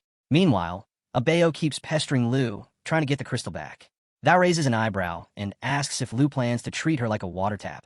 After all, she's a powerful hidden-class swordswoman. Lu laughs and says there's no other water source around, so he has no choice but to trouble her. Holding the shiny crystal in his hand, he notices something strange. The divine bone crystal begins to crack, and suddenly, a divine bone essence drops out. Lu sighs and says, "No need to continue then. I'll stop. It's draining too much mana." Lu, now relieved, smiles. Good thing the crystal's function still works. That scared me for a second. He realizes it's still usable as a crafting material. Now holding an uncharged essence, he wonders, can this half-finished product still evolve the fallen corpse of the holy dragon? With that thought, he immediately calls out to Xiaoya and tells her to summon the fallen corpse of the holy dragon. Using natural assimilation, Xiaoya summons a twin golden dragon horse, a golden dragon infused with green mana. Lu steps forward and says, "Come forth, third ancient god essence." The dragon lets out a roar, firing a yellow beam into the sky. Lu watches with excitement as the evolution process begins. But just moments later, the fire beam fades. Lu blinks. Wait, is that it? He checks the system panel, confused. It turns out the uncharged essence wasn't enough to complete the evolution. Still, even without full transformation, the summon gained a new skill. Abayo, watching from the side, feels a twinge of jealousy. It's showing off again. Lu then inspects the stats of the fallen corpse holy dragon. The divine bone fusion can only absorb 1% of another creature's attributes, but with mastery of fallen corpse control, he can endlessly convert puppets, allowing for limitless growth. He thinks for a moment and realizes the most suitable for this absorption would be the demonic soldiers. It's time to summon them back, he decides. The 9 Realms demons and the 5 national defense heroes should stay behind to keep attacking the Tai Chi Nation. Just then, Lu's aunt shouts, "Everyone come quickly. Teacher Gu is awake." The girls rush over in shock as Teacher Gu begins to stir. She murmurs something about an enemy ambush. Then her eyes snap open and she shouts, "Return to the Dragon Nation immediately. Our camp has been attacked by the Tai Chi Nation." Lu gently calms her. "It's all right. You're safe now." The girls nod and tell her, "Lu already took care of those beasts. They fought for so long just to protect you. Thank goodness you're okay." One of them whispers in relief. Quinn asked Lu Fan, "Can we return to the Dragon Nation if we head toward the border next?" Jian looked uneasy and worried. "It won't be easy. Tai Chi Nation's legions are still out there waiting." Lu reassured them, "Don't worry. Just follow me. We'll leave for Tai Chi Nation tomorrow." 8 hours later, they arrived at a city under heavy police patrol. Disguised in a mask, Lu quietly led the girls into a nearby love hotel. Sheen frowned. "Why a couple's hotel?" Lu replied, "The entire city is under lockdown. This was the only place still open." Tao was oddly excited about the fast flight. She laughed and said, "That bone dragon felt like a private jet. We could have flown straight to Dragon Nation." Sheen added, "To avoid detection, we had to walk dozens of kilometers instead. Still feels risky." But Lu was deep in thought. That bone clone is no joke. The fallen corpse holy dragon, fully turned into a puppet. With divine bone fusion, I just need to absorb all the demonic soldiers. Now this ancient god's body is mine. Not only does it keep all its skills, it's big enough to carry a 20-person team. While Lu was thinking, Tao called out to Lu from the reception desk. Standing beside the hotel manager with a sweet smile, she asked, "How should we split the rooms?" The manager, clearly stressed, was already on edge. "You shouldn't bring so many girls here without proper security," he muttered, staring at Lu suspiciously. Lu quickly gave instructions about the rooms and said they'd check out before the following night. Just then, a news broadcast caught everyone's attention. The Jin government had officially issued a wanted order for Lu Fan, identifying him as a Dragon Nation representative involved in the recent national trial. They declared him the main suspect responsible for a terrorist attack. The manager stared at Lu, eyes narrowing, clearly starting to recognize his face. As a manager looked back at the news broadcast, he hesitated, unsure if he truly recognized Lu. Shaking off, he handed over the keys. Lu took them, gave them to Jian, and asked her to settle everyone into their rooms. When she asked where he was going, Lu replied he'd be heading out to scout the Jin family's movements in the city. Meanwhile, Teacher Gu had mostly recovered. Tao and Qin, while trying to act normal, blushed at the suggestive posters around them. Lu told Jian she was in charge of the group and reassured her that everything would be over by tonight. As the girls entered their rooms, the hotel manager looked on, a bit envious, thinking Lu must be a serious player. That same night, near the Jin mansion in Taichi Nation, 2 guards stood on duty. One side, still in disbelief that the 5 heroes of national defense had defected. The other shrugged, saying guarding the mansion was better than being sent to die on the front. Suddenly, the building behind them exploded. Flames and debris flew through the air. One guard yelled out that the 9 realm demons had appeared in Tenshu City. Panic erupted. Reinforcements were called, but it was too late. The Earth Demon began tearing through the streets, destroying everything in its path. The guards realized their city was defenseless, with only 4 troops left. Amidst the chaos, a woman calmly gave orders to evacuate. It was Jin Xiuyan, a former elite imperial guard of the Jin family. She stood firm, saying the lords inside the mansion were still in discussion and that their safety would be her responsibility. Before her, 2 giant monsters gathered to wreak havoc. Without flinching, she watched them, until Lu suddenly appeared, landing inside the building. Xiuyan raised her sword and said with a cold voice that it was just the 2 of them. She called Lu a sneaky rat before telling him to fight. Lu smiled and said she had found him. She asked if she really thought she could stop him alone, which was pure madness. Flames burst to life as he pulled out his sword. Far across the city, inside the Jin family office, a man looked at Zayn and asked what was wrong and if he thought he could not handle the situation. Zayn looked tense and said that Qinqing might be from the same family, but handing over the Jin mansion and expecting him to kill Lu Fan was reckless. He added that Qinqing did not understand Lu, and not even Lord Jin had managed to. Qinqing, who was also a former guard of the Jin family, snapped back, asking if it was just because he never became an abyssal glass, and said that both Zayn and Lord Jin looked down on him for it. Zayn remembered how pathetic Qinqing had looked when Lord Jin expelled him from the guard, and said he had not cared until now. He thought that Qinqing had returned to become a new hero, but he could not let him ruin the plans or alert Lu Fan. Qinqing told him that he would find out Lu's strength for himself, and said he did not come alone and brought an expert. Right then, the building began to shake as a massive demon from the 9 realms broke through.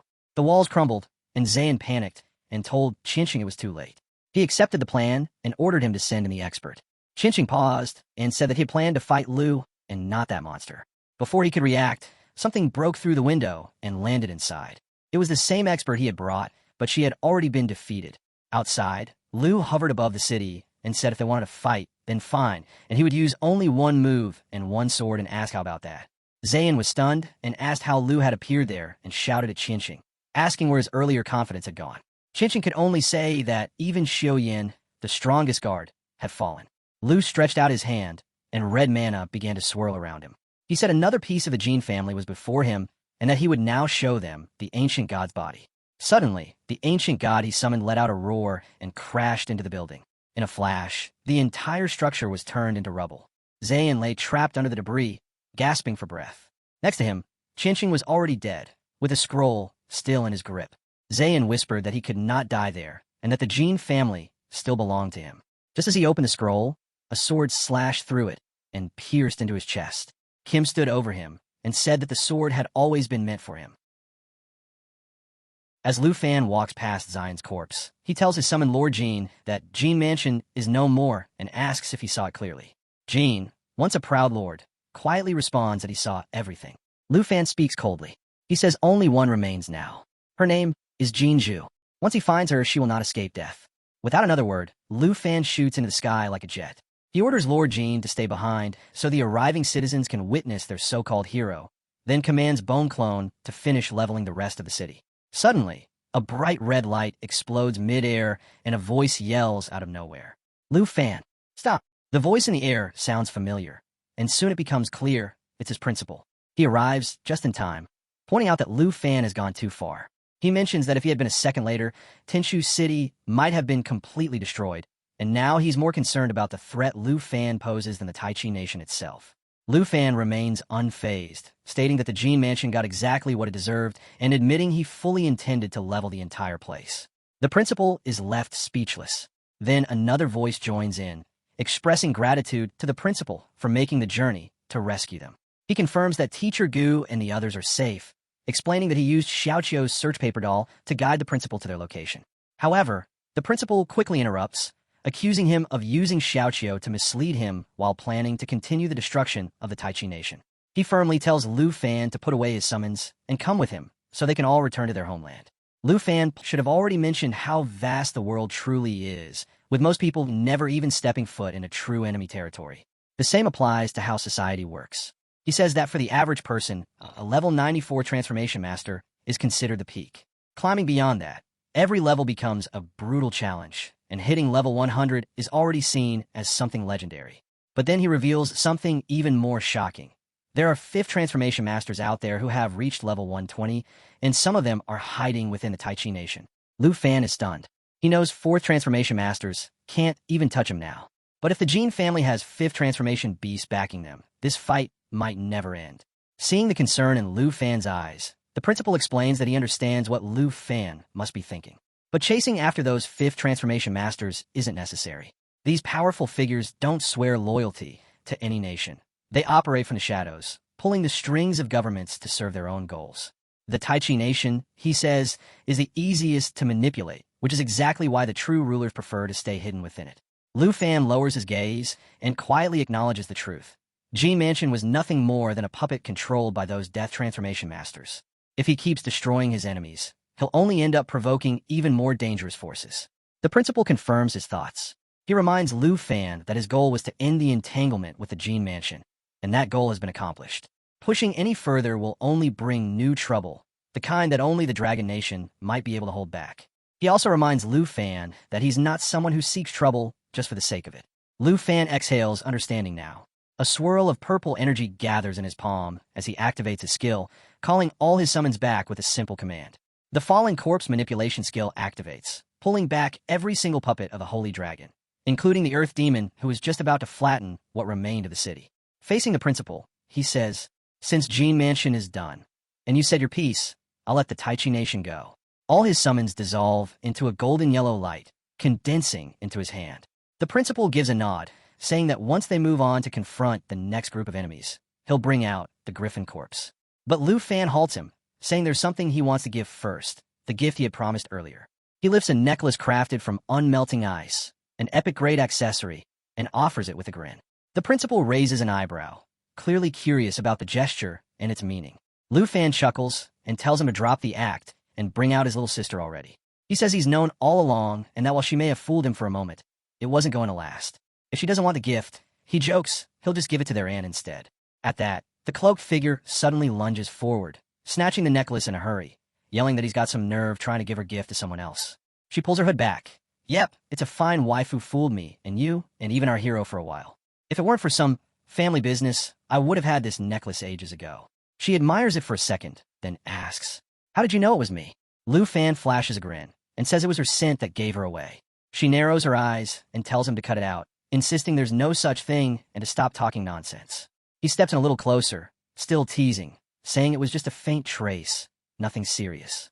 Blushing, she swats at him and calls him a little punk for acting like a rogue, promising to deal with him properly once they're back home.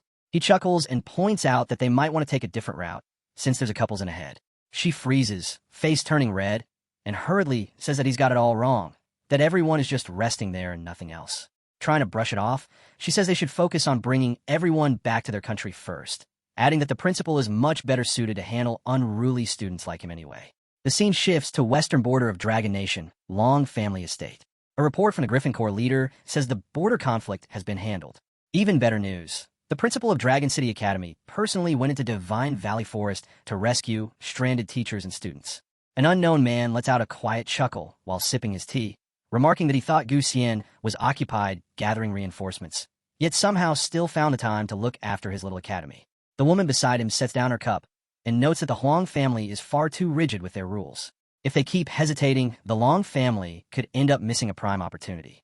Someone nearby then presents a teleportation scroll and announces their intention to head to Dragon City personally.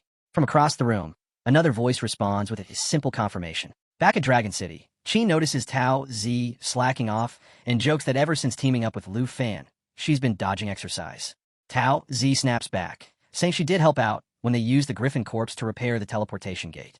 Jining chimes in, teasing that Tao just couldn't wait to come back. Qin's actually happy someone gets her sarcasm, but Tao side-eyes Jin and mutters that even though she's been corrupted, she used to never complain about Tao. Later, as the group chats with the principal, she comments that everyone else has finally moved on, except for Sister Xiaoxue. It still surprises her. The principal smiles and tells them, please keep all of this a secret. Even Teacher Gu only found out recently. Qin reassures her, saying, don't worry. You're young, beautiful, and talented. No wonder Lu has had you on his mind this whole time. Tao nods confidently, promising to keep everything hush-hush. The principal casually says, just call me Wu Xian, or senior sister if you want. But during work, stick to principal. Seeing everyone react awkwardly, she changes the subject and asks where Lu is. Jin tells her he's upstairs on a serious phone call. Just then, Lu walks down the stairs, thanking someone on the call for handling the tombstone arrangements. He says, please send my condolences to the victims. They were family and friends. If they enter the portal later, we'll meet again. He puts the caller on speaker, introducing him to the girls. The man, Captain Lu Fei from the 78 Squad of the Curriculum Corps, tells them that Lu has set up a tombstone for those who died at the Divine Valley Forest Camp. He's currently investigating the border attack. One of his squad mates mentions that Lu had already handled the issue by the time they crossed the border and credits the Dragon City Academy's principal for breaking through. The girls are confused, but the principal quickly shuts it down. No dumb questions. One of the officers asks how Lu's been doing. Lu replies that it's been nearly half a year since they last met. The screen then shows a massive blank tombstone in a graveyard. Lu quietly reflects on how the people who died stayed behind to help him teleport. He hopes the destruction of the Jin Mansion brings them peace. The officer tells Lu to visit the tombstone once the Taichi Nation issue is resolved. Suddenly, a new guy appears on screen. Even Lu Fei salutes him. Curious, Lu asks who he is. The man says, I'm here on behalf of the team leader to investigate and announce the results. I'll report to both nations that the heretics attacked the Dragon Nation camp, then moved on to Taichi Nation, resulting in the Jin Mansion's failure and destruction. Meanwhile, the Griffin Corps and Dragon City Academy successfully rescued survivors. A hero in the room objects, that's not true. You're blaming the heretics for Jin Mansion's mistakes. Before Lu can react, the principal steps in, saying this report is the best solution, a win-win. Everyone's confused. The mystery guy compliments the principal's cleverness. This way, Lu avoids blame in Taichi Nation, and it'll bait the heretics into exposing themselves. Lu gets it now.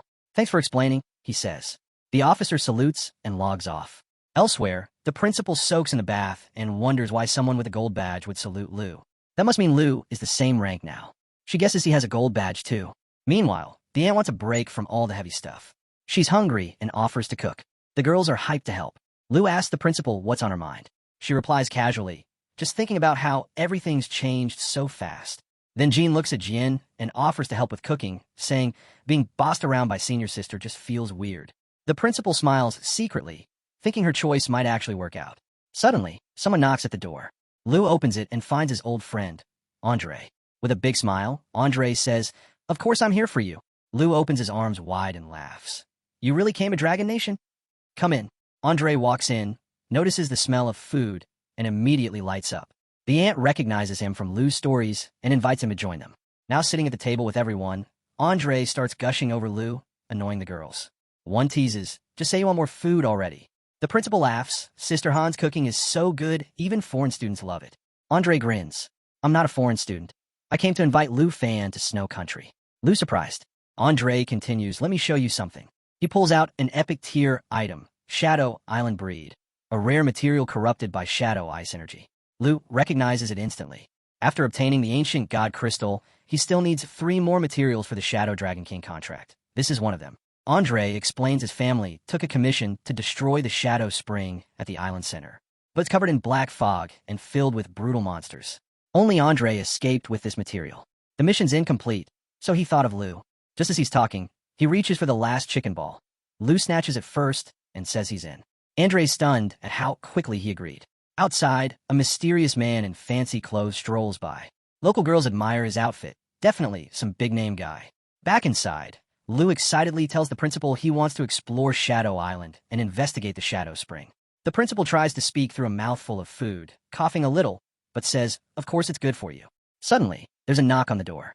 The aunt thinks the wind made the principal sick and tells Lu to open it. At the door is a stranger asking for Wuxian. Hearing his voice, the principal freezes. He introduces himself as Long, here on a private visit to discuss major matters at the western border. The principal runs out and yells at him, "What are you doing here?" "We agreed to meet in a month." Lu tries to steady her, worried she's too ill to be up. Long shrugs. "This makes things easier. Let's cut to it. If you bring the Yi family under the Long family, I'll help you deal with Yuan. I'll even give you a mountain." After all, the Yi family owes the Long family from the past.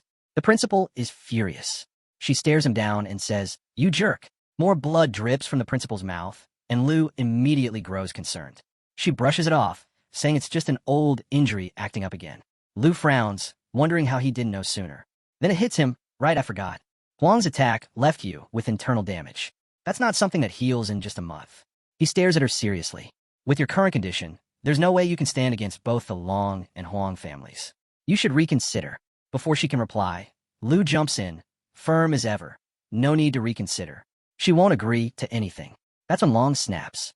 When did the once proud He family fall so low that they now rely on some greenhorn kid to uphold the seal? "Oh wait, my bad. We should call you the great hero of Dragon Nation now, shouldn't we?" The principal tries to calm Lu. "Lufin, don't worry. The fight between the Western families is on a whole other level. Ordinary people can't even imagine it." But Lu stands firm. "You've been there for me this whole time. Now that you're in trouble, how could I just stand by and watch?" Long scoffs. "You won a few flashy battles, and now think you're untouchable? Kid, that hero title is something you pay for with your life." Both of them begin charging up, mana pulsing in the air. But Lu smirks. "If it's just you, that's more than enough for me to handle." Just then, Andre calls out, and Lu turns to find him and the girls fully geared up, ready to fight. "It's inconvenient for you to act right now," Andre says. "Let me take care of him." But Lu stops them. "No need. I have a grand gift I'm preparing for the entire Western families." Suddenly, Xiaoyi appears out of nowhere and launches an attack. Long instinctively switches to defense, summoning a ring of swords around him. "You dare speak against me, you little clown?" he growls. The principal steps in, warning him not to break their agreement. Long brushes her off, saying, "Don't worry." In just one MO. Before he can finish, Xiaoyi crashes down with a heavy strike to his chest, launching him through a neighboring villa's window. Lu casually remarks, "I told you to come outside and fight. Number 1 villa isn't repaired yet. We can't have you breaking villa number 2. Long gets up slowly, dusting himself off. Blue energy swirls around his hand menacingly. "I was going to give you a simple warning, but now, I've changed my mind." He takes a wild stance, his sword gleaming with a berserker aura. But above him, Lu stands ready with red dragon, swords floating ominously in the air. "What a coincidence," Lu says. "I've changed my mind too." He calls Xiao in her full black dragon form. Her strength and spirit push to their max. Long's eyes widen in shock. The presence is overwhelming. This is the most powerful creature in existence," Long mutters. "No matter. Today I'll slay a dragon and bring glory to the Long family."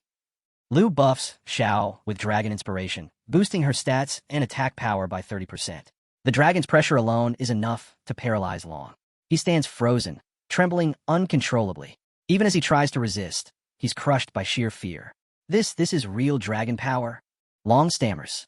Still, he tries to hold his pride. Anyone else would be begging for mercy by now. But I'm Long family. He launches his swords with a roar. Dragon breaks the sky. But Xiao intercepts the attack effortlessly, shielding Lu without a scratch. Long is stunned. "You gotta be kidding. My swords can't even scratch her." Lu walks closer, calm and cold. "Take a good look. This is what absolute power looks like." Xiao opens her massive jaws and releases a bone-shaking roar. Long cries out in agony. She slams her claws into him, blood spraying as he gasps for breath. Lu steps forward and says, "You should quiet down. This one's temper is worse than mine." He stands above Long, who is pinned under Zhao's claws. "I told you. Handling you wouldn't take an hour." With a sword to Long's throat, Lu growls, "I'm sparing your life, not out of fear for the Long family." He steps back. "Go tell the Huang and Long families. We'll be returning to the West in a month. Senior sister and I will settle everything. I've said my piece." Xiaoyi, see him off. She was waiting for that. With a flick of her claws, the dragon launches Long into the sky like a rag doll. He vanishes into the clouds. Xiao snorts, acting all smug. Lu turns to the principal. "Looks like we share the same fate now." But before he can say more, she's already in front of him, grabbing his shirt gently with a soft, emotional smile. Our boy, acting on impulse, told her that such formality was unnecessary between them. The principal, who had been lost in a moment of anguish, felt a pang of shame. She suddenly remembered the heavy losses the He family had suffered 6 months ago during their expansion into the uncharted territories of the Western region. 4 foreign experts, including her grandfather, had been killed. The aftermath was a scene of devastation, weapons strewn about, blood staining the earth, and casualties everywhere. Amid the chaos, a few figures stood tall, their flags held high. She couldn't help but recall how the Huang and Long families, both native to the Western region, had seized the opportunity to exploit the situation. Their goal was clear, to carve up the Yi family's resources. Though the principal had sought help everywhere, no one dared oppose the 2 powerful Western clans. She had already braced herself for the worst, the complete annihilation of the Yi family, and her only wish was to ensure everyone's safety. As she recounted the story, our boy listened in shock. "Though your actions today seemed reckless to me," she admitted, "I thank you for making me realize I'm no longer alone, isolated, and helpless." "No need for thanks," he replied. "You were the one who taught me battle tactics, helped me find enchanted scrolls, and even traveled thousands of miles to the Tai Chi kingdom to save me, despite your hidden injuries and the mess the Yi family left behind." Then, with determination, he added, "Now that the Huang and Long families are bullying you, how could I just stand by and watch?" The principal felt a warmth in her heart. She had never imagined that one day, Lu would become her pillar of support. Behind them, the rest of the group exchanged knowing smiles, watching the 2 like lovebirds chirping sweetly to each other. 1 month later at the primordial forest, the sky roared with thunder, lightning splitting the darkness. This was the secret training realm Old Han had granted them, a trial to prepare for the coming conflict among the Western families. Leading his team inside, our boy and his companions fought relentlessly to grow stronger. Tao, now at level 34, clashed against terrifying monsters. Han, Qin, Jian, and even our hero's blue dragon unleashed havoc upon their foes. The dragon, wielding its crimson jade thunder with apocalyptic-level skills, dealt devastating blows. True to its title as the strongest magical dragon, the beast's power surged as it reached level 25. The crimson jade evolved into yellow jade, doubling its strength and unlocking new abilities. Amid the chaos, they awakened 2 devastating skills of Thunder Vortex and Thundercloud expansion. 1 week later, Andre returned with exciting news. The teleportation array connecting Longdu Academy to Breakwave Harbor was finally completed. Because of the high risks involved with Shadow Island, Lu initially planned to go alone with Andre. But the senior sister stepped forward and insisted on joining them. Her eyes were firm with resolve, and even though Lu remained worried about her lingering injury, he couldn't say no. They arrived at Breakwave Harbor, located deep within the snowy country. The air was cold and sharp as Andre spotted Lu from afar. He waved with a big smile and greeted him like a brother who had been waiting for ages. He quickly introduced 3 of the strongest members of their family, all of whom had reached the 4th turn of cultivation. Victor stood tall and steady at level 91, known as the Destroyer. Ivan was beside him, calm and icy as the Frost Messenger, also at level 91. And then came Kyle with a mysterious presence at level 92, holding the rare title of Magic Feather. Aboard their ship were also 23 seasoned 3rd turn experts, all prepared to accompany them to Shadow Island. Andre looked proud as he unveiled their final ace, a massive warship unlike any Lu had ever seen. This was the Sea Emperor-class magic warship built from solid mithril and reinforced with ancient ironwood that had aged for over 1,000 years.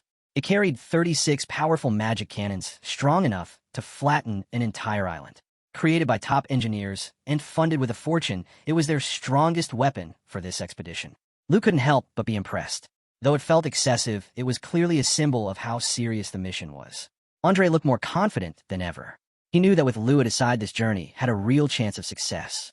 As they set sail, the magical systems activated and a brilliant light shimmered in the sky. This was the start of the Starfall formation. Starlight poured down in waves from the heavens, spreading across the range of the Milky Way. Within this glow, all other combat skills could be used freely until the spell was deactivated. The storm would keep raining down until someone stopped it. Another skill followed. Heavenly Punishment Calamity locked onto a target and unleashed rapid thunder strikes with relentless force, dealing massive lightning damage that cracked through the air like divine wrath. Andre watched the effects with satisfaction. Last time he had visited this realm, things were much tougher, but now everything felt smoother and more controlled. Nearby Star Dragon 2 hovered steadily at level 34. Its power held strong, as if even the wind abated. And Blue Dragon had now reached level 26.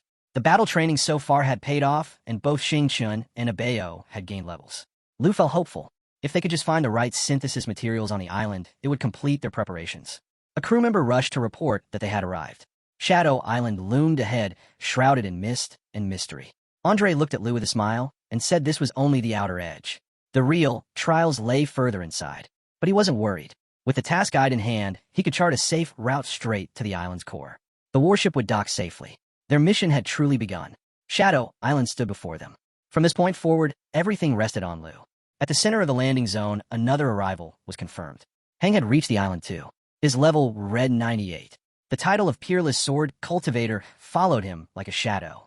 The ancestor stood calmly, observing the shrine. The Yi family's flying immortal ancient shrine truly lived up to its legendary name. After staying inside for just a few days, he managed to break through the bottleneck at level 97 and ascend to level 98. The results were astounding and worthy of the shrine's reputation. He thought back to when he and the uncles went into seclusion for 3 full days. Despite their efforts, their combined progress didn't even reach half of what had just been achieved. It wasn't just a matter of talent, though. Their class roles played a huge part in it. While they were all Sky Curse Masters, the shrine enshrined an ancient sword immortal. Their paths were completely different. Naturally, they couldn't resonate with the shrine's energy the same way. It was unfortunate. Each person could only enter the flying immortal ancient shrine once, and only for 3 days. He imagined that if he had been able to stay for half a year, or even a full year, he might have had a real chance at breaking through to level 100. He turned to Yukin and explained that after the 4th revolution, grinding experience points was no longer an efficient method for leveling up. What mattered more was understanding one's class characteristics. Once a cultivator learned to harness their class abilities, power would come naturally, and leveling would become easier. Yukin finally understood. The sensation of gaining experience inside the shrine had been real. It happened because of a deeper realization of his class's nature, which in turn reduced the amount of effort needed to grow stronger. Yin nodded slowly and mentioned what he had heard on the way up the mountain. Apparently, there had been trouble between the Yi and Long families. A member of the Long family had broken the rules and tried to pressure the Yi family girl into submission ahead of the agreed time. Unexpectedly, one of her students had stepped up and publicly taught him a lesson. The ancestor raised an eyebrow. A student intervened? It seemed surprising. Even if the student had entered the 4th revolution like Ling, he might only be able to exchange a few moves with someone of his caliber. But Yin clarified that the student was only level 45 and had a unique identity as the only dragon tamer in history. The very same person being hyped recently as the hero of Dragon Country. He had won the national trial at level 45 and even defeated Long Xing. The ancestor acknowledged the boy's strength, but also pointed out that the dragons likely played a major role. Without them, the boy wouldn't have stood a chance. He was clearly arrogant. The fact that he dared to send a message declaring he would return in a month to settle old scores with the Huang and Long families was proof of that. He even planned to bring the Yi family girl back with him. This boy still didn't understand how powerful noble families truly were. He was young, reckless, and didn't know his place. If he climbed too high too fast, the fall would be brutal. Still, there was no denying that he had multiple dragons on his side. If he really did step foot into the western borders a month from now, there might be potential. If he were to submit to the Huang family, perhaps he could be shaped into a formidable general. The ancestor believed that if the boy had any sense, he would eventually be grateful for the chance. However, he also suspected the Long family might have the same plan. Once the Yi family was absorbed, conflict between the two great houses would be inevitable. Yin promised to handle it. If the Long family refused to cooperate, he would show them what true noble lineage meant. Back on the ship, someone voiced concern about the plan. Bringing too many people into the deeper parts of Shadow Island would be risky. The mist was manageable at the edge, but the deeper they ventured, the more it drained their life force and stamina. Too many people would slow down the group. Lu's decision was questioned. A few commented that a 3rd Revolution warrior had no right to call 4th Revolution cultivators a burden. Without a priest, they claimed, he wouldn't even make it a few steps. Lu explained that his dragon could take on the role of a priest. That earned some scoffs. They argued that dragons were built for offense and lacked support or healing abilities. Despite the doubt, everyone respected Lu's decision. They remained on the warship, waiting for his return. As they entered the mist, Lu immediately felt its effects. His body became heavier, the drain on their life force increasing rapidly. Xiao Fei responded by unleashing her emerald light. The green glow enveloped the group and granted 3 stacks of emerald blessing. All their debuffs vanished, and their physical stats increased dramatically. Each stack could block a hit of damage. The exhaustion left their bodies. Strength returned in full. Even seasoned warriors who had fought with priests before were stunned by the dragon's support capabilities. Everyone was now at their peak. They were ready to push forward, straight toward the heart of the island and the shadow spring. But just as they began to move, Lu raised his hand and stopped them. Something wasn't right. He sensed something strange ahead. Lu Fan turned, and a glowing shadow ripped through the air. A dagger, unseen, hissed from the dark like death itself. His body moved on instinct. He rolled just in time. The blade missed his cheek by inches. Breathing sharp but face calm, he drew his weapon. The dark bow. This was no ordinary tool. It could fire 12 magical strikes without drawing an arrow. Each hit pulled the enemy 20% closer to death. It was not just a weapon. It was a warning. This land held forgotten magic. Even the air carried whispers of danger. Lu Fan fired. The arrow screamed through the sky. Then came the impact. The ground shook. Flames lit the grass. Smoke swallowed the field. And from that smoke it appeared. A figure. Not man. Not demon. Its very presence froze the air. Then it stepped forward. Level 80. The Shadow Swordsman. Black mist clung to its form. Every step echoed death. Lu Fan felt its power. The first was a shadow strike that formed behind its target. Sudden and precise. The second was a deathly barrier that lasted 5 seconds. Near invincible. The third was resonance. A blast of shadow energy that devoured everything in a 10-meter radius. Devastating. Before Lu Fan could move, a voice called from behind. Andre. He ran to Lu Fan's side. His breath was heavy. He warned him. The last time they fought this demon, many were lost. Some never returned. Andre's voice shook as he revealed the truth. It resisted 70% of all attacks, including blade, arrow, and magic. Worse still, it vanished in a black fog, silent and deadly. Then quiet returned, until she stepped forward. Senior sister with her calm eyes and dark red streaked with flame. Her smile was not sweet. It burned. This was the creature they feared. In her hand, a spear of fire. The ground scorched with each step. She rose into the air. Her spear blazed and then struck. The demon was split in two as fire roared around its body. She hovered above, while her weapon changed shape to spear staff flame and power. Each form moved with her will. Then she stopped. Something shifted behind her. Dozens of glowing eyes pierced the smoke. Not just watching, but staring into her soul. Andre called out a warning. They never fight alone.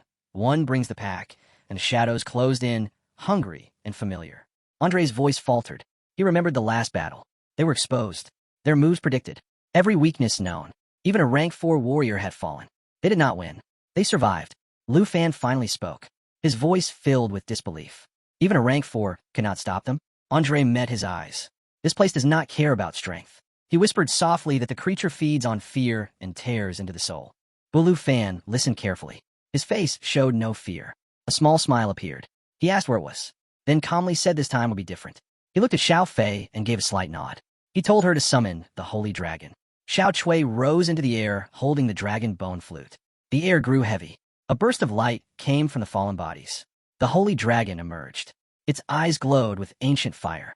Rays of divine power flowed from its body. This was the same fallen corpse dragon whose power always matched its summoner. Andre stood frozen.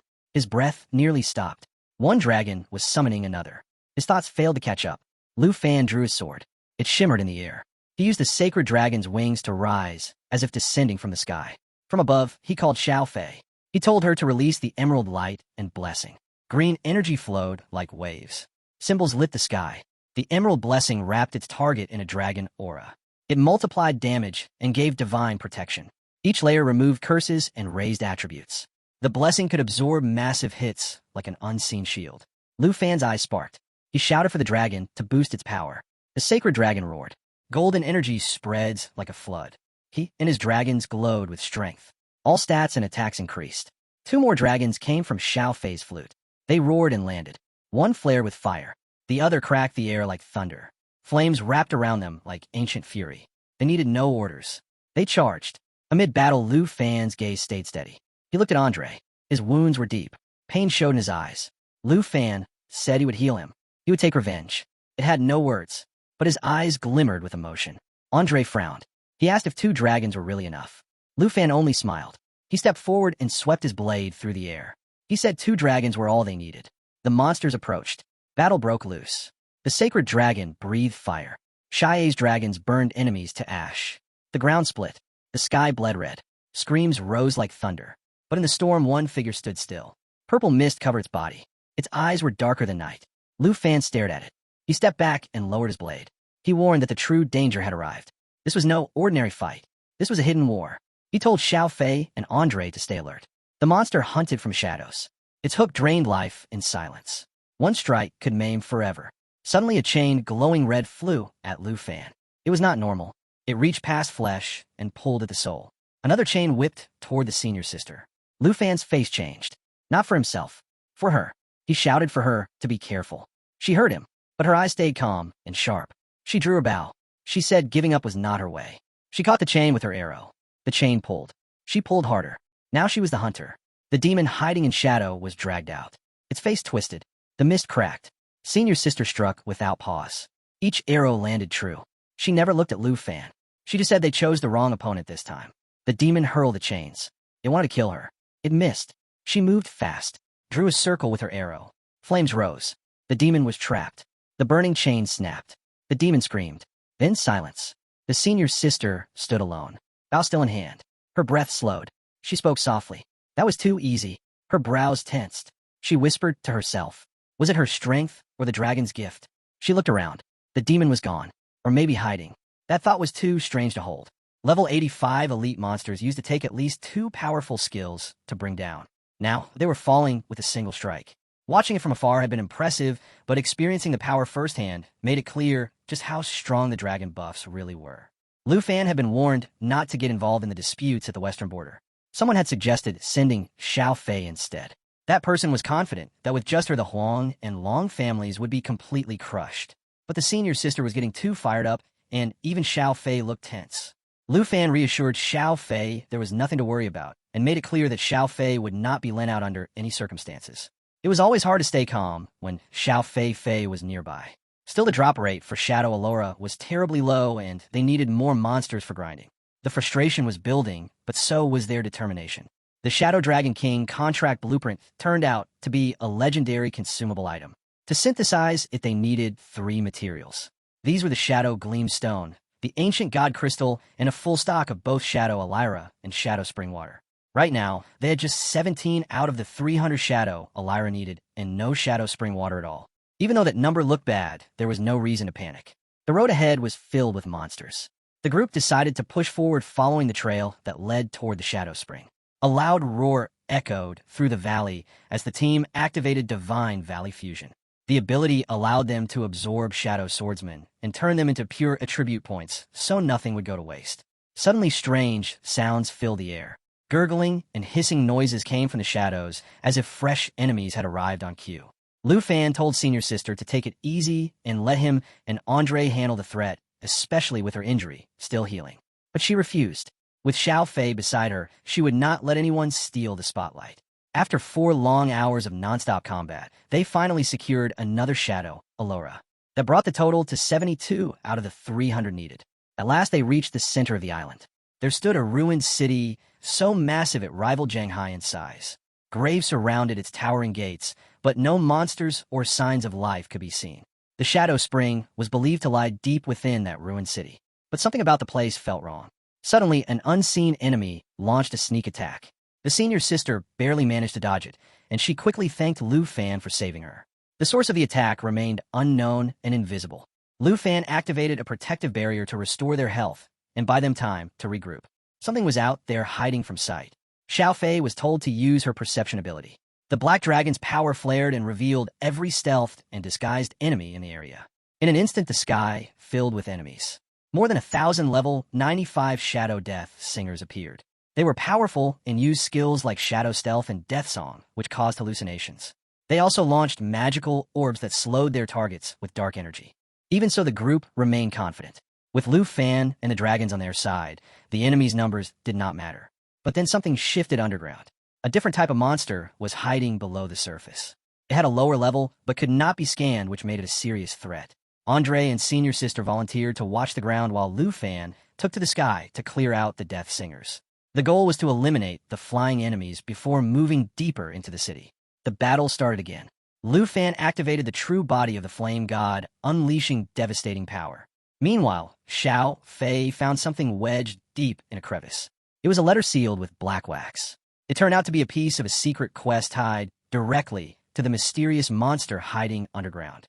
Once again, Xiao Fei proved her worth by uncovering a hidden quest when it mattered most. The Shadow Dredger had to be defeated sooner or later, so Lu Fan decided they might as well earn an extra reward in the process. He obtained Volunteer *1 and activated the Emerald Dragon bloodline. All skill effects were now doubled for dragons and anyone related by blood. Current dragon auras included Black Dragon and Emerald Light, which applied 3 to 6 layers of protection to allies. Each layer removed harmful effects and boosted all attributes between 30 and 60%. The layers could block single hits completely. Not even Void Break, which was a level 95 skill, had any effect on him. Lu Fan was still being underestimated despite his growing power. The Dredger was still far away. It was the perfect time to strike. Lu Fan signaled Xiao Fei to prepare for the World Ender Roar. The Emerald Dragon bloodline activated again, doubling skill effects for all Dragonkin. At the same moment, Xiao Fei cast Emerald Mirror on the fallen Holy Dragon. Emerald Mirror created 2 to 4 duplicates of an ally. Each mirror had the original skills, but with 30 to 60% of the power. This time, 8 mirrors appeared, and all of them moved into position to strike. Together, the group launched their attack and overwhelmed the enemy. World Ender Roar released a powerful blast, damaging everything nearby and making them more vulnerable to follow-up attacks. Demon Dragon Assault absorbed fallen corpse energy and turned it into armor. The user then dashed forward, dealing heavy damage while reducing incoming harm by almost all and reflecting any harmful effects. Lu Fan moved at incredible speed. His strikes were happening 10 times each second. She warned them that the Dredger was getting close, but Lu Fan was more than ready. He launched Break 2 and attached a dragon aura to his weapon. 2 slashes followed, each one infused with dragon energy. His dragon companion moved in sync with him. Void Break and Snow Country Curse cleaned up the field. Andre was still reacting when the battlefield was already clear. The Shadow Dredger appeared. It was a level 90 enemy and dangerous. It activated Miasma Chrysalis and absorbed shadow energy from around the area. A cocoon formed. Before it could hatch, the Dredger revived dead zombies from nearby graves. The evolution had begun. The nearby graves were glowing, which meant danger. A level 85 Tide Walker zombie rose first. Then a level 90 Blaze Walker / joined. More undead followed in waves. Lu Fan stood his ground and shifted into Black Dragon form, then further transformed into Doomsday Dragon. Xiao Fei began casting a massive fire spell. Xiao Fei changed forms and activated Soul Sanctuary. Emerald Dragon's second form was triggered and soul light radiated from it. All skills were once again doubled for Dragonkin. Cataclysm, I exploded the path the dragon flew over, scorching everything it touched. The air shook with power. She shouted with excitement. Explosions were always his favorite.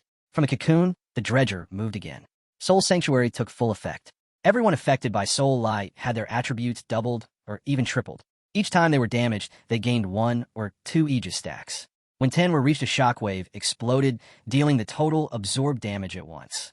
The power also gave recovery and protection. Summons continued to rise from the earth. Miasma Chrysalis entered a second stage. While inside the cocoon, the Shadow Dredger took almost no damage. When its health dropped below half, it absorbed nearby summons to heal itself. 9 seconds remained. Then 2. The cocoon started shaking. Preparation was complete. It burst apart, and something new emerged. The Shadow Dragon General had arrived. It was level 95 and far more dangerous than expected. In night form, the General appeared human. Its attacks now dealt both physical and shadow damage. Spirit attributes rose by 25%. In Dragonoid form, the General became a dragon. Its strikes changed to a mix of physical and magical power.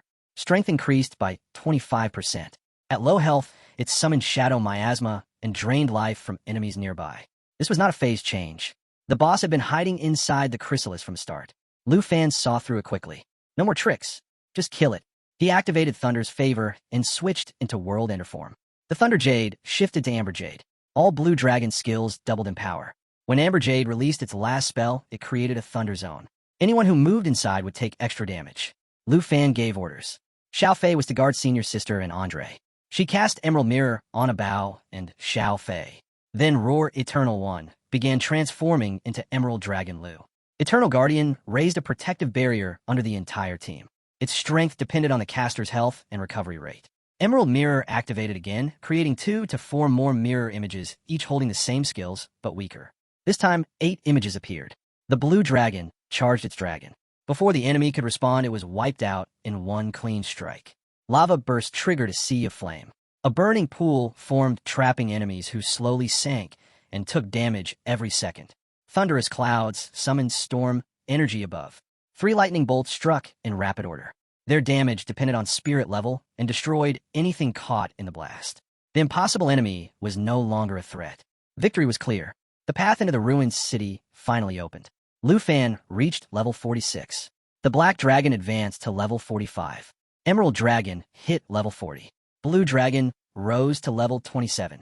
Guardian Flow awakened a new skill. Xiao Fei unlocked a powerful new skill that forms a protective shield lasting 5 full minutes.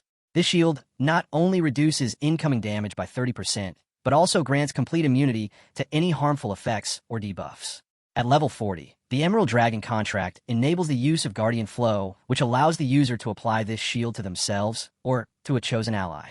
According to Xiao Fei's analysis of Fei's traits, this skill becomes even more potent for Dragonkin. With its enhanced effects, the team no longer needs to frequently replenish Emerald Light to resist the spreading miasma. Xiao Fei immediately cast Guardian Flow on everyone in the group, creating a comforting energy field. Lu Fan revealed a newly awakened skill, and the team instantly noticed a difference. Their bodies felt lighter and more secure. With reduced damage and full protection from status effects, they could now move freely through the thick miasma. One member was surprised by how completely the miasma's effects had vanished.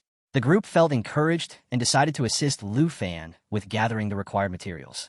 Using Divine Bone Fusion, the fallen Holy Dragon gained the ability to break down its own summons and pets into skeletal remains. By absorbing these remains, it could permanently add 1% of their total attributes to itself. With 2 dragons focused on gathering corpses, the materials became more visible and accessible.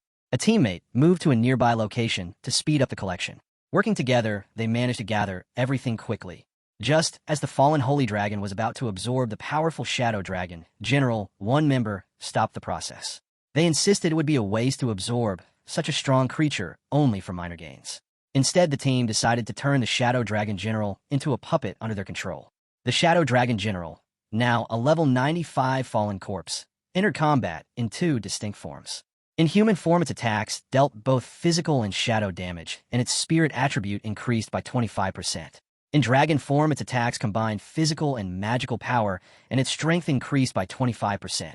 When its health dropped below a quarter, it absorbed health from nearby enemies through its shadow miasma. With this new puppet, the player's current collection included the 9 Realms Demon, the 5 Guardian Heroes, the Divine Bone Avatars, and now the Shadow Dragon General. Each of these could face 4th Revolution Masters with ease. The next plan was to have the fallen Holy Dragon absorb the 5 Guardian Heroes to become even stronger. The group then checked the rewards for completing the Shadow Dredger Bounty quest and an epic quality enhancement scroll. This item could raise the quality of target weapon or equipment by 1 tier up to legendary status. The last scroll had already been used to enhance a weapon. This new scroll was a valuable addition. The group also returned with a large quantity of Shadow Allura. They had collected 397 units, which far exceeded the required 200.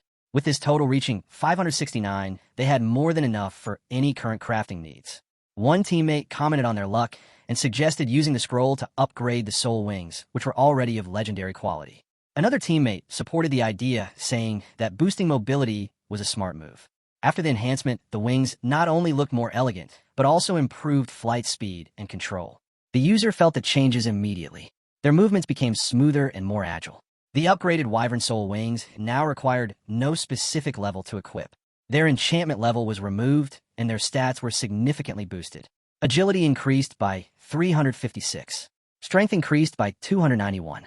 Spirit rose by 246, and stamina by 234. The soar ability allowed the wearer to fly and increased flight speed. While flying, all of the user's attributes were further boosted by 20%.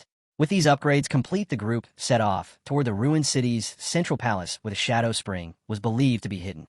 Their speed through the air made it feel like a race. One member asked the leader to slow down. Everyone remained alert as they approached the target area.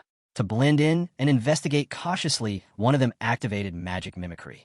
This technique had been used previously by the senior sister to disguise herself as the school principal. Suddenly, a strange sound echoed from beneath the palace. The group looked around, but no one admitted to making the noise. They realized the only way to understand what was happening was to go inside. At the heart of Shadow Island side the palace ruins, a mysterious voice began to speak. The sound became clearer, and its source was nearby. It confirmed that the Shadow Spring was located there. It had been untouched for 300 years. Just then a ghostly dragon appeared. It attacked, suddenly causing panic. A voice from the past spoke. Some members recognized it. The ghost did not seem aggressive, but the group remained careful. The speaker identified himself as the court grand mage of the former Tenfu kingdom. He had died protecting the sacred fortune light spring 3 centuries ago. He explained that a black dragon's arrival had flooded the island with miasma. This cursed fog destroyed the kingdom, corrupted the king, and turned the citizens into undead creatures. The mage pleaded for help. He asked the group to free the king so that the souls trapped here could find peace. He confirmed that in all these centuries no other adventurers had made it this far. According to his words, the Shadow Spring was indeed being guarded by the corrupted king.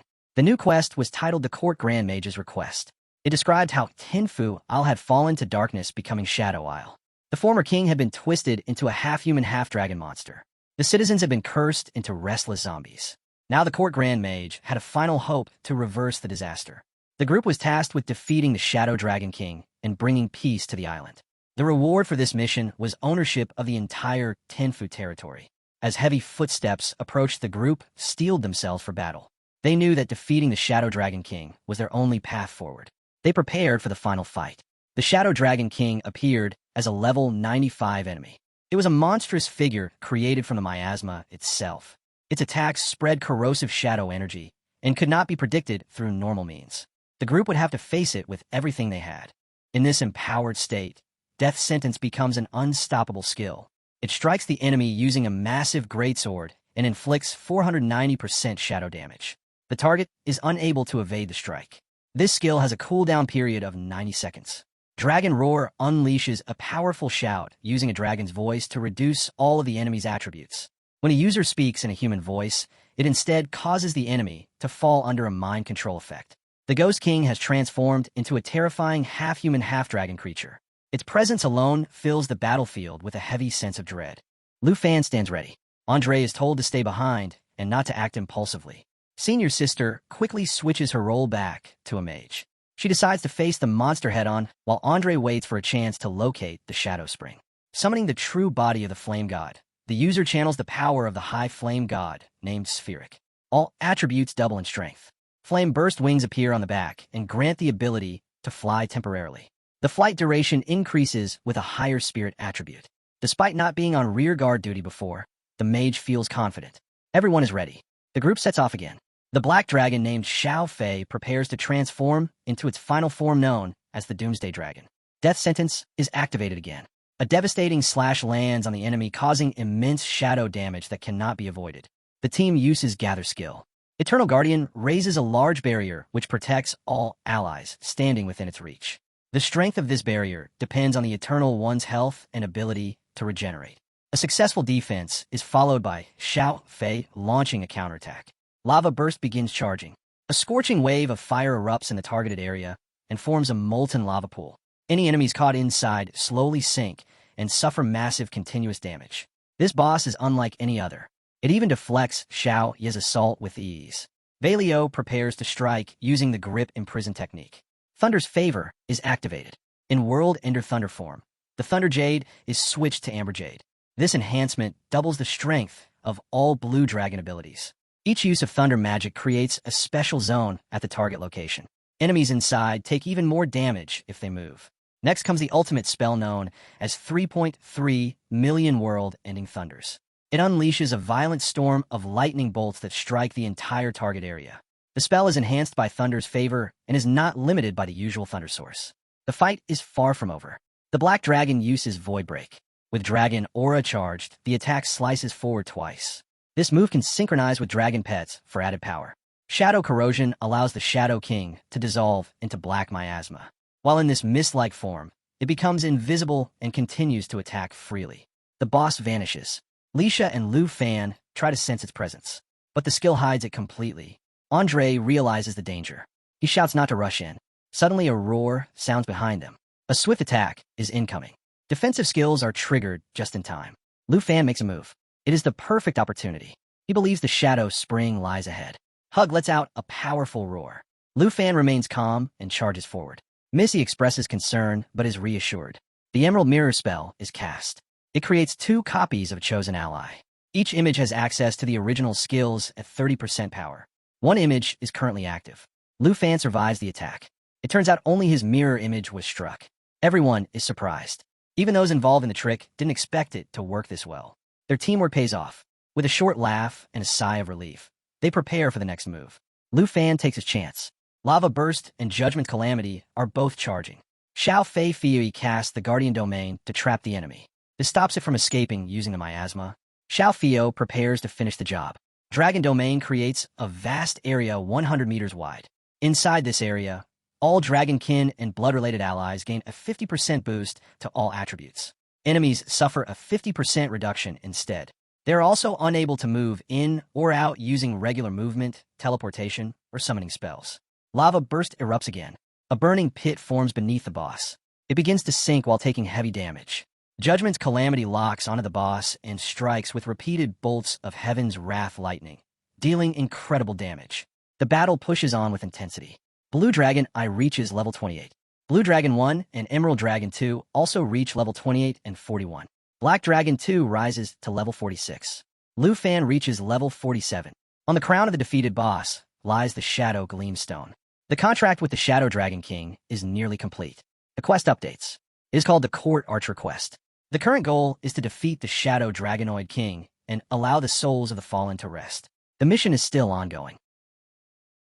As they brushed off the remaining shadows from the fallen dragon, Lu Fan uncovered a crown nestled beneath its decaying scales. He examined it thoughtfully, recognizing it could be dismantled, just as expected. The crown wasn't ordinary. It housed the Shadow Glare Stone. Almost instantly, Vento appeared beside him, explaining the artifact's origin, the Shadow Crown, once worn by the revered king of Tianfu Islands. Clutching the crown, Lu Fan mused to himself. Now, aside from the Shadow Spring, everything was gathered, and even better, there was surplus material that could be sold for a considerable amount of dragon coins. Inventory showed Shadow Stones, God Crystal, Island Breach, and many other useful equipments. But before the group could bask in the accomplishment, Miss Yi stormed in, visibly agitated. She demanded to know why no one had informed her about the coordinated effort, and said she had been scared to death. Andre quickly stepped in and asked her to calm down. Lu Fan, though keeping a cool and composed expression, felt his irritation spike. He replied evenly that it was their first time using mirror image on people, and the situation had been urgent, so they had relied on eye contact to communicate. He assured her there would be a next time. Missy stood stiffly next to him, still clearly frustrated, but after a pause, she muttered a short acknowledgement. An old man then stepped forward from the shadows, his face filled with awe and deep respect. He said that their actions had liberated his king and bowed with reverence. He addressed Lu Fan as a hero and explained he had waited a long time for this day. With a solemn gesture, he pushed a red sword toward Lu Fan. The system screen flashed with the information: Shadow Greatsword, quest item, a symbol of the king of Tianfu Island's authority. The old man spoke again, asking the hero to accept the sword and save them from the disaster. As Lu Fan held the sword, the man's tone grew humble and his hands clasped together. He said he would entrust the sword to Lu Fan so the island spirits could rest in peace. Finally, he added, the people of Tianfu Island could rest, thanking the hero for restoring the island to its original state. Almost immediately, the system screen updated, displaying lore about the Dragon King and the resting of the kings. Aldwin's voice echoed, continuing the ceremony. He vowed to fulfill his promise, dedicating the future of Tianfu Island to Lu Fan. Then a new system prompt appeared, detailing the link between the Shadow Island and the newly purified Tianfu Island. On the beach, two boys from the island looked around in disbelief. The thunderstorm has disappeared. Unbelievable, one said. The other nodded. It must be Andre and that dragon tamer who succeeded. The old man turned to Lu Fan with reverence. From now on, this place belongs to you. Lu Fan stood tall, gripping the red sword firmly. The screen now displayed court archmage request accepted and a new message, territory system unlocked. He glanced at the interface, his voice calm but satisfied. I have obtained a territory. Missy watched the transformation unfold and smiled, congratulating him. She said that compared to her inheriting a family territory, he had earned this all on his own. Lu Fan reflected on the newly unlocked territory feature. It generated daily resources, provided a steady income, supported wild monster respawns, and acted as a continuous experience pool. The system showed Tianfu, a level 2 island territory in region Black Sand Sea. With the Shadow Island purified into Tianfu Island, Lu Fan began calculating essential needs: water, stone, and shadow stones. He thought carefully. By default, defensive features like thunderstorms and fog were now deactivated. He could open the port to trade resources, accept monster clearing commissions, and even develop the island into a private vacation spot. But if necessary, he could switch it back to Shadow Island, reactivating storms, thunderclouds, and miasma fog to keep outsiders at bay. Resource output and monster hostility would also revert accordingly. Dragons and puppets could be left behind to fight and level up independently. Lu Fan noted that with the territory and the territory teleport skill, he could now open their teleportation gate here at any time. The screen responded immediately with details on the new skill, explaining that territory teleport allows the Lord to open or close a portal to the territory at will. Miss Yi clapped excitedly, saying that was fantastic and that the island was now beautiful and safe, so he could bring everyone over to see it. However, a troubled look crossed Andre's face as he asked what he should do. Lu Fan turned to him and asked what was wrong. Andre hesitated before admitting that his task was to destroy the Shadow Spring, but after searching for a long time, he only found one spring, and it wasn't the Shadow Spring. Missy interrupted thoughtfully, suggesting there might be a hidden area, and offered to help search.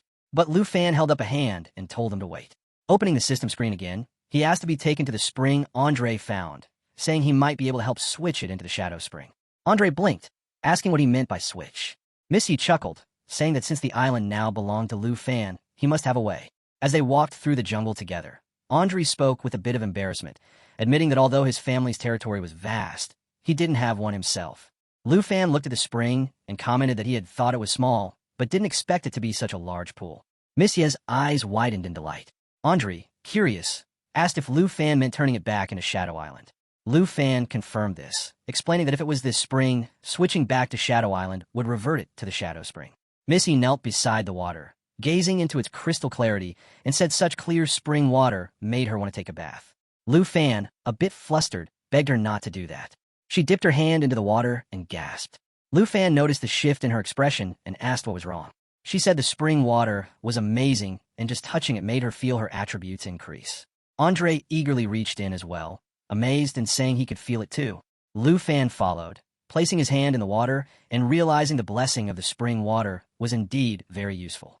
A notification chimed in his mind, explaining that each level allows 10 seconds of contact with the spring water and increases all attributes by 3 to 30% per level. Miss Ye's eyes lit up, amazed at the strength, and realizing she could improve over time. Then, just as everyone caught their breath, the screen popped up again with detailed information about the blessing spring water.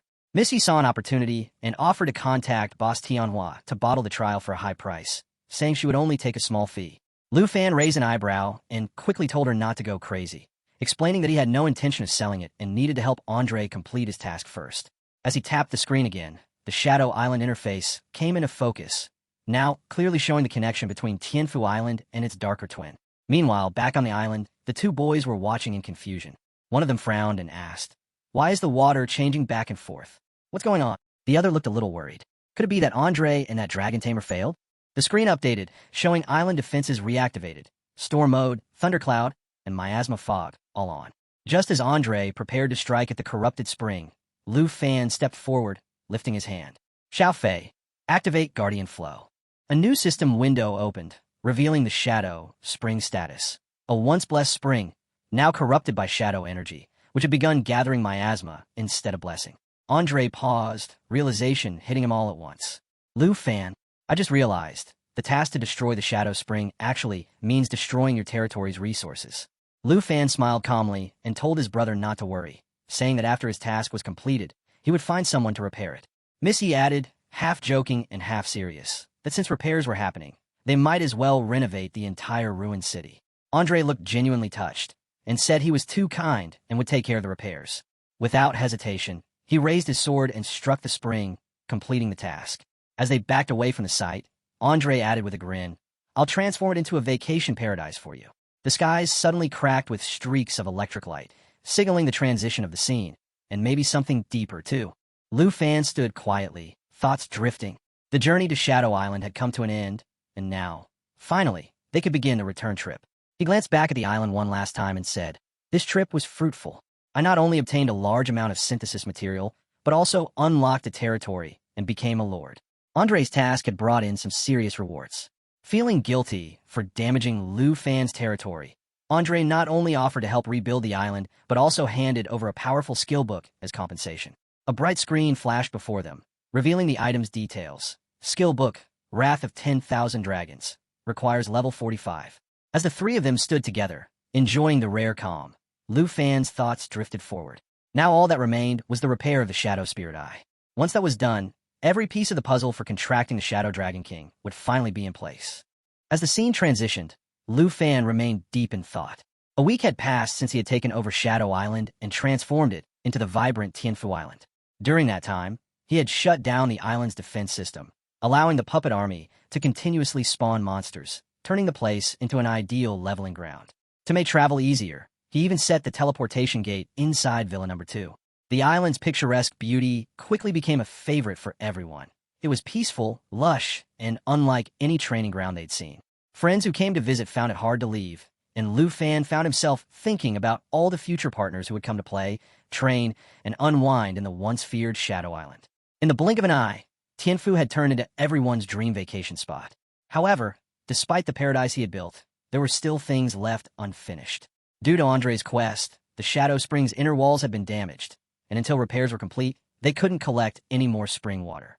That thought brought Lu Fan back to the spring itself, where he stood at the edge, staring into the crystalline waters, lost in his thoughts. Then, out of nowhere, a massive golden dragon appeared within the spring. Its huge form moved gracefully, and as it placed one paw onto the ground, the surface trembled slightly. Lu Fan, who had been swimming nearby, looked up sharply. The dragon's deep voice rumbled. "So you were hiding here." Lu Fan's eyes widened in alarm. "Wait a minute, don't come over." Before things could escalate, Miss Ye's voice jumped in excitedly, calling out that there was a hot spring and no one told them, then called him a scoundrel. But as she stepped forward too quickly, she slipped and landed right on top of Lu Fan. He instinctively caught her and told her to watch out. She blinked in surprise, still sprawled awkwardly on top of him, muttering how slippery the place was. Lu Fan, clearly flustered, asked why she was there. With a teasing smirk, she leaned closer and commented on how red his face was, wondering if he was shy. He quickly yelled back that it wasn't true and blamed the hot spring water for being too hot. Laughing, Missy sat up and backed off, saying she wouldn't tease him anymore while tapping her interface. She announced that the Shadow Spring had been repaired. Lu Fan's eyes lit up, happy that the wait was finally over. He moved to the edge of the spring and pulled out a container, beginning to carefully collect the newly restored spring water, saying it was finally complete. Curious, Missy leaned over and asked what he had been making all this time. Lu Fan replied that she would know soon. As he confirmed the crafting interface, the screen popped up showing the Shadow Dragon King's contract crafting diagram. A system window appeared, asking for final confirmation, yes or no. Without hesitation, Lu Fan tapped yes. The water began to swirl, reacting with the item as it hovered above the spring. Lu Fan's eyes glinted with excitement as he announced that it was done. Missy gasped in surprise, realizing it was a summoning scroll. At that moment, Xiao Fei appeared beside them. Without wasting a second, Lu Fan caught the scroll and held it toward her. "Xiao Fei, eat it." Xiao Fei eagerly complied, swallowing the scroll whole. Missy blinked in disbelief. "Are you crazy?" Lu Fan grinned. "This scroll has limited uses. After Xiao Fei eats it, it will become her skill. She can use it infinitely in the future." A new screen opened up, displaying natural assimilation. Shadow Dragon King Contractor Skill. Summons the Shadow Dragon King's blade. Level match to the user. Xiao Fei took flight, energy building around her as Lu Fan pointed toward her. "This time, show me your true face." 5 minutes passed. Missy stood silently beside him, eyes scanning the air. Lu Fan frowned, watching the empty space ahead. Something didn't feel right. Didn't the summoning succeed? He wondered, eyes narrowing at the faint details on the system screen. It was still showing contract success. Extreme agility, plus overpowered skills. This strength is probably some kind of system loophole. Missy broke his concentration. "What are you daydreaming about? Did it succeed or not?" Lu Fan snapped back. Release stealth. In an instant, a wave of white and blue energy shimmered in the air. It twisted and morphed until a dragon emerged. Massive, sleek, with crimson eyes glowing fiercely and a body radiating light. It let out a mighty roar that shook the nearby trees and scattered loose pebbles into the spring. Missy was left speechless, jaw half open. "You actually brought out another dragon? And it can even go invisible." With a sly smile and restrained excitement, Lu Fan turned to her. "This is no ordinary dragon, interested in testing its powers." As the scene transitioned, the dragon bird above let out a deafening roar that shook the crimson sky. In that instant, a new system window popped up, revealing details about the Shadow Dragon General, an intimidating presence with a level 95 tag. The screen displayed its combat modes: Night Form, Dragon Form, and Shadow Miasma. Another dragon soaring through the blood-red clouds announced ominously, "This is the boss of Shadow Island, second only to the Shadow Dragon King." The massive dragon, glowing with intense red light from its eyes, locked onto Lu Fan with a gaze that could crush the weak-hearted. But Lu Fan simply smirked and said, "Perfect for some practice," before whispering, "Shadow concealment." As he vanished, a deep, echoing roar tore through the air, and red mana exploded behind him. From within that mana, a gigantic black dragon materialized, its eyes blazing with crimson fury and blue light pulsing from its chest. The beast thundered, "Intruders," as it slammed its massive claw to the ground. The sheer force lifted debris into the air, warping gravity for a brief moment as the earth trembled beneath its power. The black dragon bared its fangs and charged. Its roar, amplified by the blue glow in its chest, caused ripples through the atmosphere. Lu Fan, however, stood calmly, his gaze fixed on the dragon's terrifying form, a slight smile dancing on his face. The dragon, now face-to-face with him, gnashed its teeth in frustration, clearly provoked. Suddenly, the scarlet sky was ripped open by a blinding flash of white and blue energy. The beam shot down at breakneck speed, crashing into the dragon's side. Enraged, the dragon let out another roar as green mana surged across its scales. It retaliated fiercely, unleashing a powerful red beam from both its eyes and open maw, sending waves of raw energy across the field. From a safe distance, Lu Fan and Miss Yi watched the epic clash unfold. She gritted her teeth. "Can't even see where the enemy is. We're just enduring attacks one-sidedly." Her voice trembled slightly. "This is a nightmare." Lu Fan's eyes sparkled. "Let me add something, some fuel to the fire," he said, casting Soul Perfection on the Shadow Dragon King. The moment the spell activated, Xiao Fei flinched as the energy surged. A system screen materialized, showing the Jade Dragon 2's form switch, Light of Soul. Another window popped up right after, showcasing the Jade Dragon bloodline, a powerful trait that doubled all skill effect for dragons and those sharing the same lineage. The battlefield flared with magical pressure as Jade Dragon 2 emerged in full glory. A third system notification appeared, this time revealing Soul Protection, a powerful support skill that provided allied targets with 100% to 200% enhanced attributes based on specific fouls and conditions. Suddenly, the Shadow Dragon King let out a roar that shook the sky, directing its energy straight at the Jade Dragon 2. The overwhelming wave of shadow mana caused the surrounding space to blur and distort. Jade Dragon 2 tried to evade, its wings slicing through the air, but the energy chased relentlessly. Lu Fan observed silently, connecting the dots. So that's it. The concealment power of the Shadow Dragon King. It's strong enough to hide Xiao Fei even when she's fully attached to him. Just as the dragon landed again with another earth-shaking roar, its body began to glow with a strange combination of blue and pink energy. With a furious blast from its glowing red eyes, it unleashed a shockwave that knocked Lu Fan and Missy high into the air. Though they were flung far, the attack itself didn't hurt them. It wasn't aimed at their destruction. Instead, the energy raced toward a distant relic standing upright in the ground, an ancient, rune-covered clock. As the energy struck the structure, a final system window appeared. Shadow, Cloak activated. The description read, "Blocks any form of magical, physical, or formation-based attacks." Then, with a calm yet firm voice, Lu Fan said, "Turning all attacks into nothingness. This can be called perfect defense. Shadow Dragon King, show me your strongest strike." In response, the Shadow Dragon King let out a low, bone-rattling growl before twisting its massive body in a strangely fluid motion. The ground beneath trembled violently as blue energy surged outward from the dragon, sending shockwaves that rippled across the battlefield. Every stone, tree, and loose item around began to shake uncontrollably, reacting to the sheer force of the dragon's unleashed power. Meanwhile, Jade Dragon 2 calmly advanced, stepping lightly across the tail of the Shadow Dragon King with precision.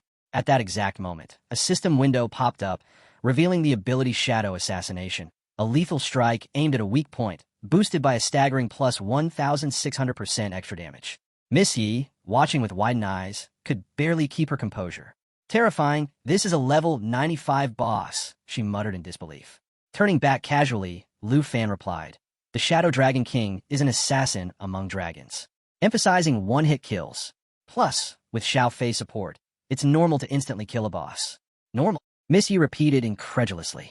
"Level 45 instantly kills a level 95 boss? I'm a level 96 battle mage with just over 8,000 base stats. How overpowered must it be?" She clenched her fists slightly before sighing, her tone softening. But in 2 days, I can finally stand tall and compete with those two factions. As long as you are here, that's my confidence. Lu Fan looked at her calmly and said, "Don't worry. With me here, no one will dare bully you anymore." She smiled faintly and nodded. "All right," she said, but inside, her thoughts began to stir. "If you truly can do this, you'll be a great benefactor to the Yi family. I will present you with a grand gift, a token of gratitude from the Yi family." 2 days passed in a blur of preparation, and the scene shifted.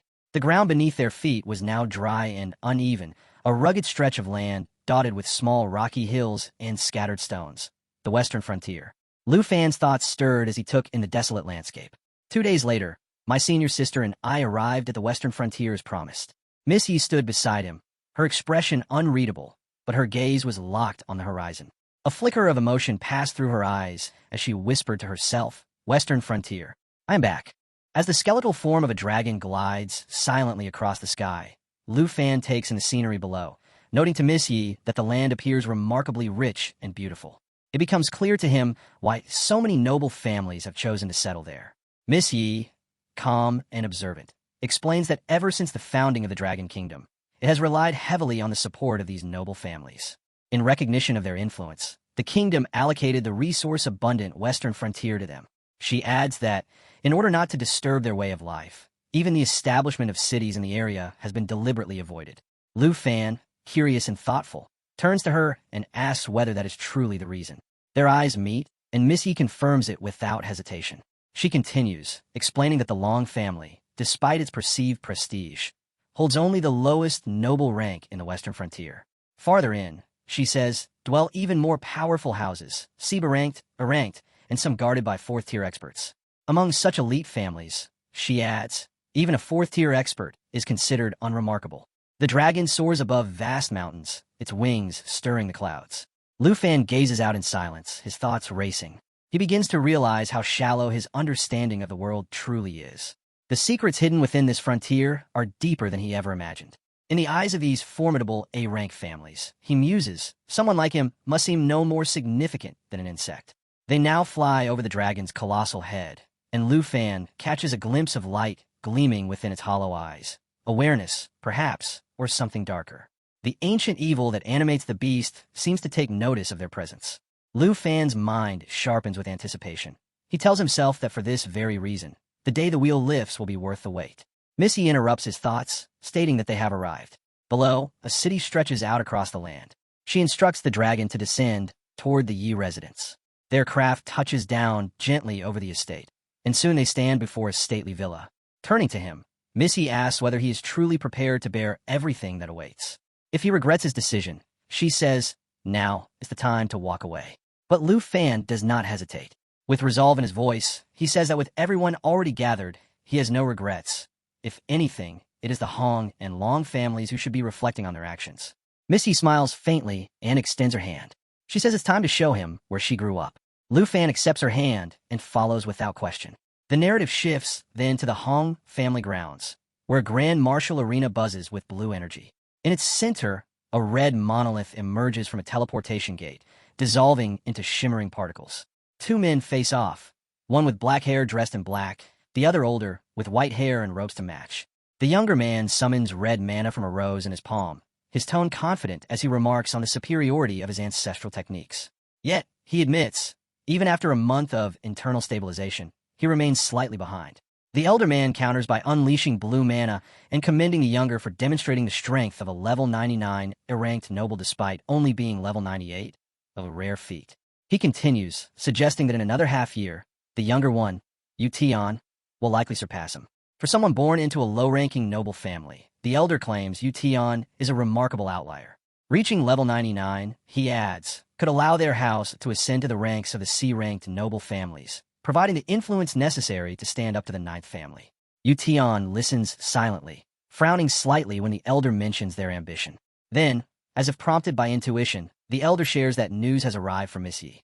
Both men turn as they are informed of her approach, accompanied, unexpectedly, by a young man riding a skeletal dragon. Yu Tian questions whether it's truly a bone dragon and not just a black one. The elder confirms it. This particular beast, he says, has tamed multiple dragons and should not be underestimated. If allowed to grow freely, it will become a problem. Yu Tian narrows his eyes, stating that if the young man survives in the western frontier, a place where survival hinges on conviction, he intends to recruit him under the Hong family banner. Life and death here, he adds, rarely reach the ears of the dragon capital. Closing his eyes, the elder then speaks of the Long family's impending arrival at the Yi residence. They intend to press for resources, justice, and even a marriage proposal for Miss Yi. These negotiations, he warns, cannot be taken lightly. Yu Tian scoffs, noting that the Long family has not changed at all. He decides then and there that he will head to the Yi family 3 days later, coinciding with the Long family's arrival. By doing so, they can suppress both families simultaneously. The elder acknowledges Yu Tian by name, expressing full confidence that the western frontier will eventually fall under their family's control. With that, both men descend from the arena. 3 days pass, and the story moves to the Yi family residence. Outside a guest room, a maid knocks gently and announces that Mr. Liu is waiting for breakfast. She knocks again, asking if Mr. Liu is inside. But the room is empty, save for a jacket hanging neatly on the wall and a teleportation device humming in the corner. Elsewhere, on a beach at Tianfu Island, Liu Fan stands with Xiao Yi and Xiao Fai. A notification from the system appears, confirming level increases for himself, the Black Dragon, the Jade Dragon, the Star Dragon, and the Blue Dragon. He marvels at how rapidly they have grown in just a few days. He begins to consider whether, with his current power, launching an enlightening assault on the noble families might actually be possible. His thoughts drift to Miss Yi. How are her preparations progressing? As sunlight gleams down on the shore, Liu Fan suddenly finds himself back in his room. Voices echo outside. A man informs a woman that bad news has arrived. The Long family is at their doorstep. Liu Fan realizes he has returned just in time. Opening the door, he sees a young man reporting to Miss Yi. The Long family members are in the main hall, demanding her presence. The Hong family's convoy, he adds, is already nearing the western second slope. Miss Yi nods and orders the guards to move the visitors to the guest area and bar further entry. She turns to Liu Fan and says that the moment has come. They've all arrived. Liu Fan smiles and reassures her that there's no reason to fear. As long as she is by his side, no one can touch her. Inside the main hall of the Yi family, they approach a long table where several men await. Liu Fan addresses them sarcastically, asking whether they still remember how to find the place. The gray-haired man at the table smirks and replies that the Yi family's hospitality is sorely lacking. They've been made to wait without even a pot of tea. Miss Yi fires back that, given their past conduct, they should feel fortunate to be welcomed at all. The man laughs cruelly and mocks her, claiming that even if they urinated on the Yi family's doorstep, no one would dare to object. Another man steps forward and introduces himself as Long Eru, second brother to Long Xing. At 32 and level 98 with a hidden profession classified as Diamond, his tone drips with condescension. He announces that the agreed 2-month period has passed. They've come to reclaim the resources the Yi family borrowed. However, he accuses them of betrayal, of turning their backs on Long Xing, who had gone to great lengths to chart a path for them. Their patriarch, he warns, is furious and demands consequences. Miss Yi's fury boils over. She declares that Long Xing violated the rules and shamed himself. Their family has no intention of returning anything. Long Eru grins and suggests a more peaceful resolution. If Miss Yi agrees to marry him, he says she will become Long Xing's sister-in-law. With her protected by the Long family, even Hong family will keep their distance. He remarks that punishing him physically, if it pleases her, wouldn't be out of bounds. Miss Yi, furious, points at him in open defiance. Long Xing chuckles from the background, stating that if she serves his brother well, he might consider sparing her. Before Miss Yi can reply, Liu Fan steps forward. With clenched fists, he hurls an insult, calling them shameless toads that don't know their place. After a beat, he adds that they should look in the mirror before coming to others with such arrogance. Long Eru falls silent for a moment, but his brother, Long Xing, suddenly bursts out in fury, shouting how Liu Fan dares to speak to his elder brother in such a disrespectful tone. Liu Fan, calm and composed, places his hand gently over Miss Yi's, then turns his eyes to the Long brothers. He assures her that there's no need to be anxious. He will not let them intimidate her again. Miss Yi looks at Liu Fan, calling his name softly. A blush spreads across her cheeks. With a mixture of sarcasm and admiration, she remarks on how impressive it is that the Long family has shown up with such a large entourage. She wonders aloud what someone as weak as her could possibly do in such a situation. Liu Fan, initially quiet and slightly bashful, allows a faint smirk to cross his face. He notes, half-jokingly but with a sharp undertone, that they all heard the brothers loud and clear. Not only do they want the Yi family's resources, but now they want him as well. He adds, more firmly this time, that he will look after the Yi family, and Miss Yi too.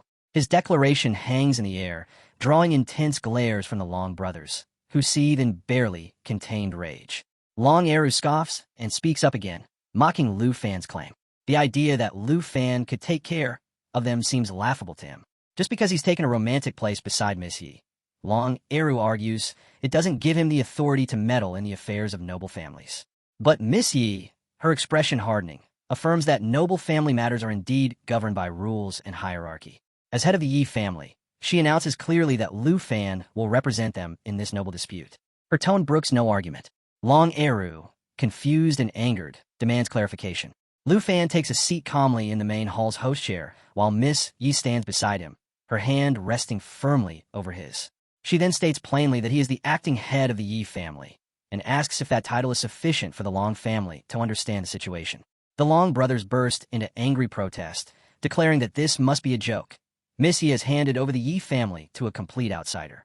But Long Eru abruptly silences his brother with a sharp rebuke, instructing him to stand down. At that moment, the system broadcasts a notification about a change in the main seat of the Yi residence, officially recognizing Lu Fan's position. Long Eru sneers, suggesting that Lu Fan dare to take that seat only because Miss Yi told him to. He accuses her of being blinded by her affection for him. Lu Fan dismisses the accusation, stating plainly that her feelings are none of his concern. What matters now is determining who among the Long family holds actual authority, so he knows who to speak with directly. Long Xing glances at his elder brother, suggesting whether it's time to summon their ancestors. But Long Eru loses patience. Abandoning formality and tradition, he shouts for everyone to stand back. Even Long Xing, surprised, obeys. Enraged, Long Eru warns that Miss Yi's apparent affection for Lu Fan is no excuse to humiliate him. He declares that he's going to teach both of them a harsh lesson. He snarls that though he has always been gentle with women, if Miss Yi dares to interfere again, her pretty face may no longer stay that way. Miss Yi, furious, starts to protest, but Lu Fan gently holds her back. Calmly, he tells her to leave this to him. Yellow mana begins to swirl around Long Eru as he prepares for battle. With a sneer, he says that, as a noble family descendant, he will extend some courtesy. Lu Fan can have a 3-count head start. But Lu Fan remains seated, propping his head up with his hand in a relaxed manner. He replies that by his own rules, if he remains alive after the count of 3, he will voluntarily leave the western frontier and relinquish his seat as acting head of the Yi family. Long Xing, clearly uneasy, warns his brother to be cautious. He reminds him that Lu Fan's black dragon has been silently observing their movements and tactics. Long Eru scoffs, insisting it's laughable. He believes that a 4th-tier diamond monk like Lu Fan, even with 20,000 defense, couldn't possibly endure a few of his serious strikes. Long Eru raises his voice and intensifies his aura. He then declares a counter-wager. If Lu Fan remains alive after 3 counts, the Long family will return all the resources it had claimed and will even hand over Cloud Edge Mountain. He adds that since Lu Fan agrees to the terms, he won't be holding back anymore. Lu Fan begins to count 3, calmly raising 3 fingers. To everyone's shock, he doesn't move. Long Eru watches, puzzled. Lu Fan then raises 2 fingers, 2, still perfectly still. Long Eru starts to sweat. In that moment, he recalls how Lu Fan once endured 10 out of 10 strikes from a Hong family ancestor without receiving even a scratch. If Lu Fan now withstands 1 dragon strike from him, it could very well be the end of him. Lu Fan finally raises 1 finger and softly speaks the last number, 1. In that instant, a shift in the air occurs. A cold blue energy radiates from Lu Fan's eyes, completely transforming the atmosphere. Before anyone can react, an invisible strike shakes the room. The air trembles with pressure, but Lu Fan and Miss Yi remain unmoving, as if untouched. To outsiders, it seems like nothing has happened. Long Eru attempts to laugh it off, declaring it all a bluff. He mocks them for standing still and implies that Miss Yi and her family will now face disgrace. Pointing at Lu Fan, he jeers that his feet were clearly frozen in fear. Miss Yi, visibly angry, starts to shout, but Lu Fan interrupts her gently, urging her not to waste energy on people like them. She's taken aback by his calm demeanor. Long Xing suddenly places a hand on Long Eru's shoulder, asking if he still believes it's just bravado. And then, slowly, blood begins to seep from Long Eru's midsection. His body trembles. Lu Fan remarks quietly that the battle has already concluded. Long Eru falls to the ground. A pool of blood spreads beneath him. The hall is struck by silence. Panic erupts among the Long family members. Long Xing stares, horrified, and shouts for someone to save his brother. but others step back, realizing that nothing can be done. Second Master Long is already dead, killed instantly, without even a chance to retaliate. Long Xing begins to tremble. He doesn't understand. Lu Fan didn't even stand up. How could his brother have died? Lu Fan sits silently, his fingers interlaced, calm as ever. The other Long family members explode in anger, accusing Lu Fan of killing their second master and calling for him to be captured. One of them bellows that Lu Fan must pay with his life. But Long Xing quickly steps in, warning them to stop unless they truly wish to die. Despite the warning, the crowd continues to shout. They demand Lu Fan's punishment, insisting he must be taken back to the Long family. Missy turns to Lu Fan and states that they should leave one of them alive to deliver a message. Lu Fan agrees, suggesting she go on ahead. He'll take care of the rest. As she steps aside, Lu Fan raises his hand and whistles softly. In the next few moments, a chain of deaths begins. One by one, the Long family members fall where they stand. Long Xing is left speechless. He stares at the carnage and asks if it's all over, if everyone else is really gone. Lu Fan rises from his seat and walks toward him. He reminds Long Xing that, according to the Long family's own traditions, its servants have clearly refused to obey. Lu Fan asks whether Long Xing can truly claim to control them anymore. As he slides one hand in his pocket, Lu Fan looks him in the eye and asks coldly, "So tell me, who's the young master of the Long family now, and whose legs are too weak to even stand?" Long Xing is on his knees, begging Lu Fan for mercy and asking him to spare his life. He claims that he was just following his second brother's orders. However, Lu Fan denies his plea, telling him not to touch him with his filthy hands. Missy looks on at both of them. Lu Fan then reveals that he hadn't planned to kill Long Xing. Instead, he wants him to return to the Long family and deliver a message, just like last time. Long Xing becomes happy and immediately agrees to do so, thanking Lu Fan for sparing his life. Lu Fan, along with Miss Yi, leaves the scene, instructing Long Xing to inform the Long family that they must return the Yi family's resources and transfer all territories to them within 3 days. Lu Fan adds that the Long family will also have to offer annual tributes and vote in favor of the Yi family. The gods will follow their lead. Long Xing obeys Lu Fan's order, and Lu Fan gives him a warning, saying that if the Long family doesn't comply within 3 days, he will crush them. Long Xing claims to understand everything and promises to relay the message word for word. Miss Yi orders the gods to throw him out. The guards obey her order, throwing Long Xing to the ground and telling him to get lost, calling him a dog, and saying that the Long family has found what they deserve. Long Xing holds himself on the ground, wondering if anyone will believe him after delivering the message, considering Lu Fan instantly killed his second brother and many others. He thinks that people will ask what skill Lu Fan used to kill them, but he's still unsure himself, as Lu Fan never left his chair and he didn't see anything. One of the gods shouts and yells at him, telling him to leave and warning that if he wants to die, he can stay. The god yells louder, saying that he's talking to him, but he's not listening. Long Xing notices their talk and becomes terrified. The next moment, he runs away from the family area, shouting that they don't have to kill him and asking for help. The guards make fun of him, saying it's right for him to run away. Another one comments that they still have quite an intimidating presence. Long Xing rushes through the area quickly, recalling a memory and shouting that he's sure of his thoughts. The system notifies him about a person with shadow concealment ability. He notices a dragon presence behind him and shouts that the thing has been there all along. He rushes away from the scene. Half an hour later, over the western frontier, the wind is blowing and birds are chirping, and the scene shifts to the Hong family. Yu Qian, along with his members, is heading towards the Yi family. One of the members comments that the ancestor has learned that the Long family dispatched dozens of third-tier servants that day. The member wonders if they are enough to take on the Long family, to which Yu Qian responds that they are just a bunch of level 60 to 70 players and not worth watching. It's worth mentioning that Yu Qian is a level 98 player. Suddenly, someone notices Long Xing's presence ahead and informs Yu Qian. Long Xing is terrified and notices their presence, shouting that they should hurry and move faster. The Hong family members make fun of him, saying that he's in a sorry state. They mock him, saying that the noble family conflict must have scared him. One of them comments that the Yuchan Swordmaster was always mediocre, and his level increase didn't match his attributes. Another member says that Long Xing's level can't compare to their young Master Hong's. However, the young Master Hong remains quiet, observing the situation. He then tells everyone to focus on the journey and head to the Yi family at full speed. The members are surprised but obey his order, asking if the sudden urgency is necessary. Yu Qian replies that seeing Long Xing covered in fear, he has a bad feeling about that day. He floats while heading to the Yi family, saying that the trip might be more difficult than he has expected.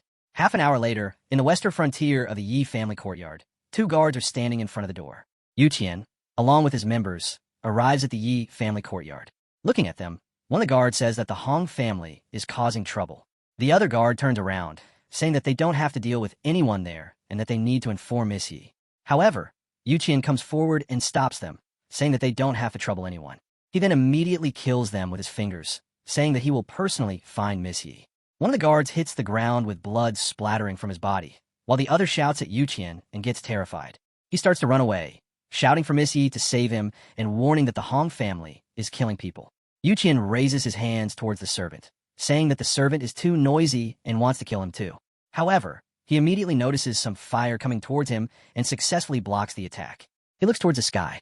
Miss Yi comes while holding her weapon and says that Yuqian has dared to come and kill in broad daylight. She accuses him of being lawless. Yuqian lands on the ground while the fight is all around them. He says that since he has made the first move, there's nothing more to discuss. He immediately starts a fight and attacks Miss Yi, informing the Yi family that anyone who defends her will be killed without mercy. The system notifies about the layered 7 kills, and also about the imbued melee weapon used by Miss Yi, which creates a blue mana. Yuqian smirks, making fun of her wording, and says that she shouldn't have said kill without mercy. He draws his sword and attacks Miss Yi. He comments that even after being seriously injured by him, Miss Yi still has courage, and that she's extraordinary. The system informs about the White Jade Sword, which is about level 90s, and its characteristics, including World Light, Piercing, and Illusion. Both of them are trying their best, and Yuqian says that unfortunately, Miss Yi has forgotten the pain after healing, so this time he has to give her a real lesson. Miss Yi flies over the sky due to the massive attack. She jumps to another spot, but all the Hong family members surround her. Yuqian orders them to attack her and let Miss Yi remember the consequences of defying him. A few of them raise their hands and fly in the sky, trying to jump over Miss Yi. Their goal is to make the Yi family disappear. The next moment, the second brother of the Long family, Long Eru, appears over them, creating a big loss around the Hong family members. Everyone shouts in surprise, wondering what's happening and who is doing it. Yuqian is also surprised, and one of his members asks if it's Long Eru. Lu Fan is monitoring everything from the rooftop with the help of his system, and smiles while seeing Long Eru attack the Hong family. Long Eru grabs the heads of 2 members and responds to Lu Fan, saying that he has taken his order. The fallen corpse of Long Eru are at level 98. The Hong family members point their weapons at Long Eru and inform Yuqian, asking what's going on. One of them asks if the Long family has a traitor. Yuqian is wondering at the presence of Long Eru and asks why he is standing with the Yi family. Lu Fan interrupts their talk, cheering himself up and saying that it's another success for him. He points at the system, which is informing him about the situation. When the Hong family notices him, one of his members asks about him. Miss Yi shouts, informing Lu Fan that Yuqian has sent her to deal with him. However, Lu Fan interrupts her, saying that she doesn't need to take any action to deal with him, and she doesn't even need to defend. The next moment, Yuqian swings his sword and creates a blue mana that surrounds Lu Fan. A number of swords point towards him as Yuqian uses Fearless 9 swords against him. Lu Fan says that no matter how many helpers she has, they can't save her Yi family. Yuqian commands his swords to kill Lu Fan, shouting that if he wants to die, he'll grant his wish. Lu Fan smirks and commands the Shadow Dragon King to go after the swords. The Shadow Dragon King appears and blocks the attack using the skill of Shadow Blade. The system informs him that the dragon protects Lu Fan from any danger. Seeing this, Yuqian is shocked and wonders how the Shadow Dragon has appeared out of nowhere. He thinks about whether it's really a dragon and asks if it's been there all along without anyone noticing. The system informs him that out of 9 swords, 3 Fearless 9 swords have been made. Lu Fan's face darkens as he says that he has to show Yuqian the strength he possesses. He mentions that Yuqian injured his senior sister, and today he will make him pay dearly for it. Lu Fan sits quietly on the rooftop, the shadow dragon looming silently behind him. He observes both the imposing dragon and the chaotic scene unfolding below with calm scrutiny. The system quietly notifies that shadow concealment is active, a skill allowing the dragon to appear or disappear at will, granting it unmatched stealth and surprise. Yuqian, meanwhile, is drenched in sweat, overwhelmed with fear and confusion. He had never encountered such a dragon, nor heard mention of one like it before. His mind races to comprehend the gravity of the threat he faces. Suddenly, he hears the desperate cries of his men begging for help. Turning toward the sound, he witnesses Long Eru leaping fiercely through the air, striking down his own men mercilessly. Long Eru appears almost possessed by rage, wanting his foes to perish without hesitation. The members of the Hong family yell at Long Eru to stop his reckless violence, but their pleas fall on deaf ears. One by one, Long Eru slashes through them, blood spraying and screams of agony filling the air as he targets their chests relentlessly. Lu Fan silently agrees to Miss Ye's request to let her handle the confrontation herself. The two move steadily toward Yuqian. Miss Ye grips her stick tightly, and an intense heat fills the surrounding air, crackling with fiery energy. Miss Ye declares to Yuqian that today will be the day he finally apologizes to the Yi family. The system indicates the activation of fire marks, with 7 strikes already stacked, enhancing damage by 7%. Yuqian, prepared for battle, summons his squad and surrounds himself with a blue aura that binds his warriors tightly. He taunts his opponent, confident that a single invisible dragon cannot hold him back. The battle begins as Miss Yi and Yuqian engage directly. Their squads clash in a fierce melee. Miss Yi employs her Ice Squad diffusion technique, which the system promptly highlights for its unique defensive and offensive properties. She manages to successfully block Yuqian's initial assault. Yuqian growls angrily, promising to demonstrate how easily he can shatter the supposed steel power of the dragon. The system alerts to the Sword Light Pierce's illusion skill triggering, an advanced technique paired with his legendary White Jade Sword, a rare and powerful weapon at level 90. Jade swords materialize around Yuqian, swirling protectively as he launches an attack directed precisely at Miss Yi, marking her as his target. Yuqian leaps into the air, while Miss Yi remains grounded, channeling all her strength to withstand the incoming strike. Lu Fan watches silently, analyzing every movement and energy fluctuation between the two combatants. The atmosphere crackles with overwhelming power as the system notes Yuqian's use of the Sword Light Pierce's illusion skill. Despite his full exertion, Yuqian finds himself unable to break through Miss Ye's formidable defenses. Confused and frustrated, he wonders why his skill fails, casting bewildered glances between Miss Yi and Lu Fan. Without warning, Lu Fan raises his hand, summoning the Shadow Dragon to reveal itself behind him. Lu Fan confronts Yuqian directly, commenting on the cleverness of Yuqian's tactics, but pointing out that none of his skills can affect Lu Fan's dragon pet. Lu Fan mocks Yuqian's abilities, and the system reminds that shadow concealment can negate power if detection or damage occurs. Lu Fan launches a fiery attack at Yuqian, who blocks it, though his patience begins to wear thin. Lu Fan shouts that Yuqian's skills are insufficient and warns him not to be overconfident. Yuqian retorts angrily, accusing Lu Fan of overstepping boundaries. In a furious exchange, Lu Fan demands if Yuqian truly believes Miss Yi has gone too far, reminding him that Yuqian used the Yi family's resources recklessly and left her gravely wounded without a second thought. He criticizes Yuqian's twisted logic, pointing out that it is only the Hong family that refuses to act with restraint. Yuqian's rage boils over, and at that moment, Miss Yi strikes with twice her normal power. She declares her attack as retribution for all the harm Yuqian has caused. Miss Ye's strike lands successfully, and Yuqian collapses, clutching his injured side in agony. He cries out, astonished that she could defeat him. Her eyes burning red with fury, Miss Yi proclaims that she is far from finished, that she wants Yuqian to die for his sins.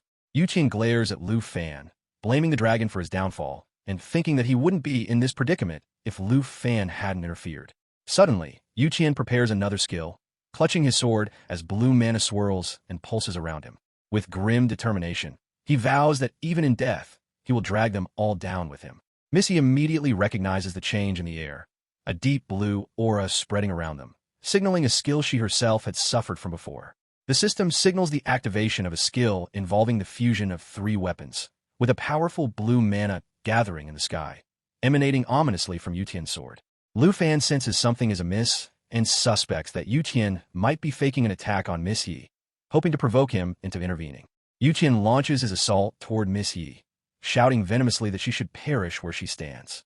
Despite the onslaught, Miss Yi steels herself, determined to defeat him alone. The system registers the Frost Sword Arise / technique, a skill of icy precision and devastating impact.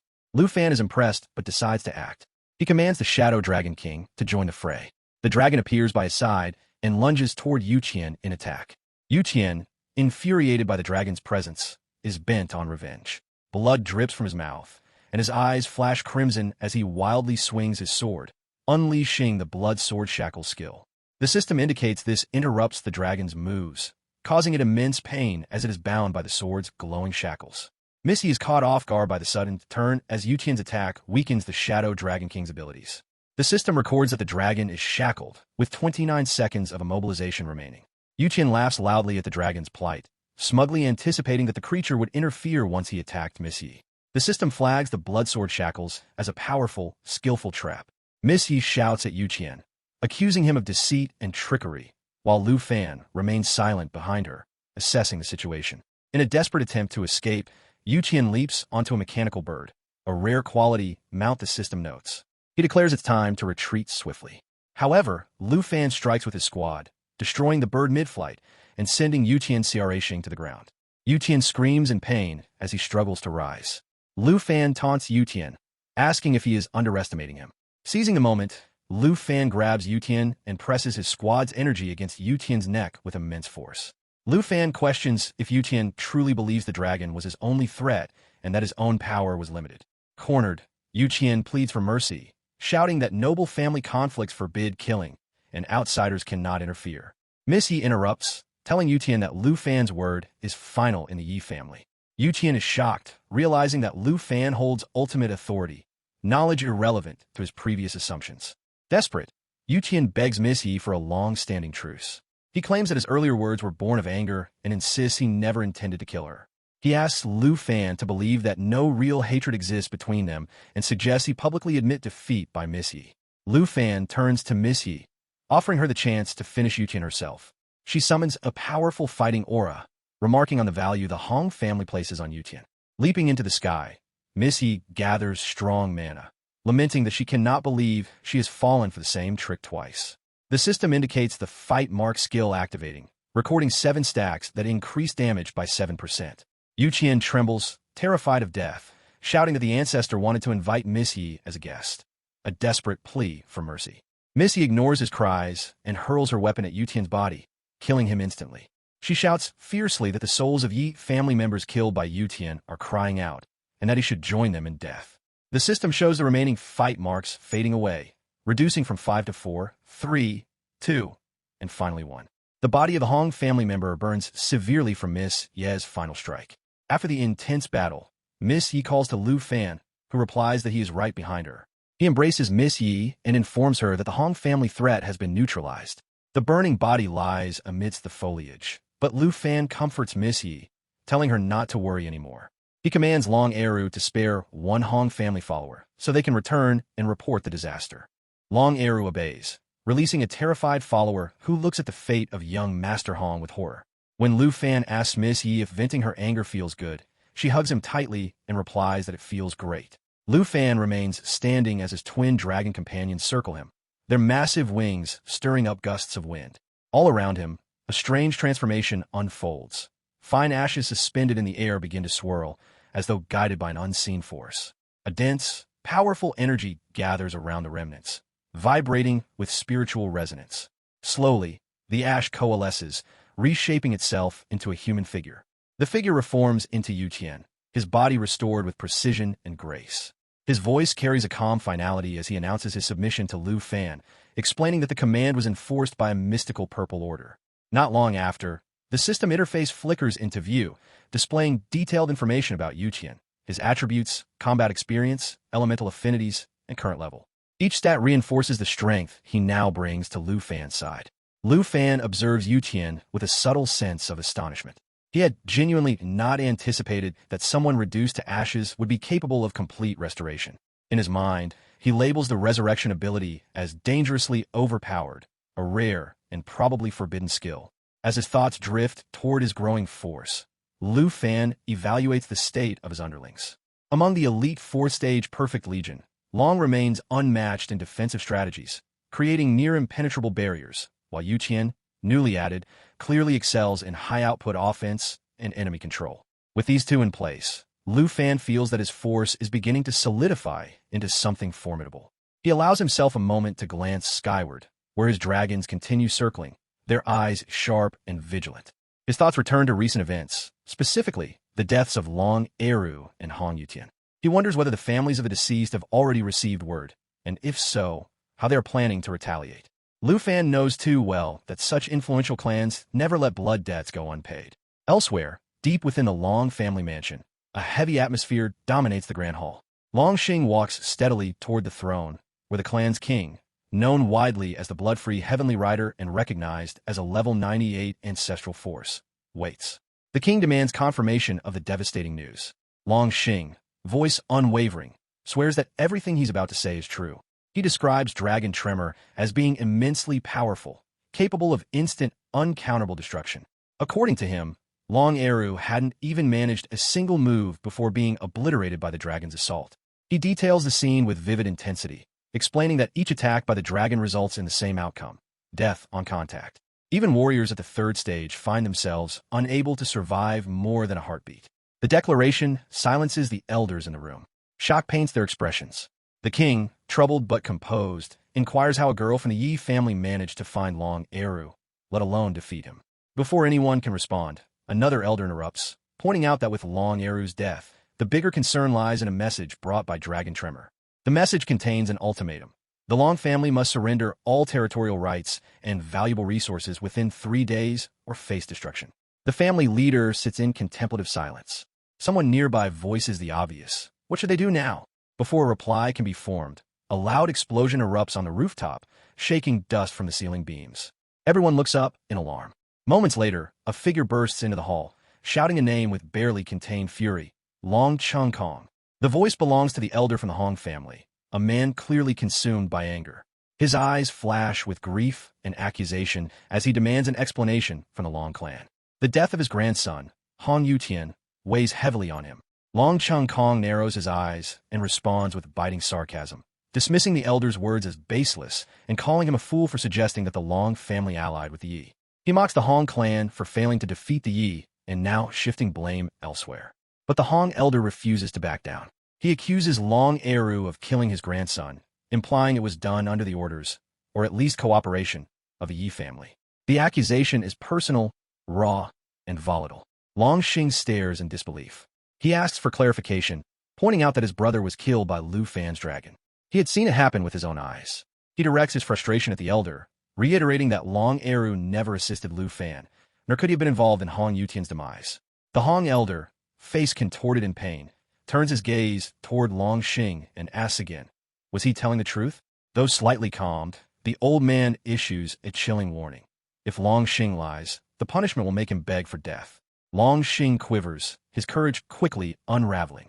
He instinctively shifts behind Long Chung Kong for protection. Chung Kong steps forward, asserting that while this may be a place of grieving, it is still the Long household, and no one should forget that. The Hong elder remains still but visibly furious. Long Chung Kong confirms Long Eru's death, and Long Xing silently agrees. The family leader then proposes another possibility. If someone saw Long Eru apparently aiding the Yi, then perhaps a necromancer had been involved, manipulating the corpse. That suggestion infuriates both elders. Their magical auras flare, dark and immense. Long Chung Kong continues, explaining that the Dragon Tamer had intentionally sent Long Xing back with the surrender message. This wasn't simply an act of cruelty, it was a strategy. The Hong elder reveals he received the same ultimatum. In rage, he slams his fist to the floor, sending stones scattering across the chamber. He questions how the Yi family gained such confidence in only 2 months. Long Chung Kong declares that arrogance will be their downfall, and that revenge is inevitable. Images of the dragon flash in Chung Kong's mind. His hand rises, conjuring fire. He explains to the room that the most dangerous element of the Yi family isn't a technique or artifact. It's the Dragon Tamer and his 2 pets. Long Xing outlines their strengths. One of the dragons moves like an assassin, silent and deadly, while the other overwhelms targets with brute strength. Together, they're nearly unstoppable. The Hong elder, now stroking his long white beard, muses that dragon tamers aren't invincible. If the dragons can be restrained, the tamer becomes vulnerable. Once the tamer falls, the dragons vanish back into their pet space. Still, he admits, the long dragon proves uniquely difficult to subdue. Long Chung Kong counters with a measure of reassurance.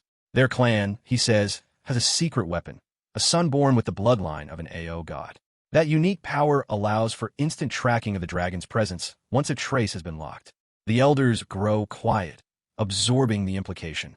The Hong elder raises his voice again, claiming the Yi family must have more than one trump card if they are bold enough to provoke 2 ancestral clans. Chung Kong interrupts. There's no need for more speculation. The Yi family must be reminded of their place. The strength of the Long and Hong legacies will not be toppled by a lone dragon tamer. Chung Kong closes his eyes for a moment and reveals that he once considered recruiting Lu Fan into the Hong family.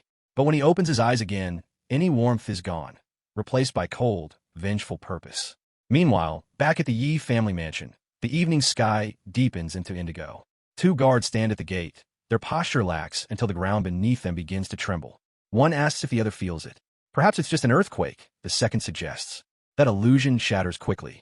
A crow flies overhead, cawing as dust clouds rise. Emerging from the haze is a terrifying sight. A pack of blood-eyed wolves, their snarls echoing like war drums. The guards snap to attention. These aren't random beasts. They recognize it as the beginning of a beast tide. The horde moves as one, their primal instincts unified, their roars growing louder. The guards exchange a grim look. There's no time for hesitation. They must alert the Yi family. War has arrived. The present moment unfolds in a richly aromatic setting, where fragrant rice and sizzling spicy dishes fill the air. Lu Fan and the young lady take their seats to enjoy the meal, but a subtle vibration beneath the floor causes Lu Fan to narrow his gaze. He quietly asks whether it might be an earthquake, his voice laced with concern. The young lady turns sharply toward him, her expression tightening as she listens. Before she can offer an answer, a faint sound draws her attention. An employee steps into the room, worry etched on his face. He leans in and whispers urgently that trouble is looming. The beast tide is making its move. The young lady's eyes widen in alarm as she leans closer to Lu Fan, barely audibly repeating the words beast tide. Lu Fan meets her eyes, nodding firmly. He states that they must go outside to see what's happening. As the scene shifts to the exterior of the Yi clan's villa, members of the family are seen preparing for battle, swords in hand, standing firm to defend their home. In the fading light, a horde of wild wolves emerges, their eyes aglow with an ominous red hue. Tension grips the air like a drawn bowstring. Standing above them is an old man, hovering mid-air beside a majestic sky dragon. His face is twisted with rage as he bellows at the defenders. He demands to know how they dare to kill Shinger while still expecting the Hong clan submission within 3 days. The old man's anger pours out as he accuses them of betrayal, reminding them that the Long and Yi families once shared bonds of kinship. Now, they have taken the life of someone from the Long bloodline, and the Yi clan remains unapologetic. He declares that they've brought this calamity upon themselves. Clad in iron armor and riding the sky dragon, the old man extends his hand toward the Yi family and issues a chilling command. The Yi manor must be leveled, and no one is to be spared. At his words, the wolves lunge forward, launching an attack. The Yi guards react with resolve, shouting that they must charge and defend the manor. As the wolves strike from the front, red mana begins to fall from above, raining down upon the defenders. The guards brace themselves, aware that they are being surrounded on all sides. One guard yells that the enemy has encircled them. Another cries out in desperation, stating that real danger is upon them and that they are at a loss. The lead guard, desperate to survive, steels himself against the incoming red mana. As it descends, it crashes against a glowing blue shield that protects the Yi family. Both the attacking wolves and the red mana slam into this barrier, which astonishingly holds strong against the fierce assault. The sight of the unyielding shield enrages both the Long and Hong family leaders. The old man shouts in disbelief, claiming that even legendary defense scrolls shouldn't be able to withstand such a powerful attack. He wonders aloud what kind of mysterious power the Yi clan is using to nullify the assault. Another voice from the enemy side murmurs in astonishment that they hadn't expected the Yi family to still possess such formidable trump cards. At that moment, Lu Fan appears at the front lines alongside Xiao Fai and Miss Yi. A system notification informs them that the Eternal War Barrier has been activated, creating a zone of protection. Lu Fan observes that this display is still not enough to awaken their enemies to reality. Despite undergoing 4-state transitions, he notes that today's musketeers are still overconfident. Yet the Hong and Long clans appear to ignore him completely. Miss Yi yells in frustration, pointing out that the two clans are joining forces against the Yi manor. Long Chong Kong remains briefly silent, staring at them before making a bold statement, that if anyone here is a dragon, it is him. Lu Fan agrees, calmly replying that Long Chong Kong may be the only dragon he sees, but the comment is laced with irony. Miss Yi interjects, reminding Long Chong Kong to adjust his tone. She asserts that Lu Fan now stands at the pinnacle of the Yi clan, and that his authority is beyond dispute. This provocation fuels Long Chong Kong's fury. He scoffs, accusing them of arrogance, questioning how they dare to act so high and mighty with only a few dragons on their side. He vows that the unified forces of the Long and Hong clans will demonstrate the overwhelming might of a million-strong, noble alliance. Lu Fan remains composed, even smiling slightly. He dismisses their reliance on numbers, calling it absurd to think a beast wave and a few artificial state transfers could crush the Yi clan. He finds their behavior laughable. Miss Yi, visibly furious, narrows her eyes at the Long clan ancestors, her anger simmering. At Lu Fan's command, his dragons step forward, responding to his call. The sheer number of dragons that gather behind him leaves the Long family speechless. Long Chong-Kong's voice trembles as he asks how Lu Fan could have so many dragons under his control. The old man, visibly unsettled, nervously laughs and insists it is impossible to find genuine dragons in this world. It should be harder than reaching the heavens. And yet, Lu Fan stands before them, surrounded by dragons he treats as pets. A new system notification reveals a process called natural assimilation, through which mana released by the small dragons born from his companions enhances their strength. Long Chong-Kong begins to wonder if he, too, might one day summon dragons of his own, while the old man grows increasingly anxious, questioning how deeply Lu Fan's powers remain hidden. Lu Fan, still calm, gives a low whistle and states that there's no need to rush. Something even more shocking is on the way. Missy beams beside him, clearly moved by his confidence. He then calls forth his underlings, Long, Eru, and Yuqian, who emerge in front of the crowd.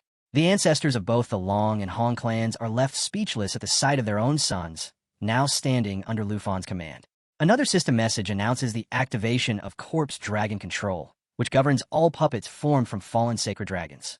The old man reflects grimly on Lu Fan's army, admitting inwardly that even a single puppet from his side could overwhelm an entire noble clan. He remembers how the fall of the Taisher kingdom came about, and all because of Lu Fan. Long Chong-Kong begins to despair, wondering whether they have already lost this battle, especially since their wolves are now trembling with fear. A yellow light envelopes Lu Fan, and he declares that he wants to test how long their noble elite can withstand his wrath before being destroyed. His eyes glow yellow, flames circling him, and then, before their very eyes, he undergoes a dramatic transformation, becoming a massive yellow dragon. The Long family ancestors are dumbfounded, unable to believe that Lu Fan not only commands dragons, but can transform into one himself. His strength now appears unimaginably vast. Lu Fan then instructs Xiaofi to create a jade mirror clone. Obediently, Xiaofi performs the technique, and an eerie aura blankets the battlefield. A system notification signals the clone's activation. The yellow dragon splits into multiple identical dragons, and Lu Fan proclaims that he has never feared being outnumbered. The old man is overcome by doubt, questioning whether launching the attack on the Yi clan was a critical mistake. Lu Fan, determined, shouts that he cannot allow any of them to survive. Another system message announces the activation of dragon language replication. His dragon pets are now being copied. One of the yellow dragons then breathes white flames in a devastating blast. The system recognizes the move as the lava burst technique, spreading fire rapidly across the battlefield. In defense, the old man constructs an energy shield, cables of energy weaving through the sky. Long Chong-Kong attempts to cover himself with his wings, but the fire closes in. The system now declares the activation of the Roaring Thunder technique, sending lightning bolts crashing into the targeted zone. In the next breath, yet another ability is deployed, Falling Stars, causing a rain of starlight from a constellation-like field above. Panic grips the old man, who now believes he's living through a nightmare. Fear tightens around his chest as he comes to understand that against Lu Fan, there might be no escape. The system sends a new notification, informing everyone that the dragons have begun utilizing a powerful new technique called Starfall, which unleashes ancient, unsealed dragon language magic. High above, the dragons soar through the skies as chaos erupts below. Clan members scream for help, scattering in panic, desperate to escape the destructive might raining from the heavens. Alongside this, the dragons continue their use of the devastating lava burst technique. One of the dragons flaps its mighty wings, triggering a massive explosion that rocks the battlefield, engulfing the ground in roaring flames. Amid the carnage, the ancestors of the Hong and Long families shout over the chaos, exchanging panicked words as they struggle to shield themselves from the fire with enchanted protective cards. The old man, barely holding his ground, admits that he's still restraining himself, but warns that if they fail to eliminate Lu Fan now, both the Hong and Long clans face total annihilation. He questions the value of guarding against one another at such a dire moment. Long Chong-Kong agrees reluctantly, stating that the old man's Curse Master abilities far exceed Lu Fan's, and that now is the time to fight side by side. With desperation pushing them into alliance, they form an agreement.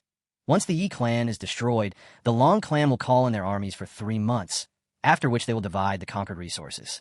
Their determination to kill Lu Fan solidifies as they shake hands, metaphorically and literally, on this grim pact.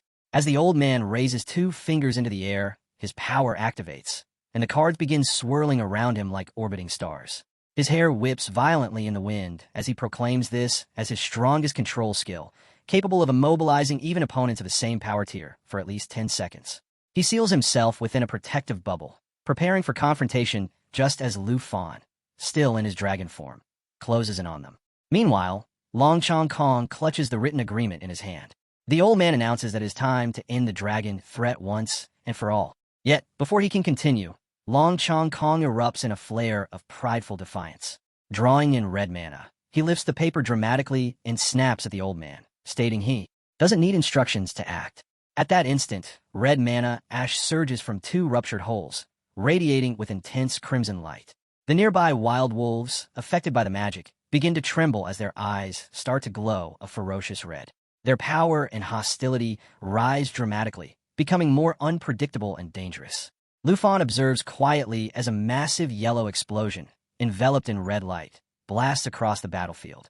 The hole at the center of the blast expands in a spiraling motion, threatening to consume everything nearby. Amid this growing destruction, Missy becomes increasingly anxious. She calls out Lu Fan's name, her voice laced with fear, pleading for his help.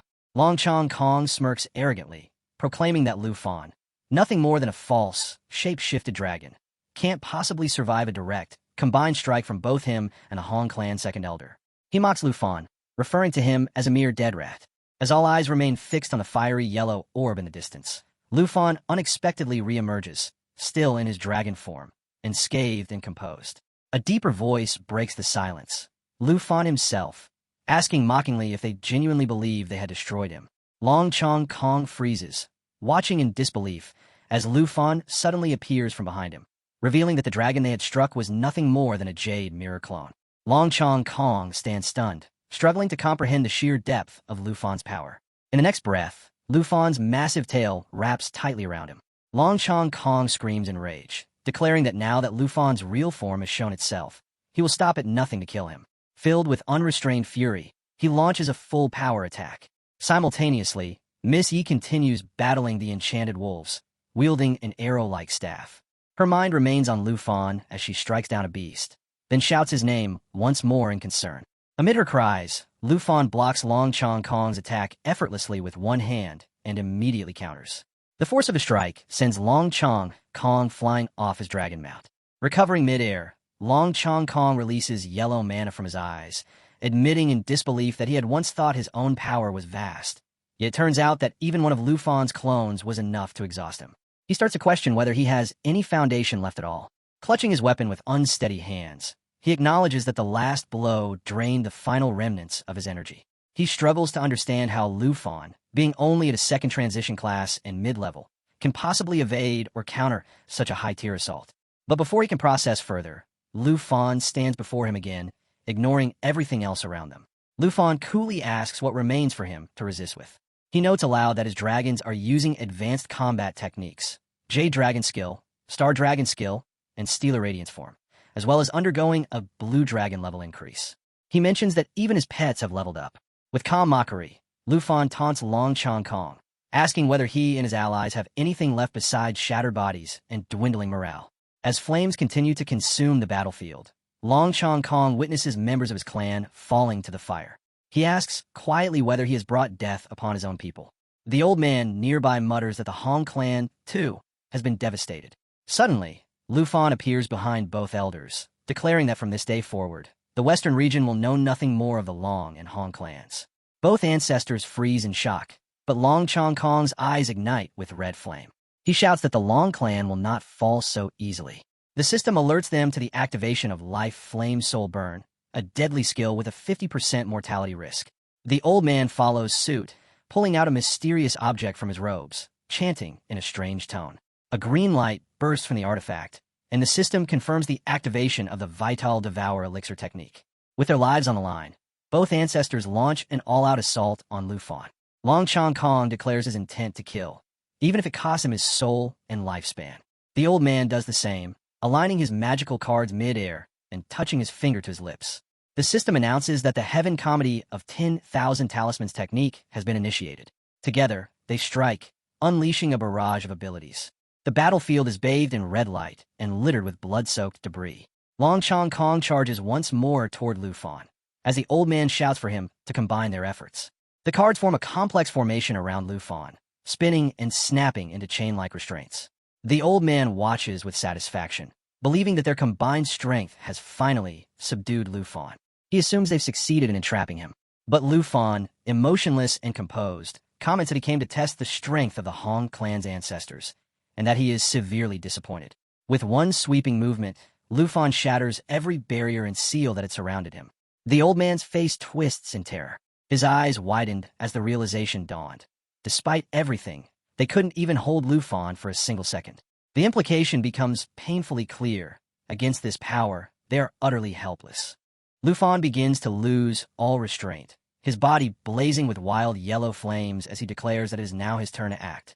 The system sends a notification, announcing that Lu Fan has activated the dragon language replication technique. Across the battlefield, the old man instantly shields himself with his enchanted cards, recognizing the danger in Lu Fan's rising aura and knowing this moment could seal their fate. The system notifies again, this time revealing that the old man has cast the Mystic Talisman Spirit Shield, one of the legendary 12 elemental talismans. Yet even that seems insufficient. The yellow dragon's eyes lose all color, turning white as he calmly remarks that they must endure this strike no matter what. In the next instant, a torrent of flame bursts from the dragon's mouth, a tidal wave of fire hurtling straight toward the old man, who lets out a shriek of agony. The system confirms that Lu Fan's dragon is unleashing the lava burst technique. Flames engulf the old man completely, overwhelming even the cards meant to protect him. His defenses falter.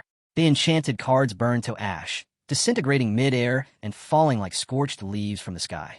Moments later, both the old man and his broken cards crash to the ground. Lu Fan, satisfied, reverts to his human form, stepping forward with measured calm. Approaching the injured Long clan ancestors, Lu Fan hears one of them groan that their allies in the battle is slipping from their grasp. The old man beside him struggles to stay upright, body trembling from accumulated injuries. Lu Fan smiles darkly and informs them that he has already sent someone to deliver a final message. They can either bring forth the resource transfer agreement or face total annihilation. It's clear they've chosen destruction. With a serious expression, Lu Fan remarks that their dire situation is of their own making. Whatever pleas or explanations they have left, he suggests they make them in the afterlife. Long Chong Kong, wounded and exhausted, warns Lu Fan that while he may not fear the Long clan, the forces standing behind them are powerful beyond his comprehension. The old man raises a trembling finger and declares that both their clans are backed by the Ark clan, a formidable Class A faction whose level 100 elites could crush him without effort. Lu Fan, completely unbothered, nonchalantly cleans his ear with his pinky finger and sarcastically asks if they are done issuing threats.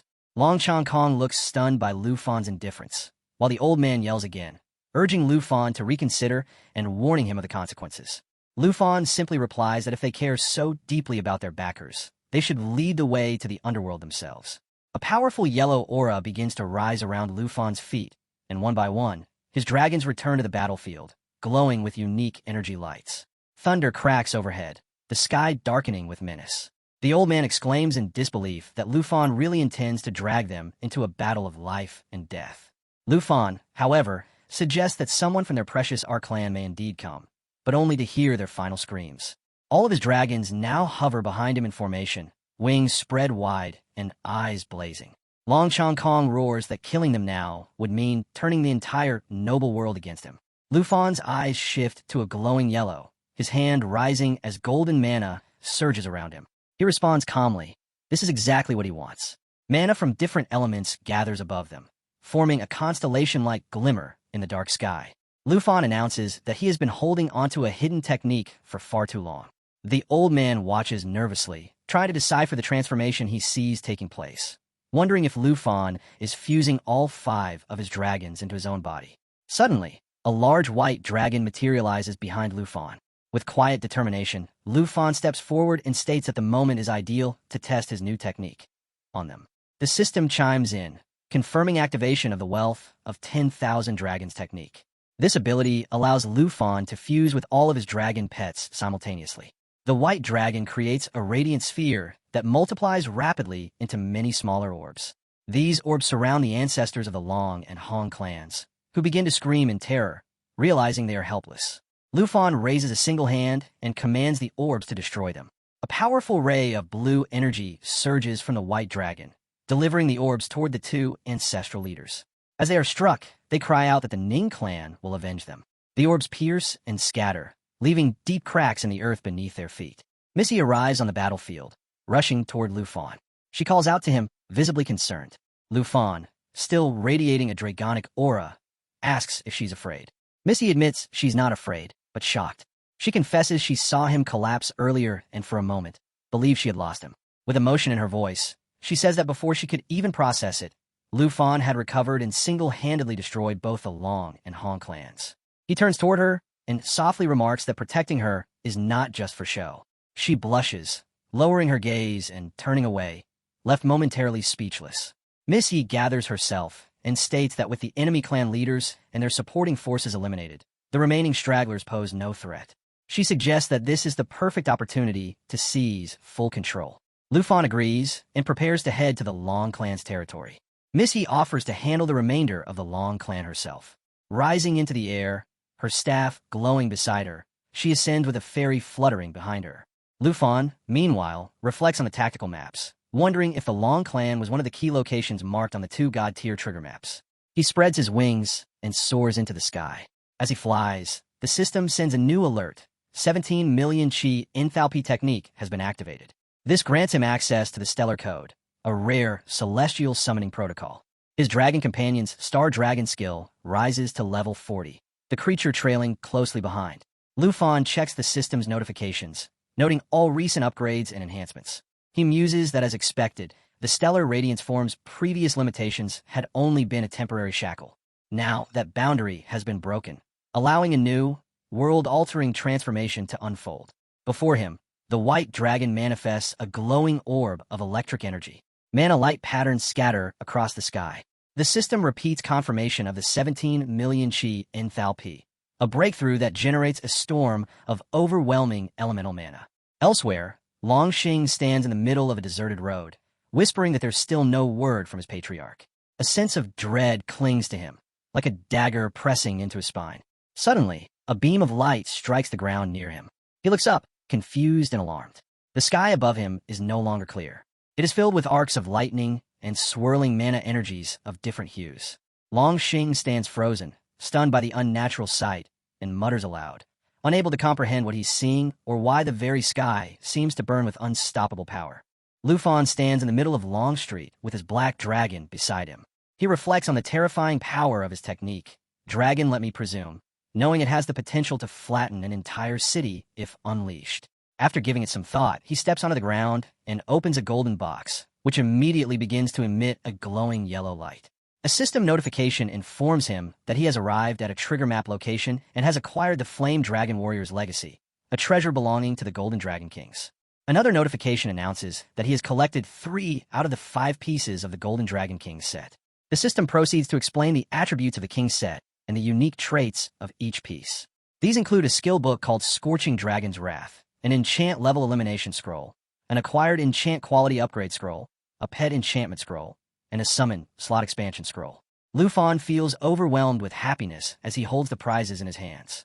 He remarks that he had been concerned about his pet slots being full, but the scroll now allows him to hatch another dragon pet. The pet enchantment scroll, he adds, enables his Shadow Dragon King to gain a new ability.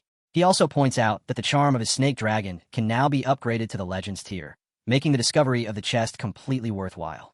With everything in place, Lufan prepares to take off with his pet dragon. They rise into the sky, and Lufan declares that it is time for his return to his senior. The scene shifts to the Hong clan, where clan members are gathering and holding various boxes. Suddenly, a man calls out loudly, startling Missy. He runs up, clutches her legs, and bows with desperation. He tells her that although the Hong clan's reputation has dropped significantly, they still have around 500 to 600 brothers and a number of resource points. He introduces himself as Hong Xinghang and explains that he used to manage the outer hall. He offers to integrate the remaining assets for Miss Yi. Speaking with extreme humility, he pledges his absolute loyalty to the Yi clan and insists that he has no intention of going down with the declining Hong clan.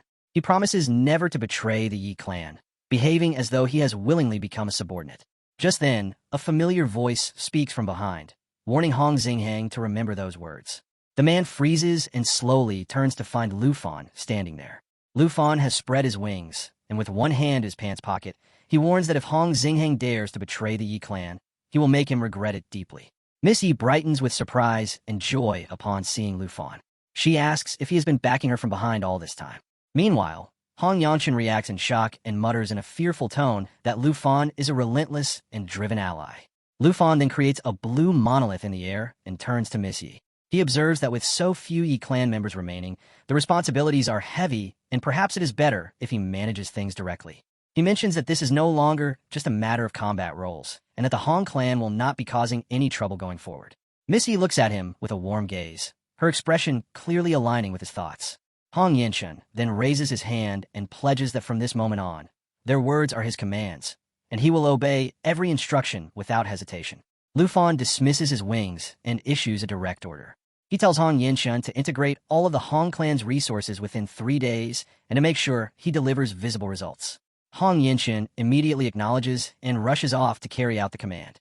Miss Yi watches with a soft smile and then asks Lu Fan whether the Long clan situation has been resolved. Lu Fan rubs his hand and reflects briefly, guessing that everything there has already been taken care of due to the destruction left behind. Miss Yi then turns and invites Lu Fan to come with her, saying that she has something she wishes to show him. Lu Fan looks curious but follows her. She takes out a set of documents, and he is stunned as she explains that he can now take over management of all 3 clans. She tells him that she had planned ahead. If they were to win, she would integrate the clan's resources and pass them over to him. Lu Fan appears grateful but politely declines. He says that he is not interested in running a clan, as his goal was to help her, not to benefit from her clan situation. Miss Yi smiles gently and assures him that while she can handle things for now, he is welcome to take control whenever he chooses. Lu Fan looks away and places a hand behind his head, remarking that this is her gift to him. Miss Yi shyly asks if he has ever thought that she might also want to give herself to him. She moves closer as she speaks. Lu Fan turns red and nervously tries to avoid the topic, claiming that he has never thought about it in that way. She softly places the documents against his chest and says she is only joking. She explains that the documents contain secrets and information on resources. He is free to pick anything that suits his interests. Lu Fan flips through the documents and starts wondering if one of them might reveal the final combined trigger map leading to their current location. He pulls out one of the papers and shows it to Miss Yi, asking if she wants to go there. Miss Yi appears surprised when she sees the image. She identifies it as the Flying Immortal Ancient Shrine. The following day, the scene changes again. Lu Fan and Miss Yi are flying through the sky. She asks him if he is sure about the destination, reminding him that the shrine allows only 1 entry per person, regardless of their level. He will only be able to gain 1 level by entering, which might not be worth the trip at this moment. Lu Fan glances sideways at her while flying and remarks that while the shrine will return eventually, he knows he will lose sleep if he does not explore it now that he has seen it. They land at the shrine's entrance, where a group of members steps forward to warmly welcome them. Many begin to boast and show off their loyalty. Missy tells them that formalities are unnecessary. She adds that loyalty to the Yi clan will be rewarded, while betrayal will be punished without mercy. To her surprise, the group nods in full agreement. Lu Fan steps forward and leads the way up the stone steps. Missy stops short of the entrance, telling Lu Fan that she has already entered the shrine once before and therefore cannot accompany him. With an affectionate gaze, she assures him that she will wait right outside until he returns. Lu Fan pauses at the threshold and looks back at her. He nods in agreement, then enters the ancient shrine. A system message rings out, informing him that he has arrived at the application zone. Inside, he finds a large training dummy standing ahead of him. Lu Fan looks around the space and quietly wonders if this is truly his destination. He begins thinking about taking a dragon egg, pondering what lies ahead in this mysterious realm. As soon as the hero sat before the poisoned dragon egg, a familiar thrill stirred in his chest. He thought, it has been far too long since I last encountered a dragon egg, not since the time with Bao. The moment he secured the egg, he respectfully expressed his gratitude. Thank you for the senior's blessing. I promise to have the Huang family send people to repair the old shrine properly once I return. When he noticed the book he had been holding, he chuckled to himself, realizing, I had been so absorbed in the dragon egg that I completely forgot about it. He examined it closely and identified it as an explorer's notebook, a high-quality item once belonging to a wilderness explorer. As he flipped through its pages, he observed signs of wear and damage which clearly indicated that the original owner had ventured through extremely dangerous territories. The notebook was filled with tiny, faded handwriting, still legible despite its age, and within it, the author described witnessing a colossal dragon deep within fallen Dragon Valley. The book recounted a tale from the Dragon Kingdom calendar, year 589 on January 30th. 3 adventurers had stumbled upon an injured giant dragon. Though one of their teammates had fallen, the survivors felt hopeful that his sacrifice was not in vain, believing they could tame the wounded dragon and bring the other dragon's corpse back for rare and valuable materials. The narrator of the notebook described preparing a taming scroll, convinced that their strength as 4th-tier masters would be enough, but when the dragon roared, their illusion shattered. The sound stunned them and forced them to cling to hanging vines as poison gas erupted violently around them. In panic, the narrator fled and watched helplessly as the others screamed for help and dissolved in the spreading poison. The survivor, coughing and corroding from the toxins, confessed to abandoning his comrades in a desperate attempt to live and use his last moments to write one final warning. He urged readers never to enter fallen Dragon Valley and never to awaken the slumbering dragon at its depths which rivaled the god. Finishing the last words, the hero muttered to himself that the dragon had remained hidden for a long time and named it the devoured demon dragon abyssal. Holding the notebook, he suddenly remembered something important, a quest item, the seed of the flying dragon divine wood. After the flying dragon divine wood was overrun by the minions of the devoured demon dragon, he had received a hidden quest back in the flying dragon mausoleum. At that time, he had neither the clues nor the power to complete it, but now it felt entirely within reach. As he rolled a gadget that spread fire, he recalled that he had obtained a summon slot expansion scroll, which meant, I can now tame a dragon companion directly. Behind him, 4 colorful summoning circles rotated with faint light. From within these circles, several dragons emerged. As he stood before the poison dragon egg, he announced, a new companion has arrived. Using the scroll, a screen appeared showing each dragon's name and level. The sky dragon called the others over, and the hero, Lu Fan, remarked that the new member, the little poison dragon, would soon join them. All the dragons gathered excitedly near the egg. Lu Fan then turned to 2 of his dragons and told Xiaoya and vowed not to bully their new sibling later. The moment the egg began to glow with a strange writing technique, green fluid leaked out, prompting Lu Fan to notice something odd. Unlike typical hatchlings, this one released only poison gas without emerging from the shell, and the Xiaoya nearby began to struggle to breathe. When the egg finally cracked, Lu Fan noticed the taming had succeeded as the contact slot updated with the dragon's details. The screen displayed its level, strength, agility, spirit, and stamina. Lu Fan frowned slightly, noting that while most of the stats were average, the spirit stat stood out, though it still fell short by about 1,394 points for what he expected. He kept reading, then muttered in awe about the dragon's passive abilities. Upon receiving lethal damage, it will disintegrate and revive automatically, he read, and anyone who touches it will be infected with toxins. He thought, the passive is extraordinary. Unlike other dragons that relied on healing and had high recovery rates, this one doesn't need recovery at all. It simply resurrects. Right at that moment, the bow cracked the remaining shell, and a green-type dragon burst out. Lu Fan quickly called out to Bao, telling him it wasn't his prey. The green dragon, startled, darted away while the rest of the dragons and Lu Fan watched it closely. He noted that the creature sounded like a squeaking mouse and seemed incredibly timid. Surprisingly, the Bao approached the hatchling with gentleness, caught up to it, and said, "Got you," to which the poison dragon responded with a soft, almost adorable sound. Lu Fan stepped forward and picked it up carefully. He noted how unusual it was, its body resembling a slimy substance, and his hand was covered in green fluid. He calmly thought to himself that thanks to his bloodline affinity class feature, he was immune to its poison. The other dragons looked puzzled, but Lu Fan was unfazed. He looked at the small creature and said that since its cry was so unique, he would name it Xiaoji. He advised the dragon to eat the eggshell for nourishment so it could grow properly and healthy. He found it unexpected that the poison dragon was so shy and concluded it had some kind of social anxiety. He handed Xiaoji over to another dragon and said, "Xiao Fei, please take care of her and make sure she eats properly." Watching the two, Lu Fan thought that despite their different types, Xiaoji and Xiao Fei looked very similar and would surely become close friends. Xiaoji had the rare ability to absorb and collect different poisons, stack toxins, and seemed to have no limit on her capacity, which gave her enormous future potential. Lu Fan smiled to himself and declared that this was perfect because Fallen Dragon Valley was filled with poison. In 3 days, when they finally departed, it would be Xiaoji's time to shine. The scene began with Lu Fan sitting among all his dragons, calmly reflecting on the past 3 days spent in the flying immortal ancient shrine.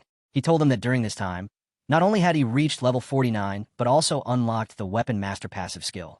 The weapon style he acquired specialized in forward-type weapons that improved accuracy and reduced enemy dodge chances. He glanced at Xiaoji, who had gained experience even faster due to her lower level and had now advanced to level 13.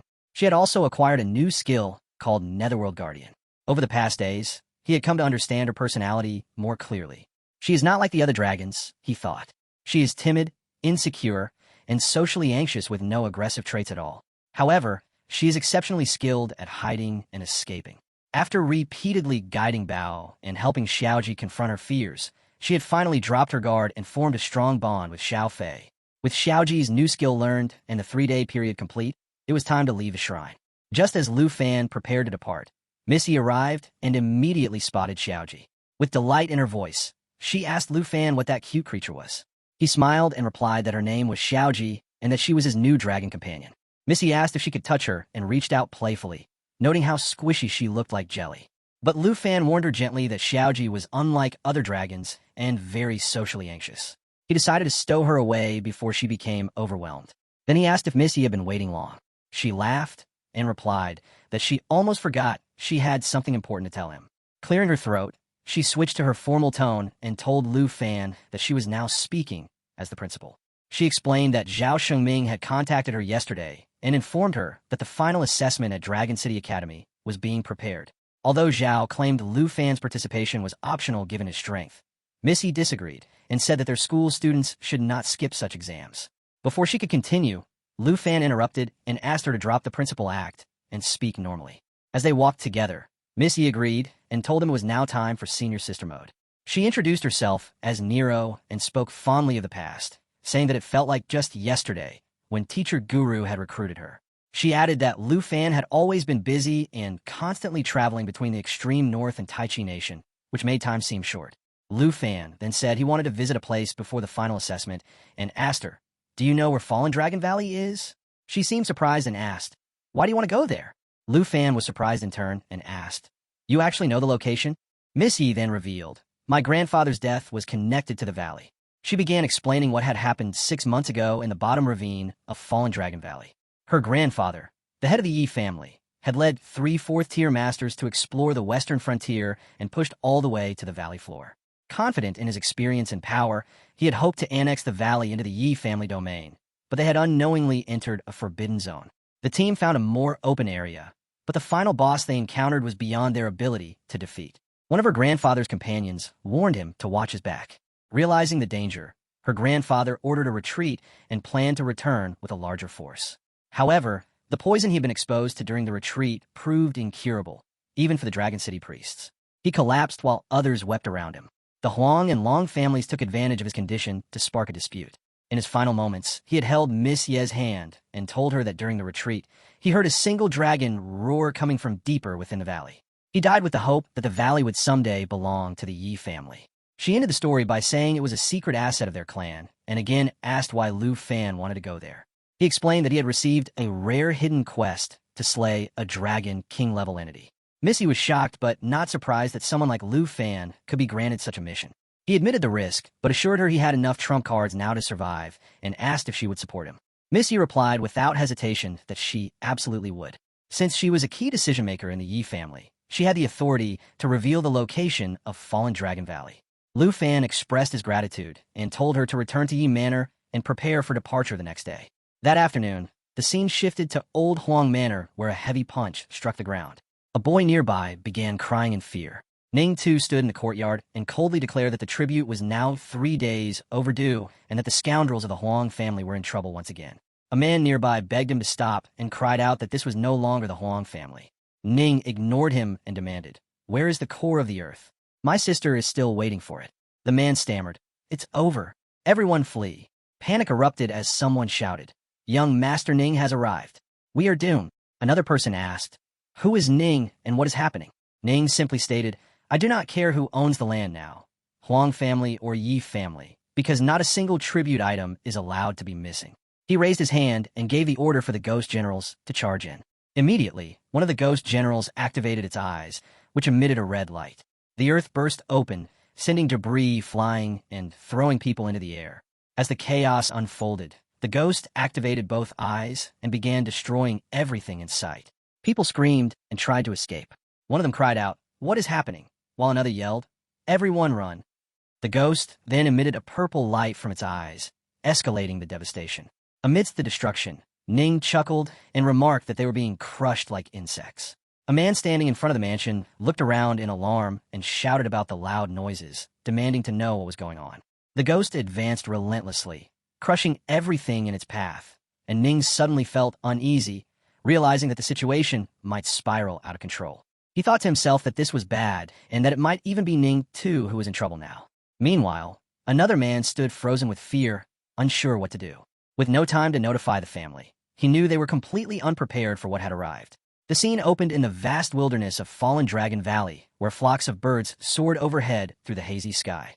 Lu Fan moved forward with steady steps while glancing at the translucent screen before him and thought to himself, "I have finally found the right place based on the coordinates provided by my senior sister."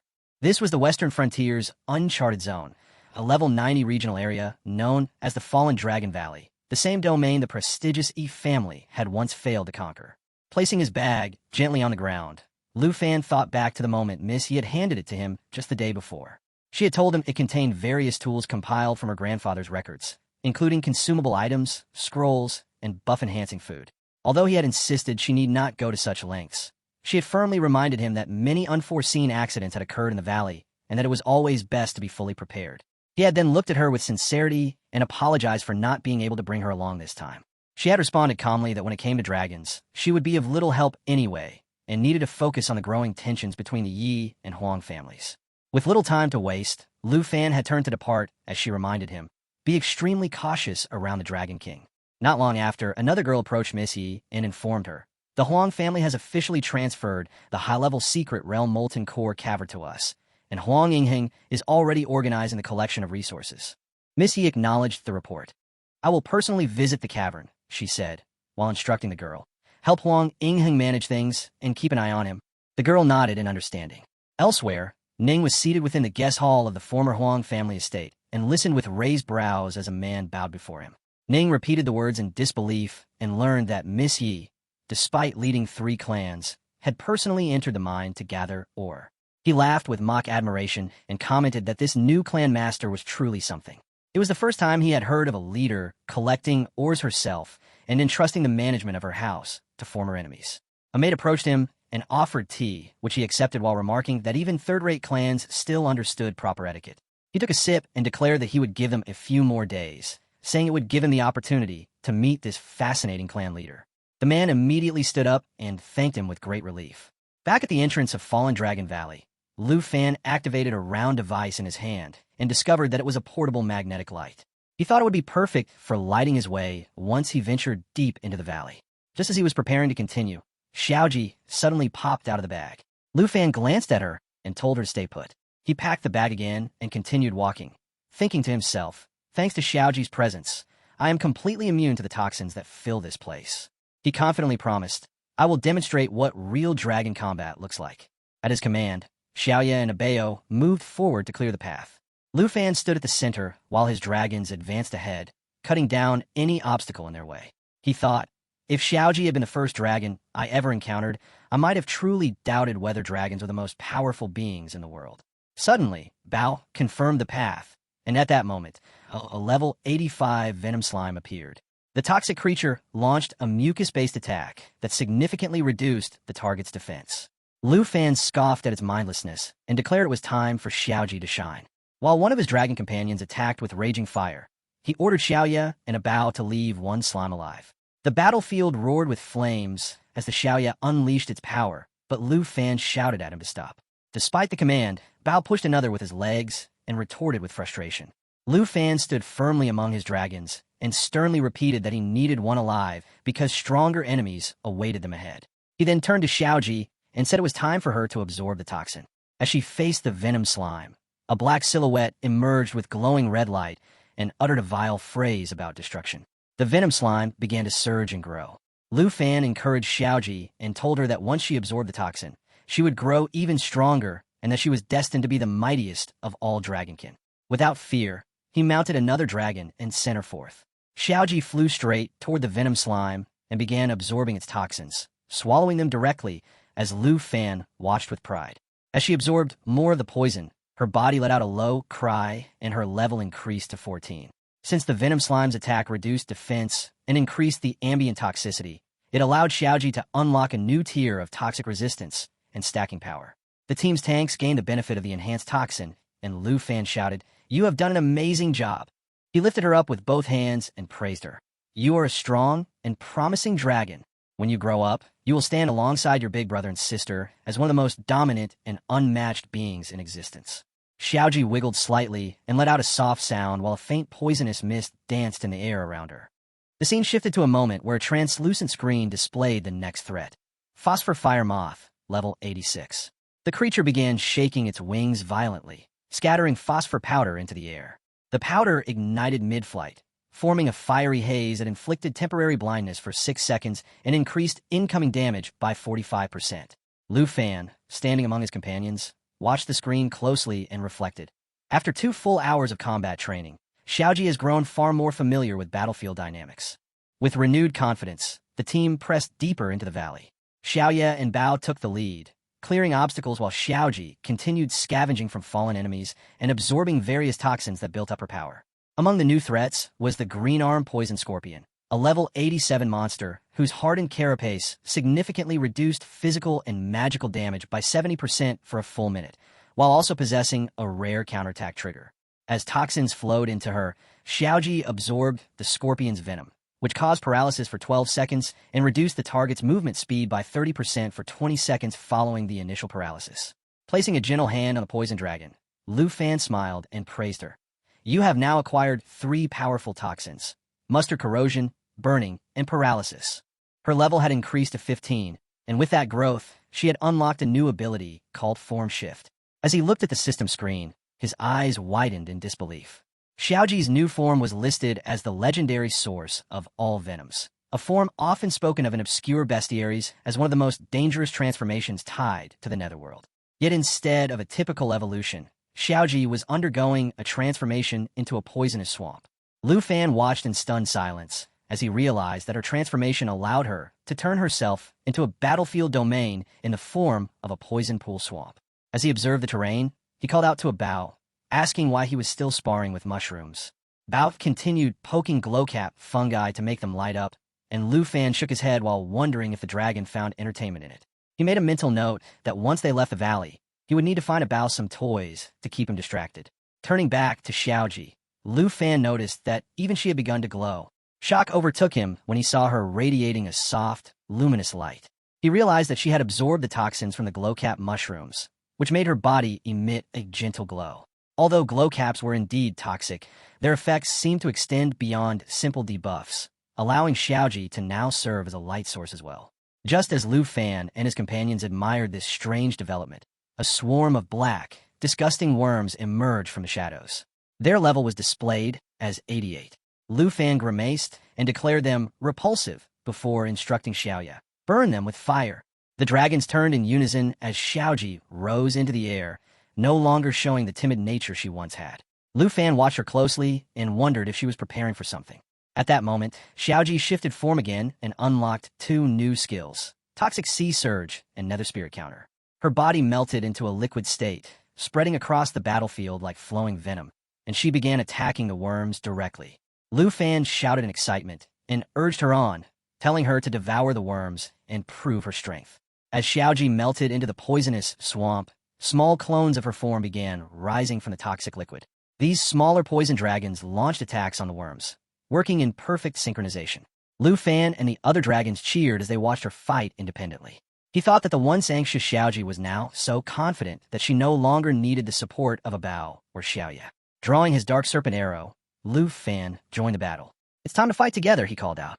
Charging his serpent shadow arrow, he pulled the string back. The Bao, after being charged for 3 seconds, could release an attack that increased damage output by 500%. As they fought through wave after wave of enemies, Lu Fan continued charging. 1 second passed. He called out to Xiaoya, who was caught in the fire. 2 seconds passed. He warned a Bao, and by the 3rd second, he reminded everyone, "Leave at least 1 worm alive for Xiaoji."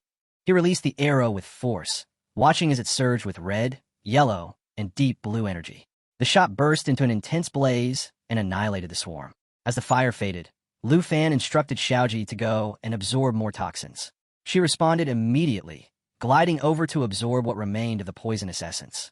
Lu Fan stood watching her and said it was truly eye-opening. He had expected Xiaoji to remain shy and hesitant, but instead she had embraced her new form with ease and adapted far beyond his expectations. Cutting the resistance from his bowstring, he called all his dragons to gather, informing them that he had found a deeper cave ahead. He pressed a round device that activated a light and told Xiaoye to remain alert for any sudden danger. She nodded and replied that she was ready. As the group advanced into the cave's depths, Lu Fan looked around and muttered that they were finally approaching the very bottom of Fallen Dragon Valley, the place grandfather Yi Wuxian had once described in grave detail. Their path opened into a vast hollow chamber where a massive tree stood, its bark twisted and ancient. Covering every branch and root were thousands of red eyes. It was none other than the Venom Devil Vine, a towering threat recorded at level 100. The scene opens as the hero walks toward the massive roots. He pushes them aside slightly and steps into the narrow passage. At once he orders Xiao Yi to cast Perception. She raises her hand forward and channels all her energy, and a screen appears showing Perception. The black dragon can detect every enemy in stealth or camouflage, and actively using this skill reveals all hidden or disguised enemies nearby. As she completes the spell, the hero thinks to himself that these are not mere plant roots, but the tentacles of a monster stretching outward. He calls it perfect and commands the group to ignite the roots, for they will lead directly to the core. The screen then displays current dragon Qi, Black Dragon 2. Xiao Yi advances and unleashes fire everywhere. And another screen shows Lava Flame, which continuously spews fire forward, dealing damage while healing itself. The roots catch fire rapidly, and the hero runs along the burning path, shouting for the others to chase. While chasing, he reflects that the source of these poisonous vines must be the same force that afflicted Elder Yi Wuxian. As the group descends to the bottom of Fallen Dragon Valley, the hero's eyes widen when he realizes the truth. Before them rises the 10,000 Venom Devil Vine, a level 100 tree monster covered in venomous tendrils. The hero steps forward in awe and declares that this is the first level 100 bosses they have ever encountered. The screen introduces Vine Whiplash, which lashes at its target with moving vines and adds a bleeding effect. The hero watches the roots thrash wildly and remarks that the monster is losing patience. He commands his allies to open fire and rip the tree demon from its foundation. Immediately, several system messages flash across the screen. Guardian Flow grants a protective shield, reducing damage and blocking debuffs, while Emerald Dragon Bloodline doubles all skill effect for Dragon Race and blood-related beings. Another screen reveals Mature Assimilation, Nature Assimilation, Dragonborn Flute, Summon Twin Fallen Corpse, Holy Dragon, and Flying Dragon King, whose level equals that of the user. Additional screens follow, showing Shadow Dragon King Contract, Summon Shadow Dragon King, Blackblade, and more. The dragons and fallen companions roar together.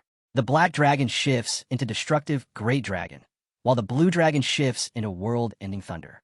Another system notice explains Thunder's favor, which doubles the strength of blue dragon spells and forms a thunder barrier around targets, dealing damage to enemies who enter. Meanwhile, the 10,000 Venom Devil Vine activates its skill Venom Breeding, which adds toxins to every strike, planting seeds inside its victims that absorb life force. The hero quickly warns Xiao Yi to burn the seeds before they grow. At once the black dragon roars and breathes a torrent of fire. The screen shows lava burst, which floods the battlefield with magma, trapping enemies in continuous damage. The tree begins to burn fully. A new notification declares Dragon Language Unsealed, which replaces Dragon Breath with Dragon Language Magic, unlocking devastating forbidden spells, including Doomsday Fall. The hero's eyes widen in disbelief as he calls upon his allies, including the Fallen Corpse, Holy Dragon, and Shadow Dragon. The black dragon shields itself while unleashing Shadow Assault, teleporting behind the enemy to strike weak points with massive strength.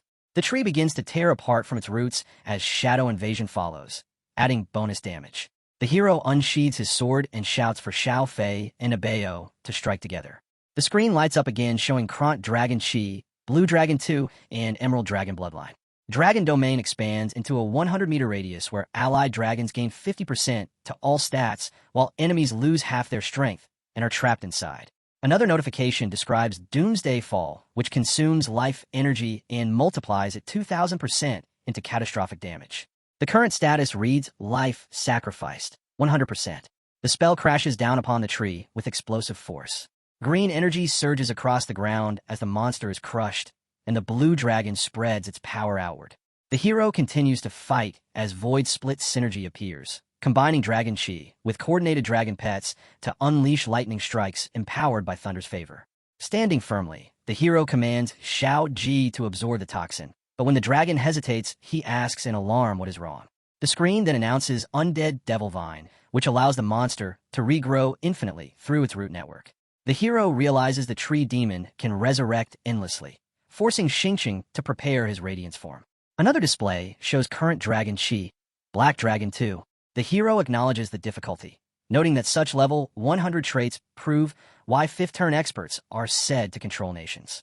The poison dragon suddenly takes flight, and to everyone's shock it dives directly toward the hero. The dragon domain has the Devil Vine stats, while Xiao Ji uses Corruption Toxin to reduce them further.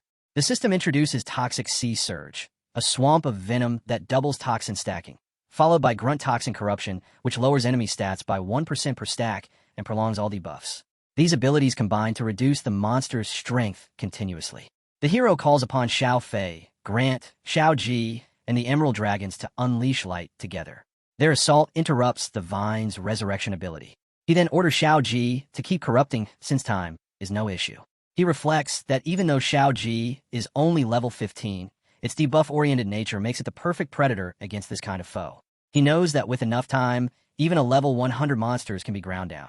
The hero eats quickly while observing the prolonged battle, thinking that there is no other option because only Xiao Ji can defeat a monster that revives infinitely. After 15 minutes of relentless effort, the system finally displays that the toxin has been absorbed.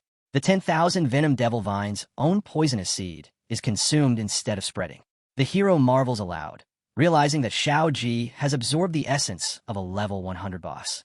He concludes in amazement that perhaps even the Dragon King they must face later can be handled by Xiao Ji. Xiao Fei embraces the poison dragon as its level rises to 21. The screen pops up showing that 10,000 Venom Devil Vine Germinate plant seeds are implanted inside the target. During breeding, the seed continues absorbing the target's HP, and when controlled, it can burst out to kill instantly. While touching the ground, it sprouts roots that bind enemies in place. The young master realizes this is the new ability Xiao Ji has developed after absorbing the toxin of the Venom Devil Vine Scorp. He sees the potential and feels thrilled by the thought of using it as a method of torture. Yet he also regrets that the Venom Devil Vine's body has been completely absorbed by Xiao Ji, because if it had been refined into a puppet, it could have granted resurrection capabilities. He turns to Xiao Ji and reminds him that he already has a capable companion who can now handle matters independently. He then declares that it is time for the little one to show its strength while the older companions watch.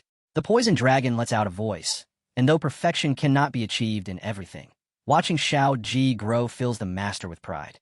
Once he and his followers steady themselves, he orders them not to linger in this place, and instead to advance toward the end of Fallen Dragon Valley. They march toward a mountain pass where the journey proceeds smoothly.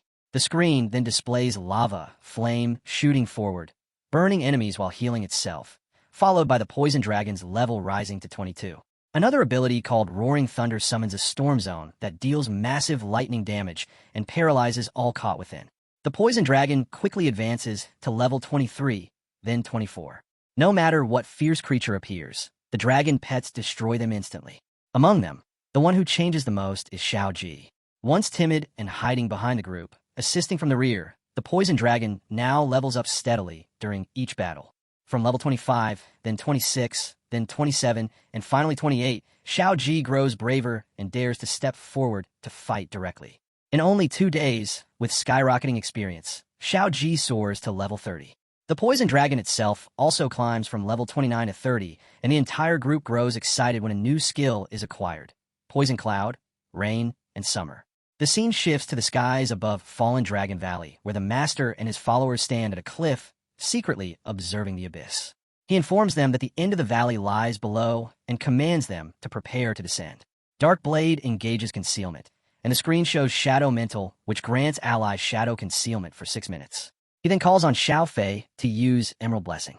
The screen displays the Emerald Dragon Bloodline, which doubles immunity to all negative effects for non-dragon beings, increases self-healing by 5,000%, and applies Emerald Light that grants multiple Guardian layers to allies while removing debuffs and boosting all attributes by up to 60%. The Master warns everyone to conceal their aura, since the abyss surely holds unusual danger. As they proceed, they enter a cliff glowing with green energy. He notices the scene resembles Xiao Ji's Netherrealm Swamp, but is puzzled by the absence of guardian beads. Suddenly, purple and green energy touches him, and he realizes its toxicity can bypass Xiao Fei's defenses. Xiao Yi performs a full perception scan of the poisonous pool and gasps in shock. On the other side, the black dragon roars fiercely as flames erupt around it. The screen reveals that the black dragon's perception detects hidden enemies and cancels camouflage effects nearby. A green creature emerges with red eyes glaring at the group. The black dragon confronts it with full strength, yet from the creature's energy a bubble forms and bursts, releasing a surge of green energy. The master shouts for everyone to scatter, but the energy strikes too swiftly, hitting him directly. The dragons cry out in alarm, yet he reassures them that he is fine and orders them to fly higher, away from the poisonous pool. Glaring at the creature, he realizes it can see through the dark blade's concealment and has been spying on them all along. His suspicion grows that this might be the Dragon King. Pain spreads through him as he admits that even though sharing blood with Xiao Ji grants poison resistance, the corrosion of the Demon Dragon King's poison overwhelms him, proving its strength surpasses Xiao Ji's resistance. Xiao Fei unleashes a surge of green energy and hurls a poison orb toward the enemy. The screen shows that Life Spring activates, continuously restoring HP to all allies. The Master warns his companions that prolonging the fight only worsens their chances and urges them to end it quickly. Another screen shows Serpent Shadow Arrow which, when charged for 3 seconds during the Dark Serpent bow drawing stage, releases a powerful shot that increases damage by 500% and grants a brief charge effect. He locks eyes with the green creature which continues to glare back, and he thinks with grim certainty that their opponent is no ordinary beast but a dragon tamer. Lu Fan narrowed his eyes, sensing something strange in the air, and before he could make sense of it, a thought jolted through his mind. Who? Just then, the screen flickered for 2 seconds, revealing the current charge, and in a flash, a dragon emerged from the shadows. The beast loomed with an ancient presence and immediately scoffed in thought, calling Lu Fan a lowly creature, yet capable of communicating through the mind. Stunned, Lu Fan could barely form the words as he asked, "Are you speaking?" The dragon's voice echoed with suspicion and curiosity. It claimed it had long heard tales of humans born with the mission of enslaving dragons, stories it once dismissed as myths, but now it saw them unfolding before its eyes. The dragon growled with rising aggression and asked where Lu Fan had stolen those baby dragons from. Again, the screen flickered to show the charge rising to 3 seconds. Lu Fan stepped forward, defiant and furious, yelling that it was none of the dragon's business. Suddenly, a wave of red fire erupted behind him as another dragon lunged forward. Flames consumed the surrounding space as Lu Fan's mind raced. He realized that the one speaking must be the demon-devouring Dragon King. If it remained in the shadows, they would be nothing more than prey. They had to force the beast to reveal its true form. From the heart of the green dragon's eye, a piercing blue light exploded and spread outward in a radiant burst. The sky cracked open as a massive blue sphere descended from above and crashed into the earth. Its surface shimmered with golden and red energy, and as the aura expanded, Lu Fan stepped into the glow. Energy surged around him, blue and golden waves crackling through the air. He screamed from the intensity and then paused as a sudden realization struck him in Starfall of the Stars. The scene shifted, revealing only fragments of the dragon's body, its towering horns, scales that shimmered like steel, and eye burning red with fury. Its voice echoed with disdain as it mocked Lu Fan's arrogance. The title Demon-Devouring Dragon King appeared briefly on the screen as the beast declared that no human should dare challenge the might of a true dragon. Lu Fan stood firm, while one of his small dragons muttered that just as the ancient records foretold, the creature had come to slay dragons. A new status screen appeared, showing the Emberland Blessing, a powerful aura that applied 3 stacks of dragon energy to increase the damage of the next 3 attacks. His companions joined him as the screen detailed the Emberland Dragon bloodline, noting that all skill effects would be doubled against dragons or those with shared bloodlines. Without hesitation, Lu Fan shouted to his team to prepare for a united strike. The screen updated again, showing the Emberland Blessing could now apply up to 6 stacks, further amplifying the damage. Another screen displayed the Starfall skill, which summoned a falling star that dealt massive area damage scaled by the user's strength. One of Lu Fan's companions raised her arm, activating Lava Flame, a skill that breathed fire continuously, damaging enemies and healing her simultaneously. Another cast Roaring Thunder, summoning a lightning storm that paralyzed enemies within its radius. A third unleashed Shadow Mental, a sudden burst of blade energy that struck all nearby foes and stripped away their buffs. Finally, the last companion fired Serpent Shadow arrows in a rapid barrage, 12 magical bolts, each dealing deadly precision strikes. As these attacks collided with the dragon, a huge explosion of fire erupted. Lu Fan looked on with unease while the dragon let out a low laugh, calling it no more than a tickle.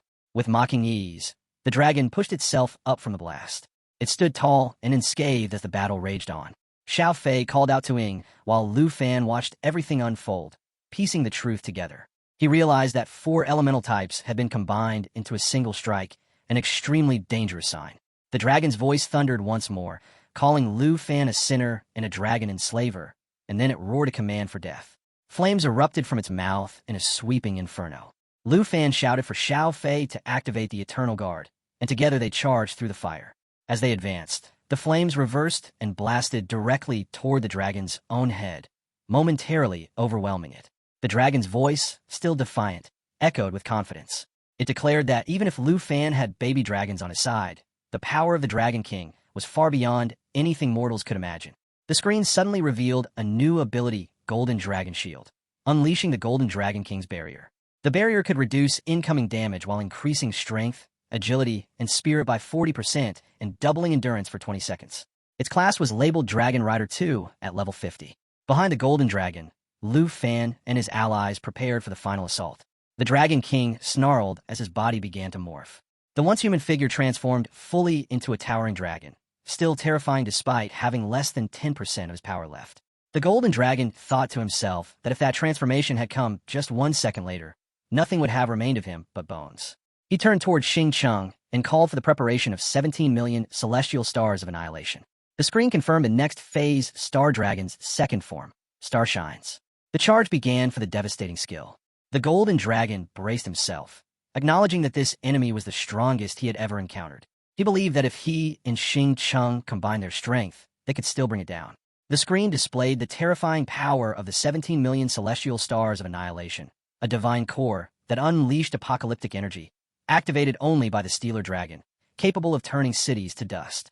With fierce determination, the Golden Dragon screamed into the heavens, declaring that with the power of 10,000 stars, he would banish the Dragon King into the void. Energy of multiple colors erupted from the battlefield, wild and uncontainable. The Dragon King tried to speak, but was forced to defend himself against the overwhelming attack, barely holding on through a protective shield. The Golden Dragon's eyes widened as he watched, wondering if the creature now facing him was not only using the power of the Dragon King, but wielding the abilities of the Golden Dragon King as well. The giant dragon stared with an unreadable expression, and then spoke in a calm, yet chilling voice, saying that Lu Fan's strength was commendable, but their struggle was ultimately meaningless. He revealed that he had devoured a total of 13 dragons in his lifetime, among them Dragon Kings, and thanked them for delivering such pure-blooded baby dragons. Hearing this, the Golden Dragon turned back with a tense expression and demanded to know what he meant by that. The giant dragon stood firm and declared that after so many years, he finally accepted this rare and precious gift. The Golden Dragon clenched his jaw in fury as he sensed the endless depths of the enemy's power. He warned his companions that its magic showed no sign of depletion and reminded them that they had already used Eternal Guard, leaving them with no choice but to face the attacks head-on. A screen appeared, displaying the Fountain of Fire, which applied a continuous healing aura to all friendly targets. As the Golden Dragon and his companions advanced through the shattered ice barrier, the giant dragon watched their approach without a trace of concern and asked if they truly believed they could withstand what was to come. The ice beneath their feet began to fracture and melt as his piercing light blue eyes studied them with interest. The Golden Dragon pressed forward and commented with relief that devouring resistance had halved the freezing effect, admitting that without it, they would have already been defeated. He knew the enemy was far stronger, and if the situation continued as it was, their loss would be inevitable. Desperation rising in his voice, he called out for Xiaoji. Xiaoji activated Grunt Poison, summoning the 10,000 Venom Devil Vine, which planted a seed inside the target. This seed would breed and absorb health until it could either erupt from within to kill the host or root itself into the ground to bind the target. The giant dragon glanced at the scene with mild curiosity, his eyes reflecting uncertainty for the first time. He questioned the nature of the little dragon's power, But before he could form another thought, he let out a thunderous roar. The golden dragon quickly assessed the situation and realized that the germination had failed to take effect. Just then, the little dragon called out as a purple wave of energy burst from nowhere. The giant dragon hovered in the air and unleashed a light purple surge towards the golden dragon, muttering that the creature had perhaps learned the tricks of the vine. A screen appeared showing the ability Devouring Source, which expanded a dark purple magic circle designed to crush all surrounding matter and convert it into Annihilation Source power. Recognizing the danger, the golden dragon cried out that it was absorbing energy and shouted that they had to stop it. A screen then displayed the activation of Dragon Domain, unfolding across a 100-meter radius and turning the battlefield into a dragon-type zone. Within this area, all allied dragons and blood-linked beings would receive a massive stat boost, while enemies without dragon blood would be severely weakened and unable to teleport or summon reinforcements. The golden dragon called out to Xiaofei, ordering the activation of Dragon Domain. Despite the growing pressure, the giant dragon continued to channel his energy as Xiaofei released the Eternal Guard. The screen confirmed that the Emerald Dragon bloodline doubled all skill effects for dragons and their allies, while granting them complete buff immunity and increasing self-healing by 5,000%. As the purple wave approached, Emerald summoned a protective barrier that shielded all targets inside, with its absorption power scaling based on the Guardian's health and recovery. Straining against the overwhelming energy, the golden dragon pressed his paw against the barrier and declared that the force was too great and the shield would not last. Suddenly, the screen showed a transformation sequence as the black dragon assumed its second form known as Word Ender, and the blue dragon shifted in a thunder of destruction. At the same time, the charge for the 17 million celestial stars of Annihilation began. Watching the growing storm of powers around him, the golden dragon bellowed for everyone to unleash their full strength. The giant dragon attempted to speak, but the onslaught left him momentarily speechless. The screen revealed the Supreme Shield, a divine barrier belonging to the Golden Dragon King that rendered the user completely immune to damage for 5 seconds during activation. Lava flame surged forward, damaging enemies and healing its caster. From both sides of the battlefield, attacks rained down in rapid succession. The screen flashed with the activation of poisonous dragon spikes, inflicting 10 stacks of venom on the enemy, while Jade of Radiance empowered the blue dragon's spell casting and summoned a thunder barrier to damage all enemies who moved within its radius. Shadow Breast exploded with vine blades, cutting down nearby foes and stripping away all buffs. Then the final devastating technique appeared, 17 million celestial stars of Annihilation, summoning the Stealer Core that continued to divide internally until it triggered, unleashing the apocalyptic destruction star formed from 17 million celestial forces. The giant dragon's body trembled, his eyes wide with confusion as he tried to comprehend the full scale of the assault. The golden dragon cried out that the enemy was seriously injured and could not hold on much longer. A massive burst of fire erupted across the battlefield, setting the environment ablaze. Flames licked the scorched earth, and the wings of the enemy dragon were engulfed in fire as it writhed in pain. The golden dragon stared as the beast weakened and said with uncertainty that it seemed to have vanished. But before anyone could breathe, green lava spread across the ground, bubbling violently until a sharp white light exploded from within. The golden dragon narrowed his eyes and muttered that it was still not dead. The giant dragon roared and rose once again. The screen confirmed the activation of the Fountain of Life, a powerful healing aura that restored the health of all friendly targets. The golden dragon roared with frustration and demanded how long the enemy planned to keep hiding. The screen then showed that the asterisk L17 million celestial stars of Annihilation was still charging, and dragon language resonance had been activated, allowing the user to copy dragon language spells from nearby dragon pets with the power scaling to their stats. From within the green fluid, a figure began to rise. A girl stepped forward and spoke with a calm and haunting voice. She admitted she had underestimated Lu Fan and his dragons, but observed that they were clearly reaching their limit. She warned that if the battle continued, it would only end in mutual destruction. She stood upright and turned away slowly, suggesting they strike a deal. The golden dragon narrowed his eyes and asked what kind of deal she had in mind. At once, all the dragons behind him stepped forward, prepared for another strike. The golden dragon muttered that it sounded more like she was buying time. The girl looked over her shoulder, uncertain, and silently questioned the unfamiliar power she sensed. Just then, Lu Fan appeared in his true form. His voice was calm, yet commanding as he accused her of stalling just to catch her breath. He stepped forward and told her to return to her dragon form and finish the fight. The girl hesitated, studying the ancient aura that now surrounded him. As she prepared to act, Lu Fan raised his hand and spoke with unwavering resolve. He declared that her era was over and commanded her to die, calling her by the title she had tried to hide demon-devouring Dragon King. She froze, eyes wide with panic, and quickly offered a final desperate plea. She said she would reveal the location of the myriad armored dragon egg and asked to call it even. The scene began as Lu Fan stood quietly under the faint glow of swirling energy and asked with suspicion if she truly possessed the myriad dragon egg. She responded without hesitation and told him that the egg was secondary because, more importantly, she could form a contract with him unlike his dragon pets, and she would not even take up a summon slot. Still uncertain, Lu Fan narrowed his eyes and asked if she could truly be trusted and whether she would try to kill him the moment he lowered his guard. She met his gaze without flinching and said that once the contract was signed, their lives would be tied together, and if he were to die, then she would die as well. Power surged around them, and the wind stirred with heavy energy as Lu Fan remained airborne and gave a final warning, telling her not to play any tricks. As he hovered in the air, she suddenly lunged forward, grabbed him by the collar, and startled him. He cried out in confusion and asked what she was doing, but before he could react further, she drew closer until their faces nearly touched. Without a word, she kissed him. In that instant, green energy burst outward and enveloped them both in a blinding light. The screen appeared before them and confirmed the Dragon King contract had been completed. She then gently released him, and he began to fall back with heavy eyes and a foggy mind. As he drifted into unconsciousness, he weakly muttered a protest and asked what she had just done.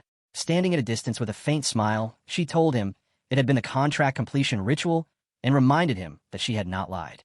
Lu Fan looked at her with a dazed expression and replied that this time it should finally be finished. The energy faded from his eyes, and he murmured how tired he felt before collapsing completely and falling through the air. An unknown time later, he awoke with a yell at the bottom of Fallen Dragon Valley, buried deep within its abyss. He clutched his head and groaned, asking aloud how long he had been unconscious.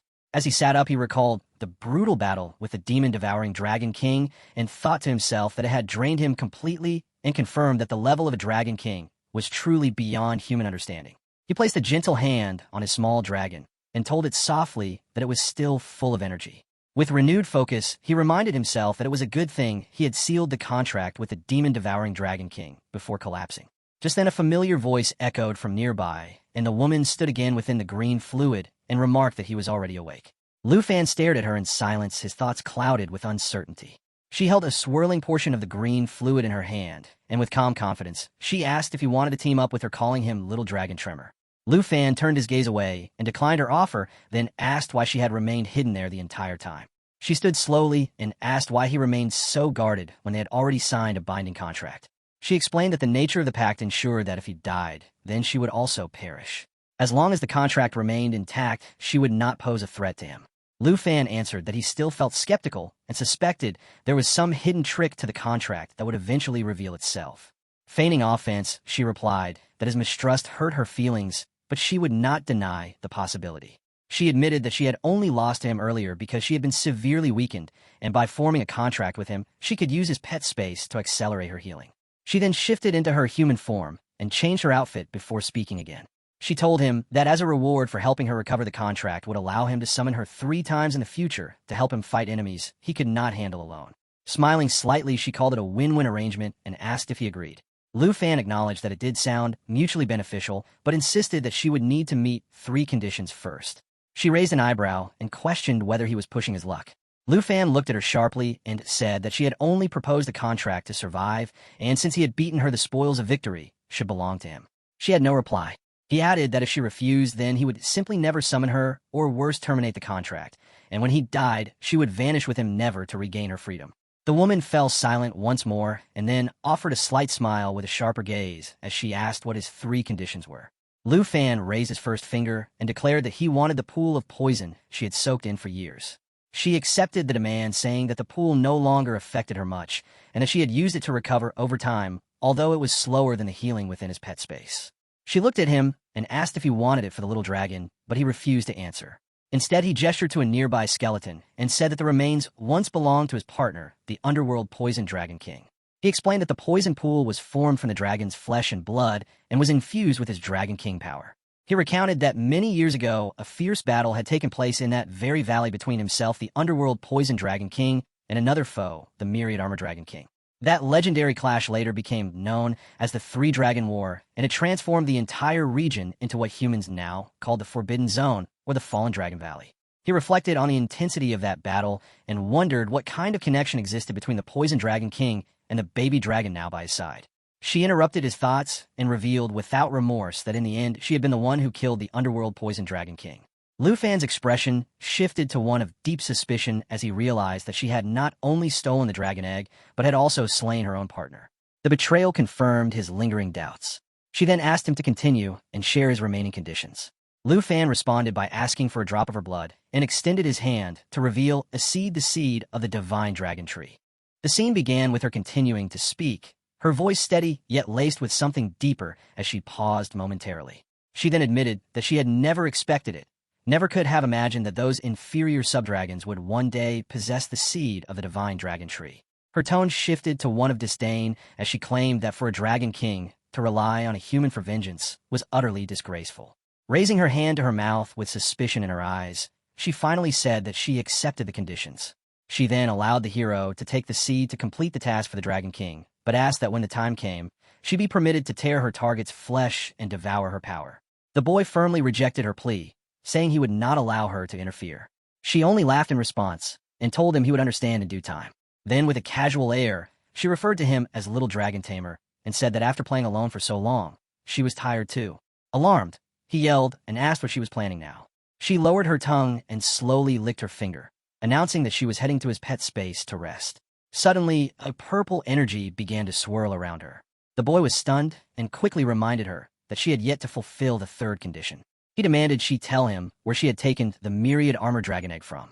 She simply laughed and told him not to be impatient. In his current state, even with her assistance, he would not survive long enough to retrieve the dragon egg. Though the boy remained speechless, she reassured him that once she had recovered, she would return. She reminded him that she did not break her promises. Holding the seed in his hands, the boy reflected on her ability to ignore his commands and appear or disappear at will. He realized she had never taken his threats seriously, but, at the very least, the hidden quest had been completed. Just then the screen lit up with several updates, including Acquired Blight, Sustained Divine Dragon Pre-Seed X1, Divine Dragon Pre-Seed, Hidden Quest updated, and Current Progress 1 by 1 Blood X, 1 Divine Dragon Pre-Seed X2. He turned to Xiao Ji and encouraged her to absorb the Dragon King's toxin without fear since their guest was gone. Raising his hand, he urged her to finish absorbing quickly so they could return soon after. As he glanced at his exhausted companions, he noted that only Xiao Ji and Xing Chun remained capable of fighting while the others had collapsed from fatigue. He reviewed their recovery times and silently observed that Xiao Ji had preserved her stamina during the battle thanks to Xing Chen's Start Surge ability, which ensured she never tired. He also noted that Xiao Fei's Emerald Dragon bloodline had a recovery rate 50 times faster than normal, which explained why her recovery time was shortest. He asked if Xiao Ji had finished yet and was amazed to see that she had absorbed the entire poison pool. Rubbing his temples from dizziness, he acknowledged his own exhaustion and realized that flying back with soul wings would be too draining. He decided to conserve his energy and instructed Xing Chun to cast Star Passage. At that moment, a dragon's roar echoed from nowhere, and the boy urgently called out to Xiao Ji to follow, telling her that she could continue absorbing the toxin once they returned. He was stunned to see she had already completed the absorption process. The Netherworld Poison Dragon King's toxin had boosted her level by 17, and he quickly opened her contract to examine the dramatic rise in her stats, including strength, agility, and spirit. The next morning the scene shifted to Old Huang's reception hall, where workers were busy at their stations. Ning Tu lounged on a couch and complained about the noise, asking everyone to stop disturbing him. One man nervously apologized and said he feared Ms. yet already returned to the Yi Mansion.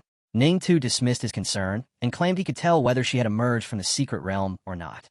At that moment, the head of the Zhuang family arrived, and Ning casually bit into an apple while announcing that there was no need to wait anymore since the young lady had already returned. The scene transitioned again to the core mine zone where workers were busy digging. Miss Yi appeared, and the workers rushed to help her.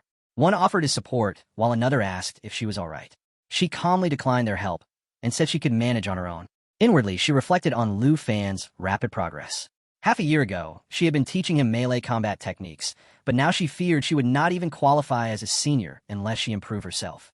As she glanced toward the sky, she rubbed her eyes in disbelief. She felt as if someone above was calling her. At that moment, Ning Tu arrived with the family head. Suddenly, Ning slammed his fist into the ground, causing a shockwave so powerful that all the soldiers in the vicinity were thrown back. One of them recognized his power and said he was a level 96 fourth-tier expert. As the leader of the three clans stepped forward, he respectfully greeted Miss Yi. Ning too approached her and remarked that she seemed to have suffered greatly in the mine cave. She tried to respond, but Zhuang Ming grabbed her tightly. She demanded to know who he was. Ning too introduced her captor as Zhuang Ming, head of the Zhuang family and now his puppet. He introduced himself as Ning Tu, the second master of the Ning family, and said that he had been waiting for days to finally meet her. The scene began with Miss Yi lying helplessly on the ground, her mind racing with thoughts of the third-tier clans. She wondered if they had come to avenge the Huang family and questioned the true identity of the puppet Ning had mentioned. Just then, a desperate man rushed into view, pleading for mercy and shouting for Master Ning to let Miss Yi go. He insisted that Miss Yi had likely gathered enough earth cores and promised to hand them over immediately if only she were spared. As he begged, Zhuang tightened his grip around Miss Ye's neck while she gasped for air and questioned whether all they wanted were the earth cores. Ning stepped forward and confirmed coldly that since the Huang family had merged into the Yi family, their tribute now fell under Ye's responsibility. He claimed that working under the Ning family would give them a chance to climb into the third-tier clans, which he sarcastically described as something worth celebrating. The man beside Miss Yi continued begging her to accept, but with tears forming in her eyes, she cursed the timing of her exhaustion. Days spent inside the Earth Core Cave had left her completely drained. Ning's aura darkened as he demanded she hand over the Earth Cores immediately and commanded her to behave like a loyal dog if she wanted the Yi family to survive. He warned her that with the mere flick of a Ning family finger, her entire lineage could be erased from the Western Territory. As more pleas filled the air, Missy struggled to respond, but was restrained too tightly. In defiance, she spat her answer and declared that the Yi family's possessions were not his to claim. In a fury, Zhuang shoved her with brutal force while another man cried out for mercy, still hoping to negotiate. Ning responded with disdain, saying he had no patience for defiance, and raised his hand as Zhuang conjured blazing flames that exploded across the area, sending debris and panic everywhere. In a last, desperate effort, one of the men screamed for Miss Yi, but Ning coldly ordered his ghost general to charge and crush her. As the puppet dashed forward, an explosion erupted, and from within it, Miss Yi emerged, clutching the seven-layered flame math impulse. Her expression hardened as she recognized her attacker. She activated the first layer, and as each layer burned out one after the other, she shouted through clenched teeth that he was no better than the Huang family, only interested in crushing others with force. With only a single layer remaining, Ning laughed and mocked her sense of righteousness. He declared that he had shown her too much mercy and called her amusing. He turned to his ghost general with a twisted smile and ordered him to continue playing with her. As the last layer of the flame math flickered, Missy stood speechless and wide-eyed. Ning cruelly suggested they start by breaking her legs, and she could barely hold back her tears. Just as the situation grew dire, a figure suddenly appeared out of nowhere. Missy looked up, stunned, and asked who he was. The boy stepped forward and gently told her not to worry. He assured her that he was there now. She recognized him and sighed deeply, grateful yet embarrassed to be seen in such a miserable state. She whispered her thanks, saying he had arrived just in time and saved her from real danger. The boy responded calmly that he might not know the full story, but had seen enough to decide it was time someone taught Ning a lesson. The story then flashed back to a moment earlier in the Yi family garden, where a young girl ran frantically through the halls, shouting that something terrible had happened. She told the gathering crowd that Missy had instructed her to watch over Huang Ingsheng, but members of the Ning family had appeared and demanded tribute. They had taken Huang and were now heading straight for the mines where Missy was. Without hesitation, a young man named Lu swore to help and rushed off to her rescue. Back in the mine zone, Miss Yi, still weak and coughing, looked up at Lu and said that it made sense now why he had arrived at the perfect moment. She confessed that she had nearly died, ambushed after completely depleting her strength. Lu turned and called for Xiao Fei, who appeared instantly. He instructed her to heal Miss Yi while he took care of their enemies. Xiao Fei activated the Fountain of Life, a healing ability that sent waves of rejuvenation to all allies. As Miss Yi recovered, she warned Lu to be cautious. She explained that the giant man was actually a puppet, just like his own fallen corpse puppet. Ning stepped forward with a twisted smirk and accused Lu of being the dragon tamer, who had ambushed him and wounded his puppet. He taunted Lu, asking if he even knew the consequences of provoking someone like him. At that moment, a powerful aura began to radiate around Lu. The screen displayed his current dragon aura as the black dragon surged around him. Without flinching, Lu stared straight at Ning and, holding the full force of his aura, answered him with one chilling statement. He said he knew exactly what happened when someone hurt her. The scene opened in the heart of the core mine zone where Ning sat proudly on the shoulder of his towering puppet Zhuang as they soared through the sky. With arrogance in his voice, Ning scoffed that a mere grade D noble family dared to challenge him. Below, the hero stood his ground firmly and met Ning's gaze with unwavering anger. Ning sneered and declared that the boy was only worthy of becoming one of his puppets. Laughing cruelly, he pointed at the hero and commanded, "Ghost General, crush him for me." The Ghost General responded with a punch aimed directly at the hero while letting out a mocking laugh. Just as the strike was about to land, a sudden burst of white energy erupted, and in an instant, the hero transformed into a golden dragon and caught the incoming fist with a firm grip. Ning, still seated on Zhuang's shoulder, was shocked into silence as he watched the transformation unfold before him. The golden dragon stared down the puppet and calmly declared that this puppet was no longer a threat. Krantz then announced the bonus stat activation at 3x5, and when challenged, the golden dragon mocked him by asking if that was all he had. As he gripped the puppet's hand, the golden dragon's eyes glowed with understanding as he carefully analyzed his opponent. He then activated bonus activity 1x5, which unlocked the latent bloodline power, transforming him into the Golden Dragon King. His strength, agility, and spirit surged instantly. Ning's expression shifted from smugness to disbelief as he questioned whether the boy had truly turned into a giant dragon. He muttered to himself that this was not how a dragon tamer was supposed to fight. With a roar, the golden dragon called upon Zhaofi to possess him. At once, Zhaofi appeared in a storm of green energy and activated soul light through his emerald dragon form. As his wings spread wide, a glowing screen appeared, revealing that all emerald dragon bloodline skills were doubled when used on dragons or those with shared bloodlines. While the golden dragon struggled against the puppet, the soul sanctuary activated, blessing all allies imbued with soul light by boosting their attributes completely. With each hit they absorbed, they gained layers of energy guard. The scene cut back to Ning, who was coughing and growling at the dragon to get up already. He stared at the golden dragon and thought to himself that defeating Zhuang with one strike at level 100 by transforming into a dragon was too outrageous. He whispered that this was the true way a dragon tremor fights. Suddenly, the golden dragon roared with fury and demanded to know what Ning had been shouting earlier. Ning watched in disbelief as the golden dragon summoned a massive lava burst while chanting that his enemies would be crushed and turned into puppets. Using dragon language replication, the dragon copied his pet's draconic magic and amplified its power. Then the golden dragon opened his mouth and challenged Ning directly, releasing a lava burst that ignited a blazing magma pool in the target area. Any enemies caught within began to sink and suffer continuous heavy damage. Ning suddenly burst into laughter and rang a mysterious bell while exclaiming how fun and interesting this was. As the bell sound echoed, the ghost general stirred and his eyes flashed red as fiery energy exploded from his body. The golden dragon was stunned and whispered in disbelief as he witnessed the ghost's transformation. Ning laughed mockingly and asked if he was surprised. With a smug tone, he claimed that even a dragon could not touch him because his puppet would never allow it. He then revealed that Zhuang had now entered Phase 2 at level 100. The golden dragon growled with fury and lunged forward with his claw extended. Declaring that he had heard enough noise, he charged at the ghost general, who launched a counterattack. Without hesitation, the golden dragon and Zhaofi struck back with a powerful paw. Ning laughed and shouted that the golden dragon still could not hurt him. The dragon rose again and calmly said, "Oh, is that so?" before activating Judgment Claw. Flames lit his twin claws as the skill converted a portion of stamina into strength and powered up his next strikes. The battle intensified as the ghost continued its relentless assault and the golden dragon struggled to defend. The ghost general screamed in rage while Ning gritted his teeth and shouted commands. At this moment, the golden dragon's face darkened, his eyes turned crimson, and he declared it was Ning's turn. He advanced with lethal intent while Ning panicked and rang the bell again. The ghost reactivated to block the golden dragon's path, but one use of Judgment Claw remained. In one decisive moment, the golden dragon struck the ghost while it was turning back.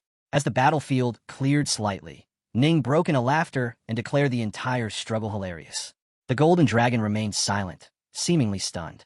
Ning taunted him and said he enjoyed watching him try so hard and still fail. The ghost slowly knelt down, and Ning placed his hand on its chest. With eerie calm, the ghost murmured that the spirit within still had not faded. Then Ning held up a glowing golden object and grinned as he announced that the ghost general was a level 100 puppet. Without warning, his own face began to shift. Two sharp horns sprouted from his head, and his body radiated with terrifying power. Ning's excitement surged as he announced that his puppet's ultimate skill was now ready. The focus shifted to the ghost, whose eyes were now sharp and monstrous. His pupils glowed red, and his corneas turned purple as he fully transformed. He had now entered Phase 3. The final reveal flashed across the screen. He was now possessed by the mountain god. As a mountain breaker, the ghost channeled divine power and gained the god's might. Both his strength and stamina stats surged by 300%.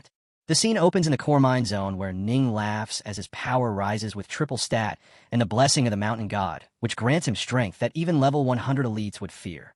He claims that the fight is not yet over, and to ensure his opponent dies without regret, he prepares to display another ultimate skill. At once the screen reveals the technique called the 3 nails to the soul, and each puppet of the puppet master grows stronger as its attack power doubles with every wooden nail embedded. Zhuang immediately appears more terrifying than before, while Ning commands the Ghost General to unleash full strength. As Ning steps forward, he taunts that his foe now faces someone whose battle power has been multiplied tenfold, and he calls it an honor. The Golden Dragon glared at him with anger, then Zhuang said with a boast that he could face 3 level 100 elites at once. Ning retorts that even a dragon cannot win against him. In that instant, the boy reverts to his normal form, and Zhong bursts into laughter while asking if he will surrender. The boy shakes his head and remarks that even with an ultimate skill and 10 times the power, it is still a shame. Ning grows furious and demands to know what he means, while the boy calmly explains that even if it were 100 times stronger, it would still be nothing more than garbage.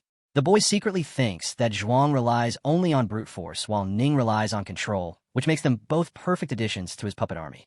At the same time, Ning thinks of him as an arrogant fool and waits to see what dragon he dares to summon. Suddenly, a poison dragon flies in front of the boy and rushes toward Zhuang. The boy stands firm while the dragon descends, and Ning bursts into mocking laughter as he calls it nothing more than a snot-dripping worm unworthy of being called mighty. The boy strokes the dragon and calls it Xiaoji, reminding it that it had defeated the 10,000 venom devil vine and the demon-devouring dragon king, so it should not fear this brutish opponent.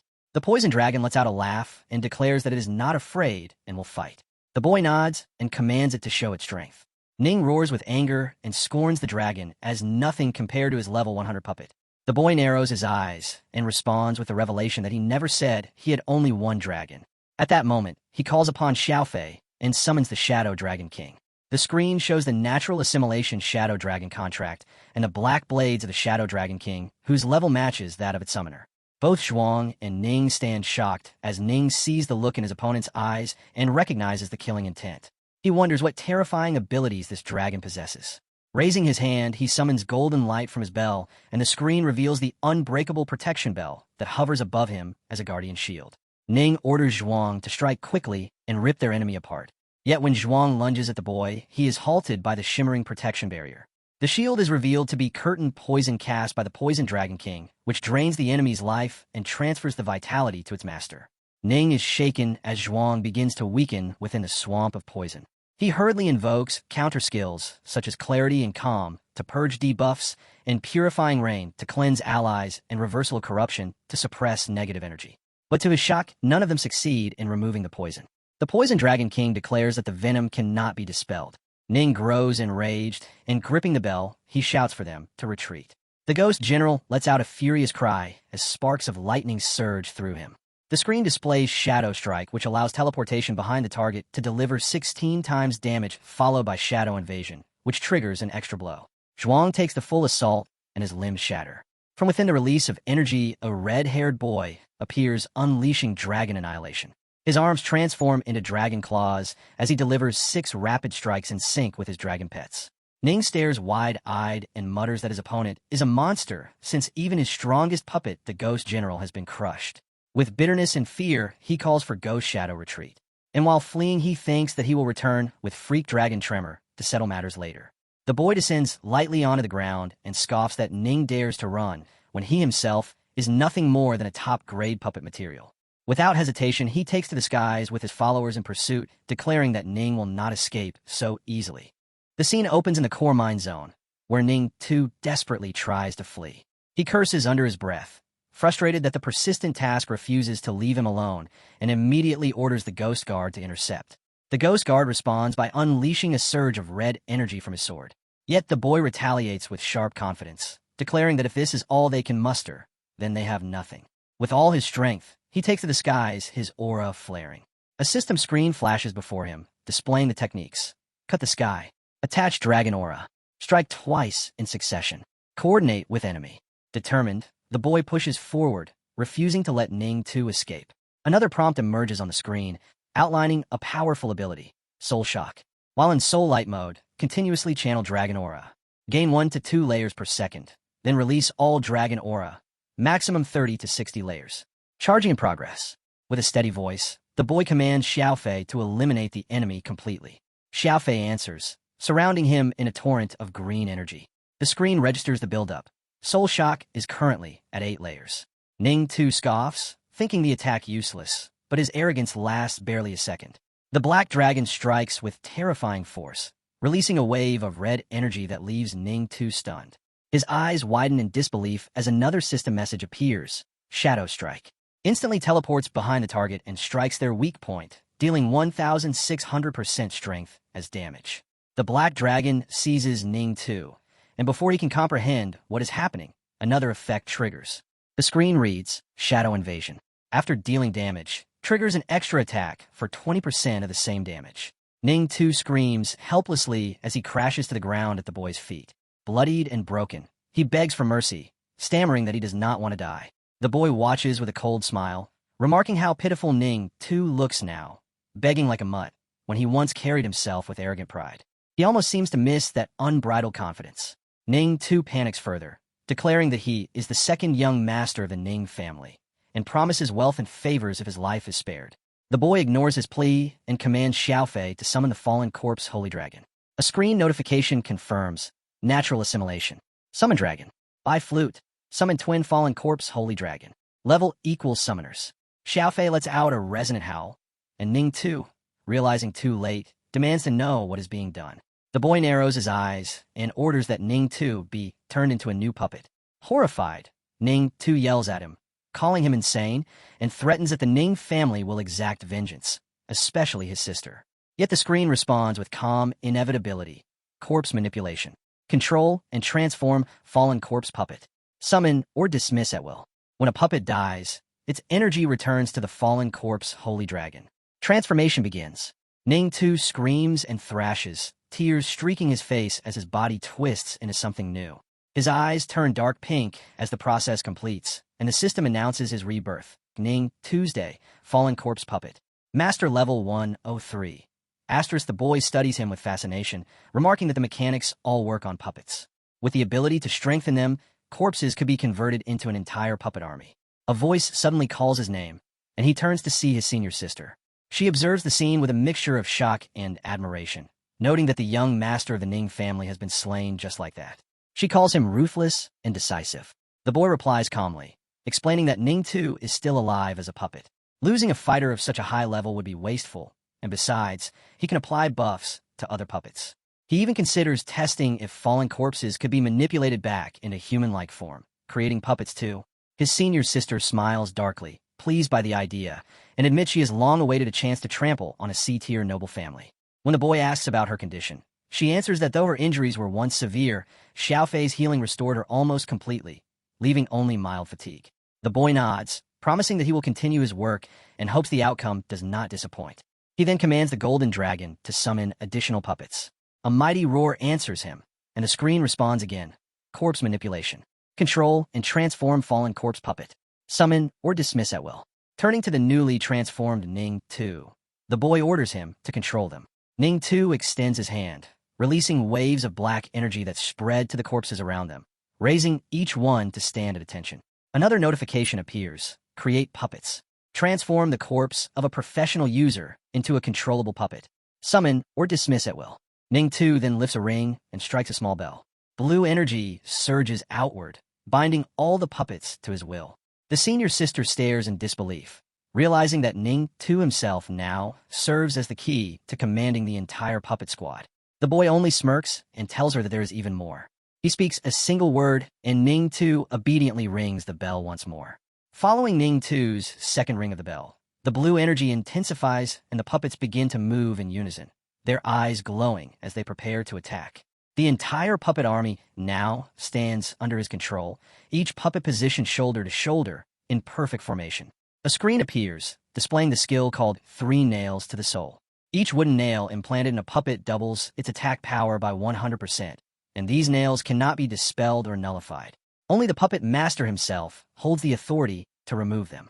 He observes this power with confidence and remarks that as long as the puppets are not completely crushed, the dark lines running through their forms will allow them to reassemble. His senior sister acknowledges the terrifying strength before them, pointing out that in his left hand, he commands an army of puppets forged from 9-realm demons, while in his right, he leads a squad crafted from 4th-tier experts. With such forces, she notes, anyone daring to oppose him will inevitably be destroyed. He responds with calm determination, declaring that with this lineup, neither the Ning clan nor any other C-tier family would be able to withstand their might. A smile spreads across his face as he pledges that, since he has been recognized as the voice of the Yi family, he will elevate the Yi family to become the premier clan of the Western region. Hearing his words, the senior sister returns his confidence with a bright and playful smile of her own, affirming her belief in him. Just then someone calls Lu and Missy. As they turn, a boomer clings to Lu Fan's legs and says young Master Lu has finally returned. He tells them that Demon Ning Tu barged in their place and cut down everything like the king of hell. Ning Tu forced him to lead the way to the young lady. He was ready to die to stay loyal, but thought of the Huang household and the Yi family she struggled to build. Since young Master Lu had not returned to take command, he could not let the Yi family fall because of him. He chose to bluff and flatter, using every trick he knew while praying the 2 heavenly guards would come save them. Our hero was surprised and said he thought the man was scheming, ready to abandon the sinking Yi family to cling to the Ning family's power. The man cried like a child and swore by heaven, the sun, and the moon that his loyalty to young Master Lu and the Yi family was purer than gold and brighter than stars. He said he would never dare betray them, even with 100 borrowed lives. He wanted to be brave, but if he had resisted, then before help came, not even a roof tile would have been left on the Huang estate. Missy then said that facing the Ning family without being a combat class user was impossible, and even a 4th-stage master would struggle. She admitted he had done his best. Our hero sighed and pulled himself free, warning that if the Huang estate remained ruined in 1 month, the man would lose his position as house steward. The man broke into sweat and vowed that in 1 month the Huang estate would be 10 times more glorious. He promised that if he fell short, he would leave on his own without being asked. Suddenly Miss E begins to feel a headache. Just as she is about to fall, our hero catches her and saves her. He lifts her in his arms and says she is still tired, so he will take her home to rest. She smiles softly and mumbles. Meanwhile, the white head guy smirks as our hero walks away. That night, at the western borderlands, a giant volcano erupts. Among the smoke of that volcano, there's a girl who is furiously demanding to know who killed her little brother. She is crying loudly. As she cries, the fire above the mountain lava turns into different creatures. The lava erupts higher with her wrath as she jumps down the lava hill. She vows to avenge her brother Ning Tuesday. Actually, this hot girl is a level 109 Phoenix warrior named Ning Xuang. Suddenly, someone tells her to calm down. As she turns, it is her father on a giant tamed eagle. He says she is amidst breaking through level 110, so she had better train rather than coming here. But Xuang presses him to find where her brother is, as she worries if he really died. Just then, her father jumps in, saying she is speaking nonsense.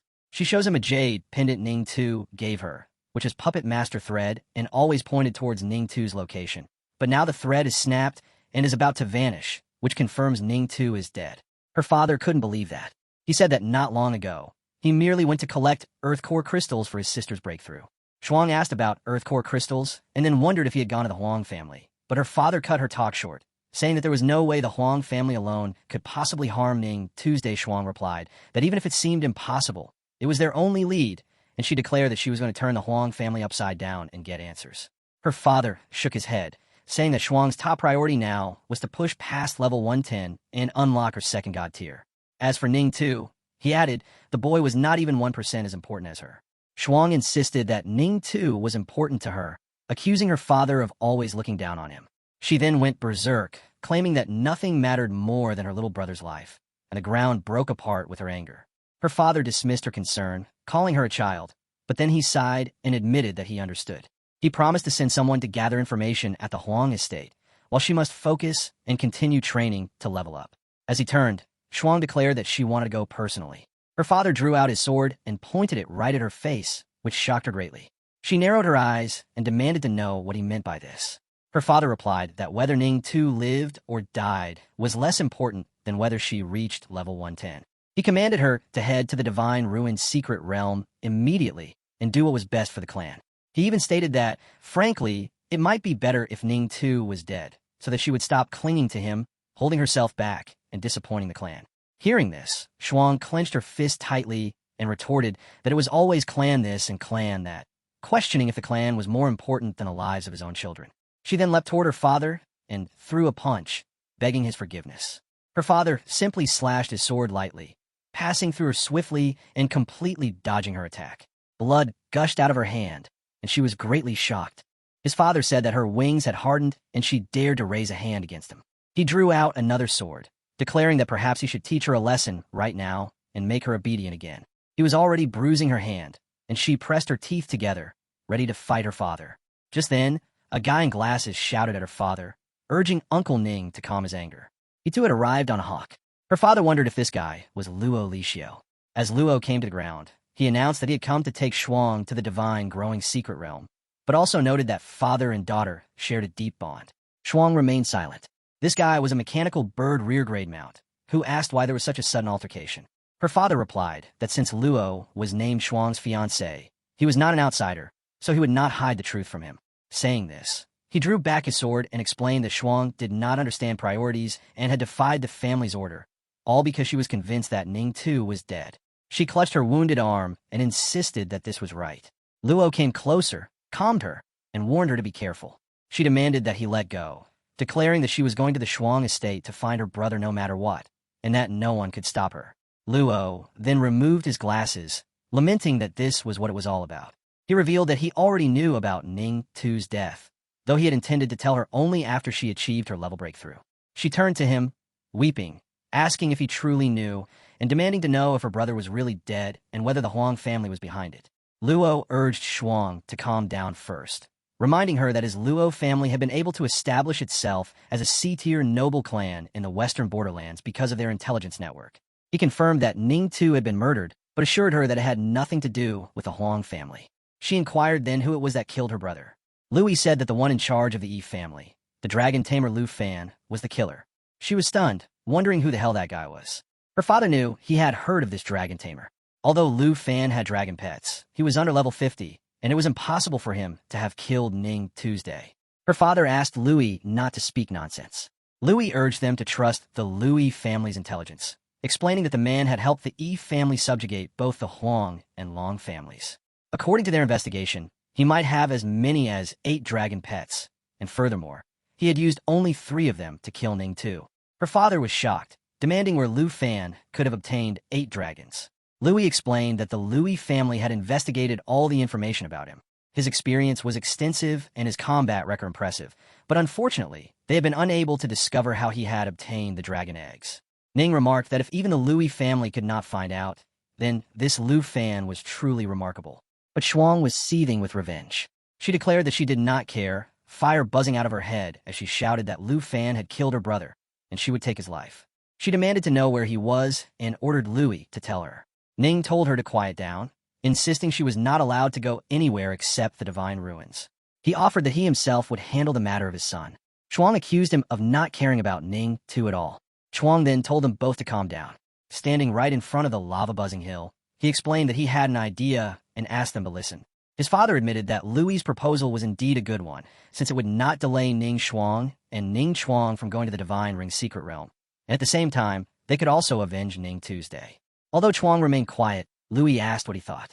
Shuang responded that they should do it that way then, adding that she would provide the secret realm teleportation stone. But before that, she declared she was going to meet this dragon tamer. 2 days later, at the western borderlands, in the Yi family garden, our hero asked Miss Yi if she was sure that she wanted to return to Dragon Capital with him. She replied that she did not. She was about to reach level 97 when she came out of the Earth Core lava, so she planned to level up first. Besides, she had a diary of the Ning family and could not leave for at least the next month. She handed him something, telling him to take it and go find the Quan family. She had already prepared for it. What she gave him was a teleportation scroll, an epic trait consumable that could transport the user to a designated location. He asked why it had to be the Quan family. She explained that a one-way trip from the Western Borderland to Dragon Capital took 2 days, and a teleportation scroll did not support such a long distance. The Quan family had an enhancement master who could enchant it to open a 2-way portal to a fixed location. That if only the Starlight portal could ignore distance, then she could have saved this money. As he acquired the teleportation scroll, He remarked that even if he opened a portal between the Dragon Capital Academy and here, she would still have to wait a month before she could go. She quietly looked at him, then suddenly placed her hands on the hero's face, taking him by surprise, and told him that the burden of the family was on her shoulders and she could not afford to be idle. A month, she assured him, would pass quickly. Our boy noted that by then the Dragon Capital Academy should have finished its exams and would be on break, and he might return to Jiang City with his aunt. She poked his nose and told him that it was fine if he was not in Dragon Capital, since she was thinking of visiting his hometown anyway. Ahil smiled and said that it was settled. She added that he should take some equipment back to everyone, as it might be useful for the final exams. He responded that it was way too much. Suddenly, the scene shifted back to Shuang, who was performing some kind of magic using a leaf. Abruptly, she declared that she had found him, most likely hinting at Lu Fan. Suddenly, above the western borderland, the sky began to glow with strange energy. It tore open, and a dark red aura loomed overhead. Our hero narrowed his eyes as he noticed it. That energy then transformed into a giant hawk, which began chirping loudly. Our hero and Yi looked at the creature looming above them. Yi wondered aloud what was going on, questioning if a fierce beast had actually infiltrated this place. Our hero explained that it was not a beast, but a class changer, and what they were seeing was just an avatar. Suddenly, the avatar grew quiet and fixed its gaze on them. Yi remarked on its powerful aura, despite it being only an avatar. Then the avatar spoke, demanding that Lu, the dragon tamer of the Yi family, come out immediately. Our hero recognized that it was addressing him. Yi urged him to wait, believing the avatar must be from the Ning family and had come for revenge, and that if Lu rushed into battle, it might complicate matters. Our hero told her not to worry about him. Since someone had come knocking, he would meet them. He drew out his dragon wings and instructed her to stay behind, protect the Yi estate, and not let the servants come outside. As he ascended into the sky, she told him to be careful, and he reassured her that there was no need to worry. The avatar declared that he must be Lu Pin and introduced himself as Ning Shuang, the eldest daughter of the Ning family, demanding to know if her brother Ning too had been killed by him. Our hero, face to face with the avatar, confirmed it and asked if she had a problem with that. The avatar turned fierce upon hearing his words, exclaiming that with such an attitude, he was courting death. She released a burst of fire toward him. Our hero leapt aside and retorted that the Ning family had been the ones acting tyrannical first, and yet they still had the nerve to seek revenge. He pointed out that she did not even dare to come in her true body, declaring that she was the one courting death. Shuang says that this avatar of hers is enough to wipe out him and the estate beneath him. She slams fire down at the ground. Missy thinks that this is bad. Shuang's level is too high. Her avatar alone can incinerate them, and if her main body appears, it will be a disaster. A direct confrontation is too dangerous, so she must retreat with Lu Fan. Meanwhile, Lu Fan remains still. He says, "Senior, did you hear that? That boastful avatar actually wants to wipe them out." He asks him what he is planning. Our hero replies that she has been charging a single skill for so long, and in his opinion, to eliminate this avatar of hers, he only needs one strike. Saying so, his Xiao Fei dragon summons from a portal. Shuang wonders if that is one of the 8 dragons. According to what Lu said, it is just a support type. However, she laughs, saying what a joke, and demands that he pay for her brother's life. She reveals a world-burning flame charged and strikes it toward our hero. This is a skill that gathers the flames of a phoenix to attack all targets within range like a falling sun, dealing massive damage. But it requires at least 10 seconds to charge. Before the strike lands, however, our hero calls his dragon Xiao Fei to attack. Xiao Fei immediately pounces forward, creating an eternal guard, protecting all allied targets with sheer strength and regenerative ability. The system interface describes that the Emerald Dragon bloodline has all skills doubled and is immune to all debuffs. After the impact, the world-burning flames of the avatar fade away. Shuang is stunned that Xiao Fei blocked everything. Then our boy snaps, and in a split second his black dragon sneaks behind the avatar, ready for the shadow strike. It is performed through perfect teleportation directly behind the target and aimed at its weak spots. As the black dragon attacks, its fist goes through the avatar, and the system prompts that one extra attack for 20% damage is triggered. The avatar begins to deform, and Shuang wonders if Lu Fan's dragons are too fast. As she looks at the black dragon, she thinks that this must be the dragon Lu mentioned, the one that killed her brother. The system prompt shows that it is using shadow concealment. This dragon can enter or exit a concealed state at any time, and the concealed state will not be broken when deleted or damaged. While fading away, Shuang admits that truly he is a legendary dragon tamer, living up to his reputation. Our hero responds that she thought she could get revenge with just an avatar, but she underestimated him. Shuang retorts not to worry, because her revenge has only just begun, and she will kill him, but not now. Our hero silently watches with narrowed eyes. As the energy dissipates, Shuang declares that next time she will come personally to settle things with him. Just as the avatar vanishes, our hero grabs the divine ruined secret realm teleportation stone that remains from it. He looks at it, thinking that this legendary grade stone has many properties for entering the divine ruined secret realm. The system then shows that the remaining time until the divine ruined secret realm opens is a staggering 68 days. The flame leaf falls into the pond, and Shuang looks at it, thinking deeply. She is honestly impressed by Lu Fan. In her territory of hot ass, from the lava, she grabs a freaking hot crystal, saying that someone of his strength should at least have a dragon. So, is this one force of his strength? The system informs that what she actually grabbed was an earth core, a legendary trait material formed over countless years from the flowing magma beneath the western borderland. As energy swirled around that core, he says he can pay to kill our boy in the divine ruined secret realm. Driving it seriously, that earth core glows near her breast before shortly shattering the earth core into pieces. Then she vows that our boy had better be there. Holding the divine ruined secret realm teleportation stone, Ahio silently reads as the system provides the details of it. He wonders if the next time is meant for him to use this stone to go to the divine ruined secret realm. Just then, Miss G also flies toward him and asks what is wrong, whether Ning Xuan will come there, but quickly reassures him that she will not. He then asks if she knows what kind of place the divine ruined secret realm is. She immediately replies that it is an ultra-secret realm of opportunity in the western borderlands, appearing only once every 50 years. She is not sure about the specifics, only that the teleportation stone can only be obtained as an extremely rare random drop from the monsters in the western borderland. Our boy shows her the ore and wonders aloud if this is something that could be sold for a sky-high price, and thinks about how Ning Xuan is using this to challenge him to a duel. Miss G advises him not to accept this challenge, because at that time it will not only be Xuan present. Many more seedier nobles approaching their 5th advancement will also be there.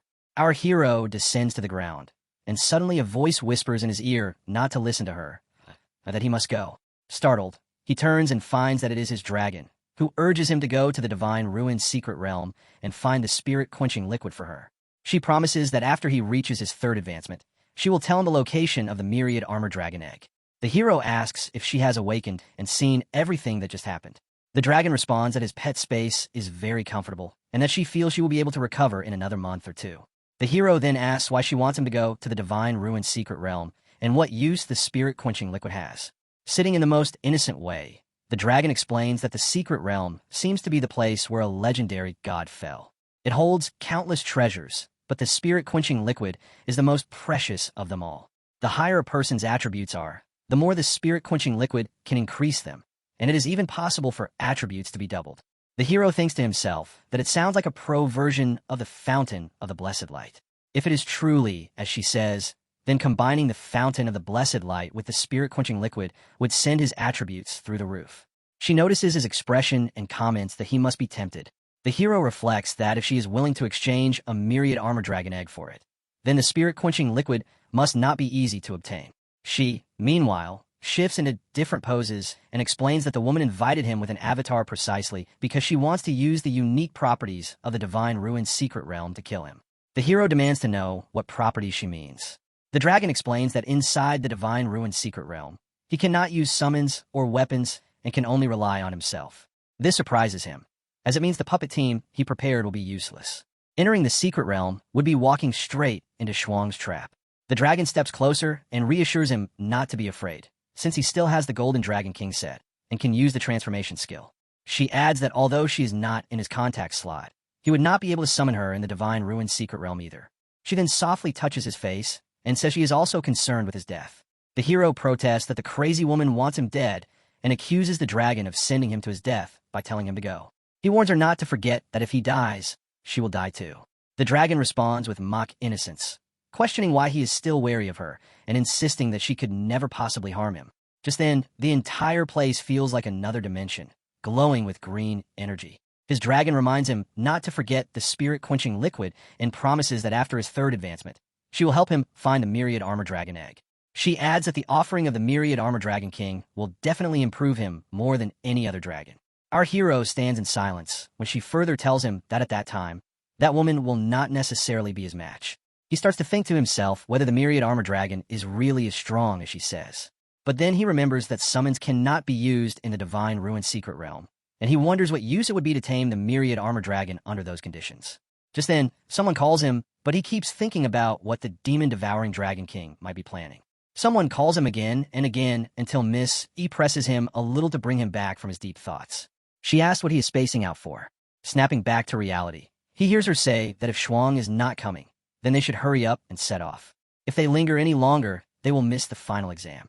Our hero answers that he is coming, though his thoughts run differently. He decides that rather than asking endless questions now, he should hurry up and level up to reach his third advancement before the Divine Ruin Secret Realm opens. That way, he will at least have the ability to tame the myriad armor dragon and obtain the spirit-quenching liquid. And if everything goes smoothly, he might even have a chance to defeat Shuang.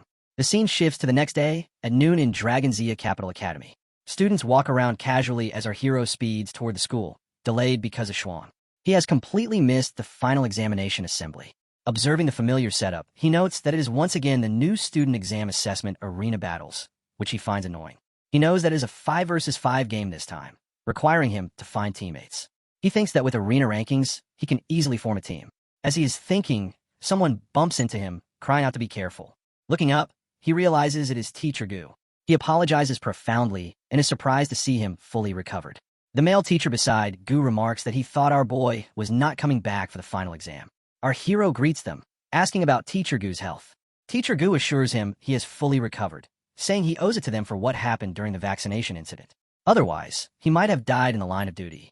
The male teacher scolds him not to say such inauspicious things, then adds that since our boy is back for the assessment, he will need to form a 5-person team first.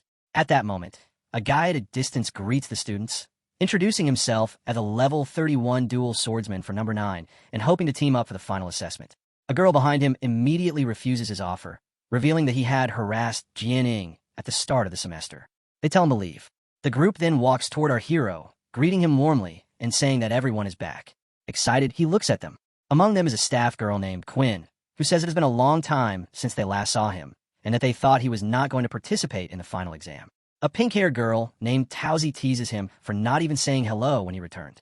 Our hero apologizes, explaining that he was running out of time and wanted to give them a surprise. A black-haired girl named Jianing then points out that with him back, plus elder sister Han, they now have just enough for a 5-person team. Taozi is thrilled, saying that with Lu Fan on their side, they can slack off and still get good grades. Our hero jokes that it sounds like he has returned just to be their laborer. The glasses teacher interrupts, saying he has not yet finished explaining the assessment rules. Teacher Gu smirks and tells him to let the young people enjoy their reunion. Taozi insists that they will not make Lu Fan do all the hard work this time. While he was away, Jining took them to grind dungeons and train, so now they're not afraid of challenges even on their own. Jining adds that the current strength of Xiao and Taozi is already close to the Qingyan class. Taozi sighs in relief at hearing this. Quinn then asks our boy if he is looking for Jean and Shun. He falls silent, looking behind him. Taozi explains that Jean and Shun have been gone since their return from the Paki Kingdom, and that no one knows where they went. Feeling disappointed, our hero mutters that they can run, but one day he will kill her. Taozi reminds him that the assessment starts in 3 days and urges everyone to hurry up, pack, and rest. Quinn gently tells him not to overthink, saying he must be tired after rushing back. Despite her reassurance, he considers that the other students in his year are still mostly in their 20s, with only a few in their 30s. Without Jean and Shun, they can achieve a good score in this assessment even without his help. Just then, someone asks if there is anyone else who wants to join. A guy in martial arts attire announces that only those ranked in the top 10 are eligible and says they are missing one last member. Our hero notices the 2 figures and thinks they look familiar. Taozi explains that it is Fong Yun from the Pavilion Group and scoffs at how high-profile they are about forming a team. The system identifies the 2 players as Jiang and Jing.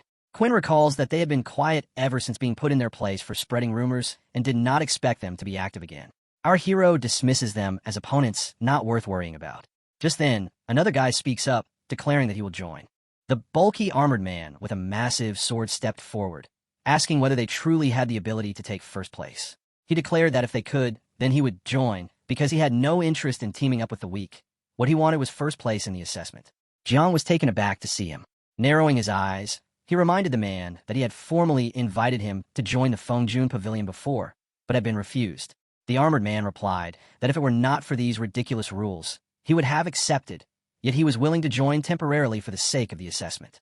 Someone in the crowd wondered aloud who this man was, noting that he had not been present during the freshman assessment.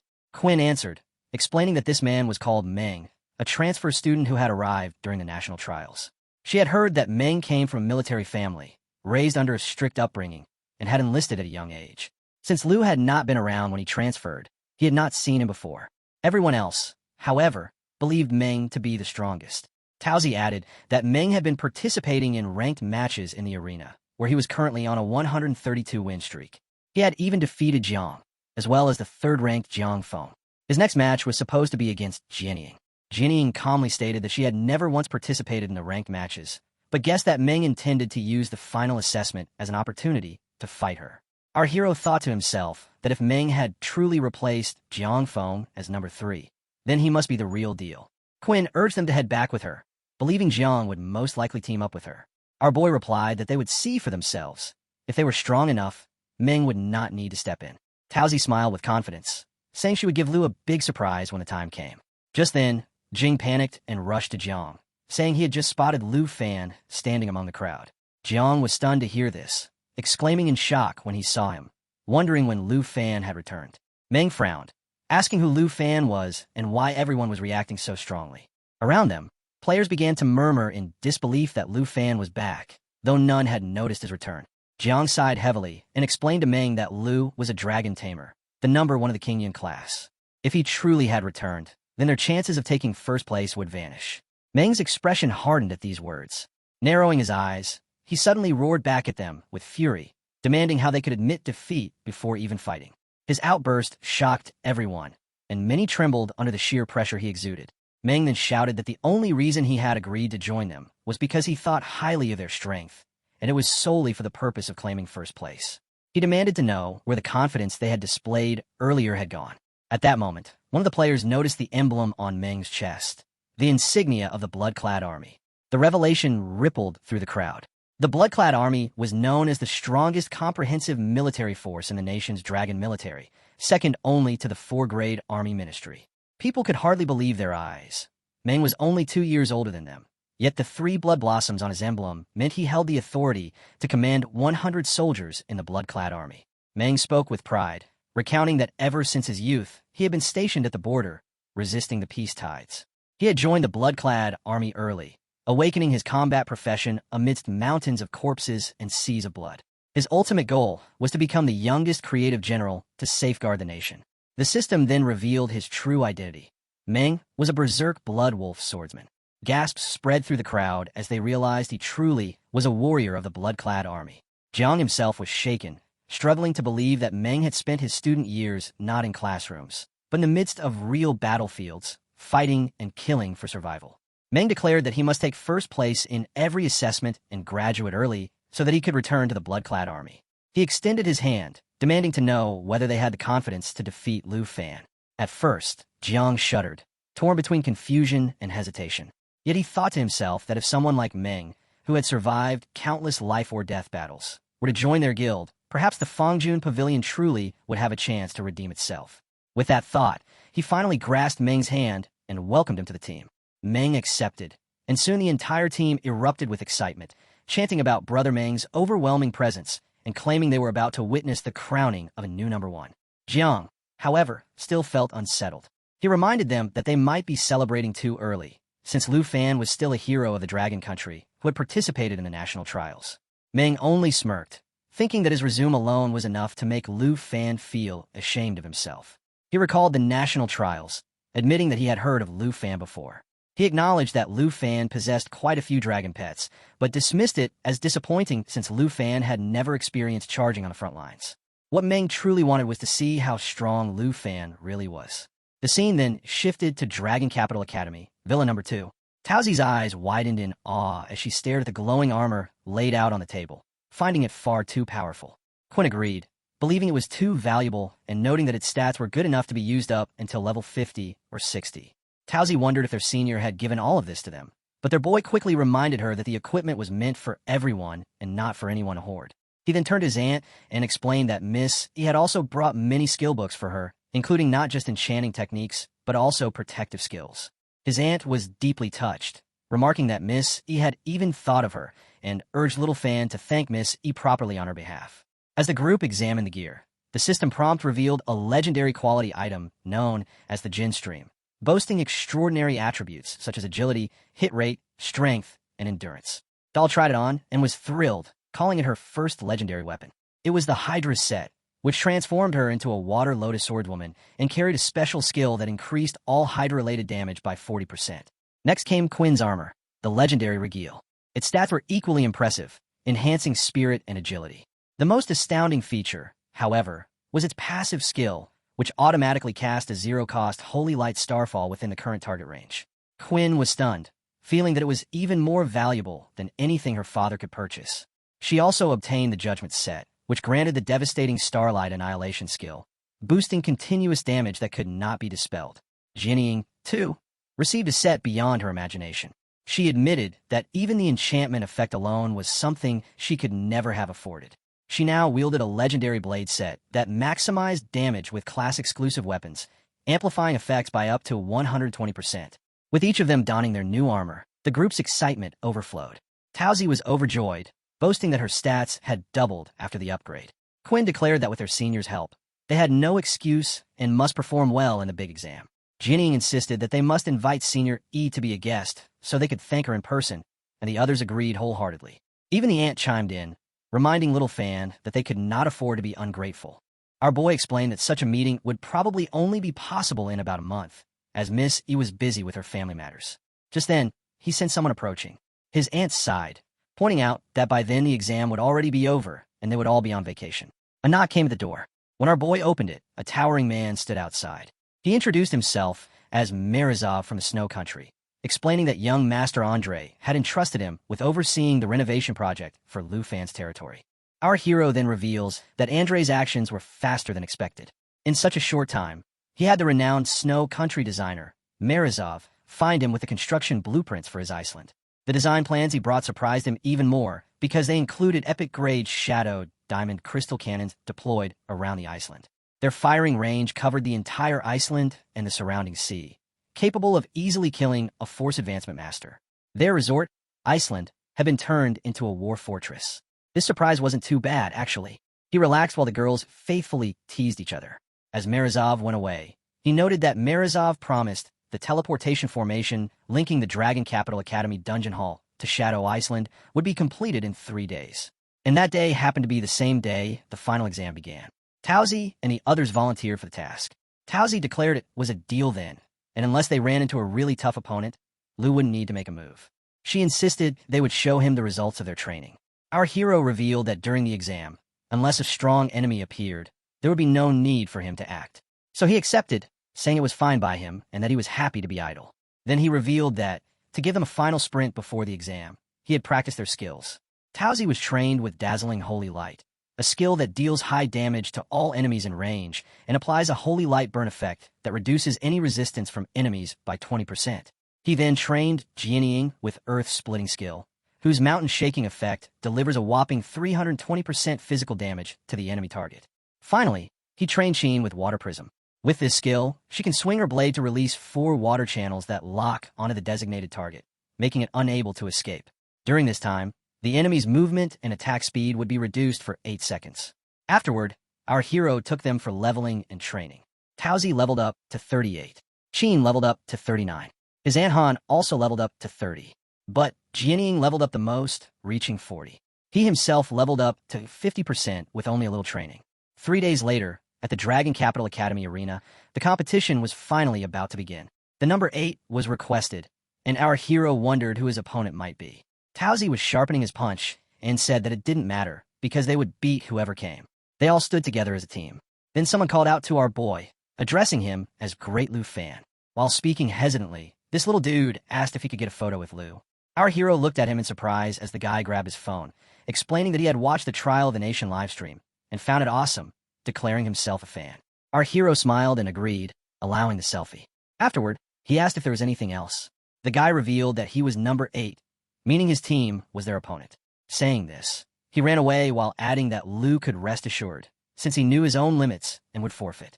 Towsy protested, saying he shouldn't run or forfeit because she had heard the exam didn't just evaluate ranking, but also combat performance. If he fled, She worried he would have to take a makeup exam. The guy turned back and said he understood, but insisted that even if 50 or 100 people joined his team, they still wouldn't be able to land a single hit on Lu. For him, stepping onto the field would mean instant defeat. Tauzi reassured him by patting his shoulder, telling him to relax and not worry, because she wouldn't let him be instantly defeated.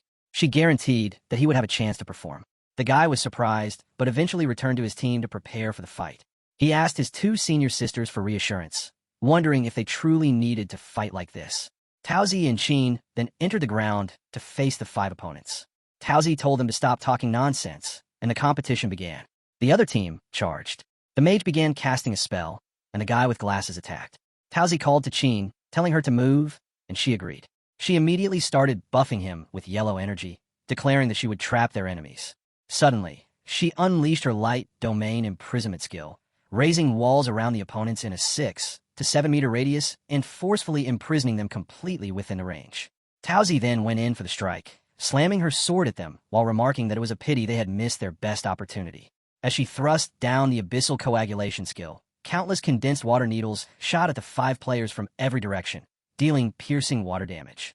At the same time, Qin apologized to the fat guy that the fight is going to over who was struggling under the relentless damage. Saying so, she leapt high into the air, her staff glowing with bright yellow energy that spread across the battlefield. It was actually the Starlight Annihilation skill, a spell that summoned holy light, dealing high magic damage to all enemies in range while applying a holy light burning effect. The audience watching the scene was shocked. Suddenly, the field was filled with smoke, shattered armor, and the sight of the completely defeated teammate. Many wondered aloud what had just happened because they had looked away at their phones for only a moment. And in that instant, the 2 girls had already defeated all 5 players. They couldn't believe it. Were Lu Fan's teammates really always this dangerous? Besides Jianying, the team was full of other beauties and they were all this strong. Our hero admitted he didn't expect them to be so powerful. His aunt quickly said it was all thanks to Jianying's excellent guidance. Jianying, however, disagreed, saying the credit belonged to everyone, and it was the result of their persistent training. The scene then shifted to Sangue Jean Pavilion. Jiang turned to Brother Meng and suggested they become a permanent team from now on. He added that they had admired the blood-clad army for a long time and wanted to follow in Meng's footsteps after graduation. Jing agreed, supporting Jiang's words, and said Brother Meng was their role model. He declared that following Meng to achieve great things was what a real man should do. Meng, beaming with confidence, replied that teaming up was fine, so long as they could defeat Lu Fan in the finals. If they succeeded, he promised he would personally recommend them to the blood-clad army. As they walked to the arena, the crowd was buzzing with excitement. People were saying those 2 girls were incredible. They had just pulled off a 1-against-5 sweep. Many even bet that Lu Fan could win this year's competition without ever stepping on stage.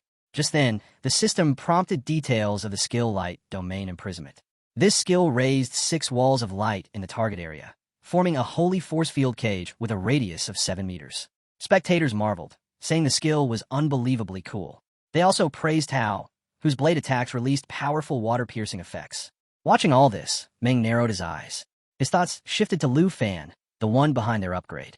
Meng scoffed at the idea of Lu Fan being worshipped as a god for achieving a second advancement profession. To him, it was nothing but dogshit luck for picking a dragon.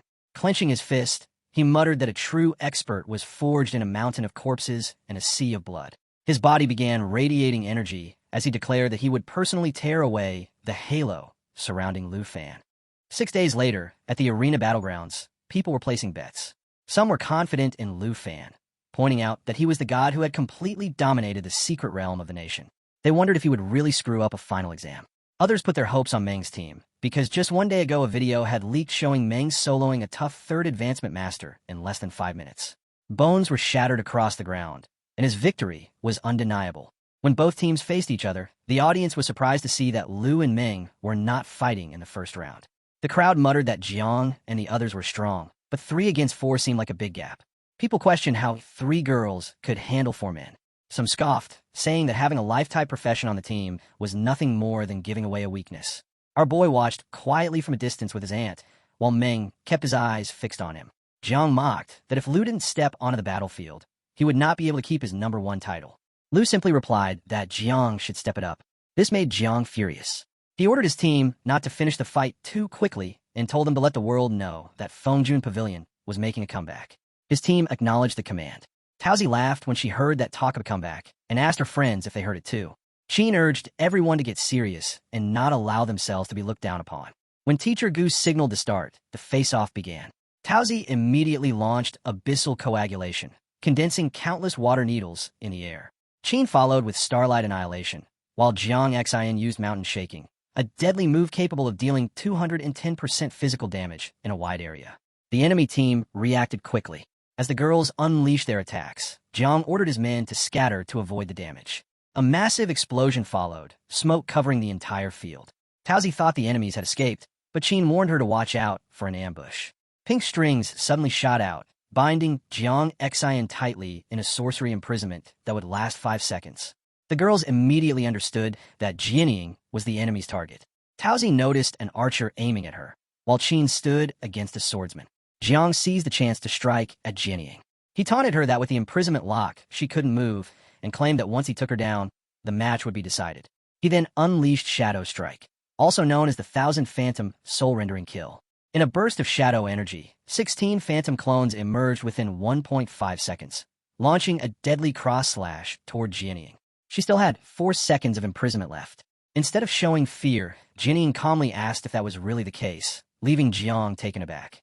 At that moment, Qin's Starlight Annihilation engulfed the swordsman, burning him with continuous light attribute damage every second. Tauzi cast Water Prison, chaining the archer in place. With both opponents disabled, only Jiang remained on the battlefield. Jiang grew stressed as his teammates were being suppressed, and with only 3 seconds left on Jianying's imprisonment, he quickly pulled out his dagger, deciding that he would take care of Qianjing first. Suddenly, a myriad of flowers in the form of blades shot down toward him. He froze in shock, unable to believe the special effect of 1,000 swords had appeared out of nowhere. He barely managed to evade as the swords pierced the ground around him. Confusion struck him. Jianying was still imprisoned, so how could she activate her skills? Even so, he had no choice but to push forward. The remaining time was only 1 second, and he needed to land a decisive blow.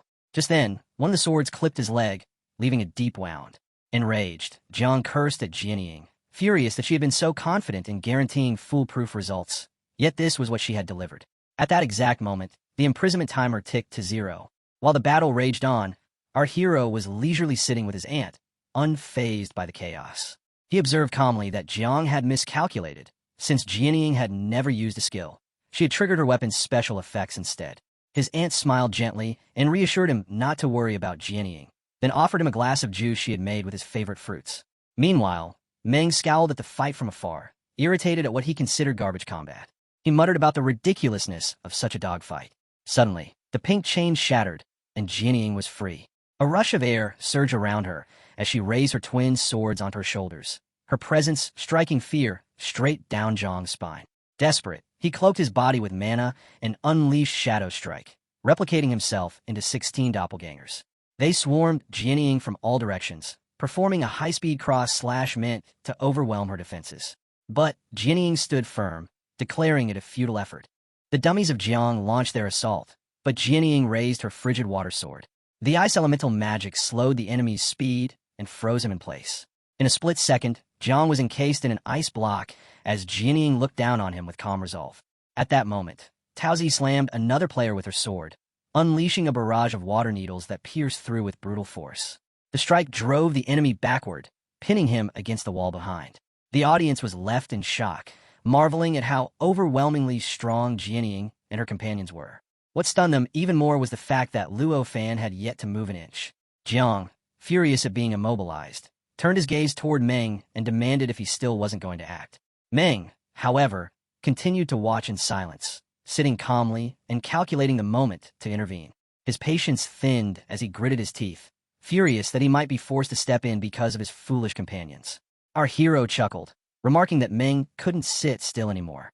But before he could rise, Jiang shoved aside his own allies, gripping his sword tightly as he barked for them to get out of his way.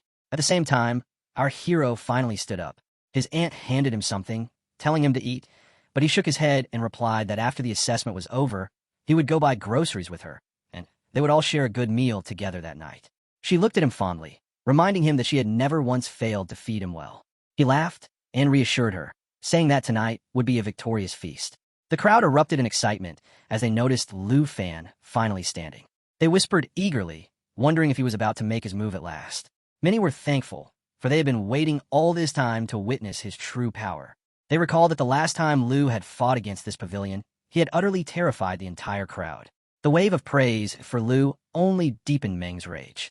He clenched his fists, his fury boiling over, and declared that the arrogant dragon Tamer needed to be crushed. He stepped forward with intent, charging straight toward Lu Fan. But before he could reach him, Jining intercepted the attack, her twin swords flashing as she declared through action alone that Meng would have to get through her first. She unleashed a devastating combination of 3 magic effects in an instant. The frigid water sword struck first, channeling ice elemental damage. The blood-breaking sword followed, piercing through defenses. Then came the army breaker great sword, bringing raw physical destruction. But to everyone's shock, Meng blocked the entire assault with nothing but his bare arm. He brushed it aside, declaring that he had no interest in her, and with a simple motion, her blades were deflected. Yet, Jining refused to relent. She unleashed 2 more attacks, this time summoning the Harp of Flame Seed, an epic-quality weapon capable of releasing a Harma burst attack attribute. To this, she added the Myriad Flower Sword, striking with dazzling precision. But just before the attack could land, Jiang intercepted, reminding her that she must not forget her true opponent. Meng, sensing movement on the battlefield, immediately shifted into a defensive stance as Taozi charged in, slamming her sword toward his face. He blocked effortlessly, holding his ground. Watching this, Jining grew frustrated, muttering that Meng was truly irritating. Qin prepared to offer her assistance, but was told there was no need. Meng had one goal, to draw Lu into the fight. Meng then acknowledged aloud that all of Lu's girls had fought well enough. If this had been a real battle of life and death, Fong Pavilion would already have been annihilated. On the other side, Taozi was being pushed to her absolute limits, punished harshly for her bold words. And then it happened. A golden arrow streaked through the air, flying directly at Meng's face. He barely managed to evade it. These were no ordinary arrows. They were the Nether Serpent magical arrows, fired at last by Lu Fan himself. Meng ordered his players to fall back, warning them that he would not be responsible for any friendly fire. The crowd erupted into chants, speculating that Lu might be about to summon a dragon. Some insisted that even if he did, the victory would not feel very honorable, while others believed Meng still stood a chance and might not lose. Suddenly, Meng leapt high into the air and challenged Lu Fan to watch closely, declaring himself a warrior who had walked out of battles against beast types.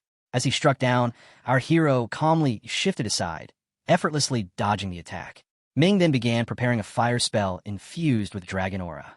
He tore through the sky, conjuring a massive blaze, and slashed it forward. Lu countered, and Meng braced himself by thrusting his sword forward, narrowly avoiding serious damage. Even so, the impact rattled him as the fire clashed against his weapon. Frustrated, Meng roared at Lu, demanding why a dragon tamer was not summoning his dragon pets. As Lu landed gracefully, he answered that if Meng truly wanted to see a dragon, he would first have to manage to hurt him. The words only enraged Meng further. Energy surged and crackled around him, and in an instant, his body warped into that of a wolf beast. His roar thundered across the battlefield, so fierce that even his own companions flinched in shock, horrified by what they were witnessing. Jiang cried out in excitement, shouting that Meng was about to take down Lu. Jiang exclaimed that Brother Meng had finally unleashed his werewolf form.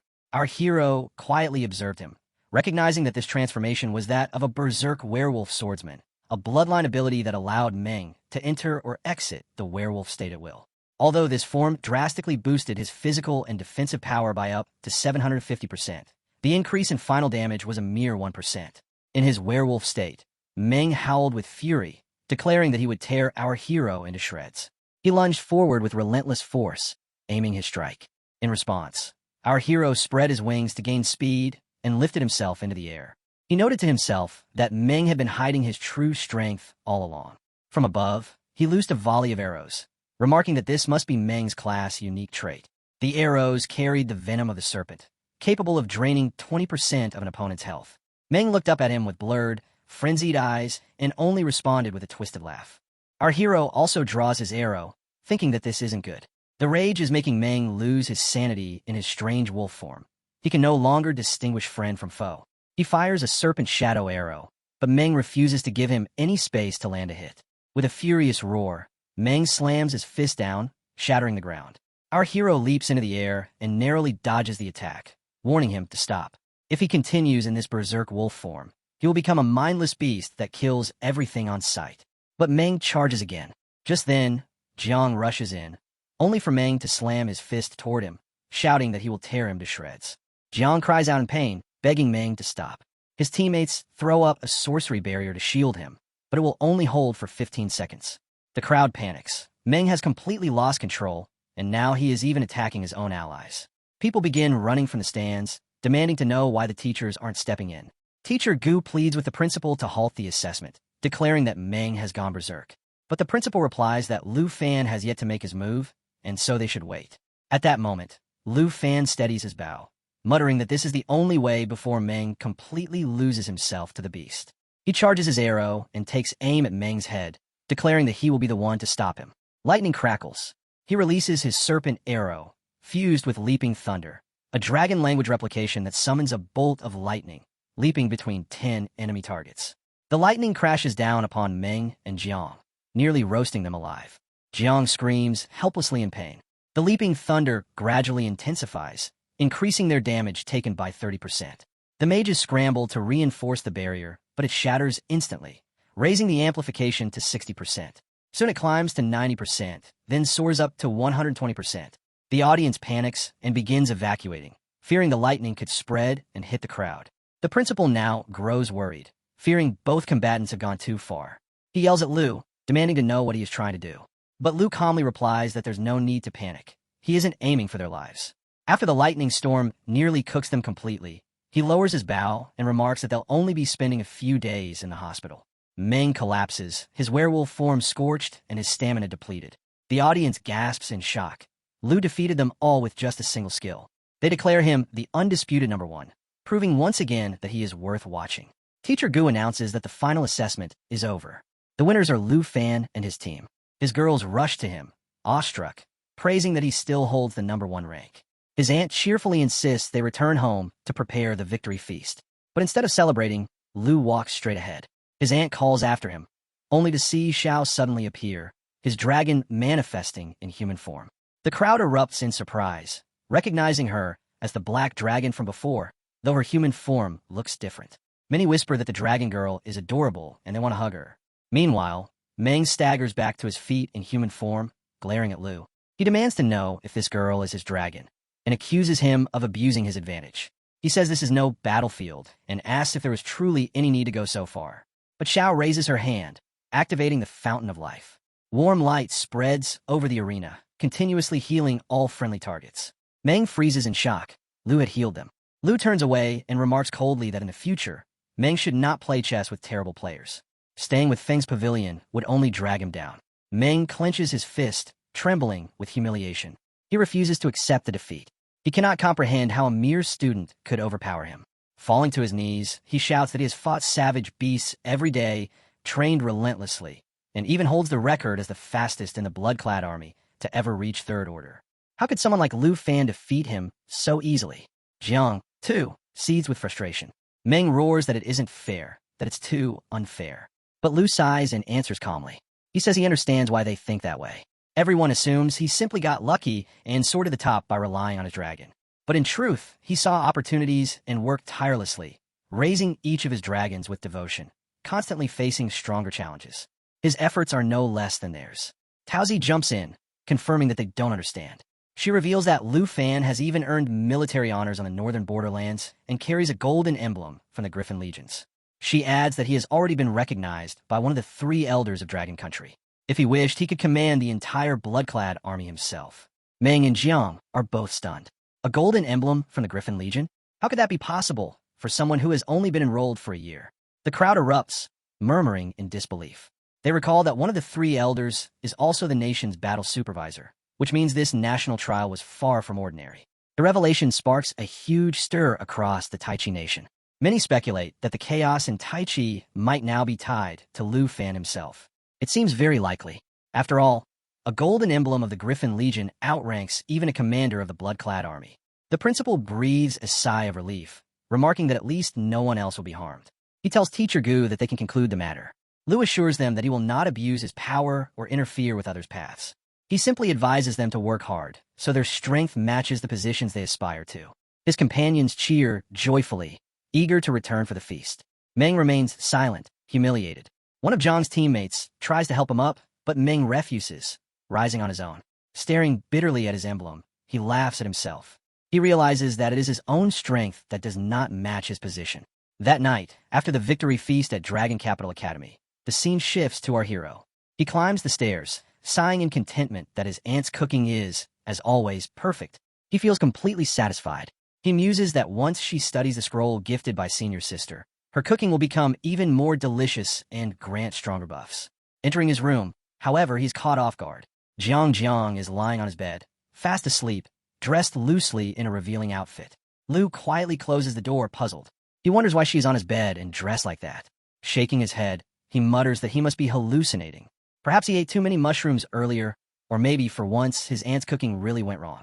However, our boy gathered his courage and quietly opened the door again. This time, Jianjing stirred awake and asked what he was doing. He countered with a question of his own, wondering why she was in his bedroom. She walked toward him and apologized, admitting that she had entered without permission. After a pause, she confessed that the truth was she had been waiting for him. She began to explain that after he finished eating, she had wanted to continue, but her voice trailed off until she finally admitted that she wished to spend time with him. Ahio's face turned red as he stammered and asked what exactly she meant.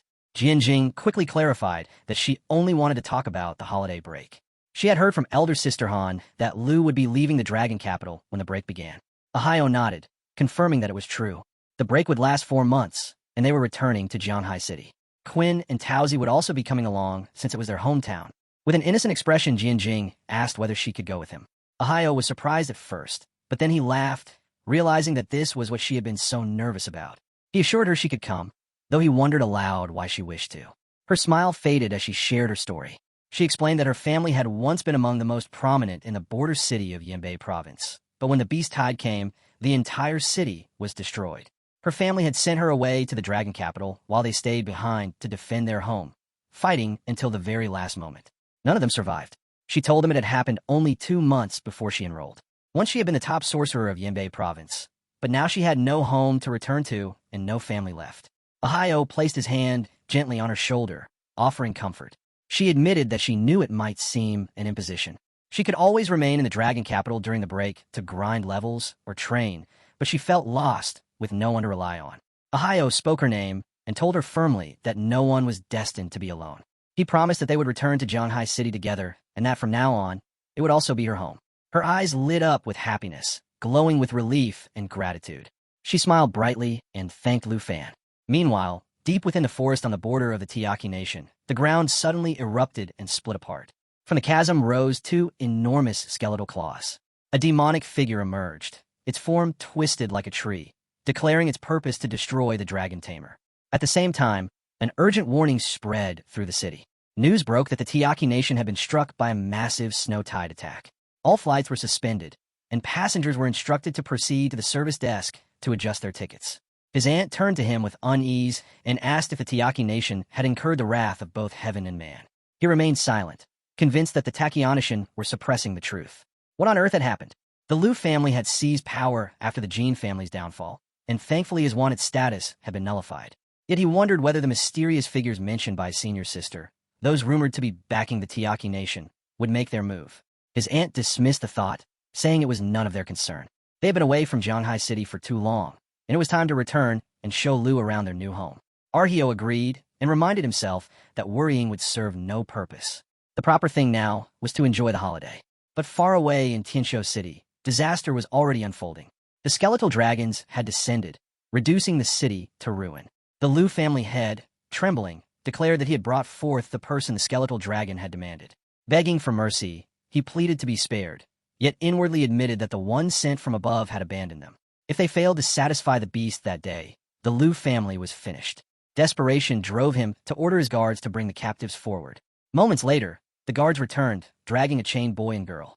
The girl's eyes widened in horror at the sight of the monstrous skeletal dragon. She demanded to know why. When the Jin family had already been imprisoned, the creature wanted more. The Lu family had announced that the boy before them was the one it sought, the sole dragon tamer in all of Tiaki Nation. The white-haired boy's thoughts churned. So this is why they are after me. I cannot move. I cannot even summon the strength to resist. I must escape. I must find a chance. His resolve hardened, and when a giant scorpion suddenly burst forth to attack, he seized the opportunity. Urging the princess to run, he tried to break free. But before either could flee, a surge of blue energy cleaved the scorpion in two. The white-haired boy staggered, shocked, barely able to take 2 steps. The girl was left frozen, unable to comprehend what had happened. The guards and a Lu family head were thrown into chaos. The skeletal dragon lowered its skull and sneered that the fallen beast was nothing more than a subdragon, unworthy of a name. This boy, it declared, was not the one it sought.